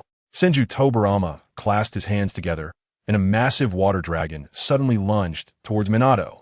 Minato had anticipated Senju Tobirama's profound mastery of water style. However, he did not expect that he could simplify the complex hand seals of the water dragon jutsu to this extent. It could be unleashed with just a fluctuation of chakra, creating a fearsome water dragon. This is too exaggerated. Kakashi's eyes widened as he stared intently at the water dragon, which was several times larger than the one he had just created. It's worth noting that he had utilized the environmental advantage created by Senju Tobirama to form such a large water dragon. Yet, Senju Tobirama had released the water dragon jutsu so effortlessly. Hiss, hiss, hiss. The surrounding storm surged into Minato's outstretched left hand, gradually forming a spherical chakra ball as the wind and waves flowed in. Rasengan. Minato cradled the Rasengan in his left hand, his gaze fixed on Senju Tobirama's water dragon. The water dragon immediately descended, and Minato's figure flickered, then appeared next to Senju Tobirama on the kunai. Is this the Flying Thunder God technique? Yao Shidu, controlling Senju Tobirama, was momentarily stunned, clearly not reacting to why Minato had suddenly dashed in front of him. The Flying Thunder God technique is a space-time ninjutsu that allows one to teleport to marked locations. Uchiha Madara had some understanding of the Flying Thunder God. After all, it was the technique that Senju Tobirama had used to take his brother away, and he held no fondness for this technique. So that is how it is. Yao Shidu suddenly recalled the unusual patterns engraved on the kunai that Minato had thrown into the ground earlier. Tobirama can also use the Flying Thunder God. You can give it a try. Yao Shidu nodded and said, I understand. Got it. Minato pressed the Rasengan into Senju Tobirama's body, thinking to himself, Sealing team. Just as Minato turned to shout, Senju Tobirama suddenly pulled out a kunai and thrust it towards his neck. Didn't he hit? Minato's eyes widened slightly. His Rasengan had certainly made contact. There is no way such a strong Rasengan would recover so quickly. Sizzle. Minato drew a kunai and forcefully deflected Senju Tobirama's kunai, simultaneously delivering a powerful kick. After being kicked away, Senju Tobirama spun in midair and landed steadily on the ground, not waiting for Minato to react before suddenly transforming into a light blue arc and disappearing. Minato suddenly felt a chill behind him and quickly ducked and sidestepped to avoid the kunai that Senju Tobirama had thrown from behind. Rasengan. Minato rapidly condensed a Rasengan in his hand and slammed it down. Whoosh, whoosh, whoosh. Senju Tobirama didn't evade. Instead, he quickly formed hand seals. The water vortex on the ground surged, sending a continuous flow of water towards Minato, forcing him to reluctantly retreat and disperse his Rasengan. Water style. Water wave. A massive wave suddenly appeared between the two, creating a chasm that separated them. Flying Thunder God technique. Minato's expression darkened. He had released such a powerful water style ninjutsu so easily. He prepared to use the Flying Thunder God technique again to teleport behind Senju Tobirama. He had no solutions for such large-scale ninjutsu. The only way to stop it was to eliminate the caster. Swish! A kunai stabbed deeply into Senju Tobirama's body, and he blandly returned a shuriken tied with an explosive tag. Damn it! Flying Thunder God. Minato was not the type of ninja specialized in physical defense. Being hit by this explosive tag would definitely leave him seriously injured. The second Hokage is quite unscrupulous, Yao Shidu thought to himself. He could even predict Senju Tobirama's combat style when he was alive. Whenever he had chakra, he would teleport next to the enemy and use a water-style ninjutsu. When he ran out of chakra, he would simply fly away. This method of keeping the enemy constantly on edge and difficult to track was indeed unscrupulous. If Senju Tobarama hadn't wanted to die, it was likely no ninja could keep him contained. It's going to be a stalemate. Minato's heart sank repeatedly. Two ninjas capable of using the Flying Thunder God technique would require a long period of probing to find an opening to determine the outcome. And, as a reincarnated body, Senju Tobarama could make countless mistakes. He had a body that could regenerate an infinite chakra. But Minato could not afford to make a single mistake. If he made a mistake, it could affect his mobility. If his mobility was hindered, close combat would certainly be obstructed. At that point, the battle involving the Flying Thunder God technique would surely end in defeat. Minato was very clear about what awaited him after failure. Damn it, he couldn't do anything against the second Hokage now. Kakashi was refining his chakra while secretly worrying about the situation on the field. He could easily analyze that if this dragged on into a war of attrition, it would still be disadvantageous for Minato. Although Minato's chakra was already more than that of an average Kuga-level ninja, it could not compete with the infinite chakra of a reincarnated body. Compared to Senju Tobarama, Minato's attacking methods were too singular. It was just Kunai and Rasengan. In contrast, Senju Tobarama's water style was practically unsolvable, ignoring chakra consumption. It significantly increased the margin for error. With several water-style ninjutsu ready at hand, if close combat didn't work against Minato, he could directly use the water-style ninjutsu. Minato would only be able to teleport back to a safe place to wait for the next attack. Meanwhile, Senju Tobarama could gather new water-style ninjutsu during this time, preparing for the next assault. After all, his chakra was infinite, and he didn't need to worry about consumption. What will Sensei do? Kakashi felt that his chakra had recovered more than half, and just as he was about to step forward to help, he suddenly felt a large hand pressing down on him. Chapter 225, Minato's Strategy. Damn it. The second Hokage's water-style ninjutsu is truly terrifying. Minato was constantly searching for openings in Senju Tobarama's defenses. He had lost count of how many rounds of attacks he had made, but each time, Senju Tobarama's responses were consistent. After several exchanges, both had marked each other's Flying Thunder God seals. Even if Minato wanted to teleport to a farther place to recover chakra, Senju Tobarama would likely react and follow him, forcing a physical confrontation. It's a stalemate. Minato's mind raced, constantly thinking of ways to break the deadlock. To break the current stalemate, there were only two methods. One was to ignore Senju Tobarama's attacks and directly crush him, then have the sealing team seal him. The second was to break through Senju Tobarama's attacks with a powerful strike and then defeat him. The first option would require considerable defensive strength and carries great risk. The second not only demands extreme speed and destructive power, but also requires courage. In just a moment, Minato made his decision. He would directly tear through Senju Tobarama's attacks.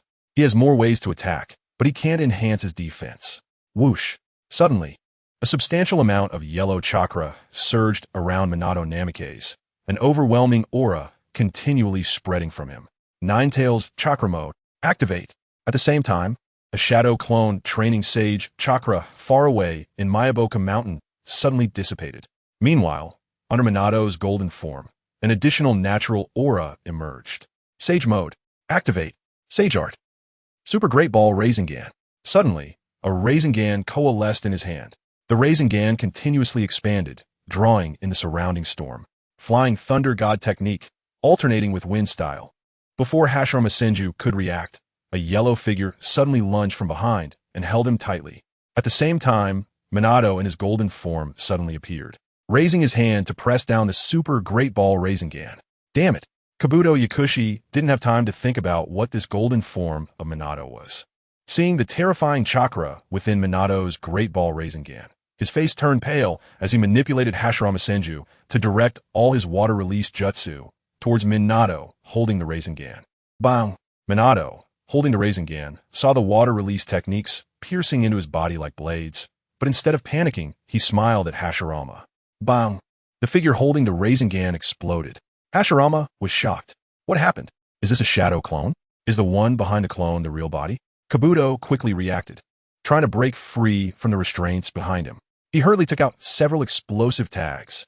The exploding tags surrounded Hashirama and the Minato behind him. Sage art, Great Ball Rasengan. Just as Hashirama was gradually recovering, a golden figure with chakra flowing over its surface descended from the sky, holding a Rasengan several times larger than its own body. Is this the real body? Kabuto's eyes widened, and he realized that Hashirama's body had only just recovered halfway. The prepared means had all been given to Minato's shadow clone. He had no countermeasures left. Just give me 10 more seconds. Kabuto roared in his heart. But for a speed-type ninja like Minato, not to mention 10 seconds, even 1 second could determine life and death. The great ball Rasengan mercilessly slammed into the dust below. The air currents continuously spread out. The nearby white Zetsu couldn't dodge in time and were directly blown away. Minato's sharp gaze fixed on below, silently reciting, "This is the second stage of Flying Thunder God." Sealing Team. Kakashi, watching the rapid changes on the battlefield, quickly reacted and shouted loudly, "Hurry and seal it." His few sealing team ninjas finally reacted and rushed over to seal Hashirama. The dust gradually cleared, revealing a deep pit several feet deep and hundreds of meters wide. In the center of the pit, a massive impure earth continued to swirl, gradually forming a human shape. Damn it! Kabuto slammed his fist on the table. It was too late to revive him now. His trump card was inexplicably resolved. It seems that this Minato is quite a character. Uchiha saw Kabuto's reaction and, without him saying anything, understood the general situation. To be able to take down that guy, Hashirama, it seems that Konoha has produced quite a few impressive ninjas now. Uchiha was somewhat amazed by Konoha's changes. When he previously challenged Konoha, the only one who could stand up to him was Hashirama. Unconsciously, that once weak Konoha had grown up, giving birth to many excellent ninjas. Is this the will of fire? Hashirama? Uchiha sighed inwardly. The white Zetsu held them off. That's great. Just as Kabuto was about to summon another powerful figure with impure world reincarnation, several white Zetsu suddenly rushed onto the impure earth, replacing the second Hokage, Hashirama Senju, who was sealed. Damn it. Hurry up. Kakashi couldn't help but curse the fools upon seeing this scene. The sealing team hadn't been used in a long time, so their methods had such a big flaw now. However, it was already impossible to seal. The leader of the sealing team said with some difficulty. The area around the impure earth was already filled with white Zetsu.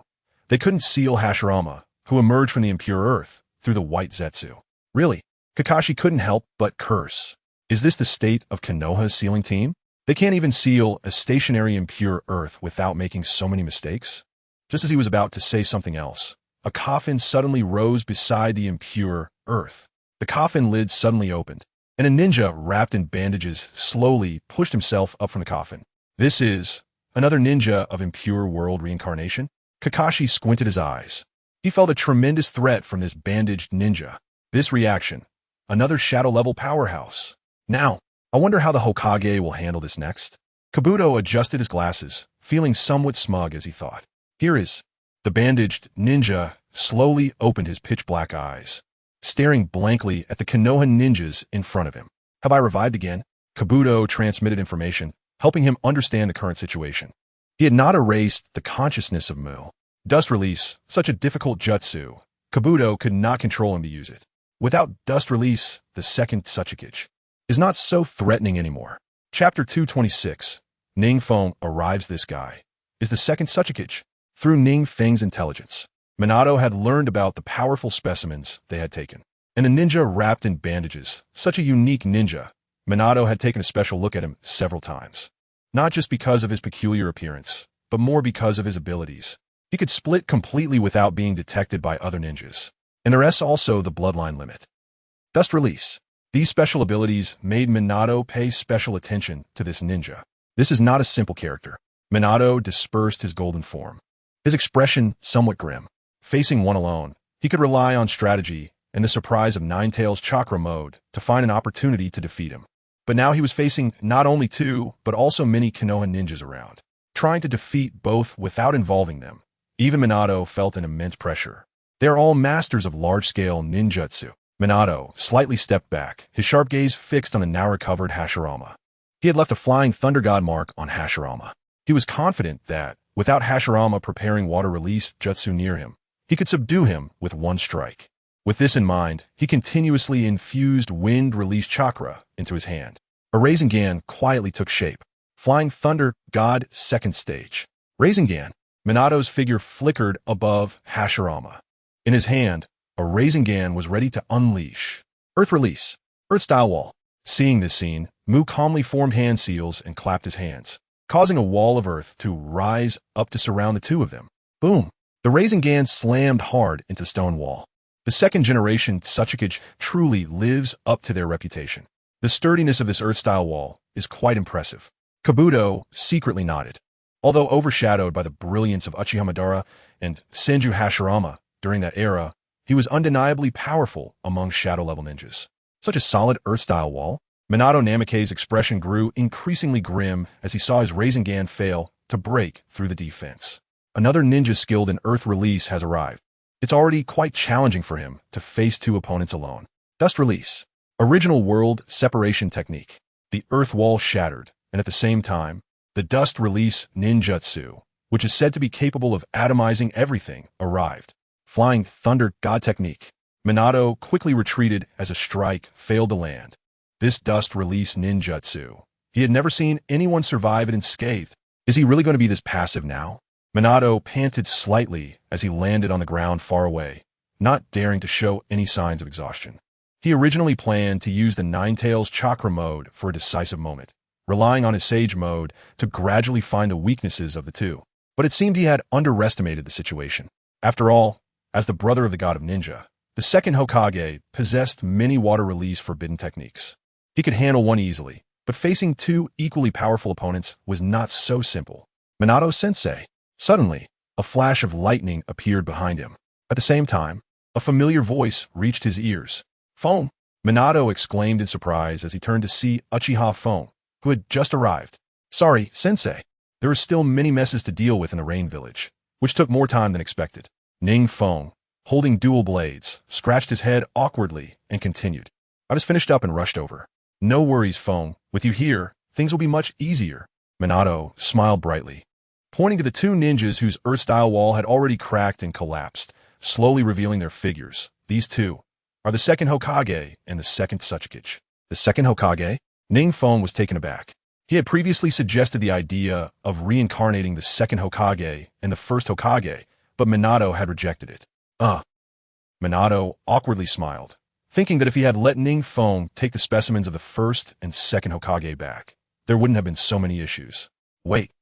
If the second Hokage has been reincarnated, does that mean the body specimen of the first Hokage is also with him? NingFeng suddenly realized something very serious. Black Zetsu still had the specimen of Uchiha Madara. Kabuto had also obtained the specimen of Senju Hashirama. In the original story, it was because Orochimaru initiated the Konoha collapse plan that the souls of Hashirama and Tobirama were taken into the belly of the Shinigami by Hiruzen and Sarutobi. Hence, Kabuto didn't reincarnate them right away. It was only later that Orochimaru retrieved their souls from the Shinigami and reincarnated them. But now, due to his butterfly effect, Orochimaru hadn't initiated the Konoha collapse plan. This means that the souls of the second Hokage and the first Hokage were preserved intact, so Kabuto could completely reincarnate them. Yes, Minato sighed helplessly. The bodies of the second Hokage and the first Hokage weren't far apart. If he could obtain the specimen of the second Hokage, then the first Hokage's specimen would definitely be. If he had known this would happen, he wouldn't have cared so much about desecrating the souls of the first and second Hokage. Forget it. Let's deal with the immediate trouble first. NingFeng shrugged, looking at the two ninjas in front of him, their expressions blank and faces emotionless, and asked Minato curiously, Sensei, has the second Hokage always had this expression? Hasn't he said a word of nostalgia? No. Minato was somewhat puzzled, wondering why NingFeng was asking this. Did he think that since he was the fourth Hokage, Tobirama would ask about the village's situation? But Tobirama's demeanor was extremely ruthless, almost as if he had come with the intent to kill. Then it's fine. NingFeng noted. It seemed that Kabuto had erased Tobirama's consciousness. This would certainly lead to a decrease in his strength. Sensei, let me test the strength of these two first. NingFeng stepped forward confidently and smiled at Minato.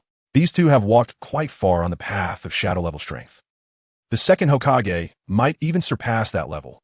Minato frowned slightly, feeling a bit displeased. In his opinion, NingFeng was being overly ambitious. Even he himself wasn't sure he could subdue both. Although these two had been overshadowed by Uchiha Madara and Senju Hashirama, their strength was still not to be underestimated. Don't worry, Sensei.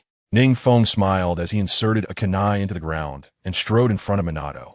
Even if I can't win, I can always retreat. Chapter 227. Suppressing the Two Shadows. Wu Shak, alright, be careful, Foam. Minato, seeing that NingFeng was determined to go, could only step aside. He resolved that if NingFeng showed any signs of defeat, he would immediately rush in to rescue him. Feng! Kakashi watched the figure glowing with lightning, feeling somewhat reassured. However, he then saw his teacher take a step back, and NingFeng stepped forward to face the challenge alone. Kakashi looked at Minato with confusion, unable to understand why they weren't going together.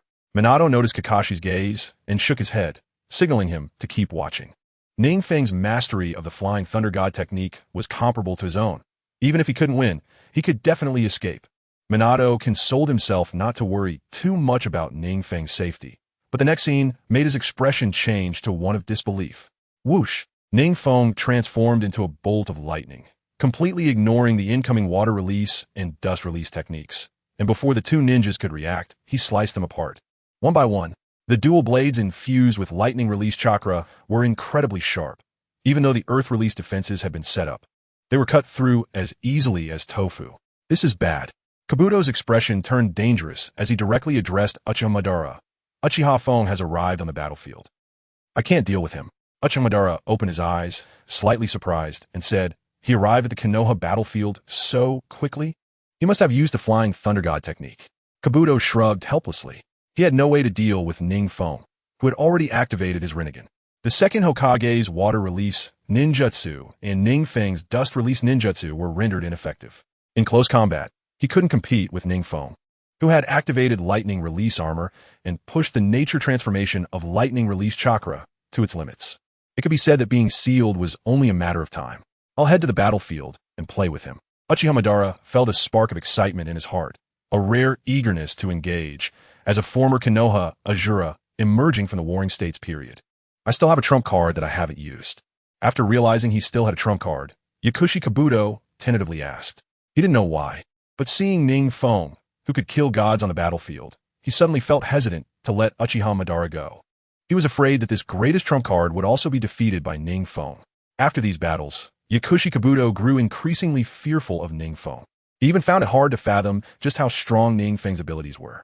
Whether it was physical techniques, ninjutsu, space-time ninjutsu, sealing techniques, or chakra volume, NingFeng displayed an unfathomable depth in all of them. Senju Hashirama? That's fine. After hearing this, Uchiha Madara slowly sat down. He knew that the final trump card was Senju Hashirama, his greatest rival in life. The only ninja he acknowledged. However, even if Senju Hashirama was weakened and went to the battlefield, he would still be an overwhelming presence, right? Yakushi Kabuto smiled bitterly, and seeing Uchiha Madara's expression change slightly, he guessed what Madara was thinking. Having spent his early years by Orochimaru's side, he had long honed his ability to read people's expressions. Now, having guessed Uchiha Madara's thoughts, he couldn't help but smile bitterly. Although he controlled his consciousness, his strength would at least drop by 50%. But even if he didn't control his consciousness and fully reincarnated the first Hokage, he was afraid he wouldn't be a match for NingFeng. Aside from NingFeng, Senju Hashirama could indeed dominate the battlefield, as Uchiha Madara said. But there was this variable, NingFeng, explosive release. With another strike, he shattered the body of Wu. And this time, NingFeng formed hand seals with one hand and shouted explosively. Then, Wu suddenly exploded beside him. Is this explosive release? Wu looked at NingFeng in surprise. In just a few brief encounters, NingFeng showcased multiple bloodline limits.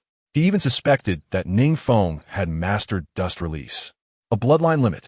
You're not a ninja from Iwagakure. But why do you have so many techniques from Iwagakure? Are you a rogue ninja? What is that guy Inoki doing? With your existence, Iwagakure would definitely become even more glorious, continuously being blown to bits, constantly regenerating. Wu never stopped trying to persuade NingFeng. In his eyes, NingFeng was that genius ninja from Iwagakure who was forced to defect. With such high ninja talent, how could Inoki not recognize his worth and push him away? Wu never considered that NingFeng could be a ninja from another village. Explosive release and dust release could only appear in Iwagakure ninjas. Dust release, decay. NingFeng, slightly irritated by Wu's incessant chatter, brought his hands together, and a standard dust release ninjutsu was unleashed. You really are a ninja from Iwagakure. It seems you are still a candidate for the next Tsuchikage. Wu was almost going crazy. No matter how he tried to persuade the ninja in front of him, he remained silent. Dust release is a bloodline limit passed down secretly through generations of Tsuchikage. It is impossible for someone who is not a candidate for Tsuchikage to learn this technique. What is going on? Why is a Wagakure trying to eliminate such a talented rogue ninja? Wu's confusion could no longer be contained. Truly, he was impressed. Seeing this, Yakushi Kabuto helplessly transmitted NingFeng's information into Wu's mind. This would have been incessantly trying to persuade NingFeng, which prevented him from continuing to concentrate on reincarnating Senju Hashirama. What? A leaf ninja? Oha? When did Amigakure have the qualifications to call itself a village leader? There really is a land of rain among the 5 great nations? After receiving the information, Wu looked shocked. The NingFeng in front of him was actually not a ninja from a Wagakure. Then where did the bloodline limit come from? Where did the explosive release come from? For symbol sealing. NingFeng didn't have time to heed Wu's words. He just continued to use sealing techniques while unleashing ninjutsu, allowing them to regenerate. However, due to the interference from White Zetsu beside him, he could only fall into a prolonged battle. You won't wear me down? NingFeng Skofit. Not to mention that as a sage body, his chakra recovery speed was incredibly fast. Just the chakra from the 4-tailed beast within him was enough to seal White Zetsu dozens of times on the battlefield. Boom! Just as the 3 were locked in combat, a coffin suddenly rose from the edge of the battlefield. A new reincarnated ninja? NingFeng looked at the coffin with interest. Halting his assault, bang! The coffin was forcefully opened, revealing the face of the ninja inside. It's him? Chapter 228. 1 against 3, Senju Hashirama? NingFeng coldly sneered in his heart. He didn't expect that Yakushi Kabuto, seeing his 2 ninjas being suppressed, would so quickly summon Senju Hashirama through impure world reincarnation. Senju Hashirama, the god of ninjas who quelled chaos and established the ninja era by himself. Boom! As the dust settled, Senju Hashirama slowly walked out. His face bore the cracks of impure world reincarnation, and his eyes were dull and lifeless. No need to erase thoughts. Uchiha Madara suddenly raised his hand and placed it on Yakushi Kabuto's shoulder. You can't erase it at all. Yakushi Kabuto was startled and quickly canceled the action of erasing Senju Hashirama's thoughts. At the same time, he felt some doubt. If such a powerful ninja as Senju Hashirama, who could change the tide of battle, really wasn't he going to have his thoughts erased? Would there really be no trouble? Senju Hashirama's outfit was still the layered armor from the Warring States period. He had long black hair and looked like a somewhat naive middle-aged man. He didn't seem to exude any threat. One could only feel his sincerity and gentleness. It's hard to imagine that this is the god of ninjas who overturned the ninja world by himself. It seems that Senju Hashirama's thoughts were not erased. NingFeng noted that Senju Hashirama's eyes were not dull like his, and his face bore some cracks. He suspected that he had not had his consciousness erased by Yakushi Kabuto. As for whether it was due to a lack of ability or a deliberate choice not to erase it, he couldn't guess. A leaf ninja? Tobarama? Senju Hashirama was momentarily confused before he began to assess his surroundings. He must have been revived, but what was the situation now? Why was there a bandage-wrapped person standing next to his brother? And there was also a junior staring directly at him, eyes full of unmasked fighting intent. What on earth is this? Just as he was wondering, Yakushi Kabuto, following Uchiha Madara's orders, transmitted all the information into his brain. This is impure world reincarnation. Senju Hashirama looked at his own body in surprise, carefully sensing it. His strength had indeed dropped by about 30%. Although a 30% drop in strength may not sound like much, for a ninja of his caliber, it was already quite terrifying. So, the enemy now is that enemy of the leaf? Senju Hashirama, somewhat puzzled, touched his head and looked towards Minato Namikaze and the distant leaf ninjas. Are they all fighting that ninja surrounded by lightning? And they couldn't do anything about him, which is why they summoned him and his brother through impure world reincarnation. This was all information conveyed by Uchiha Madara to Yakushi Kabuto. He knew that Senju Hashirama had a simple mind. As long as he said a few words of information, he would believe it. Therefore, there was no need to erase his consciousness. Simply transmitting information for him to see NingFeng as an enemy would suffice. This way, Senju Hashirama's strength wouldn't drop too much like it would if his consciousness were erased. Whoosh! When the 4 were in a standoff, Senju Tobarama suddenly launched a flying Raijin Kunai that stabbed straight towards NingFeng. NingFeng tilted his head to dodge, and at the same time, Mu also formed seals to release the original world separation technique. But what puzzled Mu was that, even though it clearly hit NingFeng, he still walked out unscathed. This ninja is not simple at all. Senju Hashirama was slightly taken aback, not expecting that such a siege wound to cause any substantial damage to NingFeng. No wonder they summoned me. But where is the caster? Senju Hashirama clasped his hands together, feeling somewhat puzzled. Would release. Would domain expansion. Suddenly, trees surged around him. Then these trees grew rapidly, as if meeting a long-awaited rain, quickly covering half of the battlefield around him. NingFeng jumped up to avoid the massive onslaught of trees. Senju Tobarama was also lifted into the air without any pull. Wood dragon technique. Senju Hashirama stood at the highest point of the trees, clapped his hands, and shouted loudly. Suddenly, a wooden giant dragon, several times larger than the water dragon created by Senju Tobarama earlier, rose from the ground and charged straight at NingFeng. Would release. Wood dragon technique. Since Senju Hashirama created such a favorable environment for wood release, NingFeng would not hold back and use the same wood release ninjutsu as Senju Hashirama. Senju Hashirama looked somewhat puzzled as he saw a gigantic wooden dragon appear beside NingFeng, which was no less impressive than his own. The two wooden dragons roared and collided with each other. Unexpectedly, I am at a disadvantage? Senju Hashirama was shocked. Although his strength had decreased by about 30%, this ninja was actually able to match his wood release technique equally. What is this ninja's background? Why is his wood release almost as powerful as my own? Water release. Water dragon bite. Dust release. Original world separation technique. Behind them, Senju Tobarama and Mu consecutively unleashed large-scale ninjutsu. NingFeng looked at the overwhelming large-scale ninjutsu approaching and knew that he couldn't simply block them with the hungry ghost path of the reincarnation eye. Susanoo. Suddenly, with a familiar chakra fluctuation, a gigantic golden samurai apparition abruptly appeared in front of Senju Hashirama. The terrifying pressure made the surrounding Konoha ninjas and white Zetsu tremble involuntarily. Compared to the previous fourth stage, the complete Susanoo now unleashed a pressure several times stronger.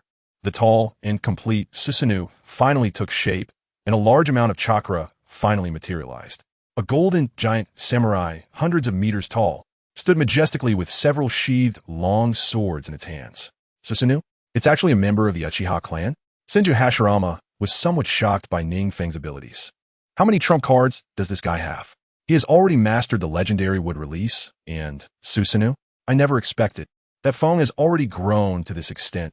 Just now, when Minato Namikaze used the flying Raijin to bring Kakashi to the edge of the battlefield, he witnessed such a shocking scene and couldn't help but sigh. Fortunately, the surrounding Konoha ninjas followed his orders and all retreated. He only dared to approach so close thanks to the flying Raijin technique. He also didn't expect that Kabuto would resurrect Senju Hashirama so quickly. Seeing the wood domain expansion that covered more than half of the battlefield, Minato Namikaze finally realized. The god of ninjas truly lives up to its name. Such a terrifying range. The current battle is beyond my intervention. Unless I also activate the Nine Tails Chakra mode and Sage mode, I can barely help NingFeng. Kakashi, you go gather all the Konoha ninjas to leave the battlefield. I will go support Feng. Chapter 229. The battle on both sides good. Kakashi quickly agreed. Although the battle had just happened not long ago, his chakra had also recovered enough to use the body flicker technique to take all the ninjas away from the battlefield. Buzzing. Just as Minato Namikaze was preparing to activate the Nine Tails Chakra mode to support NingFeng, a sudden spatial fluctuation surged beside Kakashi. What's going on? Kakashi jumped away warily, simultaneously pulling out a kunai from his ninja tool pouch. Minato Namikaze also stopped his movements, looking at the source of the fluctuation with a wary expression. Kakashi, Minato, none of you will be able to leave. A familiar voice came from the spatial fluctuation, and a ninja dressed in a black cloak with a spiral mask slowly emerged from the disturbance. It's you, Uchiha Obito. Minato Namikaze's expression instantly turned slightly angry. During Kushina's childbirth, it was because of this masked man's presence that he almost lost her life while having the tailed beast extracted. If it weren't for NingFeng's arrival, he couldn't imagine how the situation that night would have unfolded. You treacherous bastard. Enemies meet with red eyes. Kakashi could no longer hold back and quickly formed seals to use Raikiri, charging directly at him. Heh, say what you want. Obito shrugged and let Kakashi's attack pass right through him. After all, you won't be saying anything soon. Kakashi, don't let your guard down. Minato Namikaze saw Obito's strange ability and quickly said to Kakashi, you continue to gather everyone to leave. Reduce unnecessary casualties. Leave this to me. Minato Namikaze cautiously pulled out a handful of flying Raijin kunai and threw them. Obito didn't move at all. allowing the kunai to pass through him and stick into the trees and ground around him. Yes, Kakashi wanted to say something more, but seeing the serious expression on his teacher's face, he reluctantly sighed and turned to leave. Fire release. Great fireball technique. Just as he was about to carry out his teacher's orders, Obito suddenly spat out a huge fireball at him from behind. Kakashi, be careful. Without needing Minato Namake's reminder, Kakashi felt the heat wave surging from behind. Earth release. Earth flow wall. Kakashi hurriedly formed seals, erecting an earth wall between him and the fireball. The fireball slammed against the earth wall, creating a large surge of heat that rushed towards Kakashi behind the wall. At the same time, the earth wall was scorched and cracked, the edges of the wall even breaking from the impact of the fireball. In an instant, earth chunks mixed with heat flew everywhere. Uchiha Obito took advantage of the large amount of mist and heat generated by the fireball colliding with the earth wall. His Sharingan flashing, using Kamui to appear behind Kakashi, taking a step forward to grab him. Minato Namake's remained calm, opening his palm as chakra continuously gathered in his hand. Flying Raijin. Rasengan. Just as Obito's hand was about to touch Kakashi's back, a sound of whirling wind suddenly came from behind him. Whoosh. Reluctantly, he had to let his body become intangible, canceling his attack on Kakashi. Bang. The Rasengan slammed hard into the ground, creating a pit several feet deep. Kakashi finally turned his head, wondering when Minato had arrived behind him. Kakashi felt a wave of fear. If it weren't for Minato Namake's coming to help him, he would have been captured. He was well aware of Obito's ability to transfer anything he physically touches to another space. That would mean death. Reacting quickly, he formed seals again and unleashed the fire release Great Fireball technique. The Great Fireball rushed straight towards Obito, but Obito's figure quickly retreated. The Great Fireball passed through Obito's image, crashing to the ground and engulfing it in flames. Kakashi, go now. Minato, seeing Kakashi still looking seriously at the masked man after using the Great Fireball, hurriedly said. Kakashi realized he still had a mission and nodded hurriedly to leave. Stay alert. He could come your way at any moment. Minato's eyes, looking at the smoke and dust, were somewhat dangerous, and he tossed one of his flying Thunder God kunai to Kakashi. After receiving it, Kakashi felt a bit more at ease. At the same time, he quickened his pace towards the battlefield. Wood style. Wood golem technique. Meanwhile, the battle on NingFeng's side had reached a heated stage. Senju Hashirama unleashed his most massive wood-style ninjutsu, the wood golem technique. It was even much higher than the complete body of Susanoo.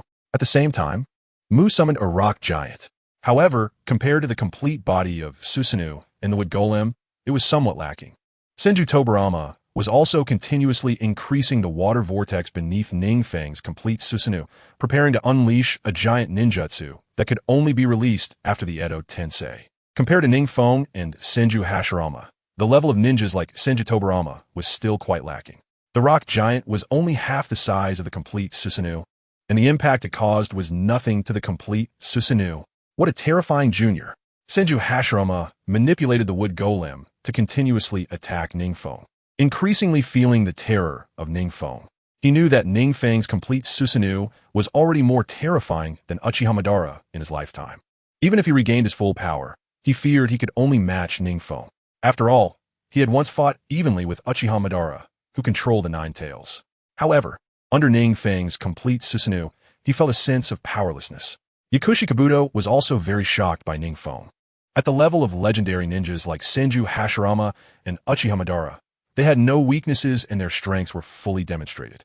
Uchiha Madara was strong in ninjutsu, taijutsu, jinjutsu, and bloodline limits, but he wasn't particularly proficient in sealing techniques and other side paths. Senju Hashirama was terrifyingly strong in ninjutsu and taijutsu, subtly surpassing Uchiha Madara. His physique was also very powerful, and his chakra was immense enough to be compared to tailed beasts. His resistance to jinjutsu was also very strong, and this multifaceted strength, coupled with no weaknesses in other areas, earned him the title of God of Shinobi. But NingFeng, he had no weaknesses at all. Every skill he brought forth was almost at the peak of the ninja world. Thinking of this, Yakushi Kabuto couldn't help but glance at Uchiha Madara beside him. The thought that Uchiha Madara was not a match for NingFeng grew stronger in his heart. It was rumored that Senju Hashirama had killed Uchiha Madara in the Valley of the End, which meant that Senju Hashirama was stronger than Uchiha Madara. Now, that even Senju Hashirama was no match for NingFeng, could Uchiha Madara defeat NingFeng? Chapter 230. The power of mutual explosive tags water style. Great waterfall technique. While Senju Hashirama's wood golem and NingFeng's complete Susanoo were clashing, Senju Tobarama's large-scale ninjutsu was finally completed. The water vortex beneath NingFeng spread for several kilometers, and a massive surge of water suddenly surged towards him. NingFeng looked somewhat surprised at the large tide rushing towards him, as if every drop of water contained the chakra of the second Hokage. The water kept rising, forming an oval-shaped water prison, completely enveloping him along with the forest created by Senju Hashirama below. All three were engulfed in the water prison created by Senju Tobarama, trapped inside. What is he trying to do? NingFeng's heart skipped a beat, feeling that this ninjutsu seemed to threaten his life. Mutual explosive tags. Senju Tobarama held a kunai stuck with a group of explosive tags, soaring freely in the water prison. He swam to the head of NingFeng's Susanoo and pressed down hard on it. In an instant, a tremendous fire erupted from the water prison. Boom, boom, boom, boom. Countless explosive tags were triggered by the kunai in Senju Tobarama's hand. More explosive tags appeared in succession, and the flames engulfed all four in the water prison. What kind of ninjutsu is this? NingFeng was somewhat stunned, although the power of a single explosive tag wasn't that exaggerated, with Senju Tobarama's stacking method for explosive tags. Even his complete Susanoo could be blown apart. This was nearly infinite point demolition. Was this Tobarama's mutual explosive tags? I never expected there would come a day when this would be used. Senju Hashirama was surrounded by layers of wood-style armor, far from the point of demolition, but it was still futile. The violent explosion affected a range of several kilometers inside the water prison. Even with his incredible defense, it was impossible to defend against all the mutual explosive tags. What's going on over there? Minato, who was competing with Obito in space ninjutsu, paused, looking extremely grim as he glanced towards the water prison. Although the explosion was inside the water prison, the force that came out had already weakened significantly. However, it was already engulfed in flames, and even the water prison couldn't hide the intensity of the explosion. This terrifying explosion. "Phone, I'm coming." Minato gritted his teeth, the chakra of the nine tails swirling around him, speeding up. This is the ninjutsu perfectly suited for Edo Tensei. Yakushi Kabuto marveled at the creativity of the second Hokage. He was able to create an entirely new ninjutsu, completely applicable to Edo Tensei. If it weren't for the brilliance of the first Hokage, the second Hokage, Senju Tobarama, would surely be a remarkable figure in the chaotic world. Tobarama's creativity is indeed impressive. Even Uchiha Madara, who rarely praised anyone, nodded in acknowledgement. Endless creativity, all kinds of bizarre ninjutsu, and forbidden techniques. He is a very competent ninja and politician. Inside, NingFeng was also in dire straits. Having activated the complete Susanoo, he had endured the explosive tags for a long time. However, under the continuous onslaught, it ultimately broke through. He could only use the power of the Rinnegan now.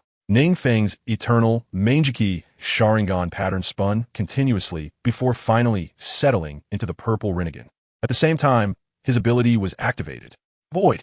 His entire being completely shifted into a different dimension.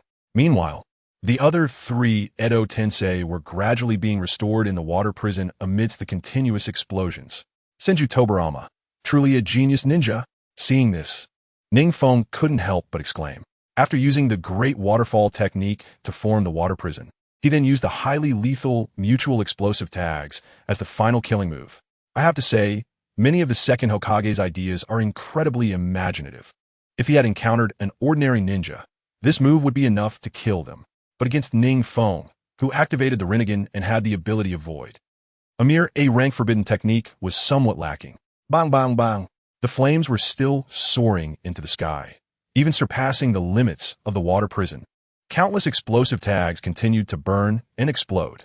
All the Leaf Village ninjas watched this scene in shock. Even some ninjas far away could feel the continuous tremors of the earth. Is something wrong with Lord Feng? In a distant, rain-hidden village, Yahiko, who was on the battlefield pursuing victory, sensed the chakra fluctuations coming from the direction of Konoha. He looked up and saw the towering flames erupting from Konoha, worrying. NingFeng just went to the battlefield in Konoha, and now there are such terrifying chakra fluctuations there. I can't believe this is okay. Don't worry. Lord Feng has opened the Rinnegan. Nagato, who was beside him, said while patting Yahiko's shoulder, his gaze slightly deep as he looked towards the distant fireworks. Such a powerful ninjutsu. No ninja will escape unscathed. But I have a strong confidence in NingFeng. Our Yueying Lord will definitely not fall so easily. Huh, what a terrifying ninjutsu. The water prison had already shattered, and the swirling water on the ground was slowly spreading out. The ground was filled with the desolation after the explosion, showing no signs of the once lush jungle. The figure of Wu slowly condensed from the dirt, looking at the wreckage around with lingering fear. It was hard to imagine that such a terrifying ninjutsu came from a Hokage of his generation. If this terrifying ninjutsu had been used against him, he couldn't help but shiver. What a terrifying ninjutsu. Tobirama. Beside him, Senju Hashirama was also slowly regaining his composure, looking around in slight astonishment. The forest he had summoned with the wood release. Advent of a world of trees had turned to ashes under the explosion of the explosive tags. Now, there was only the firelight and dripping water everywhere. Senju Tobirama's expression gradually solidified. Kabuto sighed in relief. He didn't want to kill NingFeng so directly. According to Uchiha Madara and the masked man, they wanted to extract the whereabouts of the tailed beasts before disposing of NingFeng.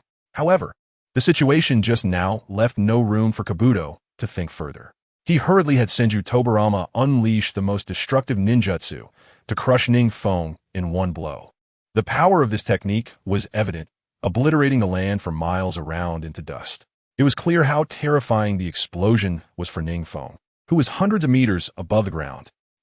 Just as Senju Hashirama was about to pat his brother's shoulder to say something, he suddenly sensed a chakra. He abruptly turned to look at the sky above where the explosion had just occurred, and a familiar figure gradually became clear in the dust and mist. He actually managed to endure it? Senju Hashirama and Wu below were both shocked. Such a terrifying ninjutsu could be endured?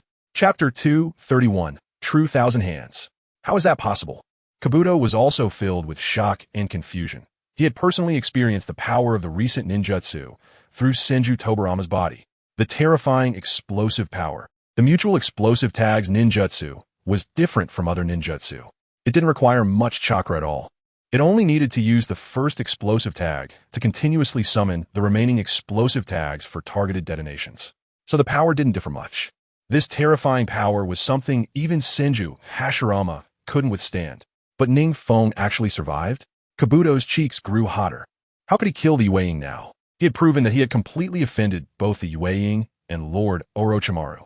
If he didn't kill the Yueying, he could only imagine the torment he would face after failing. What's the panic? Uchiha looked at Kabuto with disdain, whose hands trembled like a sieve hidden in his robe. The courage of future ninjas had regressed as much as their strength. Uchiha Madara snorted coldly.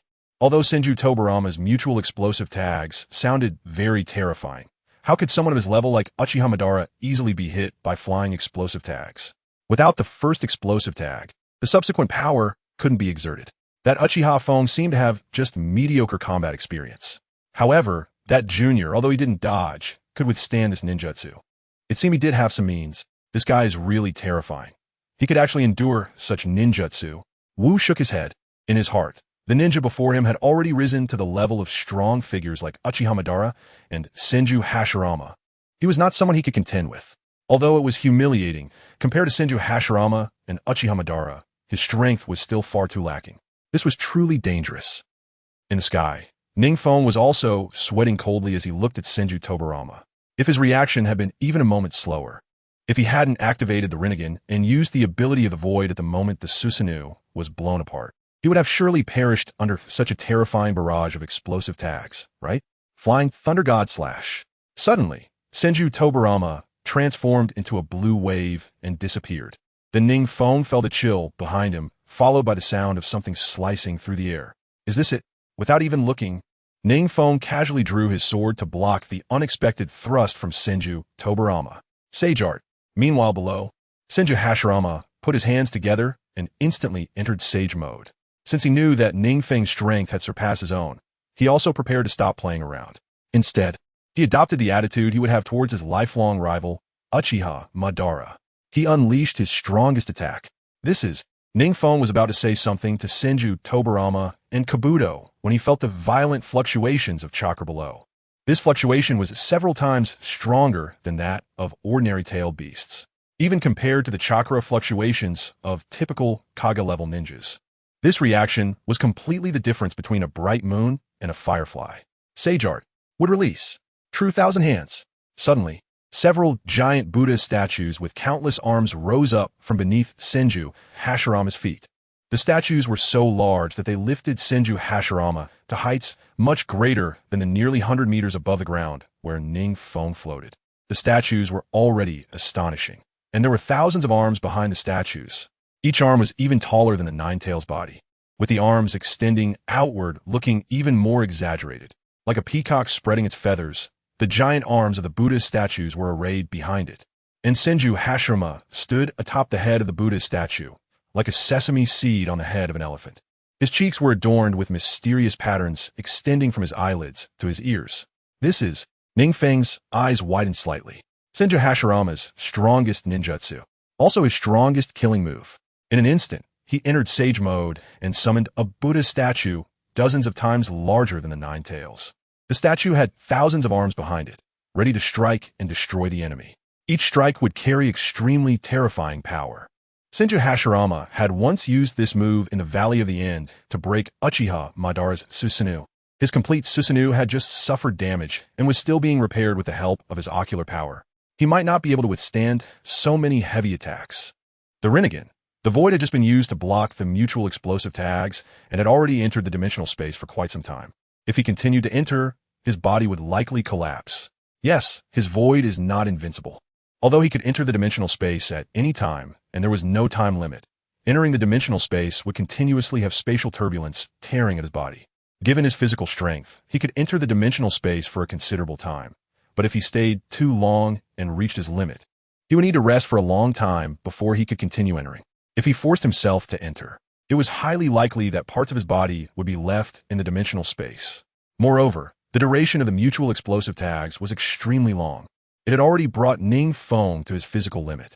If he enters the other space again now, his body is highly likely to collapse. So, how can he avoid such a terrifying ninjutsu? Suddenly, NingFeng thought of using the Flying Thunder God.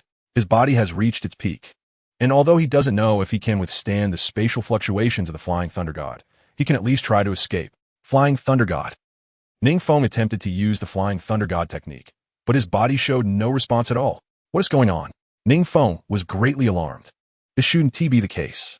When he uses the Flying Thunder God, there should be some reaction regardless of whether his body can withstand it. Suddenly, he saw not far away Senju Tobarama making a one-handed hand seal, tightly gripping his Flying Thunder God kunai, looking at him with a cold expression. Spatial sealing?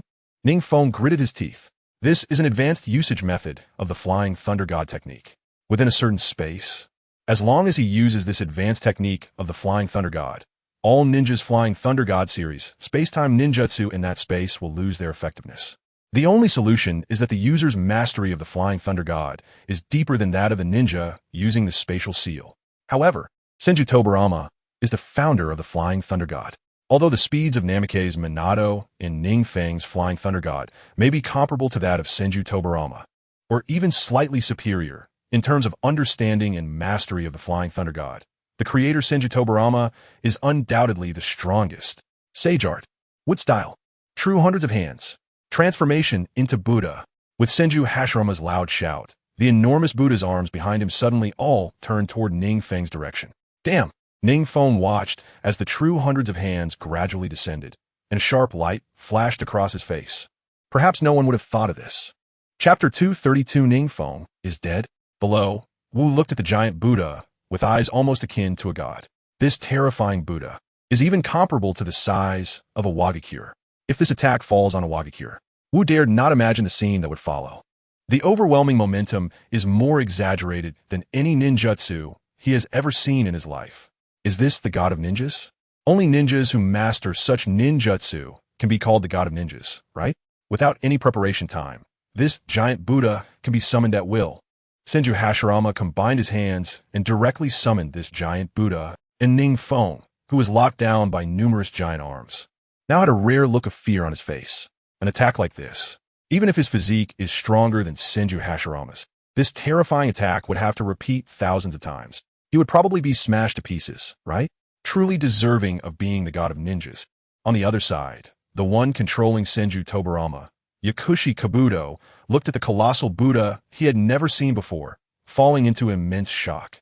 This is the true god of ninjas. This terrifying ninjutsu falling down. Even the Raikage would have nowhere to escape. He has also sealed the Flying Thunder God technique. The only space-time ninjutsu has been sealed by him. The complete body Susanoo was just destroyed by his explosive tags used with the second Hokage. Now, there is no way up to heaven and no door to the ground. Foam! Another Rasengan pushed back Obito. In the already entered Nine-Tails chakra mode, Namikaze Minato looked in shock at the giant Buddha that was over 1,000 meters tall. This is a nation-destroying level ninjutsu. The first Hokage is actually this terrifying? Can NingFeng withstand such a terrifying ninjutsu? Namikaze Minato no longer cared to entangle with Obito, feigning a move to escape and head towards NingFeng. However, he found that his Flying Thunder God technique had no effect at all. It was as if the Flying Thunder God mark he placed on NingFeng was forcefully blocked. He knew of the existence of that mark, but he couldn't touch it at all. Namikaze Minato became increasingly anxious, but Obito stuck to him again. Wanted to save Uchiha Foam? Obito merely glanced at the direction of Namikaze Minato's gaze, and a cold smile appeared beneath his mask. Under this ninjutsu, NingFeng could not resist at all. The strongest ninjutsu of the god of ninjas. He just needs to keep sticking to Namikaze Minato. That guy Yakushi Kabuto is indeed powerful, able to control Senju Hashirama to use his strongest ninjutsu in life. Yahiko, what is that? And far away on the battlefield of Amigakure, Nagato had just comforted Yahiko when he saw the towering wood-style Buddha. My god! Yahiko glanced, and his face immediately turned pale. That is a giant Buddha that is hundreds of meters tall, completely composed of wood style. Could it be Lord Feng's technique? Yahiko swallowed hard, speaking bitterly. However, he didn't quite believe this statement. He had never heard NingFeng mention that he could use such ninjutsu. This ninjutsu is enough to stabilize the nations. Even from such a distance, Yahiko could feel the terrifying chakra contained within. Could it be? Is Lord Feng facing such a terrifying ninjutsu? The two exchanged glances and simultaneously spoke. Could it be Lord Feng? The two then closed their mouths at the same time. Without saying a word, they sprinted towards the direction of Konoha. Meanwhile, as ninjas from all sides marveled at the scale of the true hundreds of hands, thousands of giant arms had already slammed down. Damn it! The reflection of the giant arm in NingFeng's pupils was getting bigger and bigger. Looking at the approaching true hundreds of hands, NingFeng felt fear for the first time. This time, he really has no way to break the situation. Yakushi Kabuto smiled as he watched the true hundreds of hands slam down heavily onto NingFeng. Following that, hundreds and thousands of giant arms continuously smashed into the ground. This ninjutsu, even Senju Hashirama, after being reincarnated, could only use it once in a long time. It consumes not only Senju Hashirama's chakra, but also his soul power. If the true hundreds of hands are used too many times, Senju Hashirama will be reduced to ashes. This shows the terrifying nature of this ninjutsu. The consumption is so horrifying. Uchiha Foam should not be able to escape this time. Uchimadara also sighed inwardly. He also had a vague feeling that he was not NingFeng's opponent. Of course, this is also because he is in the state of reincarnation. If he were in his prime, NingFeng would probably be at a similar level to him. However, after being hit by the explosive tags and the true hundreds of hands, he couldn't withstand it either. The explosive tags, although only an A-rank forbidden technique, were rated lower because of their difficulty in hitting. If purely based on destructive power, the explosive tags are also tremendously powerful. At least, breaking the complete body Susanoo is not a problem. Now, he has to collect the tailed beast. Uchimadara thought of the task he assigned to Obito to capture the tailed beasts, and he felt an unnamed anger rise when Obito didn't capture a single one. He had high hopes for Obito. Although there is the variable of Uchiha Foam, Obito shouldn't have failed to capture any, right? Now he has to personally go capture the tailed beasts. The power of the true hundreds of hands is so great that even Conan, who is far away in the tower of Amigakure, felt the tremors of the ground. Fu, stop for a moment. She raised her hand, signaling Fu, who was practicing ninjutsu, alongside her to pause. Fu nodded obediently and stopped her ninjutsu practice. She also felt a slight tremor in the ground, as if it was coming from a great distance. What could it be? The two of them cast their gaze towards the direction of the Konoha battlefield, their faces slightly pale. Lord Feng, you must not be in any danger. Meanwhile, Anoki far away in Iwabikure also sensed the wave. And through the information from White Zetsu, he realized that it was a ninjutsu released by the reincarnated Senju Hashirama from Uchiha Madara's side. the god of ninjas is still as powerful as ever. Anoki looked out the window towards the Konoha battlefield and sighed after a long time. Uchiha phone. Must be dead by now. In the midst of the explosion of the true Senju Tobirama, who was continuously being destroyed and restored, stared at the ground where NingFeng had just been struck down, his expression somewhat complicated. Under such terrifying power, NingFeng could not withstand it at all. If it weren't for the preparation of the mutual explosive tags, NingFeng might have been able to block it with his complete body Susanoo. However, with the mutual explosive tags laid by Senju Tobirama, NingFeng had already used up most of his life-saving trump cards. Moreover, with Senju Tobirama sealing the space, NingFeng could not use the Flying Thunder God series of space-time ninjutsu now. There was simply no way to escape. Chapter 233, Reverse Summoning Technique, Mayaboka Mountain. At the waterfall, where generations of sages practiced the sage mode, the massive figure of Gamabunta stood on the open ground in front of the waterfall, with an already unfurled scroll in front of him. The patterns on it would be very familiar to any ninja who had summoning beasts. It was indeed the summoning technique. Suddenly, Gamabunta opened his half-closed eyes, as if receiving some kind of instruction, and fiercely stretched out his palm to slap the scroll. The central talisman of the scroll seemed to come to life, gradually crawling out like a tadpole and spreading onto the ground. Boom!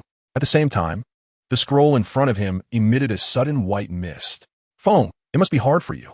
Gamabunta shook his head, watching the figure he summoned from the smoke and feeling somewhat emotional. Many ninjas have come to Mayaboka Mountain to sign summoning contracts. However, to find someone as powerful as NingFeng, who has mastered Sage Mode and prepared an escape route, this is truly the first time he has seen such a cautious ninja. Ha! Bunta, it must have been tough for you not to have been let out to fight for so long. As the mist gradually dispersed, NingFeng's figure slowly appeared in Gamabunta's view, looking a bit disheveled. Wait, Feng, how did you end up like this?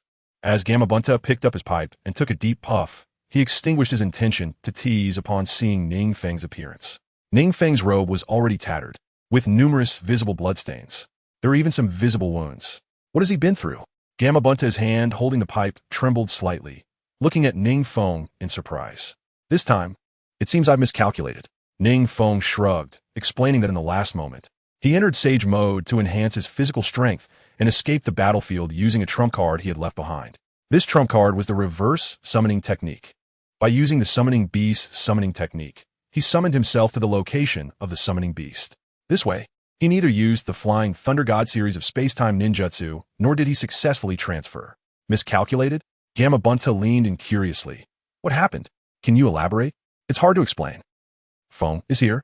Suddenly, a voice from afar interrupted NingFeng's words. He looked over to see two short figures walking slowly towards him. Lord Shima, Lord Fukasaku. NingFeng nodded in salute. These two frogs were indeed Fukasaku and Shima. Why are you so disheveled?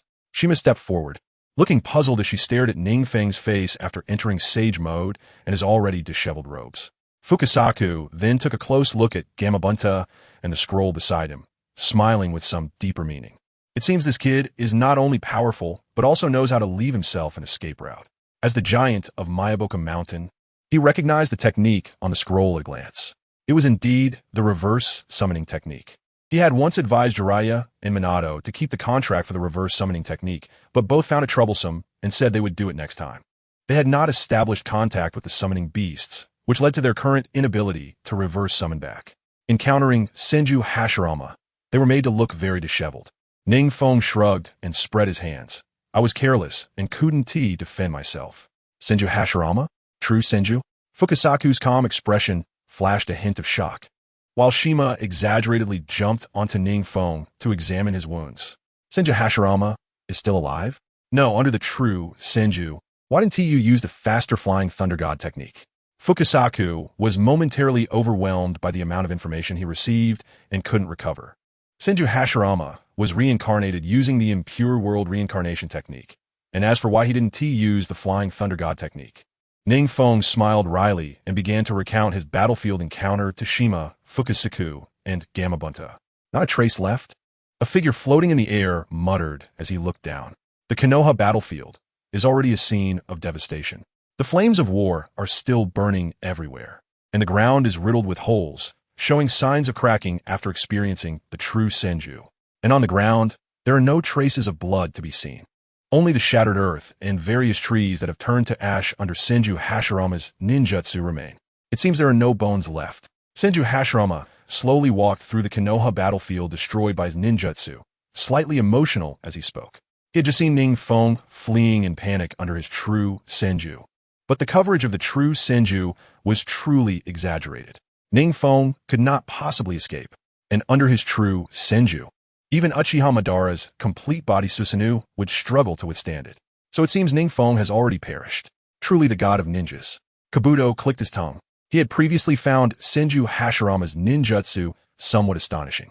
Having experienced many large-scale events with Orochimaru and seen the powerful genius ninja NingFeng, he thought the first Hokages would release techniques were nothing special. However, after experiencing the true Senju, Kabuto truly realized why the god of ninjas could stabilize the chaotic world. Relying on this powerful would-release ninjutsu, the exaggerated giant Buddha. Now he looked at Uchiha Madara, and the last trace of doubt disappeared from his eyes. Being able to withstand Senju Hashirama's true Senju is also a very terrifying ninja. Well done. Uchiha Madara rarely praised him, revealing a slight smile. Senju Hashirama had always been a presence that overshadowed him. That move, the true Senju, was something even he might not be able to withstand at his peak. NingFeng must have perished under this move. However, the whereabouts of the tailed beasts still need to be searched one by one. Uchiha Madara thought of the mess that lay ahead, a cold light flashing in his Sharingan. Let Obito gather information on the remaining tailed beasts. With NingFeng dead, the Moon Eye plan has already succeeded by more than half. There is no one in the ninja world who can rival him. He has recovered so quickly. NingFeng was somewhat astonished, feeling his wounds healing rapidly with the help of the toad oil, exclaiming, "The toad oil can help you enter sage mode, and naturally, it also aids in wound healing." Shinzua looked at NingFeng, who was bathed in toad oil, and said seriously, "In fact, simply using toad oil wouldn't restore injuries so quickly. The greater reason is that the toad oil enhances the activity of the tailed beast chakra within NingFeng, which creates a reaction where 1 + 1 is greater than 2, allowing his body to heal more rapidly." Chapter 234, Professor Liu and Zhu Qin's shock. All right. At this rate, it won't be long before I can return to the battlefield. NingFeng was extremely anxious inside. He had just been defeated. Had the Konoha ninjas managed to retreat? If they hadn't, under the siege of the Super Shadow level experts Senju Hashirama and Senju Tobarama, those Konoha ninjas wouldn't stand a chance.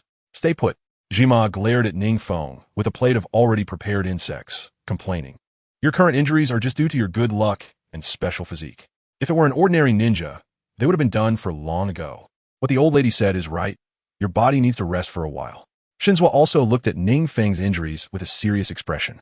These injuries were hidden dark wounds within his body. If not properly treated, they could cause irreversible damage. These were all injuries caused by forced spatial travel. The reverse summoning technique is supposed to cause minimal damage to the body.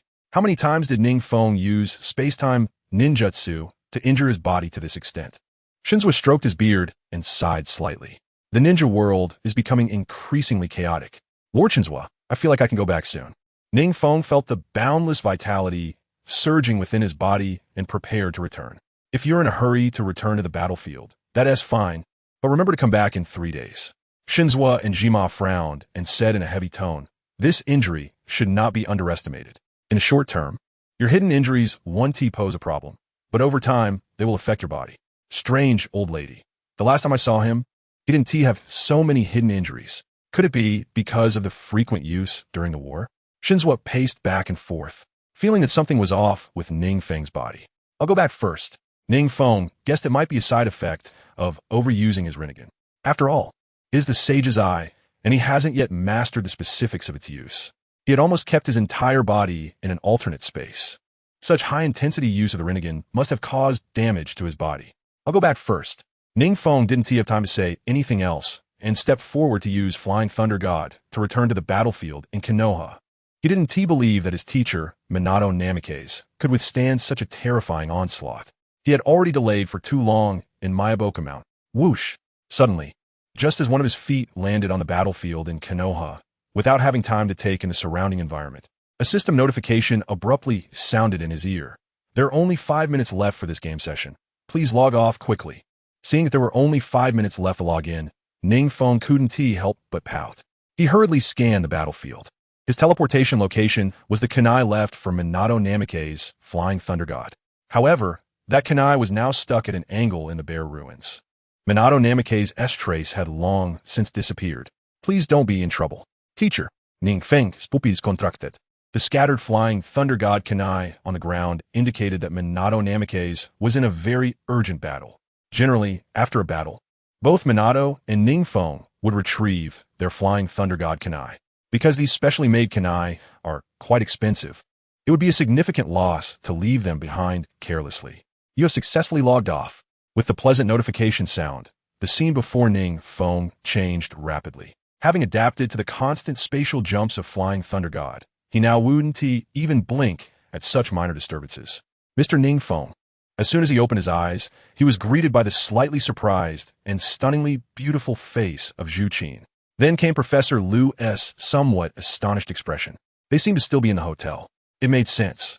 After all, they had just encountered an ambush from the American organization Iron Hand, and they needed to lay low for a while. Although Hyuga's strength had increased significantly compared to before, it would be unwise to confront a long-established power like the United States head-on. So they continued to stay in the hotel to adapt to the changes. After the failure of the Iron Hand-tailed Beast Rampage plan, more spies infiltrated this city to gather information. Seeing that NingFeng was conscious, Zhu Qin explained. So, does that mean we can't go out now? NingFeng smiled slightly, his lips curling into an inscrutable smile as he spoke in a low voice. Well, we still need to keep a low profile for a while. Zhu Qin's pretty face was slightly pale. She didn't dare to go out these past few days, making her complexion not very good. Low profile? NingFeng let out a cold laugh, as if he had heard something ridiculous. As a top ninja in the ninja world, he had just suffered setback.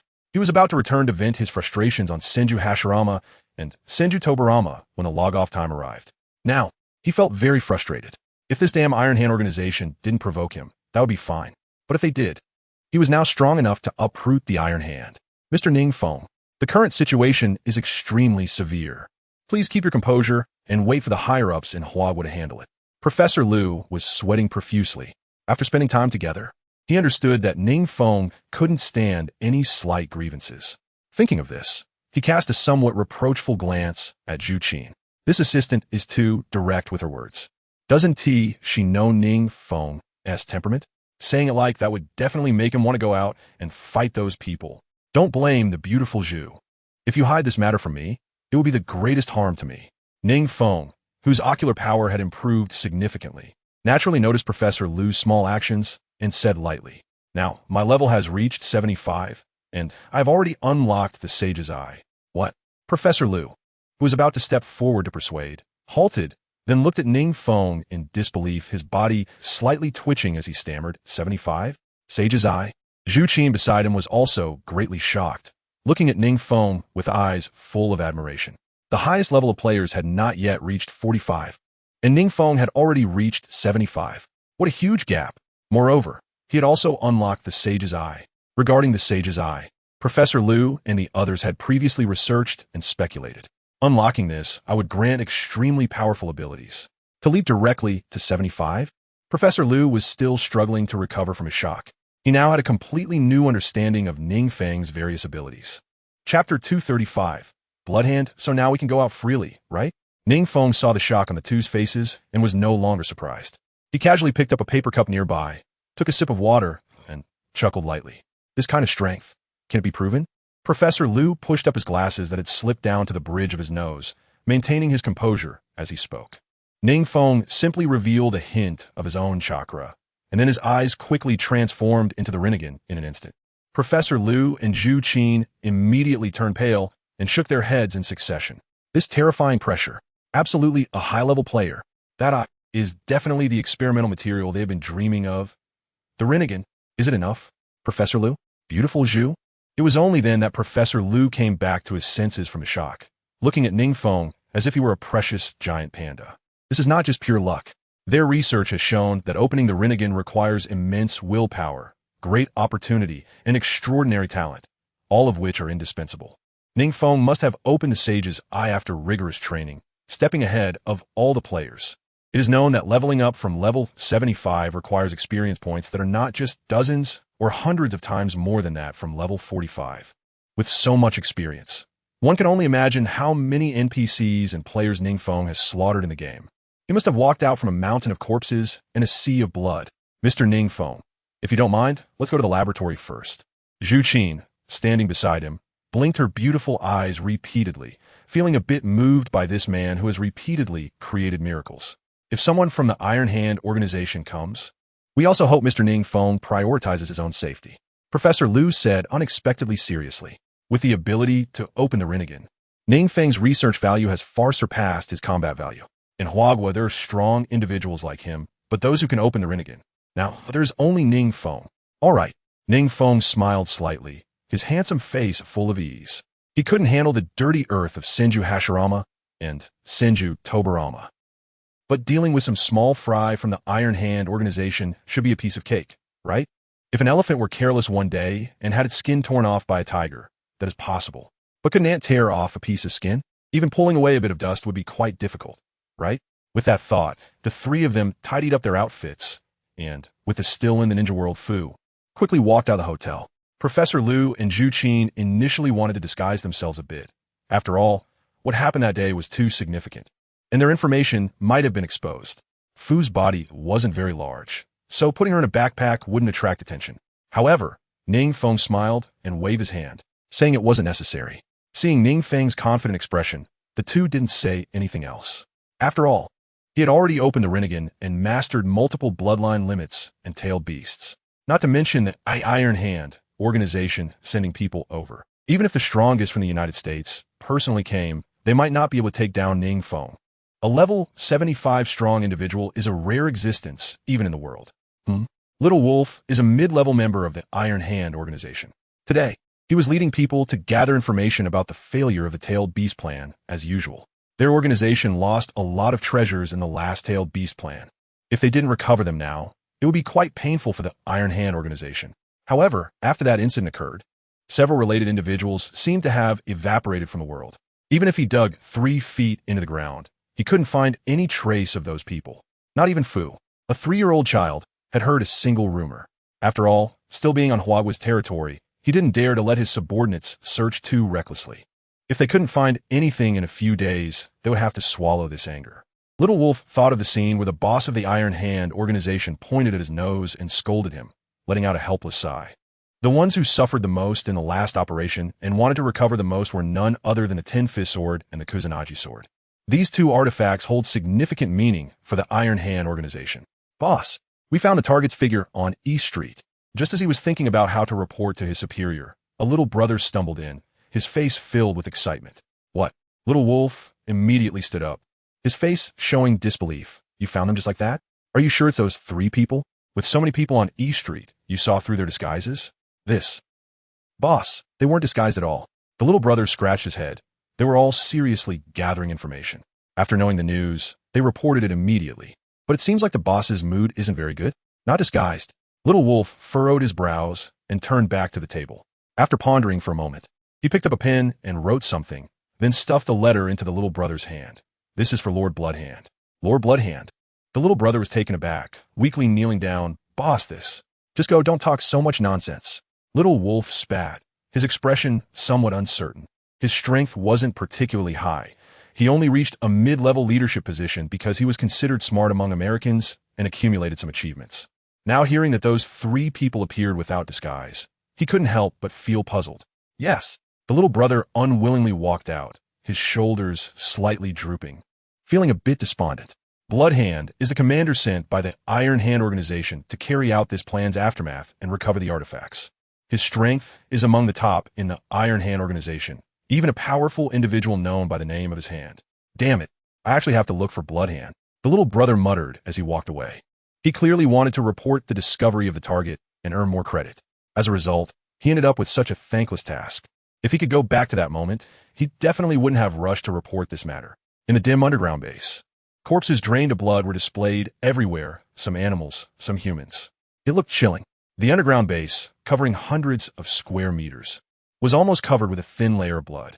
In the center of the corpse display, a figure was rummaging through the already disemboweled body, slowly raising his head, as if he had caught a whiff of something. Suddenly, he vanished from the spot.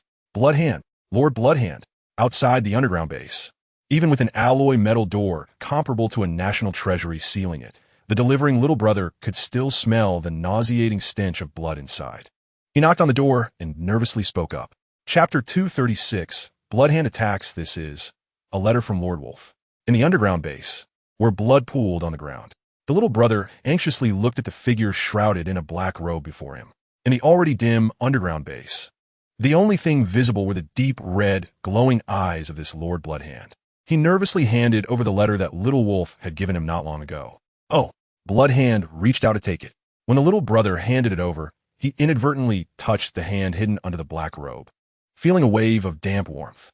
It was as if it had just been pulled out of warm water. He held back the urge to vomit and forced a smile. I'll head back to report now. He knew that Bloodhand had a very bloodthirsty habit, enjoying disemboweling corpses and relishing the sensation of pulling out the organs. The warmth he had just felt likely came from this. Bloodhand leisurely crossed his legs and leaned back slightly. Wait a moment. Yes. The little brother shivered, quickly sitting down and smiling obsequiously. Bloodhand slowly took out the letter, spread it out on his lap, and examined it closely. How interesting. After a while, the face under the black robe grew slightly sinister, emitting a deep and profound laughter. You can go back now. There's nothing for you to do here. Bloodhand stretched lazily, having hunted down another prey today.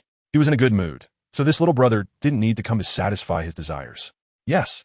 The little brother stood up in relief and hurriedly took his leave. He couldn't stay in this slaughterhouse-like place for even a moment. The target appeared so easily. What was there to worry about? Bloodhand casually tossed the letter to the ground. Soon, the blood on the ground surged towards the letter, drowning it in blood. That little wolf has some strength, but he is too indecisive in his actions. The pillar of Iron Hand is now so hesitant. Bloodhand let out a barely noticeable sigh, shook his head, and spat. He had no intention of adopting the plan that little wolf proposed. In his view, problems that could be solved directly with fists didn't need to be complicated by going around in circles. He, Bloodhand, was not one of those weaklings who came to execute the tailed beast turmoil plan. Mr. NingFeng, it seems we have been discovered. Professor Liu, sweating profusely, looked ahead at NingFeng striding against the crowd and said anxiously. Even someone like him, who wasn't very good at counter-surveillance, had felt more than once that it seemed someone was tracking their group. This was in a city in Hyuga. Although the stalkers were trying hard to conceal their presence, they were still quite different from Hyuga people. Professor Liu reached this conclusion after observing for a long time. It's fine, let him follow. NingFeng shrugged, looking indifferent. In a while, just lead him to a deserted place and kill him. And don't let our Hyuga people suffer casualties. This, Professor Liu's face twitched slightly. Lead him to a deserted place. It seemed NingFeng still didn't know what kind of personnel Iron Hand had dispatched this time. Although Professor Liu knew that he was now powerful. Having awakened the sage eye level far ahead, he still wasn't enough in the face of the long-established Iron Hand organization. According to his team's investigation, Iron Hand attached great importance to this operation. The items NingFeng obtained from Iron Hand were also worth their dispatching a large number of personnel to retrieve. Those items were incredibly precious, even in the eyes of Hyuga's high-level officials. Either hand over the items to Hyuga's high-level officials now, with their backing to protect NingFeng, or fight Iron Hand to the death. However, even though Professor Liu had great confidence in NingFeng, he wasn't optimistic about him.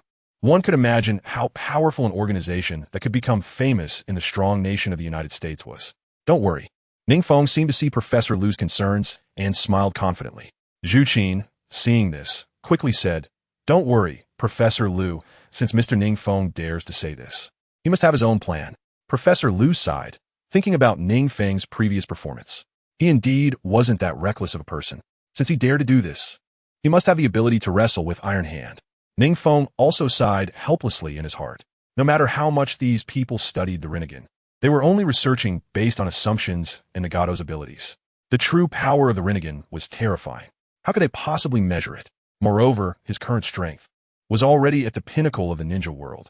Apart from the peak powers of the Warring States period, Senju Hashirama and Uchiha, he didn't consider any other ninjas to be in his eyes. Could there be someone in the Iron Hand organization who could stand shoulder to shoulder with Senju Hashirama and Uchiha? If so, he could just use Flying Thunder God to escape. Whoosh! Just as he was pondering, a sharp sound of breaking air suddenly rang out behind him, interrupting his thoughts. What is that? NingFeng turned around to see a blood-colored phantom handprint flying towards him. Ah, what is this? A demon? The surrounding crowd also noticed this scene and panically scattered. Among them, there were no strong individuals like NingFeng. Most were just ordinary people with slightly above-average abilities. Seeing the blood-colored handprint, Professor Lu's face turned pale, thinking of something bad. A mere trick. NingFeng waved his hand without looking, sending a palm strike. A massive amount of chakra erupted, and the blood-colored handprint collapsed as if it had hit a wall right before NingFeng. Oh, interesting. The figure shrouded in a black robe in the shadows observed this scene, and his blood-red eyes flickered slightly as he murmured to himself. This move of his, the blood claw, was not something an ordinary person could withstand. Countless powerful individuals had died under this move. Many had inadvertently perished beneath it. What there were a few more. A cold smile appeared on the face of Bloodhand's shadow, and he raised his hand to unleash his blood energy and release a secret technique. Suddenly, he felt a chill on his back. Then, a knife pressed firmly against the back of his heart. Oh, Bloodhand turned around to see a tall figure with a fierce expression and sharp eyes. Shadow clone? Although Bloodhand's entire strength came from the United States, he was also very familiar with the abilities in the world of Naruto. However, when did this guy form his seals? There were many who could use Shadow Clone in the Iron Hand organization, but they all inevitably had to form seals to mobilize energy within their bodies. During practice, without exception, the time taken to form seals was not short. But how did this Wagwa person directly release a Shadow Clone? Chapter 237 Iron Hand Organization Personnel. Then suppress him. He didn't know that NingFeng's strength far surpassed what the so-called elites in the Iron Hand organization thought. The highest levels in the current Naruto world were only about level 45, which would be at most a Chunin.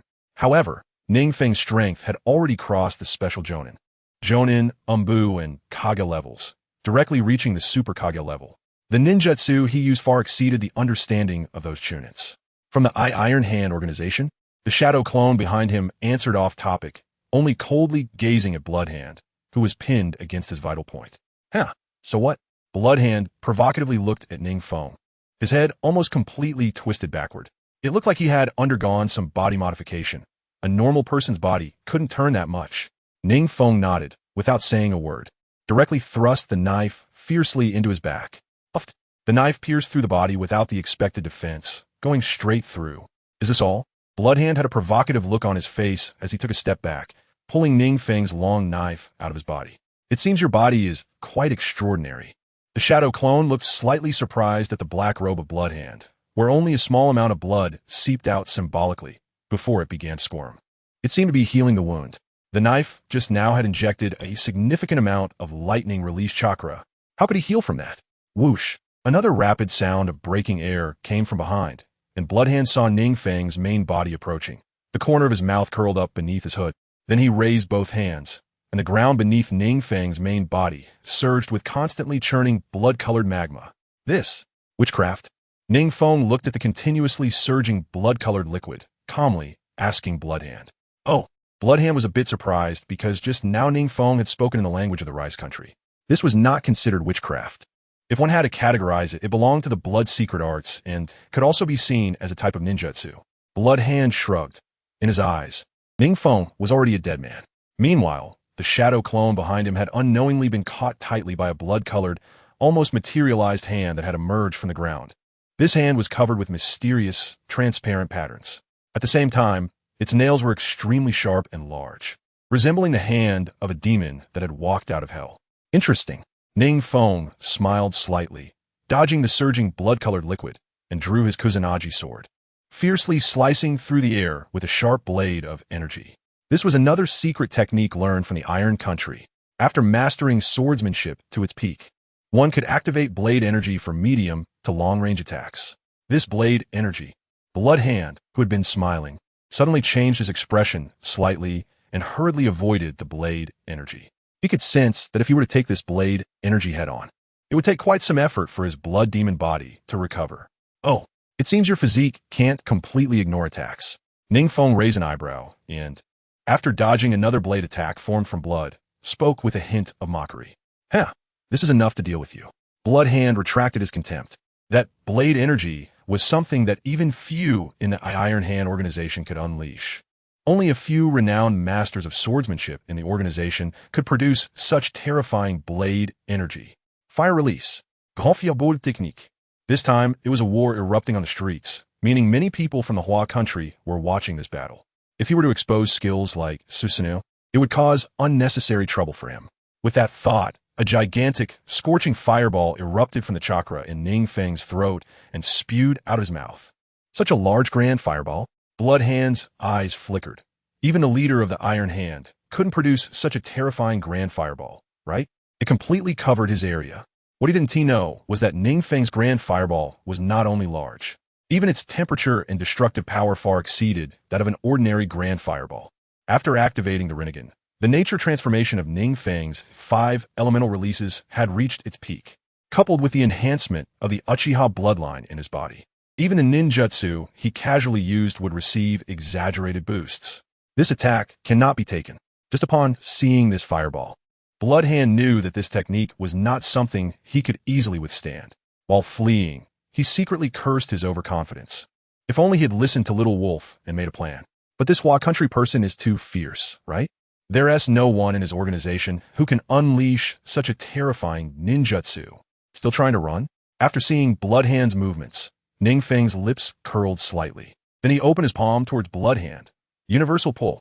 This was the ability of the Rinnegan S-Deva path. Attraction. Blood Hand, who was rushing forward, suddenly felt a wave of gravitational force coming from behind him, causing his steps to pause involuntarily. Then his body was uncontrollably pulled backward. Blood Hand looked in astonishment at everything retreating around him, his face turning extremely pale. The grand fireball crashed into him, the scorching flames instantly enveloping him. Blood Hand screamed in agony, but the sea of fire quickly, mercilessly swallowed him. Don't kill me! Don't kill me! Blood Hand's voice had become slightly distorted, and the air was filled with the smell of something burnt. The onlookers around stopped in their tracks, watching in awe as Blood Hand struggled in the fire. They also felt fear towards the handsome young man. Such a terrifying grand fireball was unleashed by someone so young. Wasn't he just very arrogant a moment ago? NingFeng yawned lazily, watching Blood Hand writhing on the ground. I was wrong. Please spare me. I can tell you anything about the Iron Hand organization. At this moment, Blood Hand only felt the fire on him clinging like a festering sore, and although he had the recovery of his blood demon body, the burning of this fire far outpaced his healing. At this rate, in just a few breaths, he would turn to ash. Snap! NingFeng snapped his fingers, and the burning flames instantly extinguished. You want to provide information about the Iron Hand organization? Blood Hand nodded hurriedly, simultaneously accelerating the circulation of his blood energy to recover from his injuries faster. The crowd watched as NingFeng seemed to perform a magic trick, snapping his fingers and extinguishing all the flames, amazed. This was because NingFeng's fire attribute chakra had reached its peak, allowing him to control his ninjutsu freely. It was also partly due to the power of the Rinnegan. Chapter 238. Shock Professor Liu. Is it even stronger than Hashirama's cells? Then let us go with us. NingFeng noticed Blood Hand's small movements, but he merely approached Blood Hand's limp body and threw a 4-symbol seal. What kind of technique is this? Blood Hand was about to ask, but he found that his connection to his blood energy seemed to have been severed, no matter how he tried to mobilize it. It felt like a stone sinking into the sea. Just a small trick. NingFeng had used the 4-symbol seal countless times on the battlefield to deal with Edo Tensei users, and now returning to reality, it was second nature. How is it? At this moment, Professor Liu and Zhu Qin hurriedly arrived. NingFeng stepped aside, signaling for them to look for themselves. Professor Liu saw the charred ground that had been washed by the raging fire, and his gaze towards NingFeng became increasingly shocked. Zhu Qin noticed the figure on the ground that had been burned to reveal its entire form. This is Blood Hand? Zhu Qin tentatively spoke, glancing at Professor Liu and NingFeng. Blood Hand? Professor Liu clearly saw the figure on the ground and couldn't help but exclaim loudly. They really saw Blood Hand? Professor Liu's eyes widened as he looked at NingFeng. Although he had always known NingFeng was strong, only now, with a point of comparison, did he realize. NingFeng's strength was already so terrifying, he had effortlessly resolved a key member of the Iron Hand. Looking at NingFeng, who appeared unfazed, it seemed as simple as eating or drinking, just casually dealt with it. NingFeng shrugged. The fact was indeed so. This Blood Hand, although his abilities were strange and his techniques peculiar, In the world of Naruto, he was at most AJ Nin in terms of raw power, relying on NingFeng's super shadow level strength, even without using his Susanoo, lava release, dust release, and other bloodline limits. He could easily toy with him using just a few basic ninjutsu. Just a single Rinnegan Deva Path ability combined with a C-rank fire release technique had resolved the so-called key member of the Iron Hand. Mr. NingFeng, I truly feel ashamed for my previous doubts. Just thinking about how he had previously advised NingFeng to retreat for the sake of safety made Professor Lu feel a wave of embarrassment. How could he not see NingFeng's strength? He should have warned those incoming Iron Hand members to be cautious instead. Professor Lu didn't need to be so polite. Judging by your tone, is Bloodhand still a notable figure in the Iron Hand organization? While sealing Bloodhand on the ground, NingFeng asked curiously. At the moment Bloodhand made his move, he had noticed something was off with Professor Lu, so he deliberately played it a bit conservatively. However, after a few rounds, he realized that this Bloodhand was significantly weaker than the likes of Senju Tobarama and other high-level experts. He only used a C-level ninjutsu, the Great Fireball technique, to subdue him. The Bloodhand is named after the Iron Hand organization. Professor Lu smiled wryly at this, shaking his head. He had previously tried to intimidate NingFeng by mentioning the Iron Hand organization. However, he hadn't expected that the organization would take the loss of the items from the last plan so seriously that they would send out someone like Bloodhand. Only a few outstanding experts in the Iron Hand organization are named after the organization itself, and Bloodhand is a well-known figure in Hyuga, a ruthless and merciless assassin. He is famous not just for his strength, but also for his brutal attitude towards enemies and his bloodthirsty demeanor in battle. Yet, such a renowned expert was easily taken down by NingFeng. Just how deep is NingFeng's strength now? Mr. NingFeng, I knew you could do it. At this moment, Zhu Qin, standing nearby, revealed an excited expression on her delicate face, slightly flushed. For some reason, she always had a strong confidence in NingFeng. No need to say more. This matter will soon reach the Iron Hand organization. Let's take this guy back to the lab first. Let Professor Shui extract some intelligence from his mind. This time, let's aim to wipe out this damn organization once and for all. As he spoke, he struck Bloodhand's neck with a knife hand, causing the latter to collapse to the ground, soft and limp. Good. Professor Lu's mouth twitched slightly upon seeing this. This world-famous assassin was simply knocked out by NingFeng's knife hand. With Bloodhand unconscious, the blood god hand he had summoned slowly dissipated. NingFeng's shadow clone jumped out, picked up Bloodhand, and followed the three as they left in large strides. This guy's brain must have been processed by the Iron Hand organization, so it seems we won't find any useful intelligence. In the lab, Professor Shui, dressed in a white lab coat and wearing white gloves, reported to Professor Lu with a serious expression. I knew it would be like this. Let's subdue him first. When he wakes up, let's see if we can extract some information from him. Although he said this, Professor Lu didn't hold much hope for the situation. They had already placed seals on his brain, so they must have taken relevant measures regarding Bloodhand's mouth as well. However, there would be some gains this time, to some extent. Then, it was a report on NingFeng's body. At this point, a hint of surprise crossed Professor Shui's wrinkled face. He handed over NingFeng's body report. Professor Lu was shocked beyond belief after just the first glance at the report. Although he had seen NingFeng's strength on the way and had made a prediction, actually seeing the report made his heart clench fiercely. The top of the report stated the content of Senju's cells. 30. Currently, the only person in Hyuga who could match Senju's cells to such an extent is NingFeng. Moreover, what shocked him even more was the next item. After testing, NingFeng's own cell activity was astonishingly comparable to that of Senju's cells. In fact, it was slightly superior to Senju's cells. It's important to note that Senju cells are the most active cells discovered so far. If they can be assimilated after injection, it would not only enhance the power of wood-release ninjutsu and self-healing abilities, but also greatly increase physical strength and lifespan. That is why Senju cells are so precious. Being able to coexist with Senju cells makes a person even more valuable. However, this experimental report directly told him one thing. NingFeng's own cells are already comparable to Senju cells. How? How is that possible? Professor Lu's lips turned pale as he looked at Professor Shui with a trembling expression. Is the report incorrect? It's not incorrect. Professor Shui sighed softly. When the result first came out, he also doubted whether there was an error in the report. But after several rounds of testing, he realized this was true. Chapter 239, Back to the Battlefield. Phew. Seeing Professor Shui's determined expression, Professor Lu let out a sigh of relief. pressing down on his excited heart to continue reading. NingFeng cells have been their focus for a long time. This is a good sign. If they can thoroughly study NingFeng's body, they believe that the overall strength of the Hyuga people will make a qualitative leap. The renegade is such a terrifying existence. Upon seeing the third item, Professor Liu, breaking from his usual demeanor, couldn't help but exclaim. The report boldly stated the third item, coexistence of 5 nature chakra with extremely high activity, combining their speculations and research on the renegade. This is one of the abilities of the renegade, greatly enhancing the wielder's mastery of the 5 natures. Although they had imagined it would enhance, who would have thought it could be strengthened to such an extent? Professor Liu muttered to himself in disbelief. The 5 natures chakra, each of which had already reached the peak level of a Kage. This means that the chakra content in NingFeng's body alone has already surpassed Kage level.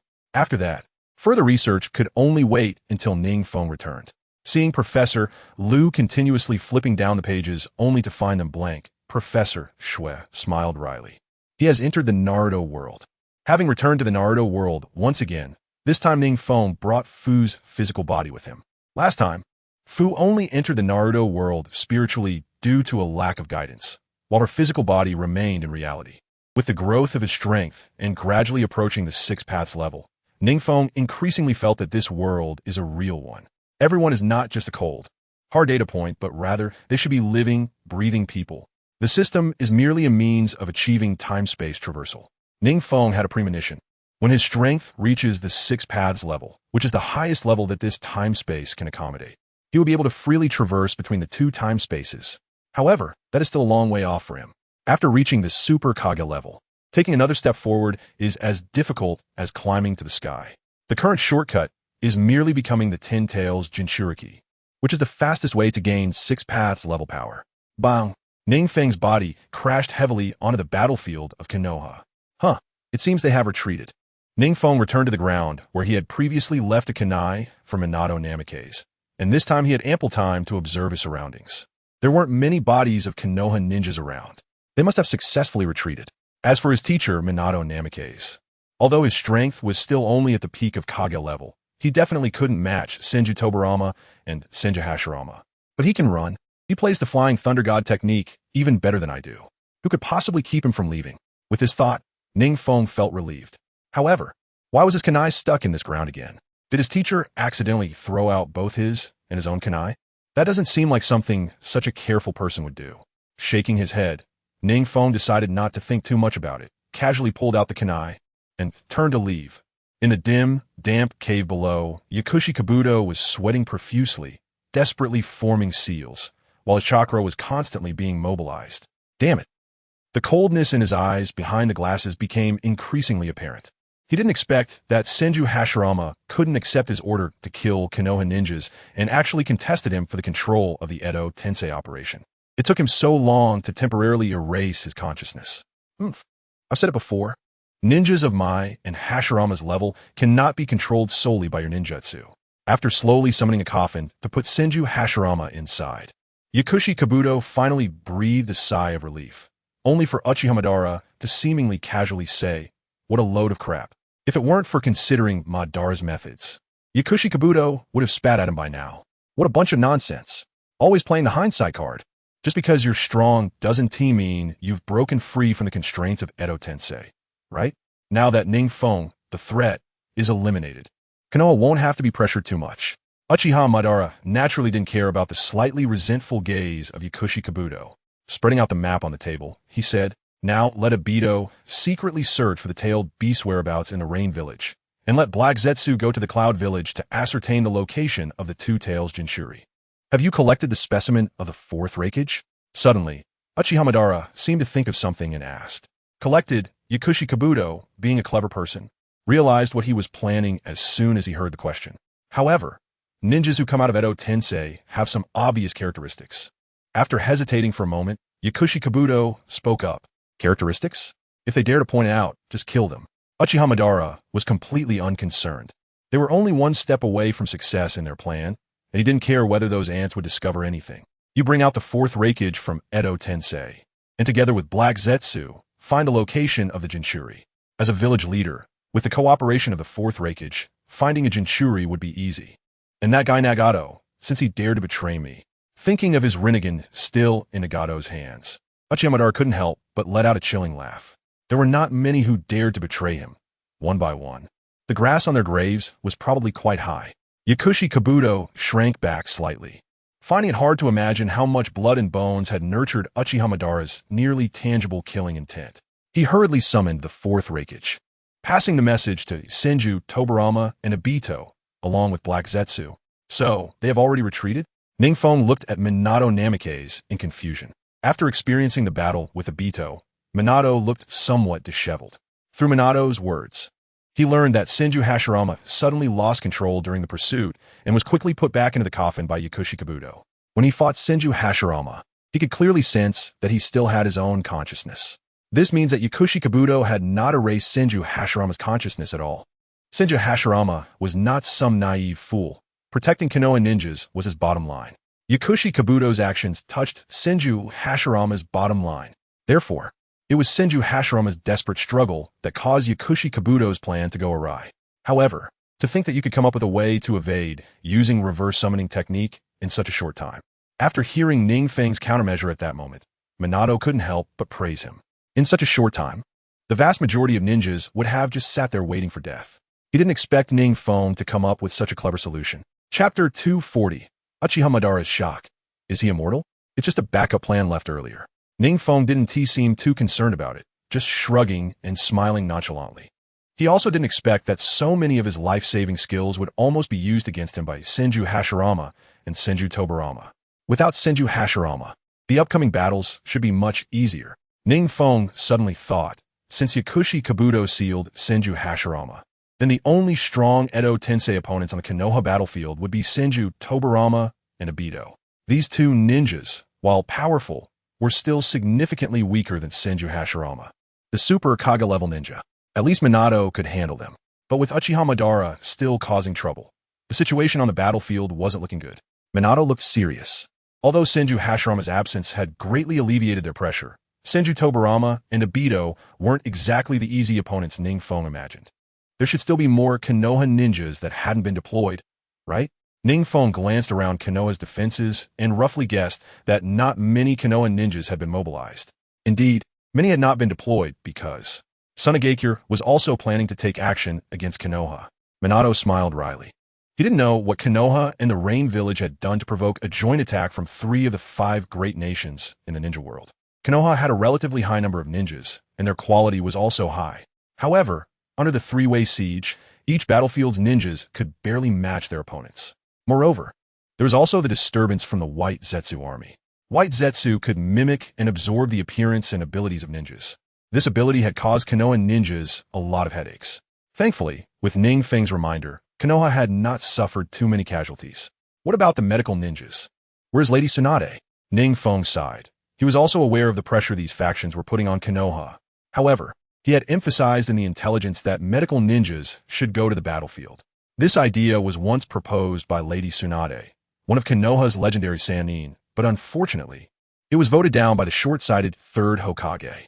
Now that the 3rd Hokage was dead and Minato was in charge, this suggestion would be very beneficial for Konoha on the battlefield. So there was no reason not to let medical ninjas go to the battlefield. Lady Tsunade refused to go to the battlefield. Minato smiled wryly. She must still be troubled by the previous rejection from Sarutobi Hiruzen. NingFeng shook his head. This was a secondary reason. The primary reason was that Lady Tsunade developed a fear of blood after losing her lover and brother. This symptom meant she feared blood, which meant Lady Tsunade was destined to have no relation to the battlefield for the rest of her life. As for the other medical ninjas, they had already been dispatched to other battlefields, and there simply weren't enough people. Minato rested his chin on his hand, deep in thought. Although he was the 4th Hokage, he still had to adopt some strategic insights from the 5-year-old genius ninja, NingFeng. Whether it was ninjutsu or various strategic insights, NingFeng was the best. Sometimes, Minato even felt that NingFeng was his teacher. That's good. Leave the next battlefield to us. NingFeng smiled confidently, since Senju Hashirama was sealed. It was time for him to shine. Except for that super Kaga-level peak powerhouse who was on par with him, the remaining ninjas were no match. All right, Feng. Minato also smiled openly. With NingFeng's help, the pressure on this battlefield had been greatly alleviated. Even Konoha, which was slightly outnumbered, could launch a counterattack. Yakushi Kabuto had already dispatched all Edo Tensei users to various battlefields in Konoha. Among them, he sent several Kaga-level ninjas to the battlefield where Minato was, which he valued the most. Would they have to wait until tonight to launch a full-scale attack? Pharmacist Do looked at the map spread out on the table, marked a spot on the edge of Konoha, and asked, "The strength of Konoha should not be underestimated. It's better to proceed steadily for now," Uchiha Madara said, flipping his long hair nonchalantly. Having experienced countless wars, he naturally understood that one should not rush, especially at the last critical moment. Have we found the whereabouts of the two tails? Yes, the people from the Cloud Village are very cooperative, Pharmacist Do respectfully replied, taking a step back. Good. Once I capture those beasts and put them in cages, I will personally flatten Konoha and the Rain Village, Uchiha Madara said with a cold smirk, getting up to go out and capture the two tails. Suddenly, Pharmacist Do exclaimed, "What's wrong?" Uchiha Madara turned back, puzzled. During his time with Pharmacist Do, he had come to understand that the ninja they had brought together with Obito and Kurizetsu was a calm one. Why was he making such a fuss now? Uchiha Peak is still alive? Pharmacist Do exclaimed in disbelief, his eyes wide with shock. Still alive? You can't be serious, right? Uchiha Madara's expression changed as well. Is this guy really impossible to kill? How could he still be alive? He took on the explosive tags from Senju Tobirama and the real Senju Hashirama, and still survived? Even at his peak, he couldn't say he would have made it out alive. He is indeed alive, Pharmacist Do said, calming himself and immediately mobilizing most of the Edo Tensei users heading to other battlefields to the battlefield where NingFeng was located. This is bad. The ninjas left for Konoha might not be enough. They have launched a full-scale attack. Pharmacist Do's face turned increasingly pale. Originally, he planned to mobilize all ninjas and launch a full-scale attack on Konoha tomorrow. Without NingFeng and with Minato being held back by the masked man, the probability of his army crushing Konoha would have been 100%. Just now, he asked Uchiha Madara if he was still worried about the Konoha ninja forces retreating tonight. But now, NingFeng is actually still alive. The entire situation has reversed. It's even possible that the Edo Tensei ninja army over there is not even a match for the Konoha ninjas. First, let everyone retreat. Once I've retrieved the remaining tail beasts, I will personally meet him. Uchiha Madara's voice seemed to have a magical power, giving a jolt to the still somewhat panicked Pharmacist Do. Then I will withdraw all the ninjas now, Pharmacist Do said with a somewhat grim expression. The card of Senju Hashirama cannot be used in the short term. Given the earlier situation where NingFeng held off Senju Tobirama and Mu alone, it would be very difficult for them to leave this battlefield. Uchiha Peak. Uchiha Madara's Sharingan was filled with gloom. Chapter 241. Chiyo's Regret Whoosh. Another flash of lightning streaked by. A white Zetsu fell in response. In front of him were countless white Zetsu, fleeing in the opposite direction of the Konoha battlefield. These guys are quite decisive. NingFeng slashed again, the massive blade aura swirling with a huge amount of lightning chakra. The razor-sharp blade cutting through many white Zetsu in half. It seems Pharmacist Do has realized that they are no longer a match. A flash of yellow light zipped by, and Minato appeared before NingFeng in an instant. This retreat has saved quite a few white Zetsu and Edo Tensei ninjas. NingFeng helplessly looked at the white Zetsu left on the ground, although they had already been cut in half by him. The white Zetsu filled with Hashirama cells had very strong vitality. Even when cut in half, they could still survive. Whoosh, whoosh, whoosh. The blades whistled past at a speed Minato couldn't see, as NingFeng swiftly cut the remaining white Zetsu into several pieces. Instantly, this group of white Zetsu was dead beyond dead. Feng, your swordsmanship seems to have improved quite a bit. It's not bad. NingFeng slowly sheathed his sword. The battlefield was still shrouded in smoke. This battlefield can take a pause for now. Then, as you said, we can let all the defensive ninjas come here. Minato smiled knowingly at NingFeng. This idea of a night attack was also proposed by NingFeng, taking advantage of the information gap between Pharmacist Do and them. They caught them off guard. Even if Konoha's forces weren't as many, once they saw NingFeng, they would surely flee. This would also relieve pressure on other battlefields. NingFeng looked at the items dropped on the battlefield that had been picked up and spoke while following Minato back. Let's see how Pharmacist Do deals with this tactic. A glint of sharpness flashed in Minato's light blue eyes. In the Sand Village, NingFeng recalled his previous deal with Chiyo, and he never expected that they would dare to betray him. Did they think they could take advantage of Konoha being besieged to kick them while they were down? They had made a huge miscalculation this time. Konoha, Sand Village Battlefield. At this moment, the battlefield was already a river of blood, incredibly brutal. The ground was littered with puppet remains and the bodies of Konoha ninjas who could not be collected in time. Mixed among them were some Sand Village ninjas' corpses. But Konoha still had the majority. Oof. Since Uchiha Peak is dead, Konoha and the Rain Village are practically finished. Looking at Konoha, which was on the verge of collapse, Chiyo, standing high above and overlooking the battlefield, couldn't help but show a rare smile on her aged face. Anyone with eyes could see that Konoha's strength had declined significantly since the death of the third Hokage. And after NingFeng died on the battlefield, Konoha and the Rain Village's strength had dropped to a low point. Now, as long as the Sand Village lines up properly and attacks Konoha together with the Cloud and Rock Villages, they would surely gain a lot of benefits. Moreover, Chiyo also wanted to solidify her position as the fifth Kazekage. After all, during her time in power, she had not accomplished much. If the Rock and Cloud villages finished off Konoha and then turned to wipe out the neighboring Sand Village, she would have nowhere to cry. Now, attacking Konoha quickly also showed that she stood with the Cloud and Rock villages. Kazekage-sama, the Konoha ninjas have already begun to retreat. Should we pursue? Pursue. Why not pursue?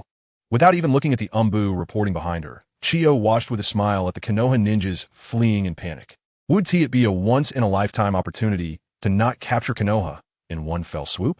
If she could wipe out Konoha's forces this time, she would stabilize her position as Kazekage. As for the agreement with NingFeng, NingFeng is already dead. Why should she keep it? Who would have thought that after sitting in the Kazekage position for so long, she would forget that Konoha and the Rain Village had allied? Suddenly, a heavy thud sounded from behind her. Before Chiyo could turn around, a low, demonic whisper sent her soul flying. What happened? Kazekage-sama? Why are you so frightened?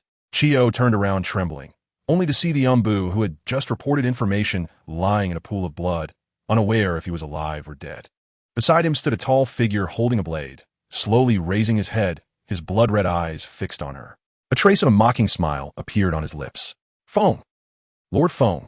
Chiyo's face twisted for a moment, forcing out a smile more hideous than crying, her voice laced with a hint of despair. NingFeng is actually still alive? But the information that came back said that NingFeng had already died on the battlefield of Konoha. How is he still alive and well in front of me? Since the Wind Shadow has reached the end of his road as an old friend, I should give you a chance.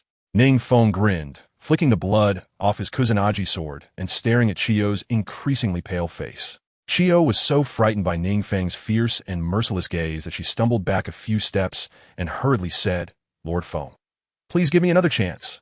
Considering the supplies I provided to the Rain-Hidden Village, spare me this time. Chiyo quickly knelt down, not daring to meet NingFeng's eyes. She knew well how terrifying NingFeng's methods were. There was no way she could escape from his hands. Sigh, it seems you still haven't understood a principle. It's easy to add flowers to a brocade, but hard to send charcoal in the snow. NingFeng svislashet. The sharp Kusanagi sword beheaded Chiyo. Go to hell and reflect on yourself. NingFeng stepped over Chiyo's corpse and strode towards the position where Chiyo had just overlooked the battlefield. From here, the battlefield could be seen in its entirety. It was evident that Konoha was retreating step by step. The Umbu had not yet had time to relay Chiyo's orders. So the ninjas of Sunagakure were all waiting in place. Only a few hot-headed ninjas chased after the Konoha ninjas. Just in time to catch these fence-sitters from Sunagakure, NingFeng leaped towards the battlefield, the brilliant Kusanagi sword emanating endless sharpness. Enemy attack. Someone's coming. The ninjas from Sunagakure cried out in alarm as a ninja suddenly charged into their ranks from above, then raised a great sword and began to slaughter. No ninja could even make it past him for a single encounter. His blood-red eyes seemed to see through everyone's movements, and a long sword charged with lightning seemed capable of cutting through anything. Swish, swish, swish. The Sunagakure ninjas, who had just been ready for battle, were now cut open by NingFeng's charge. Sunagakure was well known for its puppet techniques. All puppet masters were not skilled in close combat. Yet NingFeng had chosen a position that was practically face-to-face with the puppet masters. Chapter 242, The Fate of the Two Tails. Truly, they were no match for him. NingFeng spat, the wounds he had received from charging into battle healing rapidly. At the same time, the toxins left in his body from the puppet master's attacks were also being expelled quickly. This was the strength of his physique, now nearly ignoring most toxins and attacks. His healing speed rivaled that of Senju Hashirama. You are the Rain Shadow. Suddenly, someone recognized NingFeng, their face changing drastically as they shouted loudly. The name of the Rain Shadow had now spread throughout the ninja world. Not only were his methods ruthless and merciless, but his strength also stood at the peak of the ninja world. We from Sunagakure have no grudges against you. Why do you want to exterminate us? This ninja said indignantly, while NingFeng said nothing and simply slashed. Swish! A large head flew up in response.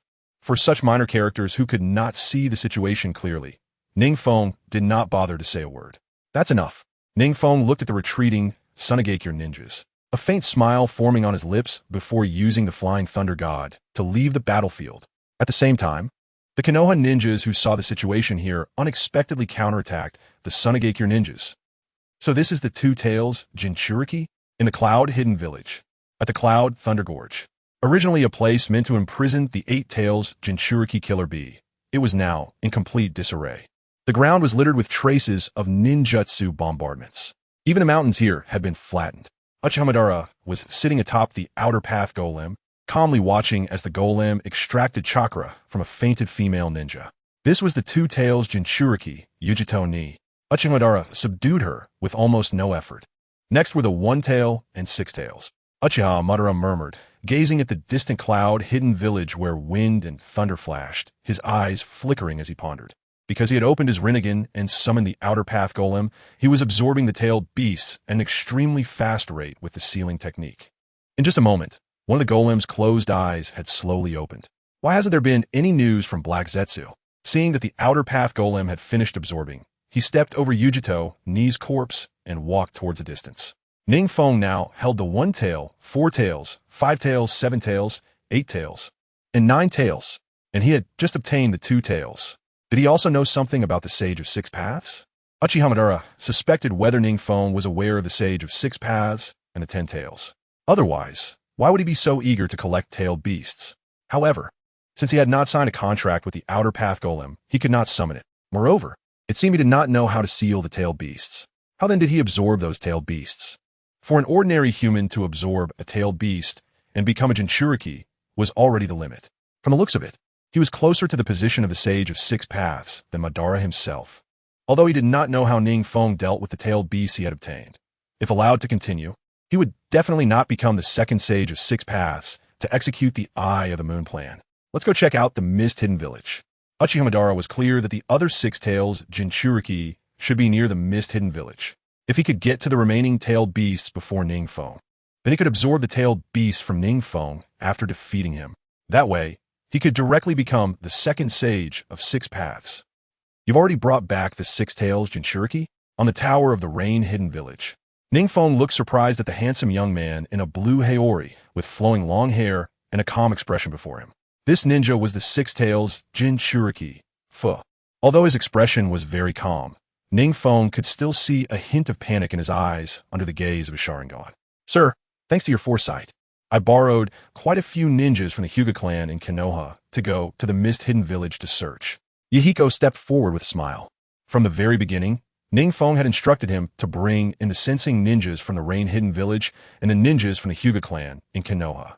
This way, the efficiency of searching for the Jinchuriki in the Mist Hidden Village would be higher. The sensing ninjas could detect chakra, and the ninjas from a Hyuga clan could locate positions. They quickly brought him back. After all, as a Jinchuriki, you carry many infamies. Why not let me help you find liberation? NingFeng slowly approached it. Although Fu's expression was calm, his hands behind him had unconsciously gripped the blowpipe in his hand. At the same time, there was a hint of vigilance in his eyes. Helping me find liberation? Killing me? Or taking the tailed beast? He had faced many covetous gazes since childhood as the Six Tails Jinchuriki. He had even borne many insults from the villagers. But all of that had recently come to an end with the destruction of the Mist Hidden Village. The Rain Shadow found him for the sake of the Six Tails inside him. With this thought, Fu couldn't help but take a step back. Although NingFeng looked much younger than him, the aura he exuded was more terrifying than any ninja he had ever seen. Relax. The tailed beasts in my hands are not just 1 or 2. NingFeng glanced at him indifferently and said disdainfully, if it weren't for my mercy, I would have already extracted your tailed beast by now. I hope you cooperate a little. If there's a way, it won't harm your life. Although there was no threat in his tone, Fu indeed felt a chill down his spine. This pressure. All right, take him down to rest. NingFeng lost interest in Hyuga, who was stunned, and casually waved his hand to signal the Umbu beside him to take him down. In the original work, Hyuga was also a character with little ink. Even the six-tailed beast didn't stand out much, compared to the eight-tailed and nine-tailed beasts. Other tailed beasts seemed like mere fillers. Yahiko, this time, could also be considered a pleasant surprise. NingFeng nodded, smiling as he patted Yahiko's shoulder in affirmation. How is Nagato doing? Only one two-tailed beast remains to gather all nine-tailed beasts. Once all nine-tailed beasts are sealed, he would almost meet the conditions to become a sage of the six paths. However, to this day, he still hasn't sensed the existence of the Outer Path deity. Those who possess the Rinnegan can summon the Outer Path deity, but he has no perception of it at all. Could it be that Uchiha Madara and the others have already summoned it, so it counts as their summoning beast? This thought had troubled NingFeng for a long time. However, as long as he seals all nine-tailed beasts within himself, Uchiha Madara won't be able to activate the Outer Path deity. Compared to himself, who possesses nine-tailed beasts, he stands no chance at all. As for Nagato, he mentioned that the fourth Raikage has returned to the village, so he temporarily withdrew. There were massive fluctuations of chakra coming from the Yunlei Gorge, and when he went to check after it stabilized, all he found was a scene of destruction. What? Chapter 243. The storm is coming. The fourth Raikage was killed by me? NingFeng frowned slightly, falling into deep thought. He clearly remembered killing the fourth Raikage. How could he be alive now? Was that not his true body? But, after dying, he didn't turn into a white Zetsu or disappear, right? Could it be Edo Tensei? Suddenly, NingFeng thought of something and a cold smile appeared on his lips. If they knew that after his death he couldn't find peace and was used by the Allied forces, I wonder if he would be enraged again. Used? Yahiko touched his head in confusion, silently looking at NingFeng, unsure of what to say. It should be Orochimaru who revived the fourth Raikage, and then they went to the Hidden Cloud village to search for the two-tailed beast together. What? Yahiko's eyes widened. He hadn't expected Orochimaru's actions to be so fast. Just half a day after NingFeng issued the order, Orochimaru had already reached the Hidden Cloud village? Forget about that two-tailed beast. It will eventually come to me anyway. NingFeng stretched lazily and said. His Rain village already had 8-tailed beasts. Now, only one was in Uchiha Madara's hands. Sooner or later, he would come knocking. Nothing, huh? Uchiha Madara stood on a high cliff outside the Konoha battlefield, gazing far into the northern battlefield. Smoke billowed and flames soared. Behind him, Black Zetsu partially emerged from the ground and said faintly, "It should have been brought to the Rain village by Uchiha Feng. Quick to act. Is there any intelligence on why he is collecting tail beasts?" Uchiha Madara turned around, his armor moving without wind. No. It seems every tailed beast was directly sealed into his body. Directly sealed? Uchiha Madara's gaze slightly froze. There's such a sealing method? For a typical Jinchuriki, coexisting with a tailed beast is already very torturous. The Outer Path deity strips the chakra from 9-tailed beasts and ultimately revives the 10 tails. In essence, it is also a Jinchuriki of the 10 tails. But NingFeng is directly sealing several tailed beasts in his body. At first, I didn't believe it, but he already has 4 tailed beasts within him. Black Zetsu shook his head. Seeing Uchiha Madara's expression, he secretly sighed. When he first learned this information, he had the same expression as Uchiha Madara. He has lived for over 1,000 years and has never seen someone treat tailed beasts like this. The guy is really wasteful. We can only wait until we subdue him and take all the tailed beasts. Uchiha Madara sighed. He didn't expect the Moon Eye plan handed over to Obito to make no progress at all. The only tailed beast, the two-tailed beast, was still captured by himself. Looking at it this way, Obito hasn't really done anything after all? Black Zetsu, be honest. Uchiha Madara pondered for a moment, preparing his words. What has Obito been doing all these years? Forget about the reincarnation ninjutsu. Even Edo Tensei was someone you recruited. The Nine Tails disturbance also failed. The 5 great nations collapse also didn't succeed. What has he been doing all these years? This. Black Zetsu fell silent. Obito hadn't been idle all these years. He was indeed preparing for the Moon Eye plan. However, no matter what he did, there would always be a descendant of the Uchiha clan jumping out to disrupt his plans. As a result, the Moon Eye plan has made no progress so far. If it weren't for bringing Orochimaru into the fold and reviving Uchiha Madara with Edo Tensei, at the current momentum of NingFeng in less than 5 years, Obito's homeland would probably be taken over by him. Prepare for a full-scale attack on the Rain Village. Uchiha Madara noticed that Black Zetsu was silent and slowly walked down the high cliff. The battlefield behind him was still very tense. He didn't care how other battlefields were going. As long as he could disperse NingFeng's manpower, it would be beneficial for his final assault to not be outnumbered by NingFeng. Konoha, Hokage Tower. After receiving intelligence from various battlefields, Minato Namikaze finally breathed a sigh of relief. The rain shinobi sent by NingFeng greatly eased the pressure on the Konoha battlefield. Konoha can now hold its own against the four major forces: the White Zetsu Army, Hidden Cloud Shinobi, Hidden Stone Shinobi, and Hidden Sand Shinobi have all shown a slight decline under Konoha's defense. After all, this is Konoha's territory. Prolonged battles would be very unfavorable for them. Moreover, Konoha now has a lot of core strength. The manpower allocated to various battlefields is completely sufficient. If this trend continues within a month, all enemy forces will have to withdraw. Still, we cannot let our guard down, Sensei Minato. NingFeng casually picked up the intelligence to skim through, his face still showing a serious expression. It seems Orochimaru still has some leeway. Each country has only deployed a third of their manpower. The Sand Village and the Cloud Village can be understood. The shadows of these two villages have been killed by me, so it's understandable that some ninjas return to their villages without a leader. But the other ninja villages, why have they only deployed a third of their manpower? Without going far, if all of Inoki's Hidden Stone ninjas were pressed against Konoha, they could definitely break the deadlock. That old man Inoki, aside from his height, has considerable ambition and age. A man with such ambition can withstand temptation and not deploy troops? There must be some hidden agenda here. I wonder what they're calculating. Although the situation is currently very favorable, something unusual must be concerning, and Minato Namikaze is also a bit puzzled. But for Konoha to turn the tide and reverse the situation is ultimately a good thing. He still has to keep an eye on the battlefield situation at all times. And if anything goes wrong, he will use Flying Thunder God to rush over. NingFeng looked at the map, his eyes filled with doubt. Uchiha Madara's war instincts are very sharp. Now anyone can see that continuing this way will definitely be unfavorable for them. Why hasn't Uchiha Madara reacted? NingFeng felt this was the calm before the storm. Lord Feng. Suddenly, a figure appeared before the two of them. NingFeng looked and saw it was a member of the Umbu from the Rain-Hidden Village. The experiments in the village had made substantial breakthroughs. Although the Umbu member wore a mask, NingFeng could hear the excitement that could not be concealed in his voice. The experiments. Could it be that Orochimaru has successfully extracted the tailed beasts? A hint of joy appeared on NingFeng's face as he quickly bid farewell to Minato Namikaze, saying, "Teacher Minato, I'll head back first." "All right." Minato sighed with emotion, reflecting on how the little guy who once needed his protection had now grown into a village leader. There were even times when he needed NingFeng's help. Time really waits for no one. Chapter 244, Resealing the Tailed Beasts. Lord Feng. At Orochimaru's experimental base in the Rain-Hidden Village, Orochimaru had just finished a human experiment and was carefully examining the experimental report in his hands. His gaze inadvertently fell on a shadow, swaying in the light behind him, and without turning around, he smiled and said, "How did it go?" NingFeng hurried back just to find out about this matter. Orochimaru turned around slowly, a hint of excitement in his eyes.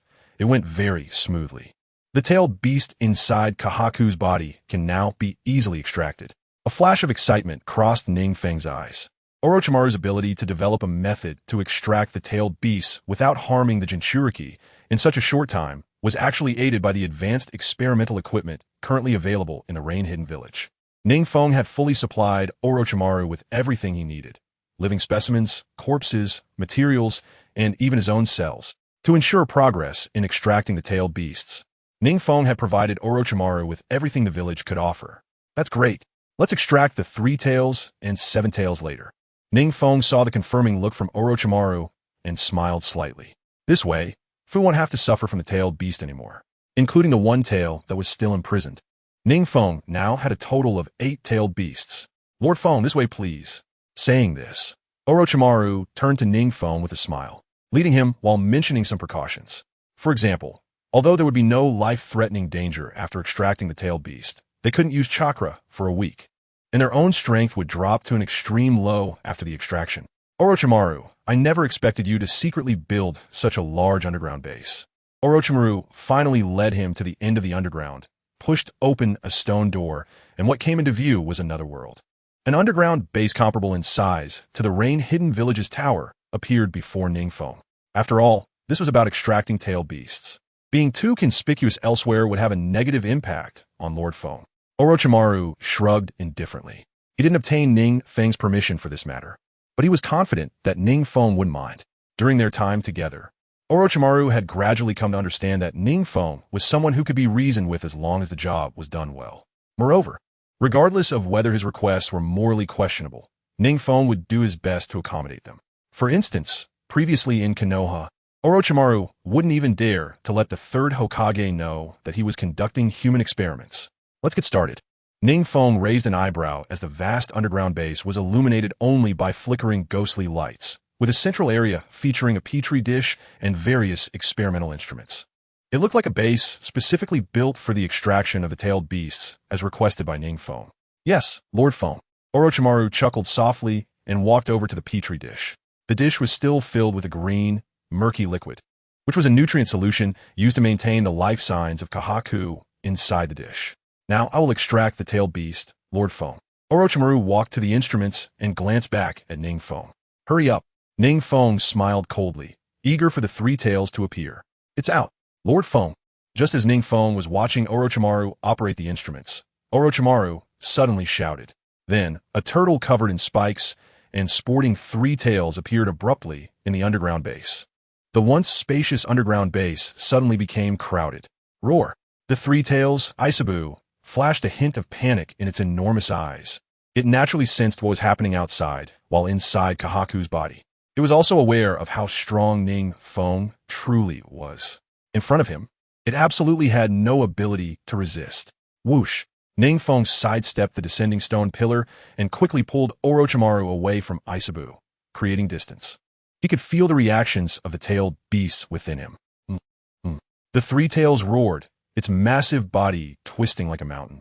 It seemed that it needed to be subdued after a good beating. NingFeng's eyes quickly transformed into the eternal Mangeki Sharingan as he slowly set Orochimaru aside and fixed his gaze on Isabu. This narrow space was not suitable for the tailed beast's movements. Even his complete body Susanoo would struggle to unfold here. Thud! Just as NingFeng was about to enter Sage mode to maneuver, the three tails suddenly lowered its head and closed its eyes. What does this mean? NingFeng pointed at it in surprise and then shifted his gaze to Orochimaru. This, Lord Feng, it seems your body has many tailed beasts, and the three tails sense that. It also understands your strength. It probably wants to submit to you. Orochimaru was stunned, staring in disbelief at the three tails, which was as docile as a pet dog. When a tailed beast becomes so tame? If the one facing this tailed beast was Uchiha Madara or Hashirama Senju, that reaction might be understandable. But now, it was showing such a reaction in front of NingFeng. This indicated that NingFeng had reached a level of strength comparable to Hashirama Senju and Uchiha Madara. Wanted to voluntarily submit? NingFeng was taken aback for a moment, as the fluctuations of the various tailed beasts within him continued. He slightly used chakra to suppress the disturbances of the tailed beasts inside him. It seemed that the chakra from the tailed beasts in his body had intimidated the three tails. The three tails ranked at the bottom among the nine-tailed beasts. While NingFeng had the two tails and nine tails, the top two beasts in his body. It was only natural that he could exert pressure in terms of chakra. Then let's seal it directly? NingFeng looked uncertainly at Orochimaru. He had never experienced a tailed beast actively seeking to be subdued. Orochimaru awkwardly glanced at the lowered head of the three tails and then at NingFeng's expression. He was also unsure about this kind of situation. He had never encountered a tailed beast asking to be subdued before. This was a tailed beast. Each country regarded it as the ultimate weapon of war. It was bowing its head in front of NingFeng at this moment. Forget it, just seal it directly. NingFeng hesitated for a long time before ultimately jumping up in front of the three tails. The three tails resembled a turtle. At this moment, NingFeng jumped onto its head without doing much. So obedient? NingFeng was also somewhat incredulous. It was like a livestock, mobilizing his chakra. Mysterious and obscure runes instantly appeared on his hands. Slap! NingFeng's palms pressed against the three tails' face. Chapter 245. Sealing the eight-tailed beast. The four symbols sealing technique rapidly spread from the spot where NingFeng struck to surround the three tails. Whoosh, whoosh, whoosh. The entire massive three tails swiftly entered NingFeng's body. In the blink of an eye, nearly half of it had reached the sealing point at NingFeng's belly. Orochimaru chuckled lowly, truly not having imagined this situation.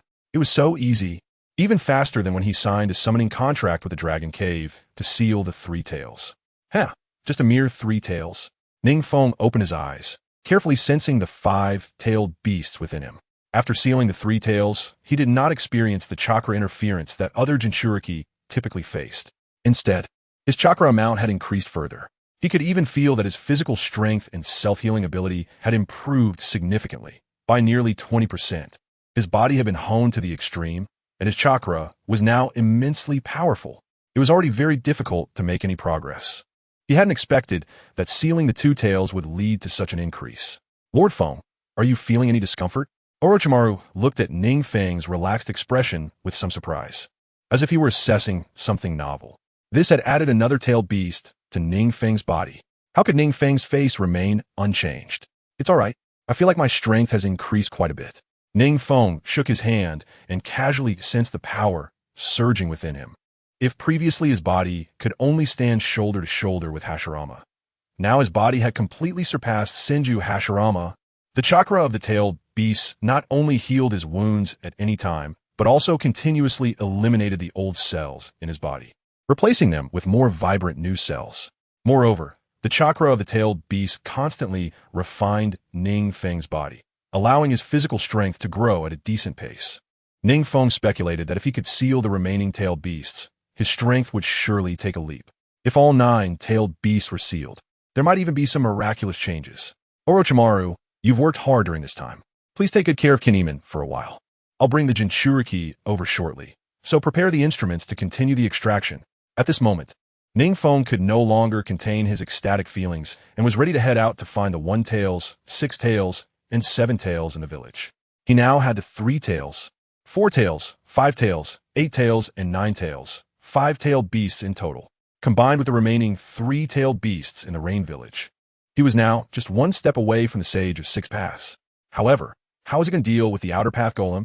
NingFeng thought of the most crucial step and sighed with a bit of headache. Although he had gathered 8-tailed beasts, without the Outer Path Golem as a vessel, he wouldn't be able to reach the level of the Sage of 6 Paths, even if he played around with the Rinnegan and the tailed beasts within him. The Sage of 6 Paths was definitely on a different level from Super Kage-level ninjas. Yes, Lord Feng. Orochimaru was currently in awe of NingFeng, feeling even more admiration for him.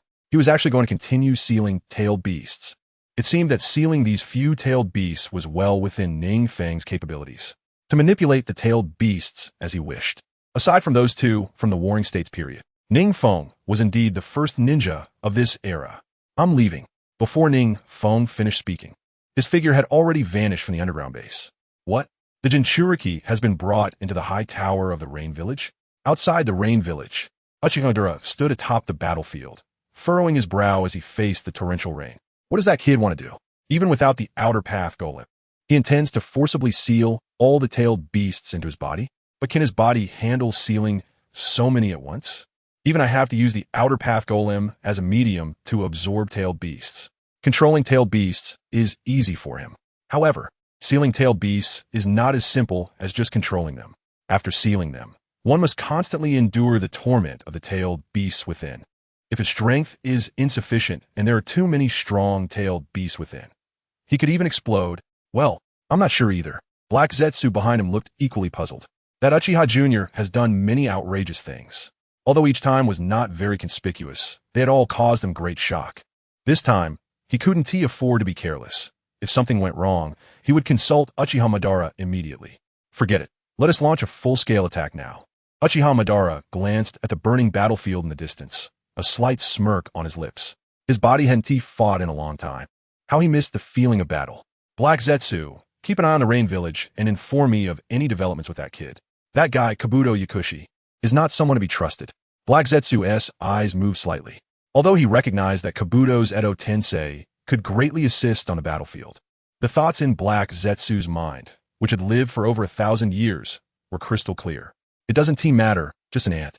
If he follows me, I'll deal with him later, if he dares to jump around now. Uchiha Madara smiled coldly. Despite being an Edo Tensei, he was not afraid of Kabuto, because he had methods to ensure he wouldn't be controlled. Now, inform him to initiate a full-scale attack. Uchiha Madara glanced indifferently at the distant fireworks and the fighting ninjas. He lightly patted his armor, his eyes filled with an uncontainable fighting spirit. Whoosh! Uchiha Madara landed heavily on the ground, sending up a shower of water. Come on, let me feel the sensation of battle and blood. Whoosh! Whoosh! As the One-Tails Shikaku's figure gradually disappeared, the dust in the air began to settle. In the center, a tall and slim figure gradually became clear. Compared to before, his imposing aura was even more formidable, and the chakra of the tailed beast filled his entire being. Huff! A long exhale spread the chakra, causing the empty underground base to tremble. Orochimaru stared at the figure in the center as if he were looking at a deity. He had actually sealed all the tailed beasts in one go. Moreover, each tailed beast had barely resisted, almost instantly sealed. Orochimaru. NingFeng's voice echoed hauntingly in the underground base. Practice with me. Huh, I know. After hearing NingFeng's words, Orochimaru's face suddenly darkened, and he was about to refuse. Are you kidding? This is someone who has sealed a total of 8 tailed beasts. We're not even in the same league. Although he was also a well-known strong figure among the Kaga level, he was already trembling in front of NingFeng, who hadn't sealed these tailed beasts yet. Chapter 246. The Frustrated Orochimaru Bang. Before Orochimaru could finish speaking, a figure shot out of the dust like a ghost. Before Orochimaru could even see the figure, or even respond, he received a heavy punch to the abdomen. Puff! Orochimaru's snake-like eyes widened.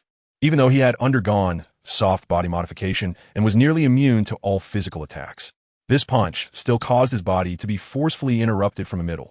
Cough! He struggled to steady himself, looking at the still somewhat blurry NingFeng, wanting to say something. Just after receiving that punch, the dark energy within him suddenly erupted. Bang! Orochimaru didn't manage to say a complete sentence before he was directly sent flying by the terrifying force of that dark energy. Boom, boom, boom. Orochimaru's body flew back like a dead dog, firmly embedded in the stone wall, yet still moving deeper without losing speed. Cough, cough. After a few moments, Orochimaru finally regained his senses. He could barely feel anything from his abdomen. Orochimaru quickly opened his mouth, and a pair of slender, white hands reached out to hold his upper and lower lips. Then with force, his mouth was instantly pulled open, tearing his entire face apart. At the same time, a new figure, long-haired and covered in saliva, emerged from his mouth. Terrifying, Orochimaru glanced at his old body, deeply embedded in the stone wall and already shed. The clothing around his abdomen had been torn apart by the force of the punch, clearly revealing the various internal organs of his old body. Such a simple punch actually left him, who had undergone soft body transformation, in such a state. If it weren't for his timely reaction and the use of his own created substitution technique, he would probably be lying down for months after that punch. Truly terrifying power. Lord Feng. Orochimaru slowly walked out from the stone wall. This punch had knocked him into it for dozens of meters. His current body strength exceeded that of before by a considerable margin. In the center, NingFeng was still sensing the power within his body. After sealing 8 tailed beasts, his body strength had reached an astonishing level. Moreover, he still had the lightning armor for body enhancement unused. Now he just needed to use various techniques to strengthen his physical body and then use Flying Thunder God to get close. Just direct confrontation would be fine. He could now claim to be the #1 close combat ninja in the ninja world without exaggeration, with the visual prowess of the Rinnegan and an unparalleled physique. Orochimaru, continue to help me adapt to this body. Huh? Orochimaru was taken aback. This phrase seemed to be what he said to Kabuto every time he changed bodies. Why was it his turn now? Moreover, Lord Feng, if you continue like this, even if I can save my life, I will still die. Who is that person? I don't know. It seems he has already killed quite a few of our ninjas. Hurry and inform Lord Yahiko and Lord Nagato. This is bad. Yes, looking over here. Quickly scatter. On the battlefield of Rain, all Rain ninjas felt a significant reduction in pressure after the Cloud ninjas were dealt with by NingFeng.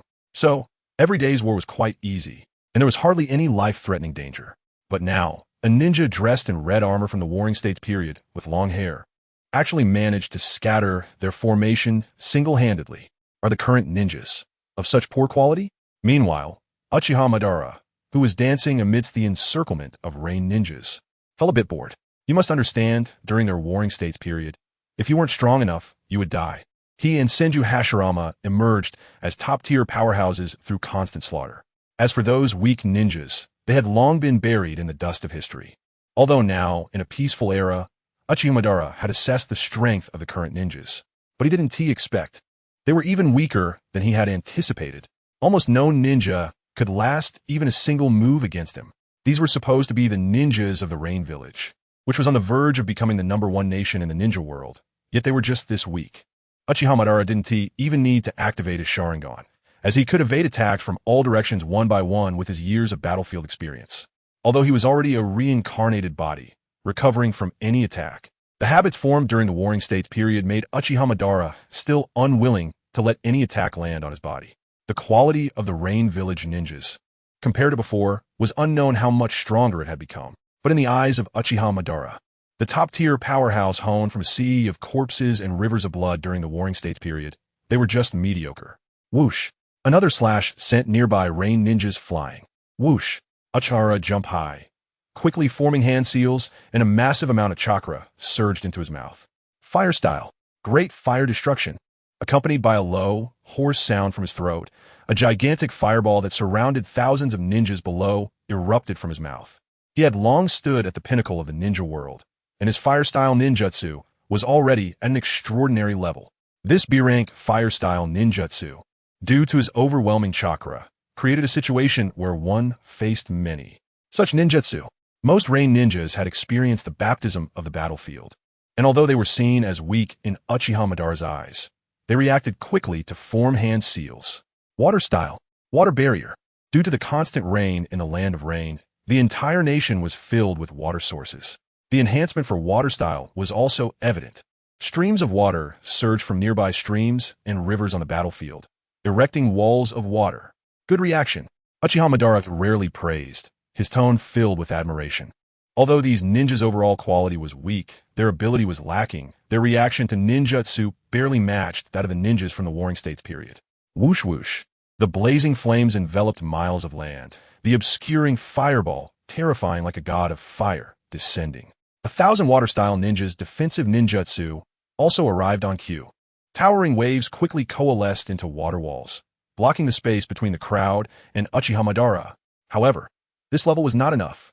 Uchiha Madara sneered coldly, increasing the amount of chakra within him. The flames before him became even more intense, even turning a faint purple. This was the ultimate mastery of fire style. The massive flame, like the scorching sun, burned through the water wall, relentlessly pushing forward. A large amount of water vapor rose into the sky. This was a sign that the water techniques were evaporating under Uchiha Madara's fire style. Although water style countered fire style, in front of Uchiha Madara, who had mastered the nature transformation of fire style to perfection, their thousands of water styles were still somewhat powerless. Chapter 247. Gravel continued to dance. Damn, all the Rain ninjas present couldn't help but feel a shock in their hearts. This terrifying fire style, they had never even heard of it. Whoosh! Suddenly, a blade of light broke through the fog, heading straight for the first Rain ninja to encounter the fire style ninjutsu. Damn! The Rain ninja in front didn't manage to dodge and was struck head-on by the blade of light. Before he could speak, he was cut in half at the waist. This, Hirata. The nearby Rain ninjas were horrified at this sudden scene. Whoosh! A figure descended amid the flames. All the ninjas looked on guard, only to see Uchiha Madara holding an ordinary ninja blade he had just picked up from a Rain corpse, rushing swiftly into their encirclement. Everyone, don't be afraid, let us charge together. He has only one person. Keep using water-style ninjutsu. The fireball is coming. All the ninjas turned their gaze toward Uchiha Madara, and a clear-headed ninja noticed the approaching fireball and gave timely commands. Just gravel. Dance to your heart's content. Uchiha Madara chuckled softly, completely unconcerned about what would happen if the flames came and burned him as well. Instead, he dodged the incoming attacks, his eyes filled with fierce, killing intent. Around him, dozens of ninja knives and shurikens came piercing through the air. In the distance, more shurikens were flying in. However, Uchiha Madara remained unmoved, simply making a few gestures to deflect all the attacks. He hardly moved at all, effortlessly blocking or dodging everyone's assaults. This guy. Everyone was using ninjutsu. Seeing that his taijutsu attacks were ineffective against Uchiha Madara, a quick-witted Rain ninja hurriedly formed hand seals, preparing to use offensive ninjutsu. But Uchiha Madara was a veteran on the battlefield. Having once stood at the pinnacle of the ninja world, he often fought multiple ninjas alone, except during his one-on-one duel with Senju Hashirama. His experience in group battles was extremely rich, and he quickly discerned the Rain Ninja's intentions. Want to use ninjutsu? Uchiha Madara smiled casually. After the trials of the Warring States period, his taijutsu was already incredibly strong. Now, enhanced by Senju Hashirama's cells, his physical prowess had reached new heights. Even with just the body flicker technique, he could evade some large-scale ninjutsu. Whoosh! Another knife slashed through the vital points of the Rain Ninja, and Uchiha Madara coldly stared at the incoming water dragon bullets and lightning from afar. After all, the interior of the Rain Village was filled with water sources, and the heavy mist weakened fire release techniques significantly. So they all used their most proficient offensive ninjutsu. Meanwhile, those skilled in defensive ninjutsu were struggling to hold back the massive fire release technique outside. Whoosh! In one moment, Uchiha Madara was standing still, and the next, he transformed into an afterimage. All the ninjutsu suddenly struck where he had just stood, creating a massive wave mixed with dazzling lightning.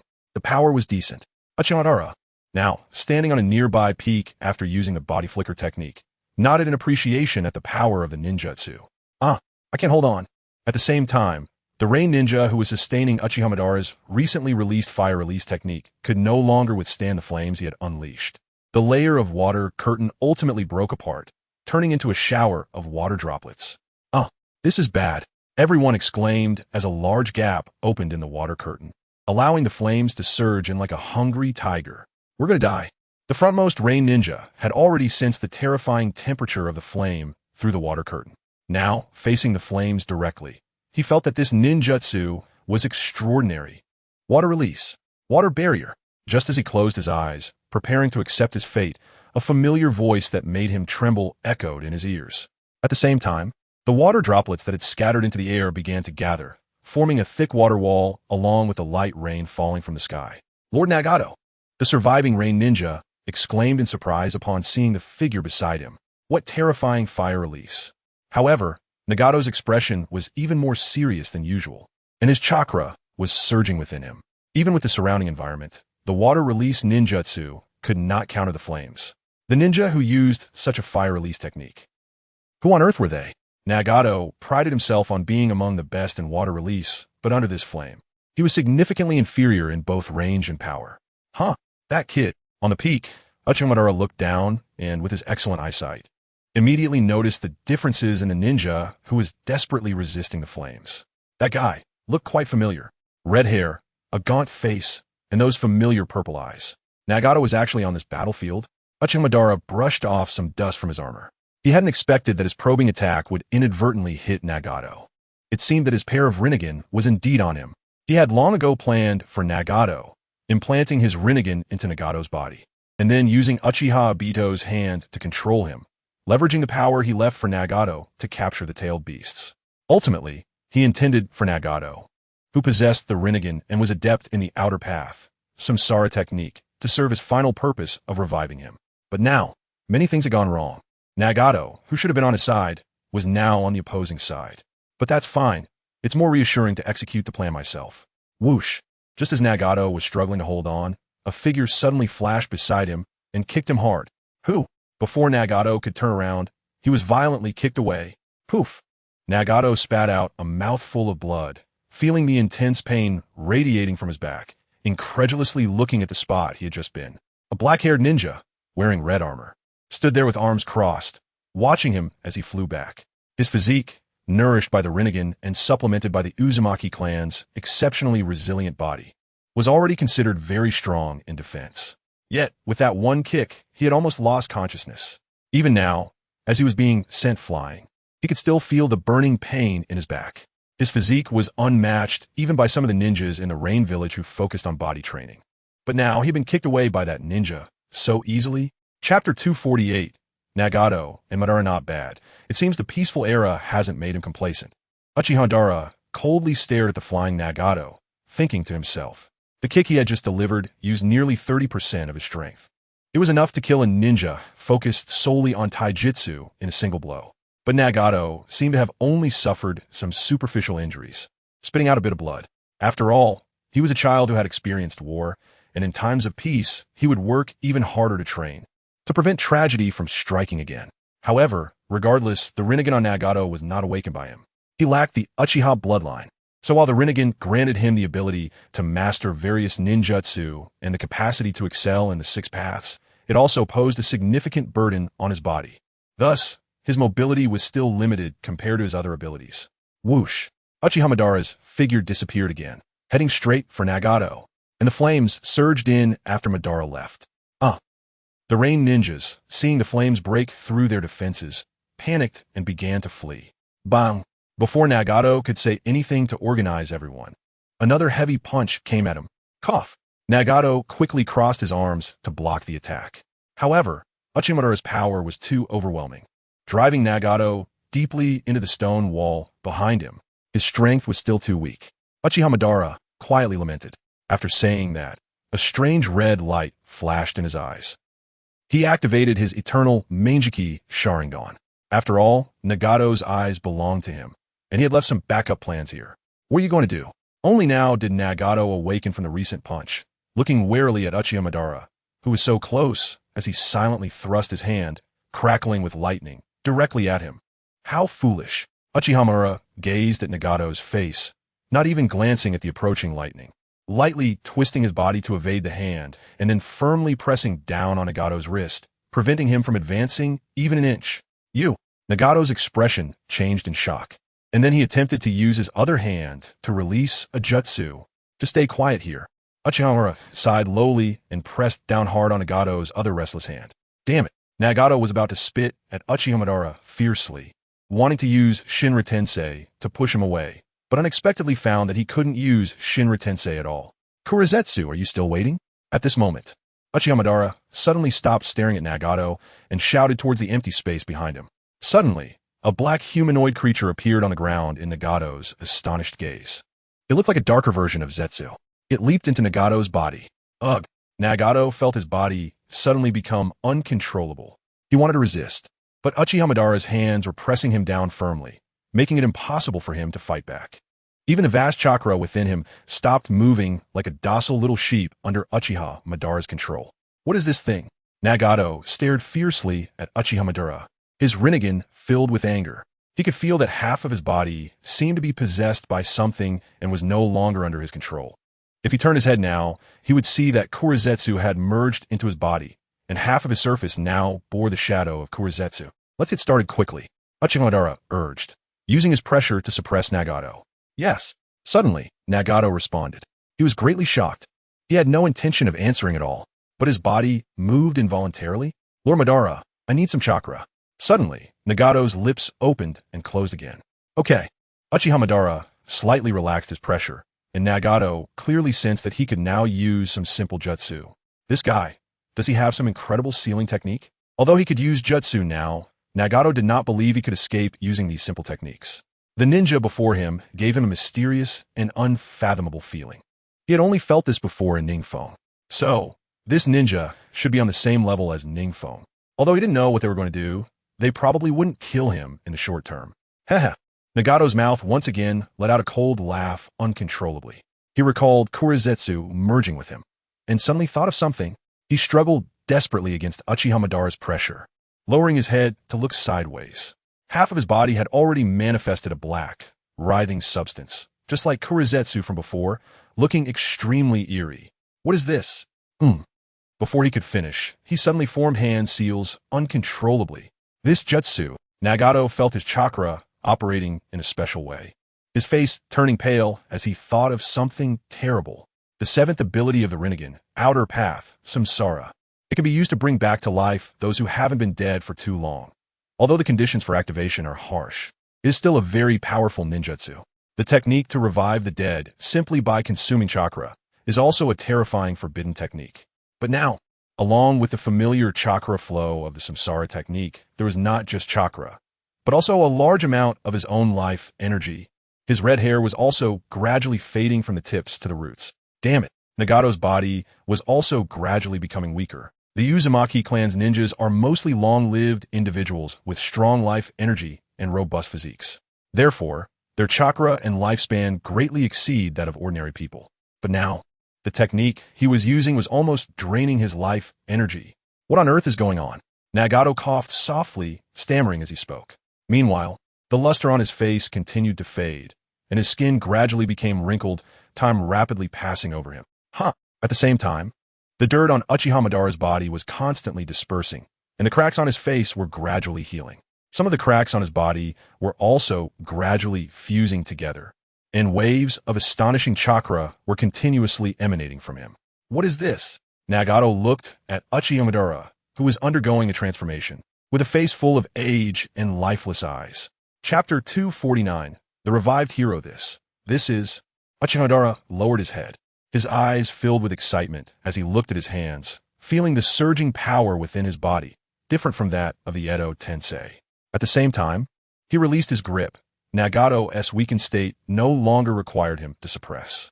Nagato slumped weakly, and Kurizetsu slowly left his body.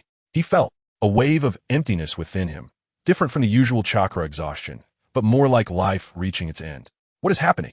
Nagato's consciousness was becoming fuzzy, yet he still struggled to stretch out his hand to release his ninjutsu. At this close distance, are you still thinking of resisting? The cracks on Uchiha Madara's body had completely healed, and the chakra that was originally from Edo Tensei was now slowly rising to the surface of his body, gradually returning to the natural world. Your consciousness is still quite firm. Uchiha Madara looked at Nagato, who had lost the ability to resist, with a hint of mockery, smiling as he walked over, looking down at Nagato's weak face. Nagato now looked completely like an old man, with deeply sunken cheeks and wrinkled skin. What a pity. You were ultimately just a pawn. For some reason, Uchiha Madara chuckled softly, and suddenly, the Rinnegan in his eye sockets shattered, revealing only the deep eye sockets within. Was this due to the earlier Rinnegan being with Nagato? Uchiha Madara closed his eyes, but they returned to his youthful form, his body filled with an overwhelming chakra beyond imagination. Moreover, compared to the Edo Tensei body, after his revival, his strength was undoubtedly fully restored. During the Edo Tensei, although his chakra was infinite and his body wouldn't be harmed, his strength had decreased by a full 30%. Now that he had returned to the living world, his strength was restored to its original level. I'll take this gift back. Before Nagato could say anything, Uchiha Madara slowly extended his left hand. Even without eyes, he could perceive his surroundings through his senses. Nagato felt his eyes grow cold, and then they went blank. Warm liquid began to flow continuously from his eye sockets. Hiss! Uchiha Madara placed the extracted Rinnegan into his empty eye socket, slightly opening his eyes. One Rinnegan was rapidly integrating with his body. Give me that one too. He smiled slightly, feeling a familiar power, making him even more delighted. The Edo Tensei could not fully unleash the power of the Rinnegan, and the powers brought by his Rinnegan were not just the abilities of the six paths, but also his unique abilities. The powers inherent in his Rinnegan were the most terrifying. Nagato! Suddenly, a heart-wrenching roar came from behind. Uchiha Madara paused as he was about to crouch down to take the eye, slowly turning his head. A ninja with orange hair, dressed similarly to Nagato, was looking over here with a worried expression. Oh, you're a companion of Nagato? He stood up, brushed off his armor, and looked at Nagato with some surprise. This companion seemed quite worried about Nagato's safety, and when he saw his familiar old friend had aged dramatically, his heart tightened. What have you done to him? Yahiko looked at the ninja in front of him, who was only revealing one Rinnegan, with a face full of indignation. He saw that one of Nagato's eyes was tightly closed, blood flowing out. Nagato's red hair had become incredibly pale, and his face showed signs of extreme old age. It's nothing, just retrieving my own things. Uchiha Madara slowly raised his hand to his chest, looking at Yahiko with an arrogant expression. Yahiko calculated in his mind and realized he was no match for this ninja, not to mention the strength that could subdue Nagato. The ability to defeat thousands of rain ninjas outside was enough to prove that this ninja was not ordinary. Moreover, he now had a Rinnegan, and his strength was definitely greater than before. If he rashly advanced, he would only end up buried here as well. Fortunately, he had contacted Lord Ning before rushing in, but since the Flying Thunder God Kanai had already been put away, NingFeng wouldn't be able to arrive immediately. What do you want to do now? Yahiko took a deep breath. Just standing here gave him a sense of intimidation akin to an abyss. It's hard to imagine how terrifying his strength must be. Aren't you going to come protect your companion? Uchiha asked mockingly, looking at Yahiko, who dared not move. Yahiko took a small step back, although his mind was filled with thoughts of saving his dear friend. The rationality of being a ninja constantly reminded him that the person in front of him was definitely not to be underestimated. Aren't you coming? Do you not even have the courage to dance? Uchiha Madara lifted his foot and lightly pressed it on Nagato's head, although he didn't exert much force. This single action made Yahiko's eyes turn crimson. He was actually still insulting Nagato? Boring. Uchiha Madara leaned down, preparing to retrieve the other Rinnegan. At this moment, Yahiko could no longer hold back, quickly forming hand seals for a water release technique and directly attacking Uchiha Madara. Water release. Water surge wave. Although there was no external water source to enhance it in the cave, Yahiko's water release skill had clearly exceeded that of a typical elite J-nin, and the technique he unleashed was quite impressive.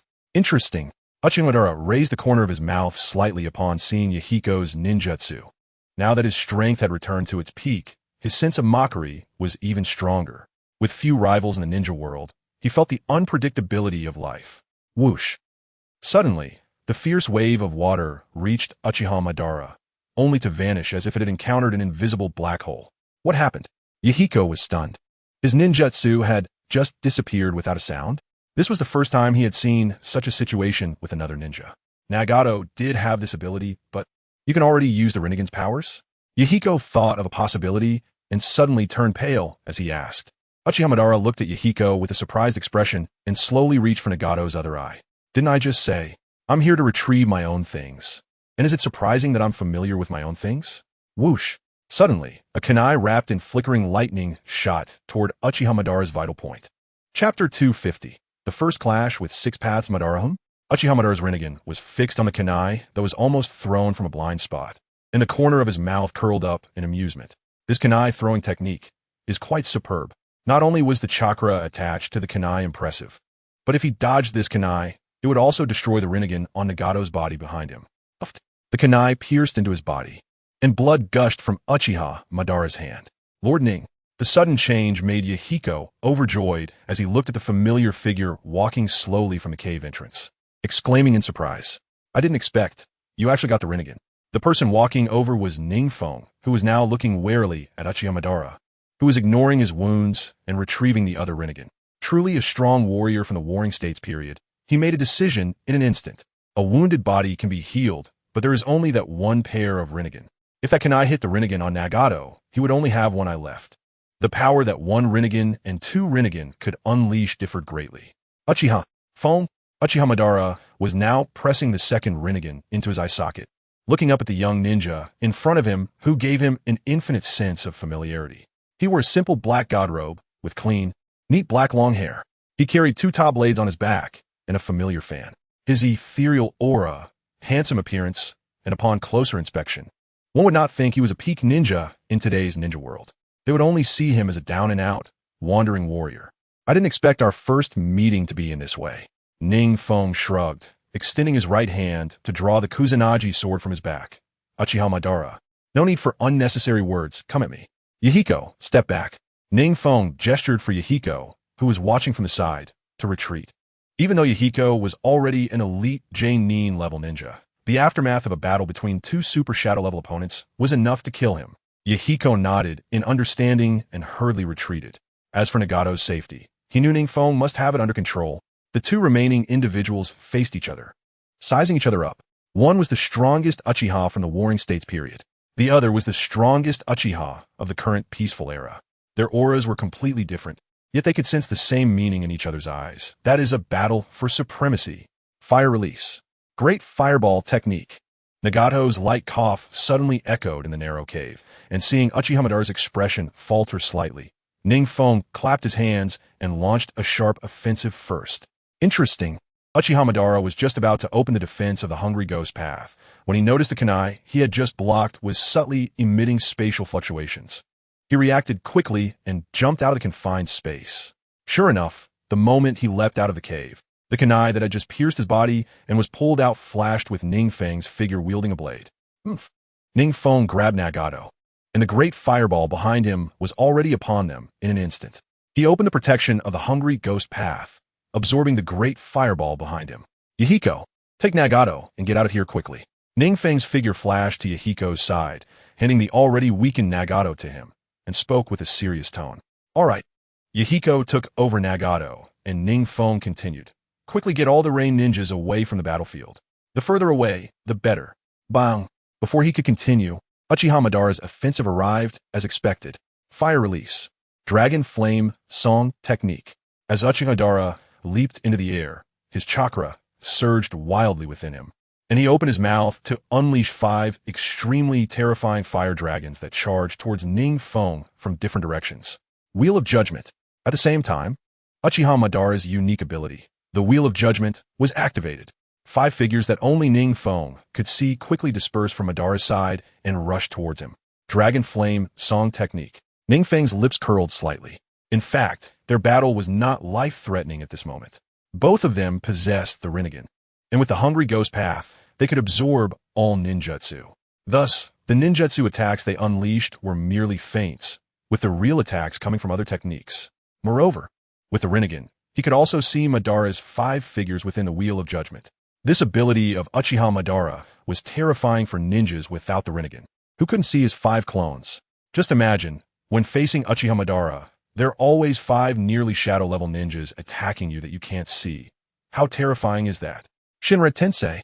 Although NingFeng could absorb the incoming fire ninjutsu, he could not absorb the 5 clones from the Wheel of Judgment. Bang! The incoming attacks were all deflected one by one. Quick reactions. Uchiha Madara, looking down from the air, secretly admired this scene. Ability can be said to come from chance, guidance from renowned masters, and one's own hard work. However, reaction and experience, these invaluable traits, can only be cultivated bit by bit through blood and tears from constant battles. This is also why there are many ninjas with abilities in the ninja world, but very few who truly make a name for themselves. Because they possess abilities but lack the experience and reactions honed through war to match their powers. And for NingFeng, in Uchiha Madara's eyes, he was not only strong in various abilities, but even his reactions had remarkably reached a level comparable to his own. Whoosh! NingFeng's figure quickly vanished from the spot.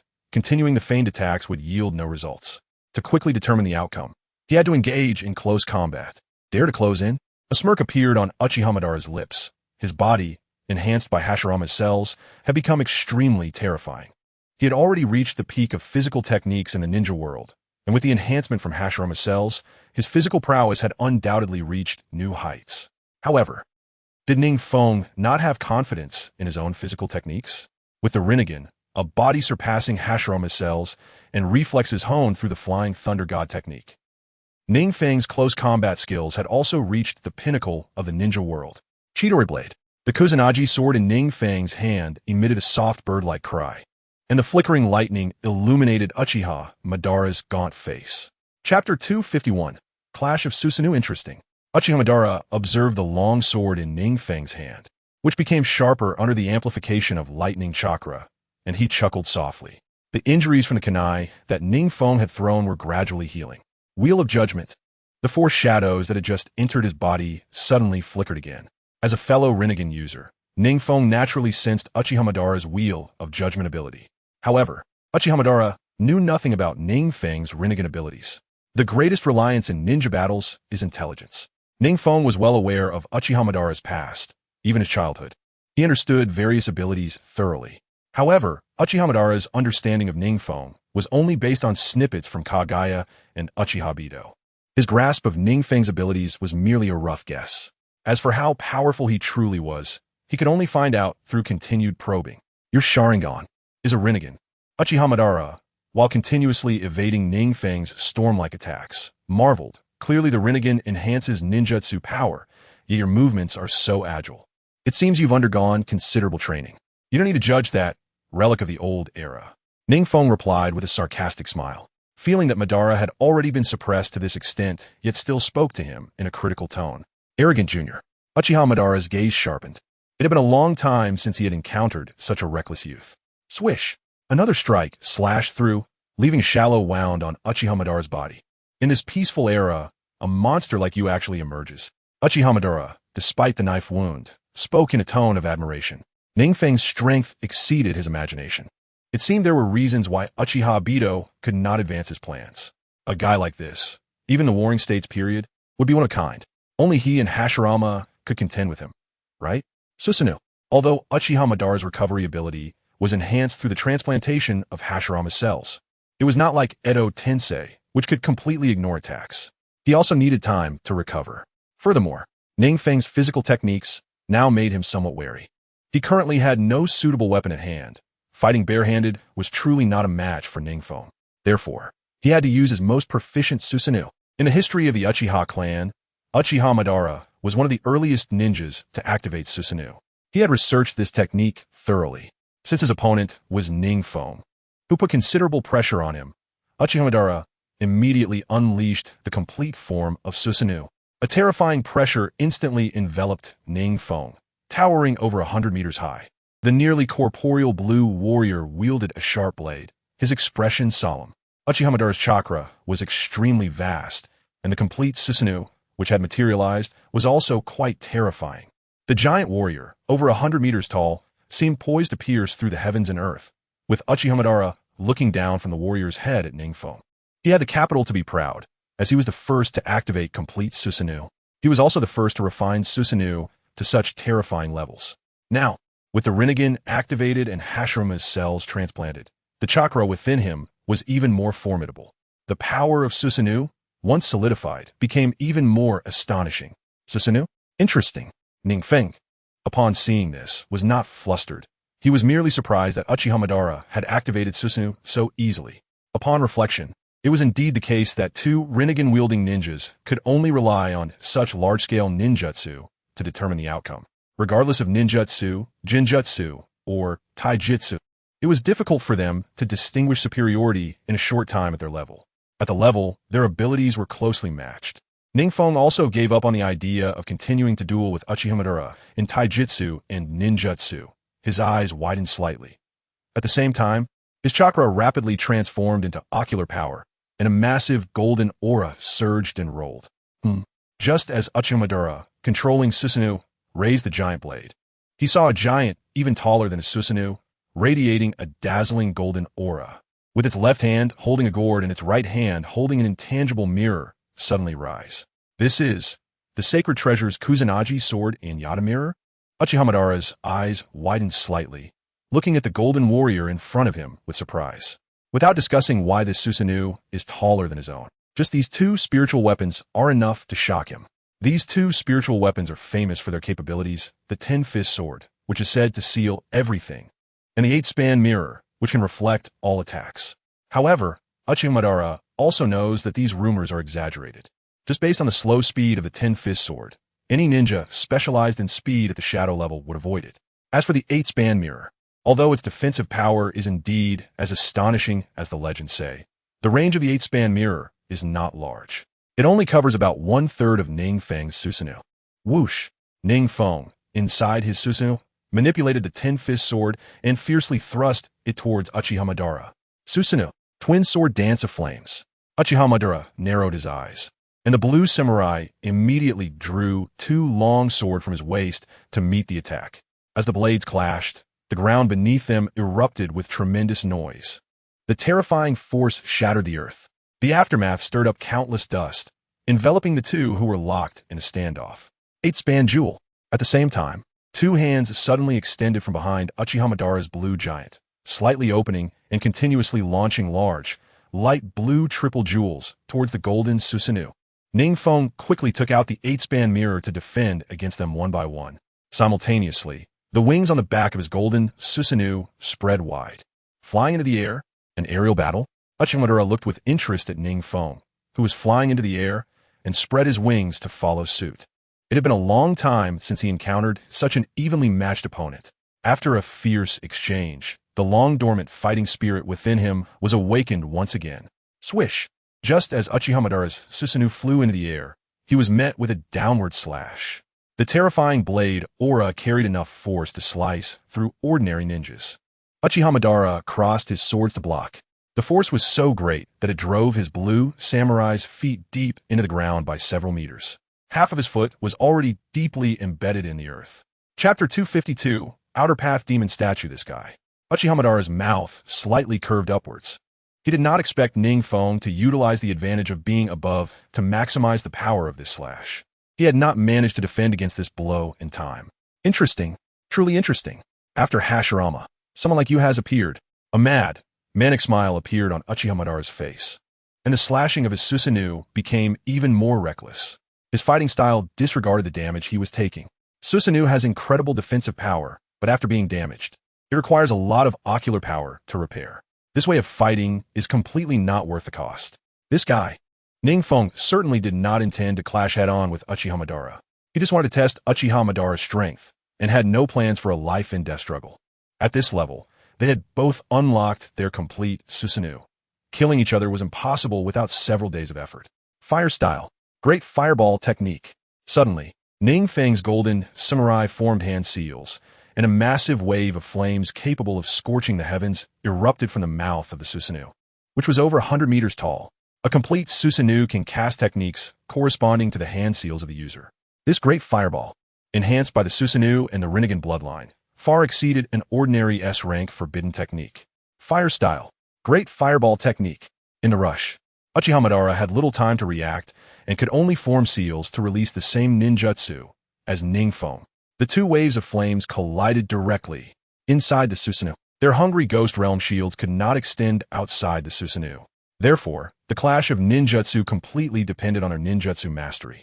However, NingFeng's great fireball wave was superior, seemingly on the verge of overwhelming Uchiha Madara, truly worthy of the Rinnegan bloodline. Its enhancement of ninjutsu is terrifying. Uchiha Madara sighed softly. He and NingFeng had both mastered the nature transformation of fire style to the utmost. Now it was a matter of who had greater amplification of fire style ninjutsu. As a user of the Rinnegan bloodline, he excelled in rapid movement taijutsu. Uchiha Madara sidestepped this wave of flames that nearly engulfed the battlefield, and when he turned back, NingFeng was already wielding two giant blades, one of which was the Ten-Fist sword, attacking. He quickly drew his giant blade to counterattack, and with each clash of blades, the blade aura crisscrossed, generating shockwaves from the collisions powerful enough to shatter the surrounding mountains. Crack! After multiple slashes and impacts, one of Uchiha Madara's 4 giant blades suddenly shattered. After all, NingFeng's Ten-Fist sword is a spiritual weapon, and its quality is slightly superior. In this innate duel, he had the advantage. Still a bit powerless, Uchiha Madara stared at his broken giant blade, slowly sheathing it. When he drew it out again, it had already transformed into a curved, intangible blue giant blade. In just an instant, Uchiha Madara used his terrifying ocular power to repair the giant blade. This shows his mastery over ocular power, and the use of Susanoo has reached an extraordinary level. It's becoming very fast. NingFeng was unrelenting, seizing the opportunity while Uchiha Madara had not yet recovered, striking down with several powerful slashes. However, no matter how powerful you are, the number of repairs must be limited, right? I have a total of 8-tailed beasts inside me. Let's see who can outlast him? With that thought, a fierce glint appeared in his eyes, and he continued to slash down with increasing force. From time to time, he would also unleash a ninjutsu to surprise Uchiha Madara. Uchiha Madara not only had to dodge and block NingFeng's powerful blade strikes, but also had to pay attention to avoiding attacks from the Ten-Fist sword.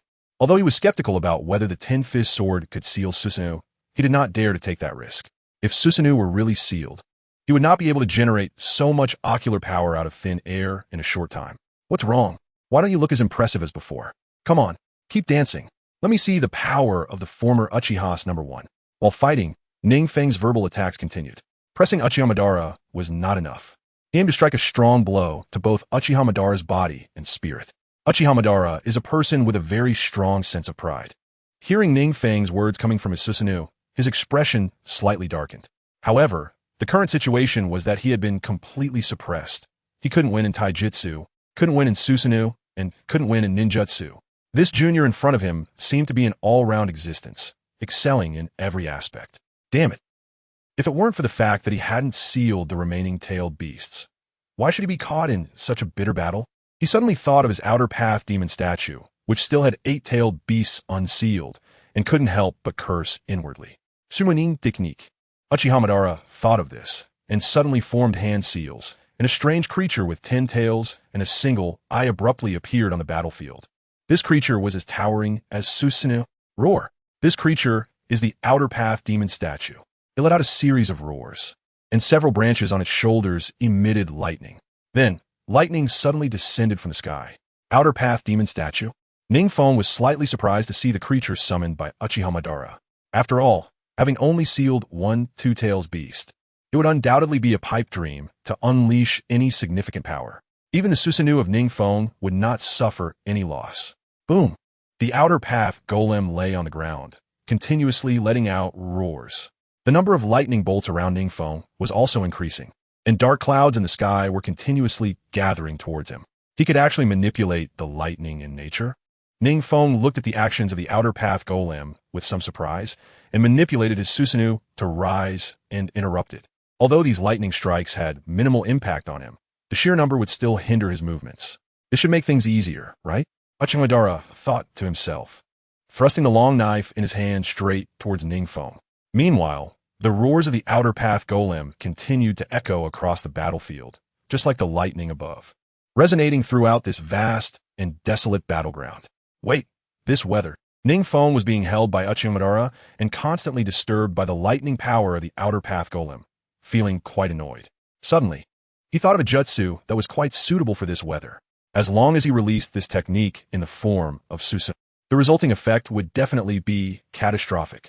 With that thought, a hint of mockery appeared in his gaze as he looked at Uchiha Madara. Chapter 253, Kirin. Arrogant Jr. Uchiha Madara naturally saw the mockery in NingFeng's eyes, and his expression grew colder as he commanded Susanoo to attack. Even though the outer path golem was only supported by the chakra of a two-tailed beast, as the shell of the 10 tails, the massive chakra conglomerate formed by the god tree was still capable of unleashing terrifying power. Crack! Another purple lightning bolt, as thick as a barrel, struck down. The ground beneath NingFeng's Susanoo had already been shattered by this lightning. What's wrong? Are you too busy to fight back? Uchiha Madara laughed loudly after not seeing NingFeng resist for a long time. Such lightning attacks were merely like scratching an itch to Susanoo, but too much scratching could break through its defenses. Not enough. NingFeng subtly glanced at the gathering dark clouds in the sky. The heavy and majestic clouds had completely enveloped their Susanoo, creating a pitch-black sky over 100 meters high. Oof.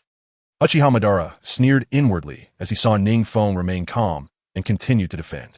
Under his control, the outer path golem was not only unleashing lightning attacks, but was also gathering the surrounding dark clouds to form a massive lightning storm for a final assault. NingFeng could defend against these lightning strikes now, but that didn't mean he could withstand the gigantic lightning form from the outer path golem gathering all its chakra. During his defensive moments, NingFeng quickly activated the chakra of the 8-tailed beast within him, and the raging chakra became quite docile under his control. At the same time, his Susanoo was filled with lightning chakra. If Uchiha Madara could enter his Susanoo, he would see the chaotic lightning chakra swirling within. Swish, swish, swish. As the blue Susanoo continuously slashed with its burning blade, the golden giant suddenly stepped back and began forming hand seals. What was he trying to do? Uchiha Madara instinctively felt something was off. The 8-span jewel. The blue warrior giant waved its hand, releasing a series of 3 Magatama, charging towards NingFeng like wild horses. Almost there. The golden giant recklessly extended a palm towards the sky, lightning flashing in his hand. Several Magatama struck NingFeng's Susanoo, causing varying degrees of damage, but ultimately no significant harm. Damn! As NingFeng's Susanoo extended its palm, the surging lightning became increasingly intense. He felt a growing sense of dread in his heart. What is he trying to do? Why is this guy's chakra fluctuation so terrifying? Could it be he has already combined the chakra of the 8-tailed beasts into himself? Suddenly, Uchiha Madara exclaimed, "You madman! You actually absorbed all 8-tailed beasts into your body? If you use such a massive chakra now, your rain village will be destroyed." Although Uchiha Madara had activated the Rinnegan and became a figure who stood above all in the ninja world, he still felt immense pressure facing the combined chakra of the 8-tailed beasts. He questioned himself. He might not be able to withstand this jutsu that gathered the chakra of 8-tailed beasts. Thus, he had a shout at NingFeng. If he could make NingFeng stop now, he would consider it a success. Thinking of this, he cursed himself for summoning the outer path golem.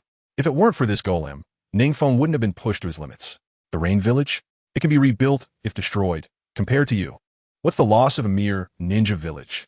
Moreover, I can adjust the power of the jutsu and shrink its range. NingFeng was delighted to see the helpless expression on Uchiha Madara's face, and his smile grew wider. The golden Susanoo raised its hand, and the dark clouds in the sky surged as if summoned by some force. The rumbling of thunder and the chaotic dance of lightning made Uchiha Madara's heart skip a beat. Lightning release. Kirin.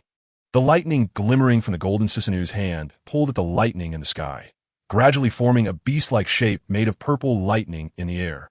What kind of jutsu is this? Uchiha Madara looked at the purple beast roaring at him from the sky, feeling a life-threatening danger. A technique that can kill you. NingFeng laughed mockingly, while an overwhelming amount of chakra surged like a flood into the arm of Susanoo. The color of the lightning in Susanoo's hand deepened, and the amplitude of the lightning's jumps became increasingly exaggerated, and the summoned beast gradually grew larger, accompanied by the thunder. Disappear. NingFeng swung his hand down, and the golden Susanoo also swung its hand down towards Uchiha Madara. The beast formed from the lightning in the sky roared down. The terrifying pressure descended upon the entire land, like a thunder god descending to earth, or like a divine judgment. The overflowing lightning arrived before Uchiha Madara in the blink of an eye.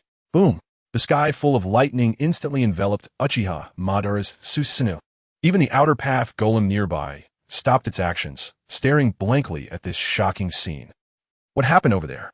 Far away in the Rain Village, Conan was worried about NingFeng, who had just received news and headed to the Rain battlefield, when she saw the distant lightning illuminating the sky, piercing through the earth.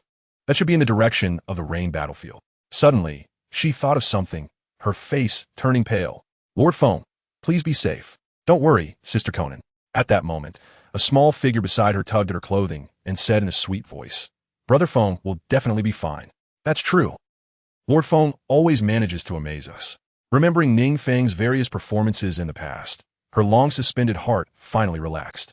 Fool, you've been training faster after separating from the tailed beasts, right? She looked down at the girl who had just comforted her, breaking into a smile. Without the interference of the chakra from the seven tails, Fu's training could not be described as anything less than rapid progress. In just a few short days, she had broken through to the Chunin level chakra, and even her family's secret techniques were progressing faster than ever before. After Lord Feng returned and saw you like this, he would definitely be happy. Xiaonan touched the soft strands of Mu's hair and looked up at the constantly flickering and surging lightning. Even from such a distance, she could still feel the intensity of the battle on that side. Mu looked at the flashing lightning, illuminating Xiaonan's delicate face brilliantly, and fell into silence. Chapter 254. The defeated Obito. Has something happened in Rain Hidden? The moment Minato Namikaze of Konoha finished the battle, he saw a lightning bolt piercing through the heavens and earth, and he looked at the Umbu beside him in surprise. This, I do not know. The Umbu beside him half knelt and replied. They believed that NingFeng had been suppressing the enemy, and because of Minato's relationship with NingFeng, they had not set up any spies. They were not able to obtain timely intelligence about Rain Hidden. It seems something has happened. Minato carefully sensed the direction of the lightning and found two astonishing chakra signatures. He had only seen this level of chakra from NingFeng. One of these chakra signatures belonged to NingFeng. But who was the other one? A terrifying chakra that could be sensed from such a distance. Has Feng fallen into a hard battle? No, I must go see. Thinking this, Minato instructed the Umbu beside him to gather an elite team to prepare to head to the Rain Hidden battlefield. Huff, huff. On the Rain Hidden battlefield, after experiencing the large-scale lightning ninjutsu, Kirin, the battlefield was already a scene of devastation. The ground was cracked inch by inch, and the peaks were shattered. Even the forest, which was originally lush due to the humid environment, was now filled with scorch marks. The apocalyptic scene stretched for miles. At the center of the lightning stood a deep pit that had spread out from Uchiha Madara's Susanoo, which NingFeng had targeted with Kirin. The pit was hundreds of feet wide. The edges of the pit even revealed the turned earth. At the center of the pit stood Uchiha Madara, whose armor was damaged and looking quite disheveled. His exposed flesh was riddled with injuries, many of which were charred from the lightning strikes. Under the lightning ninjutsu guided by eight-tailed beast chakra, NingFeng's offense was enough to crush everything. Kirin, an S-rank lightning forbidden technique, was originally a ninjutsu used by Uchiha Sasuke against Uchiha Itachi. This technique could only be released under the conditions of a thunderstorm, using the natural lightning guided by the Chidori in hand. NingFeng had used a massive amount of chakra to amplify this technique's power, directly breaking through Uchiha Madara's Susanoo's defenses. Huff, huff. Uchiha Madara staggered to his feet. Even though he had activated the Rinnegan and absorbed some of the Kirin, he could not absorb that terrifying natural lightning. What now? In front of him stood a proud figure staring defiantly at him. Uchiha Feng. A hint of a manic smile appeared on Uchiha Madara's face. Although his wounds were slowly healing, The residual lightning continued to cause damage. Such power. I acknowledge you. The smile at the corner of Uchiha Madara's mouth slowly faded, and his gaze at the figure before him became increasingly vigilant. He had originally thought NingFeng was slightly inferior to him, but after experiencing the recent Kirin, he realized that NingFeng's strength might be on par with his own.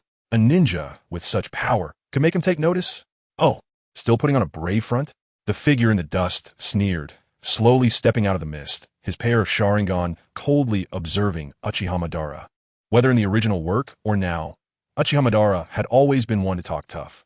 Even if he had already surpassed him, he still had to maintain that tough facade. You should still be waiting to recover, right? NingFeng slowly drew the Kusanagi sword and the sword of thunder from behind him, stepping forward and swinging the blades.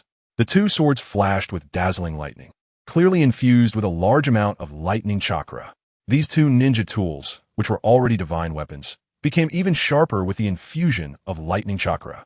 Just by looking at the blades before him, made Uchiha Madara's heart tremble slightly. Such blades. If they come at me, I might not be able to recover. Swish! Uchiha Madara suppressed the discomfort in his body and launched a kick directly at NingFeng's chest. Swish! Even though Uchiha Madara was not in the best condition now, NingFeng still chose to avoid the sharpness first. He raised his swords to block Uchiha Madara's kick, moving slightly backward. This is quite interesting. Uchiha Feng. This will be it for now. Just as NingFeng was preparing to press forward, a spatial fluctuation suddenly appeared beside Uchiha Madara. And then a figure wearing a spiral mask slowly emerged. Obito, are you still going to be his lapdog at this point? Seeing the scene, NingFeng couldn't help but chuckle. Speaking of Obito, he felt he was quite abnormal, having some mental issues. Right in front of him was a successful example of the Rinne rebirth technique. It had already proven that using Edo Tensei, followed by Rinne rebirth, could resurrect those who had died long ago, even without their physical bodies. Yet he still pursued the elusive Eye of the Moon plan. No wonder he's called Uchiha's wise man. Furthermore, his love for Rin Noera was a very distorted kind of love. She had clearly expressed her feelings for Kakashi, yet he still clung to her so desperately. If NingFeng were Rin, knowing that Obito had done so much for her resurrection would not sway her heart in the slightest. Emotions are such that, even if Obito could disrupt the ninja world single-handedly, without truly understanding women, he could never fully grasp feelings. Obito ignored him, silently lifting one of Uchiha Madara's arms onto his shoulder. His feelings towards NingFeng were also quite complex. On one hand, he was a promising junior he had high hopes for. On the other hand, he was the greatest obstacle to the Eye of the Moon plan. Thus, every time he faced NingFeng, he felt a mix of conflicting emotions. This was also why he had previously preferred to engage in battle with Minato rather than meet NingFeng. Your path, you choose it yourself. NingFeng sighed softly, realizing he could not keep Uchiha Madara here any longer. Junior, we'll fight again next time. Watching NingFeng sheath his sword, Uchiha Madara also snorted coldly. If it weren't for him temporarily notifying Black Zetsu to bring Obito over, he might have been left here today. This Uchiha Feng has truly astonishing power within him. Moreover, unlike Hashirama Senju, Hashirama's strength was irreplicable. NingFeng, however, seemed to be the same type of ninja as him. However, the path he walked was a few steps farther. Madara understood that these extra steps were largely due to the fact that he had more tailed beasts within him than Madara did. Chapter 255, Assassination next time? NingFeng's lips curled slightly, thinking to himself, it won't be long. The previous battle was intense. He had no time or opportunity to leave a flying thunder god mark on Uchiha Madara. However, having Obito come to take him away was a major blunder. After all, he had left a flying thunder god mark on Obito. As long as this mark is on Uchiha Obito at any time, NingFeng can quickly arrive in front of Uchiha Obito with just a thought.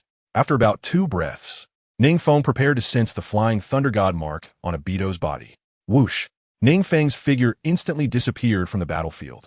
Huh, this guy's indeed powerful. In the space-time realm, Uchiha Madara suddenly spoke to Obito. Otherwise, the Moon Eye plan wouldn't have been delayed for so long. Obito shrugged helplessly, his face behind the mask showing a hint of bitterness. He thought that after mastering the 6 paths techniques and awakening his Manjiki Sharingan, he could stand alone in the ninja world.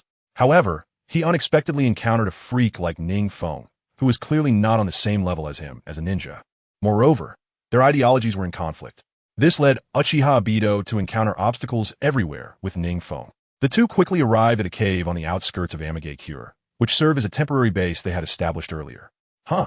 Suddenly, familiar with spatial fluctuations. Uchiha Obito furrowed his brow, his face behind the mask showing a slight shock. How? Did he come here? What? Who? Uchiha, having heard Obito's muttering, said with some surprise. However, as soon as he finished speaking, he quickly sensed the spatial fluctuations. As someone who once stood at the pinnacle of the ninja world, although he wasn't skilled in space, it certainly wasn't his weak point. At the very least, he understood how to deal with space-time ninjutsu and to be wary of it. This wave of spatial fluctuations feels familiar. Is it Flying Thunder God? Just as he was pondering, a figure holding a sharp blade, like a ghost, silently appeared behind Obito, raising the long knife and directly slashing towards Uchiha neck. The blade in the dark cave reflected no light, and NingFeng infused a significant amount of wind-released chakra into the strike, making it faster and sharper. Almost simultaneously with the sound of breaking air, the blade approached like the Grim Reaper's scythe. Clang! Uchiha Obito was the first to react, a chain blocking Uchiha neck, colliding with NingFeng's long knife, sparking brilliant flames. This guy, Uchiha reacted extremely quickly to the sound, swiftly turning around and unleashing a torrent of flames. The intensity of the flames illuminated the entire dark cave. At the same time, the range of these flames engulfed Uchiha Obito as well. However, there was no amazement in Obito's eyes. His Sharingan continuously emitted fluctuations, clearly ready to enter Kamui space. What a fast reaction speed. Even NingFeng couldn't help but exclaim. The previous strike was aimed directly at Uchiha neck. Although his Flying Thunder God speed is not particularly fast, the fact that Obito could react so quickly and raise the chain between the two was already quite impressive. While Uchiha reaction was also quick, it was more instinctual. This means that Uchiha Obito had predicted NingFeng's Flying Thunder God in advance, while Uchiha was purely relying on his body's instinct to synchronize with both of them. It seems he has shortcomings in space-time techniques, even though Uchiha reaction was impressive. In the eyes of experts in space-time ninjutsu like NingFeng and Uchiha Obito, it still fell slightly short. However, it seems Uchiha has forgotten that I've activated the Rinnegan. NingFeng's lips curled slightly. This kind of pure ninjutsu counterattack is already instinctively engraved in Uchiha body. After being attacked, he uses his most proficient fire-release ninjutsu to retaliate. However, a protective shield opened in front of NingFeng, and at the same time, he took out several Flying Thunder God kunai from his space, casually tossing them behind him. Although this narrow space was not suitable for his Flying Thunder God technique to exert its full potential. Right now, Uchiha and Uchiha Obito were not in the best condition either. Uchiha had just taken a blow from NingFeng's Kirin, which gathered the power of 8-tailed beasts, and his ocular power hadn't even recovered yet. Meanwhile, Uchiha Obito had just been entangled with Minato Namikaze and still had little energy left. Although Uchiha Obito performed impressively in the Fourth Great Ninja War in the original story, that was based on him having a Rinnegan and gathering the power of 6-tailed beasts. Moreover, at that time, the information was not known to everyone. Even so, Uchiha Obito's current strength had already reached the threshold of Super Shadow level. This was due to the overwhelming power of Kamui. Additionally, his fire release mastery was comparable to Uchiha. During the Fourth Great Ninja War, he and Uchiha nearly wiped out the Ninja Alliance with fire release. Originally, his fire release hard power was not enough to compare with Uchiha, but with the enhancement of Kamui's fluctuations, Obito's strength at that time was already terrifying. So even though Obito's current strength is not as strong as in the original story, NingFeng did not dare to be the slightest bit careless. At the same time, NingFeng had activated the Rinnegan, making all ninjutsu basically ineffective against him. Competing in taijutsu with him or trapping him in jinjutsu was also extremely difficult, because he had suppressed the power of 8-tailed beasts within him, allowing him to avoid the disturbance of jinjutsu. His taijutsu, with a physique surpassing that of Hashirama Senju, he was already the strongest in the ninja world in close combat. Hiss, hiss, hiss. The burning flames were continuously absorbed by the protective shield, simultaneously replenishing NingFeng's chakra. He smirked, drawing out his Kusanagi sword and throwing it fiercely towards Uchiha. Damn! Seeing this, Uchiha expression changed, and he cursed under his breath. His previous fire-release ninjutsu had indeed been a reflex honed on the battlefield. Now, in front of NingFeng, it had instead helped him recover chakra. This blade, although his hungry ghost path could absorb the wind-release chakra contained within, The impact of the weapon was something that couldn't be absorbed, so he could only evade this strike. Whoosh! Just as he was about to dodge the long knife, NingFeng's figure rushed over. Huh! The long knife was approaching, and he finally noticed the flying thunder god mark on the handle. This is bad. Uchiha Obito's expression changed. He did not expect NingFeng to act so swiftly and decisively. A deadly move right from the start. Chapter 256, Madara in Disarray Dam. Uchiha Madara's eternal Mangeki Sharingan spun rapidly. At the same time, a light blue Susanoo skeleton appeared beside him. Bang! After NingFeng arrived in front of Uchiha Madara, using Flying Thunder God, he seized the thrown Kusanagi sword and thrust it fiercely towards Madara's face.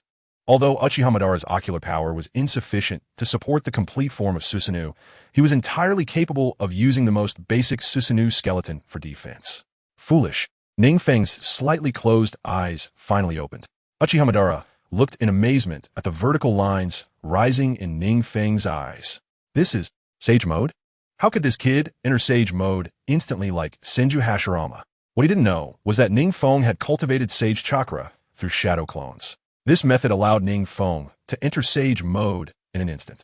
It was much faster than gathering the surrounding Sage Chakra. In this way, he was actually no different from Senju Hashirama. Furokata. Just as Uchiha Madara was astonished, suddenly, a heavy blow struck him from the left. Crack! Under the astonished expression of Uchiha Madara, cracks unexpectedly appeared on his blue Susanoo's skeletal frame. He had already mastered Susanoo to perfection. Even the most basic Susanoo skeletal defense of a shadow-level ninja could not be broken. However, under the hands of NingFeng's frog group, it was nearly shattered with just one blow.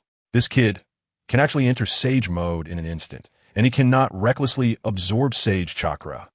Uchiha Madara's face turned slightly pale, and he frowned.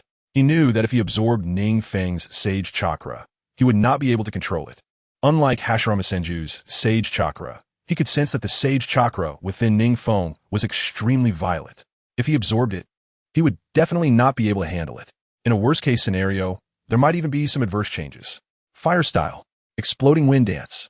At the same time, Uchiha Obito, who was behind Uchiha Madara, rushed for the Fire Style ninjutsu just unleashed by Madara, and saw NingFeng attacking Madara, quickly using his own best Fire Style ninjutsu to counterattack. This Fire Style ninjutsu combined with Kimyui to continuously create a swirling distorted space and generate a fierce whirlwind.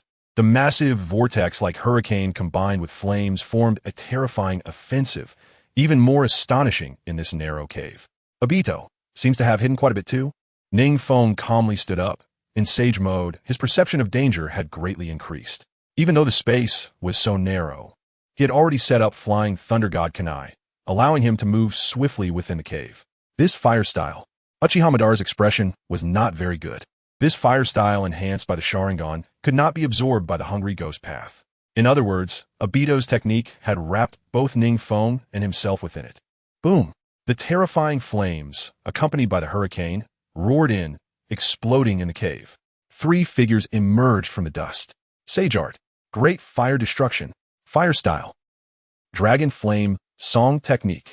NingFeng quickly formed hand seals, not caring about Uchiha Madara's Hungry Ghost Path. He wasn't afraid of Madara absorbing his chakra, as long as he dared to absorb it. That Sage Chakra would definitely petrify him, and seeing NingFeng unleash his ninjutsu. Uchiha Madara could only suppress the pain from Obito's Fire Style ninjutsu and forcefully counter with his own Fire Style. Meanwhile, Uchiha Obito prepared to use Kimyui to sneak attack NingFeng with the Black Rods. These Black Rods were created using the power of the Sage of Six Paths, designed to block the opponent's chakra points. Even if NingFeng was using Sage Art, if his chakra points were sealed by the Black Rods, he would not be able to use ninjutsu for a while. Boom! Two balls of flame capable of burning the heavens and boiling the seas collided fiercely.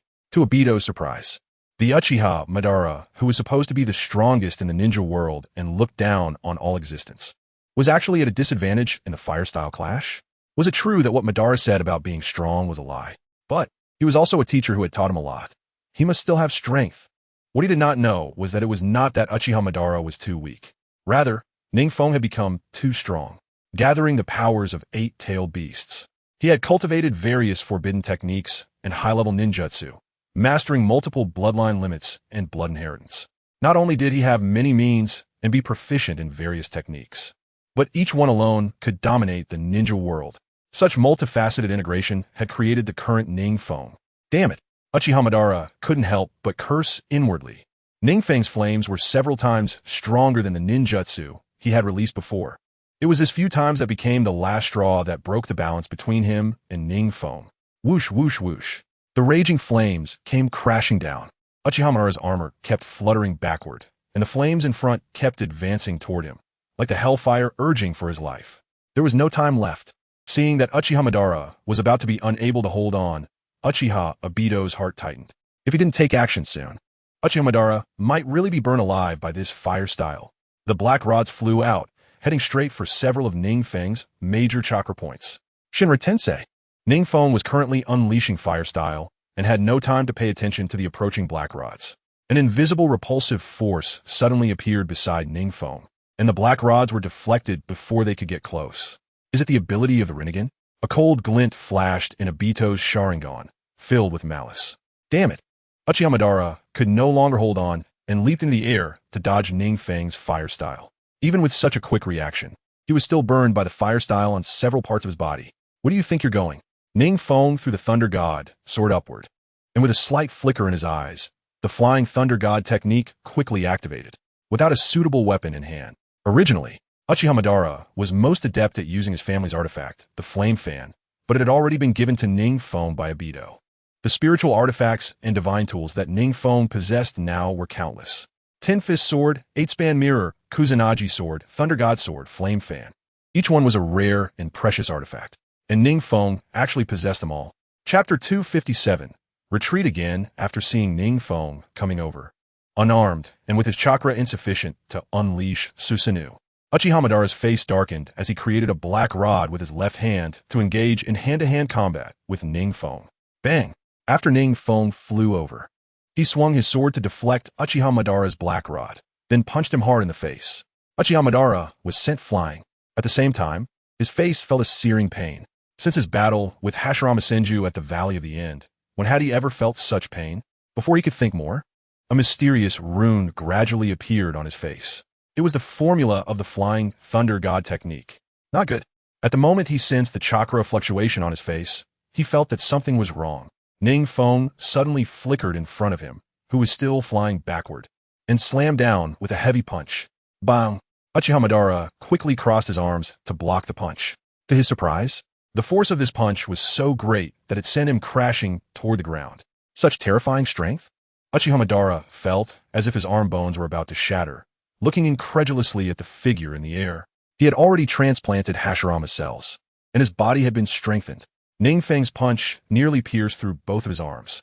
He crashed heavily to the ground. The burning pain surged from behind. How long had it been since he felt the taste of blood?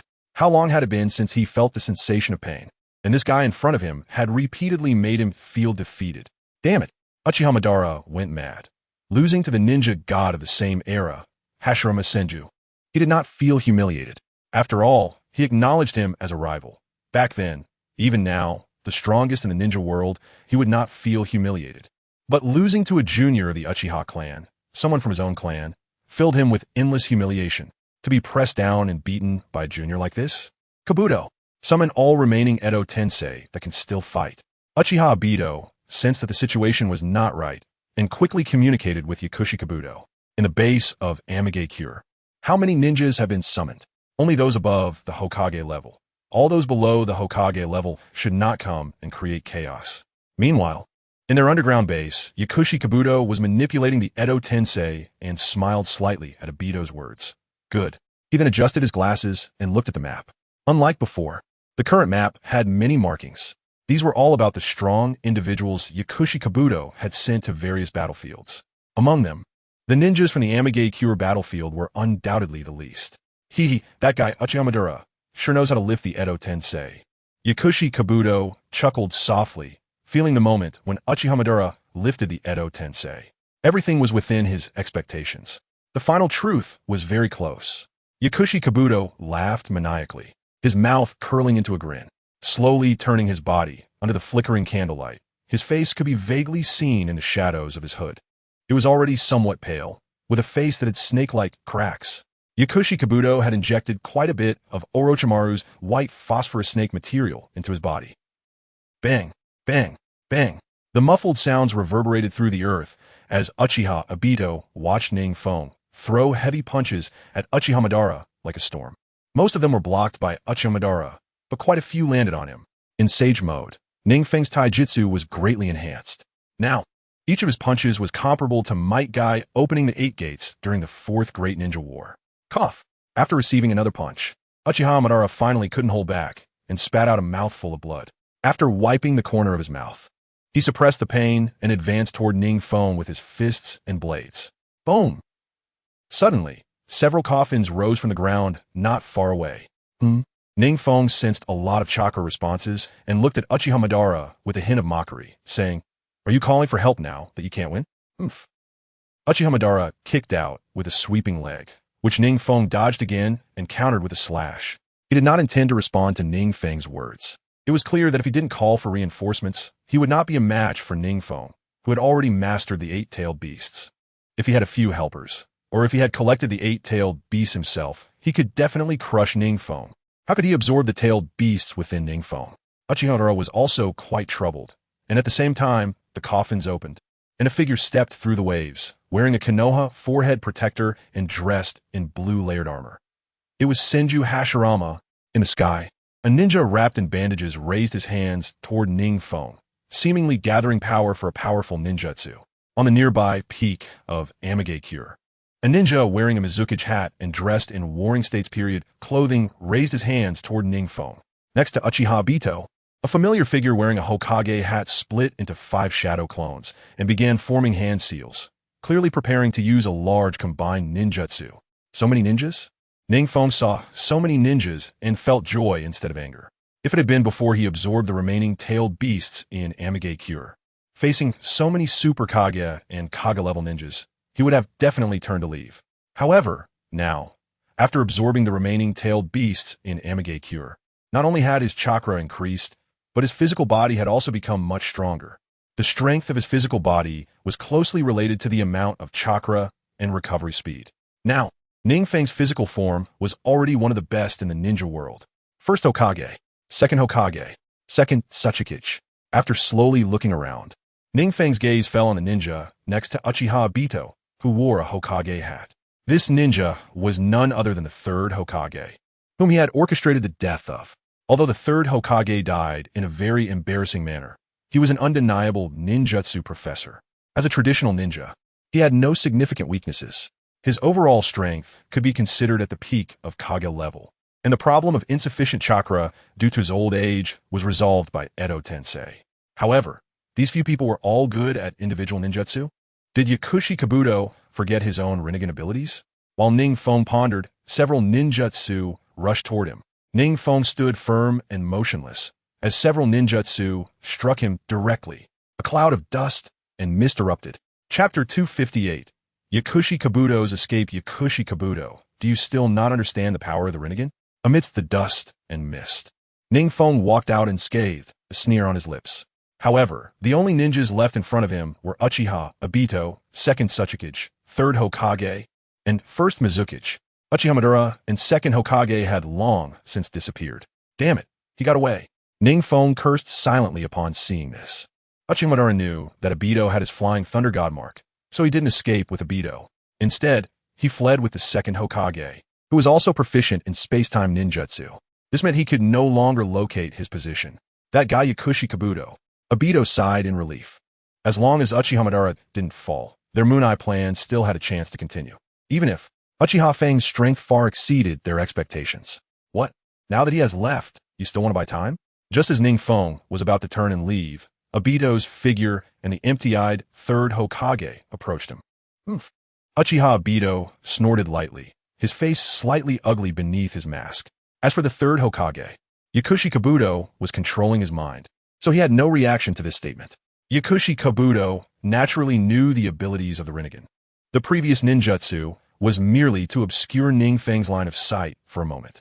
Although the Rinnegan's insight was strong, in front of Madara, who also possessed the Rinnegan, it caused him to lose sight temporarily. Shuriken Shadow. Clone Jutsu. Suddenly, the third Hokage grabbed his Hokage robe and threw it off, revealing his Warring States period layered armor. He then threw a shuriken, formed hand seals with both hands. The shuriken flying through the air rapidly multiplied, turning into countless shuriken that surrounded NingFeng. Interesting. NingFeng shook his head. However, it could only be considered interesting. He gently raised his hand, completely indifferent to the swarming shuriken. Shinra Tensei, with a low chant. The air in front of him solidified. The thousands of shuriken that were flying toward him seemed to hit a rebound air wall. And as soon as they collided with NingFeng, they all flew back. So soon he can use Shinra Tensei? Far underground, Yakushi Kabuto grinned, extending his long, snake-like tongue to lick his lips.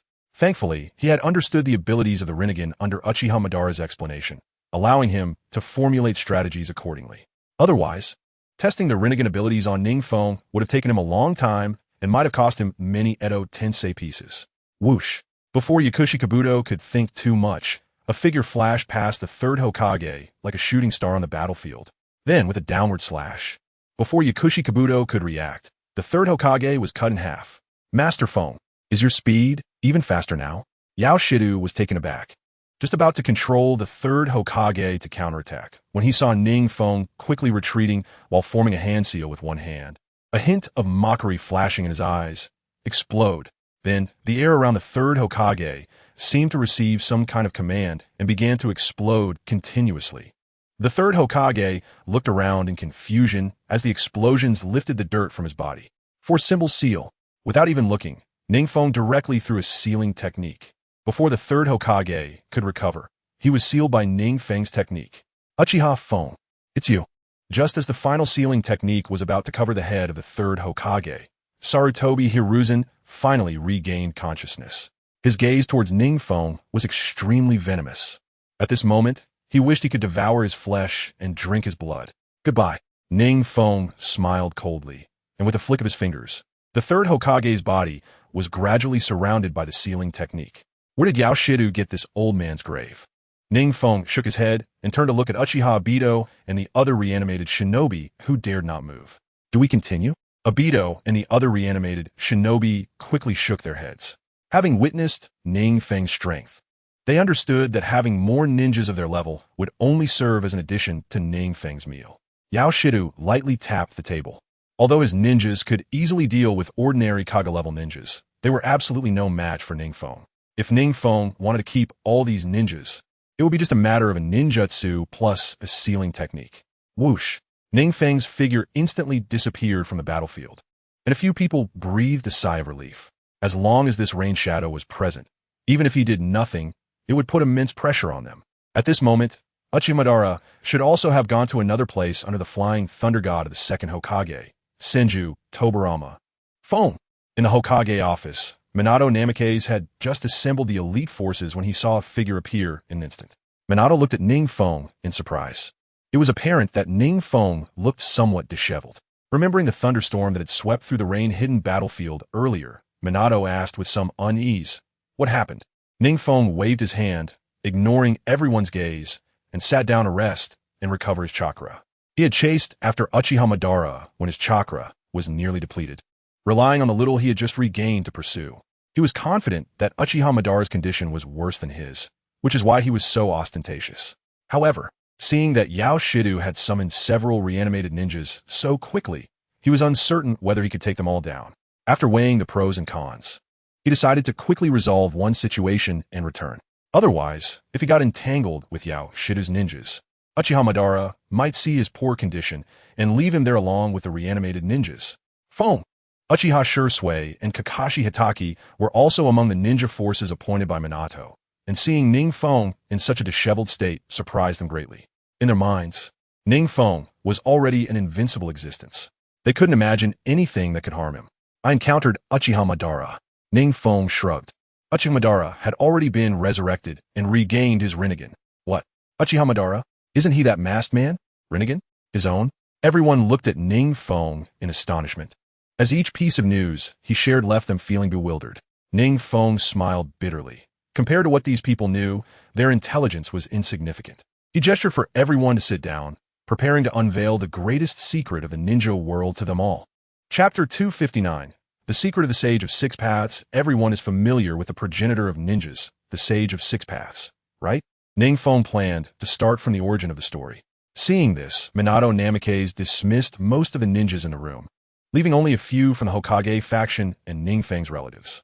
Kakashi Hatake and Uchiha Shursui nodded, although the legend of the Sage of Six Paths had long passed, and there was no evidence to verify his existence. Every ninja with slightly higher strength had at least some understanding of this progenitor. It was said that he founded the ninja sect and pioneered the way for ninjas. Once upon a time, there was only one-tailed beast in the world, the 10 Tails. The power of the 10 Tails was greater than that of all 9-tailed beasts combined. Ignoring the astonished gazes of the crowd, NingFeng continued with a wry smile. These matters were far beyond their understanding. 10 Tails? What is 10 Tails? It's even stronger than the 9-tailed beasts combined? Minato's face showed some shock. The 9 Tails was already a being that required the strength of an entire village to resist. And now NingFeng was saying that there was a tailed beast called 10 Tails that was stronger than all tailed beasts combined? How could such a thing exist? Wait, since it's called 10 Tails. Suddenly, Minato seemed to realize something, and with his quick thinking, he said, "That's right. It is the combination of the 9-tailed beasts."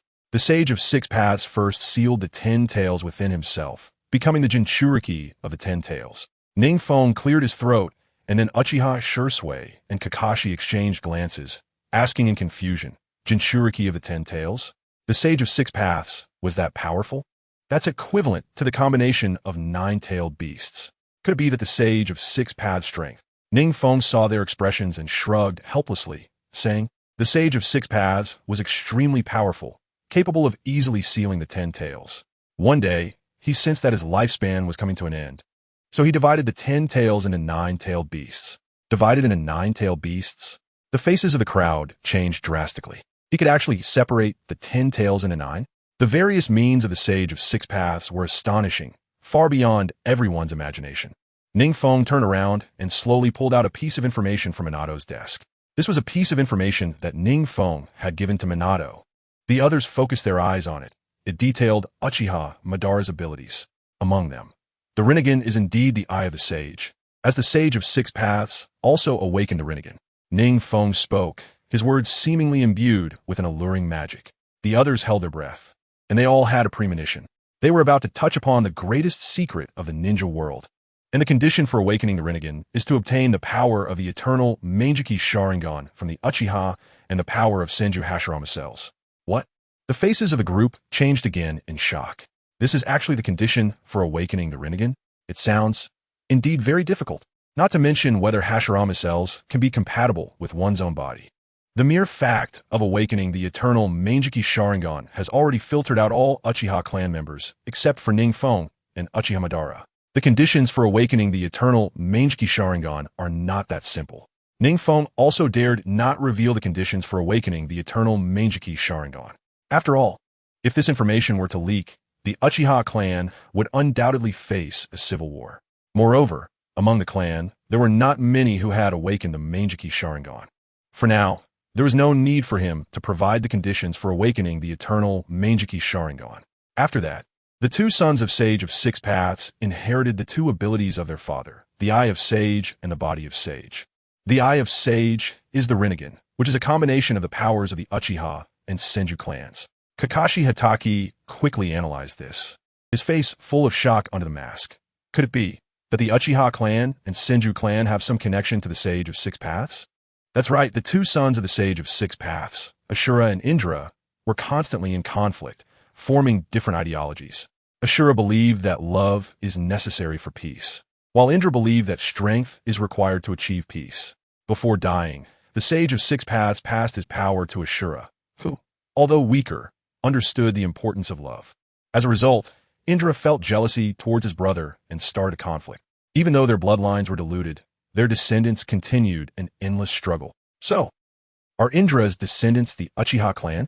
Uchiha Shursui said in disbelief. NingFeng nodded. Then Uchiha Shursui, with a heavy expression, asked, "Is this the origin of the Uchiha clan?" Yes, this is the origin of the Uchiha clan. Since Indra inherited the Eye of Sage after the bloodline was diluted, what we awakened was the precursor Sharingan of the Rinnegan. The Senju clan inherited the Body of Sage. Therefore, The conflicts during the Warring States period were not just their choices. The struggles of those two were also a matter of fate. Minato Namikaze and Kakashi Hitaki tactfully stepped back, leaving space for the dialogue between the two Uchiha clan members. Brother Shursui, these things are not important. After all, there are also Uchiha clan members who understand the importance of love. NingFeng looked at Uchiha Shursui, who was finding it hard to accept, knowing that he was somewhat saddened by being a descendant of the war-loving Indra. He then comforted, so, only those who understand love can awaken the Mangeki Sharingan. I see. That explains everything.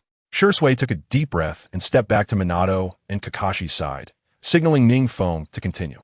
Alright. Afterwards, these two brothers kept fighting. By the time of the Warring States, they also had reincarnations. Indra's reincarnation is Uchiha Madara. Ashura's reincarnation is Senju Hashirama. Their discord was not only about ideology, but also a fateful duel. Later, Uchiha Madara prepared the Eye of the Moon plan to realize the peace in his heart. Minato Namikaze, hearing this, asked with some confusion, didn't he already die in the Valley of the End? How could he come back to life? What technique could bring back someone who has been dead for so long? This is the seventh ability of the Rinnegan, the Outer Path, Samsara technique. NingFeng shook his head, slowly taking out another piece of information. Compared to that, the Eye of the Moon plan is the most important. Chapter 260, Uchiha Madara's plan Eye of the Moon plan. Minato Namikaze and Kakashi Hitaki were slightly stunned. This plan, NingFeng had mentioned it before. However, they didn't ask much at that time. Now that NingFeng brought it up again, they naturally focused all their attention on listening. Uchiha Madara had already planned his resurrection during the battle with Senju Hashirama in the Valley of the End. What? Everyone was stunned again, as if they had heard some heavy news. Uchiha Madara had actually planned what to do after his death so early? What is the Eye of the Moon plan? Minato Namikaze was the first to regain his composure. After all, Uchiha Madara's era was too far back, and his ideas might differ from the current ninjas. Moreover, no matter what, Uchiha Madara is already resurrected. They should focus on the Eye of the Moon plan. The Eye of the Moon plan, in short, is that Uchiha Madara wants to seal the Ten Tails inside himself, becoming the new Ten Tails Jinchuriki. Then he would unleash infinite Tsukuyomi on the entire ninja world, trapping everyone in an illusion. NingFeng looked at Minato Namikaze and nodded. As expected of his teacher, he quickly found the key to the problem. The Eye of the Moon plan is the current priority. Only by understanding Uchiha Madara's intentions can they take measures to stop his subsequent actions. The entire ninja world. Unleashing infinite Tsukuyomi? Uchiha Shursui frowned. Tsukuyomi is the technique of his close friend Uchiha Itachi. Infinite Tsukuyomi sounds like an enhanced version. He had seen the power of Tsukuyomi. If this technique were used on the entire ninja world, would everyone fall into an illusion? This infinite Tsukuyomi could be said to trap anyone who hasn't awakened the Rinnegan into this illusion, thus achieving a certain kind of peace. NingFeng sighed lightly and said softly, I see. This is the crux of the matter. Upon hearing this, everyone couldn't help but wonder. So, what exactly is Uchiha Madara's purpose? To realize the peace in his heart. NingFeng's mouth curled into a mocking arc as he disdainfully said, to bring people into the illusion space of Tsukuyomi. That's his idea of peace. Bringing people into the illusion space? Minato Namikaze first slammed the table. Is it really such a simple reason? This is simply shocking. Uchiha Shursui also had an expression of disbelief that he could disrupt the ninja world for such an absurd reason. So when he was in the Edo Tensei form before, he wore a mask to conceal his identity, right? But why was he only resurrected now? Minato Namikaze suddenly thought of the previous Nine Tails disturbance and asked if he was already in Edo Tensei state. It would be reasonable for Uchiha Madara to wear a mask to prevent himself from being recognized. No, that person is not Uchiha Madara. NingFeng smiled and shook his head. It seemed that his teacher had interacted with Obito longer than in the original story and still didn't recognize Obito's identity. Not Uchiha Madara? The three were taken aback, exclaiming in surprise at the same time. That's right. This person's true identity is actually an old acquaintance of Minato Namikaze. My old acquaintance?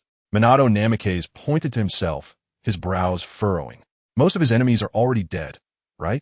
The few remaining wouldn't have such mastery over space and couldn't possibly have a Sharingan. This person is Uchiha Obito. Obito? Minato Namikaze's eyes widened, disbelief filling his pale blue eyes. How can it be Obito? He already died in the battle at the Valley of the End. At that time, he had already been saved by Uchiha Madara and became his successor. NingFeng sighed deeply and said, how is that possible? Such a sunny kid. How could he become Madara's pawn like this? Minato Namikaze shook his head, clearly skeptical of NingFeng's information. Madara later designed a situation that made Obito witness the darkness of the world, thus luring him to become his pawn. NingFeng saw Minato Namikaze's reaction and was not surprised, continuing. Witnessing the darkness? Kakashi Hatake stepped forward and grabbed NingFeng's collar. How is that possible?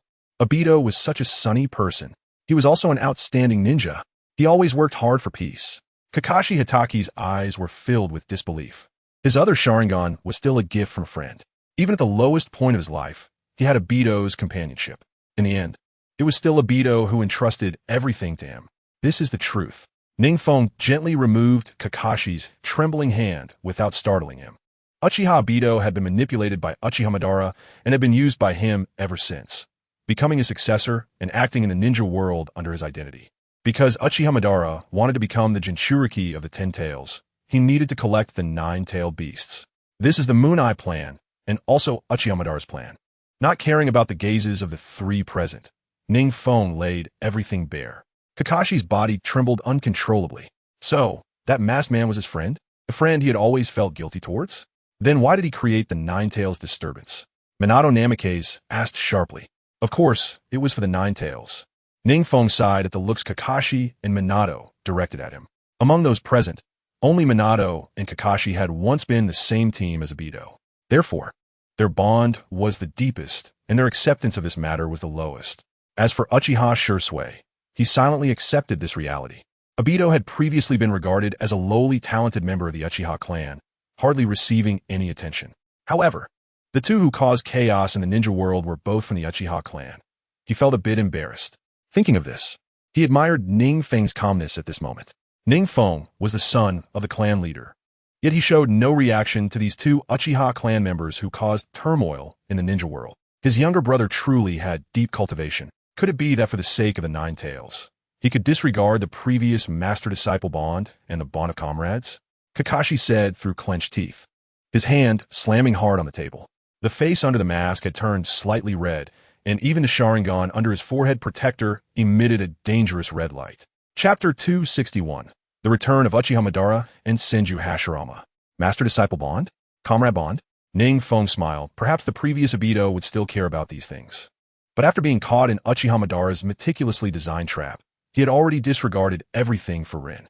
It seems, Obito is no longer the Obito we once knew. Minato stepped forward and patted Kakashi's shoulder, signaling him to calm down. Although Minato was their teacher, having experienced many life-and-death situations on the battlefield, he had become accustomed to such matters. So he merely felt a slight sense of regret at Obito's drastic change.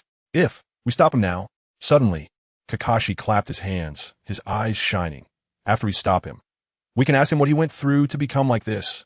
Sigh. NingFeng sighed. It's not that simple. Dealing with Uchiha Obito would not be as Kakashi said. The next task was to stop Uchiha Madara from continuing the Moon Eye plan. NingFeng glanced around, a faint smile on his lips. However, we now have 8-tailed beasts in hand. So what does Uchiha Madara plan to do next? Uchiha Shursui suddenly thought of the 8-tailed beasts within NingFeng's body and spoke. At this moment, the others finally reacted. They were the advantageous side. In terms of the number of tailed beasts, they had more. They also had Rinnegan on their side. Even in terms of strength, they were stronger, no matter how they looked at it. It was Uchiha Madara who needed to find a way to deal with them. From NingFeng's perspective, it seemed that Uchiha Madara was only one tailed beast short. Uchiha Madara's strength should not be underestimated. After hearing this, NingFeng was also taken aback. Indeed, Uchiha Madara's side did not hold much of an advantage now. On the contrary, he needed to seize the tailed beasts from them. Rinnegan, they had that too. Moreover, NingFeng could completely reclaim the two tails from Uchiha Madara. In this way, Uchiha Madara's plan would be completely shattered. Report. On the battlefield of Konoha, two ninjas appeared. Just as everyone was silent, a voice from outside suddenly broke the tranquility.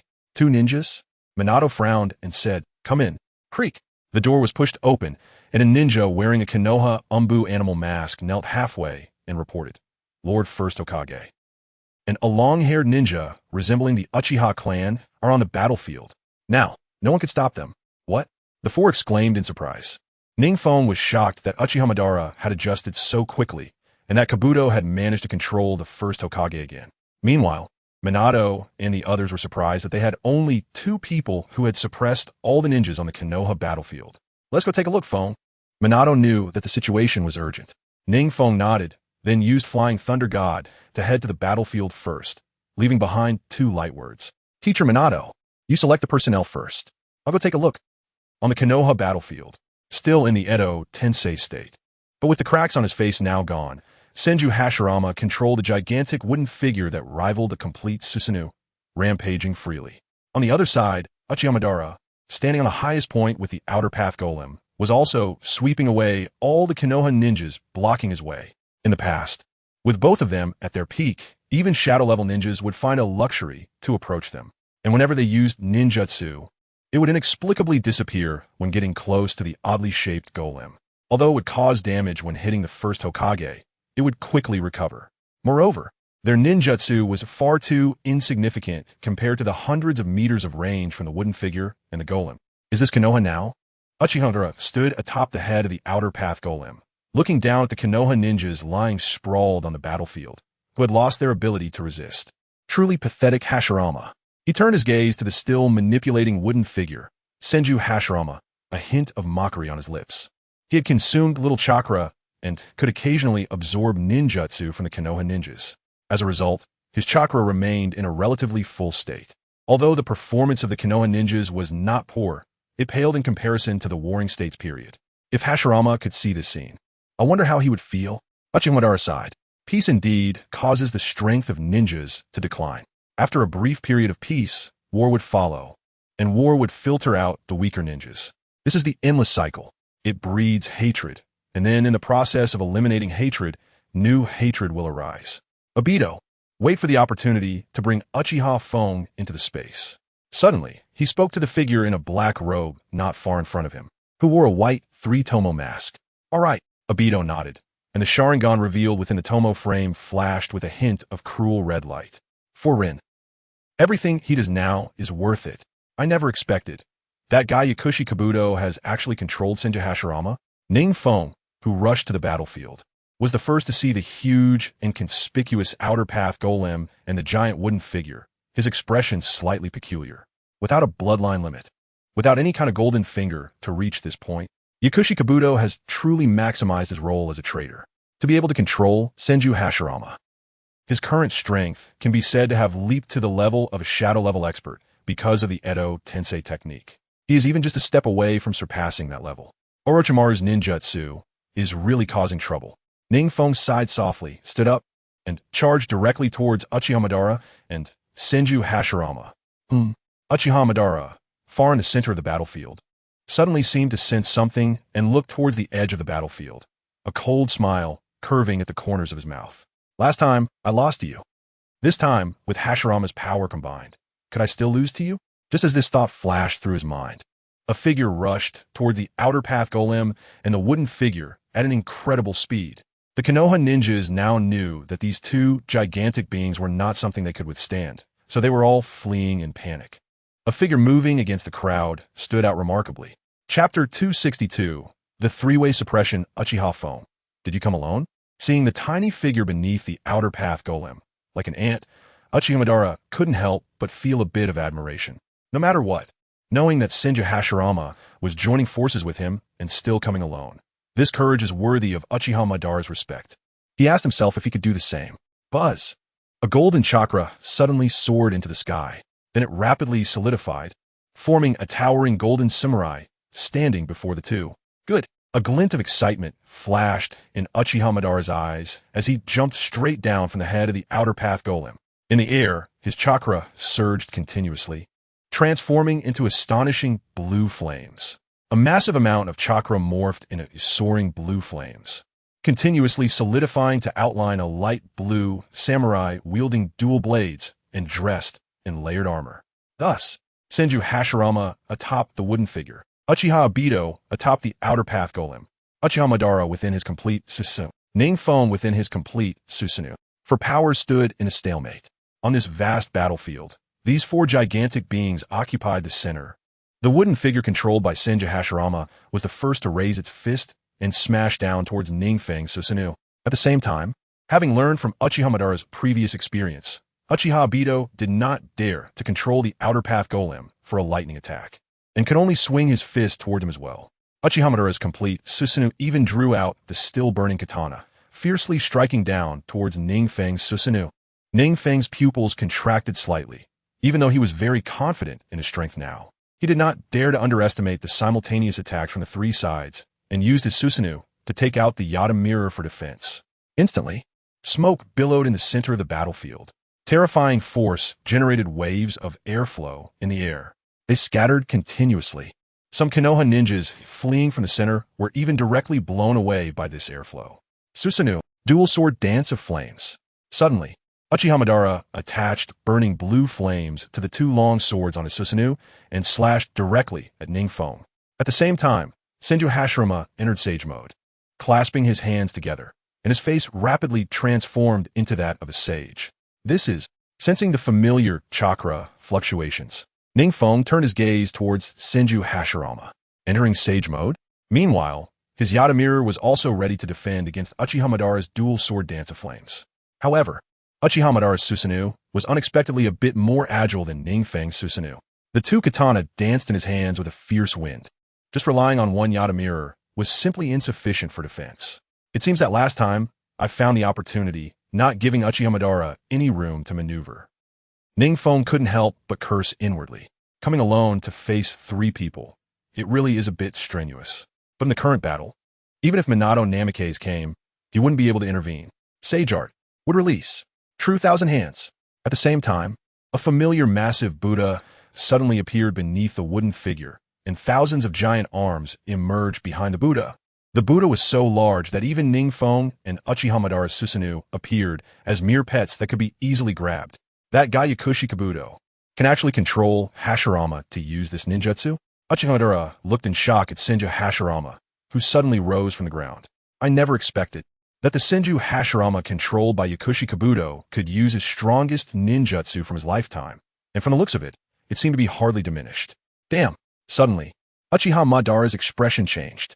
He was still within the range of Senju Hashirama's technique. That guy Yakushi Kabuto, if I take this move head-on, I will also be greatly injured. Sure enough, NingFeng was completely unconcerned, this time without the second Hokage's interference. He could leave at any time with a flying thunder god. Strangely, after Senju Hashirama formed the giant Buddha, he had not made any moves, instead standing there blankly as if he had lost control. This guy, Uchiha Madara, saw Senju Hashirama's actions and lightly curled his lips. He realized Yakushi Kabuto's intent. Knowing that NingFeng could use the Flying Thunder God to dodge at any time, it would be better to treat him as a presence that could attack at any time, distracting NingFeng by just standing there in a pose ready to attack. I have to say, Yakushi Kabuto's move indeed had an effect on NingFeng. He had to be wary of Senju Hashirama's killing move while also defending against attack from Uchiha Madara and Uchiha Obito. Now, the mental pressure on him was immense. Even if he had one less opponent, he wouldn't be in such a dire situation. Swish! Uchiha Madara's sword struck fiercely against NingFeng's Susanoo again. The dazzlingly fast combination of dual swords and the outer path golem's intermittent attacks made NingFeng feel increasingly pressured. There! Feng is there. Meanwhile, the ninja forces led by Minato Namikaze had also arrived on the battlefield. Seeing the three gigantic beings fighting in the center and another transcendent giant, Minato Namikaze was almost breathless. Such a level of battle. Is it really something they can intervene in? Not to mention the giant Buddha of the first Hokage. Just the complete Susanoo of NingFeng and Uchiha Madara was beyond their reach. Not to mention, there is also an outer path golem, ninjutsu class. Release ninjutsu at that golem. After weighing the pros and cons, Minato Namikaze shifted his gaze towards the outer path golem, which had been harassing NingFeng. Because Uchiha Madara's complete Susanoo was too strong in defense, and he also had the Rinnegan that could absorb ninjutsu, their only breakthrough point now was that outer path golem. Suddenly, Kakashi Hatake spotted a tiny, familiar figure atop the outer path golem and quickly pointed out to Minato Namikaze, saying, "Teacher, look." Minato Namikaze followed Kakashi's. A familiar figure stood atop the head of the outer path golem, looking down at everyone. Roar! Suddenly, the outer path golem let out a deafening roar. Then, it tilted its head back and opened its mouth towards the group of Namikaze Minato. Particles surged through the air and flocked to the open mouth. A black spherical mass was continuously forming. This is bad. NingFeng saw this scene and rushed towards Namikaze Minato, disregarding Uchiha Madara's attack. Chapter 263. Brutal? One-time solution for Uchiha Peak. What is this? Kakashi Hatake, standing behind Namikaze Minato, looked in shock at the black chakra ball continuously gathering in front of the outer path golem's mouth. He could feel the immense chakra reaction within it. If such a massive chakra ball were to come at them, they might not be able to withstand it. Oh no, it's the tailed beast bomb. Namikaze Minato clearly saw this scene. Having experienced the Nine Tails chaos, he knew. This move is the tailed beast bomb. It is an S-rank ninjutsu that can only be used by Jinchuriki in tailed beast form, combining Yang and Yin chakra, transforming one S chakra to the extreme, compressing it into a devastating chakra ball. The released power is enough to easily destroy several mountains, or even a village. Looks like I can only use the Flying Thunder God techniques, second stage. Namikaze Minato looked grimly at the Konoha ninjas behind him. If they were hit by this tailed beast bomb, their entire army would be annihilated. Boom! NingFeng's golden giant suddenly intervened in front of the tailed beast bomb. Then, with a horizontal slash, he forcefully deflected the tailed beast bomb. A fierce gust of wind erupted from the point of collision. The tailed beast bomb was instantly sent flying into the distance. Boom! The distant mountains suddenly exploded, the massive sound even reaching Namikaze Minato and the others who were so far away. What technique is this? Kakashi widened his Sharingan, looking incredulously at the figure on the outer path golem. Is this really my former best friend? Now he actually wants to kill me? That ninjutsu from just now, if it had landed on me. Without a doubt, none of these people would have survived under such a technique that could instantly destroy mountains. Could he be Obito? Cold sweat broke out on Kakashi's forehead as he looked nervously at Namikaze Minato. I'm not sure, but I feel that what Feng said has some credibility. Namikaze Minato smiled, feeling a bit relieved himself. He couldn't guarantee that his Flying Thunder God technique could perfectly transfer such a terrifying tail beast bomb. If it weren't for NingFeng's actions just now, he might have had to intervene. Oof. Just as NingFeng was controlling Susanoo to block the tailed beast bomb, Uchiha Madara charged in and struck hard with 2 slashes at NingFeng's golden Susanoo. Ugh! The golden samurai staggered back a few steps, and immediately, Minato and the others felt the ground shake. What to do next? Uchiha Obito witnessed this scene, his Sharingan beneath the mask displaying a cold and ruthless glint as he silently thought. The outer path golem's mouth opened, ready to use the tailed beast bomb once again. Whoosh! Suddenly, the golden samurai's phantom vanished. At the same time, a figure suddenly appeared beside Namikaze Minato. Minato-sensei, you take everyone back to Konoha village. I will hold them off here. Namikaze Minato looked surprised at NingFeng beside him and said, all right. Kakashi Hatake quickly stepped forward. Feng, I want to fight with you. Namikaze Minato reached out to stop Kakashi. Kakashi, the situation is tense right now. Being here will only delay Feng's battle. I must see the true face of the masked man. Kakashi's gaze was resolute as he looked at NingFeng, completely disregarding the approaching tailed beast bomb. Sigh. You really are. NingFeng helplessly rubbed his forehead, looking at Kakashi's determined expression, and said, he knew he wouldn't be able to persuade Kakashi for a while. In the original story, Kakashi was a very stubborn and sentimental person. Changing his mind in a short time would be quite difficult. Minato-sensei, hurry and go now. NingFeng shouted loudly as he prepared the Flying Thunder God technique. Since Kakashi was here, he could only transfer this tailed beast bomb again. All right, Feng, you must wait for me to bring people over. Namikaze Minato gritted his teeth and pressed down on the ninjas surrounding him. Flying Thunder God technique. Whoosh! The figures of everyone flashed away. At the same time, NingFeng's technique was ready, and the massive tailed beast bomb continuously seeped into NingFeng's technique. The tailed beast bomb delved deeper without causing any ripples. Meanwhile, the distant mountains suddenly lit up with flames.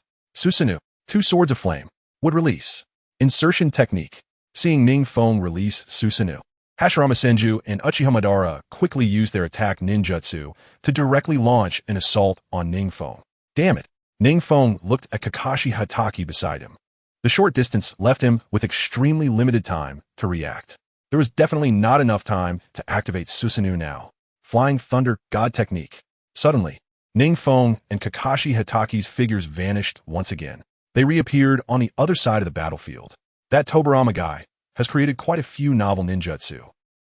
Uchiha Madara watched NingFeng retreating, sighing softly. This flying thunder god technique has saved NingFeng countless times, and his Edo Tensei technique has also achieved remarkable feats. If it weren't for his technique, he wouldn't have been able to resurrect. Phew, Kakashi, stay here for now.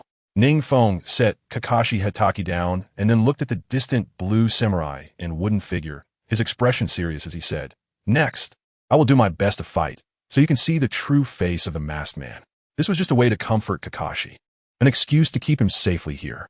Without the Kimui that Obito had, NingFeng couldn't continuously use instant ninjutsu for more than 5 minutes. However, Kakashi's current strength was not sufficient to use Kamui multiple times.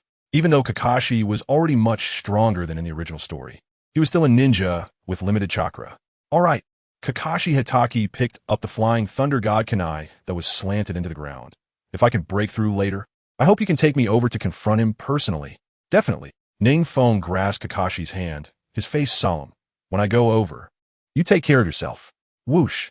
NingFeng's figure quickly disappeared from this side. Why hasn't Tobirama come back from the Edo Tensei? Over here, Uchiha Madara was conversing with Hashirama Senju and Kabuto Yakushi. The second Hokage needed to go to another battlefield and could come over at any time if needed. Hashirama threw over a kunai with the flying thunder god seal from Tobirama. Uchiha Madara received it. Let him come over now. We need to deal with Uchiha Peak in one go. Otherwise, this flying thunder god going back and forth won't be easy to handle. Chapter 264. Fail mouth escape. There seems to be a problem on that battlefield. It will take some time for the second Hokage to arrive. The voice of Kabuto Yakushi echoed from Hashirama's mouth. Meanwhile, far in the underground base, Kabuto had completely infused himself with Orochimaru's cells and had already mastered Sage Mode. Wearing an inscrutable expression, his face now showed snake-like eyes similar to Orochimaru's, and his complexion had become pale like Orochimaru's. There are also more cracks on his face. It can end early. The more fiercely you fight, the better. Kabuto Yakushi smiled with a look of being in control. It's almost time. Boom! The sound of Susanoo colliding echoed again from the battlefield of Konoha. On the other side, the wooden man and the outer path golem were completely blocked by the golden samurai's Yata mirror. Fire release. Great fire annihilation. On the side of Konoha Ninja, Uchiha Madara's shadow clone used the forbidden fire release technique. The range of this technique was so vast that it completely enveloped all the thousands of Konoha ninjas that were still fleeing. Damn, when did he form the shadow clone seals? NingFeng glanced at the situation on the other side, his mouth twitching fiercely. What didn't he know was that when he had just set up Kakashi, Uchiha Madara had already used the wood clone technique to create several shadow clones to deal with the fleeing Konoha ninjas. Uchiha Feng, hand over the remaining tailed beasts now, and this war will stop immediately. Uchiha Madara said indifferently while standing in Susanoo. Hand over the remaining tailed beasts? NingFeng looked at Uchiha Madara with a foolish expression. Hand them over so that you can become Sage of Six Paths and then eliminate me? Huh? Uchiha Madara's eyes widened slightly. This shouldn't be the most secret matter, right? How does Uchiha Feng, this junior, know about it? Why are you silent? NingFeng slashed fiercely at Uchiha Madara, his eyes filled with a chilling, killing intent. How about you hand over your outer path golem to me? And I will also stop letting you slaughter the Konoha ninjas. How about that? Uchiha Madara reacted, drawing his sword to block the slash and letting out a cold snort. Since he already knew the secret of the Sage of Six Paths, there was no need to hide it or beat around the bush. Senju Hashirama, who was nearby, also stopped upon hearing their conversation. Kabuto Yakushi understood his speculation as well. Indeed, the secret of the Sage of Six Paths. There is nothing more to say. Let us continue the battle. A slight smile appeared on Uchiha Madara's lips. Since their purposes have been revealed, then let us fight. Whoever wins can obtain all the tailed beasts from the other, and can become the Sage of Six Paths. Blade clashes. Sword energy crisscrosses. Each clash stirred up massive vibrations in the air. It seemed as if the world around them was merely a slight warm-up in their eyes. They roared and fought, each strike aimed at the opponent's vital points. Senju Hashirama and Uchiha Obito did not use their ultimate techniques. Instead, it felt more like they were clearing the way for Uchiha Madara. Meanwhile, on the Konoha ninja's side, due to the vast range of great fire annihilation, almost the entire army was wiped out under this ninjutsu, and the few Konoha ninjas that managed to escape were also killed by the aftermath of the battle. So many people have already died because of you, Do you still want the war to continue? Uchiha gasped slightly, glancing at the raging battlefield around him, and spoke in a questioning tone. What? Is your chakra running low? Well, after all, you have split off so many would-release clones. NingFeng shrugged indifferently. He could naturally see that Uchiha was trying to morally bind him. Look, so many people have died because of you, and you still want to continue. You're the sinner. However, NingFeng was not a simple ninja who could be easily swayed by words. He realized immediately that Uchiha chakra should indeed be running low. Otherwise, it would be impossible for him to suddenly turn to verbal manipulation against himself. You. Uchiha was hit where it hurt, his face turning slightly pale. This guy, not only is he powerful, but he also has no sympathy whatsoever. Haha. Uchiha Feng, we really are similar. Uchiha laughed, instead of getting angry, his expression resembling that of someone who found a kindred spirit. Stop wasting words. NingFeng's expression turned cold, and he slashed again. Save your words for hell, to talk to the king of hell. Bang! Uchiha's Susanoo raised its blade to block, his burning eyes filled with battle intent. If it weren't for being on opposing sides, I really would want to be friends with you. Friends? Don't joke around. Friends like Senju Hashirama end up facing blades against each other in the end? What kind of friend can someone like you be? NingFeng scoffed disdainfully, while simultaneously swinging his hand, sending out several Yata mirrors. Uchiha Susanoo jumped into the air. Its wings spread out to dodge the incoming Yata mirrors. Ideological differences. Even brothers could draw swords against each other. Your eternal Mangeki Sharingan. Wasn't it also obtained by drawing a blade against your brothers and clan? Accursed clan. The Uchiha clan can only gain power by constantly taking from their kin, continuously losing and gaining, gaining and losing. Nonsense. NingFeng scoffed again, while Susanoo's golden wings spread and flew into the air, slashing out several times. Iato. Only at this moment could NingFeng manipulate Susanoo to execute sword techniques, because it was always a significant drawback for Susanoo to perform such high-difficulty sword techniques like Iato. So NingFeng was constantly adapting to his complete Susanoo. Now he finally achieved the mastery to use Iato, a high-level sword technique. This is the swordsmanship of samurai. Uchiha, caught off guard, did not react to this ultimate blade. He was directly slashed through his Susanoo. The light blue layered armor was directly marked with a diagonal slash. The depth of the slash was such that the interior of Susanoo could be faintly seen. Terrifying Junior. Your methods are truly numerous. Uchiha exited the Susanoo state, slowly descending to the ground. So far, NingFeng had used so many techniques. Sharingan, Rinnegan, lightning release, fire release, explosion release, lava release, dust release, Susanoo, samurai swordsmanship, wood release. With so many techniques, no wonder he could become a #1 ninja in the current ninja world. Each technique could give shadow-level ninjas a tremendous headache. Chapter 265, The Clash of Three. Without Susanoo, are now just an ordinary ninja. NingFeng looked at Uchiha, who was gradually landing, and a smile appeared on his lips. As expected, combining sword techniques with Susanoo has tremendous power. Even Uchiha, who was not proficient in swordsmanship, could split mountains and break stones after activating his complete form, using extraordinary strength. So, after I activate Susanoo and combine it with sword techniques, the power I unleash will definitely be stronger than his. Whoosh! Before Uchiha could retort, NingFeng's next offensive struck again. A fierce slash directly enveloped Uchiha below, like carrying the momentum of mountains and seas. It slashed towards a small Uchiha. Uchiha hair was blown apart by the gust of this slash, revealing his stern face. Even though the incoming blade could threaten his life, Uchiha remained calm, forming hand seals with both hands. Then, a large number of trees suddenly emerged from the bare ground, which was exactly Senju Hashirama's ninjutsu. Would release. Birth of the flowering tree. Uchiha Obito shouted loudly, and suddenly, countless thick trees rose from the ground, lifting NingFeng's Susanoo while simultaneously blocking the downward strike. Still have quite a bit of chakra. Huh? NingFeng smirked at this scene.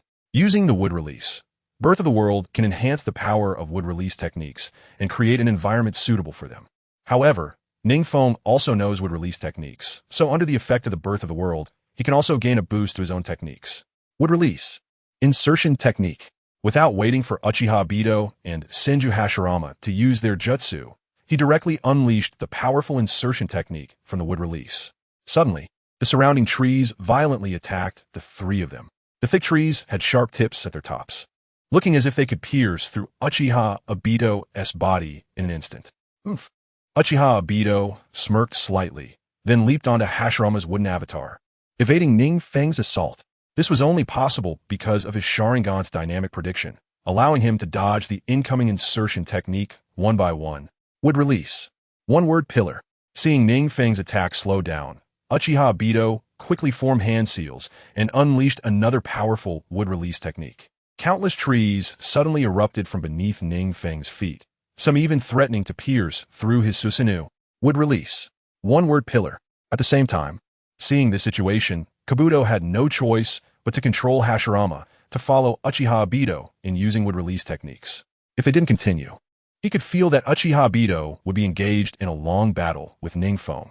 The two were exchanging blows, and they could fight for a day and night without determining a victor. However, it was all just show. NingFeng's lips curled up slightly as he remained unfazed by the rapid wood release techniques, dispelling his Susanoo and jumping directly into the forest created by the birth of the world. The one-word pillar technique is a large-scale jutsu. If NingFeng dispelled his Susanoo, the smaller target would actually make it easier to dodge.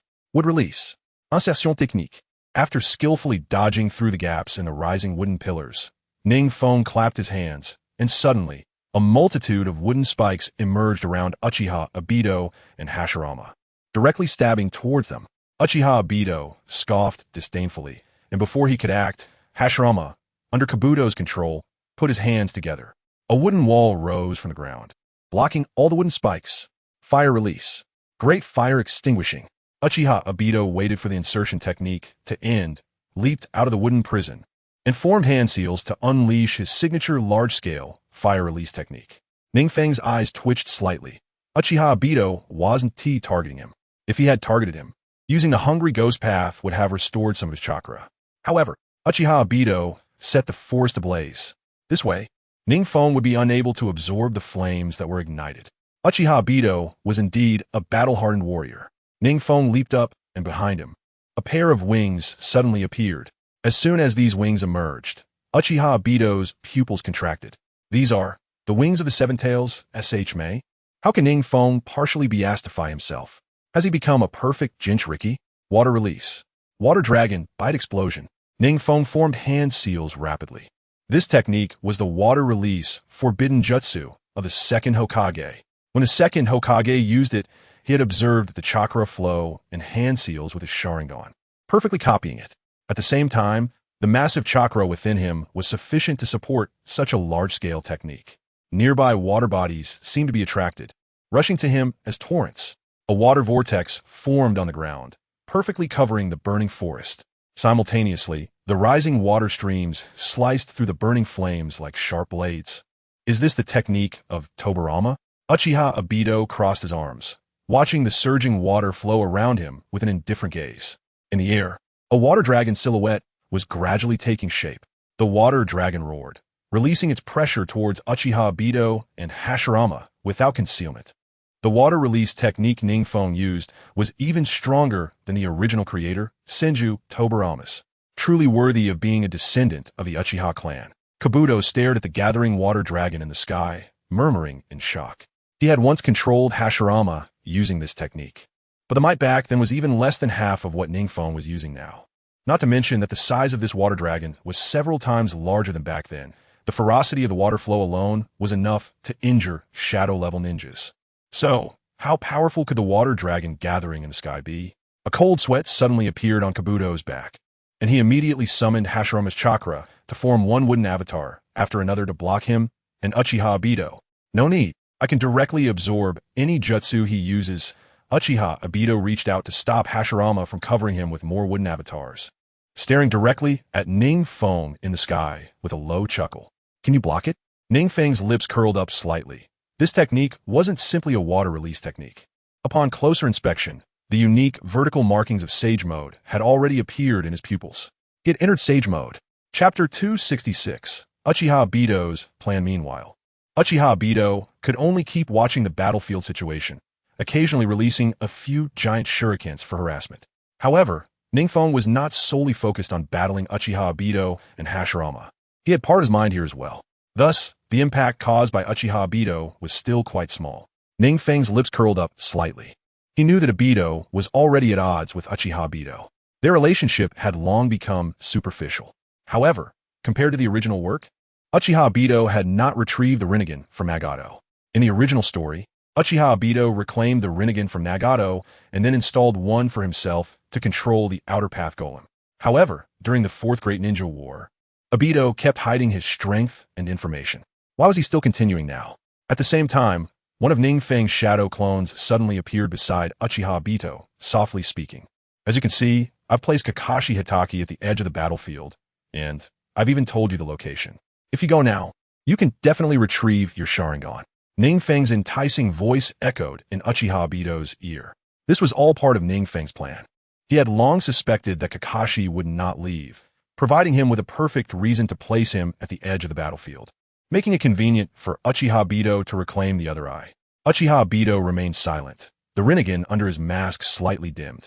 In the original story, he had a premonition during the Fourth Great Ninja War that after Uchiha Obito appeared, revealing less information about himself would be more advantageous in the subsequent battle for the Ten Tails. After all, Uchiha Obito could only learn information about him from Black Zetsu. As long as his most crucial Kimui was not exposed, he would have an advantage in the upcoming battle for the Ten Tails. Currently, Obito held such thoughts. He was still just a 17 or 18-year-old boy, although his mind was not as mature as in the Fourth Great Ninja War from the original work. He was still well aware of Uchiha Obito's thoughts. Right now, he wasn't putting all his strength into stopping NingFeng and making a fool of himself for Uchiha Madara. He needed to preserve his strength to have the ability to confront Uchiha Madara later. However, he currently only had one Sharingan. Obito frowned, caught in a dilemma. The Sharingan needed to have two eyes to exert its maximum power. His other Sharingan was just a regular 3-Tomo Sharingan. On this battlefield, a regular 3-Tomo Sharingan was practically useless. Its greatest function was merely giving him an extra life, an opportunity to use Izanagi. His ocular power was still not strong enough. Meanwhile, NingFeng had already, before the battle began, split off a shadow clone and secretly positioned it beside Uchiha Obito while he was preoccupied with Senju Hashirama and Uchiha Madara. He had come up with this strategy. It must be said that this strategy deeply resonated with Obito. Was he going to take back his other eye from Kakashi? Obito thought, casting his gaze toward a distant corner of the battlefield. He knew exactly where Hitaki Kakashi had been arranged by NingFeng on the edge of the battlefield. NingFeng had clearly told him, if he wanted to find it now and retrieve his other eye, no matter how he thought about it, it would be beneficial for his subsequent plans. With this in mind, Uchiha Obito's left eye faintly emitted spatial fluctuations. However, he also considered whether obtaining his Sharingan now would lead to a confrontation with Uchiha Madara. If he broke relations with Madara now, he certainly wouldn't be able to compete with him. However, with NingFeng, this greatest enemy, in front of him, Uchiha Madara might not dare to confront him either. If he temporarily turned against Madara and teamed up with NingFeng, he was confident that if he obtained Hitaki Kakashi Sharingan, he would have a pair of Manjiki Sharingan. He could activate Susanoo. Moreover, he had a premonition that his Susanoo would definitely not be the initial skeletal form or the second form. It would definitely surpass the basic form. What to do? Should he go for it? NingFeng keenly sensed Uchiha Obito's spatial fluctuations and smiled slightly, saying, after this, I will join you in dealing with Uchiha Madara. Uchiha Obito's cold voice came from beneath the mask. He actually hoped that the waters would get murkier. However, it seemed that neither the former god of shinobi nor Uchiha Madara, who had already awakened the Rinnegan, was a match for NingFeng. But if the two teamed up, NingFeng would be slightly at a disadvantage. If things continued like this, Obito felt that if NingFeng were to be defeated, Uchiha Madara would become the Sage of Six Paths and then turn against him, completely forgetting the promises made to him, leaving him dumbfounded. No matter how powerful Kimui was, he didn't believe he could contend with the Sage of Six Paths. Just the current Uchiha Madara, who had regained the Rinnegan, gave him an unfathomable feeling. If he were to become the Jinchuriki of the Ten Tails, a true Sage of Six Paths level powerhouse, he would have no say at all. So now, this was the only opportunity he could grasp. If he could retrieve his Sharingan now and activate Susanoo, his power would leap forward. Moreover, he could team up with NingFeng. Compared to Uchiha Madara, NingFeng had a much better reputation. Let me think it over. Uchiha Obito halted his Kimui transfer and spoke heavily. What if he retrieved his eye and teamed up with NingFeng, but still couldn't defeat them? He knew that Uchiha Madara had placed a seal within him. If he made a wrong move, it would be irreversible. From now on, He had to consider whether every step he took was the right one.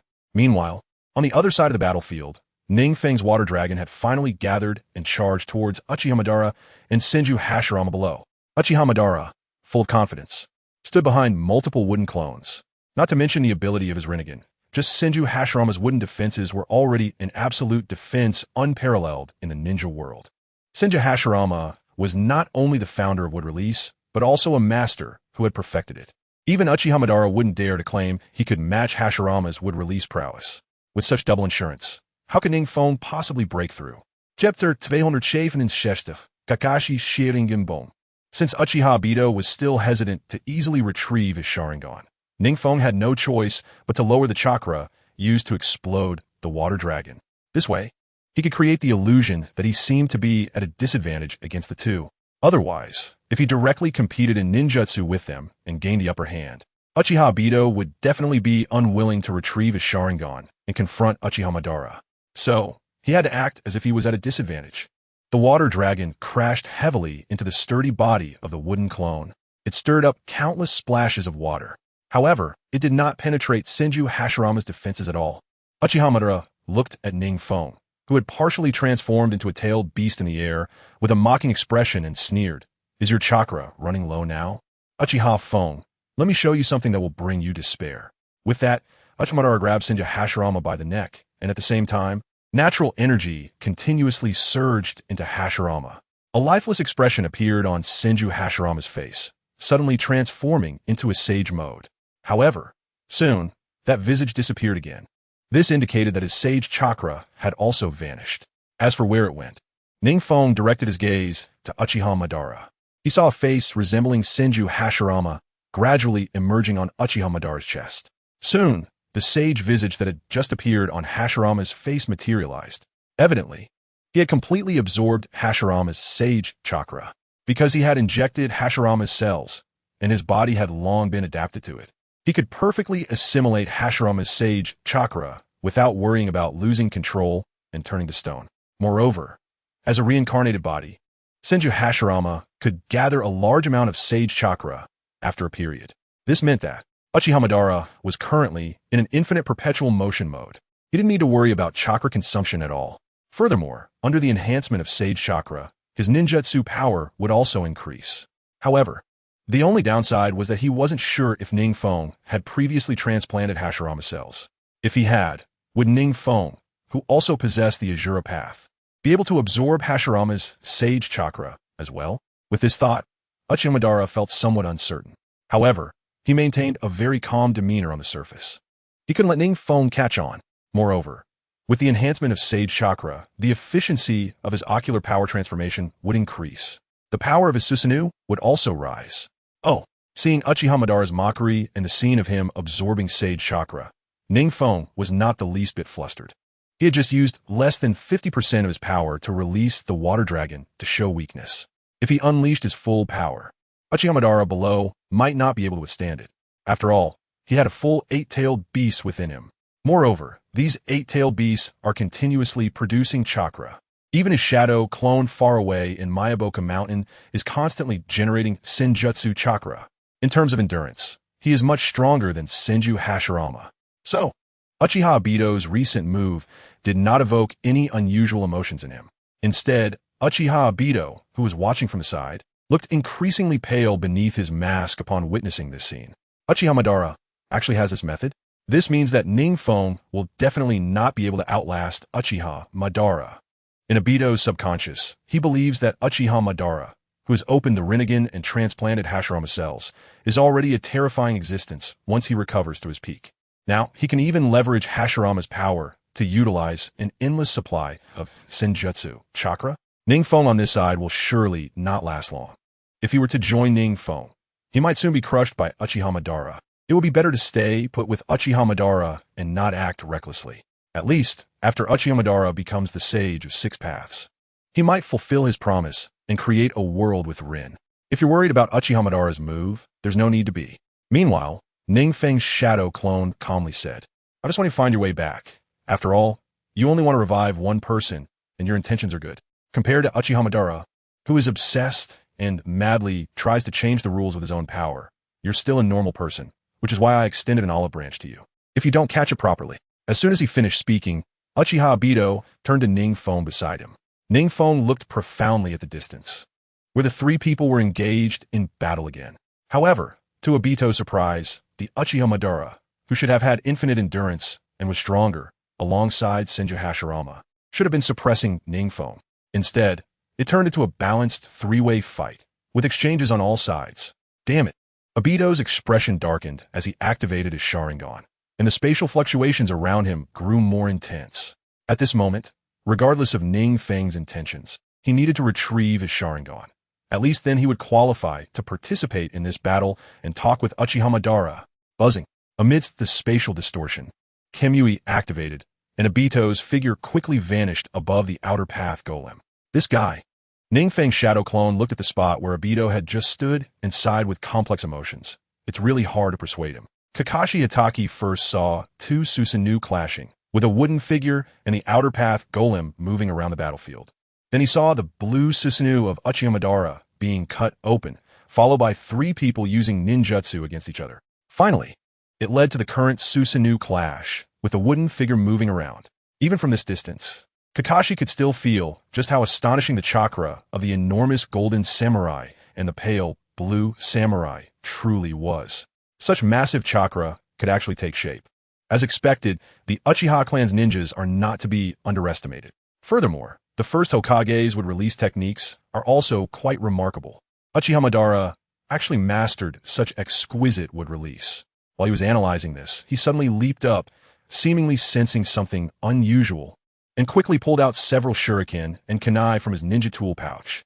Unknowingly, he also lifted the forehead protector that was covering his Sharingan, revealing the crimson three-tomo Sharingan. Who? Kakashi's eyes narrowed as he scanned the surroundings. Although he didn't know any space-time ninjutsu, he was exceptionally sensitive to spatial fluctuations. The only space-time ninjutsu he knew was a space-time technique from Sharingan gifted by a friend. Chapter 268, Kakashi's Tactics. A figure wearing a three-tomo mask suddenly flashed behind Kakashi Itachi, the familiar chakra already faintly present on the black glove. Kakashi's heart skipped a beat, and he quickly gathered chakra in his legs, instantly kicking off the ground with terrifying force, propelling his body away from the suddenly appearing masked man. You are. Kakashi looked at Uchiha Obito, who was gradually revealing his entire form from the space, his open Sharingan full of vigilance. If he had been just a moment slower in his reaction, he believed the outcome would definitely not be so favorable. Oof.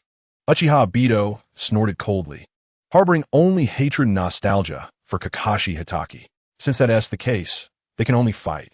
Kakashi pulled out his ninja blade and kunai from behind, looking seriously at the ninja who brought him immense pressure. If he knew that the person beneath the mask was his friend, the former bottom of the class, he would not know what to think. Back then, Uchiha Obito was indeed the bottom of the class, always ranking last in everything. Even on the battlefield, he was just a nin following Kakashi's commands. Even before his death, the most valuable thing about him was the Sharingan he possessed. But now, the gap between him and Kakashi was far greater than when they parted ways. Now, Kakashi's strength had increased significantly compared to his original self. But Uchiha Obito had already reached the threshold of a Kaga-level ninja during the Nine Tails attack. Now, he was even touching the pinnacle of Kaga-level ninjas. It could be said that besides Minato Namikaze and Uchiha Madara, NingFeng and Senju Hashirama, he was the strongest person in the current world. Whoosh! Another shuriken flew past Uchiha Obito's mask, and Kakashi looked at him in shock. Right now, he was unclear about Uchiha Obito's information. However, it seemed he could be immune to all physical attacks, not just damage reduction, but completely ignoring them. His previous probing attacks had resulted in no damage at all. Finished? Uchiha Obito's mouth beneath the mask slightly curled up. After all, he was just a teenager in his teens. Far from mature demeanor he would have when launching the fourth great ninja war years later. Now that he saw Kakashi, who had always been above him since childhood, shocked by his abilities, he felt quite at ease. It's nothing to be admired by ordinary ninjas, but being acknowledged by someone he once looked up to made him feel quite comfortable. Kakashi Itachi's face beneath the mask turned slightly pale. The shuriken he had just thrown was infused with a significant amount of lightning chakra. He was confident that each shuriken could pierce through a rock. As for Uchiha Obito, he wasn't planning to drag things out with Kakashi. If time dragged on, Uchiha Madara would notice. and things would become complicated.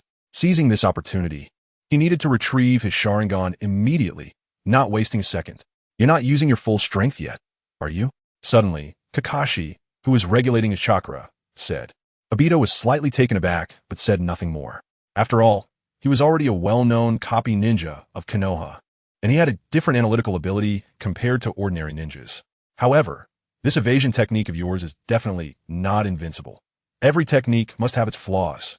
With that, Kakashi's Sharingan glowed brightly, and at the same time, a figure suddenly emerged from the ground behind Uchiha Obito.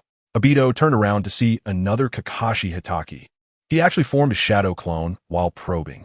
Without giving it much thought, both Kakashi suddenly pulled out a large number of shuriken from their ninja tool bags, then infused them with lightning chakra and threw them continuously towards Uchiha Obito in the center. What is this? Uchiha Obito's eyes narrowed slightly, and then he continuously activated Kamui.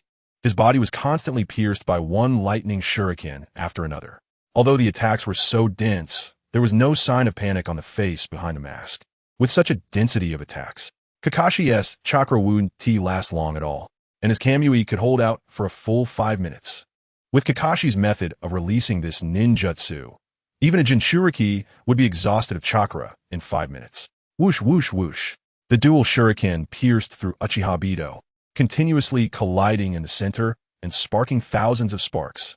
The ground was filled with scorched marks from the lightning, and the cracked earth looked shocking. Kakashi, are you going to continue? After a moment, Uchiha Obito, still unscathed, spoke to Kakashi from behind his mask. Kakashi felt his chakra depleting, and his face grew increasingly grim. He was certain that there must be some flaw in this ninjutsu that allowed him to evade attacks. But relying solely on himself right now was impossible. He couldn't even gather a bit of information. How did Minato-sensei and the others deal with this monster before? Lost in thought, he slowed the assault of his lightning shuriken in his hand.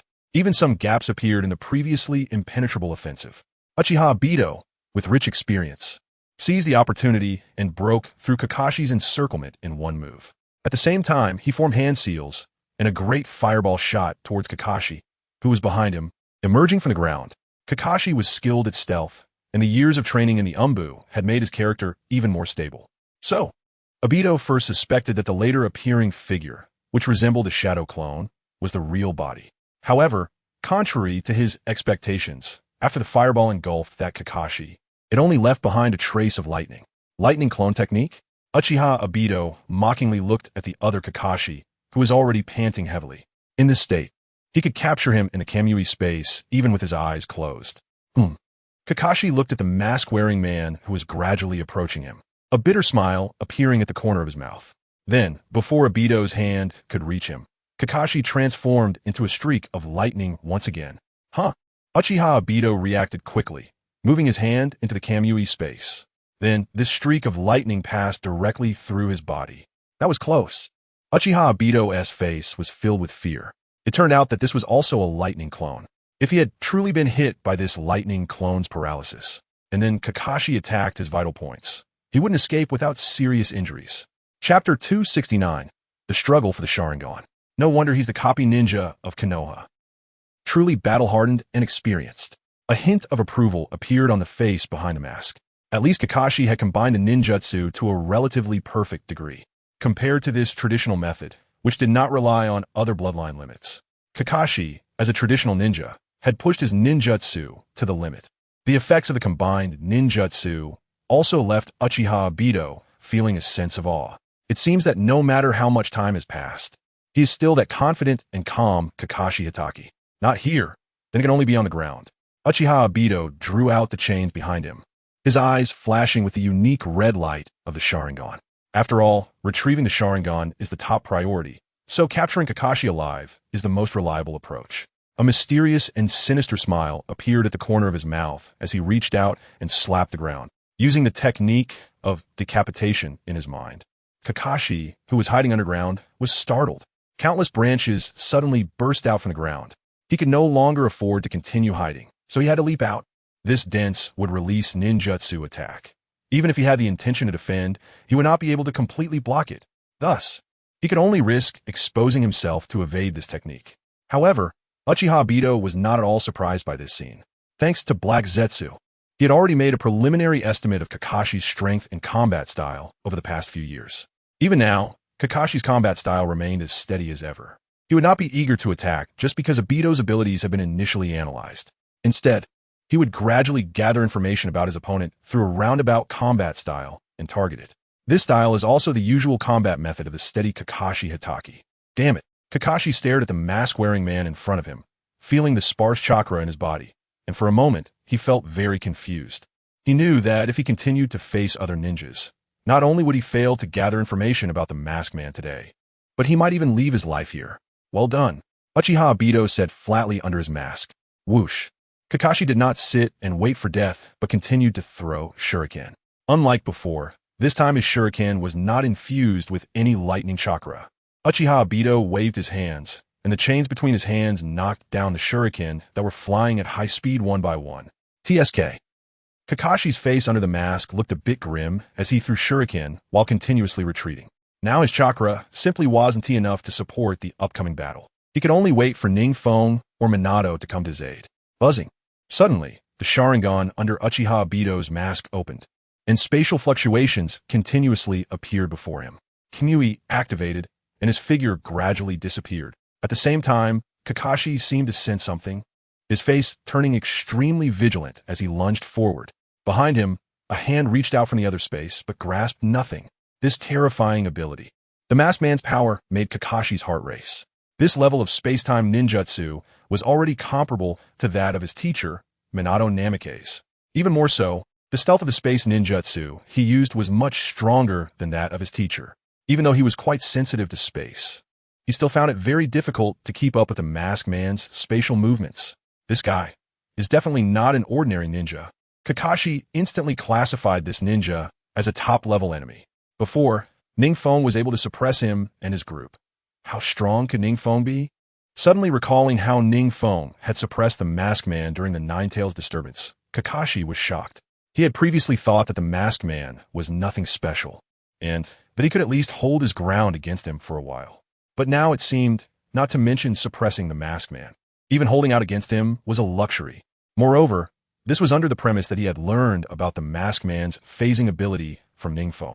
Right now, even though he still had many ninjutsu and methods left unused, the chakra in his body was no longer sufficient for him to squander. If he wanted to continue, his chakra would need to reach tailed beast level. Only then could he continue to probe. Whoosh. Without thinking too much, Uchiha Obito directly reached out his hand towards Kakashi's Sharingan. Kakashi NT uttered a word when he suddenly felt a sharp pain in his Sharingan. Then came the feeling of emptiness and endless emptiness. Meanwhile, his remaining eye clearly saw the masked man pull out a bottle filled with an unknown liquid and place an eyeball inside it. It was a familiar eyeball, one that had originally been gifted by a friend. Warm liquid began to flow down his hand, and Kakashi finally realized what was happening. Kakashi let out a painful cry in disbelief. He squatted down, drenched in cold sweat. His Sharingan had been taken away? The Sharingan that Obito had left for him was taken by someone? You bastard. Kakashi's remaining eye turned crimson as he recklessly charged forward to attack. The little chakra left in his body gathered in his hand, crackling with massive lightning. Oof. Uchiha Obito watched this scene with an indifferent expression as Kakashi passed through his body. This time, I'll let you live. Kakashi. He tucked the bottle containing the Sharingan into his chest, the spatial fluctuations of the Sharingan gradually expanding. Stop, Kakashi shouted, almost using all his strength to pursue the vanishing figure ahead. That was the only thing Obito had left for him. How could it be taken away so easily? How could he face Obito again? Stop right there. Kakashi desperately threw all the shurikens from his ninja tool pouch, but they all passed through the gradually disappearing masked man without exception. Damn it. Kakashi wanted to say something more, but the feeling of powerlessness from having his eye forcefully gouged out and the weakness from excessive blood loss made it hard for him to steady himself. He swayed and collapsed to the ground. Blood continued to flow from the deep socket of his left eye. Finally got it. Uchiha Obito held his other Sharingan. A huge weight lifted from his heart. Now, he finally had the power to converse with Uchiha Madara, Senju Hashirama, and NingFeng. Chapter 270. Uchiha Obito with dual Kimui having previously transplanted Hashirama's cells, and since this eye originally belonged to him, Uchiha Obito quickly transplanted his other Sharingan. In an instant, He felt his ocular power surge significantly. Moreover, he vaguely grasped another kind of power in his mind. It was also a forbidden power of the Uchiha clan, Susanoo. Furthermore, he could sense that the chakra within him had also increased significantly after the implantation of this Mangekyo Sharingan.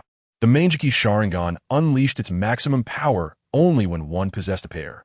As he expected, the Susanoo he could now summon was a complete form, just like NingFeng's and Uchiha Madara's. After quickly adapting, he also felt that the duration of his Kamui had increased considerably. Originally, he could only enter the intangibility state for a mere 5 minutes, but now it had increased several times.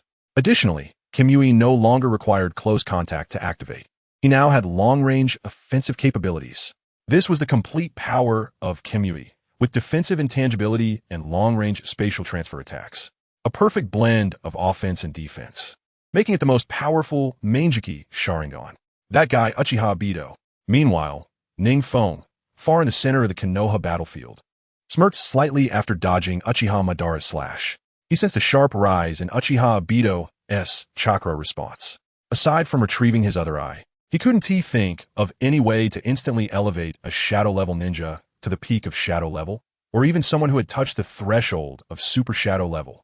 It seemed he had to take action against his former best friend. But that was fine. It would also aid his plans significantly. Since Uchiha Obito had retrieved his other eye, he no longer concealed his strength. After a loud shout, his golden giant samurai shone even brighter.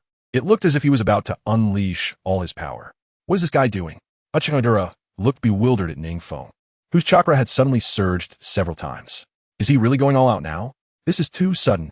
Before Uchiha Madara could think further, he suddenly felt his Susanoo's blade power surge several times, and even the golden flames burning on it grew larger. What style? What human technique? Senju Hashirama, seeing this, quickly used a defensive wood-style ninjutsu. However, under NingFeng's full chakra explosion, not only did the power of the blade increase, the speed of the slash also quickened considerably. Before the wooden figure could fully form, the blade came crashing down directly at Uchiha Madara's Susanoo. Ugh! Uchiha Madara suddenly felt his body shake violently. His Susanoo was almost shattered under this strike. The defense of Susanoo is among the best in the ninja world, and the complete form of Susanoo boasts an unimaginable level of defense for ordinary ninjas. Previously, when NingFeng merged his sword technique into Susanoo, Uchiha Madara had dispelled it because it had incurred damage. Without repairing the damage using ocular power, the subsequent battle would be quite difficult. But now, Susanoo couldn't hold on any longer. This guy had been hiding his strength all along? Uchiha Madara's expression darkened as he dispelled Susanoo, barely escaping NingFeng's overwhelming assault under Senju Hashirama's cover. Lord Feng, Yakushi Kabuto also looked shocked. He never expected that in front of the two strongest ninjas of the era, NingFeng could still handle things with ease while preserving his strength. Just how strong would he be in a fully unleashed state? He didn't know the answer to that question. Even NingFeng himself didn't know how strong he could be when he took things seriously. The ninjutsu, elemental techniques, and bloodlines he mastered were several times that of ordinary ninjas, even hundreds of times. Thus, his offensive capabilities were incredibly diverse. This was a comprehensive ninja, proficient in all aspects. To defeat such a ninja, one couldn't hope to find a weakness. They could only rely on raw strength to defeat him. That guy? Watching NingFeng directly suppress Uchiha Madara and Senju Hashirama, Obito, who had gained dual Kemi, was also shocked. What the hell is happening? He had just retrieved his eye and was ready to turn the tables, yet he was being suppressed? Should he turn against them or not? He had originally intended to help NingFeng, who appeared to be at a disadvantage. But now that he had regained his eye, he could hold his own on this battlefield. How could NingFeng suppress both of them by himself? Hadn't his act of retrieving his eye exposed his intention to betray Uchiha Madara and raise his suspicions? He discreetly used Kamui, suddenly appearing atop the outer path statue's head. All this happened in the blink of an eye, as if just moments ago. Uchiha Obito was merely clearing out the Leaf Village's minions, and now he had returned to continue aiding Uchiha Madara. Cough! Uchiha Madara, who was being suppressed, coughed up blood, his gaze frighteningly fixed on NingFeng. How could he be toyed with to this extent? He was Uchiha Madara. Obito, continue to harass NingFeng, will you? As Uchiha Obito observed from a distance, Kagaya's black Zetsu emerged behind him and spoke. Even if I act now, it won't matter. Obito sighed lightly, seemingly regretful. The situation was unclear, He wasn't sure if Uchiha Madara had any hidden cards left. He also didn't know if NingFeng was using his full strength. If he randomly chose the wrong side, the consequences would be unimaginable. He could only continue to observe, to see which side had the greater advantage, and then he could take advantage of the situation to strike. Finally, he would seize the nine-tailed beasts while they were distracted and revive Rin. Rin, I must create a world with you in it. A thought flashed in Obito's mind. Even in this situation, he must remain patient. Won't matter? Black Zetsu's expression darkened. It won't matter, but we must act now. Otherwise, Lord Madara is under too much pressure against Uchiha Ning. I believe Lord Madara still has hidden cards, and besides, this battle is not something I can casually interfere with. Just now, I used the Outer Path's Golem's attack, but it had little effect on that guy, Uchiha Ning. Chapter 271. Is Uchiha Obito going to betray us? Obito, you bastard. Black Zetsu looked at Uchiha Obito with a grim expression. Although he had long noticed that Obito was acting strangely after Madara's resurrection, he didn't expect Obito to dare to turn against him so quickly. What capital did he have to turn against him? Was it merely the control of the Outer Path's Golem?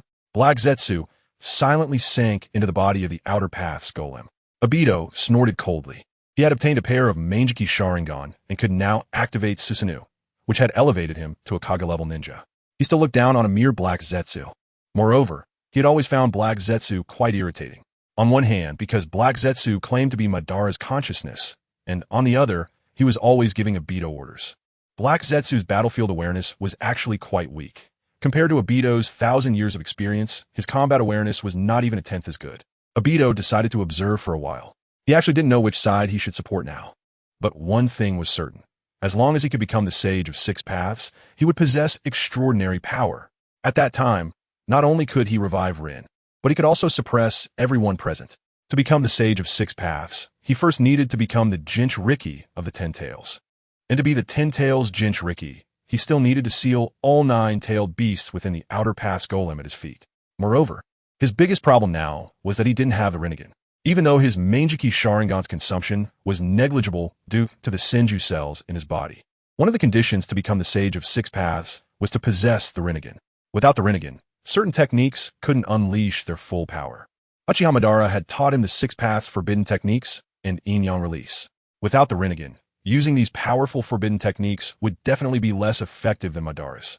It could even be said that, if he betrayed Madara, Madara could easily suppress him with a wave of his hand.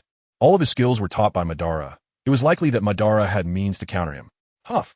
NingFeng released the Susanoo mode, and now his chakra consumption was already quite significant. Meanwhile, Uchiha Madara on the opposite side also had very little chakra left, but he hadn't sustained any significant injuries. Senju Hashirama, as a product of the impure world reincarnation, although his current chakra was limitless, the ninjutsu he used continuously drained his soul power. In fact, his strength was visibly declining at a rapid pace. Energy is always conserved. Even if the impure world reincarnation is said to provide limitless chakra and an immortal body, it still consumes a type of energy. That energy is the spiritual power of the deceased. NingFeng could sense that soon, Senju Hashirama's soul power would be nearly exhausted. Truly worthy of being the first Hokage. Even after using so many powerful ninjutsu, he could still maintain his soul. What's wrong? It seems you've also reached your limit. Uchiha Madara smirked disdainfully, looking at NingFeng, who was slowly descending from the air. You can certainly give it a try. NingFeng raised an eyebrow, then drew the Kusanagi sword from behind him. The cold gleam of the blade shone directly into Uchiha Madara's eyes. Looking at the killing intent radiating from NingFeng, Uchiha Madara suddenly found it hard to gauge how much chakra NingFeng had left. Could it be he still had strength to spare? Madara's smirk slowly faded as he drew a nearby scythe tool. Without the Uchiha fan, his close combat ability had decreased significantly.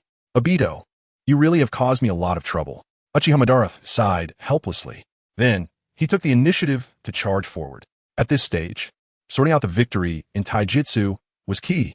As for Hashirama, he just needed to use ninjutsu from the side to create distractions, just like Uchiha Obito. Suddenly, Uchiha Madara made a confused sound. He hadn't seen any movement from Obito for a long time. His abilities were a lethal weapon against NingFeng. The Kamui's transfer to another space basically allowed them to manipulate the situation. Wouldn't Obito come to the battlefield to look for NingFeng's weaknesses at this time? With that thought, he shifted his gaze to the distant Outer Path's Golem. The inside ability of Sharingan was already excellent, and Uchiha Madara was now in the Rinnegan state, enhancing that ability even further. He easily spotted Uchiha Obito standing atop the Outer Path's golem. Obito was just standing there, making no movements at all. What is this guy doing? Uchiha Madara's expression grew darker. Even if he looked down on NingFeng, he had to admit that even if he teamed up with Senju Hashirama, they might not be able to match NingFeng. They might even need help from other ninjas. The emergence of such a character among the Uchiha clan's descendants made Uchiha Madara reflect on the unpredictability of the world. That guy Black Zetsu, has he not urged Obito to come help yet? Bang! As he was pondering, NingFeng's blade, imbued with a massive amount of violent lightning chakra, slammed violently against his scythe. The terrifying force made Uchiha Madara's arm stagger. This guy's strength is quite formidable. It seems he has intentionally trained his taijutsu. Even Uchiha Madara, who had seen many wars, could feel the terror of this taijutsu. Boom! Before he could react, NingFeng's punch struck hard against Uchiha Madara's abdomen, followed by a fierce kick to his armor. Ugh! Uchiha Madara felt a sharp pain in his abdomen. His Rinnegan could only catch a glimpse of a trace of NingFeng's movement. NingFeng's speed had actually reached this level. Would release. Would clone technique. Meanwhile, from a distance, Senju Hashirama was not forgetting his task, constantly using would release ninjutsu to disrupt NingFeng. But it was as if NingFeng had eyes on the back of his head, dodging each attack with precision, causing Senju Hashirama to have no effect at all. Damn it! Uchiha Madara was about to curse. If at this moment, Uchiha Obito could arrive at the edge of the battlefield to pressure NingFeng, the close combat pressure on his side will be greatly reduced. Damn it! What happened on Obito's side? After several exchanges with Uchiha Madara, he already felt somewhat strained. He had absorbed quite a bit of the sage chakra created by Hashirama. With so much enhancement to his body, how could he not match NingFeng? Chapter 272, Obito's Betrayal Whoosh. NingFeng slashed fiercely again, and several strands of Uchiha Madara's black hair were caught in the attack. The terrifying blade aura roamed freely, and just the sheer physical strength was enough to unleash a blade aura. The lethality of the blade aura was enough to injure an ordinary elite ninja. NingFeng's swordsmanship had already reached its peak. Damn it! Uchiha Madara could no longer endure being suppressed and leaped into the air. Then, he summoned the Outer Path Golem. Since Obito wasn't coming to help him, he had to use the Outer Path Golem himself. Roar! The Outer Path Golem let out a loud roar. Then, it instantly reached out its giant arm towards NingFeng. Clang! To Uchiha Madara's surprise, NingFeng effortlessly blocked the descending giant arm with his long knife. This almost felt like a mantis trying to stop a car. And he actually did it. This guy. Uchiha Madara looked at NingFeng's body with some astonishment. The Outer Path Golem was the shell of the 10 tails. It weighed far more than a tail beast. How could NingFeng withstand it solely with physical strength? How strong did one need to be to accomplish that? Buzz! Just as Uchiha Madara was about to continue attacking, a spatial fluctuation suddenly appeared beside him. Obito? Why'd he take so long to come? Hurry up and help me control the Outer Path Golem. Uchiha Madara glanced back and saw Uchiha Obito wearing a white 3-tomo mask and said irritably, if Obito had been nearby to distract him, he might have been able to take down NingFeng just now. He wouldn't have to be caught in a tough battle now. Uchiha Obito felt a bit regretful. He had specifically chosen a moment when Uchiha Madara was completely focused on combating NingFeng. However, even so, he was still detected by Uchiha Madara. Huff! The face behind Obito's mask twisted slightly as he took a deep breath. Before he could exhale, he immediately reached out towards Uchiha Madara. Although Uchiha Madara was controlling the Outer Path Golem to continuously attack NingFeng, his battle instinct honed during the Warring States period helped him stay aware of his surroundings. Whoosh! Uchiha Madara lightly leaped, then looked at Uchiha Obito with an incredulous expression. What do you mean by this? Kamui. A sinister smile crept on Uchiha Obito's lips. Since he had decided to betray, he would strike directly. After implanting Kakashi's Sharingan, he could now use Kamui attacks even more perfectly than Kakashi. At this distance, he could attack Uchiha Madara from afar, transferring a part of his body to another space. Thus, even if Uchiha Madara had incredible recovery abilities, he could not simply conjure up a hand or a leg out of thin air. You brat! Uchiha Madara was furious, but the distance between them had always been increasing, and now, under Uchiha Obito's deliberate approach, it had narrowed further. Kamui was almost instantaneously activated. In Obito's hands, The power of his Manjiki Sharingan's Kimyui not only increased, but also became faster. Buzz buzz. Originally aimed at Uchiha Madara's head. The space in front of him shattered instead. What's going on? Uchiha Obito looked at Uchiha Madara's cold Rinnegan in shock, unable to comprehend what had just happened. Could it be that this was his first time using and attacking Kimyui? So he misfocused? Uchiha Obito squinted. His first reaction was that he hadn't yet mastered the use of the Sharingan. However, it didn't matter. Using Kimyui wouldn't be as taxing on him as it was for Kakashi, because it was his own eye, and with Hashirama's cells in his body, the consumption of the Manjiki was nearly negligible. Kimyui. The left eye's Sharingan widened slightly, and blood slowly flowed out from the eye socket beneath the mask. Then, the space in front of Uchiha Madara shattered again. However, he himself remained unscathed. Obito, getting bold, huh? Uchiha Madara looked coldly at Uchiha Obito. He had already created a significant distance between them. At this distance, he was confident he could dodge Uchiha Obito's Kimyui attack. What is going on? Uchiha Obito silently cursed, then instantly entered the Kimyui space. Although he had regained another eye and his strength had greatly increased, as his mentor who had taught him so many forbidden techniques, Uchiha Madara would not underestimate his ability to counter space ninjutsu. All along, having him travel through space was just for convenience. Sure enough, just as Uchiha Madara was about to use a forbidden technique against space ninjutsu, he saw Obito's figure vanish from the outer path golem, his gaze growing colder. He then recalled his two damaged shadows. This was the ability of his Rinnegan, the Wheel of Hell. 2 of the 4 shadows had just blocked Obito's Kimyui attack, allowing him to remain completely unharmed amid Obito's sudden strike. One must say, Obito's timing was truly clever. First, he had been completely unprepared for Obito. Second, his chakra was somewhat depleted. To counter Obito's space ninjutsu, aside from using the Rinnegan's ability, the Wheel of Hell, any other method would require prior preparation. This guy, hasn't he made no progress over the years? Uchiha Madara shook his head. Obito was no longer the little brat he had first met. Just based on the opportunity he had just seized, if Obito had known about his Rinnegan's abilities, using Kimyui a few more times could have truly killed him. Madara was confident in his body's recovery abilities, but if his head were to be severed, he didn't think the cells of Hashirama in his body could simply conjure a head out of thin air. What am I thinking? Just as he pondered this, a dazzling blade light suddenly filled his vision. A long knife abruptly exploded in front of him. This guy is really fast. Uchiha Madara hurriedly withdrew. He had just evaded Obito's attack in an instant, and in that brief moment, NingFeng had actually bypassed the outer path golem and charged straight at him. Sizzle. The blade shimmered, each strike infused with lightning chakra. Although he could absorb these chakras, Uchiha Madara dodged each one. He had already seen the vertical lines in NingFeng's eyes. He had entered Sage mode. If he absorbed this type of Sage chakra without understanding it, he might just get petrified. Chapter 273. Madara's Frustration. Swish swish. Under the enhancement of the living lightning chakra, NingFeng's sword speed increased tremendously. The lightning-fast blade continually compressed the space for Uchiha Madara to evade. Unexpected. Uchiha Madara sighed. His original plan was to have Uchiha Obito apply pressure on NingFeng from the sidelines, but now it had completely reversed, becoming Uchiha Obito looking for opportunities beside him, and the pressure on him had actually increased. What's wrong? Feeling down? NingFeng naturally noticed Uchiha Madara's sigh and teasingly asked with a smirk. Oomph. Uchiha Madara let out a cold snort. No matter how frustrated he was, he wouldn't show it in front of Junior. Don't feel down.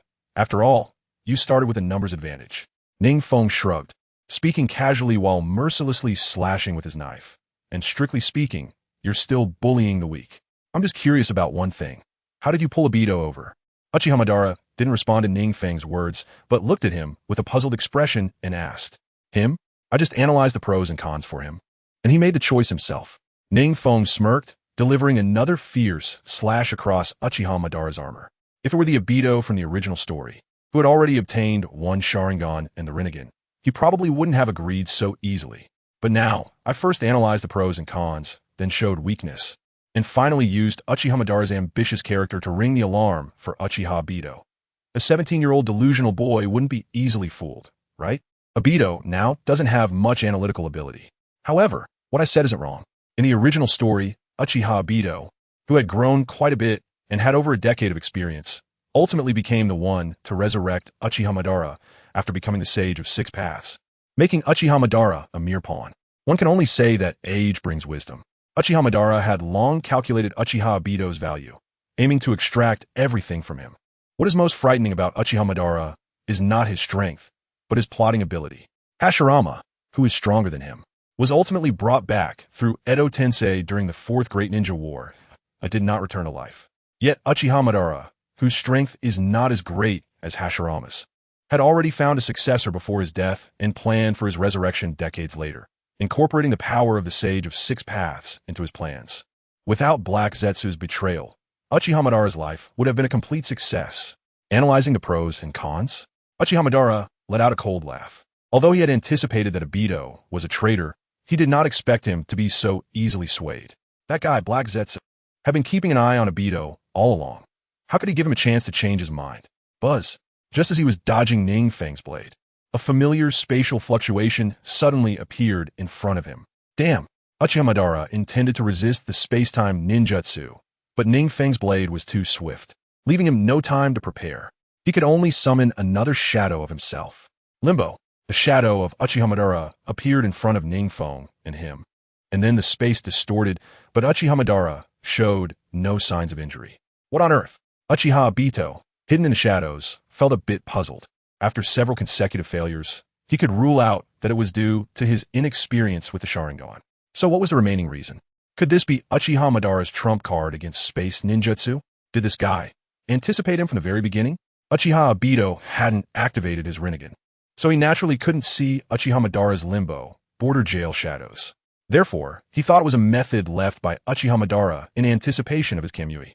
This guy, although he harbored rebellious thoughts, he had previously acted flawlessly. Even so, did Uchiha Madara still take precautions against him? Obito, don't be afraid of his methods. If you get the chance, strike him. The tense atmosphere was broken by a single sentence from NingFeng. You. Uchiha Madara's eyes turned cold. NingFeng had already figured out how he dodged Kamui. The shadow that had its neck snapped by Kamui would take quite some time to repair, and he only had 4 shadows. NingFeng's actions were undoubtedly pushing him towards a dead end. It seems I have no choice. After hearing this, Uchiha Obito's gaze became even more determined.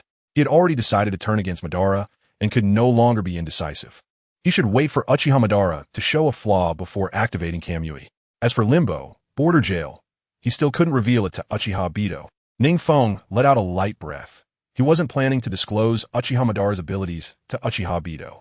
Just defeating Uchiha Madara was enough. He would seal the 8-tailed beasts and then obtain the method to control the Outer Path Divine Tree from Uchiha Obito. The day he became the Sage of Six Paths and opened the barriers between the Naruto world and the real world was not far off. Uchiha Madara, sometimes I'm also quite puzzled. What exactly are you fighting for? After hearing NingFeng's words, Uchiha Madara laughed coldly. Obito fought to create a peaceful world with Rin no Era. He fought to end the chaos in the ninja world, where everyone could have a peaceful path to follow. Then, what was NingFeng working so hard for? Of course, to become stronger. Obtaining the power of the Sage of Six Paths would make him the strongest existence in the ninja world. NingFeng said indifferently, only by becoming the strongest can one end all evils in the world. Truly foolish. Uchiha Madara, hearing NingFeng's words, revealed a hint of a mocking smile. Such things cannot be decided by strength alone. You set the rules, and 100 years later, someone will still break them. With killing comes hatred and the reasons to create new hatreds. No need to speak of grand principles. Let's see the real deal. NingFeng spot Uchiha Madara was trying to use some lofty reasoning to make him stop, but unfortunately, he didn't share the mentality of the ninjas of this era. The usual theories of hatred couldn't bind him. He simply wanted to become the Sage of Six Paths, the strongest ninja in this ninja world. Afterwards, he would connect the real world and the Naruto world. That was his goal. Did he really need to go into detail about all this with Uchiha Madara? Kamui. As Obito activated Kamui once again, Uchiha Madara's last limbo, border jail shadow, was also shattered. Chapter 274. The End of Tyrant Crack. Uchiha Madara's last limbo, border jail shadow, was shattered along with Obito's Kamui. Now, what will you do? NingFeng smiled. Even without Uchiha Obito, he could easily suppress Uchiha Madara and Hashirama Senju. However, even if he could suppress them, he might not necessarily obtain the summoning contract for the Outer Path Divine Tree from Uchiha Madara. If he really pushed Uchiha Madara into a corner, he might choose to take them both down with him, destroying the summoning contract for the Outer Path Divine Tree. At that point, he would truly have no way to obtain the Outer Path Divine Tree and wouldn't be able to become the Sage of Six Paths. No matter how strong his abilities were, without becoming the Ten Tails Jinchuriki, he couldn't truly be considered the Sage of Six Paths. Uchiha Madara glanced at Uchiha Obito with a calm expression, saying nothing more. His biggest trump card was just the Rinnegan and the abundant Hashirama cells in his body. But now it seemed that in front of NingFeng, these were nothing remarkable. With the Rinnegan, NingFeng can completely see through his own wheel Gray's boundary prison. And Uchiha Obito's space ninjutsu also requires him to defend with his wheel Gray's boundary prison. In this way, the greatest ability of his Rinnegan is undoubtedly rendered useless. At the same time, many of the other 6 abilities of his Rinnegan are quite useless. NingFeng has also taken precautions against the useful ones. The complete body Susanoo cannot possibly compete with NingFeng. In every aspect, Uchiha Madara feels that he is being thoroughly suppressed by NingFeng. Could it be that these are the only methods he has? NingFeng said somewhat regretfully. Uchiha Madara fell silent. The Susanoo combined with the Great Buddha, the two of them could annihilate 5 nations. This describes the current situation where Uchiha Madara and Senju Hashirama join forces. And there is simply no one in the world who can rival them. Together, their power is enough to sweep through the entire ninja world. Yet now, they have fallen to a junior from a peaceful era, the Rain Shadow, and Yakushi Kabuto, who controls Senju Hashirama. Couldn't help but feel a sense of emotion upon witnessing this scene.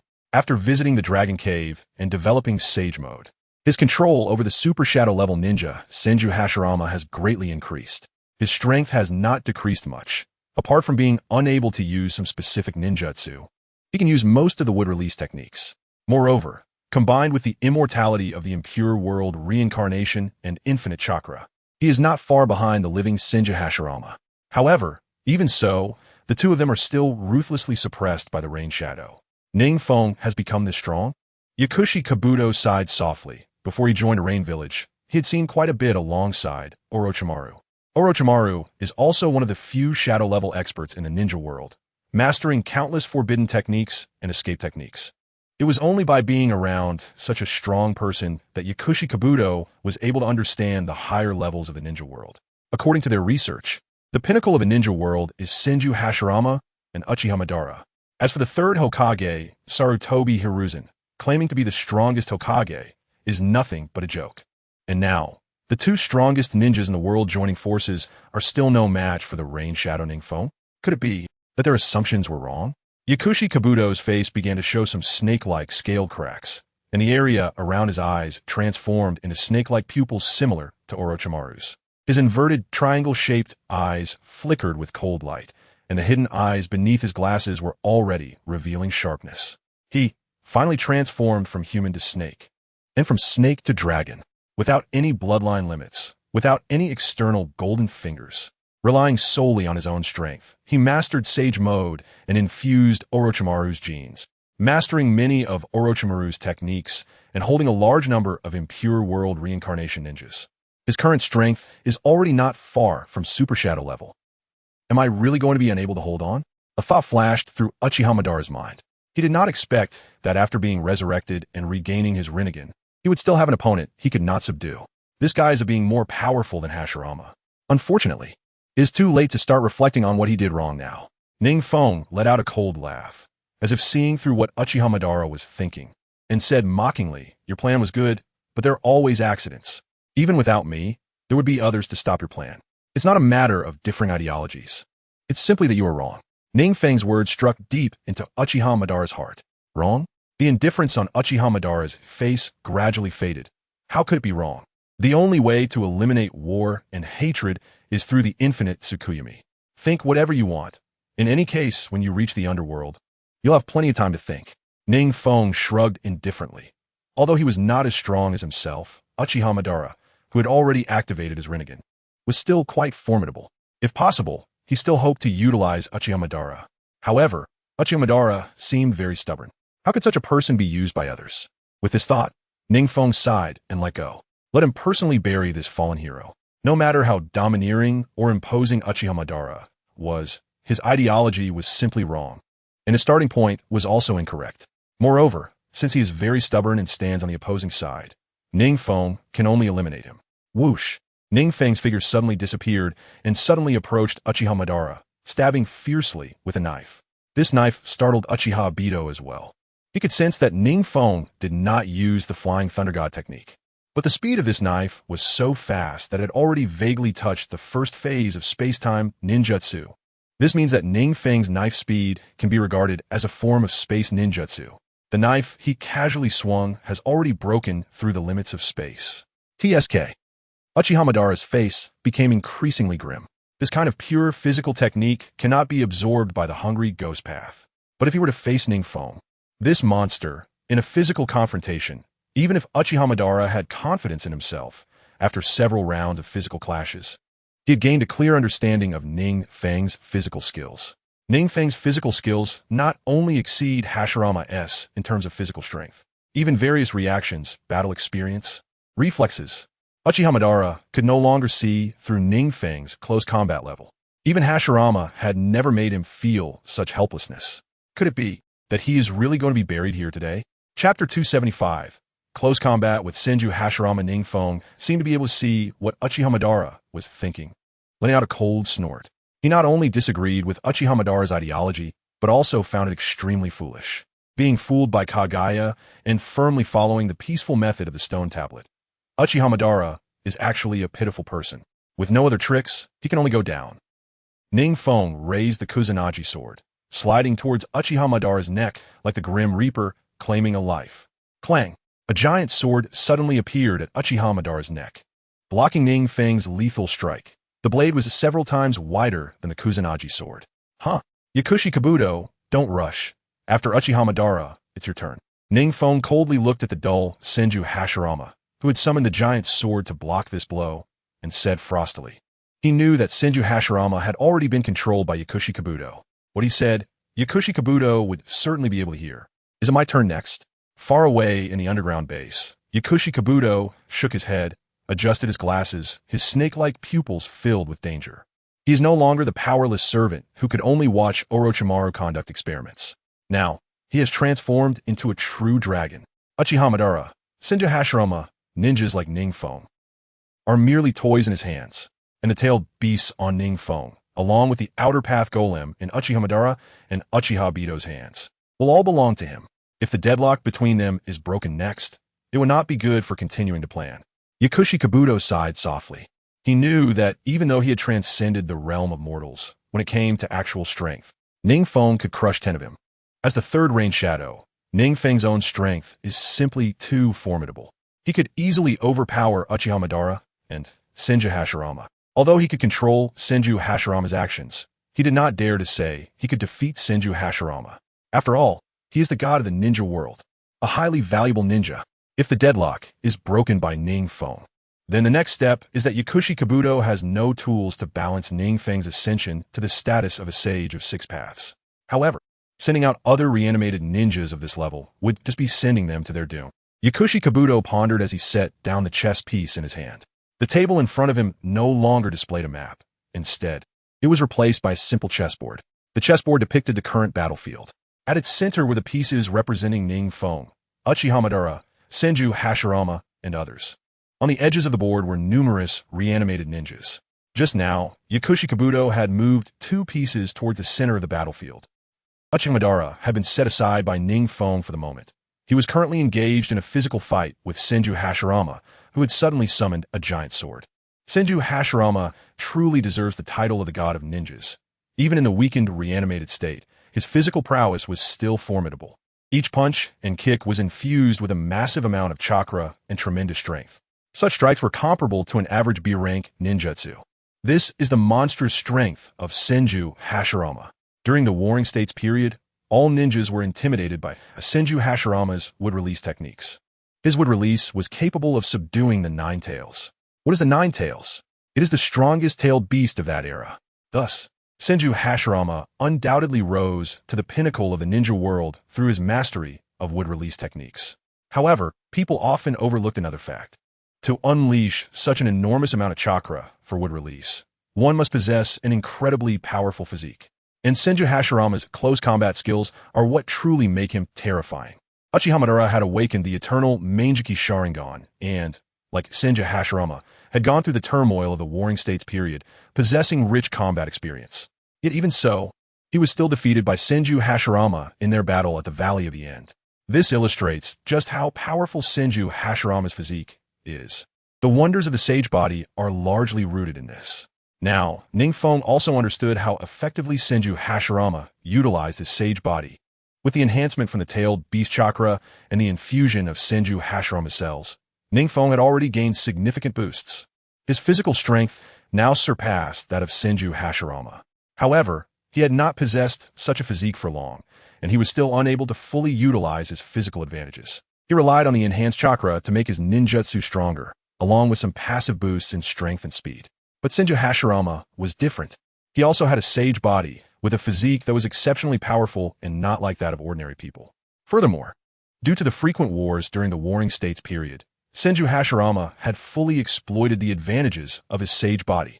Unknowingly, he had developed a unique close combat style tailored to his own abilities, maximizing the effectiveness of his physique, enhancing destructive power through monstrous strength, increasing speed through chakra reinforcement.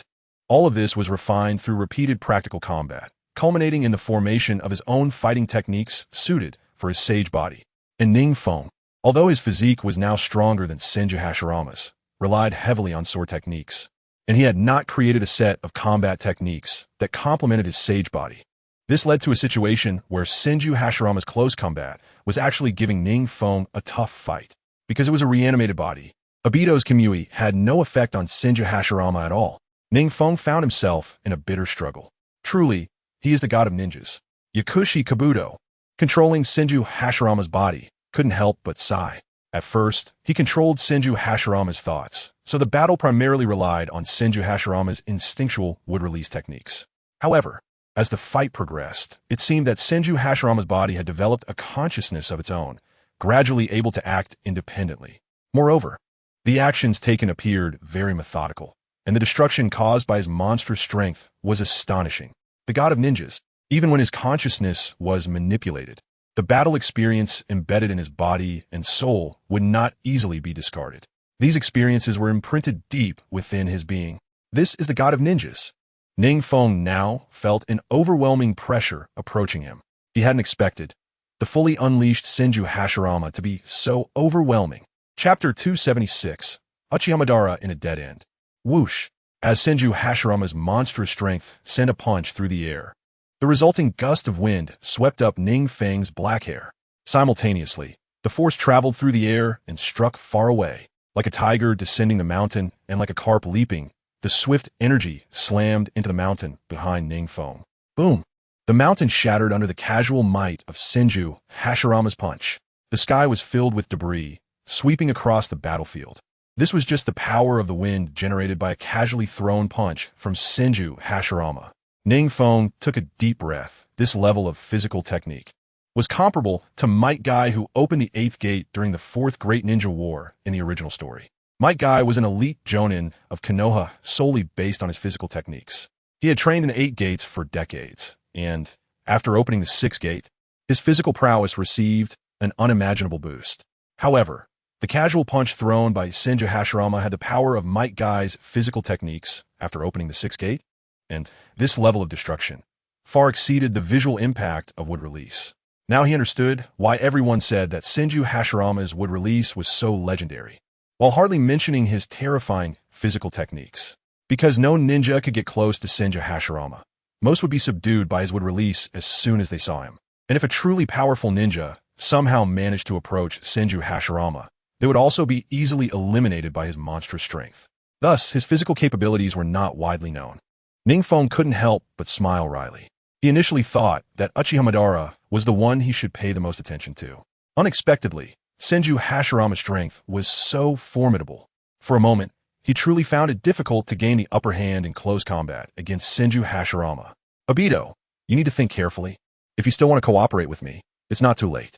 Meanwhile, Uchiha Madara, who had exhausted most of his chakra, was slumped on the ground, calmly watching Uchiha Obito, who was gradually approaching him wearing a white 3-tomo mask. Madara had long anticipated Obito's betrayal. Uchiha Obito was not someone who could be easily trusted, even if he was Madara's savior and ancestor. Uchiha Obito would not hand over all the chips to him. After his death, Uchiha Obito had also experienced many events in the ninja world under Madara's name, gaining considerable experience. This had made his personality increasingly complex. Now, simply saying a few words to persuade him was not as easy as it had been before. He needed to stabilize him for now and wait until he recovered his chakra. When it came to space ninjutsu, Uchiha Madara had several methods. Would he still be afraid of Uchiha Obito then? It was too late to say these things now.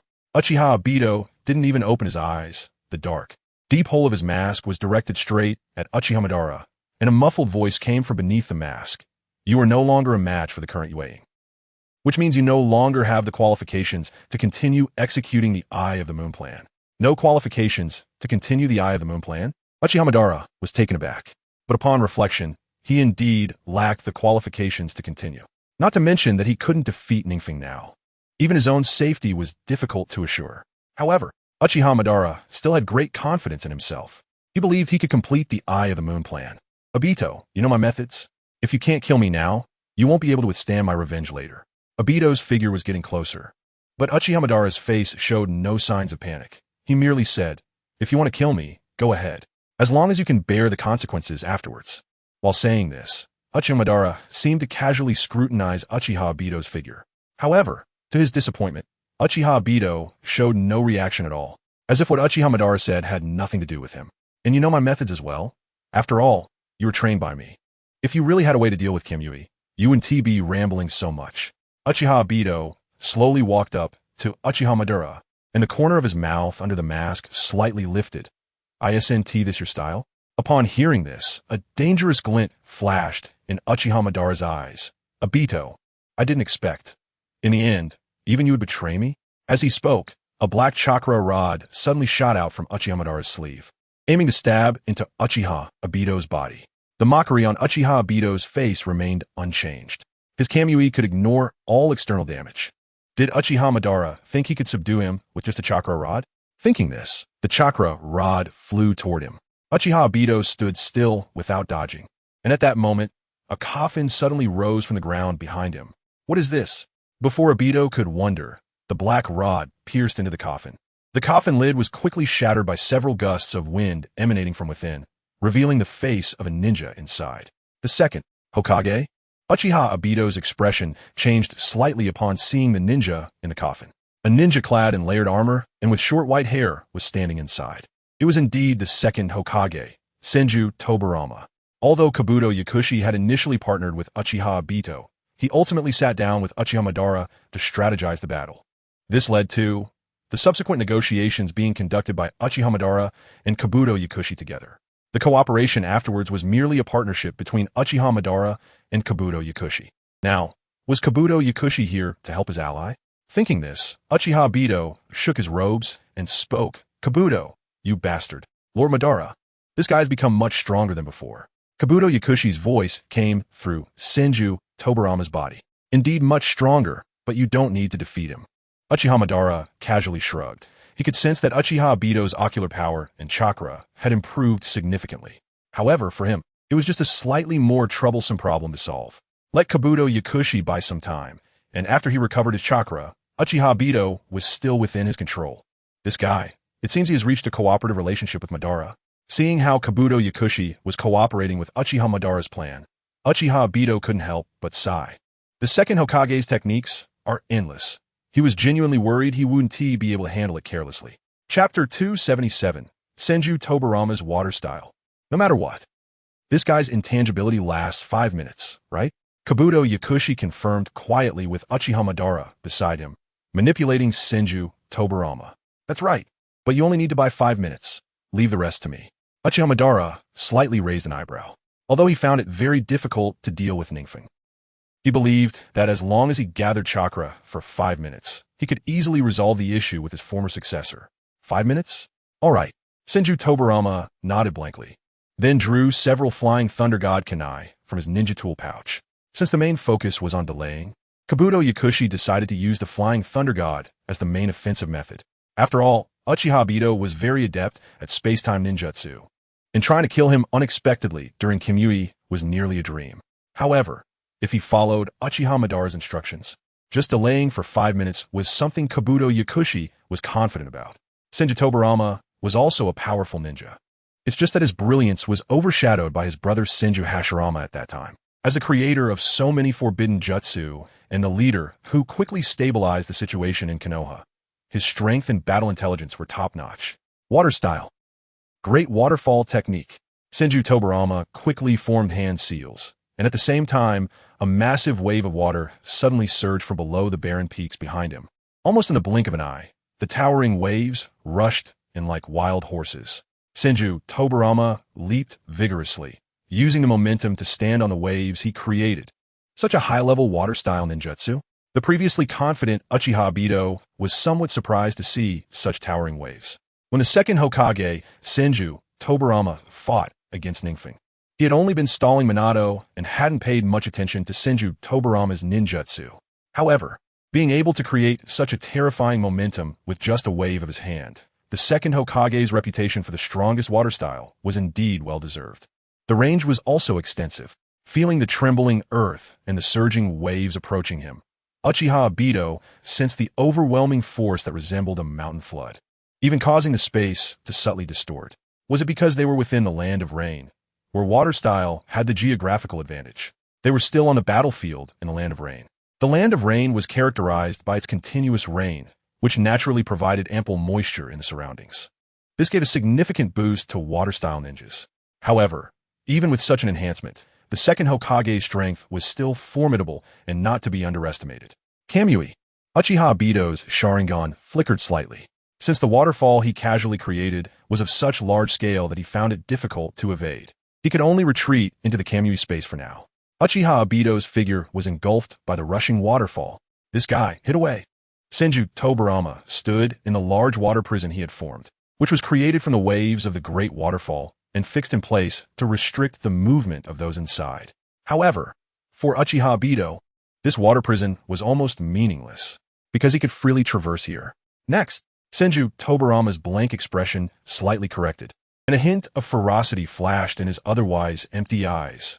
A detonation tag was thrown into the water prison, targeting the exact spot where Uchiha Obito had just been standing, and he himself just stood blankly on top of the water prison. This water prison stretched for several miles, and its height was comparable to a complete Susanoo. Senju Tobarama stood quietly above the water prison, hundreds of meters high, observing the situation below. This ninjutsu is. Uchiha Obito in the water prison saw an explosive tag flying towards him, and a hint of surprise flashed in his Sharingan. This technique is the same explosive tag technique used against NingFeng back then. If his Kamui still had a 5-minute limit, he might not have been able to escape the range of the explosive tag in that time. However, now his Kamui had been greatly enhanced, and the 5-minute limit was no longer a concern. The constraints of this water prison and the threat of the explosive tag had vanished. Whoosh! Just as he dodged the slowly drifting explosive tag, a figure suddenly flashed behind him. Huh! Obito keenly sensed something was off and quickly entered a phasing state. At the same time, an arm holding a kunai pierced through his body. So that's it. This explosive tag did not contain the summoning technique of the explosive tag, but instead used the Flying Thunder God technique. Trying to catch him off guard? After experiencing numerous battles, Obito's combat intelligence had also been significantly sharpened, and upon seeing the familiar kunai coming from behind him, he guessed Tobarama's intentions. This is not simple. Yakushi Kabuto licked his lips, his snake-like eyes filled with suppressed excitement. He did not expect this masked man, who had been hiding his strength, to have such profound insight. In an instant, he saw through the tactics of the second Hokage, Senju Tobarama. However, Tobarama's series of ninjutsu was unreasonable. There was simply no way for Obito to counter it, since he had no ninjutsu to directly confront the great waterfall technique and the explosive tag. He could only passively defend. His only advantage was that his Kamui allowed him to make many mistakes in this battle. But even with the Edo Tensei body, Tobarama did not have to worry about chakra consumption or injuries. As long as he was caught in Kamui's space, it was essentially no different from death. Therefore, in this battle, Uchiha Obito was at a slight disadvantage. As long as he could continue to drag it out, Tobarama would inevitably make a mistake that would allow him to be caught in Kamui's space. The guy Tobarama, still masters such powerful water release ninjutsu. Looking at the water prison forming in the distance, Uchiha Madara sighed with a hint of emotion. In life, Tobirama's strength in water release ninjutsu had already shown signs of greatness. His mastery of water release was among the top in the ninja world. As for the various forbidden techniques he developed, they garnered endless praise from Uchiha Madara. Although the purpose of these forbidden techniques was to combat the Uchiha clan, it could not overshadow their inherent merits. Madara believed that while these forbidden techniques might not have overwhelming power, their functionality was absolutely rare in the ninja world. The Edo Tensei technique was the core of the Fourth Great Ninja War. Chapter 278, Obito's Countermeasure Whoosh. Another two kunai pierced through Uchiha Obito's body, and his constantly dodging figure appeared somewhat disheveled under Tobirama's kunai assaults. However, Yakushi Kabuto did not pursue the advantage. Instead, he maintained a high-frequency attack with the Flying Thunder God kunai, forcing Uchiha Obito to remain in the Kamui space to evade attacks. Whenever Obito wanted to materialize, Kabuto would manipulate Tobirama to instantly teleport to the edge of the water prison, where the Flying Thunder God kunai had already been set. The explosive tag would also be rapidly released.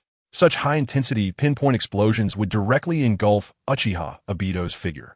This was an extremely unscrupulous tactic, relying on his Flying Thunder God and Edo Tensei technique to act so recklessly. Naturally, Uchiha Obito sensed this and had to continuously lead Tobirama's body towards the edge of the water prison.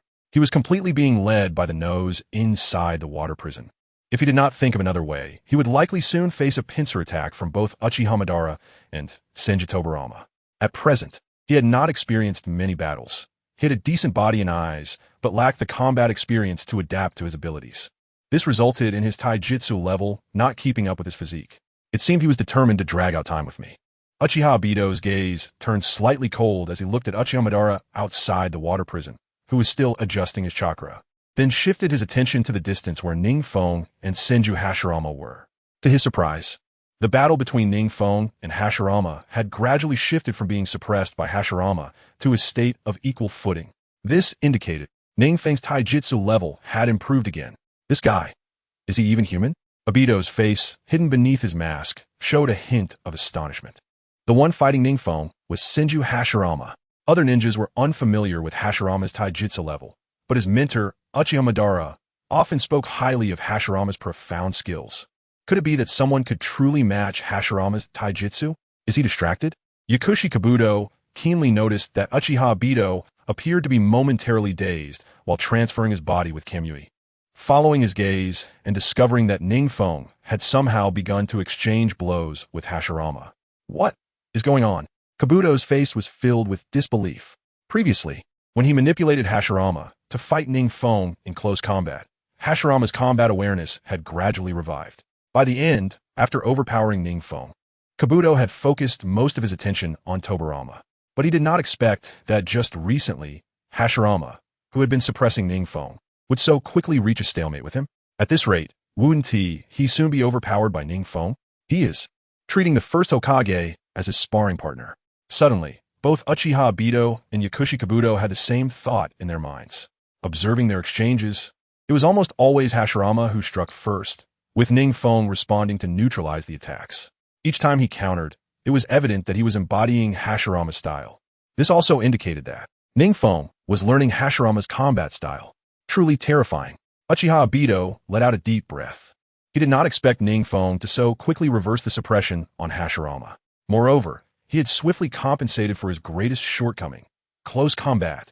If this continued, NingFeng would soon turn the tables and suppress Hashirama. His Sharingan continuously copied Hashirama's tactics, combining them with his own style to form a brand new, unique combat strategy. This guy, Uchiha Madara, also noticed what was happening on NingFeng's side, but he had no way to stop him. Aside from Hashirama, he could hardly think of any other ninja who could block NingFeng's progress. Furthermore, Hashirama could help NingFeng continually refine his tactics, completing the final shortcoming. NingFeng, who was not accustomed to his own body and could not utilize the strengths of Sage Mode, had already caused Uchiha Madara considerable trouble. If NingFeng learned the tactics next and merged them with Hashirama's style, then he would be even less of a match for NingFeng. He needed to quickly eliminate Uchiha Obito, this traitor. With that thought, Uchiha Madara hastened the speed of adjusting his chakra. The recent clashes with NingFeng had been too intense, resulting in his chakra mobilization efficiency being quite low. At this moment, the tailed beast chakra within him played a crucial role. Even though NingFeng's chakra was continuously generated by the 8-tailed beasts inside him, the efficiency was astonishing. There was no need for him to divert his attention to regulate his chakra. On the other hand, Uchiha Obito had to manage his own chakra, and the efficiency was exceptionally low. Mutual exploding tak. Seizing the opportunity during a close-range attack on Uchiha Obito, Senju Tobirama, with a faint cold smile at the corner of his mouth, pulled out an exploding tag and pressed it against Uchiha Obito's body. The mutual exploding tag would continuously summon new exploding tags to attack the opponent as long as the first one was attached to the body. Obito was taken aback, realizing it was too late to return to the Kamui space. A scorching sensation instantly enveloped his surroundings. Boom! Boom! Boom! Exploding tags were being summoned one after another, and the pinpoint efficient explosions even affected Senju Tobirama from a distance. There was no time to use the Flying Thunder God technique to escape the explosion site, and Senju Tobirama's figure was quickly engulfed by the flames. Inside the water prison, the explosion's bright light flickered continuously. The roaring sound was incessant. Uchiha Madara witnessed this scene and was somewhat surprised. He did not expect that by merely delaying Yakushi Kabuto for 5 minutes, he would directly resolve Obito. Sensing Obito's chakra response continuously weakening, a look of intrigue appeared on his face. He did not expect that his heir would end up dying in such a manner. The master of space-time ninjutsu, Obito, ultimately fell to a pinpoint explosive technique, Susanoo. Suddenly, the weak chakra in the water prison became cold and violent, and a blue chakra giant appeared within the prison. This giant was in a half-formed state, already at the 3rd stage of Susanoo. Is this Obito's Susanoo? Seeing the striking blue giant in the water prison, Uchiha Madara's eyes widened slightly. The explosions continued in waves, yet the blue giant stood motionless, absorbing them all. Chapter 279, Uchiha Obito's Susanoo, almost causing a disaster. Inside Susanoo, Obito's black outfit was blown to shreds, revealing a body with numerous wounds. Due to the high content of Hashirama's cells in his body, it was already starting to heal itself. Surrounding him was the blue chakra giant. Having long activated his Manjiki Sharingan, he had memorized the application of his Manjiki. His ocular power had been honed to perfection, allowing him to gaze down upon Senju Tobirama with the presence of a god of war. Senju Tobirama was continuously regenerating in the dirt, and upon seeing Uchiha Obito's blue giant, he fell into silence for a moment. Yakushi Kabuto did not expect that even Uchiha Obito could now use Susanoo. Having previously interacted with Uchiha Madara, he immediately recognized that this was not the 1st stage of basic Susanoo. This was already a high-level form, likely on the verge of evolving into the 4th stage with a lower half. The 3rd stage, Susanoo, now clad in the Tengu armor, could not simply be broken by ninjutsu. At least, Senju Tobirama did not possess any technique capable of directly breaking the 3rd stage of Susanoo. Alright, let me handle him next. Just as Senju Tobirama was in a dilemma, a voice came from behind. He turned to see Uchiha Madara had entered the water prison at some point, calmly observing the distant blue warrior. Okay, Senju Tobirama quickly agreed and obediently stepped aside. The current battle was no longer something he could intervene in casually. With Uchiha Obito having activated Susanoo, his strength had undoubtedly risen to the level of a Kage, and Senju Tobirama no longer had the qualification to intervene in such a battle. The only way he could participate in a Kage-level battle was through his space-time ninjutsu. But it seemed that Uchiha Madara already had a plan, so he stepped back. Obito, I didn't expect you to activate Susanoo. Uchiha Madara casually approached Obito, speaking in a calm tone. His expression showed no signs of panic, as if he had anticipated Obito being able to activate Susanoo. Obito remained silent. The blue giant silently raised its weapon, aiming directly at Uchiha Madara and lunging forward. What a pity, you shouldn't have betrayed me before mastering the complete Susanoo, Uchiha Madara said, as he stepped forward, his own aura rising steadily. His chakra fluctuations intensified. This is bad. Uchiha Obito felt a chill in his heart. Only by experiencing such terrifying chakra firsthand could one understand what pressure meant. How did NingFeng manage to suppress this terrifying presence? Obito had no time to think further and continuously manipulated Susanoo to launch attacks. Yet, all were easily neutralized by Uchiha Madara. Such unstructured attacks didn't even require Madara to activate his Sharingan to dodge effortlessly. Are you already starting to panic? Uchiha Madara approached calmly, each step feeling as if it was stepping on Obito's heart. Should I say you are foolish? Or should I say you are naive? Uchiha Madara said, suddenly causing his chakra to surge. Then, a blue warrior giant, several times larger than Obito's blue giant, appeared, wielding a light blue sword entirely formed from chakra. Standing in a water prison, the vast water prison also became narrower due to Uchiha Madara's Susanoo. Uchiha Obito's gaze gradually turned cold as he felt the pressure from the complete Susanoo. This was his first time facing the complete Susanoo head-on. He didn't expect the pressure from the complete Susanoo to be so terrifying. He was still in the third stage of Susanoo. Many of his special abilities had yet to be unleashed. Whoosh! Before Uchiha Obito could say anything, Uchiha's Susanoo raised its great sword high and struck down fiercely at Obito's blue giant. Boom! Like a meteor impact, it produced a deep and thunderous sound. The water prison could not withstand such terrifying force from the two and began to explode from within. Centered around the point of their collision, the water prison quickly shattered outward. Oh! NingFeng, who was leisurely battling with Senju Hashirama nearby, noticed the grand commotion and couldn't help but take a closer look. What he saw was the blue half-giant warrior confronting a massive blue warrior. In terms of size alone, Uchiha Obito's blue giant was already at a disadvantage. Moreover, Uchiha Madara's chakra had materialized to a degree far surpassing that of Uchiha Obito. This was not just a matter of having a larger amount of chakra, but also a difference in ocular power and the application of the Sharingan. Years of battle had made Uchiha Madara familiar with his Manjiki Sharingan, and his ocular power had been honed to perfection, coupled with his vast chakra. The combination allowed Uchiha Madara's complete Susanoo to completely overwhelm Obito's Susanoo. He can activate the third stage of Susanoo in one go. NingFeng was already very familiar with Uchiha Madara's Susanoo, so his attention was more focused on Uchiha Obito. At this moment, Obito, clad in the armor of the Crow Tengu, had reached the third stage of Susanoo. It was also a transitional stage. In the next stage, Susanoo would be able to transcend its half-formed state and become a complete warrior. Merely reclaiming his eyes allowed him to reach the third stage upon his first use of Susanoo. Undoubtedly, Uchiha Obito's talent was extraordinarily high. Even Uchiha Sasuke and Uchiha Madara might not possess the same level of talent in the Sharingan as Obito. However, just having high talent was not enough. The current Obito would not stand a chance against Uchiha Madara. Obito must not die now. NingFeng thought as he feigned an attack towards Senju Hashirama while quickly disappearing from his original position. Whoosh! Just as Obito was struggling against Madara's complete Susanoo, a figure suddenly appeared within his Susanoo. What are you doing here? Obito looked at the tall figure beside him in surprise. The interior of Susanoo completely enveloped the user, making it difficult for ordinary ninjas to enter. The underground was the only breakthrough for the third stage of Susanoo. Not underground, but the flying thunder god mark I left on you earlier. Chapter 280, NingFeng's Plan.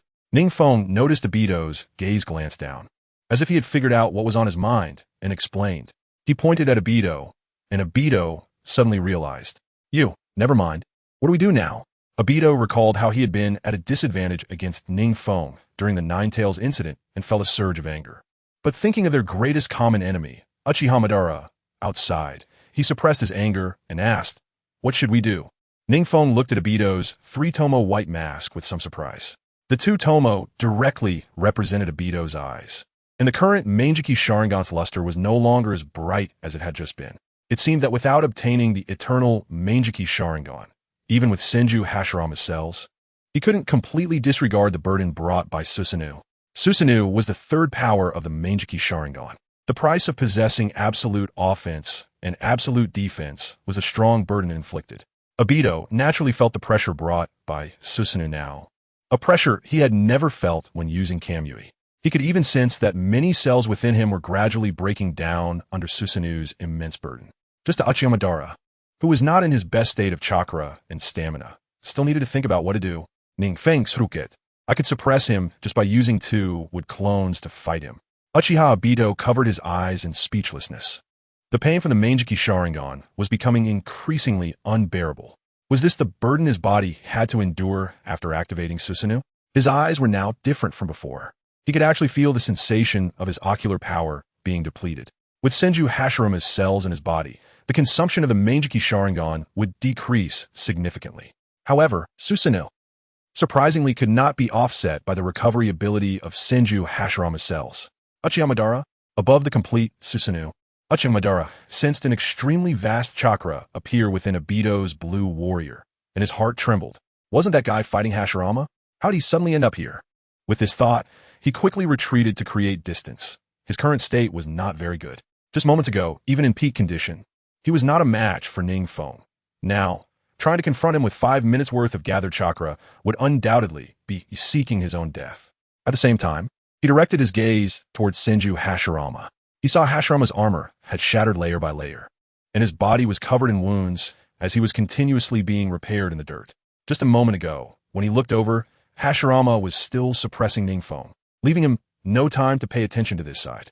And after only a few exchanges with Obito, seeing him at a disadvantage, he directly suppressed Hashirama and rushed over to help him. This guy. Uchihamadara's face turned grim as he continued to retreat, simultaneously shutting down the chakra-consuming Susanoo.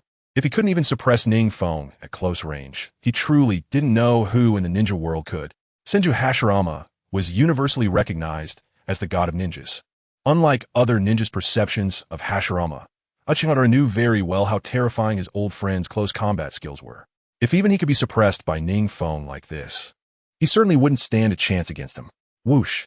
Suddenly, the blue warrior giant vanished, replaced by a fully golden warrior. It was NingFeng's Susanoo. This guy. Uchihamadara's expression grew even more unsightly as the mangeki in his eyes began to spin wildly. The golden warrior giant spread its wings and charged directly at Uchihamadara. In the blink of an eye, it caught up to Madara, who had already opened up several hundred meters of distance. Then, it raised its great sword and struck down fiercely at Uchihamadara. A strike as swift as lightning arrived in front of Uchihamadara in an instant. Susanoo, protect! Uchihamadara gritted his teeth as a light blue skeleton suddenly appeared around him. It was the initial stage of Susanoo. He was not prepared to confront NingFeng head-on. He only had one thought in mind, to run. He could sense that the power of this attack was not very great. He could tell that NingFeng was merely testing him. Clang! NingFeng's Susanoo's great sword struck directly against Uchihamadara's Susanoo skeleton, only knocking Madara's form backward without inflicting any substantial damage. This guy. NingFeng did not expect that Uchihamadara would seize the opportunity to distance himself from him.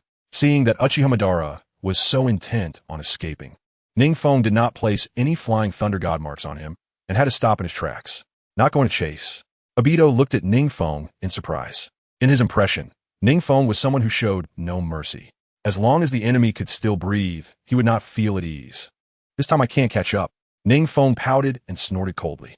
For Super Shadow level powerhouses like him and Uchihamadara, the outcome cannot be determined in a moment. Similarly, if one side wants to leave, the other side cannot keep them. So since Uchihamadara wants to leave and doesn't want to fight me to the death, I know I can't keep him. I know their underground base. How about now? No need for that. Since Uchihamadara knows you betrayed him, he will surely quickly relocate to a new stronghold. Perhaps the base you know about has already set traps waiting for us to walk into. NingFeng looked at Obito as if he were a fool.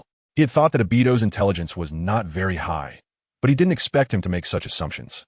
Surely he couldn't think that just because Uchihamadara couldn't lift his head in front of him, that Madara was an idiot? After all, he had experienced the chaos of the Warring States period. His level of thinking was simply not on the same level as Obito's. Obito actually thought to simply have NingFeng go to their former underground base? If he didn't truly know that Obito had already fallen out with Uchihamadara and that he was the one who orchestrated it all, NingFeng would even have to suspect that Uchiha Obito was a spy planted by Uchihamadara beside him. No more talking about this. Right now, I need the summoning contract for the Outer Path Golem. Mastering the Outer Path Golem, Uchihamadara will not escape so easily next time. Next time, I will make him stay here. Upon hearing this, Obito's face, hidden beneath his mask, turned slightly pale. Unfortunately, I can't do that. Chapter 281. The contract of the Outer Path Golem can't do it? NingFeng's eyes widened. He had been planning for so long, using power and Uchihamadara's ambitions to persuade Obito, all to get Obito to hand over control of the Outer Path Golem to him, allowing him to seal the 8-tailed beasts inside the golem. After sealing all 9-tailed beasts, he would be the second sage of 6 paths. But now, Obito was telling him it was impossible? Did that mean all his previous efforts were in vain? He really didn't care for Obito, who was just a pawn. Now, with the Trinity Alliance of Awagakure, Kyomogakure, and Uchiha Madara, only Madara was truly formidable. The remaining ninjas were insignificant. Adding Obito was merely a bonus. In fact, Obito alone could not influence the battle at all. Obito now lacked the spirit and courage to start the fourth great ninja war, which he would later possess. His foresight and combat intelligence were also not as strong as when he would later initiate the fourth great ninja war, manipulating everyone in the ninja world effortlessly. The only skill he could showcase was Kamui, which merely caught NingFeng's attention for a moment. Although the entire ninja world claimed Kamui was an unbeatable skill, from a higher perspective, NingFeng believed there were ways to counter it. First, the attack method of Kamui has a significant delay, allowing fast ninjas like NingFeng and Minato to dodge it easily. Then there's the defensive method of Kamui, not to mention the high risk of close contact with an opponent. Obito's body, which had not undergone deliberate training, relied entirely on cells from Hashirama to enhance his physical abilities. This type of taijutsu, considering Obito's age of just over a decade, was simply insufficient in NingFeng's eyes. Obito's current position was quite awkward. His only purpose in NingFeng's mind was to transfer the use of the Outer Path Golem to him. But now that he couldn't hand over that power, he had become useless. The summoning contract for the Outer Path Golem was firmly in Madara's hands. Obito helplessly shrugged, indicating he had no way out. After all, he could use the Outer Path Golem only because of Madara's assistance. Madara helped him sign the summoning contract and warned him not to attempt to control the golem without the Rinnegan. He probably planned to wait until NingFeng retrieved the Rinnegan after Nagato used the Outer Path reincarnation technique, allowing him to help control the golem and seal the remaining tailed beasts. Obito self-deprecatingly smiled. He could see many clues in Madara's plan. While Madara's prior planning sounded quite reasonable, when it came to execution, there was not only NingFeng as a major variable. Moreover, if he truly followed Madara's instructions, considering Madara's actions after his resurrection, he could guess Madara's attitude towards useless pieces on the board. For Madara, once Obito sealed the tailed beasts and resurrected him, Obito's role would be over, and a discarded piece. Madara would never give a second glance. Having followed Madara for a long time, Obito understood this well. Madara was a cold-blooded person. There was no other way. It seemed he could only search Madara's body thoroughly after killing him to find the summoning contract. NingFeng sighed softly. Obito not having the summoning contract was entirely unexpected. According to the normal plan, as long as Obito handed over the golem's control, sealing the 8-tailed beasts would be a natural next step. But now, NingFeng's plan had hit a snag. Hearing Obito mention Nagato, he became somewhat distracted. He didn't know what to do about Nagato. NingFeng sighed. He hadn't anticipated Nagato's situation. By the time he arrived, Nagato was already on the brink of death. His eyes had been taken, and his body was severely injured. During the healing process, the medical ninjas had already told him that even if he recovered, he would suffer from many hidden injuries. It could even reduce his strength, making it very likely that he would no longer be a ninja. Without the Rinnegan, Nagato's strength was not as formidable as before. Previously, Nagato had heavily relied on the abilities of the Rinnegan. Without it, his power was at least halved. What do you know about his next plan? NingFeng removed his Susanoo and stared into Obito's eyes, asking. If he could know what Obito intended to do next, he could intervene and stop him with precision. That way, he could also discuss Madara. No, he is very secretive about this matter. Probably only Kabuto knows his next step. Is that so? NingFeng nodded. He wasn't surprised by this outcome. After all, both Madara and Kagaya were extremely cautious. Not revealing their next plan to Obito indicated that they had already discerned Obito's changing intentions. Originally, Madara regarded Obito purely as a successor, and he had a general understanding of Obito's ambitions. Yet, he did not expect Obito to decide to betray him so quickly. NingFeng had already demonstrated considerable strength before Obito, and he was surprised that Obito had such different thoughts about him. However, although the Outer Path Golem's contract was now in his hands, sealing the tailed beasts would certainly require first extracting them before slowly sealing them into the Outer Path Golem. Obito shrugged. So you just need to continue looking for Madara's hiding place slowly, then defeat him and interrogate him little by little. Interrogating little by little? NingFeng revealed an ambiguous smile. Madara had many valuable items. By then, he would not only be interrogating about the Outer Path Golem, but could also ask about other matters. However, right now, the priority was to find Madara's hiding place. Once he found the summoning contract and summoned the Outer Path Golem, he could seal all 8-tailed beasts within himself. At that point, With the Rinnegan activated and having sealed all 9-tailed beasts, he would undoubtedly be the ninja closest to the Sage of Six Paths. Chapter 282. Kabuto's Scheme. Damn it. I didn't expect Uchiha Foam to be so powerful. Because Obito had already defected, the previous underground base could no longer be used. Uchiha Madara took Kabuto to another underground base. The original base had long been set with numerous traps according to the previous plan. If Obito really returned, he would be in for a surprise.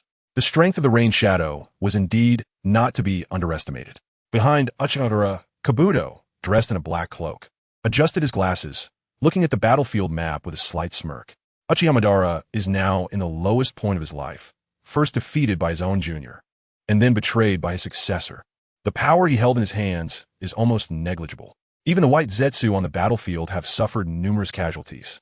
If it weren't for Kabuto's foresight in recalling most of the white Zetsu in advance, the remaining ones wouldn't be many either. He is also preparing to continue researching the physical structure of the white Zetsu. He doesn't have any bloodline limits, so he certainly won't miss this opportunity to become stronger. Moreover, this is experimental material even richer than the cells of Hashirama that he knows of from Orochimaru's experiments. Each of these white Zetsu, in his eyes, is not the fearless warrior that Uchiha Madara sees them as. They are all valuable experimental materials. After such a long time of research, he has also discovered something strange. Although the wood-release chakra within these white Zetsu is extremely abundant, they do not utilize any wood-release jutsu. Could be due to their lack of consciousness. In any case, Kabuto is prepared to first understand the structure of the white Zetsu before proceeding. The inside of the white Zetsu is a treasure trove. If possible, he even has thoughts about Hashirama's cells. Kabuto has already acquired the Dragon Cave and learned Sage Mode. This Sage Mode is equivalent to the one from Myaboka Mountain, and is as perfect. However, he can feel that his body, lacking a bloodline limit, cannot withstand a very high intensity of Sage Chakra. Now, he has set his sights on Hashirama's cells. If he can implant Hashirama cells, just like this white Zetsu, his strength will undoubtedly advance further. Moreover, having Hashirama cells will also enhance his control over the reanimated ninjas. Hashirama cells not only increase vitality, but also provide a certain enhancement in chakra control. Once he understands the Hashirama cells within the white Zetsu, his power will surely take a greater leap. It's no longer possible to attack head-on.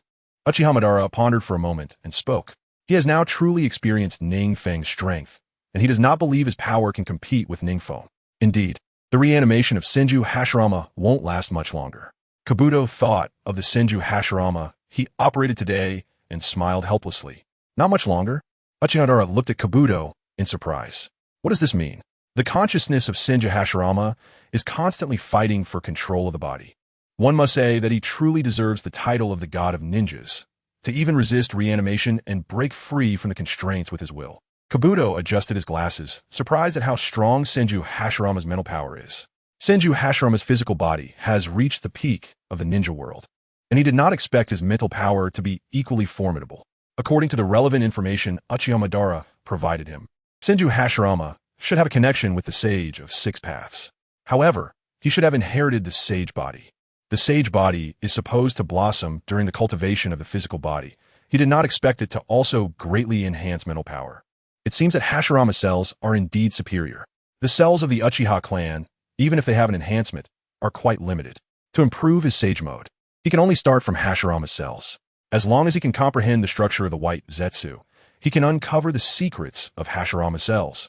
He could infuse Hashirama cells into his own body while maintaining such a high concentration. With such a high concentration of Hashirama cells, he believes his Sage Mode will surely be more successful. In that case, Uchiha Madara pondered, tapping his fingers on the table, creating a light sound. He contemplated what would happen if he released Senju Hashirama's consciousness first. However, he believes that no matter what, Senju Hashirama definitely won't attack the ninjas of Konoha. In that case, he wouldn't have any intention of attacking Uchiha Madara either. Should he lift the reanimation? But he is already struggling alone. Even with Hashirama, the situation is quite stalemated. If he loses Hashirama, this top combat power, he does not believe his side has any other advantage. I'll lift the reanimation first. Kabuto's expression became serious. He has operated Senju Hashirama and naturally knows how strong he is. Such a terrifying ninja, if he were to escape his control. He does not think he could retreat unscathed. In front of the god of ninjas, his Sage Mode seems somewhat inadequate. Senju Hashirama is capable of instantly entering perfect sage mode. He isn't confident he can defend against the true would-release technique of 1,000 hands. It has to be this way. Uchiha sighed helplessly, not expecting that reanimation would have such a downside. This technique, after Kabuto's modifications, has greatly improved in control and recovery. But at the same time, the difficulty of controlling a top powerhouse like Senju Hashirama has also increased significantly. This technique is not without flaws. If one is not careful, it could even backfire on the user. This technique needs further improvement. Although Kabuto says this, he is not ready to give up on Senju Hashirama so easily. He is prepared to continue accelerating his research on the White Zetsu, enhancing his control over the reanimated ninjas. In this way, Senju Hashirama can become his hidden trump card. Whether it is the future Mizukage or Uchiha Madara that wins, he'll have a trump card to ensure his safety.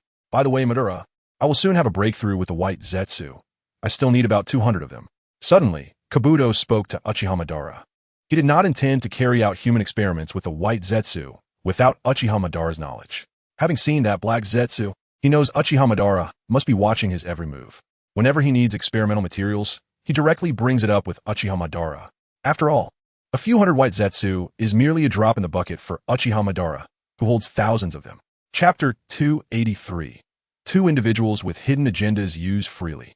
Uchiha Madara waved his hand. He is well aware of his allies' creativity.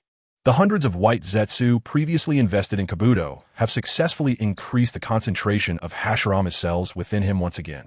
His overall physical strength and chakra amount have risen to a new level. Providing Kabuto with experimental materials really yield results.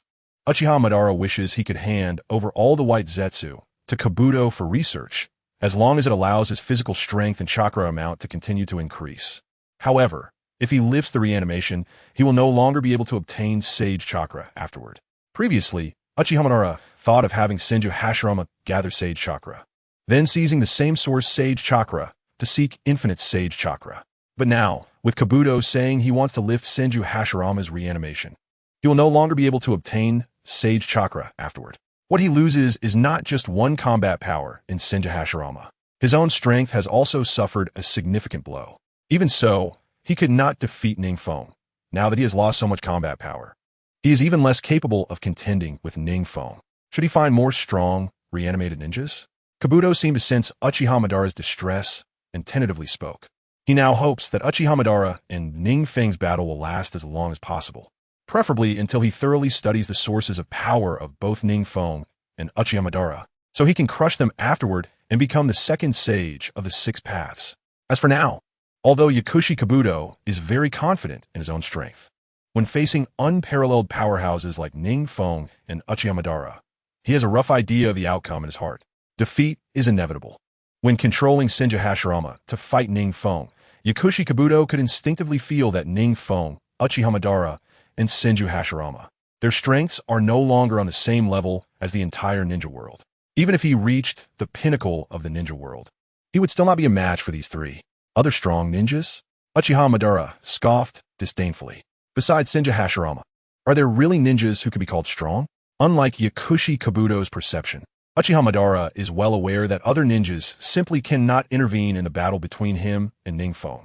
Even if other ninjas came in droves, they would just be cut down by NingFeng after he activates his Susanoo. At their level, for ninjas whose strength is more than one tier below them, even simple techniques cannot be endured. This is also why Uchiha Madara never suggests that Yakushi Kabuto let the other Edo Tensei users participate in battle. Even the second Hokage's strength is simply not worth mentioning. He only participated in the battle because his Flying Thunder God could seal off a series of NingFeng's space-time ninjutsu. If other ninjas were to join the battle, the aftermath of the fight between NingFeng and him with Senju Hashirama would be enough to seriously injure those ninjas. At that time, NingFeng could easily seal them all away. In this way, it would mean that the Edo Tensei ninjas did nothing and were sealed by NingFeng. The strength of their side would be greatly diminished. White Zetsu needs to research faster. Uchiha Madara's gaze sharpened slightly, realizing he cannot afford to let up against NingFeng's offensive. The exposure of this base is only a matter of time. Although Uchiha Bito does not know about the existence of this base, he has spent considerable time in other bases. He has some judgment about these bases and understands which places could potentially be established as their base. If they were really found by NingFeng and the others, Uchiha Madara is not confident he could escape under heavy siege. Yes. Yakushi Kabuto responded with a slight smile, turning to head to his laboratory. He is eager to research faster so that he can strengthen his body sooner. As for strengthening Uchiha Madara, it is merely awakening the Hashirama cells hidden within Uchiha Madara. Even without his awakening, the revival of these cells is only a matter of time. At that time, Uchiha Madara's strength will still increase. Moreover, surprisingly for Yakushi Kabuto, Uchiha Madara is highly compatible with Senju Hashirama cells, showing no rejection at all. It would be great if the tailed beasts in NingFeng's hands could come over. Uchiha Madara took a deep breath and turned to look at the outer path golem, which had already fallen silent and lost its luster. Of the 10 fingers he raised, only the second one lit up. This means that aside from the 2 tails, the other tailed beasts have not been sealed into it.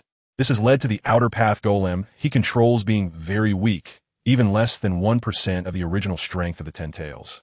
The Rain Shadow has already begun a massive search of its domestic bases. Suddenly, a black shadow emerged from the ground, half of its body crawling out of the soil. This guy.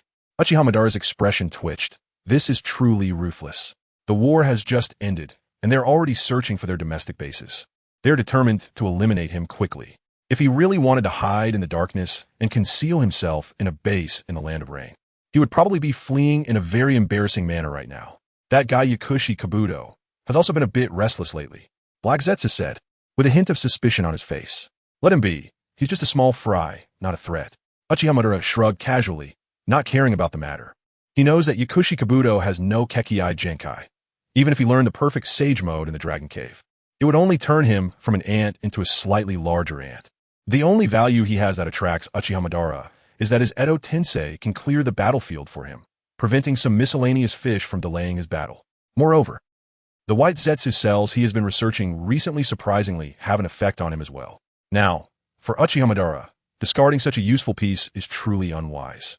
Even with Uchiha Bito around, such a good piece should not be discarded so early. Furthermore, now that Uchiha Bito has defected, the number of usable pieces under him has decreased by 1. That guy, what kind of charisma does he have to make so many ninjas follow him?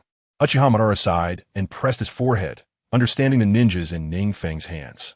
Also, the vast majority of Uchiha clan members who can activate Susanoo have not entered the battlefield.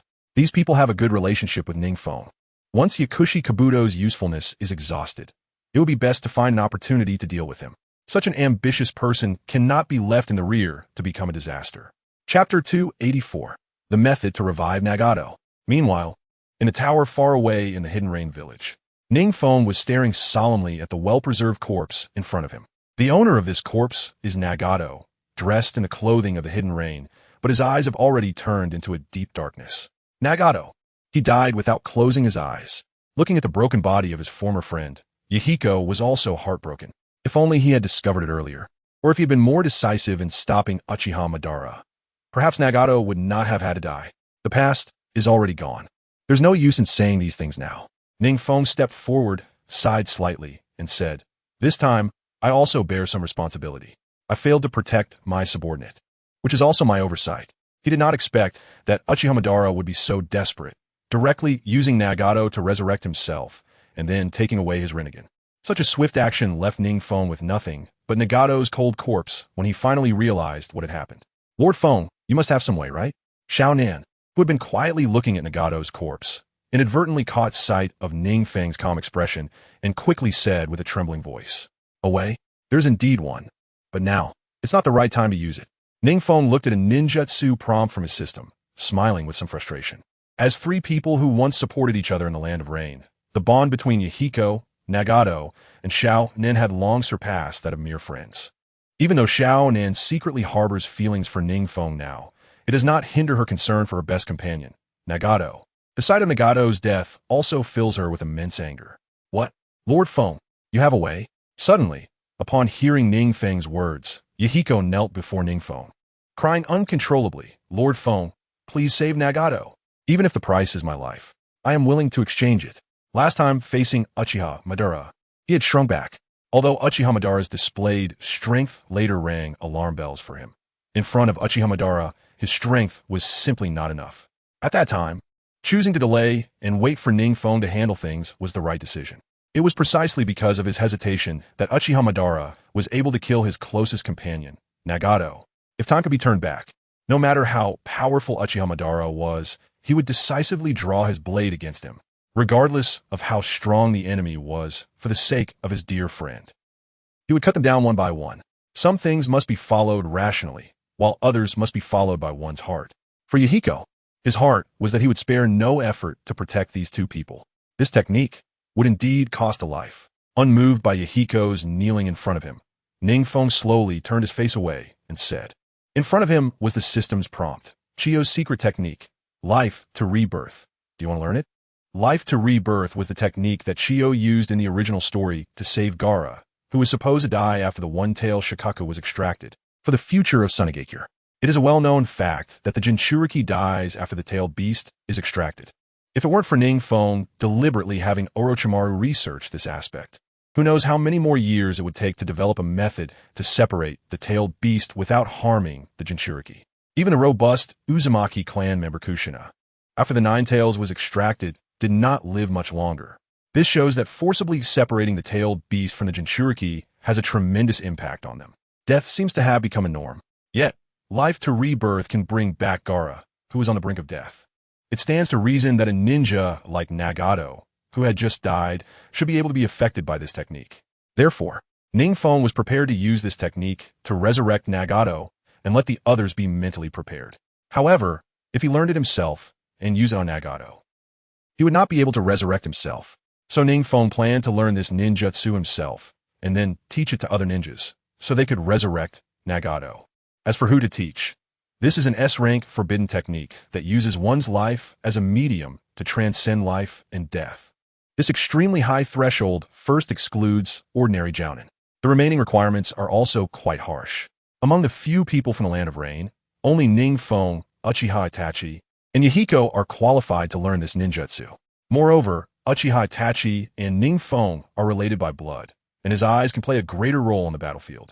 For both public and private reasons, Uchiha Itachi should not be used to resurrect Nagato, an elite jounin who has lost his Rinnegan. As for NingFeng himself, if he really brought Nagato back to life, even if he was willing, the others would stop him. If he dies, no one would stand up to resist Uchiha Madara. It is only a matter of time before the eight-tailed beasts in his body are sealed by Uchiha Madara. Once Uchiha Madara becomes the 10 tails Jinchuriki, the second sage of 6 paths, that is when the ninja world will truly face catastrophe. It won't just be the death of 1 or 2 people, but the extinction of a world. So, should he only teach it to Yahiko? NingFeng looked at Yahiko, who had been kneeling for a long time, and couldn't help but sigh. Let me think about it some more. Without the Rinnegan, Nagato's strength is actually inferior to Yahiko's. Moreover, if he were to trade Yahiko's life, which holds great importance in Nagato's heart, upon resurrecting, he would question himself about why he taught this technique to Yahiko. In the end, he would not please either side. Yahiko suddenly slammed his head hard against the ground. No matter the cost, I am willing to bear it. At this moment, he did not use chakra to defend. Yahiko's head sank slightly into the ground, staining the turned soil a dark red. The force of his head was so great that it caused a wound on his forehead. All right, I will teach you this ninjutsu later. Seeing Yahiko's determined attitude, NingFeng had no choice but to speak. However, this technique that could save Nagato is extremely difficult. This is not an exaggeration. To save Nagato, it requires not only the courage to sacrifice one's life, but also a thorough understanding of this S-rank forbidden technique, as well as the opportunity to sacrifice one's life. If Yahiko does not meet NingFeng's expectations, or if any accidents occur while mastering this S-rank forbidden technique, then he would not have the opportunity to sacrifice his life. To save a person is not as simple as it sounds. Chapter 285, Life to Rebirth Difficulty? I will definitely master it. Yahiko briefly lost focus, then replied resolutely. If NingFeng said that this ninjutsu was very difficult, it must indeed be very difficult. However, for the sake of resurrecting his dear friend and making up for his past weakness, Yahiko decided that he must personally master this ninjutsu and then resurrect his dear friend to atone for his sins. It was his own hesitation at that time that caused Nagato to lose his life. Compared to Konan, who grew up with him, he felt not only sorrow for Nagato, but also guilt. This is not something that can be mastered just by saying it. NingFeng shook his head. While enthusiasm is a good thing, he did not believe that Yahiko could master this S-rank forbidden technique life to rebirth in a short time. S rank is the most difficult to learn among ninjutsu. Even if Yahiko has high talent, mastering an S rank ninjutsu requires not only personal understanding, but also practical combat training, allowing oneself to become more adept at S rank ninjutsu. However, life to rebirth does not provide Yahiko with a chance to practice. The condition to activate this technique is one's life. This means that Yahiko can only use this ninjutsu once. If successful, Nagato will return safely. If failed, both will go to the underworld together. Is this what life to rebirth is? Looking at the scroll in his hand, Yahiko exclaimed in amazement. This scroll was the one that Chiyo had previously revealed. NingFeng learned it in an instant, but he didn't know how to teach it to Yahiko, since he had no learning process and could use it perfectly without worrying about whether he could learn it. The power release. Yahiko is a living ninja to master an S-rank forbidden technique. The difficulties he must face are not to be mentioned, and just the conditions for use require him to overcome with great courage. This thought, as he casually flipped through the scroll, Yahiko's previously confident expression grew increasingly bitter. The ideas within it were completely fantastical, and by the end, Yahiko felt despair. He began to understand why there weren't many ninjas who could master S-rank forbidden techniques. The reasons are not only because S-rank techniques consume a lot and have significant aftereffects, but also because the learning difficulty of S-rank techniques is simply too high. Even though the scroll in front of him already contained some annotations from NingFeng after he learned it, Yahiko still felt as if it were written in a foreign language that was difficult to decipher. He recognized every character on the scroll, but when combined, he cannot understand it. Can't understand it? Seeing Yahiko's expression, NingFeng seemed to guess what he was thinking and smiled. Yahiko awkwardly scratched his head. If NingFeng hadn't mentioned it, he would have felt embarrassed to bring it up. It was already quite excessive to have asked NingFeng for the request to save Nagato. If I can't even understand the ninjutsu scroll that NingFeng has annotated. Yahiko felt he had no face to say anything to NingFeng now. This forbidden technique is indeed very difficult. Take it slow, there's plenty of time. NingFeng kasuali pattet Yahiko's solder. Right now, Orochimaru has no way to defeat him. At their level of elite power, even a slight improvement is as difficult as ascending to the heavens. The only means of enhancement relies on the tailed beasts and Senju Hashirama's cells. However, Orochimaru has already transplanted Hashirama's cells, and the remaining 8-tailed beasts are still in NingFeng's body. In this way, Orochimaru has no chance to become stronger. There is still ample time for Yahiko to learn this S-rank forbidden technique. Lord Feng, can I learn this technique? At this moment, a slightly trembling female voice suddenly came from outside the door. Conan? Yahiko looked up to see a familiar figure looking at the scroll in his hand. Her face no longer cheerful as usual, but rather filled with worry and appearing slightly haggard. Nagato's death has hit her hard. This is my own atonement. There's no need to involve you as well. Yahiko glanced at the silent NingFeng, who turned his head away, bit his lip, and said, reviving Nagato. I also want to do my part. Conan tugged at Yahiko's sleeve excitedly. I would be sad if either of you two died. I just hope you both can be well. Lord Feng, can I learn this technique? NingFeng sikhetlichtli. He hadn't expected the bond between these three to be so deep. Neither side wants the remaining two to die, both eager to exchange their lives. He showed a troubled expression. This S-rank ninjutsu. Conan indeed has the potential to learn it. Conan's talent is not inferior to Chiyo's.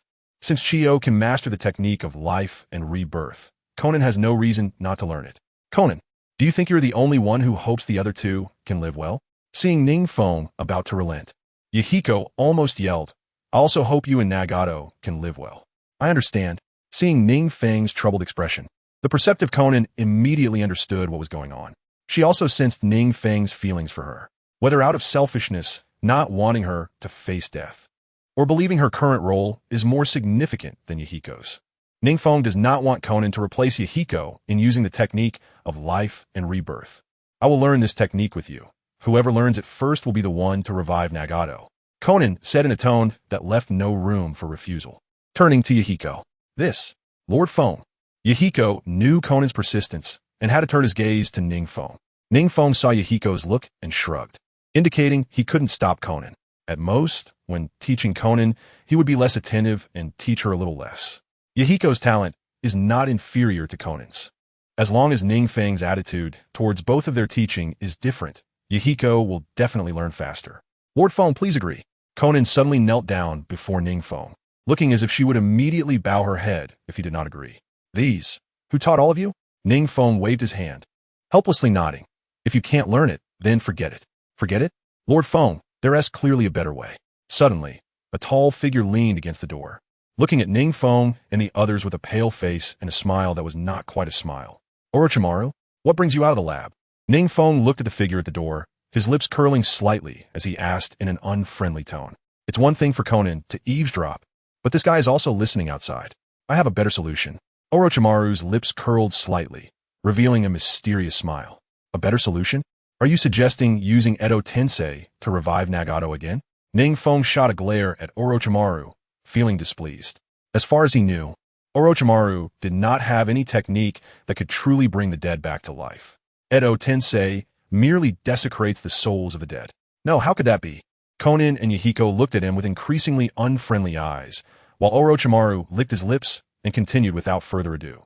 We can wait until later. To control Uchiha Madara to use the Rinnegan's resurrection technique. Control Uchiha Madara to use the resurrection technique? NingFeng, Conan, and Yahiko were all taken aback. That's right.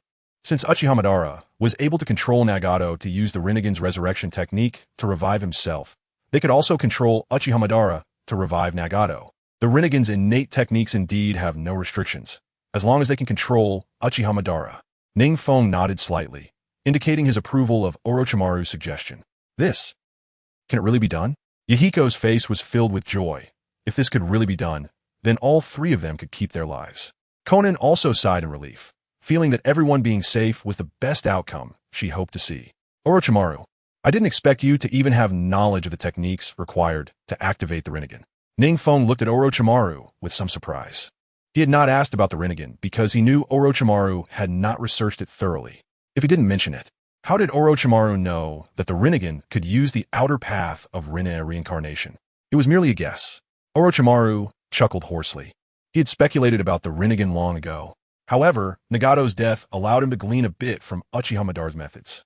The abilities of the Rinnegan indeed exceed the imagination of ordinary people, mastering the power of life and death. This might be the Rinnegan's greatest strength. Has NingFeng, who has awakened the Rinnegan, also mastered the power of life and death? Thinking of this, Orochimaru's gaze towards NingFeng grew more respectful. Awakening the Rinnegan grants abilities that are truly astonishing. Then it settled. We will control Uchiha Madara to revive Nagato. NingFeng slowly said to Yahiko and Conan as he stood up and walked towards Orochimaru. That technique can be skipped. Controlling Uchiha Madara is still quite easy. This is, after hearing NingFeng's words, Yahiko looked at the scroll in his hand with a complicated expression, but he still nodded in agreement. Conan also let out a long sigh and nodded slightly.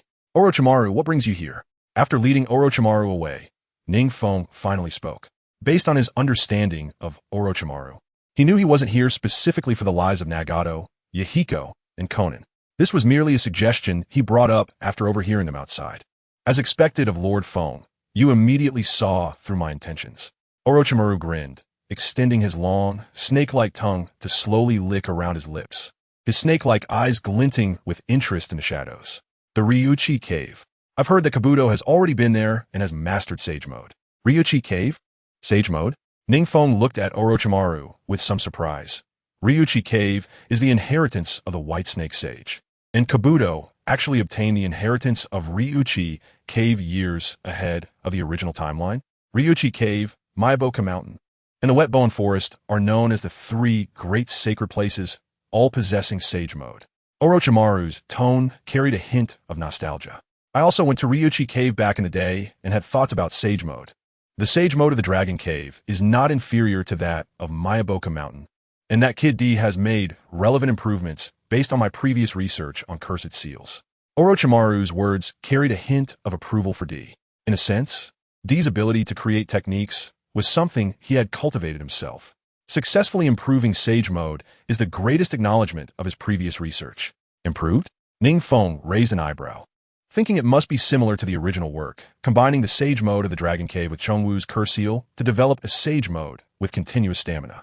Coupled with his own white activation technique and inorganic rebirth, the current Yakushi D's hard power has already approached the peak of the Kage level.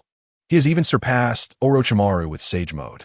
Unexpectedly, That kid managed to pass the inheritance assessment of the Dragon Cave, Orochimaru said with a hint of nostalgia. As he had also been to the Dragon Cave, he had aspirations for Sage Mode. Unfortunately, the assessment for Sage Mode in the Dragon Cave is very rough and simple, directly injecting Sage Chakra into the body, and if one can endure it, they have mastered Sage Mode. Those who cannot endure it die from the backlash of the Sage Chakra. Orochimaru was originally supposed to suffer from the backlash of the Sage Chakra, but he took this opportunity to develop the White Phosphorus Serpent technique based on his previous ideas. It could be considered a blessing in disguise, as his subsequent techniques clearly leaned toward the serpentine state. At the same time, his progress with techniques like the eight-headed serpent also made significant breakthroughs. That kid managing to master Sage Mode is also something he did not expect. Who brought him to the Dragon Cave? NingFeng asked, while also raising his vigilance towards Yakushi-D. Now that Yakushi-D has mastered Sage Mode, he undoubtedly has a significant control over the battlefield. He believes that Yakushi-D, having mastered Sage Mode, will have a stronger control over the reanimated ninjas. Therefore, their overall strength will definitely be greater. And on the battlefield, there are thousands of reanimated ninjas. This means that Yakushi-D mastering Sage Mode not only enhances his own strength, but also raises the overall strength significantly. If they remain so unvigilant towards Yakushi-D, they're likely to stumble later. In the original work, Uchiha Sasuke and Uchiha Itachi almost fell into Yakushi-D's hands when they teamed up. Although Yakushi-D's current strength may not be as formidable as in the original Fourth Shinobi World War, and NingFeng is certainly stronger than Uchiha Sasuke and Uchiha Itachi during their confrontation with Yakushi-D in the original work.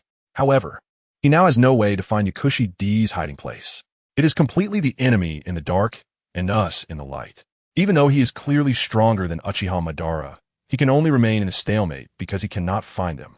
It's time to increase the pursuit of them. NingFeng rubbed his forehead. The current situation was indeed too chaotic. Chapter 287. The Traitor Bito. The Pursuit. They are very likely hiding in the land of Earth or the land of lightning. Orochimaru shook his head, not very optimistic about NingFeng's pursuit. However, it is an opportunity to remove the nails within the land of rain. NingFeng noted it. He also did not believe that Uchiha Madara and Yakushi-D would have the audacity to establish a base within the land of rain, right under his nose. However, it has been a long time since the land of rain has cleaned out spies, so it is estimated that starting now, there will be quite a few issues arising internally. Buzz! Suddenly, as the two were talking, a series of spatial fluctuations appeared behind NingFeng. Orochimaru looked alertly at what was behind NingFeng, with a glint of danger in his snake-like eyes. His sleeves were constantly writhing, clearly readying his hidden shadow, snake hand technique. Relax, Orochimaru. Seeing Orochimaru's reaction, NingFeng couldn't help but smile wryly.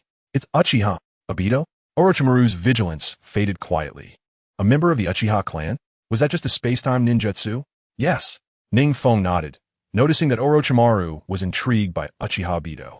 The investigation had already revealed that there were indeed many spies within the Land of Rain.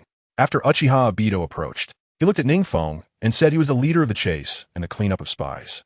Unexpectedly, the Land of Rain has indeed been penetrated to such an extent. NingFeng took it. After all, Obito was a master of infiltration, and now he was adept at uncovering infiltrated spies. Moreover, White Zetsu had also cast many spore techniques in the Land of Rain. Uchiha Obito shook his head, realizing that White Zetsu had long laid many preparations in the Land of Rain. These, Uchiha Madara and Black Zetsu, had never mentioned to him. It seems that those two guys had been wary of him for a long time. He was still in the dark, fantasizing about creating a world with Rin. By the time, he might be devoured by Uchiha Madara without even leaving bones. It seems that Uchiha Madara has some ideas about the Land of Rain as well. NingFeng's lips curled slightly. He did not expect Uchiha Madara to think of bypassing him and entering his rear. The Land of Rain is indeed one of NingFeng's few lifelines. Fortunately, this was discovered in time. Obito, this is Orochimaru. NingFeng stepped aside to let Orochimaru through. You can discuss any issues afterwards.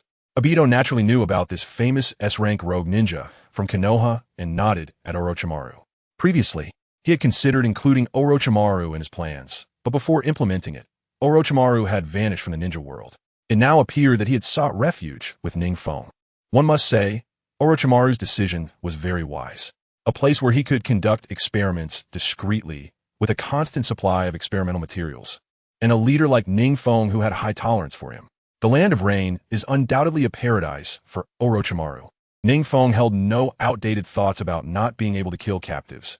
As long as Orochimaru could turn those captives into his own strength, he could handle them however he wanted. In this positive cycle, both Orochimaru and NingFeng actually benefited. The tasks ahead are still very heavy. I leave Obito to you. NingFeng patted Obito on the shoulder and said with a smile, "Make sure to visit the clan when you have time." "All right," Obito replied softly, then gradually disappeared from their sight. After seeing Obito completely vanish, Orochimaru pointed to where Obito had just stood. "He has gone far." NingFeng understood Orochimaru's gesture and said, "In my perception, Obito has already distanced himself from us. This guy gives me the feeling that his intentions are definitely not pure." Orochimaru chuckled lightly, looking at the spot where Obito had just stood, his eyes flashing with a very dangerous light. His own survival ability seemed a bit insufficient in front of the space-time ninjutsu master Obito. Moreover, he could faintly sense that Obito's purpose was definitely not genuinely on NingFeng's side. "I know as well, but right now there is no better candidate than him." NingFeng shrugged helplessly. "All the good hands have gone to support Konoha. There are actually not many people left in the Land of Rain." Moreover, Obito was still on Uchiha Madara's side before. Even though Uchiha Obito and Kurizetsu are wary of Uchiha Itachi, Obito has still participated to some extent in infiltrating the Rain Country, so he has some experience when it comes to pulling out nails. However, what exactly is his ultimate goal? Orochimaru is someone with a very strong sense of vigilance. He instinctively feels that something is off with Obito. It's fine. No matter what his thoughts are, he won't turn the tables here. NingFeng shrugged casually his own strength.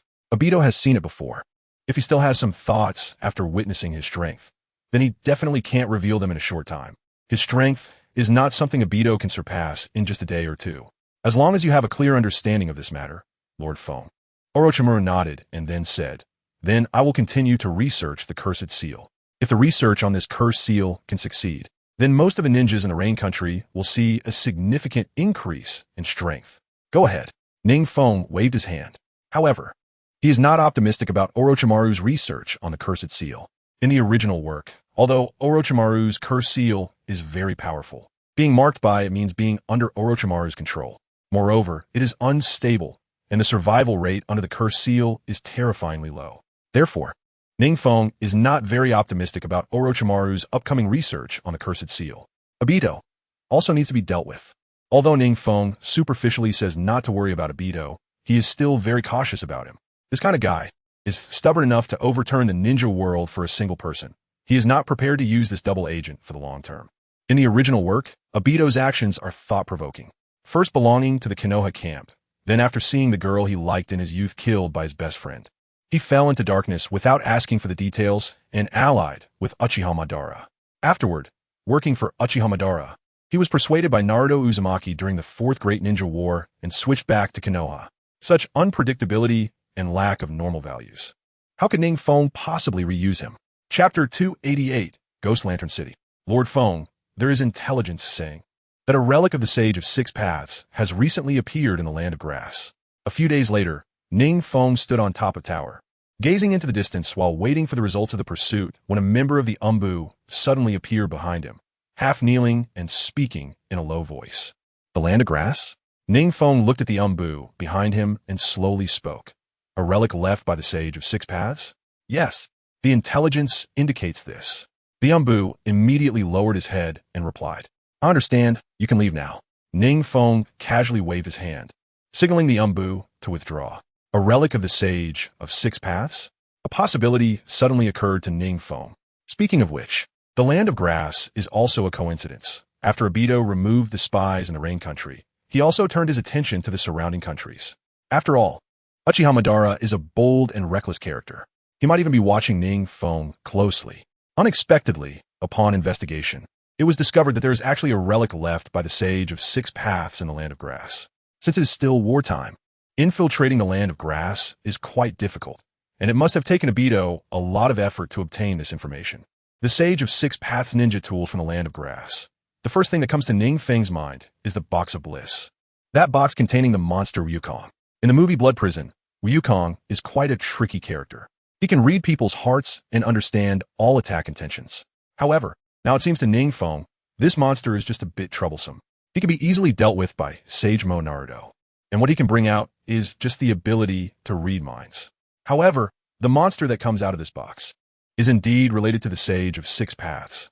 NingFeng thought that if he could have a conversation with Wukong and learn some things about the Sage of Six Paths, as well as some information about the Outer Path Golem, he wouldn't have to passively wait for Uchiha Madara's movements.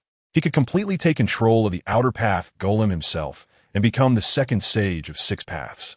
The only challenge now is that he can't control the Outer Path Golem, which prevents him from accessing the Ten Tails. Let's go take a look. NingFeng made a decision in his heart. He decided to go to the land of grass himself. As for whether he can suppress Wukong, if the range of his ninjutsu is large enough, who knows if Wukong will be able to evade it. The land of grass is a small country located between the land of wind and the land of fire. It seems to be isolated from the outside world, surrounded by nature. Here, it appears to be very suitable for use as a secret base. Therefore, it is not unreasonable for Obito to suspect this place. This is the land of grass. Then Ghost Lantern City is over there. NingFeng took out a scroll to compare the direction. The source of the information about the relic of the Sage of Six Paths is not within the villages of the land of grass.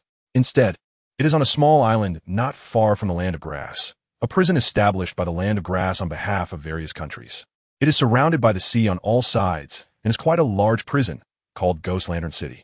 It holds important criminal ninjas from various countries, all of whom are under some kind of seal and are unable to use chakra. This city is quite large. NingFeng had long prepared an identity as a prisoner from the Rain Country, ready to infiltrate and investigate. As for that sealing technique, a mere Jane Nin's technique, does he really think it can bind him? Hey brother, what did you do to get in here? Behind him, only a few criminal ninjas walked with him. Since it is now wartime, the number of imprisoned ninjas in Ghost Lantern City is very few. This allows NingFeng to come over at any time, instead of being escorted with a large number of criminal ninjas like in the original work. Moreover, because it is wartime, the quality of the escorted ninjas is much stronger than he remembers. NingFeng didn't respond, just silently followed the footsteps of the person in front. TCH, boring. The ninja who just spoke behind him spat and muttered disdainfully. We're already inside. Why act tough? NingFeng didn't say anything. If it weren't for his desire to investigate this matter discreetly, without alerting Uchiha Madara, he wouldn't even bother to talk to someone like this, whose grave grass would be taller than he is. As they moved along, they soon arrived at a place surrounded by cliffs and the sea on all sides. The terrain here is very treacherous, and even the distant sea is turbulent with dark currents. A place like this, NingFeng's eyes sharpened slightly, is shrouded in dark clouds year-round, and just a glance makes one feel very oppressive. The buildings here also use very dark tones. The group followed the stairs to the main gate of Ghost Lantern City, which slowly opened. Everyone, you have now arrived at Ghost Lantern City. Next is the speech of Lord Wu Wei, the city lord of Ghost Lantern City. So listen carefully. As the escorting ninja's words fell, a thin, pale-faced, middle-aged ninja slowly stepped forward. He wore a black robe, and just a glance made one feel that he was unfathomable. Then, he should deliver his usual speech. After all, having been the city lord in this oppressive place for so long, he has naturally become quite numb to such routine matters. I am a person in charge here, Wu Wei. The ninja dressed in a black robe spoke expressionlessly, his voice devoid of any inflection, completely flat in tone. It was as if introducing himself and the matters to follow were merely tasks assigned to him. Being sent here means the village no longer trusts you. In other words, you have become worthless. After saying this, Wu Wei deliberately glanced around at the newly arrived criminals. However, no one stepped forward to take the lead. Good, it seems there is no need this time to kill the chicken to scare the monkey or to establish authority. Wu Wei nodded in satisfaction. It appeared that this group of ninjas being escorted had already understood the rules of Ghost Lantern City. There were no unruly actions, which saved him some trouble. The sooner he introduced them to this place, the sooner these newly arrived ninjas could go to where they belonged. Since everyone had already been briefed, there was no need for further small talk. Arrangements would be made for everyone later. Wu Wei nodded at the escorting ninjas. Then several of the newly delivered ninjas, including NingFeng, were freed from their restraints. He hoped that everyone could reflect well while in Ghost Lantern City. Here, unless your village sends a formal request, it is best for everyone to keep a low profile and wait for the time of release. Chapter 289. Wu Wei, is this Wu Wei? NingFeng observed the seemingly frail ninja before him. There was a hint of worry and numbness in his eyes. It seemed that he was already troubled by the box of ultimate bliss. The current timeline was at least a decade ahead of when the box of ultimate bliss became known to everyone. Therefore, Wu Wei was still unaware of the events happening outside. Ghost Lantern City was almost isolated from the world, and all sources of information had been cut off. Here, I will first cast a sealing technique on you all, also to help you adapt better to Ghost Lantern City. Having said that, Wu Wei slowly walked to the nearest ninja, and before the latter could react, his palms swiftly covered with a layer of red chakra. Then, he struck hard at the ninja's abdomen. Boom! The ninja was sent flying by the sudden, terrifying force. This sealing technique is quite impressive. NingFeng silently praised. This sealing technique not only gathers chakra at an incredible speed, but also has a high degree of concealment. Even NingFeng only saw the intense surge of chakra the moment Wu Wei acted. This sealing technique could completely be used on the battlefield. However, its lethality was rather underwhelming. Cough, cough. The ninja who was knocked away slowly stood up after crashing into the wall of Ghost Lantern City, clutching his abdomen where he had just been struck. His robe had turned to ashes under Wu Wei's sealing technique, and his abdomen looked as if it had been burned by flames. On his abdomen, there was now a sealing formula spiraling like a worm. This is fire release. Heavenly prison? NingFeng sensed the ninja affected by the sealing technique, but unfortunately, he could not perceive any chakra from him. Truly a terrifying sealing technique. Fire release, heavenly prison. This technique can seal a ninja's chakra, turning it into a ninjutsu akin to gunpowder. The sealed ninja cannot gather chakra. If they forcibly do so, they will suffer severe burns and could die from the heat. Being too far from the caster will also lead to death. It is ineffective in water and also ineffective if the caster dies. This sealing technique can, to some extent, be compared to the 4-symbol seal. Next, please cooperate well. Wu Wei saw the ninja who had been knocked back return silently and nodded in satisfaction. It seemed that this time, there were indeed no troublemakers. Every previous batch of ninjas delivered to Ghost Lantern City always had one or two trying to stir up trouble. Perhaps when ninjas are accustomed to being idle, they want to escape as soon as they arrive at a controlled place like Ghost Lantern City. There are many such people. However, very few escape from Ghost Lantern City. Next one. When Wu Wei finished sealing all the ninjas in front of NingFeng, he noticed a slight pause in his gaze. Unlike the feigned calmness or the anger that could not be expressed by other ninjas, NingFeng was genuinely calm from the heart. This ninja seemed to be like a true ascetic. It appeared that, for NingFeng, Ghost Lantern City was merely a form of training. There was no need to attach too much importance to it. It was just a necessary experience. May I ask, what were you sent to Ghost Lantern City for? Wu Wei's footsteps paused slightly, and his gaze towards NingFeng carried a hint of intrigue. This kind of aura subtly exuded the presence of a superior. He was certain he was not mistaken. This ninja before him was definitely not an ordinary person. This shouldn't be under Wu Wei's authority, right? NingFeng's lips curved into a slight arc, looking at Wu Wei with a half-smile, half-serious expression. Indeed, Wu Wei pondered for a moment before slowly raising his hand. Fire release chakra instantly filled his entire palm. Just standing before this man, he instinctively felt waves of pressure coming at him. If he could experience the ninja world, he would understand. This was the aura of a strong person, an aura forged through mountains of corpses and seas of blood. NingFeng lowered his internal defenses, almost completely letting go of all his guard. He felt that, if this sealing technique hit him head-on, it was very likely to break through his physical defenses, even though it was fused with fire-type chakra. And Wu Wei's mastery of fire-type chakra was outstanding among Jonin. In NingFeng's eyes, the attack power of this technique was merely average. His own casual fire release was far more powerful. Bang! Wu Wei's palm hit NingFeng's abdomen. NingFeng immediately felt a wave of scorching chakra spreading from the point of impact throughout his body. However, the cells he had absorbed from Hashirama quickly surged up, attempting to expel this sudden influx of fire release chakra. Hey! NingFeng's mouth twitched slightly, quickly suppressing the cells in his body. At the same time, he quietly activated his Sharingan and cast an illusion on Wu Wei. Crack, crack.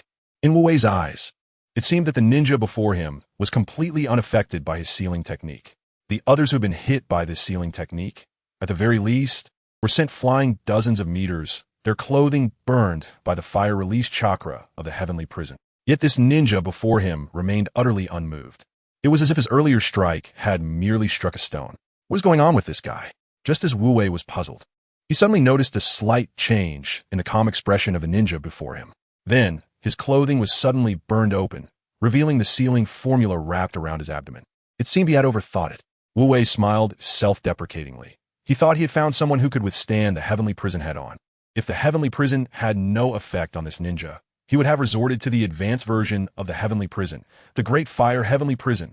This technique has sealing capabilities even stronger than the heavenly prison. However, since he was already sealed, there was no need for him to make a big deal out of it. This person, he could not see through. After observing his own abdomen for a while, Wu Wei eventually moved his feet away, and NingFeng let out a long sigh of relief. Fortunately, he reacted quickly. If he had been slow, Wu Wei might have noticed something amiss. Exposing his strength would greatly hinder the investigation into the box of ultimate bliss that was about to follow. The imprisonment in Ghost Lantern City was extremely strict. Each ninja had an independent cell. NingFeng quietly waited for nightfall. Chapter 290. Box of Ultimate Bliss. Although the security in Ghost Lantern City was strict, it did not affect NingFeng at all. This sealing technique, while powerful, had lost its effect on him. He had created a shadow clone to stay in place, pretending to be asleep. There were patrolling ninjas every moment, checking whether each prisoner was still in their cell. However, NingFeng had already left his cell long ago. On his bed, the shadow clone was soundly sleeping. The structure here was quite simple. After carefully sensing the environment in Ghost Lantern City, he found that the chakra distribution was very even. Furthermore, most of the buildings were designed in the same style, making it easy to get lost in the city if one was unfamiliar with the area. NingFeng concealed his presence, blending almost entirely with the night. At the same time, he activated his Sharingan. In this dim environment, if he had to check every single place one by one, it would take an unfathomable amount of time. This place was also a cell. After flipping through another room, NingFeng spat out in impatience. He could guess that the management personnel in Ghost Lantern City were surely studying the box of ultimate bliss late at night. After all, this ninja tool from the Sage of Six Paths was said to grant a wish once opened. If they succeeded, they could enable the Land of Grass to dominate the entire ninja world. They were still researching it. It was likely they had already deduced that the box of ultimate bliss required a chakra-rich ninja to be injected into it. Each time they sent in a chakra-rich ninja, the mouth of the box would open wider. However, logically, such chakra fluctuations should be quite significant. Could it be that Wu Wei and the others had hidden it? NingFeng frowned, standing on a beam, carefully sensing every corner of Ghost Lantern City. The speed at which he was checking each room was simply too slow. He couldn't afford to waste time here. If Orochimaru found out he had gone to the Land of Grass and launched an attack, then the fall of the Land of Rain would be inevitable. So every moment he delayed posed a tremendous danger. Damn it. After sensing, NingFeng found that there were not many obvious chakra fluctuations throughout Ghost Lantern City. Most were like sealed ninjas, completely unable to sense chakra. There was one more location. NingFeng directed his gaze downward in Ghost Lantern City. If that guy Wu Wei had placed a research on the box of Ultimate Bliss underground, it would be understandable that he couldn't find any chakra fluctuations. After all, chakra fluctuations were harder to transmit underground. With just a simple chakra isolation device, they could hide the strong chakra fluctuations of the box of Ultimate Bliss. NingFeng's expression slightly changed at this thought. Could it really be underground? He descended from the beam and stepped onto the ground. He hadn't checked the ground before, but after this perception, he indeed found several clues. As his foot touched the ground, he felt chakra fluctuations coming from beneath. Could this be it? A hint of joy appeared on NingFeng's face. It seemed he had found it. It really was underground. However, it had to be said that researching the box of Ultimate Bliss underground was indeed a very wise decision. Firstly, even with chakra fluctuations at night, the isolation devices would reduce them significantly. Moreover, the few ninjas who could sense chakra were all affiliated with Ghost Lantern City. The rest of the ninjas who had been imprisoned had basically lost their sensing abilities after being hit by the heavenly prison sealing technique. Ninjas like NingFeng had never appeared. Where would there be a ninja exceeding the shadow level sent to this deserted island? Only NingFeng thought of using this identity. If he had come here as the Rain Shadow, Wu Wei would likely have played along and then halted the research on the box of Ultimate Bliss, wasting time with him. But NingFeng specifically needed time. If the delay was too long, it would affect the battlefield over there. Thinking of this, he quickly looked at the place where the chakra fluctuations were coming from. There didn't seem to be anything unusual there. He concentrated and gathered chakra in his hands, then used a Doton technique to burrow into the ground. With the help of the Sharingan, even if he didn't take the correct route underground, he avoided many warning devices and directly reached the deepest part. Here, was where the ninjas of Ghost Lantern City were studying the box of ultimate bliss. After sneaking in, NingFeng first carefully checked the surroundings. Inside, several ninjas wearing masks and dressed in black robes were intensely focused on a box before them that looked like a demon with a huge mouth on all sides. This box was as tall as a tailed beast, seeming to contain a tailed beast within, and just looking at it from a distance made ordinary ninjas feel fear. This is the box of ultimate bliss? NingFeng concealed his chakra fluctuations. Ordinary sensing ninjas would find it difficult to detect him. Moreover, those present were not renowned for their chakra sensing abilities. He did not make a move to seize the box of ultimate bliss right away. What he wanted was the answers inside it to resolve his questions, rather than grabbing the box and then figuring out how to open it. Did he have to wait for them to open it? The thought of Wu Wei scheming for a long time to trap the chakra-rich Jinchuriki Naruto Uzumaki into their trap gave him a headache. In that case, it was better for him to inject chakra into it himself. Even when extracting Naruto's chakra, the Nine-Tails chakra would only be partially drawn out. Currently, NingFeng had enough chakra in his body, not counting his own, to equal that of 8-tailed beasts. That was enough to satisfy the box of ultimate bliss. Should he rush in now? After contemplating for a while, NingFeng decided that he wouldn't continue observing today. This kind of thing had already been researched by the ninjas of a land of grass for a long time. However, they were only just beginning to grasp some clues. Tomorrow, he would come and provide these people with some explosive information. With this thought, NingFeng quietly left the underground. At the same time, he erased any traces he had left behind. Suddenly, Wu Wei, who was discussing in front of the box of ultimate bliss, stopped his voice and raised his dry hand to signal everyone to stop discussing for a moment. He raised a finger to his lips, indicating for everyone to be silent. At the same time, he slowly moved toward the place where NingFeng had just been. He had just felt something unusual for a brief moment. Chapter 291. Copying the Heavenly Prison, What's Wrong? Lord Wu Wei? After seeing Wu Wei slowly approach a certain spot and then return with an expressionless face, a few nearby ninjas asked, "It's nothing, I've just been a bit sensitive lately." Wu Wei waved his hand and said casually, "Indeed, after all, it was about sending his own child." A ninja wearing a sheep mask let out an ambiguous laugh. At the same time, greedy eyes flickered towards the paradise box in the arena. However, for the rise of a land of grass, these sacrifices are inevitable. Yes, Wu Wei replied briefly, his face still expressionless. "I wonder, is Wugo ready?" The ninja wearing a bull mask leaned closer. This consequence. Wugo must know about it first. Let him know. The sheep-masked figure smiled slightly, emitting a somewhat disdainful sound. If he knows, the ninjas who enter the paradise box will not survive. Would he still go in? The bull mask bowed his head in silence. Indeed, if Wugo knew, it wouldn't be impossible to temporarily cancel this trip to the paradise box. And Wugo is the most talented ninja in their city of Ghost Lantern in recent years.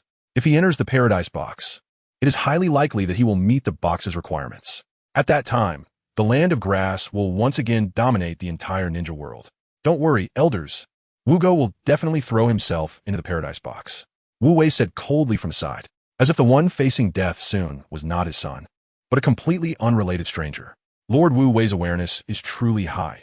It seems that the day of the land of grass's revival is not far off. Hearing Wu Wei's words, the bull and sheep masks showed a slight change in their expressions under their masks. Wu Wei's dedication to the study of the paradise box is indeed commendable, asking themselves if it really required their son to fulfill the ambitions of the land of grass.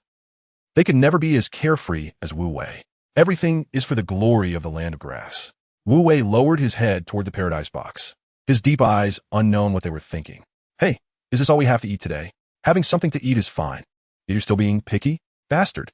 The newly imprisoned ninjas, who were used to delicacies, naturally felt some dissatisfaction after tasting the simple food in the cell. "You guy." The ninja responsible for serving the food received an unexpected slap from the ninja he had just clashed with. Although that ninja's chakra had been sealed, in front of everyone, his dignity was also slapped away with that hit.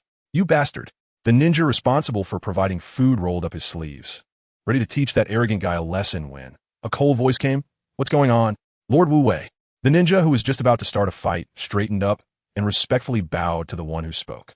The visitor was none other than Wu Wei, dressed in a black robe, his expression as calm as ever. "Lord Wu Wei, this guy is dissatisfied with our food and is causing trouble." The ninja honestly recounted the situation. Everyone present dared not breathe, quietly watching Wu Wei's reaction. "I see." Wu Wei looked at the instigating ninja. After all, He is a new arrival from yesterday. Let's be more tolerant. After saying that, he patted the shoulder of the ninja responsible for food, seemingly wanting to let this matter go just like that. Lord Wu Wei, you know how to choose your battles? Don't you want to give me a new one? The instigating ninja saw that Wu Wei seemed to back down, just about to take advantage of the situation to voice his demands.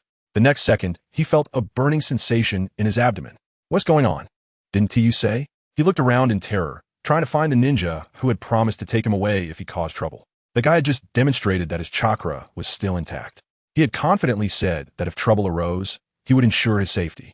But now, the person had disappeared? Damn it. He stopped thinking too much, as the fire-release chakra from the prison had already burned onto him, the searing flames instantly melting his spirit. The surrounding imprisoned ninjas stared blankly at the scene before them. Meanwhile, the older prisoners who had been held here for a long time continued to eat their meals, unbothered. There are always a few clueless idiots who challenge the administrators of the Ghost Lantern City, and the outcome, without exception, is the same as that ninja who just turned to ashes. I never expected this fire-release prison would be so complex. Far away in an inconspicuous corner of the crowd, NingFeng's red eyes flashed. His gaze towards Wu Wei gradually became complex. It was he who had just sent that ninja to stir trouble. He wanted to see Wu Wei's ninjutsu in action. Yesterday, he had also asked many of the older residents who had stayed in Ghost Lantern City for a long time, what should be done if someone provoked and challenged the administrators of Ghost Lantern City? They all said to just watch the show. After all, Wu Wei is here. Wu Wei's mastery of the fire-release prison seal technique can be said to be superb. When entering Ghost Lantern City, it was also he who used the sealing technique.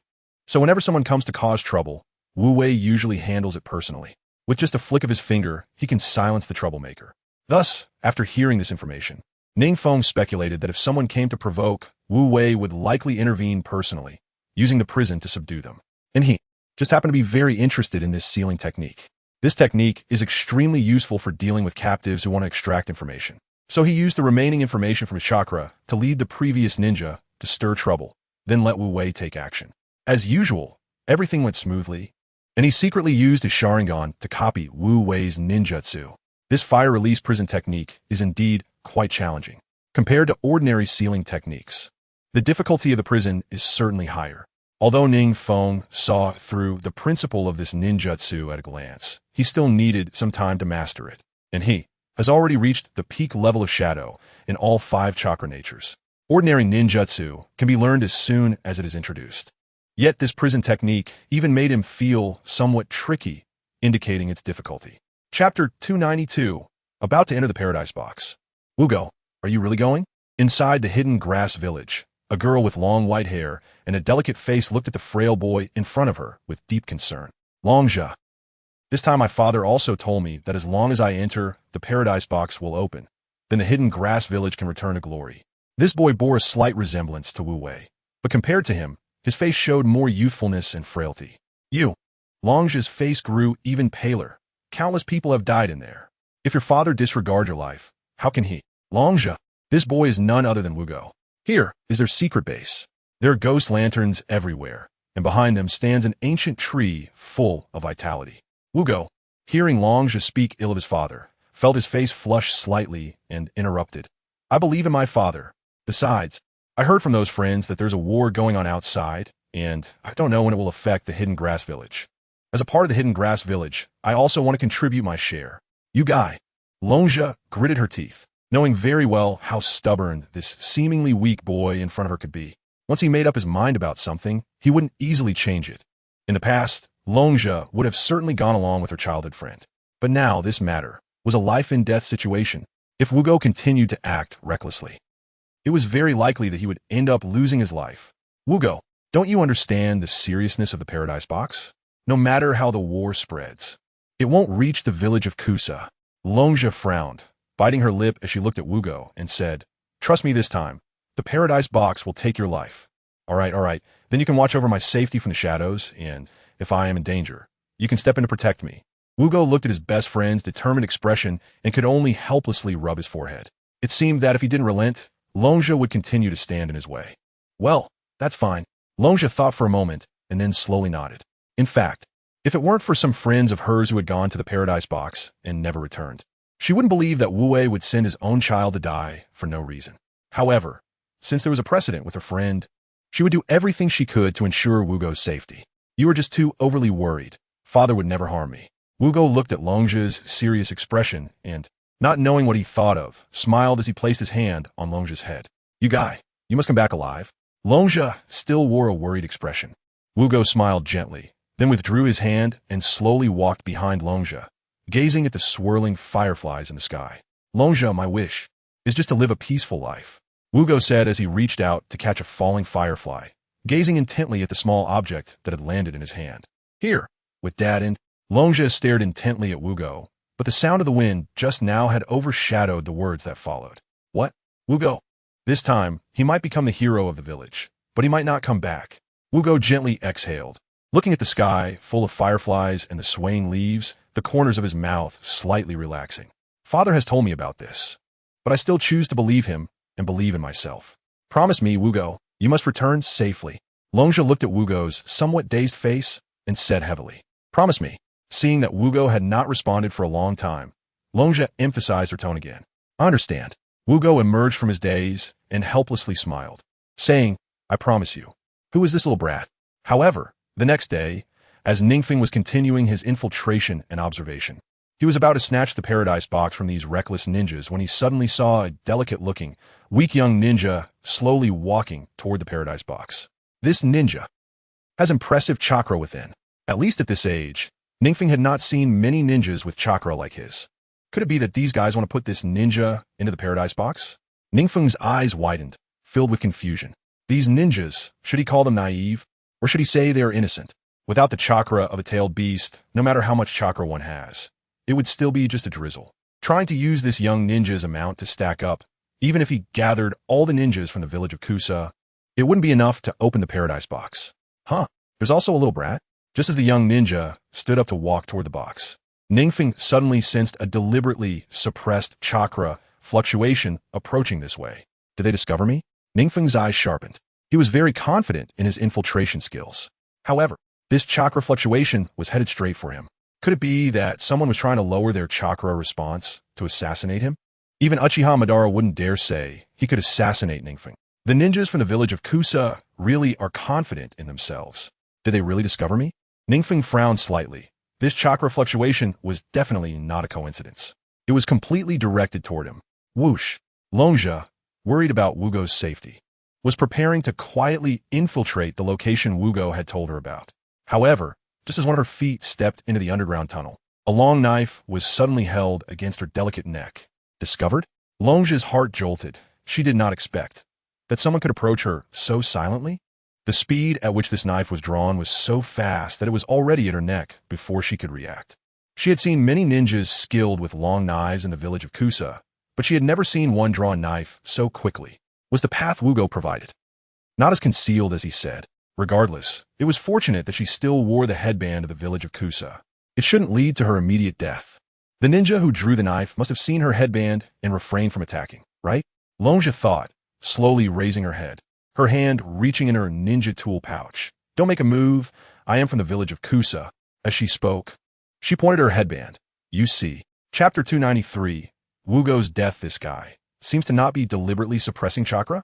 NingFeng raised his long knife, his Sharingan coldly observing the weak figure in front of him, who was half crouched down. It seemed this female ninja was even less imposing than Conan. She looked about the same age as the young boy he had just seen walking toward the paradise box. She was quite delicate looking, and her long white hair added a touch of mystery to this girl. I am from the village of Kusa. The girl suddenly suppressed the tremor in her voice, trembling as she pointed to her headband. Of course, I saw your headband. Even if I were nearsighted, I could see clearly at this distance. I came to see if Lord Wugo could successfully enter the paradise box today. Longja saw that the long knife in front of her neck showed no signs of moving and couldn't help but curse inwardly. Why is this long knife-wielding guy so silent? A ninja from the village of Kusa. NingFeng nodded knowingly. As an experienced person, he could tell at a glance that this girl was definitely not as she claimed. It was obvious she had sneaked in just like him. However, this girl seemed to know something. Wugo, isn't he Wu's son? Wait, could this girl be Wugo's childhood friend? NingFeng said nothing, re-evaluating Longja. Pale skin, delicate face. Indeed, she was Wugo's childhood friend. Come with me inside. NingFeng did not explain his identity. He simply led Longja into the underground. Inside, Wugo had not yet entered the paradise box. Nearby, ninjas wearing animal masks were watching Wu Wei's expression. Wu Wei's face was calm, showing no signs of disturbance.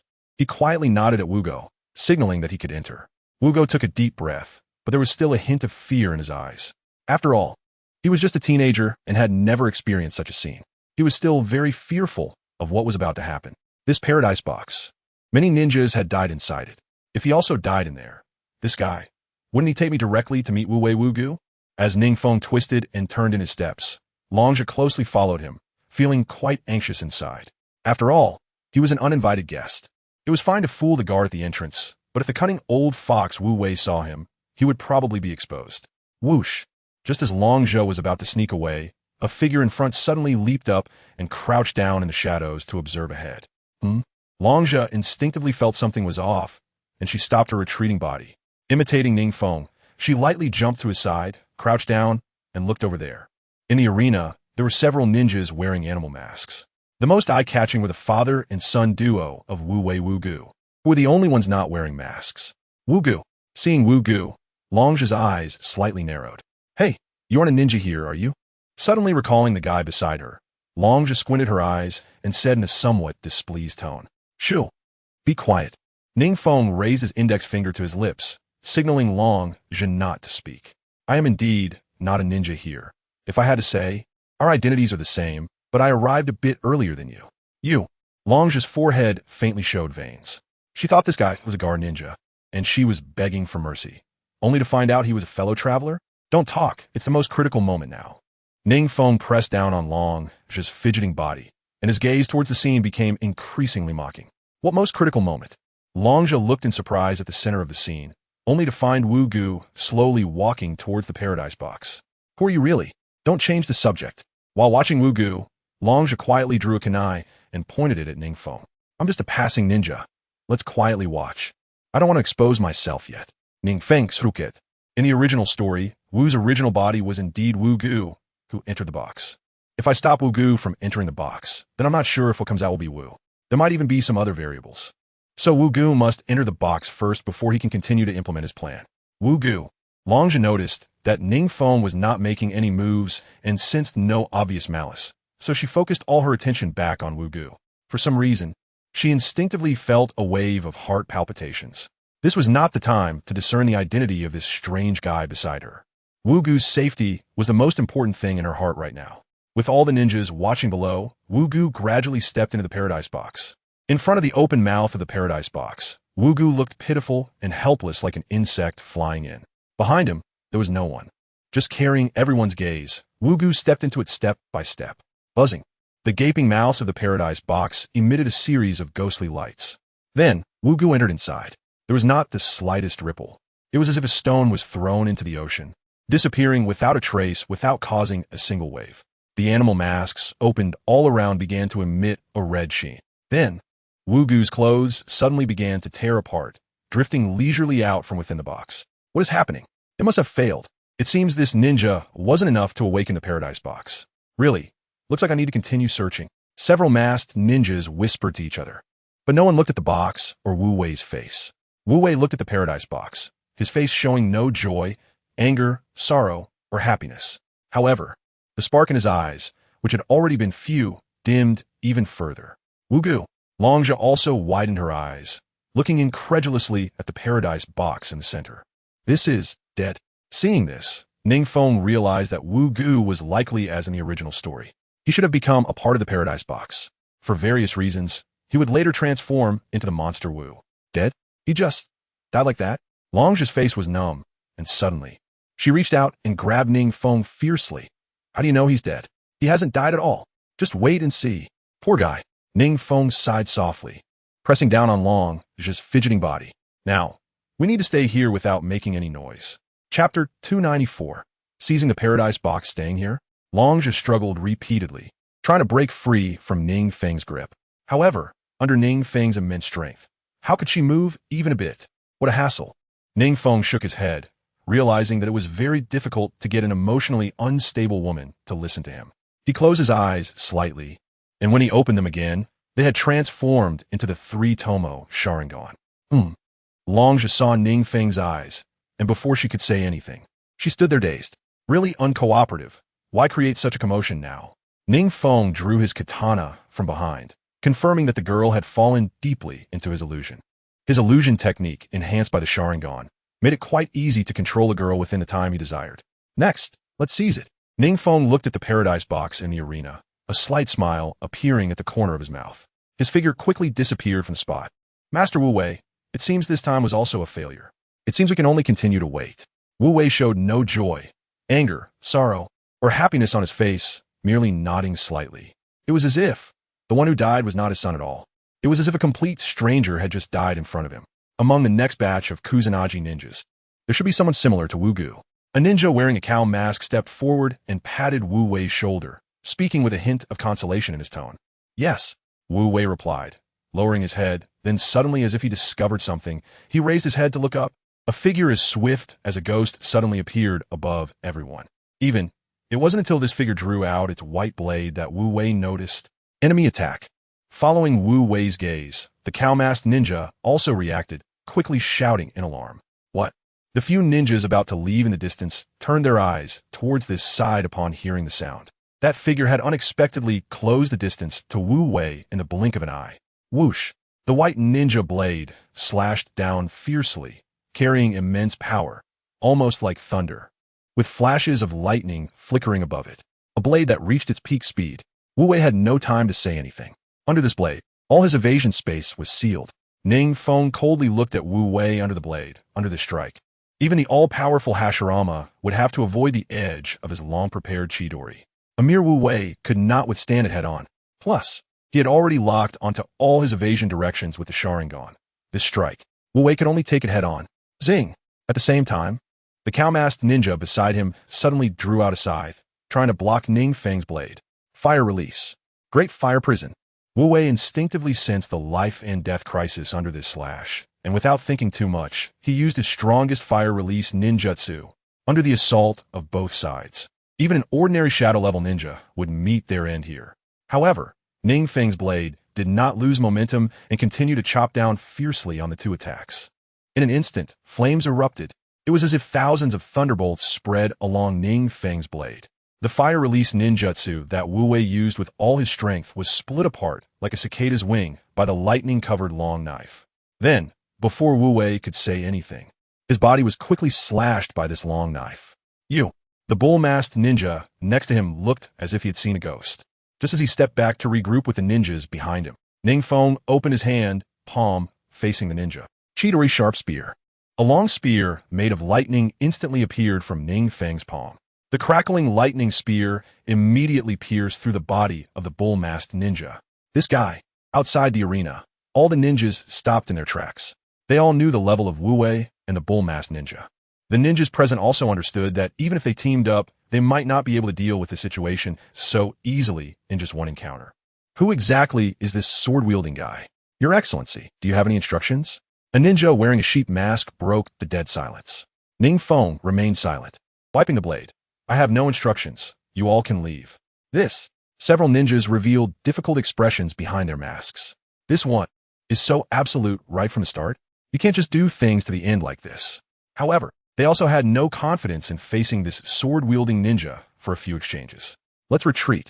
The leading sheep-masked ninja turned around, a hint of sharpness in his masked eyes. He was somewhat unwilling. However, he knew that if they continued to entangle, they would all be left behind by this strange ninja. The recently split Wu Wei and the bull-masked ninja who had been pierced through a good precedence.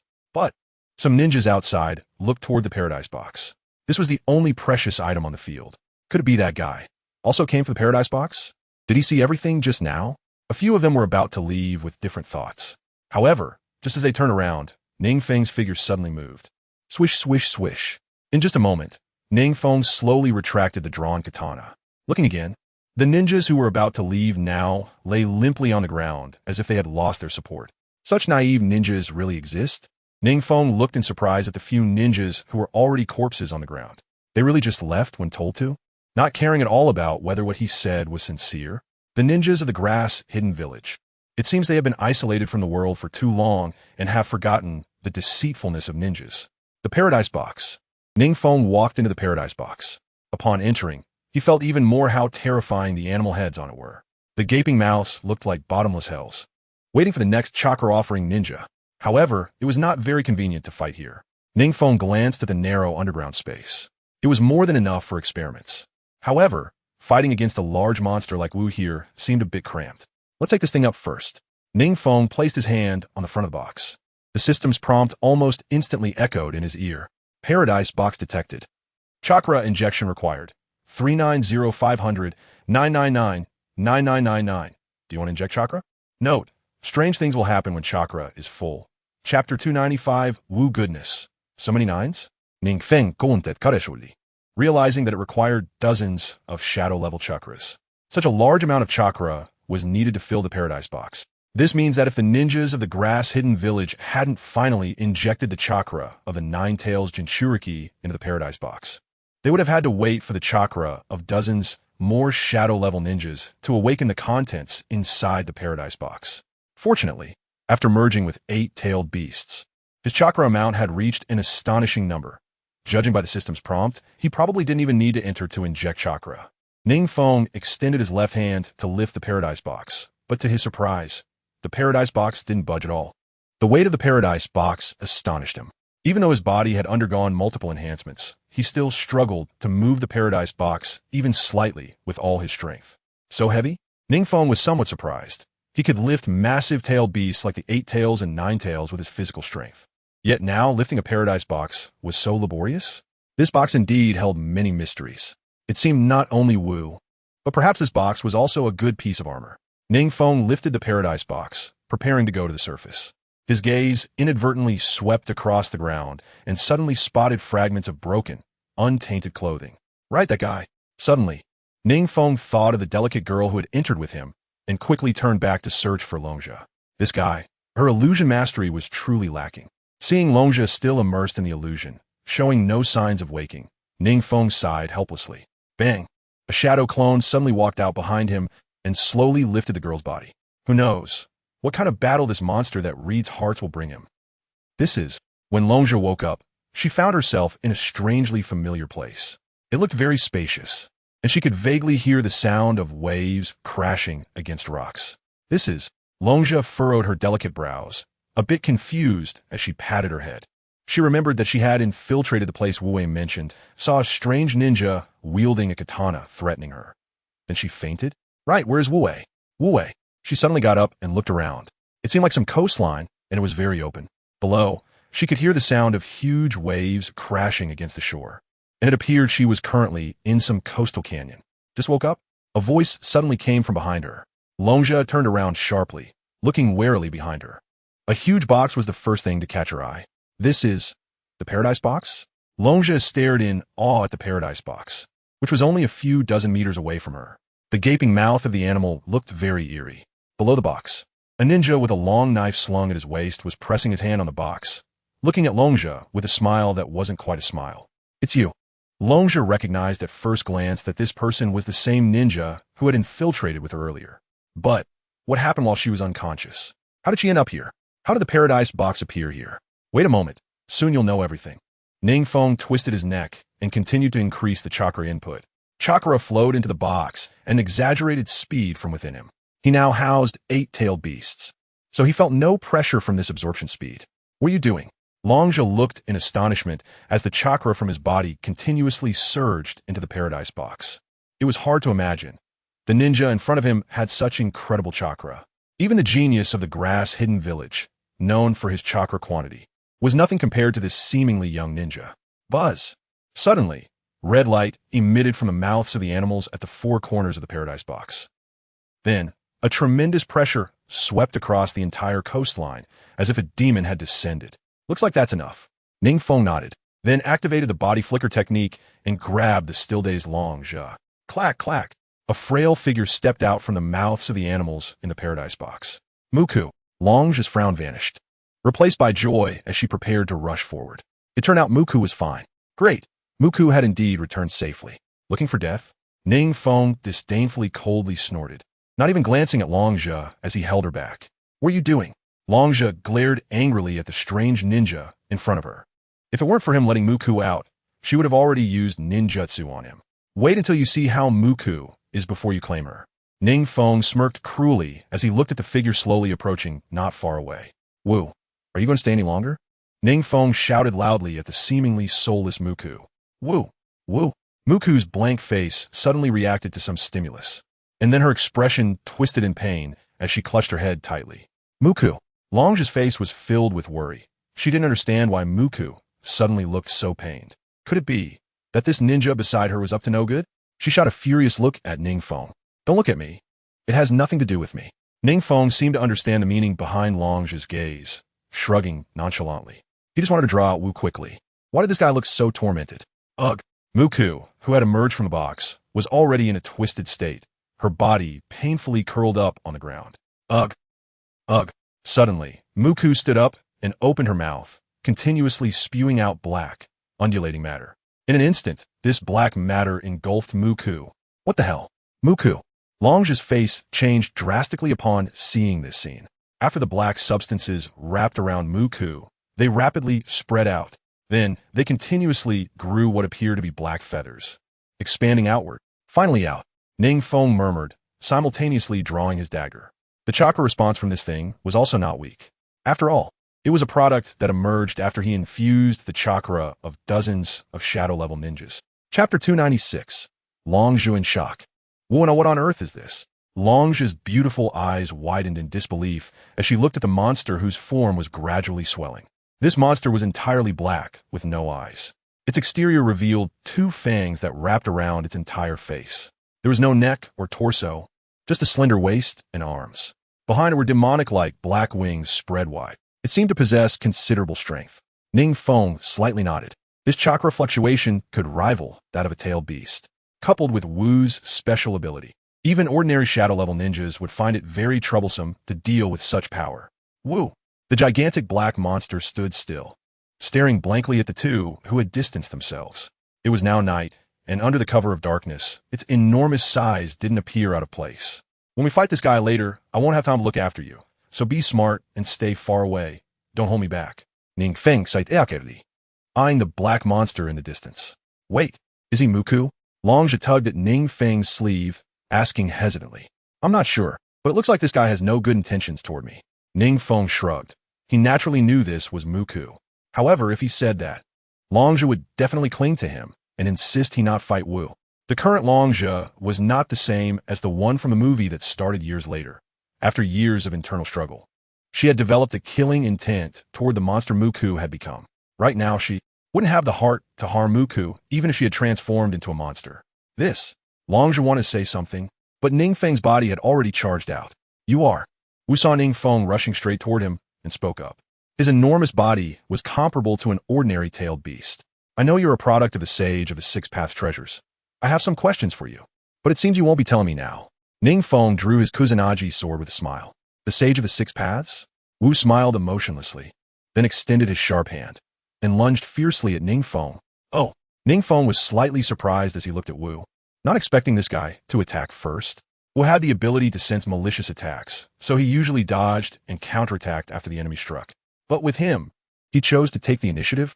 What he didn't know was that Wu instinctively sensed that this person before him was extraordinarily powerful, enough to make him feel no desire to resist. To avoid being overwhelmed by the pressure, he chose to attack first against his usual behavior. Bang! The sound of metal clashing rang out. NingFeng held up the Kusanagi sword in front of him, accurately blocking Wu's fingertips. His fingertips were incredibly sharp, like an extremely sharp spear. The terrifying visual prowess. Wu noticed the fleeting red light in the eyes of this tiny human below him and couldn't help but be startled, even though he could sense malice. If the attack was too fast, it would be hard for him to react. Wood style. The birth of the world. To deal with such a large monster. The wood style of Senju Hashirama was the best ninjutsu to use. As NingFeng clasped his palms together, countless saplings suddenly sprouted from the bare coastline behind him, rapidly growing into towering trees that surged toward Wu. Swish! Swish! Several branches attacks were evaded by Wu. These attacks were defined as malicious, so he could sense them in advance and react in time. This was his body's instinctive response, requiring no time to prepare. Fire style. The effects of the heavenly prison still exist. NingFeng wanted to use a more powerful ninjutsu, but the sealing technique within him had not been broken. It seemed to be the seal of the fire-style heavenly prison. Although it hadn't caused him any harm, it still sealed his chakra. If he wanted to break the seal now, it would take a long time. Killing the caster still wouldn't break this heavenly prison sealing technique. It seemed this ninjutsu was truly interesting. A slight smile appeared on NingFeng's lips. It's okay if I can't use chakra. I could just learn to use sage art chakra like Naruto in the original work. As the thought crossed his mind, a shadow clone of NingFeng training on Mount Mayaboku suddenly burst apart. Whoosh! NingFeng dodged the continuous onslaught of black feathers from Wu, while the patterns of Sage Mode appeared in his eyes. Sage Mode had quietly activated. Now, there was enough chakra to unleash ninjutsu. NingFeng looked at Wu, who was still attacking him with black feathers in midair, and thought to himself. Due to insufficient chakra, he could only use the low, chakra-consuming Chidori Sharp Spear and Chidori Blade during his assassination attempts. Now, using would release required a massive amount of chakra.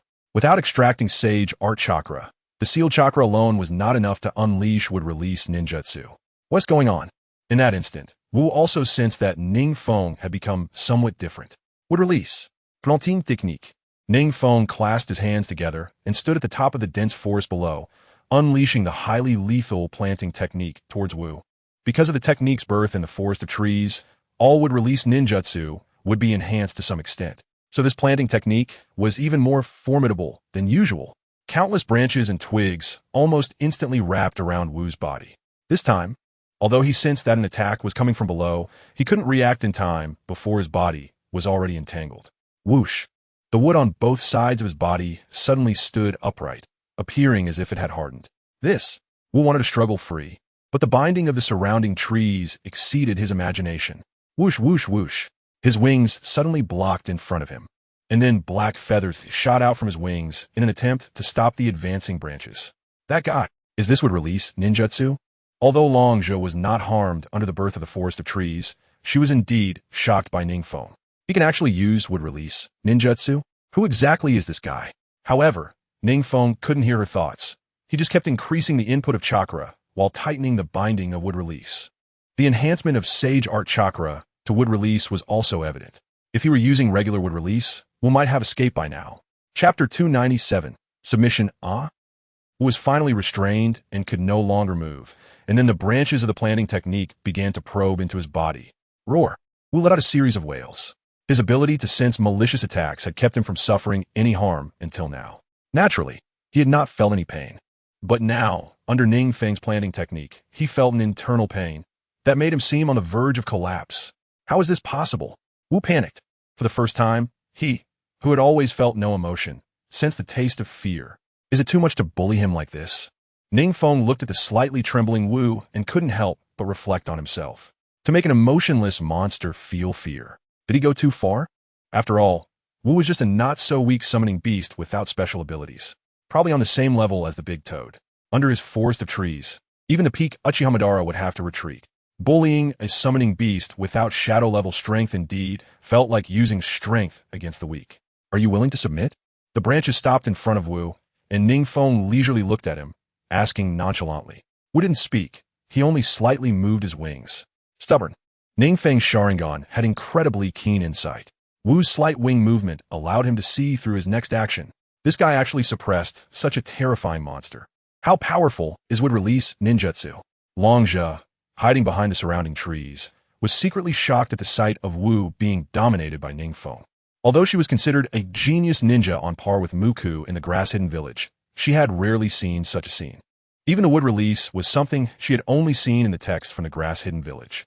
The texts only described the only ninja who could use would release, Senju Hashirama, as the god of shinobi, the first Hokage who pacified the warring states.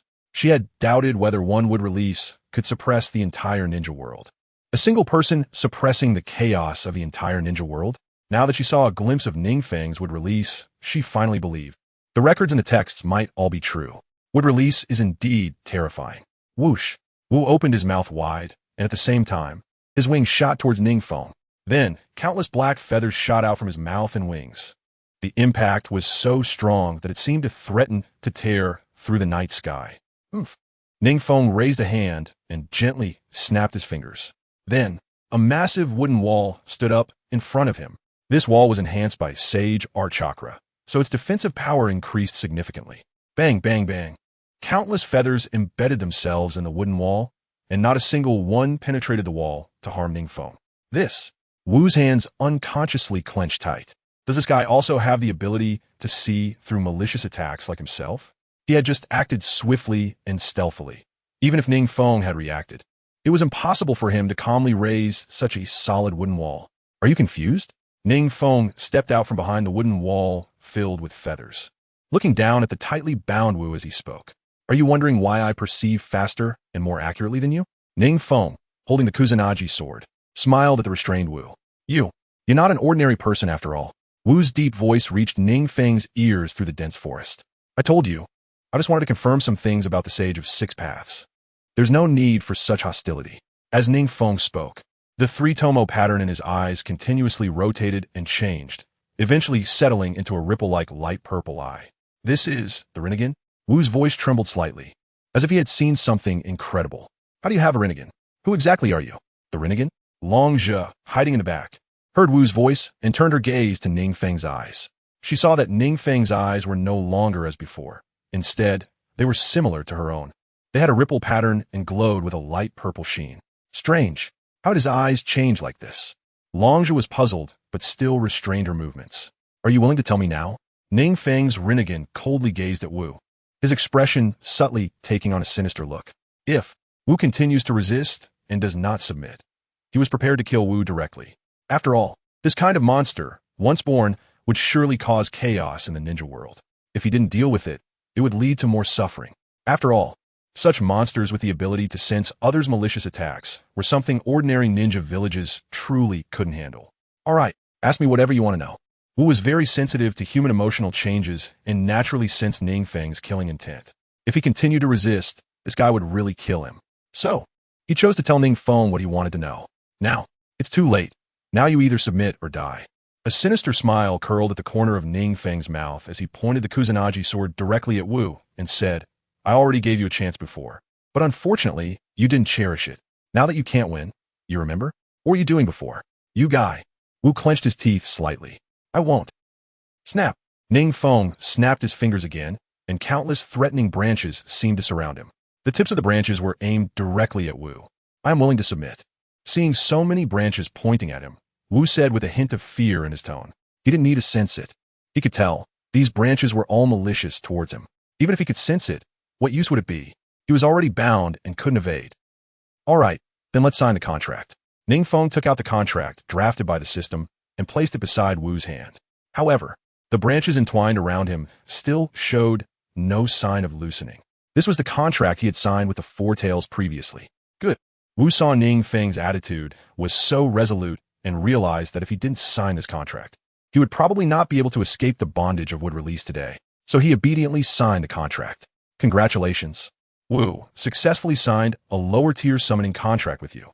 A lower-tier summoning contract means that the restrictions Wu received were far more than an ordinary summoning contract. It was almost like becoming NingFeng's servant. Chapter 298, Inquiry Not Bad. Finally signed. NingFeng nodded in satisfaction.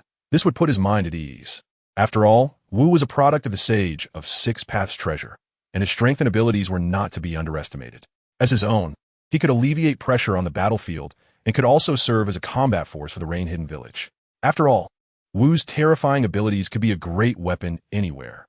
Master, after signing the summoning contract, Wu also saw NingFeng's Rinnegan. Wu understood that his master had probably reached a terrifying height of strength. After all, throughout history, the number of ninjas who could awaken the Rinnegan, the Eye of the Sage, was extremely limited. It wouldn't be an exaggeration to say he was the second Sage of Six Paths. After all, the abilities of the Rinnegan were just too terrifying. Let me ask you first, after awakening the Rinnegan, how can I obtain the Outer Path Golem's summoning contract? NingFeng straightforwardly expressed his biggest doubt. After all, only by obtaining the Outer Path Golem could NingFeng truly touch the level of the Sage of Six Paths. Right now, he was just a candidate for the Sage of Six Paths, and there was also Uchiha Madara competing with him. Outer Path Golem? Is it the shell of the 10 tails? Wu looked down at NingFeng, his hands rubbing his own head in thought. His voice carried a hint of confusion. What had this guy done to make such a terrifying thing sign a contract with him? Long Zhe looked at Wu signing a contract with NingFeng so quickly and he was left dumbfounded. By the way, your body. While Wu was pondering, NingFeng placed one hand over one of Wu's. You're not used to this body yet. I'll inject some chakra into you to stabilize it. As he spoke, NingFeng continuously infused sage chakra into Wu's body. Wu couldn't help but let out a groan. It was as if he had jumped into a steaming hot spring after freezing and shivering in the cold winter. His entire body became lively. Even the nauseating discomfort in his heart gradually vanished. Thank you, master, Wu said with a hint of gratitude, and at the same time, the black feathers on his body began to gather together. His massive form gradually shrank, eventually taking the shape of a tattered-looking youthful boy. Wuku, Longzhe, hiding in the shadows, recognized that the boy was the Wuku who had previously walked out of the bliss box. So, this monster could turn back? It seemed like he had restored his sanity. NingFeng looked at the boy in front of him, who was even a few inches shorter, and patted his shoulder, asking, Thank you. Wuku deeply bowed to NingFeng. If it weren't for NingFeng's sage chakra, helping him escape the interference from the chakra transmitted from the bliss box, he would have remained in a nauseating state, continuing to exist in the form of Wu. And NingFeng's sage chakra could actually help him break free from the control. Don't be too happy too soon. My sage chakra can only help you temporarily. NingFeng noticed the hint of joy on Wuku's face and shook his head. Young people are so easily influenced by emotions. Whatever they think is quickly written on their faces. Perhaps this was also due to the isolation of Kusa Hidden Village. After all, ninjas in this line of work mature very early. Even Yahiko, Nagato, and the others like Wuku and Longzhe, at such a young age, wouldn't have their emotions written all over their faces. Is that so? Wuku had a hint of confusion on his face. If NingFeng could only help him temporarily, then he would have to stay close to NingFeng from now on. Only by becoming a true sage of 6 paths can I truly find a way to help you break free from this curse. NingFeng shrugged. He had learned through the system that the sage chakra could alleviate Wuku's psychological state temporarily. To truly help him break free, he needed to become a sage of 6 paths. So you need to think carefully about how to obtain the outer path golem. Before he could finish speaking, a figure suddenly lunged towards Wuku. Wuku, it's so great that you're alive. Longzhe. Wuku steadily caught the girl who fell into his arms, smiling at her. In such a short time, aside from a few ripped clothes, Wuku had hardly changed at all. Longzhe gently patted her chest and let out a sigh of relief. Thankfully, this guy was here. If it weren't for him, you had been trapped in that weird box for a long time. Maybe you would have really died. See, I told you, your father really is. Suddenly, it seemed like Longzhe thought of something, her face turning slightly pale as she looked at NingFeng. After all, NingFeng had killed Wuku's father, Wu Wei. Wuku didn't know about this yet. If he found out, who knows how he would react. After all, Wuku respected his father the most. My father? Hearing Longzhe mention his father, Wuku let out a cold laugh. If he knew how helpless it was inside, it would be great. He really wanted him to experience that feeling. As he spoke, Wuku slowly placed his hand on his chest, that feeling wrapped in fear. Whatever enters that box will be devoured. So, it's that terrifying? Longzhe thought to herself as she looked at the slightly unfamiliar Wuku in front of her. What could be so terrifying that even someone who had always respected his father felt disgusted? No need for that. He's already been killed by me. NingFeng looked at Longzhe and nodded inwardly. He quietly pointed out the most important thing to Wuku. It seemed Longzhe was a clever girl. Huh?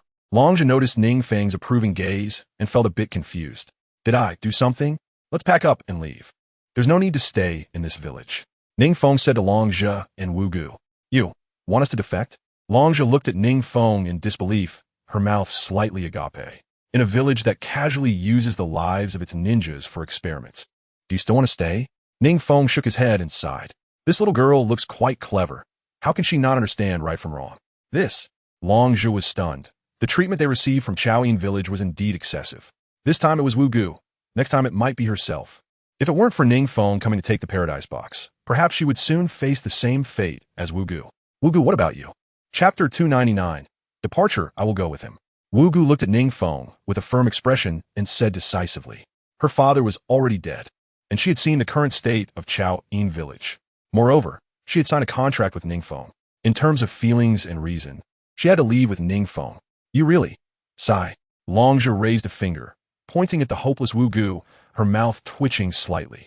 She wanted to say something, but the words got stuck in her throat.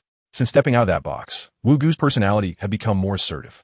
The previous weak demeanor was long gone, replaced by a resolute and decisive Wugu. Such a change. Is it good or bad? Long just silently sighed. Despite having listened to NingFeng's persuasion, she felt her own heart wavering slightly. Now that she knew Wugu's choice, she had to go along with it. Then let's defect. Do you want to come with us? Me go with you? NingFeng pointed at himself with a somewhat comical expression. This little girl actually thinks I encouraged her to defect, and then let the two of them wander? Now that the ninja war has erupted outside, it's likely that the ninja world is in chaos after leaving Chaoyin village. Longzhi looked at Wugu and said helplessly, however, since Chaoyin village treats Wugu this way, we can't expect to continue living there after experiencing this once. She had one more thing to say. The ones responsible for the Paradise Box are all dead because of you. If it's just the two of us going back, the higher-ups in Chaoyin village won't be fools. They will definitely suspect us right away. Now the fourth great ninja war has indeed erupted, but it has already entered a period of easing. If we want to leave, we are unlikely to encounter danger on the way. NingFeng spoke, then looked at Wugu. What do you think? Wugu, if we're going to leave, we should do it sooner. It won't be long before someone discovers us here. As she spoke, Longzhi shot NingFeng a fierce glance. This guy's ninjutsu is too broad and conspicuous. Other ninjas will notice us at a glance. What about your strength? Since you caused the defection, you should at least wait until we are safe before leaving, right? Longzhi said to NingFeng while cleaning up the nearby traces, her tone not very pleasant. All right, I'll listen to you. NingFeng raised his hands in surrender. He knew that this girl was also worried about their safety. Even though he said that the ninja war had entered a period of easing, the two of them were still struggling to move in this chaotic ninja world. As for Longzhi's various hints and moral coercion to imply that NingFeng should escort them, NingFeng understood all too well. He planned to take the two of them to Yu'in village before he would encourage them to defect. Wugu, you can actually store the Paradise Box? While NingFeng was pondering, Wugu had already stored the Paradise Box in her body. With NingFeng's Sage Chakra, he could also perform some simple operations on the Paradise Box. Like now, storing the Paradise Box in her body was a piece of cake. The next day, outside Chaoyin village. Are you all packed? Wugu, Longzhi, already dressed, asked Wugu, who was next to her. Yes. Let's set off, Longzhi. Wugu had also packed her bag, sealing away some of the ninjutsu scrolls from her family. Longzhi stuck out her tongue. She was also without parents and had stored away some family secret techniques. There was nothing else in her bag. Where are you planning to go? NingFeng leaned against a nearby ancient tree and asked the two of them. None of your business.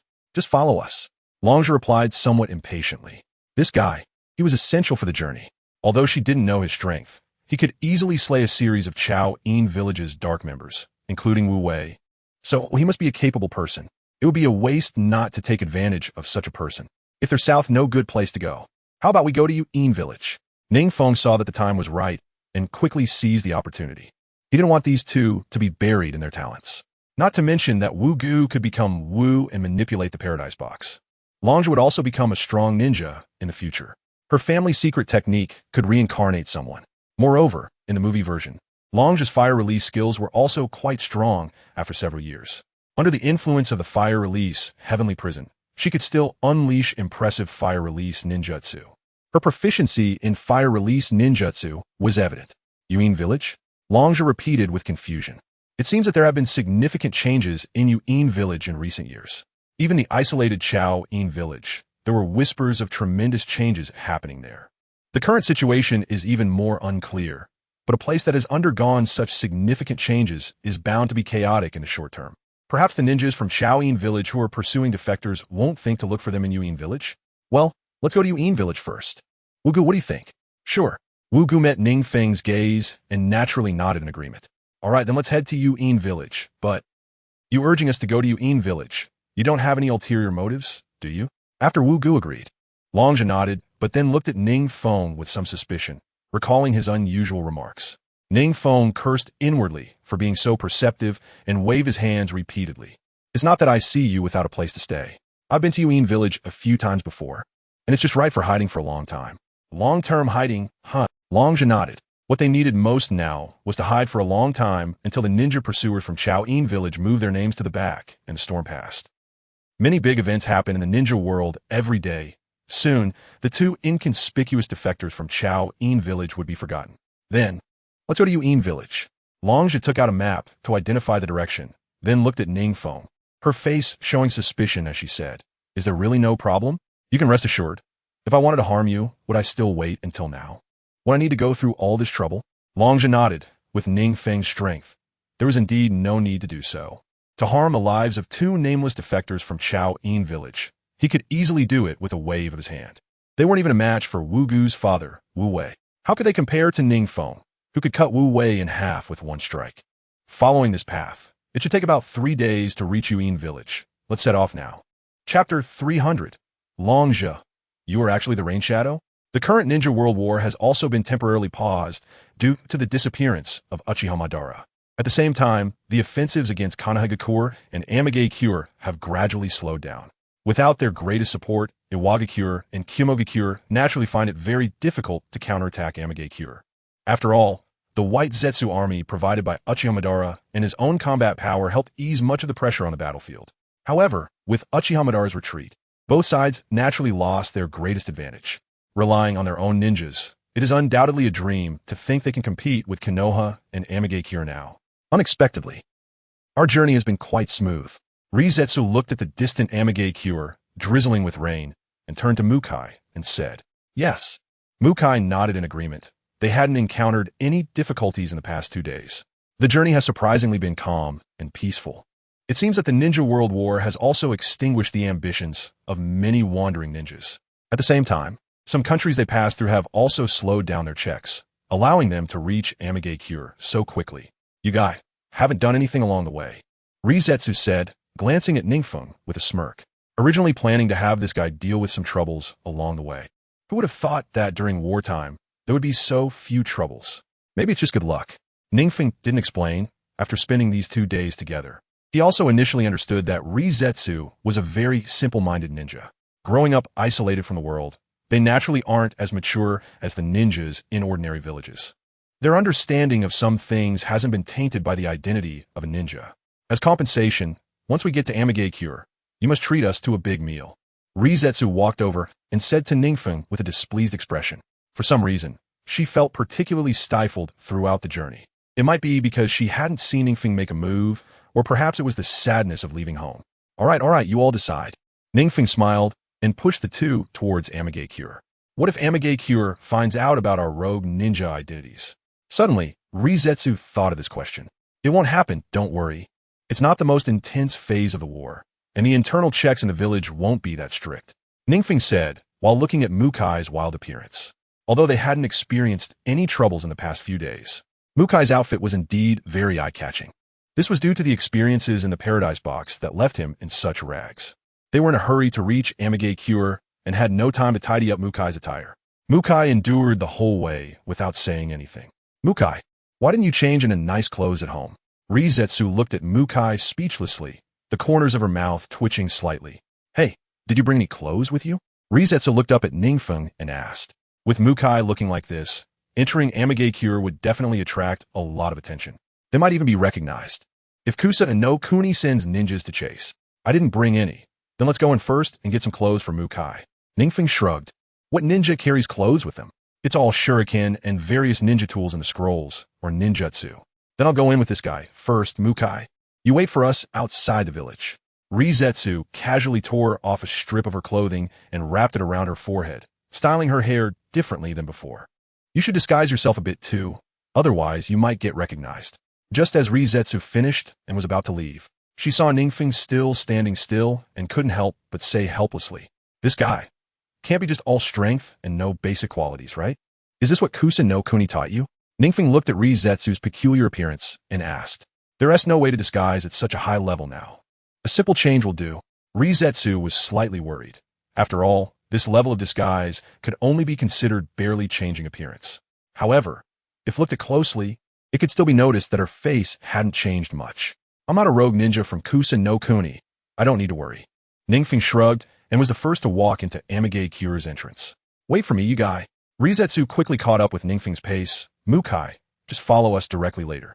At the same time, NingFeng silently conveyed to Mukai, "When did Amegakure become so grand?" Entering Amegakure, Rizetsu looked around at the magnificent buildings that were completely incomparable to Kusa no Kuni. "Is this Amegakure?" Rizetsu asked with a shocked expression as she looked at NingFeng leading the way ahead. "Isn't Amegakure just a small village similar to Kusa no Kuni? How could it be so?" Just follow me. NingFeng turned around and revealed a mysterious smile. The changes in Amigakure over the years have been remarkable. In just a few short years, it has grown from a small village comparable to Kusa no Kuni to one of the 5 great nations of the ninja world. Of course, NingFeng played a significant role in this. Without NingFeng, Amigakure would have developed into just another small village as depicted in the original story. I really didn't expect. Could something have happened? While Rizetsu admired the grandeur at the village gate, she couldn't help but feel emotional watching the bustling crowd. The flow of so many people indicates what? Amigakure's internal prosperity must have increased, and there are definitely more ninjas in Amigakure now. Let's go in first. Rizetsu exhaled. With more people, their checks might be more lenient? The guard are coming over. The two lined up at the entrance, and, as they approached, Rizetsu felt a bit anxious about whether they could enter Amigakure given the previous strict checks. Lord Yueying, the guarding ninja, saw NingFeng and was slightly taken aback, then spoke with surprise. Lord Yueying? Rizetsu was startled and quickly turned around. This could be bad. The Yueying must often keep up with information in the ninja world. If he learns about her being a rogue ninja from Kusa no Kuni, combined with her face, she would likely be sent back to Kusa no Kuni directly. Hurry up. What are you thinking? Rizetsu glanced back at the long line and hurriedly grabbed NingFeng, who was still standing still. I am Yueying. I can arrange your accommodations. There's no need to be so anxious. NingFeng pulled Rizetsu's hand and said with a smile. You are Yueying? Chapter 301. Uchihamadara's actions, you guy. Are you really Yueying? After entering Amigakure, Rizetsu naturally sensed the villagers' respect for NingFeng. This heartfelt respect was definitely not an act. Moreover, it was impossible for so many people to express the same sentiment at the same time. This guy, who doesn't seem much older than them, is actually Yueying. So, are you planning to stay in Amigakure? NingFeng looked at Rizetsu and raised an eyebrow. Rizetsu took a step back involuntarily, awkwardly scratching her head. After realizing that this guy was Yueying, she regretted treating NingFeng the way she did earlier. Anyway, you're homeless too. Muku has decided to stay here. What about you? NingFeng slowly looked at the tall tower in the center of Yuyin village. Before leaving, he had deliberately given Muku his token, and now, calculating the time, he should be meeting with Xiao Nan and Yi at the tower. Muku, has he really decided to stay here? Long she looked at NingFeng in surprise. It couldn't be true. Muku hadn't mentioned anything to her. Why would he tell you? NingFeng glanced at the mysteriously confident Long Shi and couldn't help but chuckle. He had decided long ago that he would absolutely stay in Yuyin village. Even if he said to go elsewhere, he would ultimately come with me. Upon hearing this, Long Shi's expression slightly paled. She didn't understand how, after being childhood friends with Muku for so many years, he could make such a decision without even telling her? Am I no longer the same presence in Muku's heart as I used to be? You didn't lie to me, did you? I need to hear Muku say it himself to believe it. Long Shi took a deep breath, feeling half convinced by NingFeng's words. But if Muku really stayed in Yuyin village, she would definitely accompany him. Then we welcomed 2 new companions to join us. At the tower of Yuyin village, NingFeng looked at his seat, now added with 2 young people, and couldn't help but smile sincerely. Oof. Long Shi, sitting next to him, pouted and let out a long hum. Xiao Nan, sitting beside her, quickly pulled Long Shi over and whispered something to her, causing her expression to soften. If it weren't for Sister Xiao Nan, who was so understanding, if it weren't for Muku's decision to stay here, she wouldn't be staying in Yuyin village. Well then, next is to continue the research on the Paradise Box. Saying this, NingFeng turned his gaze to Orochimaru and asked, How's the research going? Lord Feng, this box is quite peculiar. Orochimaru stood up, pointing to the box behind NingFeng with a smile. It can absorb chakra without limits. Theoretically, the amount of chakra it can absorb is astonishing. Moreover, only after absorbing the chakra will the monsters inside the box appear. These are all things we already know. NingFeng impatiently raised his hand to interrupt Orochimaru. I already knew all this beforehand. I even summoned Wu using this information. Through a brief experiment with Muku, it can be found that, although Wu is currently asleep within him, he is essentially equivalent to a tailed beast. Orochimaru slowly walked over to Muku, licking his lips, with a slightly deranged expression on his pale face. Lord Feng, Muku, you have essentially created another tailed beast through this Paradise Box. NingFeng frowned slightly. This should be a monster that was originally inside the Paradise Box. We didn't create a new. It doesn't matter. The subsequent research will focus on testing Muku's various abilities. Orochimaru took a research report from his desk.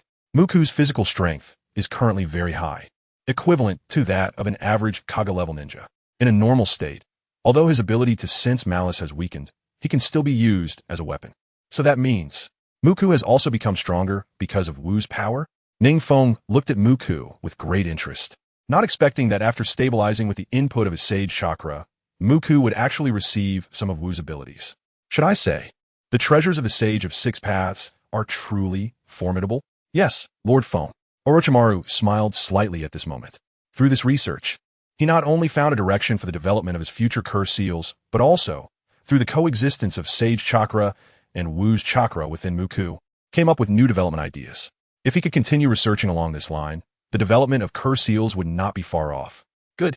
NingFeng looked at Muku with satisfaction. He had originally wanted to know the method of controlling the outer path golem, but unexpectedly, he brought back a powerful combat force. In the movie, Wu had given Naruto, the Eight Tails Killer Bee, and others a hard time. Even in the end, he died due to a plot twist.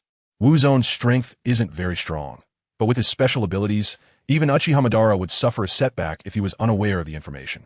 So let's keep Muku as a secret weapon. We won't use him in the upcoming battles yet. NingFeng thought to himself, and his gaze towards Muku became gentler. It seems that in future battles against Uchiha Madara and others, Muku could indeed play a significant role. Next, we need to make new predictions about Uchiha Madara's movements. Orochimaru turned to look at Muku and smiled as he spoke. I found out where the chakra of the ninjas who entered the Paradise Box went, by letting the reincarnated ninjas enter the box. We can know their subsequent whereabouts. The chakra of reincarnated ninjas is endless, and their physical strength is also limitless. Orochimaru, you have a good idea. NingFeng nodded. He had always been puzzled as to why Wu, after coming out, still needed to continuously absorb the chakra from the ninjas. However, because this box was too strange, NingFeng did not personally enter it. It was still Muku's idea. Orochimaru shrugged.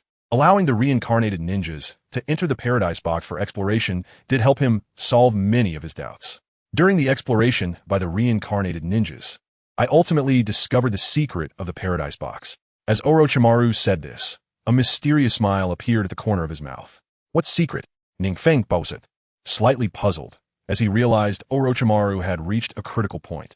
At this moment, Orochimaru leaned forward, whispering something into NingFeng's ear. Upon hearing this, NingFeng's expression changed dramatically. Chapter 302. Does Do have thoughts about Uchiha Madara? So that's how it is. NingFeng's expression quickly softened, revealing a knowing smile. If it is indeed as Orochimaru said, then it makes perfect sense. In that case, it wouldn't be surprising if Uchiha Madara took action. After all, as long as I can uncover the secret of the outer path golem through the Paradise Box, I will be only one step away from the Sage of Six Paths. Next, we need to conduct in-depth research on the Paradise Box. NingFeng crossed his arms and stood in front of the desk, propping up his face as he looked at Orochimaru. But there's no need to rush. We should take our time. Yes. Orochimaru nodded in agreement. NingFeng then turned to Long Shi. The secret techniques passed down in your family. Can other ninjas learn them? He was very familiar with Long Shi's Dragon Life Rebirth technique. This technique can transfer one's life essence entirely to another. It can be said to be a transfer of life. Moreover, the difficulty of this technique is significantly lower than that of life transfer. It would also be feasible to pass this technique to other dead soldiers and let them revive Nagato. This technique, unfortunately, only our family's bloodline limit can use it, and it is a secret technique. Other ninjas from outside the family cannot use it at all. Long Shi sighed. She knew NingFeng's thoughts well. However, if this technique could truly be widely promoted, then the ninja world would become a mess. In fact, due to the uniqueness of this technique, their family had to forcibly send a few of their clansmen to Kusagakure every year for the revival of other high-level ninjas. The technique, I really hope Miss Ryosho can study it. Orochimaru, hearing the conversation between the two, suddenly stood up and looked at Ryosho. TSK. Ryosho felt a twinge of disgust as she noticed Orochimaru's snake-like gaze scrutinizing her. This guy, not only did his appearance repulse her, but the way he looked at her was as if she were some curious experimental material. This technique, since Ryosho mentioned its limitations, Orochimaru, you should wait for a while. NingFeng noticed the unwillingness in Ryosho's eyes and spoke up. He didn't want the ninja he had brought over to be scared off by Orochimaru. This guy couldn't contain his excitement whenever he saw techniques related to life. As for immortality, Orochimaru's impure reincarnation had already reached a very high level. With the experimental materials NingFeng continuously supplied, Orochimaru didn't need to worry about losses or other matters in his experiments. After each human trial, Orochimaru would reflect on how wise it was to join the Rain Village. The Fourth Great Ninja War also greatly increased Orochimaru's supply of experimental materials. Nowadays, his experiments were conducted with ample resources, and he didn't care about the losses at all. As a result, the progress and speed of the experiments had greatly accelerated. The impure reincarnation had also seen recent improvements. Orochimaru shot a glance at NingFeng, indicating that he wanted to share some private words with him. All right, then let's continue waiting for Uchiha Madara's actions. Everyone needs to do their own jobs in their respective positions.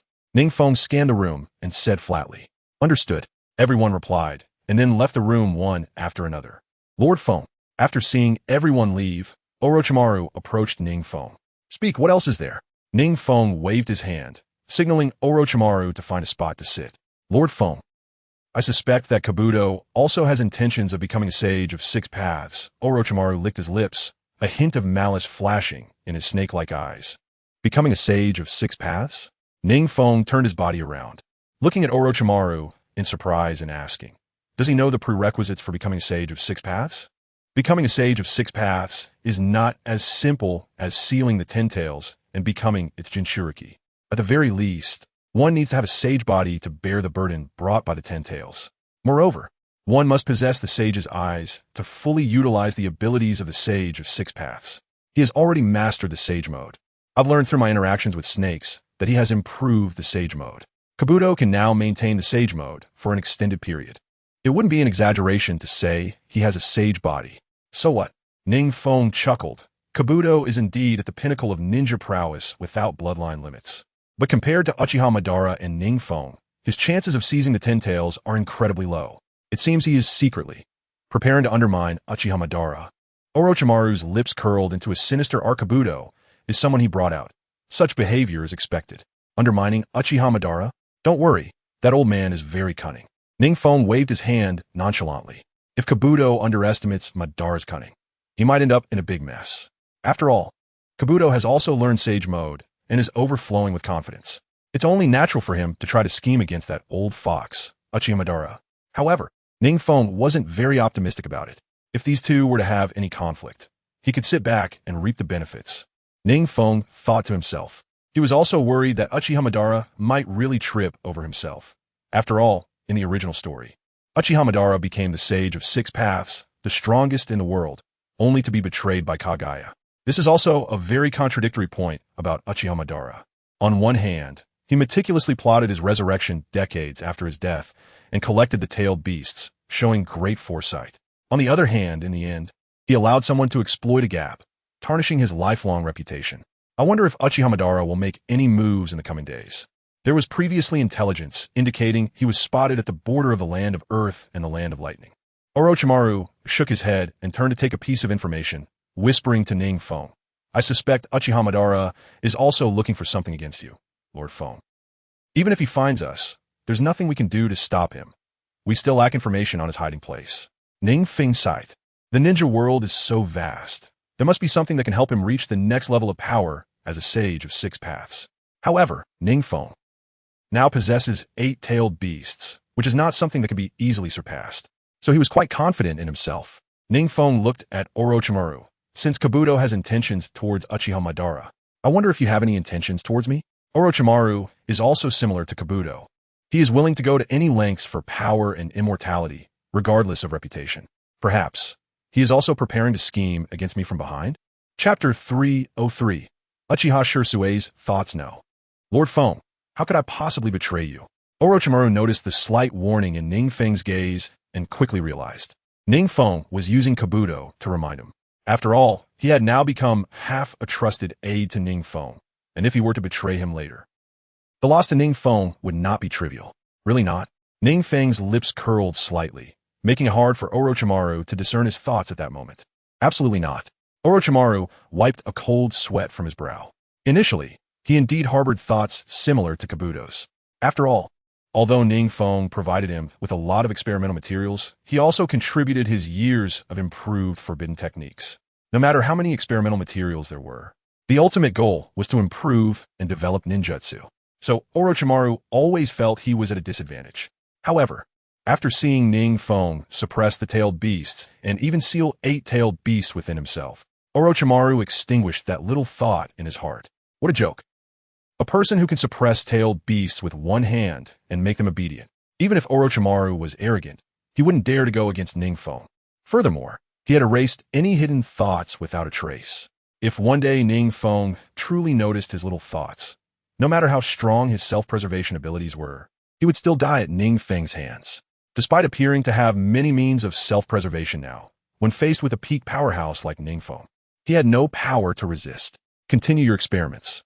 NingFeng stood up, looking towards the distant outskirts of the Rain Village. Yes, Lord Feng. Orochimaru wiped away a cold sweat.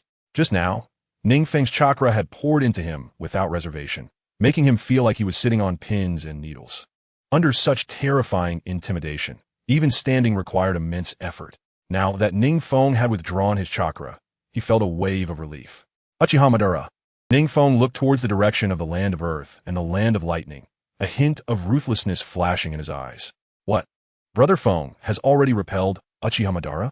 Uchiha Shursui looked at Uchiha Itachi in astonishment, his eyes filled with disbelief. Uchiha Madara is an unparalleled powerhouse of the Uchiha clan. Uchiha Itachi, being the young clan leader, was also aware of Uchiha Madara's formidable reputation. During the Warring States period, he existed alongside Senju Hashirama. And now, he has actually been defeated by NingFeng? I'm not clear on the specifics, but that's what they say in the Hidden Rain Village. Uchiha Itachi let out a wry smile, the tear lines between his eyes slightly contracting. It seems that Feng's strength is becoming increasingly formidable. He has even surpassed the ancestors of the Uchiha clan. Uchiha Shursui secretly sighed. He had heard a lot about Uchiha Madara's strength from Uchiha Itachi. All of this was information that Itachi had learned from his father, Uchiha Fugaku. As the clan leader of the Uchiha clan, Fugaku had access to the clan's records far more than Uchiha Shursui and Uchiha Itachi did. Naturally, he understood that Uchiha Madara was the strongest ninja in the history of the Uchiha clan. However, Madara ultimately became a rogue ninja, and such news was only circulated among them. Even so, this did not hinder Shursui's assessment of Uchiha Madara. The complete body system, the fire release that has undergone extreme transformation, the eternal Mangekyou Sharingan. Each of these abilities alone is enough to overpower the elite ninjas of the Uchiha clan. And yet, all of these are concentrated in Uchiha Madara. It is clear just how powerful he is. But such a strong Uchiha Madara has actually been defeated by NingFeng? How strong has NingFeng become now? Uchiha Shursui's perception of NingFeng's strength still lingered on their last meeting. In his eyes, NingFeng was still a younger brother who needed care. Even as the Rain Shadow, he still needed the help of his brothers. The level of battles he is currently involved in is no longer something we can intervene in. Uchiha Itachi seemed to see what his close friend was thinking and spoke with a wry smile. Even Uchiha Obito, that masked man, would find it difficult to intervene in the battle between Uchiha Madara and NingFeng. Their strength is even harder to interfere with. Wait, my Jinjutsu might help Feng. Shursui suddenly thought of the abilities of his Mangekyou Sharingan, Kodoame Tsukumi, which forcibly alters the thoughts of others. This terrifying technique can ensnare others without them being aware. The only drawback is the long cooldown time. However, NingFeng currently has only one enemy, Uchiha Madara. As long as he can use Kodoame Tsukumi on Uchiha Madara, this battle will be over, right? Uchiha Itachi suddenly woke up, looking at Shursui with intense eyes. If what Shursui said is true, then the end of this battle is not far off. Whenever there is war, there will be casualties. Uchiha Itachi and Uchiha Shursui are the ones who hate casualties the most. Whether it's Leaf Village ninjas, Rain Village ninjas, or Rock Village and Cloud Village ninjas. In their eyes, they're all lives that matter. Whether it's their own side or the enemy's life. They actually don't want to see it lost in battle. Then let me go to the Hidden Rain Village. Uchiha Shursui said to Uchiha Itachi. This still needs to be reported to Lord 4th Hokage. Uchiha Itachi frowned. He had also received authorization from the 4th Hokage before going to NingFeng. After all, Minato Namikaze and NingFeng are both teacher and student, but at the same time, they're the leaders of 2 ninja villages. Such movements between strong individuals cannot be concealed from Minato Namikaze. First, permission from Minato Namikaze must be obtained before going to the Hidden Rain Village. This little matter. I'm not afraid that the 4th Hokage won't agree. Shursui drew out the long knife behind him, smiling at Uchiha Itachi and saying, "Itachi, I don't know how much you've improved during your time in the Hidden Rain. How about we have a spar first?" After Uchiha Itachi went to the Hidden Rain village, Shui felt quite lonely, as there were no geniuses of his level and age in the village's families. The only person he could talk to, Uchiha Itachi, had left.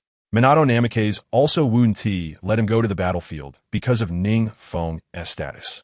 So these days, he had been idle at home, with no one to talk to and no opportunities to fight. I haven't improved too much, but you. Shui, your Jinjutsu skills must have reached new heights, right? With a tone of humility, Itachi slowly drew out his ninja sword. During his time in the Hidden Rain village, he too had been idling without much to do. Minato Namikaze had told him to help NingFeng, but in reality, NingFeng, under the pretext of ensuring his safety, had said to guard the Hidden Rain village, resulting in him going to the battlefield alone. The Hidden Rain village is NingFeng's stronghold. Who would dare to make a move on it? Chapter 304, Sparring Wherever. It's all thanks to Lord Fourth for giving me a lot of guidance. Shui smiled, and at the same time, his pupils gradually transformed into the three-tomo Sharingan. Upon hearing this, Itachi knew Shui was being modest. Although the fourth Hokage, Minato Namikaze, was not weak in Jinjutsu, it was somewhat lacking to guide Shui, who was renowned as a Jinjutsu master of the Uchiha clan. I'll go first. Uchiha Itachi's hand, hidden under his sleeve, quickly moved, and countless shuriken came raining down towards Uchiha Shui. Uchiha Itachi's hands transformed into afterimages, leaving only the shadows of the thrown weapons in the air. Itachi's speed in throwing shuriken has increased significantly. Shui thought as he saw the sky full of shuriken. The Uchiha clan is skilled in using shuriken, largely due to the predictive ability of the Sharingan. However, not many clan members could reach Itachi's level. This is because the shuriken techniques that Itachi is demonstrating require not only the power of the eyes, but also countless hours of practice to perfect. Looking closely, Uchiha Itachi's technique in throwing shuriken was quite subtle. He barely had any pauses. Usually, when a ninja throws their shuriken, they need some time to take out new ones. Uchiha Itachi has reduced this time to an almost imperceptible level. Fire style, great fireball technique. Due to Uchiha Itachi's preemptive strike, Shui knew that in a hurry. He simply couldn't use shuriken to counter Itachi's impressive barrage. He had no choice but to use his signature large-scale fire style as a counter. Whoosh! The fireballs whistled past, and the countless shuriken collided with the fireballs, turning into debris. Uchiha style. Suddenly, Uchiha Shusui's body slightly faded, and numerous figures appeared around him. This is Uchiha Itachi stopped throwing shuriken, looking solemnly at the dozens of Uchiha Shui in front of him. Itachi, be careful from here on. Dozens of Shui spoke in unison, then raised their ninja swords horizontally across their chests. The movements of the dozens of figures were completely synchronized, looking as if a group of devout followers were worshipping their deity. Is this Shusui's body flicker technique? Itachi thought to himself. The name Shui the teleporter had long spread throughout the ninja world. Which ninja doesn't he know that there's a Uchiha ninja in a Leaf Village whose body flicker technique and Jinjutsu are both top tier? Now, seeing Shusui's body flicker technique again after many days, Itachi couldn't help but admire his brother's formidable strength. Fire style, great fireball technique. Seeing that Shui had tentatively approached, Uchiha Itachi raised his hand and unleashed the signature technique of the Uchiha clan, the great fireball technique. A scorching fireball erupted almost instantly from Uchiha Itachi's throat, charging towards Uchiha Shusui's dozens of shadow clones like a fire dragon. Itachi, your fire release has improved quite a bit. Shui nodded in appreciation. If it had been the Uchiha Itachi before his journey to the Hidden Rain village, he could have used this level of fire release ninjutsu, but he would have definitely felt discomfort afterward. Even the time needed to prepare and mobilize chakra would not have been as brief as it is now. Could it be that his chakra amount has increased? What he didn't know was that during his time in the Hidden Rain village, NingFeng had specially instructed Orochimaru to study Itachi's body cells to help his brother recuperate and make up for the ailments he had previously suffered. Orochimaru injected some modified cells from NingFeng himself into Itachi. Because both were from the Uchiha clan and were brothers, their rejection reaction was very weak. As a result, Itachi's hidden physical ailments were mostly repaired. NingFeng's cellular effects now exceeded the benefits that cells from Hashirama Senju brought to Itachi. After receiving NingFeng's cells, Itachi was pleasantly surprised to find that the chakra he had always lacked could now be cultivated with great ease. This was also due to the effects of NingFeng's cells. Not only did they make Itachi's body more vibrant, but they also made his chakra cultivation much easier. Thus, the issue of chakra deficiency that had long troubled Itachi was easily resolved by NingFeng. And Uchiha Itachi had never lacked ninjutsu techniques.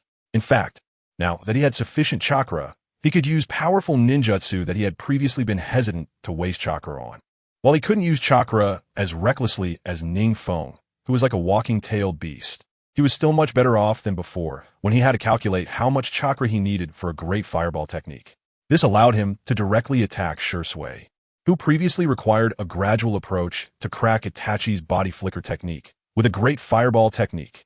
"Itachi, you've really gotten much stronger," Uchiha Shui exclaimed as he felt the intense heat of the fire dragon approaching. The chakra required to unleash such a terrifying fire release was not much for Uchiha Itachi. In the past, due to his physical issues and lack of chakra, he had to plan his chakra usage carefully during battles. He improved his chakra manipulation skills and reduced chakra consumption to prolong his endurance. With these improvements in his physical condition and chakra amount, he can now unleash his abilities more effectively.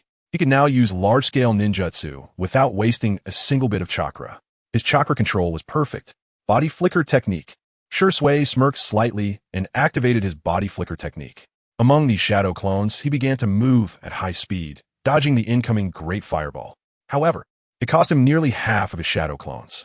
The range of Itachi's technique was so vast that he couldn't simply escape with the body flicker technique. Fire release. Great dragon fire technique. Uchiha Shui suddenly formed hand seals and unleashed a powerful B-rank fire release ninjutsu. Simultaneously, several of his shadow clones drew their ninja swords and charged at Uchiha Itachi.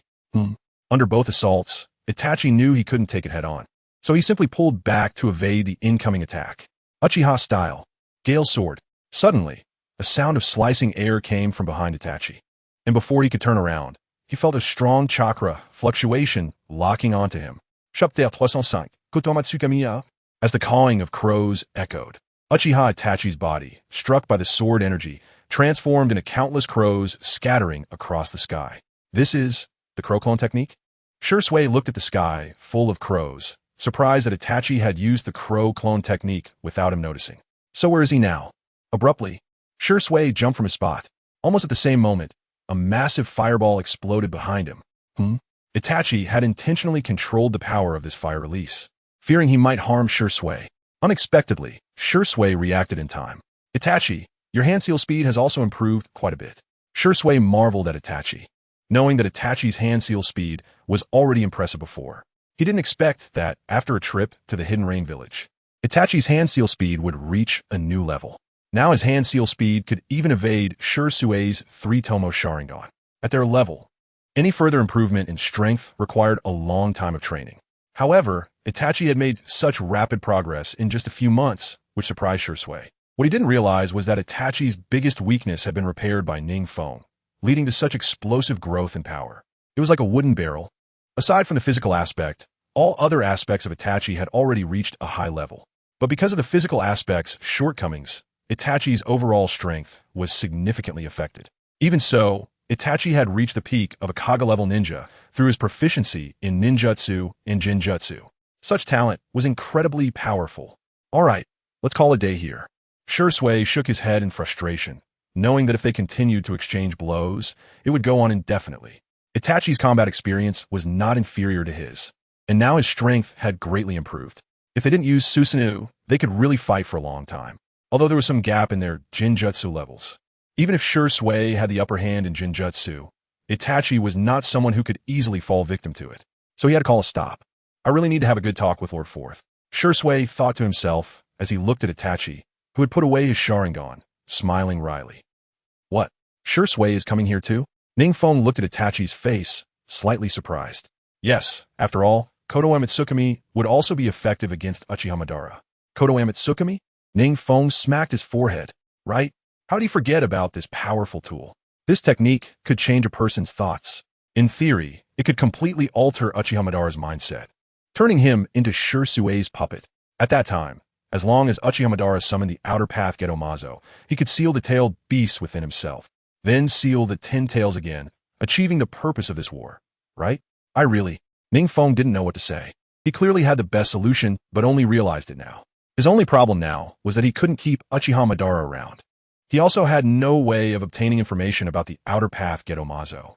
However, Shirsue's Kotoa Mitsukami could perfectly solve this problem. Immediately inform Teacher Minato and let Shirsue come to the Hidden Rain village quickly. NingFeng suppressed the excitement on his face and spoke to Uchiha Itachi. They should already be on their way. Uchiha Itachi revealed a mysterious smile, looking at NingFeng as he slowly said, "Feng, long time no see." Just as he spoke, the door was suddenly pushed open. Then, a familiar figure slowly walked into the room. "Brother Jishue." NingFeng looked excitedly at the figure entering, unable to help but rush forward. "This time, I'm also here to end the war." Jishue smiled and hugged NingFeng, then looked at him and said, "Next time you go to the battlefield, just leave it to me." "Okay." NingFeng nodded, knowing that Jishue had the ability to say such things. The divine tree in the original work was a bug-level ninjutsu, and when it came to controlling Uchiha Madara, NingFeng was very confident. What is going on? In the underground base of the Land of Lightning, Uchiha Madara looked at the white zetsu in the petri dish and spoke impatiently. The pharmacist Kabuto beside him adjusted his glasses and said mysteriously, "I'm about to make progress." You said that a few days ago." Uchiha Madara walked behind Kabuto and coldly said, "Are you still messing around with other things?" "Of course not." Kabuto tilted his head and continued to observe the white zetsu's every move intently. He was currently studying the Hashirama cells within the white zetsu. In recent days, he had not slackened at all, continuously conducting experiments. He had also collected samples from Uchiha Madara as experimental materials. He now understood that if he really wanted to reach the peak of the ninja world, relying solely on his sage mode was not enough. Without the support of a bloodline limit, his upper limit was naturally much lower than that of Uchiha Madara, Senju Hashirama, and NingFeng, who were all born as superior ninjas. If he wanted to become a stronger ninja than them, he had to improve his body and bloodline. Injecting Hashirama cells could enhance his physique, but compared to the Senju Hashirama he controlled, his body after the injection was hardly worth mentioning. Therefore, he needed to analyze deeper. To analyze the secrets of the Uchiha clan and the Senju clan, and the White Zetsu and Uchiha Madara, were his ultimate research objectives. These two experimental subjects must hold the answers he sought. However, the biological structure of the White Zetsu was indeed peculiar. Thinking of this, Kabuto couldn't help but recall the experimental data on the White Zetsu. The White Zetsu didn't need to eat or drink, nor did it need to excrete. It could even mimic the chakra it absorbed, and its physical strength was quite formidable. Its vitality was so strong that Kabuto even doubted that it could live longer than a tortoise. However, although the White Zetsu contained a large number of Hashirama cells and had incredible vitality, its own strength was not very strong. Moreover, its upper limit was very low. Kabuto sighed inwardly. If he learned Orochimaru's Edo Tensei, could he use the White Zetsu's body to complete the reincarnation? If so, he could have a body filled with Hashirama cells, with vitality pushed to the extreme. Moreover, the number of White Zetsu was infinite. According to Uchiha Madara, as long as there was chakra, they could be created. Chapter 306. Madara's actions during this time, Kabuto was unconcerned about whether the experimental materials were seriously damaged. Focusing solely on advancing his research, his current studies were not just for himself. Part of it was also to make Uchiha Madara's sage body more complete. After all, Uchiha Madara had, after the battle at the Valley of the End, directly transplanted a piece of flesh he bit off from Hashirama's arm into his own body. This original Hashirama cell was not only highly concentrated, but also extremely dangerous. Yet, Uchiha Madara was able to withstand it. Even so, the transplantation at that time was too simplistic, and some of the effects of the Hashirama cells had not manifested in Uchiha Madara. Now, Kabuto was thinking about how to make the Hashirama cells within Uchiha Madara's body function to further enhance his strength. After all, he honestly believed that he had no chance against that monster NingFeng. He still needed to rely on Uchiha Madara's strength to continue dealing with NingFeng. However, anyone with keen eyes could see that Uchiha Madara's current strength was indeed far inferior to NingFeng's. NingFeng could single-handedly resist the reanimated Senju Hashirama and the peak Uchiha Madara. His strength could be said to be the strongest under the six paths today, with a considerable gap to the second place. This White Zetsu is also a failure. Kabuto looked at the White Zetsu in the petri dish, which had shown no activity for a long time, and sighed helplessly at Uchiha Madara. Another failure? Uchiha Madara's eyes showed a slightly dangerous glint. He could create white Zetsu without limits. However, the chakra within the outer path golem was running low. One reason was that only a two-tailed beast was sealed. Although the chakra of a tailed beast was abundant, it couldn't withstand Kabuto's excessive consumption. The second reason was that many white Zetsu had already been used in previous battles. Now, creating another 10,000 white Zetsu was somewhat difficult, and Kabuto was conducting experiments with thousands at a time. The number of white Zetsu consumed in these few days was comparable to the losses on the battlefield before. Is there any progress? Uchiha Madara suppressed his rising anger and coldly looked at Kabuto. If it weren't for the fact that Kabuto had already helped him enhance his physical strength considerably, he wouldn't have been so willing to let Kabuto use the white Zetsu freely. It's coming soon. Kabuto helplessly shook his head. He understood Uchiha Madara's anxious feelings. After all, they could be discovered by NingFeng at any moment. And right now, their strength was simply insufficient in front of NingFeng. If NingFeng really surrounded this place with a rain shinobi, constantly releasing ninjutsu to change the terrain, making it difficult for them to escape. Every minute and second was incredibly precious. There is not much time left. Uchiha Madara sighed and continued, recently, I've also had the white Zetsu and the Hidden Cloud and Hidden Stone villages continuously harass the Rain Village and Konoha. However, both Konoha and the Rain Village have shown no response in recent days. Moreover, the Inoki seems to want to negotiate peace. Those guys from the Hidden Cloud seem to have received some intelligence and recognized that the rakeage was being controlled. The current situation is very dire.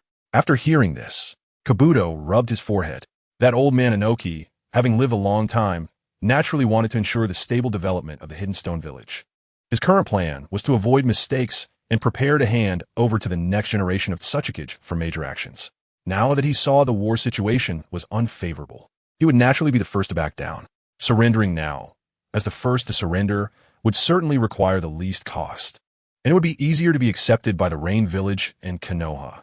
However, if the Hidden Stone Village really ceased to harass Konoha and the Rain Village from the flanks, their pressure would undoubtedly increase significantly. The guy's not putting in any effort. Let him drag it out a bit longer. Kabuto adjusted his glasses and said with some worry, that old man Inoki, seeing the situation was not good, was naturally going to sit back and do nothing. The ninja forces controlled by Uchiha Madara were not elite either. It seemed that if Inoki continued to hesitate, if Uchiha Madara were to lose again, he would probably negotiate peace with Konoha and the Rain Village. This guy. Uchiha Madara's expression was somewhat helpless. He had never thought highly of this old man. When I was young, I could suppress him, and I still can now. However, the current period of conflict with NingFeng is very special. Any small amount of manpower can become the last straw that breaks the camel's back. If a Wagakure were to surrender first, it is likely that the leaderless Youngakure would also surrender quickly. According to that brat NingFeng's persuasive abilities, it's not impossible for these two villages to join forces against me. At that point, I would truly be an enemy of the entire ninja world. Even if Uchiha Madara is arrogant, he doesn't think his own power can resist the entire ninja world. Lord Feng, a large number of white Zetsus have appeared at the border of Youngakure and Amigakure. How many times have I said it? As long as Uchiha Madara shows up, there's no need to be so alarmed. NingFeng was discussing Genjutsu with Uchiha Shursui when he was interrupted, and naturally, he waved his hand impatiently, signaling the Umbu to retreat. However, this time there's an unfamiliar guy leading the team. An unfamiliar guy? NingFeng was slightly taken aback. By now, most of the people from Uchiha Madara's side had revealed themselves. Is there still someone unfamiliar? Yes, that guy is wearing glasses and looks somewhat similar to Lord Orochimaru. As he spoke, the face behind the Umbu mask showed a hint of confusion. Not only in appearance, but even the aura he gives off is very similar to Orochimaru. Could it be Yakushi Kabuto? NingFeng thought to himself, puzzled. Shursui, who was opposite him, seemed to notice NingFeng's concerns and said, why don't we go take a look? All right, you can withdraw for now. NingFeng, feeling heavy-hearted, let the Umbu retreat and stood up to prepare to go with Uchiha Shursui to investigate. Why would he show up on the battlefield at this time? Wearing glasses and resembling Orochimaru.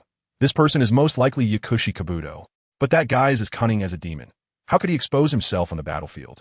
This guy, based on NingFeng's understanding of him, he should be hiding like a venomous snake, waiting for both sides to relax before striking hard. Why has he exposed himself now? He still has quite a few Edo Tensei ninjas at his disposal. Each of these ninjas could take his place on the battlefield. NingFeng, deep in thought, quickly made his way to the battlefield with sure sway. He knew very well that there must be something fishy going on the battlefield. Chapter 307. The Troubled Yakushi Kabuto. So this is the ninja from Amigakure? Among the tens of thousands of white Zetsus, the leading black-robed ninja's venomous, snake-like eyes slowly scanned the Amigakure ninjas in front of him. To his surprise, it hadn't been long since he left Amigakure, and now the Amigakure ninjas seemed to have become so much stronger. Could it be that NingFeng had some ideas to make the ninjas of Amigakure this powerful? Yakushi Kabuto looked at the distant Amigakure ninjas, full of fighting spirit and seemingly abundant in chakra, and his expression slightly darkened. That guy Orochimaru, in order to buy time, actually arranged for me to personally come to the battlefield. I had just given him cells more suitable for Orochimaru not long ago.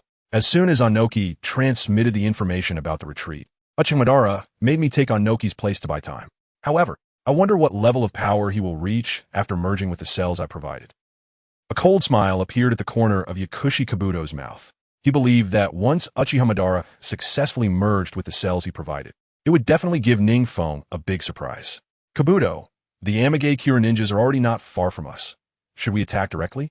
Suddenly, a pitcher plant-like ninja appeared beside him, poking his head out to speak to Yakushi Kabuto. Kabuto slowly turned his head. Attack? With just over 10,000 white Zetsus. What is there to attack? Lord Madara needs time now. As he spoke, Yakushi Kabuto waved his hand, and several coffins rose from the ground behind him. This means... Black Zetsu looked at Yakushi Kabuto in confusion. These ninjas are the past ninjas of Awagakure, perfect for setting up defensive ninjutsu. Yakushi Kabuto's expression was slightly inscrutable. We just need to buy time. Yes. Black Zetsu nodded. Even with his 1,000 years of experience, he still didn't fully grasp such tactics. Even having stayed by Orochimaru's side for several years, Yakushi Kabuto's vision was far beyond his own. Then we wait for Amigakure to take the initiative to attack. If they don't attack, stalling like this is also beneficial for us. Yakushi Kabuto said confidently, if they do attack, my Edo Tensei army can hold them off for a long time. After all, if NingFeng doesn't come, it would still take a fair bit of effort to break through the defensive ninjutsu of these ninjas. The smug look on Yakushi Kabuto's face was reflected in Black Zetsu's eyes, and Black Zetsu silently nodded. At least in these past few days, Yakushi Kabuto's performance had indeed been quite good. On the previous battlefield, Yakushi Kabuto's Edo Tensei army also played a significant role. One could say that without Yakushi Kabuto in this war, their plans would have faced considerable difficulty in implementation.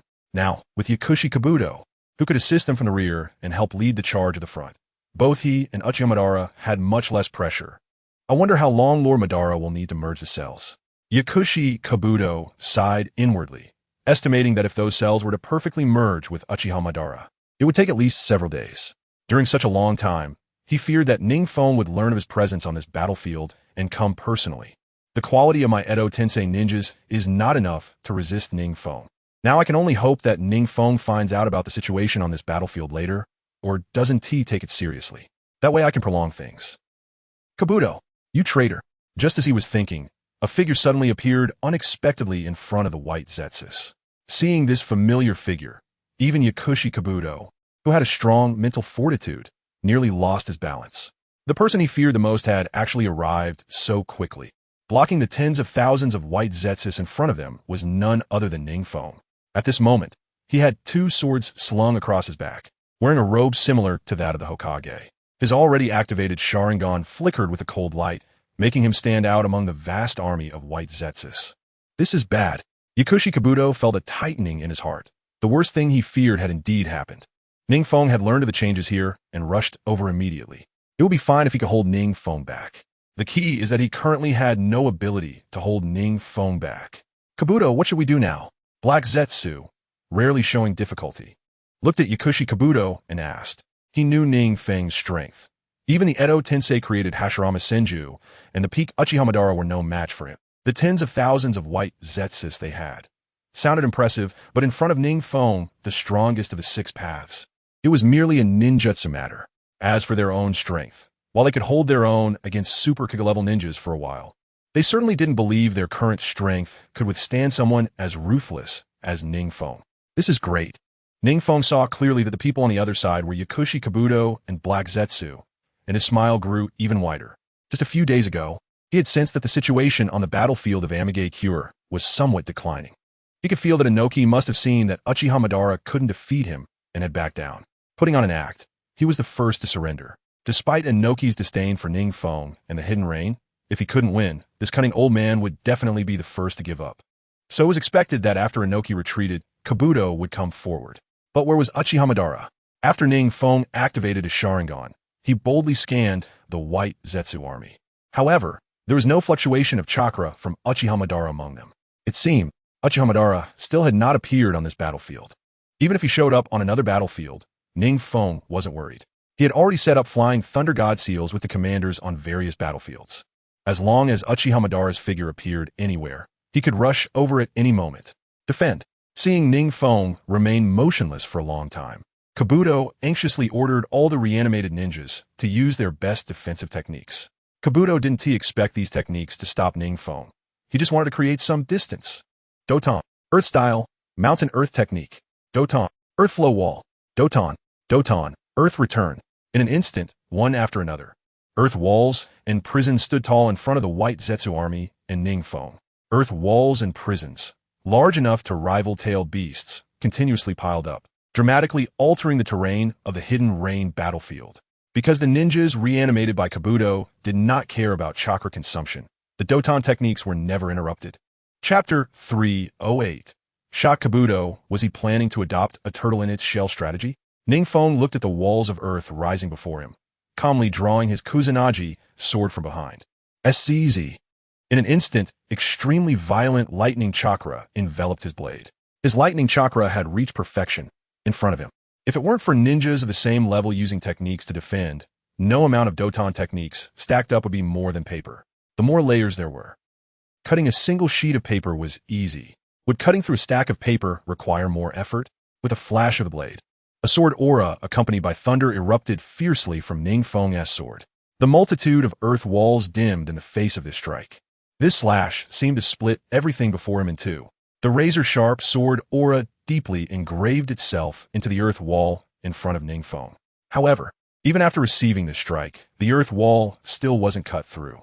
There were simply too many ninjas summoned by Kabuto, and they completely disregarded chakra consumption when using Doton techniques. This made the earth wall before them incredibly hard. With so many Doton techniques stacked together, even an ordinary Kaga-level ninja would have to exert considerable effort to break through. Not bad, seeing the tall earth wall still standing majestically before him. NingFeng smiled faintly and slashed out his second strike. Suddenly, the world seemed to change color before NingFeng's second strike. Swish! A sword aura, even denser and slightly higher than the previous one, surged forth with NingFeng's slash. This sword aura even faintly severed the clouds in the sky. This, Kabuto, standing behind the earth wall, instinctively felt a threat to his life, with every hair on his body standing on end. What was happening? Kabuto looked up in shock at the sky. A rumbling sound of thunder was faintly heard. Before he could react, the earth wall in front of him suddenly made a deafening sound. Like thunder striking the ground, Kabuto's face changed dramatically. The earth wall created by the many ninjas he controlled was easily split in half by a pale blue sword aura, as if it were made of paper. The cut was smooth and rounded, and the earth wall was sliced apart like tofu by this sword aura. Kabuto, what did this mean? At the cut of the earth wall, a small figure slowly sheathed his sword, standing amidst the swirling dust, with a somewhat mocking voice amplified by chakra reaching out. Black Zetsu looked in surprise at the figure standing at the fork of the earth wall. This level of Doton technique had astonishing defensive power. They had never thought that this earth wall could stop NingFeng, but breaking through so quickly was too exaggerated, right? Had his strength increased again? He hadn't even activated Susanoo yet. Whoosh! NingFeng leaped up and rushed directly towards Kabuto with his drawn sword. The cold blade gleamed with a chilling light, terrifying like the fangs of a deadly snake. Kabuto reacted swiftly, joining his hands in a seal. He knew that in front of NingFeng, none of the ninjas around him could withstand NingFeng's strike. Only he could protect himself, and he wanted to experience NingFeng's strength firsthand. Senjutsu, White Rage Technique. Kabuto unleashed all his power right away. In front of NingFeng, he dared not act recklessly. Hiss! Black Zetsu let out a slightly pained sound. The air around Kabuto vibrated continuously, Even Black Zetsu, who was not close to him, could feel his organs trembling. This terrifying technique, was it Senjutsu? Black Zetsu's body structure was different from that of an ordinary ninja, so he had a stronger resistance to the White Rage technique. One could imagine that if this technique were used on an ordinary ninja, even Uchiha Madara would have suffered a setback at first. It seemed the Sage Mode of the Dragon Cave had its merits. Buzz! At the same time, a strong light suddenly erupted around Kabuto. A deafening sound radiated outward from him, making it impossible to look directly at the blinding light. This made the Sharingan, with its heightened perception, even more unable to look at Kabuto. That guy. These techniques were indeed aimed at the Uchiha clan. Seeing this, Black Zetsu secretly lamented that Kabuto's White Rage technique was truly a restraint against Uchiha ninjas. First, there was the vibration, then the blinding light, and finally the sound interference. Ridiculous. NingFeng, seeing Kabuto's White Rage technique, was also quite surprised. However, he quickly activated his Rinnegan, and then his surroundings began to turn void. This was the ability of his Rinnegan void. Without relying on the Rinnegan, it would indeed be somewhat tricky to deal with Kabuto's White Rage technique. After all, this technique developed by Kabuto, a genius, perfectly matched the Sage Mode and was particularly targeting the Uchiha clan's combat style. Besides relying on the Rinnegan's ability to enter the void, NingFeng had other methods. In the original work, Uchiha Itachi and Uchiha Sasuke had teamed up and struggled for a long time, ultimately subduing Kabuto only at the cost of one of Uchiha Itachi's Sharingan. How could this be possible? Kabuto watched as NingFeng continued to approach, seemingly unaffected by the White Rage technique, his pupils shrinking under his glasses.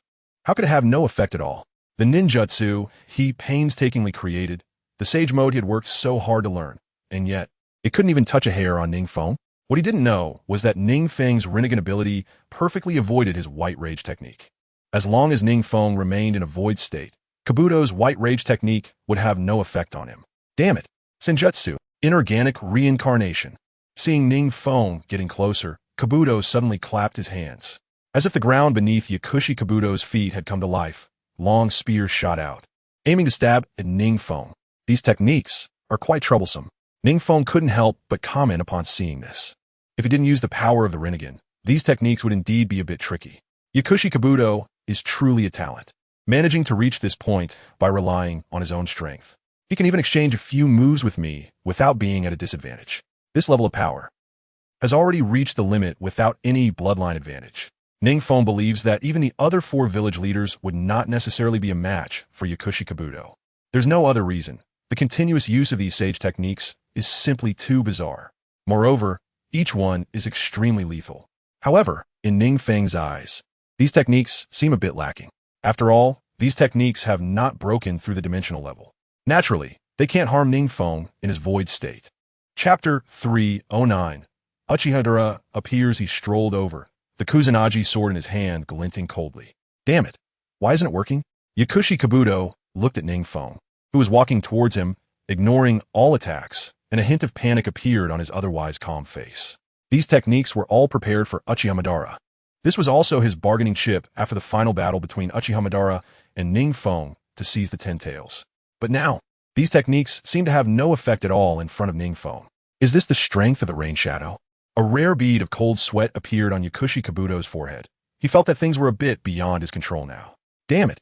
Yakushi Kabuto joined his hands together. Although he couldn't summon Senju Hashirama now, it wouldn't be impossible to summon the second Hokage, Senju Tobirama, to take himself away from here. Anyway, with so many white Zetsu, it would be enough to hold NingFeng back. Thinking of this, he hurriedly prepared to reincarnate Senju Tobirama. Unexpectedly, you two would be in such a predicament. Suddenly, a proud voice floated down from above them. Yakushi Kabuto heard this familiar voice and looked up in disbelief. On top of the towering stone pillar, a standing figure looked down at the white Zetsu army and the rain-hidden army below. How did he arrive so quickly? Yakushi Kabuto breathed a sigh of relief. Since he was here, he could retreat first. Facing NingFeng, a behemoth like a primordial beast, the pressure was immense. The speed of fusion was unexpectedly fast. I didn't expect it to go so smoothly. The figure on the stone pillar strolled to the edge, under the sunlight. His long black hair was very conspicuous. Uchiha Madara, you finally showed yourself. NingFeng looked up and stopped, smiling as he spoke. Oomph. The figure on the pillar let out a cold snort. This person was indeed Uchiha Madara, Strange. Why does it feel like Uchiha Madara's chakra fluctuations are somewhat familiar? NingFeng felt a bit puzzled. He hadn't sensed Uchiha Madara's approach earlier. Now, upon careful perception, Uchiha Madara's chakra fluctuations actually felt very familiar to him. As Yakushi Kabuto retreated, he noticed NingFeng's slightly puzzled expression and a faint smile appear at the corner of his mouth. You sense something different about Uchiha Madara? It's good that you did. This is the grand gift I specially prepared for you. Your strength has increased again? NingFeng slowly sheathed his sword, looking at the descending Uchiha Madara, and said. There was not a hint of hostility in his tone, as if two old friends were reminiscing. Yes, I've gotten quite a bit stronger. Uchiha Madara clenched his fist, feeling the surging power within him. His physical body, after the last cell fusion, had actually broken through again. Now, both his physical strength and chakra amount were much stronger than before. What else is there to say? Naturally, NingFeng saw Yakushi Kabuto retreating and took large strides towards Uchiha Madara, drawing his sword for a quick slash. The sharp and fierce blade arrived before Uchiha Madara in an instant. Whoosh! Uchiha Madara's eyes sharpened. Then he drew a katana from his waist to block in front of him.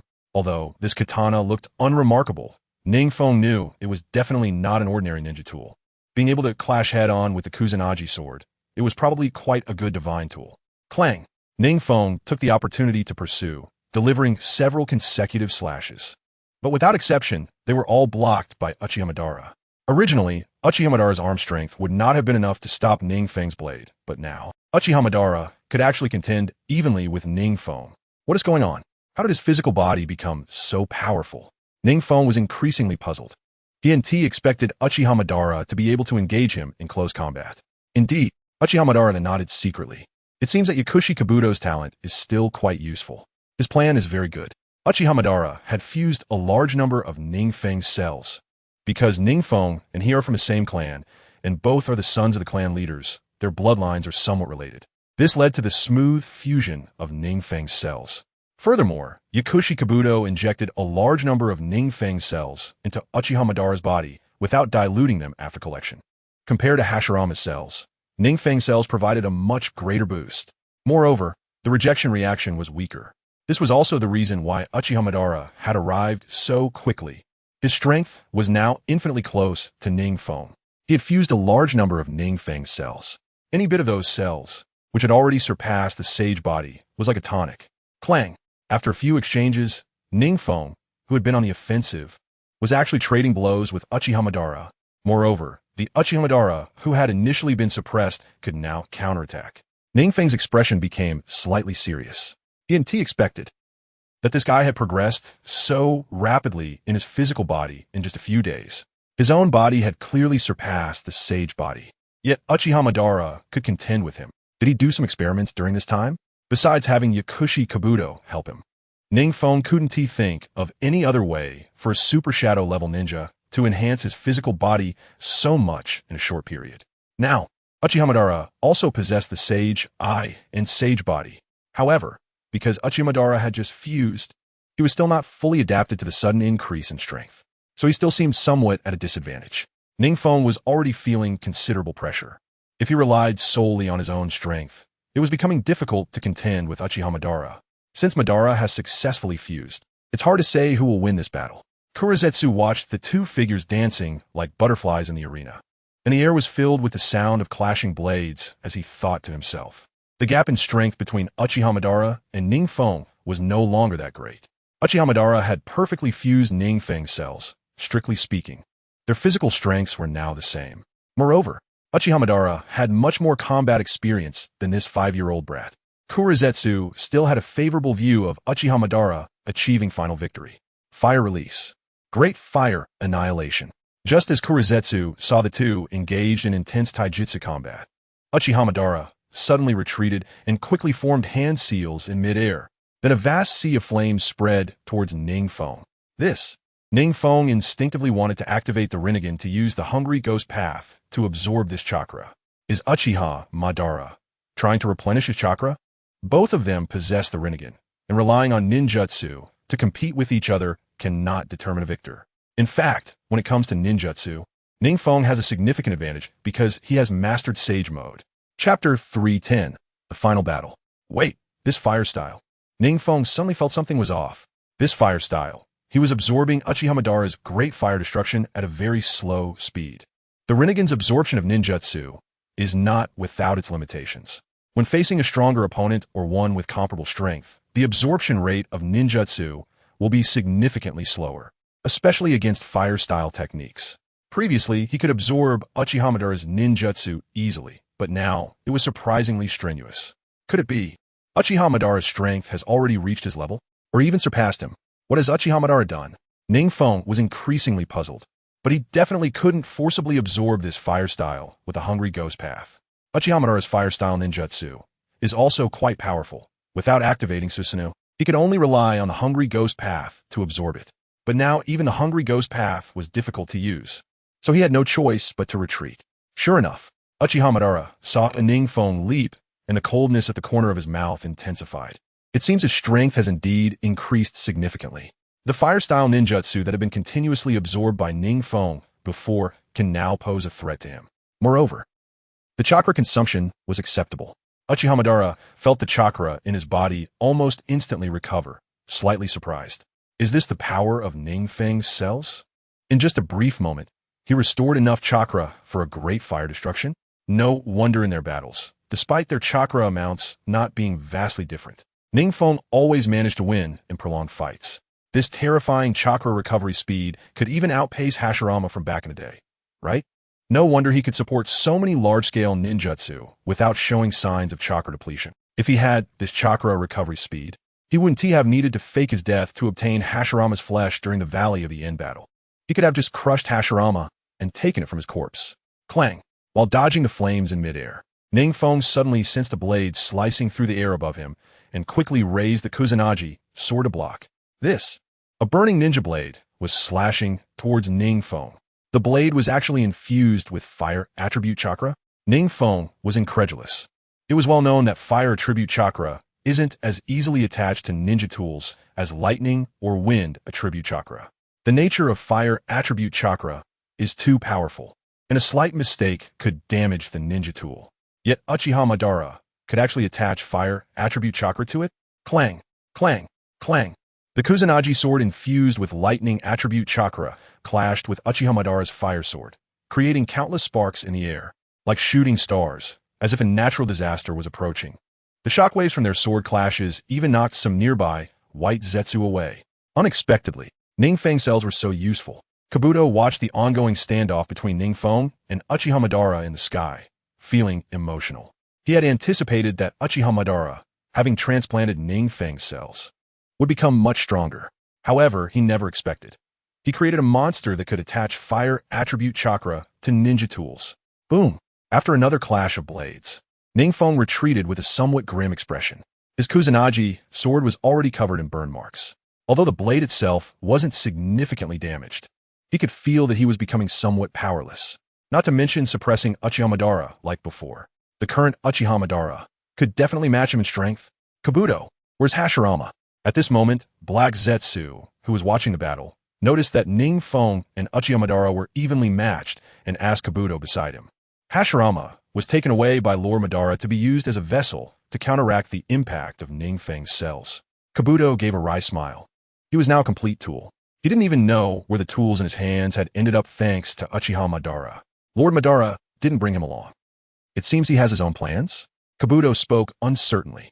If he were to manipulate Hashirama to join the battle now, NingFeng's current situation would be impossible to handle. NingFeng's cells have already surpassed Hashirama. Kabuto couldn't help but feel genuine admiration for NingFeng. There really is a ninja who can surpass the god of ninjas with his own power. Moreover, NingFeng's cells could even help other ninjas become stronger.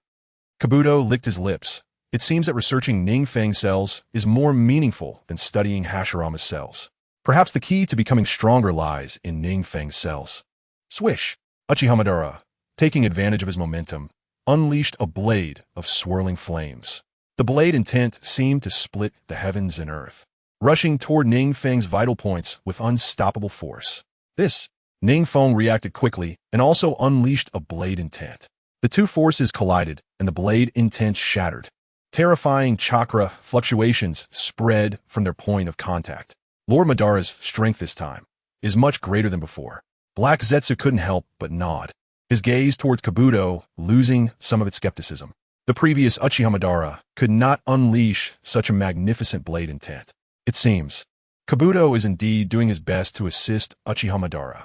The subsequent plans happen to require his help. He could be included as one of the executors of the Moon Eye plan. At this moment, Kabuto was completely unaware that his assistance had dispelled Black Zetsu's last shred of doubt about him. But even if he knew, he would only scoff. Black Zetsu and Uchiha Madara are two of a kind. Kabuto would never trust the grand promises they made. Only by sealing the 10 tails within himself and becoming the sage of 6 paths, gaining real power, is what truly matters. Everything else is just an illusory promise they made. Whoosh! In the arena, the blade intent infused with wind attribute chakra and the blade intent infused with fire attribute chakra rampaged and flew about. The surrounding white Zetsu had already retreated far from the center of the battlefield. At this moment, the empty center of the arena was occupied only by NingFeng and Uchiha Madara. They roared, wielding their great swords, their eyes glowing red with the Sharingan. With each clash, chakra flowed as if it were free. Even Black Zetsu felt a chill down his spine. There was no such scene during the Valley of the End battle. Chapter 3:11. Heavenly God, activate. Who? After multiple clashes, NingFeng finally stopped, breathing heavily. He didn't expect that Uchiha Madara's chakra amount could match his own, who had 8-tailed beasts and could hold out for so long. Uchiha Madara also halted, not expecting that after transplanting NingFeng's cells, his endurance would become so exaggerated. However, even so, he had just barely held on for a long time before showing signs of fatigue. So, NingFeng must have very little chakra left to stop now. While he had pushed himself a bit before stopping. This time, sure Sui should be able to see it, right? NingFeng let out a gentle breath. When he first arrived on this battlefield, he came together with Uchiha Sure Sui. However, he was afraid that Kurizetsu, who was with Uchiha Madara, would see Uchiha Sure Sui and associate him with his eye technique. If Kurizetsu reminded Uchiha Madara, then the chance for Uchiha Sure Sui's Kodo Amatsukami to take effect would be even slimmer. After all, Uchiha Madara's strength had surprisingly improved so much. NingFeng had some doubts about whether Kodo Amatsukami could work. Although the effects of Kodo Amatsukami were terrifying, Uchiha Madara had the Rinnegan and had made significant progress in strength. He really couldn't be sure if Sure Sui's Kodo Amatsukami could achieve the expected effect. So, he was trying to exhaust Uchiha Madara's chakra and stamina as much as possible. This way, when Kodo Amatsukami was activated unexpectedly, the chance of success would be greater. Unexpectedly. You have managed to hold on until now. NingFeng shook his head casually, staring at Uchiha Madara, and said, "Oomph." Uchiha Madara just snorted disdainfully. He was also quite shocked by the effects of NingFeng's cells. However, since he had already transplanted them, it proved that he possessed this power. How this power came about was irrelevant. As long as he could wield it, that was the truth. I wonder, what have you been up to lately? That your strength has grown so fast? NingFeng smiled harmlessly, slowly sheathing his Kusanagi sword. At the same time, he quickly extracted chakra from within his body. Talking to Uchiha Madara was, on one hand, to buy time to recover chakra, and, on the other hand, to distract Uchiha Madara's mind, which would increase the success rate of Uchiha Sure Sui's Kodo Amatsukami. Feng, Uchiha Sure Sui, who was hiding in the shadows and observing the battlefield, also noticed this good opportunity. However, he could see that NingFeng was trying to lower Uchiha Madara's vigilance even further. Although his Kodo Amatsukami was very powerful, he knew very well that he had never used this technique against someone with the Rinnegan. Now he could only do everything possible to maximize the success rate of this technique. You want to know about this too? What? Are you scared? Uchiha Madara chuckled lightly. Looking at NingFeng with slightly approving eyes, were quite similar. Both of us are people who would go to any lengths for power. Who's like you? Wanted me to join forces with you? NingFeng scoffed disdainfully. Uchiha Madara only extends an olive branch to those he sees as equals. His strength was clearly superior to Uchiha Madara's. Why should he accept the olive branch thrown by Uchiha Madara? Wouldn't it be better to eliminate him and become the sage of 6 paths himself? Right now, Sure Sui keenly sensed Uchiha Madara's emotional fluctuations, and at the same time, the chakra within Uchiha Madara was also very low. At this moment, it was the best time for him to activate Kodo Amatsukami. Kodo Amatsukami, Sure Sui, hiding in the shadows, focused on Uchiha Madara and activated his Manjiki Sharingan technique. Kodo Amatsukami, activate. Suddenly, Uchiha Madara felt a burst of mental power crashing into him. This impact was very small, If he hadn't turned on the Rinnegan, he would probably have already been invaded by this power. However, now even though he sensed it, he couldn't make any moves. The mental power's impact was imminent, but he didn't have time to mobilize his chakra and mental strength. Buzz! Uchiha Madara suddenly formed hand seals rapidly with both hands and then slammed the ground, using the summoning technique. This is... NingFeng looked at the outer path golem that suddenly stood up in front of him, and Uchiha Madara a bit puzzled. Is this Shirsui's Kodo Amitsukami successfully activated? Or is Uchiha Madara about to launch an attack? It worked. Meanwhile, Uchiha Shirsui, with one hand covering his eyes, had a slight smile on his face. At the same time, according to NingFeng's previous instructions, he had Uchiha Madara summon the outer path golem. Phone! Kodo Amitsukami has been successfully activated. Suddenly, Uchiha Madara spoke to NingFeng. Good, brother Shirsui. NingFeng couldn't help but show a delighted expression. He didn't expect it to really take effect on Uchiha Madara, and that he could control Uchiha Madara's actions so quickly. He hurriedly followed the prompts from the previous system mission and released the 8-tailed beasts one by one. Because he had previously communicated with the 8-tailed beasts while they were inside him, and the contracts NingFeng held were all contracts where he was the main party. Therefore, after the tailed beasts came out, they didn't dare to cause trouble and simply lay on the ground, trembling, waiting for NingFeng's orders. What happened? Kurizetsu, who had already retreated to a distance, was slightly taken aback upon seeing this scene. The two who had been fighting, well, suddenly had one summoning the outer path golem and the other summoning 8-tailed beasts. What were they trying to do? Uchiha Madara wouldn't be using Jinjutsu to control NingFeng, would he? Or is NingFeng using Jinjutsu to control Uchiha Madara? This is abnormal. The Jinjutsu skills of these two are about the same. How could one control the other? Moreover, with Uchiha Madara's years of experience, how could he have been directly affected by the other party's Jinjutsu? His skill in Jinjutsu was among the best in the entire Uchiha clan. What is going on?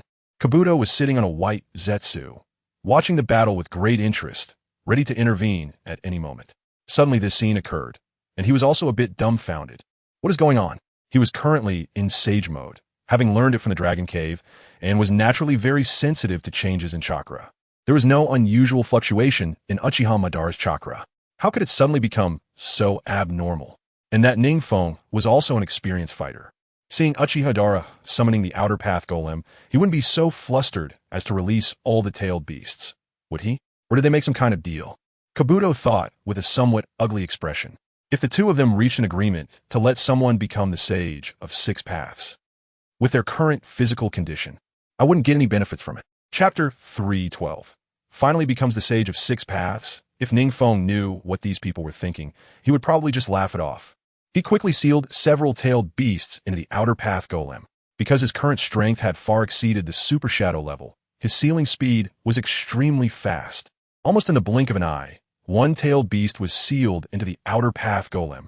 At the same time, the outer path golem gradually opened its closed eyes. Not good. Kurizetsu, hurry over.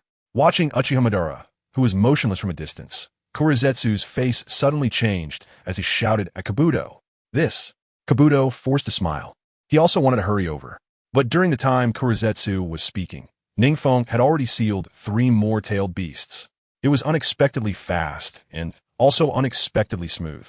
Even if he were faster by the time he reached NingFeng, it was likely that NingFeng would have completed the sealing. Whoosh! As the last tailed beast, the 9 tails, was sealed into the outer path golem, NingFeng shouted to Uchiha Madara, "Release the summoning contract with the outer path golem." Yes. Uchiha Shirsui hurriedly manipulated Uchiha Madara to the summoning contract. However, to his shock, Uchiha Madara was no longer affected by him. What is going on? Uchiha Shirsui's eyes widened, and he increased the chakra input for Kodo Amitsukami. But the chakra that was injected into Uchiha Madara's body disappeared without a trace, like a stone thrown into the ocean. Could it be he is pretending to be unable to resist? Uchiha Shirsui looked up and felt a chill run through him as he saw Uchiha Madara smirking at him. This is bad. Feng! In his anxiety, he quickly stood up and wanted to shout towards NingFeng. Right now, Uchiha Madara is completely beyond his control. Sealing technique. NingFeng had already approached the outer path golem and was waiting to seal it into his body as soon as Uchiha Madara released the summoning contract. Whoosh! Suddenly, a sound of air being cut through came from behind. Huh? NingFeng turned back in confusion. During this time, he had recovered quite a bit of chakra. Although he had lost 8-tailed beasts, his strength had not been significantly affected. It was just that the recovery speed of his chakra had slowed down a bit. The refinement of tailed beast chakra had always benefited his body, and even though the tailed beasts were sealed, his chakra hadn't been greatly impacted. Shui, what's wrong? Seeing Uchiha Madara approaching him with a blade aimed at his vital points, NingFeng said with some confusion. He continuously dodged and retreated, unknowingly moving to a position far from the outer path golem. Uchiha Madara smirked coldly. Mere kaleidoscope Sharingan techniques. Although he had momentarily let this eye technique control his thoughts, he quickly regained his composure. He simply decided to go along with it, allowing this eye technique to help him seal all 8-tailed beasts. This way, he could avoid the trouble of subduing NingFeng. Thus, the scene from earlier occurred. NingFeng was astonished as he watched Uchiha Madara create a wood clone to fight him while the main body approached the outer path golem to use the sealing technique. Damn! In a flash of thought, NingFeng realized that Uchiha Madara's previous actions were likely deliberate. Had he been played by Uchiha Madara? Uchiha Madara has already used the sealing technique. In the smoke, NingFeng could only hear Uchiha Madara's howling. At the same time, he could feel Uchiha Madara's chakra continuously growing. Is this sealing the outer path golem? NingFeng's expression turned extremely grim. Unlike the original story, the current outer path golem had sealed all the tailed beasts. In the original, the 8 tails and 9 tails were just chakra. But now, all 9-tailed beasts have been sealed inside. Uchiha Madara's Sage of 6 Paths mode would definitely be more perfect. Run. NingFeng immediately decided to flee. Before becoming the Sage of 6 Paths, Uchiha Madara was already able to contend with him. Now that he had sealed the outer path golem and become the Sage of 6 Paths, he was absolutely no match for him. Madara is going to become the Sage of 6 Paths? Kabuto Yakushi looked at the rapidly reversing situation, somewhat confused as he glanced at Black Zetsu. This series of events can only be said to be truly worthy of Uchiha Madara and the Mizukage, right? Yes. Kabuto Yakushi, our plan is about to succeed. Looking at Uchiha Madara's steadily increasing aura in the distance, Black Zetsu rarely revealed a smile. His plan was finally coming to fruition. Once Uchiha Madara became the Sage of 6 Paths, he would wait for the right moment. Whoosh! NingFeng's figure suddenly vanished from spot. He was already prepared to escape. Not to mention that the only shadow-level ninjas capable of fighting here were himself and Shui. Even just Uchiha Madara at the Sage of 6 Paths level was not something they could handle together. Moreover, there was also Kabuto Yakushi and thousands of white Zetsu lurking nearby. Even if NingFeng was confident in his strength, he would not be so reckless. Still planning to leave? As the smoke gradually dispersed, Uchiha Madara's figure slowly became visible. After becoming the 10 Tails Jinchuriki, Uchiha Madara's hair turned white, and he wore a white item similar to a forehead protector on his forehead. He was dressed in a white robe and black pants with long boots, with 9 truth-seeking orbs floating behind him, holding the 6 Paths staff. Uchiha Madara had now become the Sage of 6 Paths. Damn! NingFeng's expression changed slightly upon seeing this. He had sealed the outer path golem so quickly. NingFeng quickly sensed the situation and used Flying Thunder God to appear beside Shui. Run! Shui, facing the guilt, was about to say something when NingFeng gritted his teeth and shouted. There was no time to dwell on whose fault it was. If they didn't leave soon, they would really be trapped here. Although NingFeng's strength far exceeded the Super Shadow level, he was definitely not a match for Uchiha Madara at the Sage of 6 Paths level. Yes, Shui, seeing this, placed his hand on NingFeng's hand, and NingFeng was about to use Flying Thunder God to leave. Buzz, buzz, buzz. Suddenly, waves of fluctuations emanated from the space beside him. Is Obito? NingFeng sensed the familiar spatial fluctuations and quickly turned to look. He saw a figure in a black cloak wearing a white 3-tomo mask, gradually emerging from the spatial distortion. It was none other than Uchiha Obito. What was he doing here? Uchiha Madara has already become the Sage of 6 Paths. NingFeng cursed silently. This guy's timing couldn't be worse. They needed to move quickly. Otherwise, if Kabuto Yakushi reacted and summoned the second Hokage, blocking his Flying Thunder God technique, they really wouldn't be able to escape. What? Uchiha Obito's face under the mask showed a look of shock. He had just found Uchiha Madara's hiding place, and now NingFeng said Uchiha Madara had already become the Sage of 6 Paths? Chapter 313, Otsutsuki Kagaya comes to deliver defeat this. How could it be so fast? Wait, why did he come out on his own? Uchiha Obito had 1,000 questions in his heart. Wasn't he supposed to find Uchiha Madara's lair and take him down in one fell swoop? Shouldn't NingFeng be suppressing Uchiha Madara? How did it turn into Uchiha Madara becoming the Sage of Six Paths? Did NingFeng mess up? NingFeng sensed the suspicion in Uchiha Obito's Sharingan and could only helplessly shrug. I don't know what method he used these past few days, but his strength has become comparable to mine. In the end, he tricked me into sealing the tailed beasts into the outer path golem. It's a complicated story. Let's leave first. Alright, Uchiha Obito was now very confused. If Uchiha Madara really became the Sage of Six Paths, as a traitor, should he also? Thinking of this, Uchiha Obito had no time to say anything and immediately used Kamui to leave. This guy runs pretty fast. NingFeng sighed. If Uchiha Madara projected the infinite Tsukuyomi onto the moon, then in the entire ninja world, only a few ninja who had activated Susanoo would be unaffected by the infinite Tsukuyomi. NingFeng thought this and couldn't help feeling a bit dizzy. Drip! With the sound of a drop of water falling into the lake, the scene in front of NingFeng suddenly changed dramatically. Huh? NingFeng squinted his eyes. Had he unknowingly fallen into a Jinjutsu? Could be Uchiha Madara? After becoming the Sage of Six Paths, has even his Jinjutsu become this powerful? Or is it? Soon, a figure sitting in the air slowly appeared before NingFeng's eyes.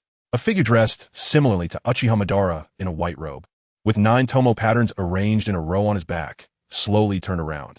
It was an elderly man with an unusual appearance, possessing a third eye on his forehead.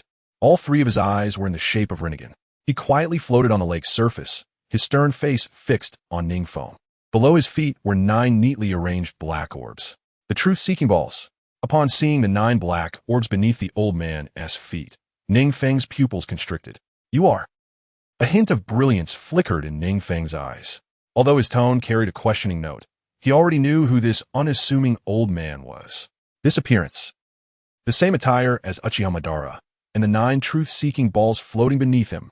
There was no doubt this was the Sage of Six Paths who bestowed blessings upon the 2 main characters in the original work. I am the embodiment of peace and order. My name is Hagoromo, and I am also the Sage of Six Paths who founded the ninja religion. The Sage of Six Paths spoke in a plain manner, as if recounting an insignificant matter. The Sage of Six Paths? NingFeng smiled mysteriously, realizing that he was here to help him. After all, Uchiha Madara had become the new Sage of Six Paths much earlier than in the original work, while Naruto Uzumaki and Sasuke Uchiha, who subdued Madara in the original, were still young. So now, the inheritance of the Sage of Six Paths could only be passed on to him. It seems, the Otsutsuki Hagoromo nodded slightly, his gaze toward NingFeng softening a bit. To have cultivated to such a level with such a thin bloodline of Ashura. Should I say you're truly a genius? The Sage of Six Paths looked at NingFeng, a hint of barely perceptible admiration flashing in his eyes. Ashura was one of the sons of the Sage of Six Paths, Otsutsuki Hagoromo. He possessed the power of the Sage's eye and was also the ancestor of the Uchiha clan. I have something to entrust to you. Otsutsuki Hagoromo looked at NingFeng for a long time, finally sighing helplessly and slowly approaching him. Come closer. This time I'll also pass my power to you. NingFeng moved closer to Otsutsuki Hagoromo, just about to extend his hand when Otsutsuki Hagoromo pointed a finger at NingFeng's forehead.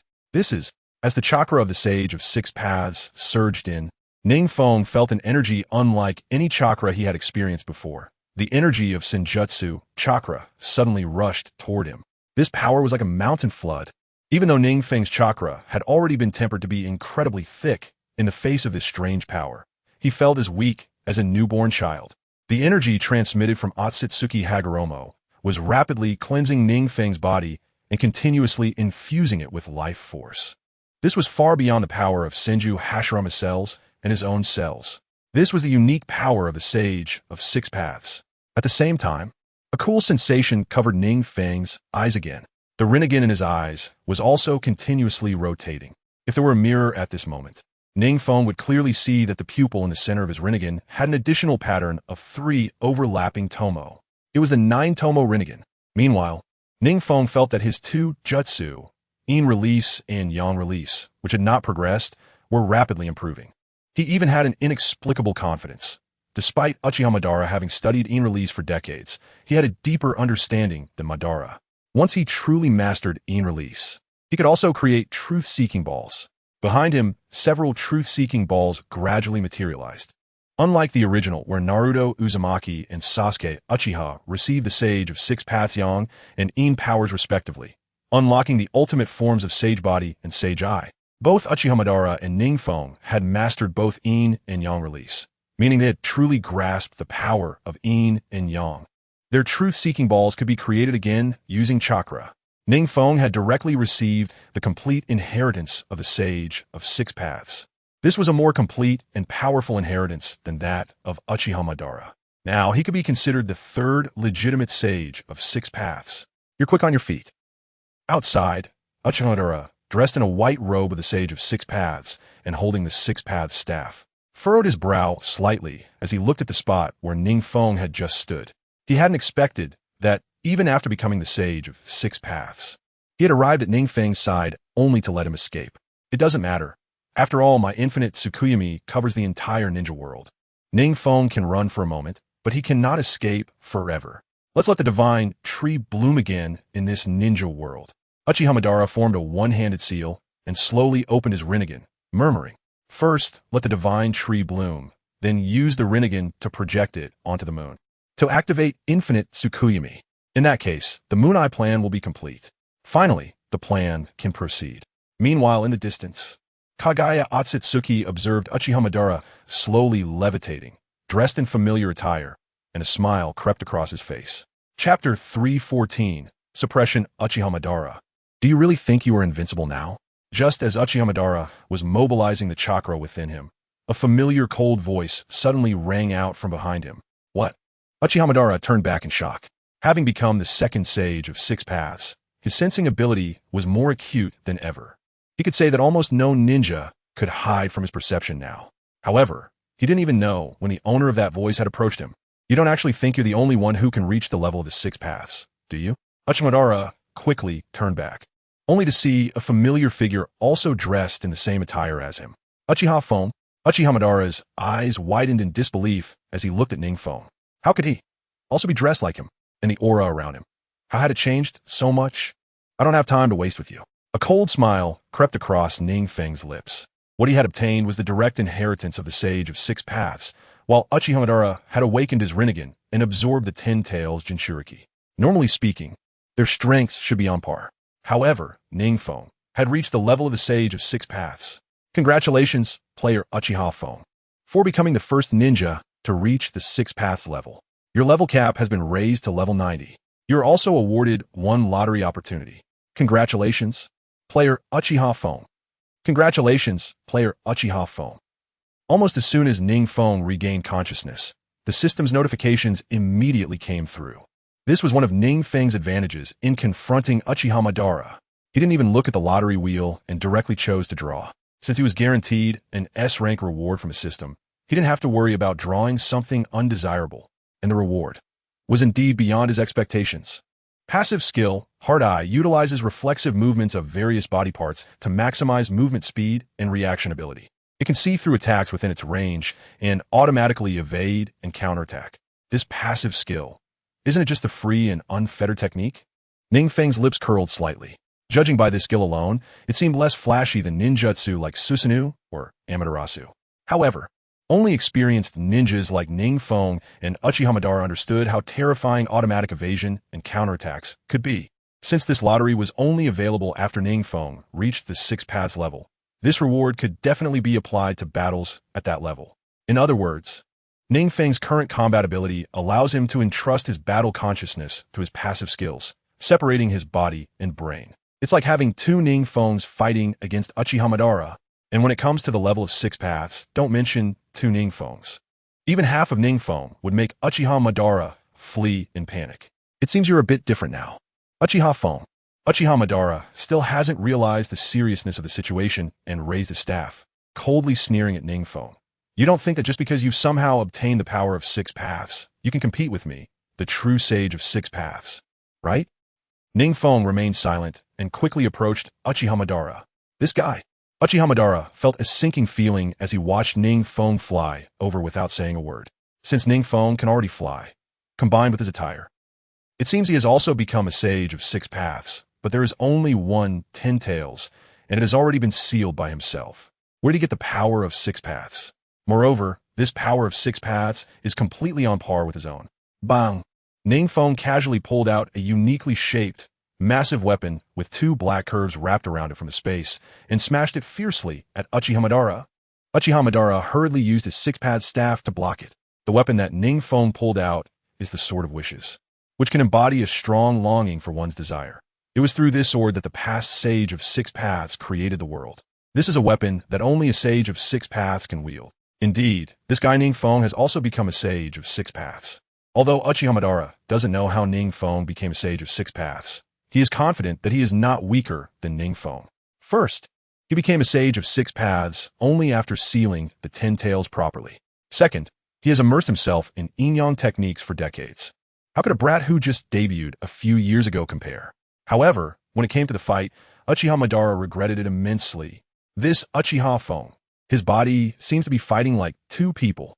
His body continuously dodges Uchiha Madara's attacks and counters. While it seems like there is another Uchiha Feng constantly launching new attacks against him. How can someone use sage techniques while simultaneously engaging in high-intensity close combat? Unless it's a shadow clone technique. But at the level of the sage of six paths, ordinary ninjutsu, like shadow clones, doesn't help them much. So, what technique has NingFeng learned? How can he be so fierce? Uchiha Madara was being pushed back relentlessly. He had to admit that after NingFeng became a sage of six paths, although their raw power was similar, NingFeng's fighting style and experience seemed to outclass him by several streets. Every attack he launched could be instinctively dodged, while simultaneously countering in different ways. This terrifying battle awareness and intuition are the most horrifying Uchiha Madara has ever seen. After so many years of fighting, it's the first time he has encountered someone with such terrifying battle awareness. Something seems off over there.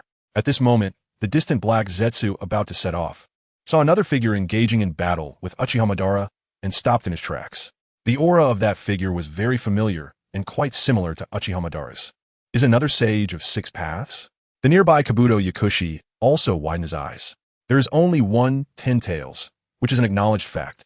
Therefore, only the 10 tails Jinchuri who possesses the sages can obtain the power of six paths.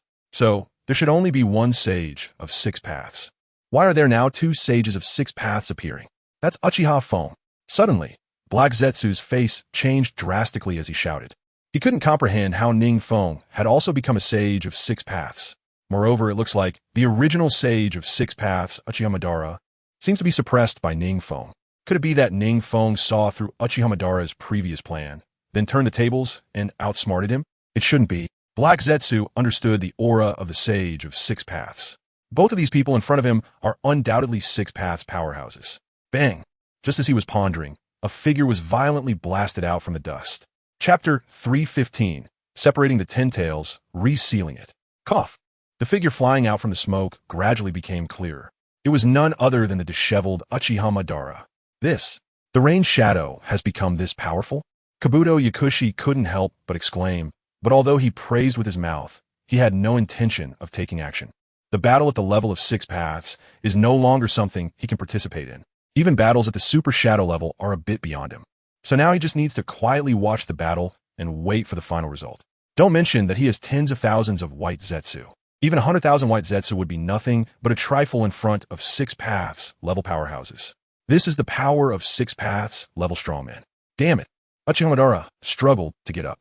They are now both six paths level powerhouses. Logically, it shouldn't be possible to decide the outcome so quickly. But in front of NingFeng, Uchiha Madara felt a sense of helplessness. Although both have Rinnegan facing NingFeng, Uchiha Madara feels as if he is an ordinary person facing a ninja from the Uchiha clan. It seems that NingFeng can perfectly predict his next move and react without thinking. This terrifying battle intuition directly tilted the scales of victory in favor of NingFeng. What on earth? Uchiha Madara looked at the figure rushing towards him and extended a hand, trying to interrupt NingFeng's attack. Whoosh! NingFeng didn't care about anything else and directly placed a hand on Uchiha Madara's body. Then, Uchiha Madara felt the 10 tails within him being pulled. You actually want to separate the 10 tails from my body? Uchiha Madara's face changed drastically. NingFeng's ultimate goal is this? He exerted all his strength to mobilize the chakra within him, desperately trying to pull the 10 tails back. However, he had consumed more chakra than NingFeng earlier. So now, in this tug of war, he naturally found himself at a disadvantage. Where is that Kabuto guy? Where's Black Zetsu? Uchiha Madara couldn't help but curse. He was so close to pulling the 10 tails back into his body. After all, it was the 10 tails he was pulling out from his own body. So he still had a considerable advantage. But the difference in chakra made him suffer greatly. If someone could disturb NingFeng at this moment, he could take the opportunity to keep the 10 tails within him. At this moment, he couldn't help but regret why he didn't release Infinite Tsukuyami earlier, creating so many problems. After becoming a sage of 6 paths, he should have killed NingFeng without hesitation. Crack. In the end, Kabuto, Yakushi, and Black Zetsu still dared not step forward to participate in the battle at the 6 paths level, and NingFeng successfully separated the 10 tails from Uchiha Madara. Whoosh! Almost simultaneously, as soon as the 10 tails began to emerge from NingFeng's covered body, it was sealed into NingFeng's body. NingFeng looked in surprise at the colossal being continuously flowing into his body. The 10 tails kept breaking the seal and emerging from Uchiha Madara's body, continuously pouring into NingFeng's body. That's right. The previous contracts made with the tailed beasts were all unequal contracts. So out of the 10 tailed beasts, 8 of them obey my commands. NingFeng felt the spiritual contract within him constantly emitting fluctuations, and in an instant, he understood the whole situation. He held 8/9 of the control over the 10 tails. Even if the tailed beasts were sealed, NingFeng could still control them when they broke free from their seals and returned to their wild state. At this moment, he had the wish to seal the 10 tails in his heart, and the 10 tails obediently surged into his body.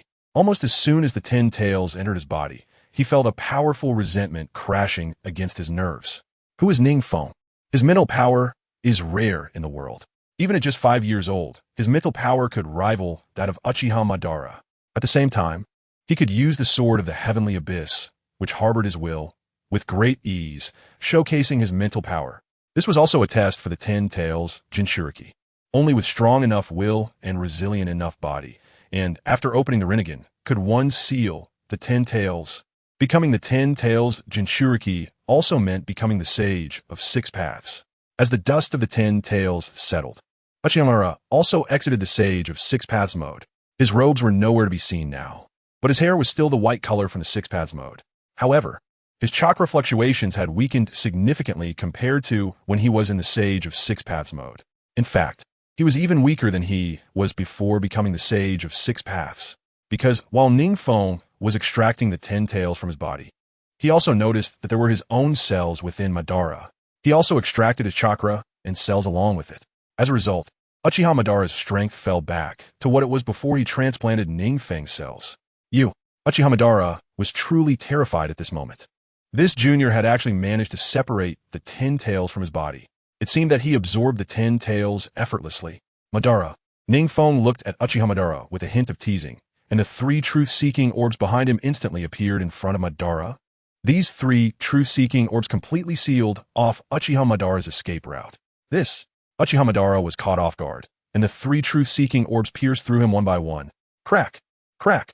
Uchiha Madara's pupils slightly dilated, and the places pierced by the truth-seeking orbs instantly turned to nothingness.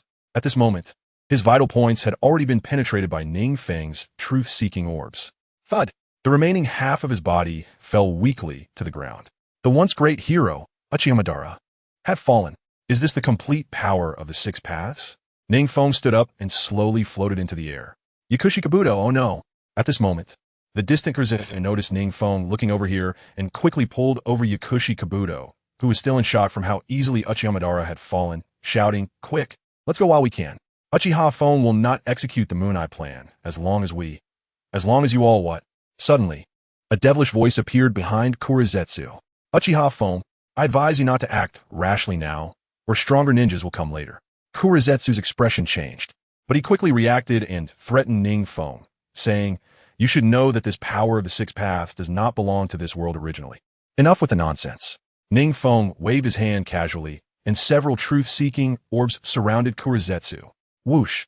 Before Kurizetsu could finish a sentence, he was pierced through by these truth-seeking orbs.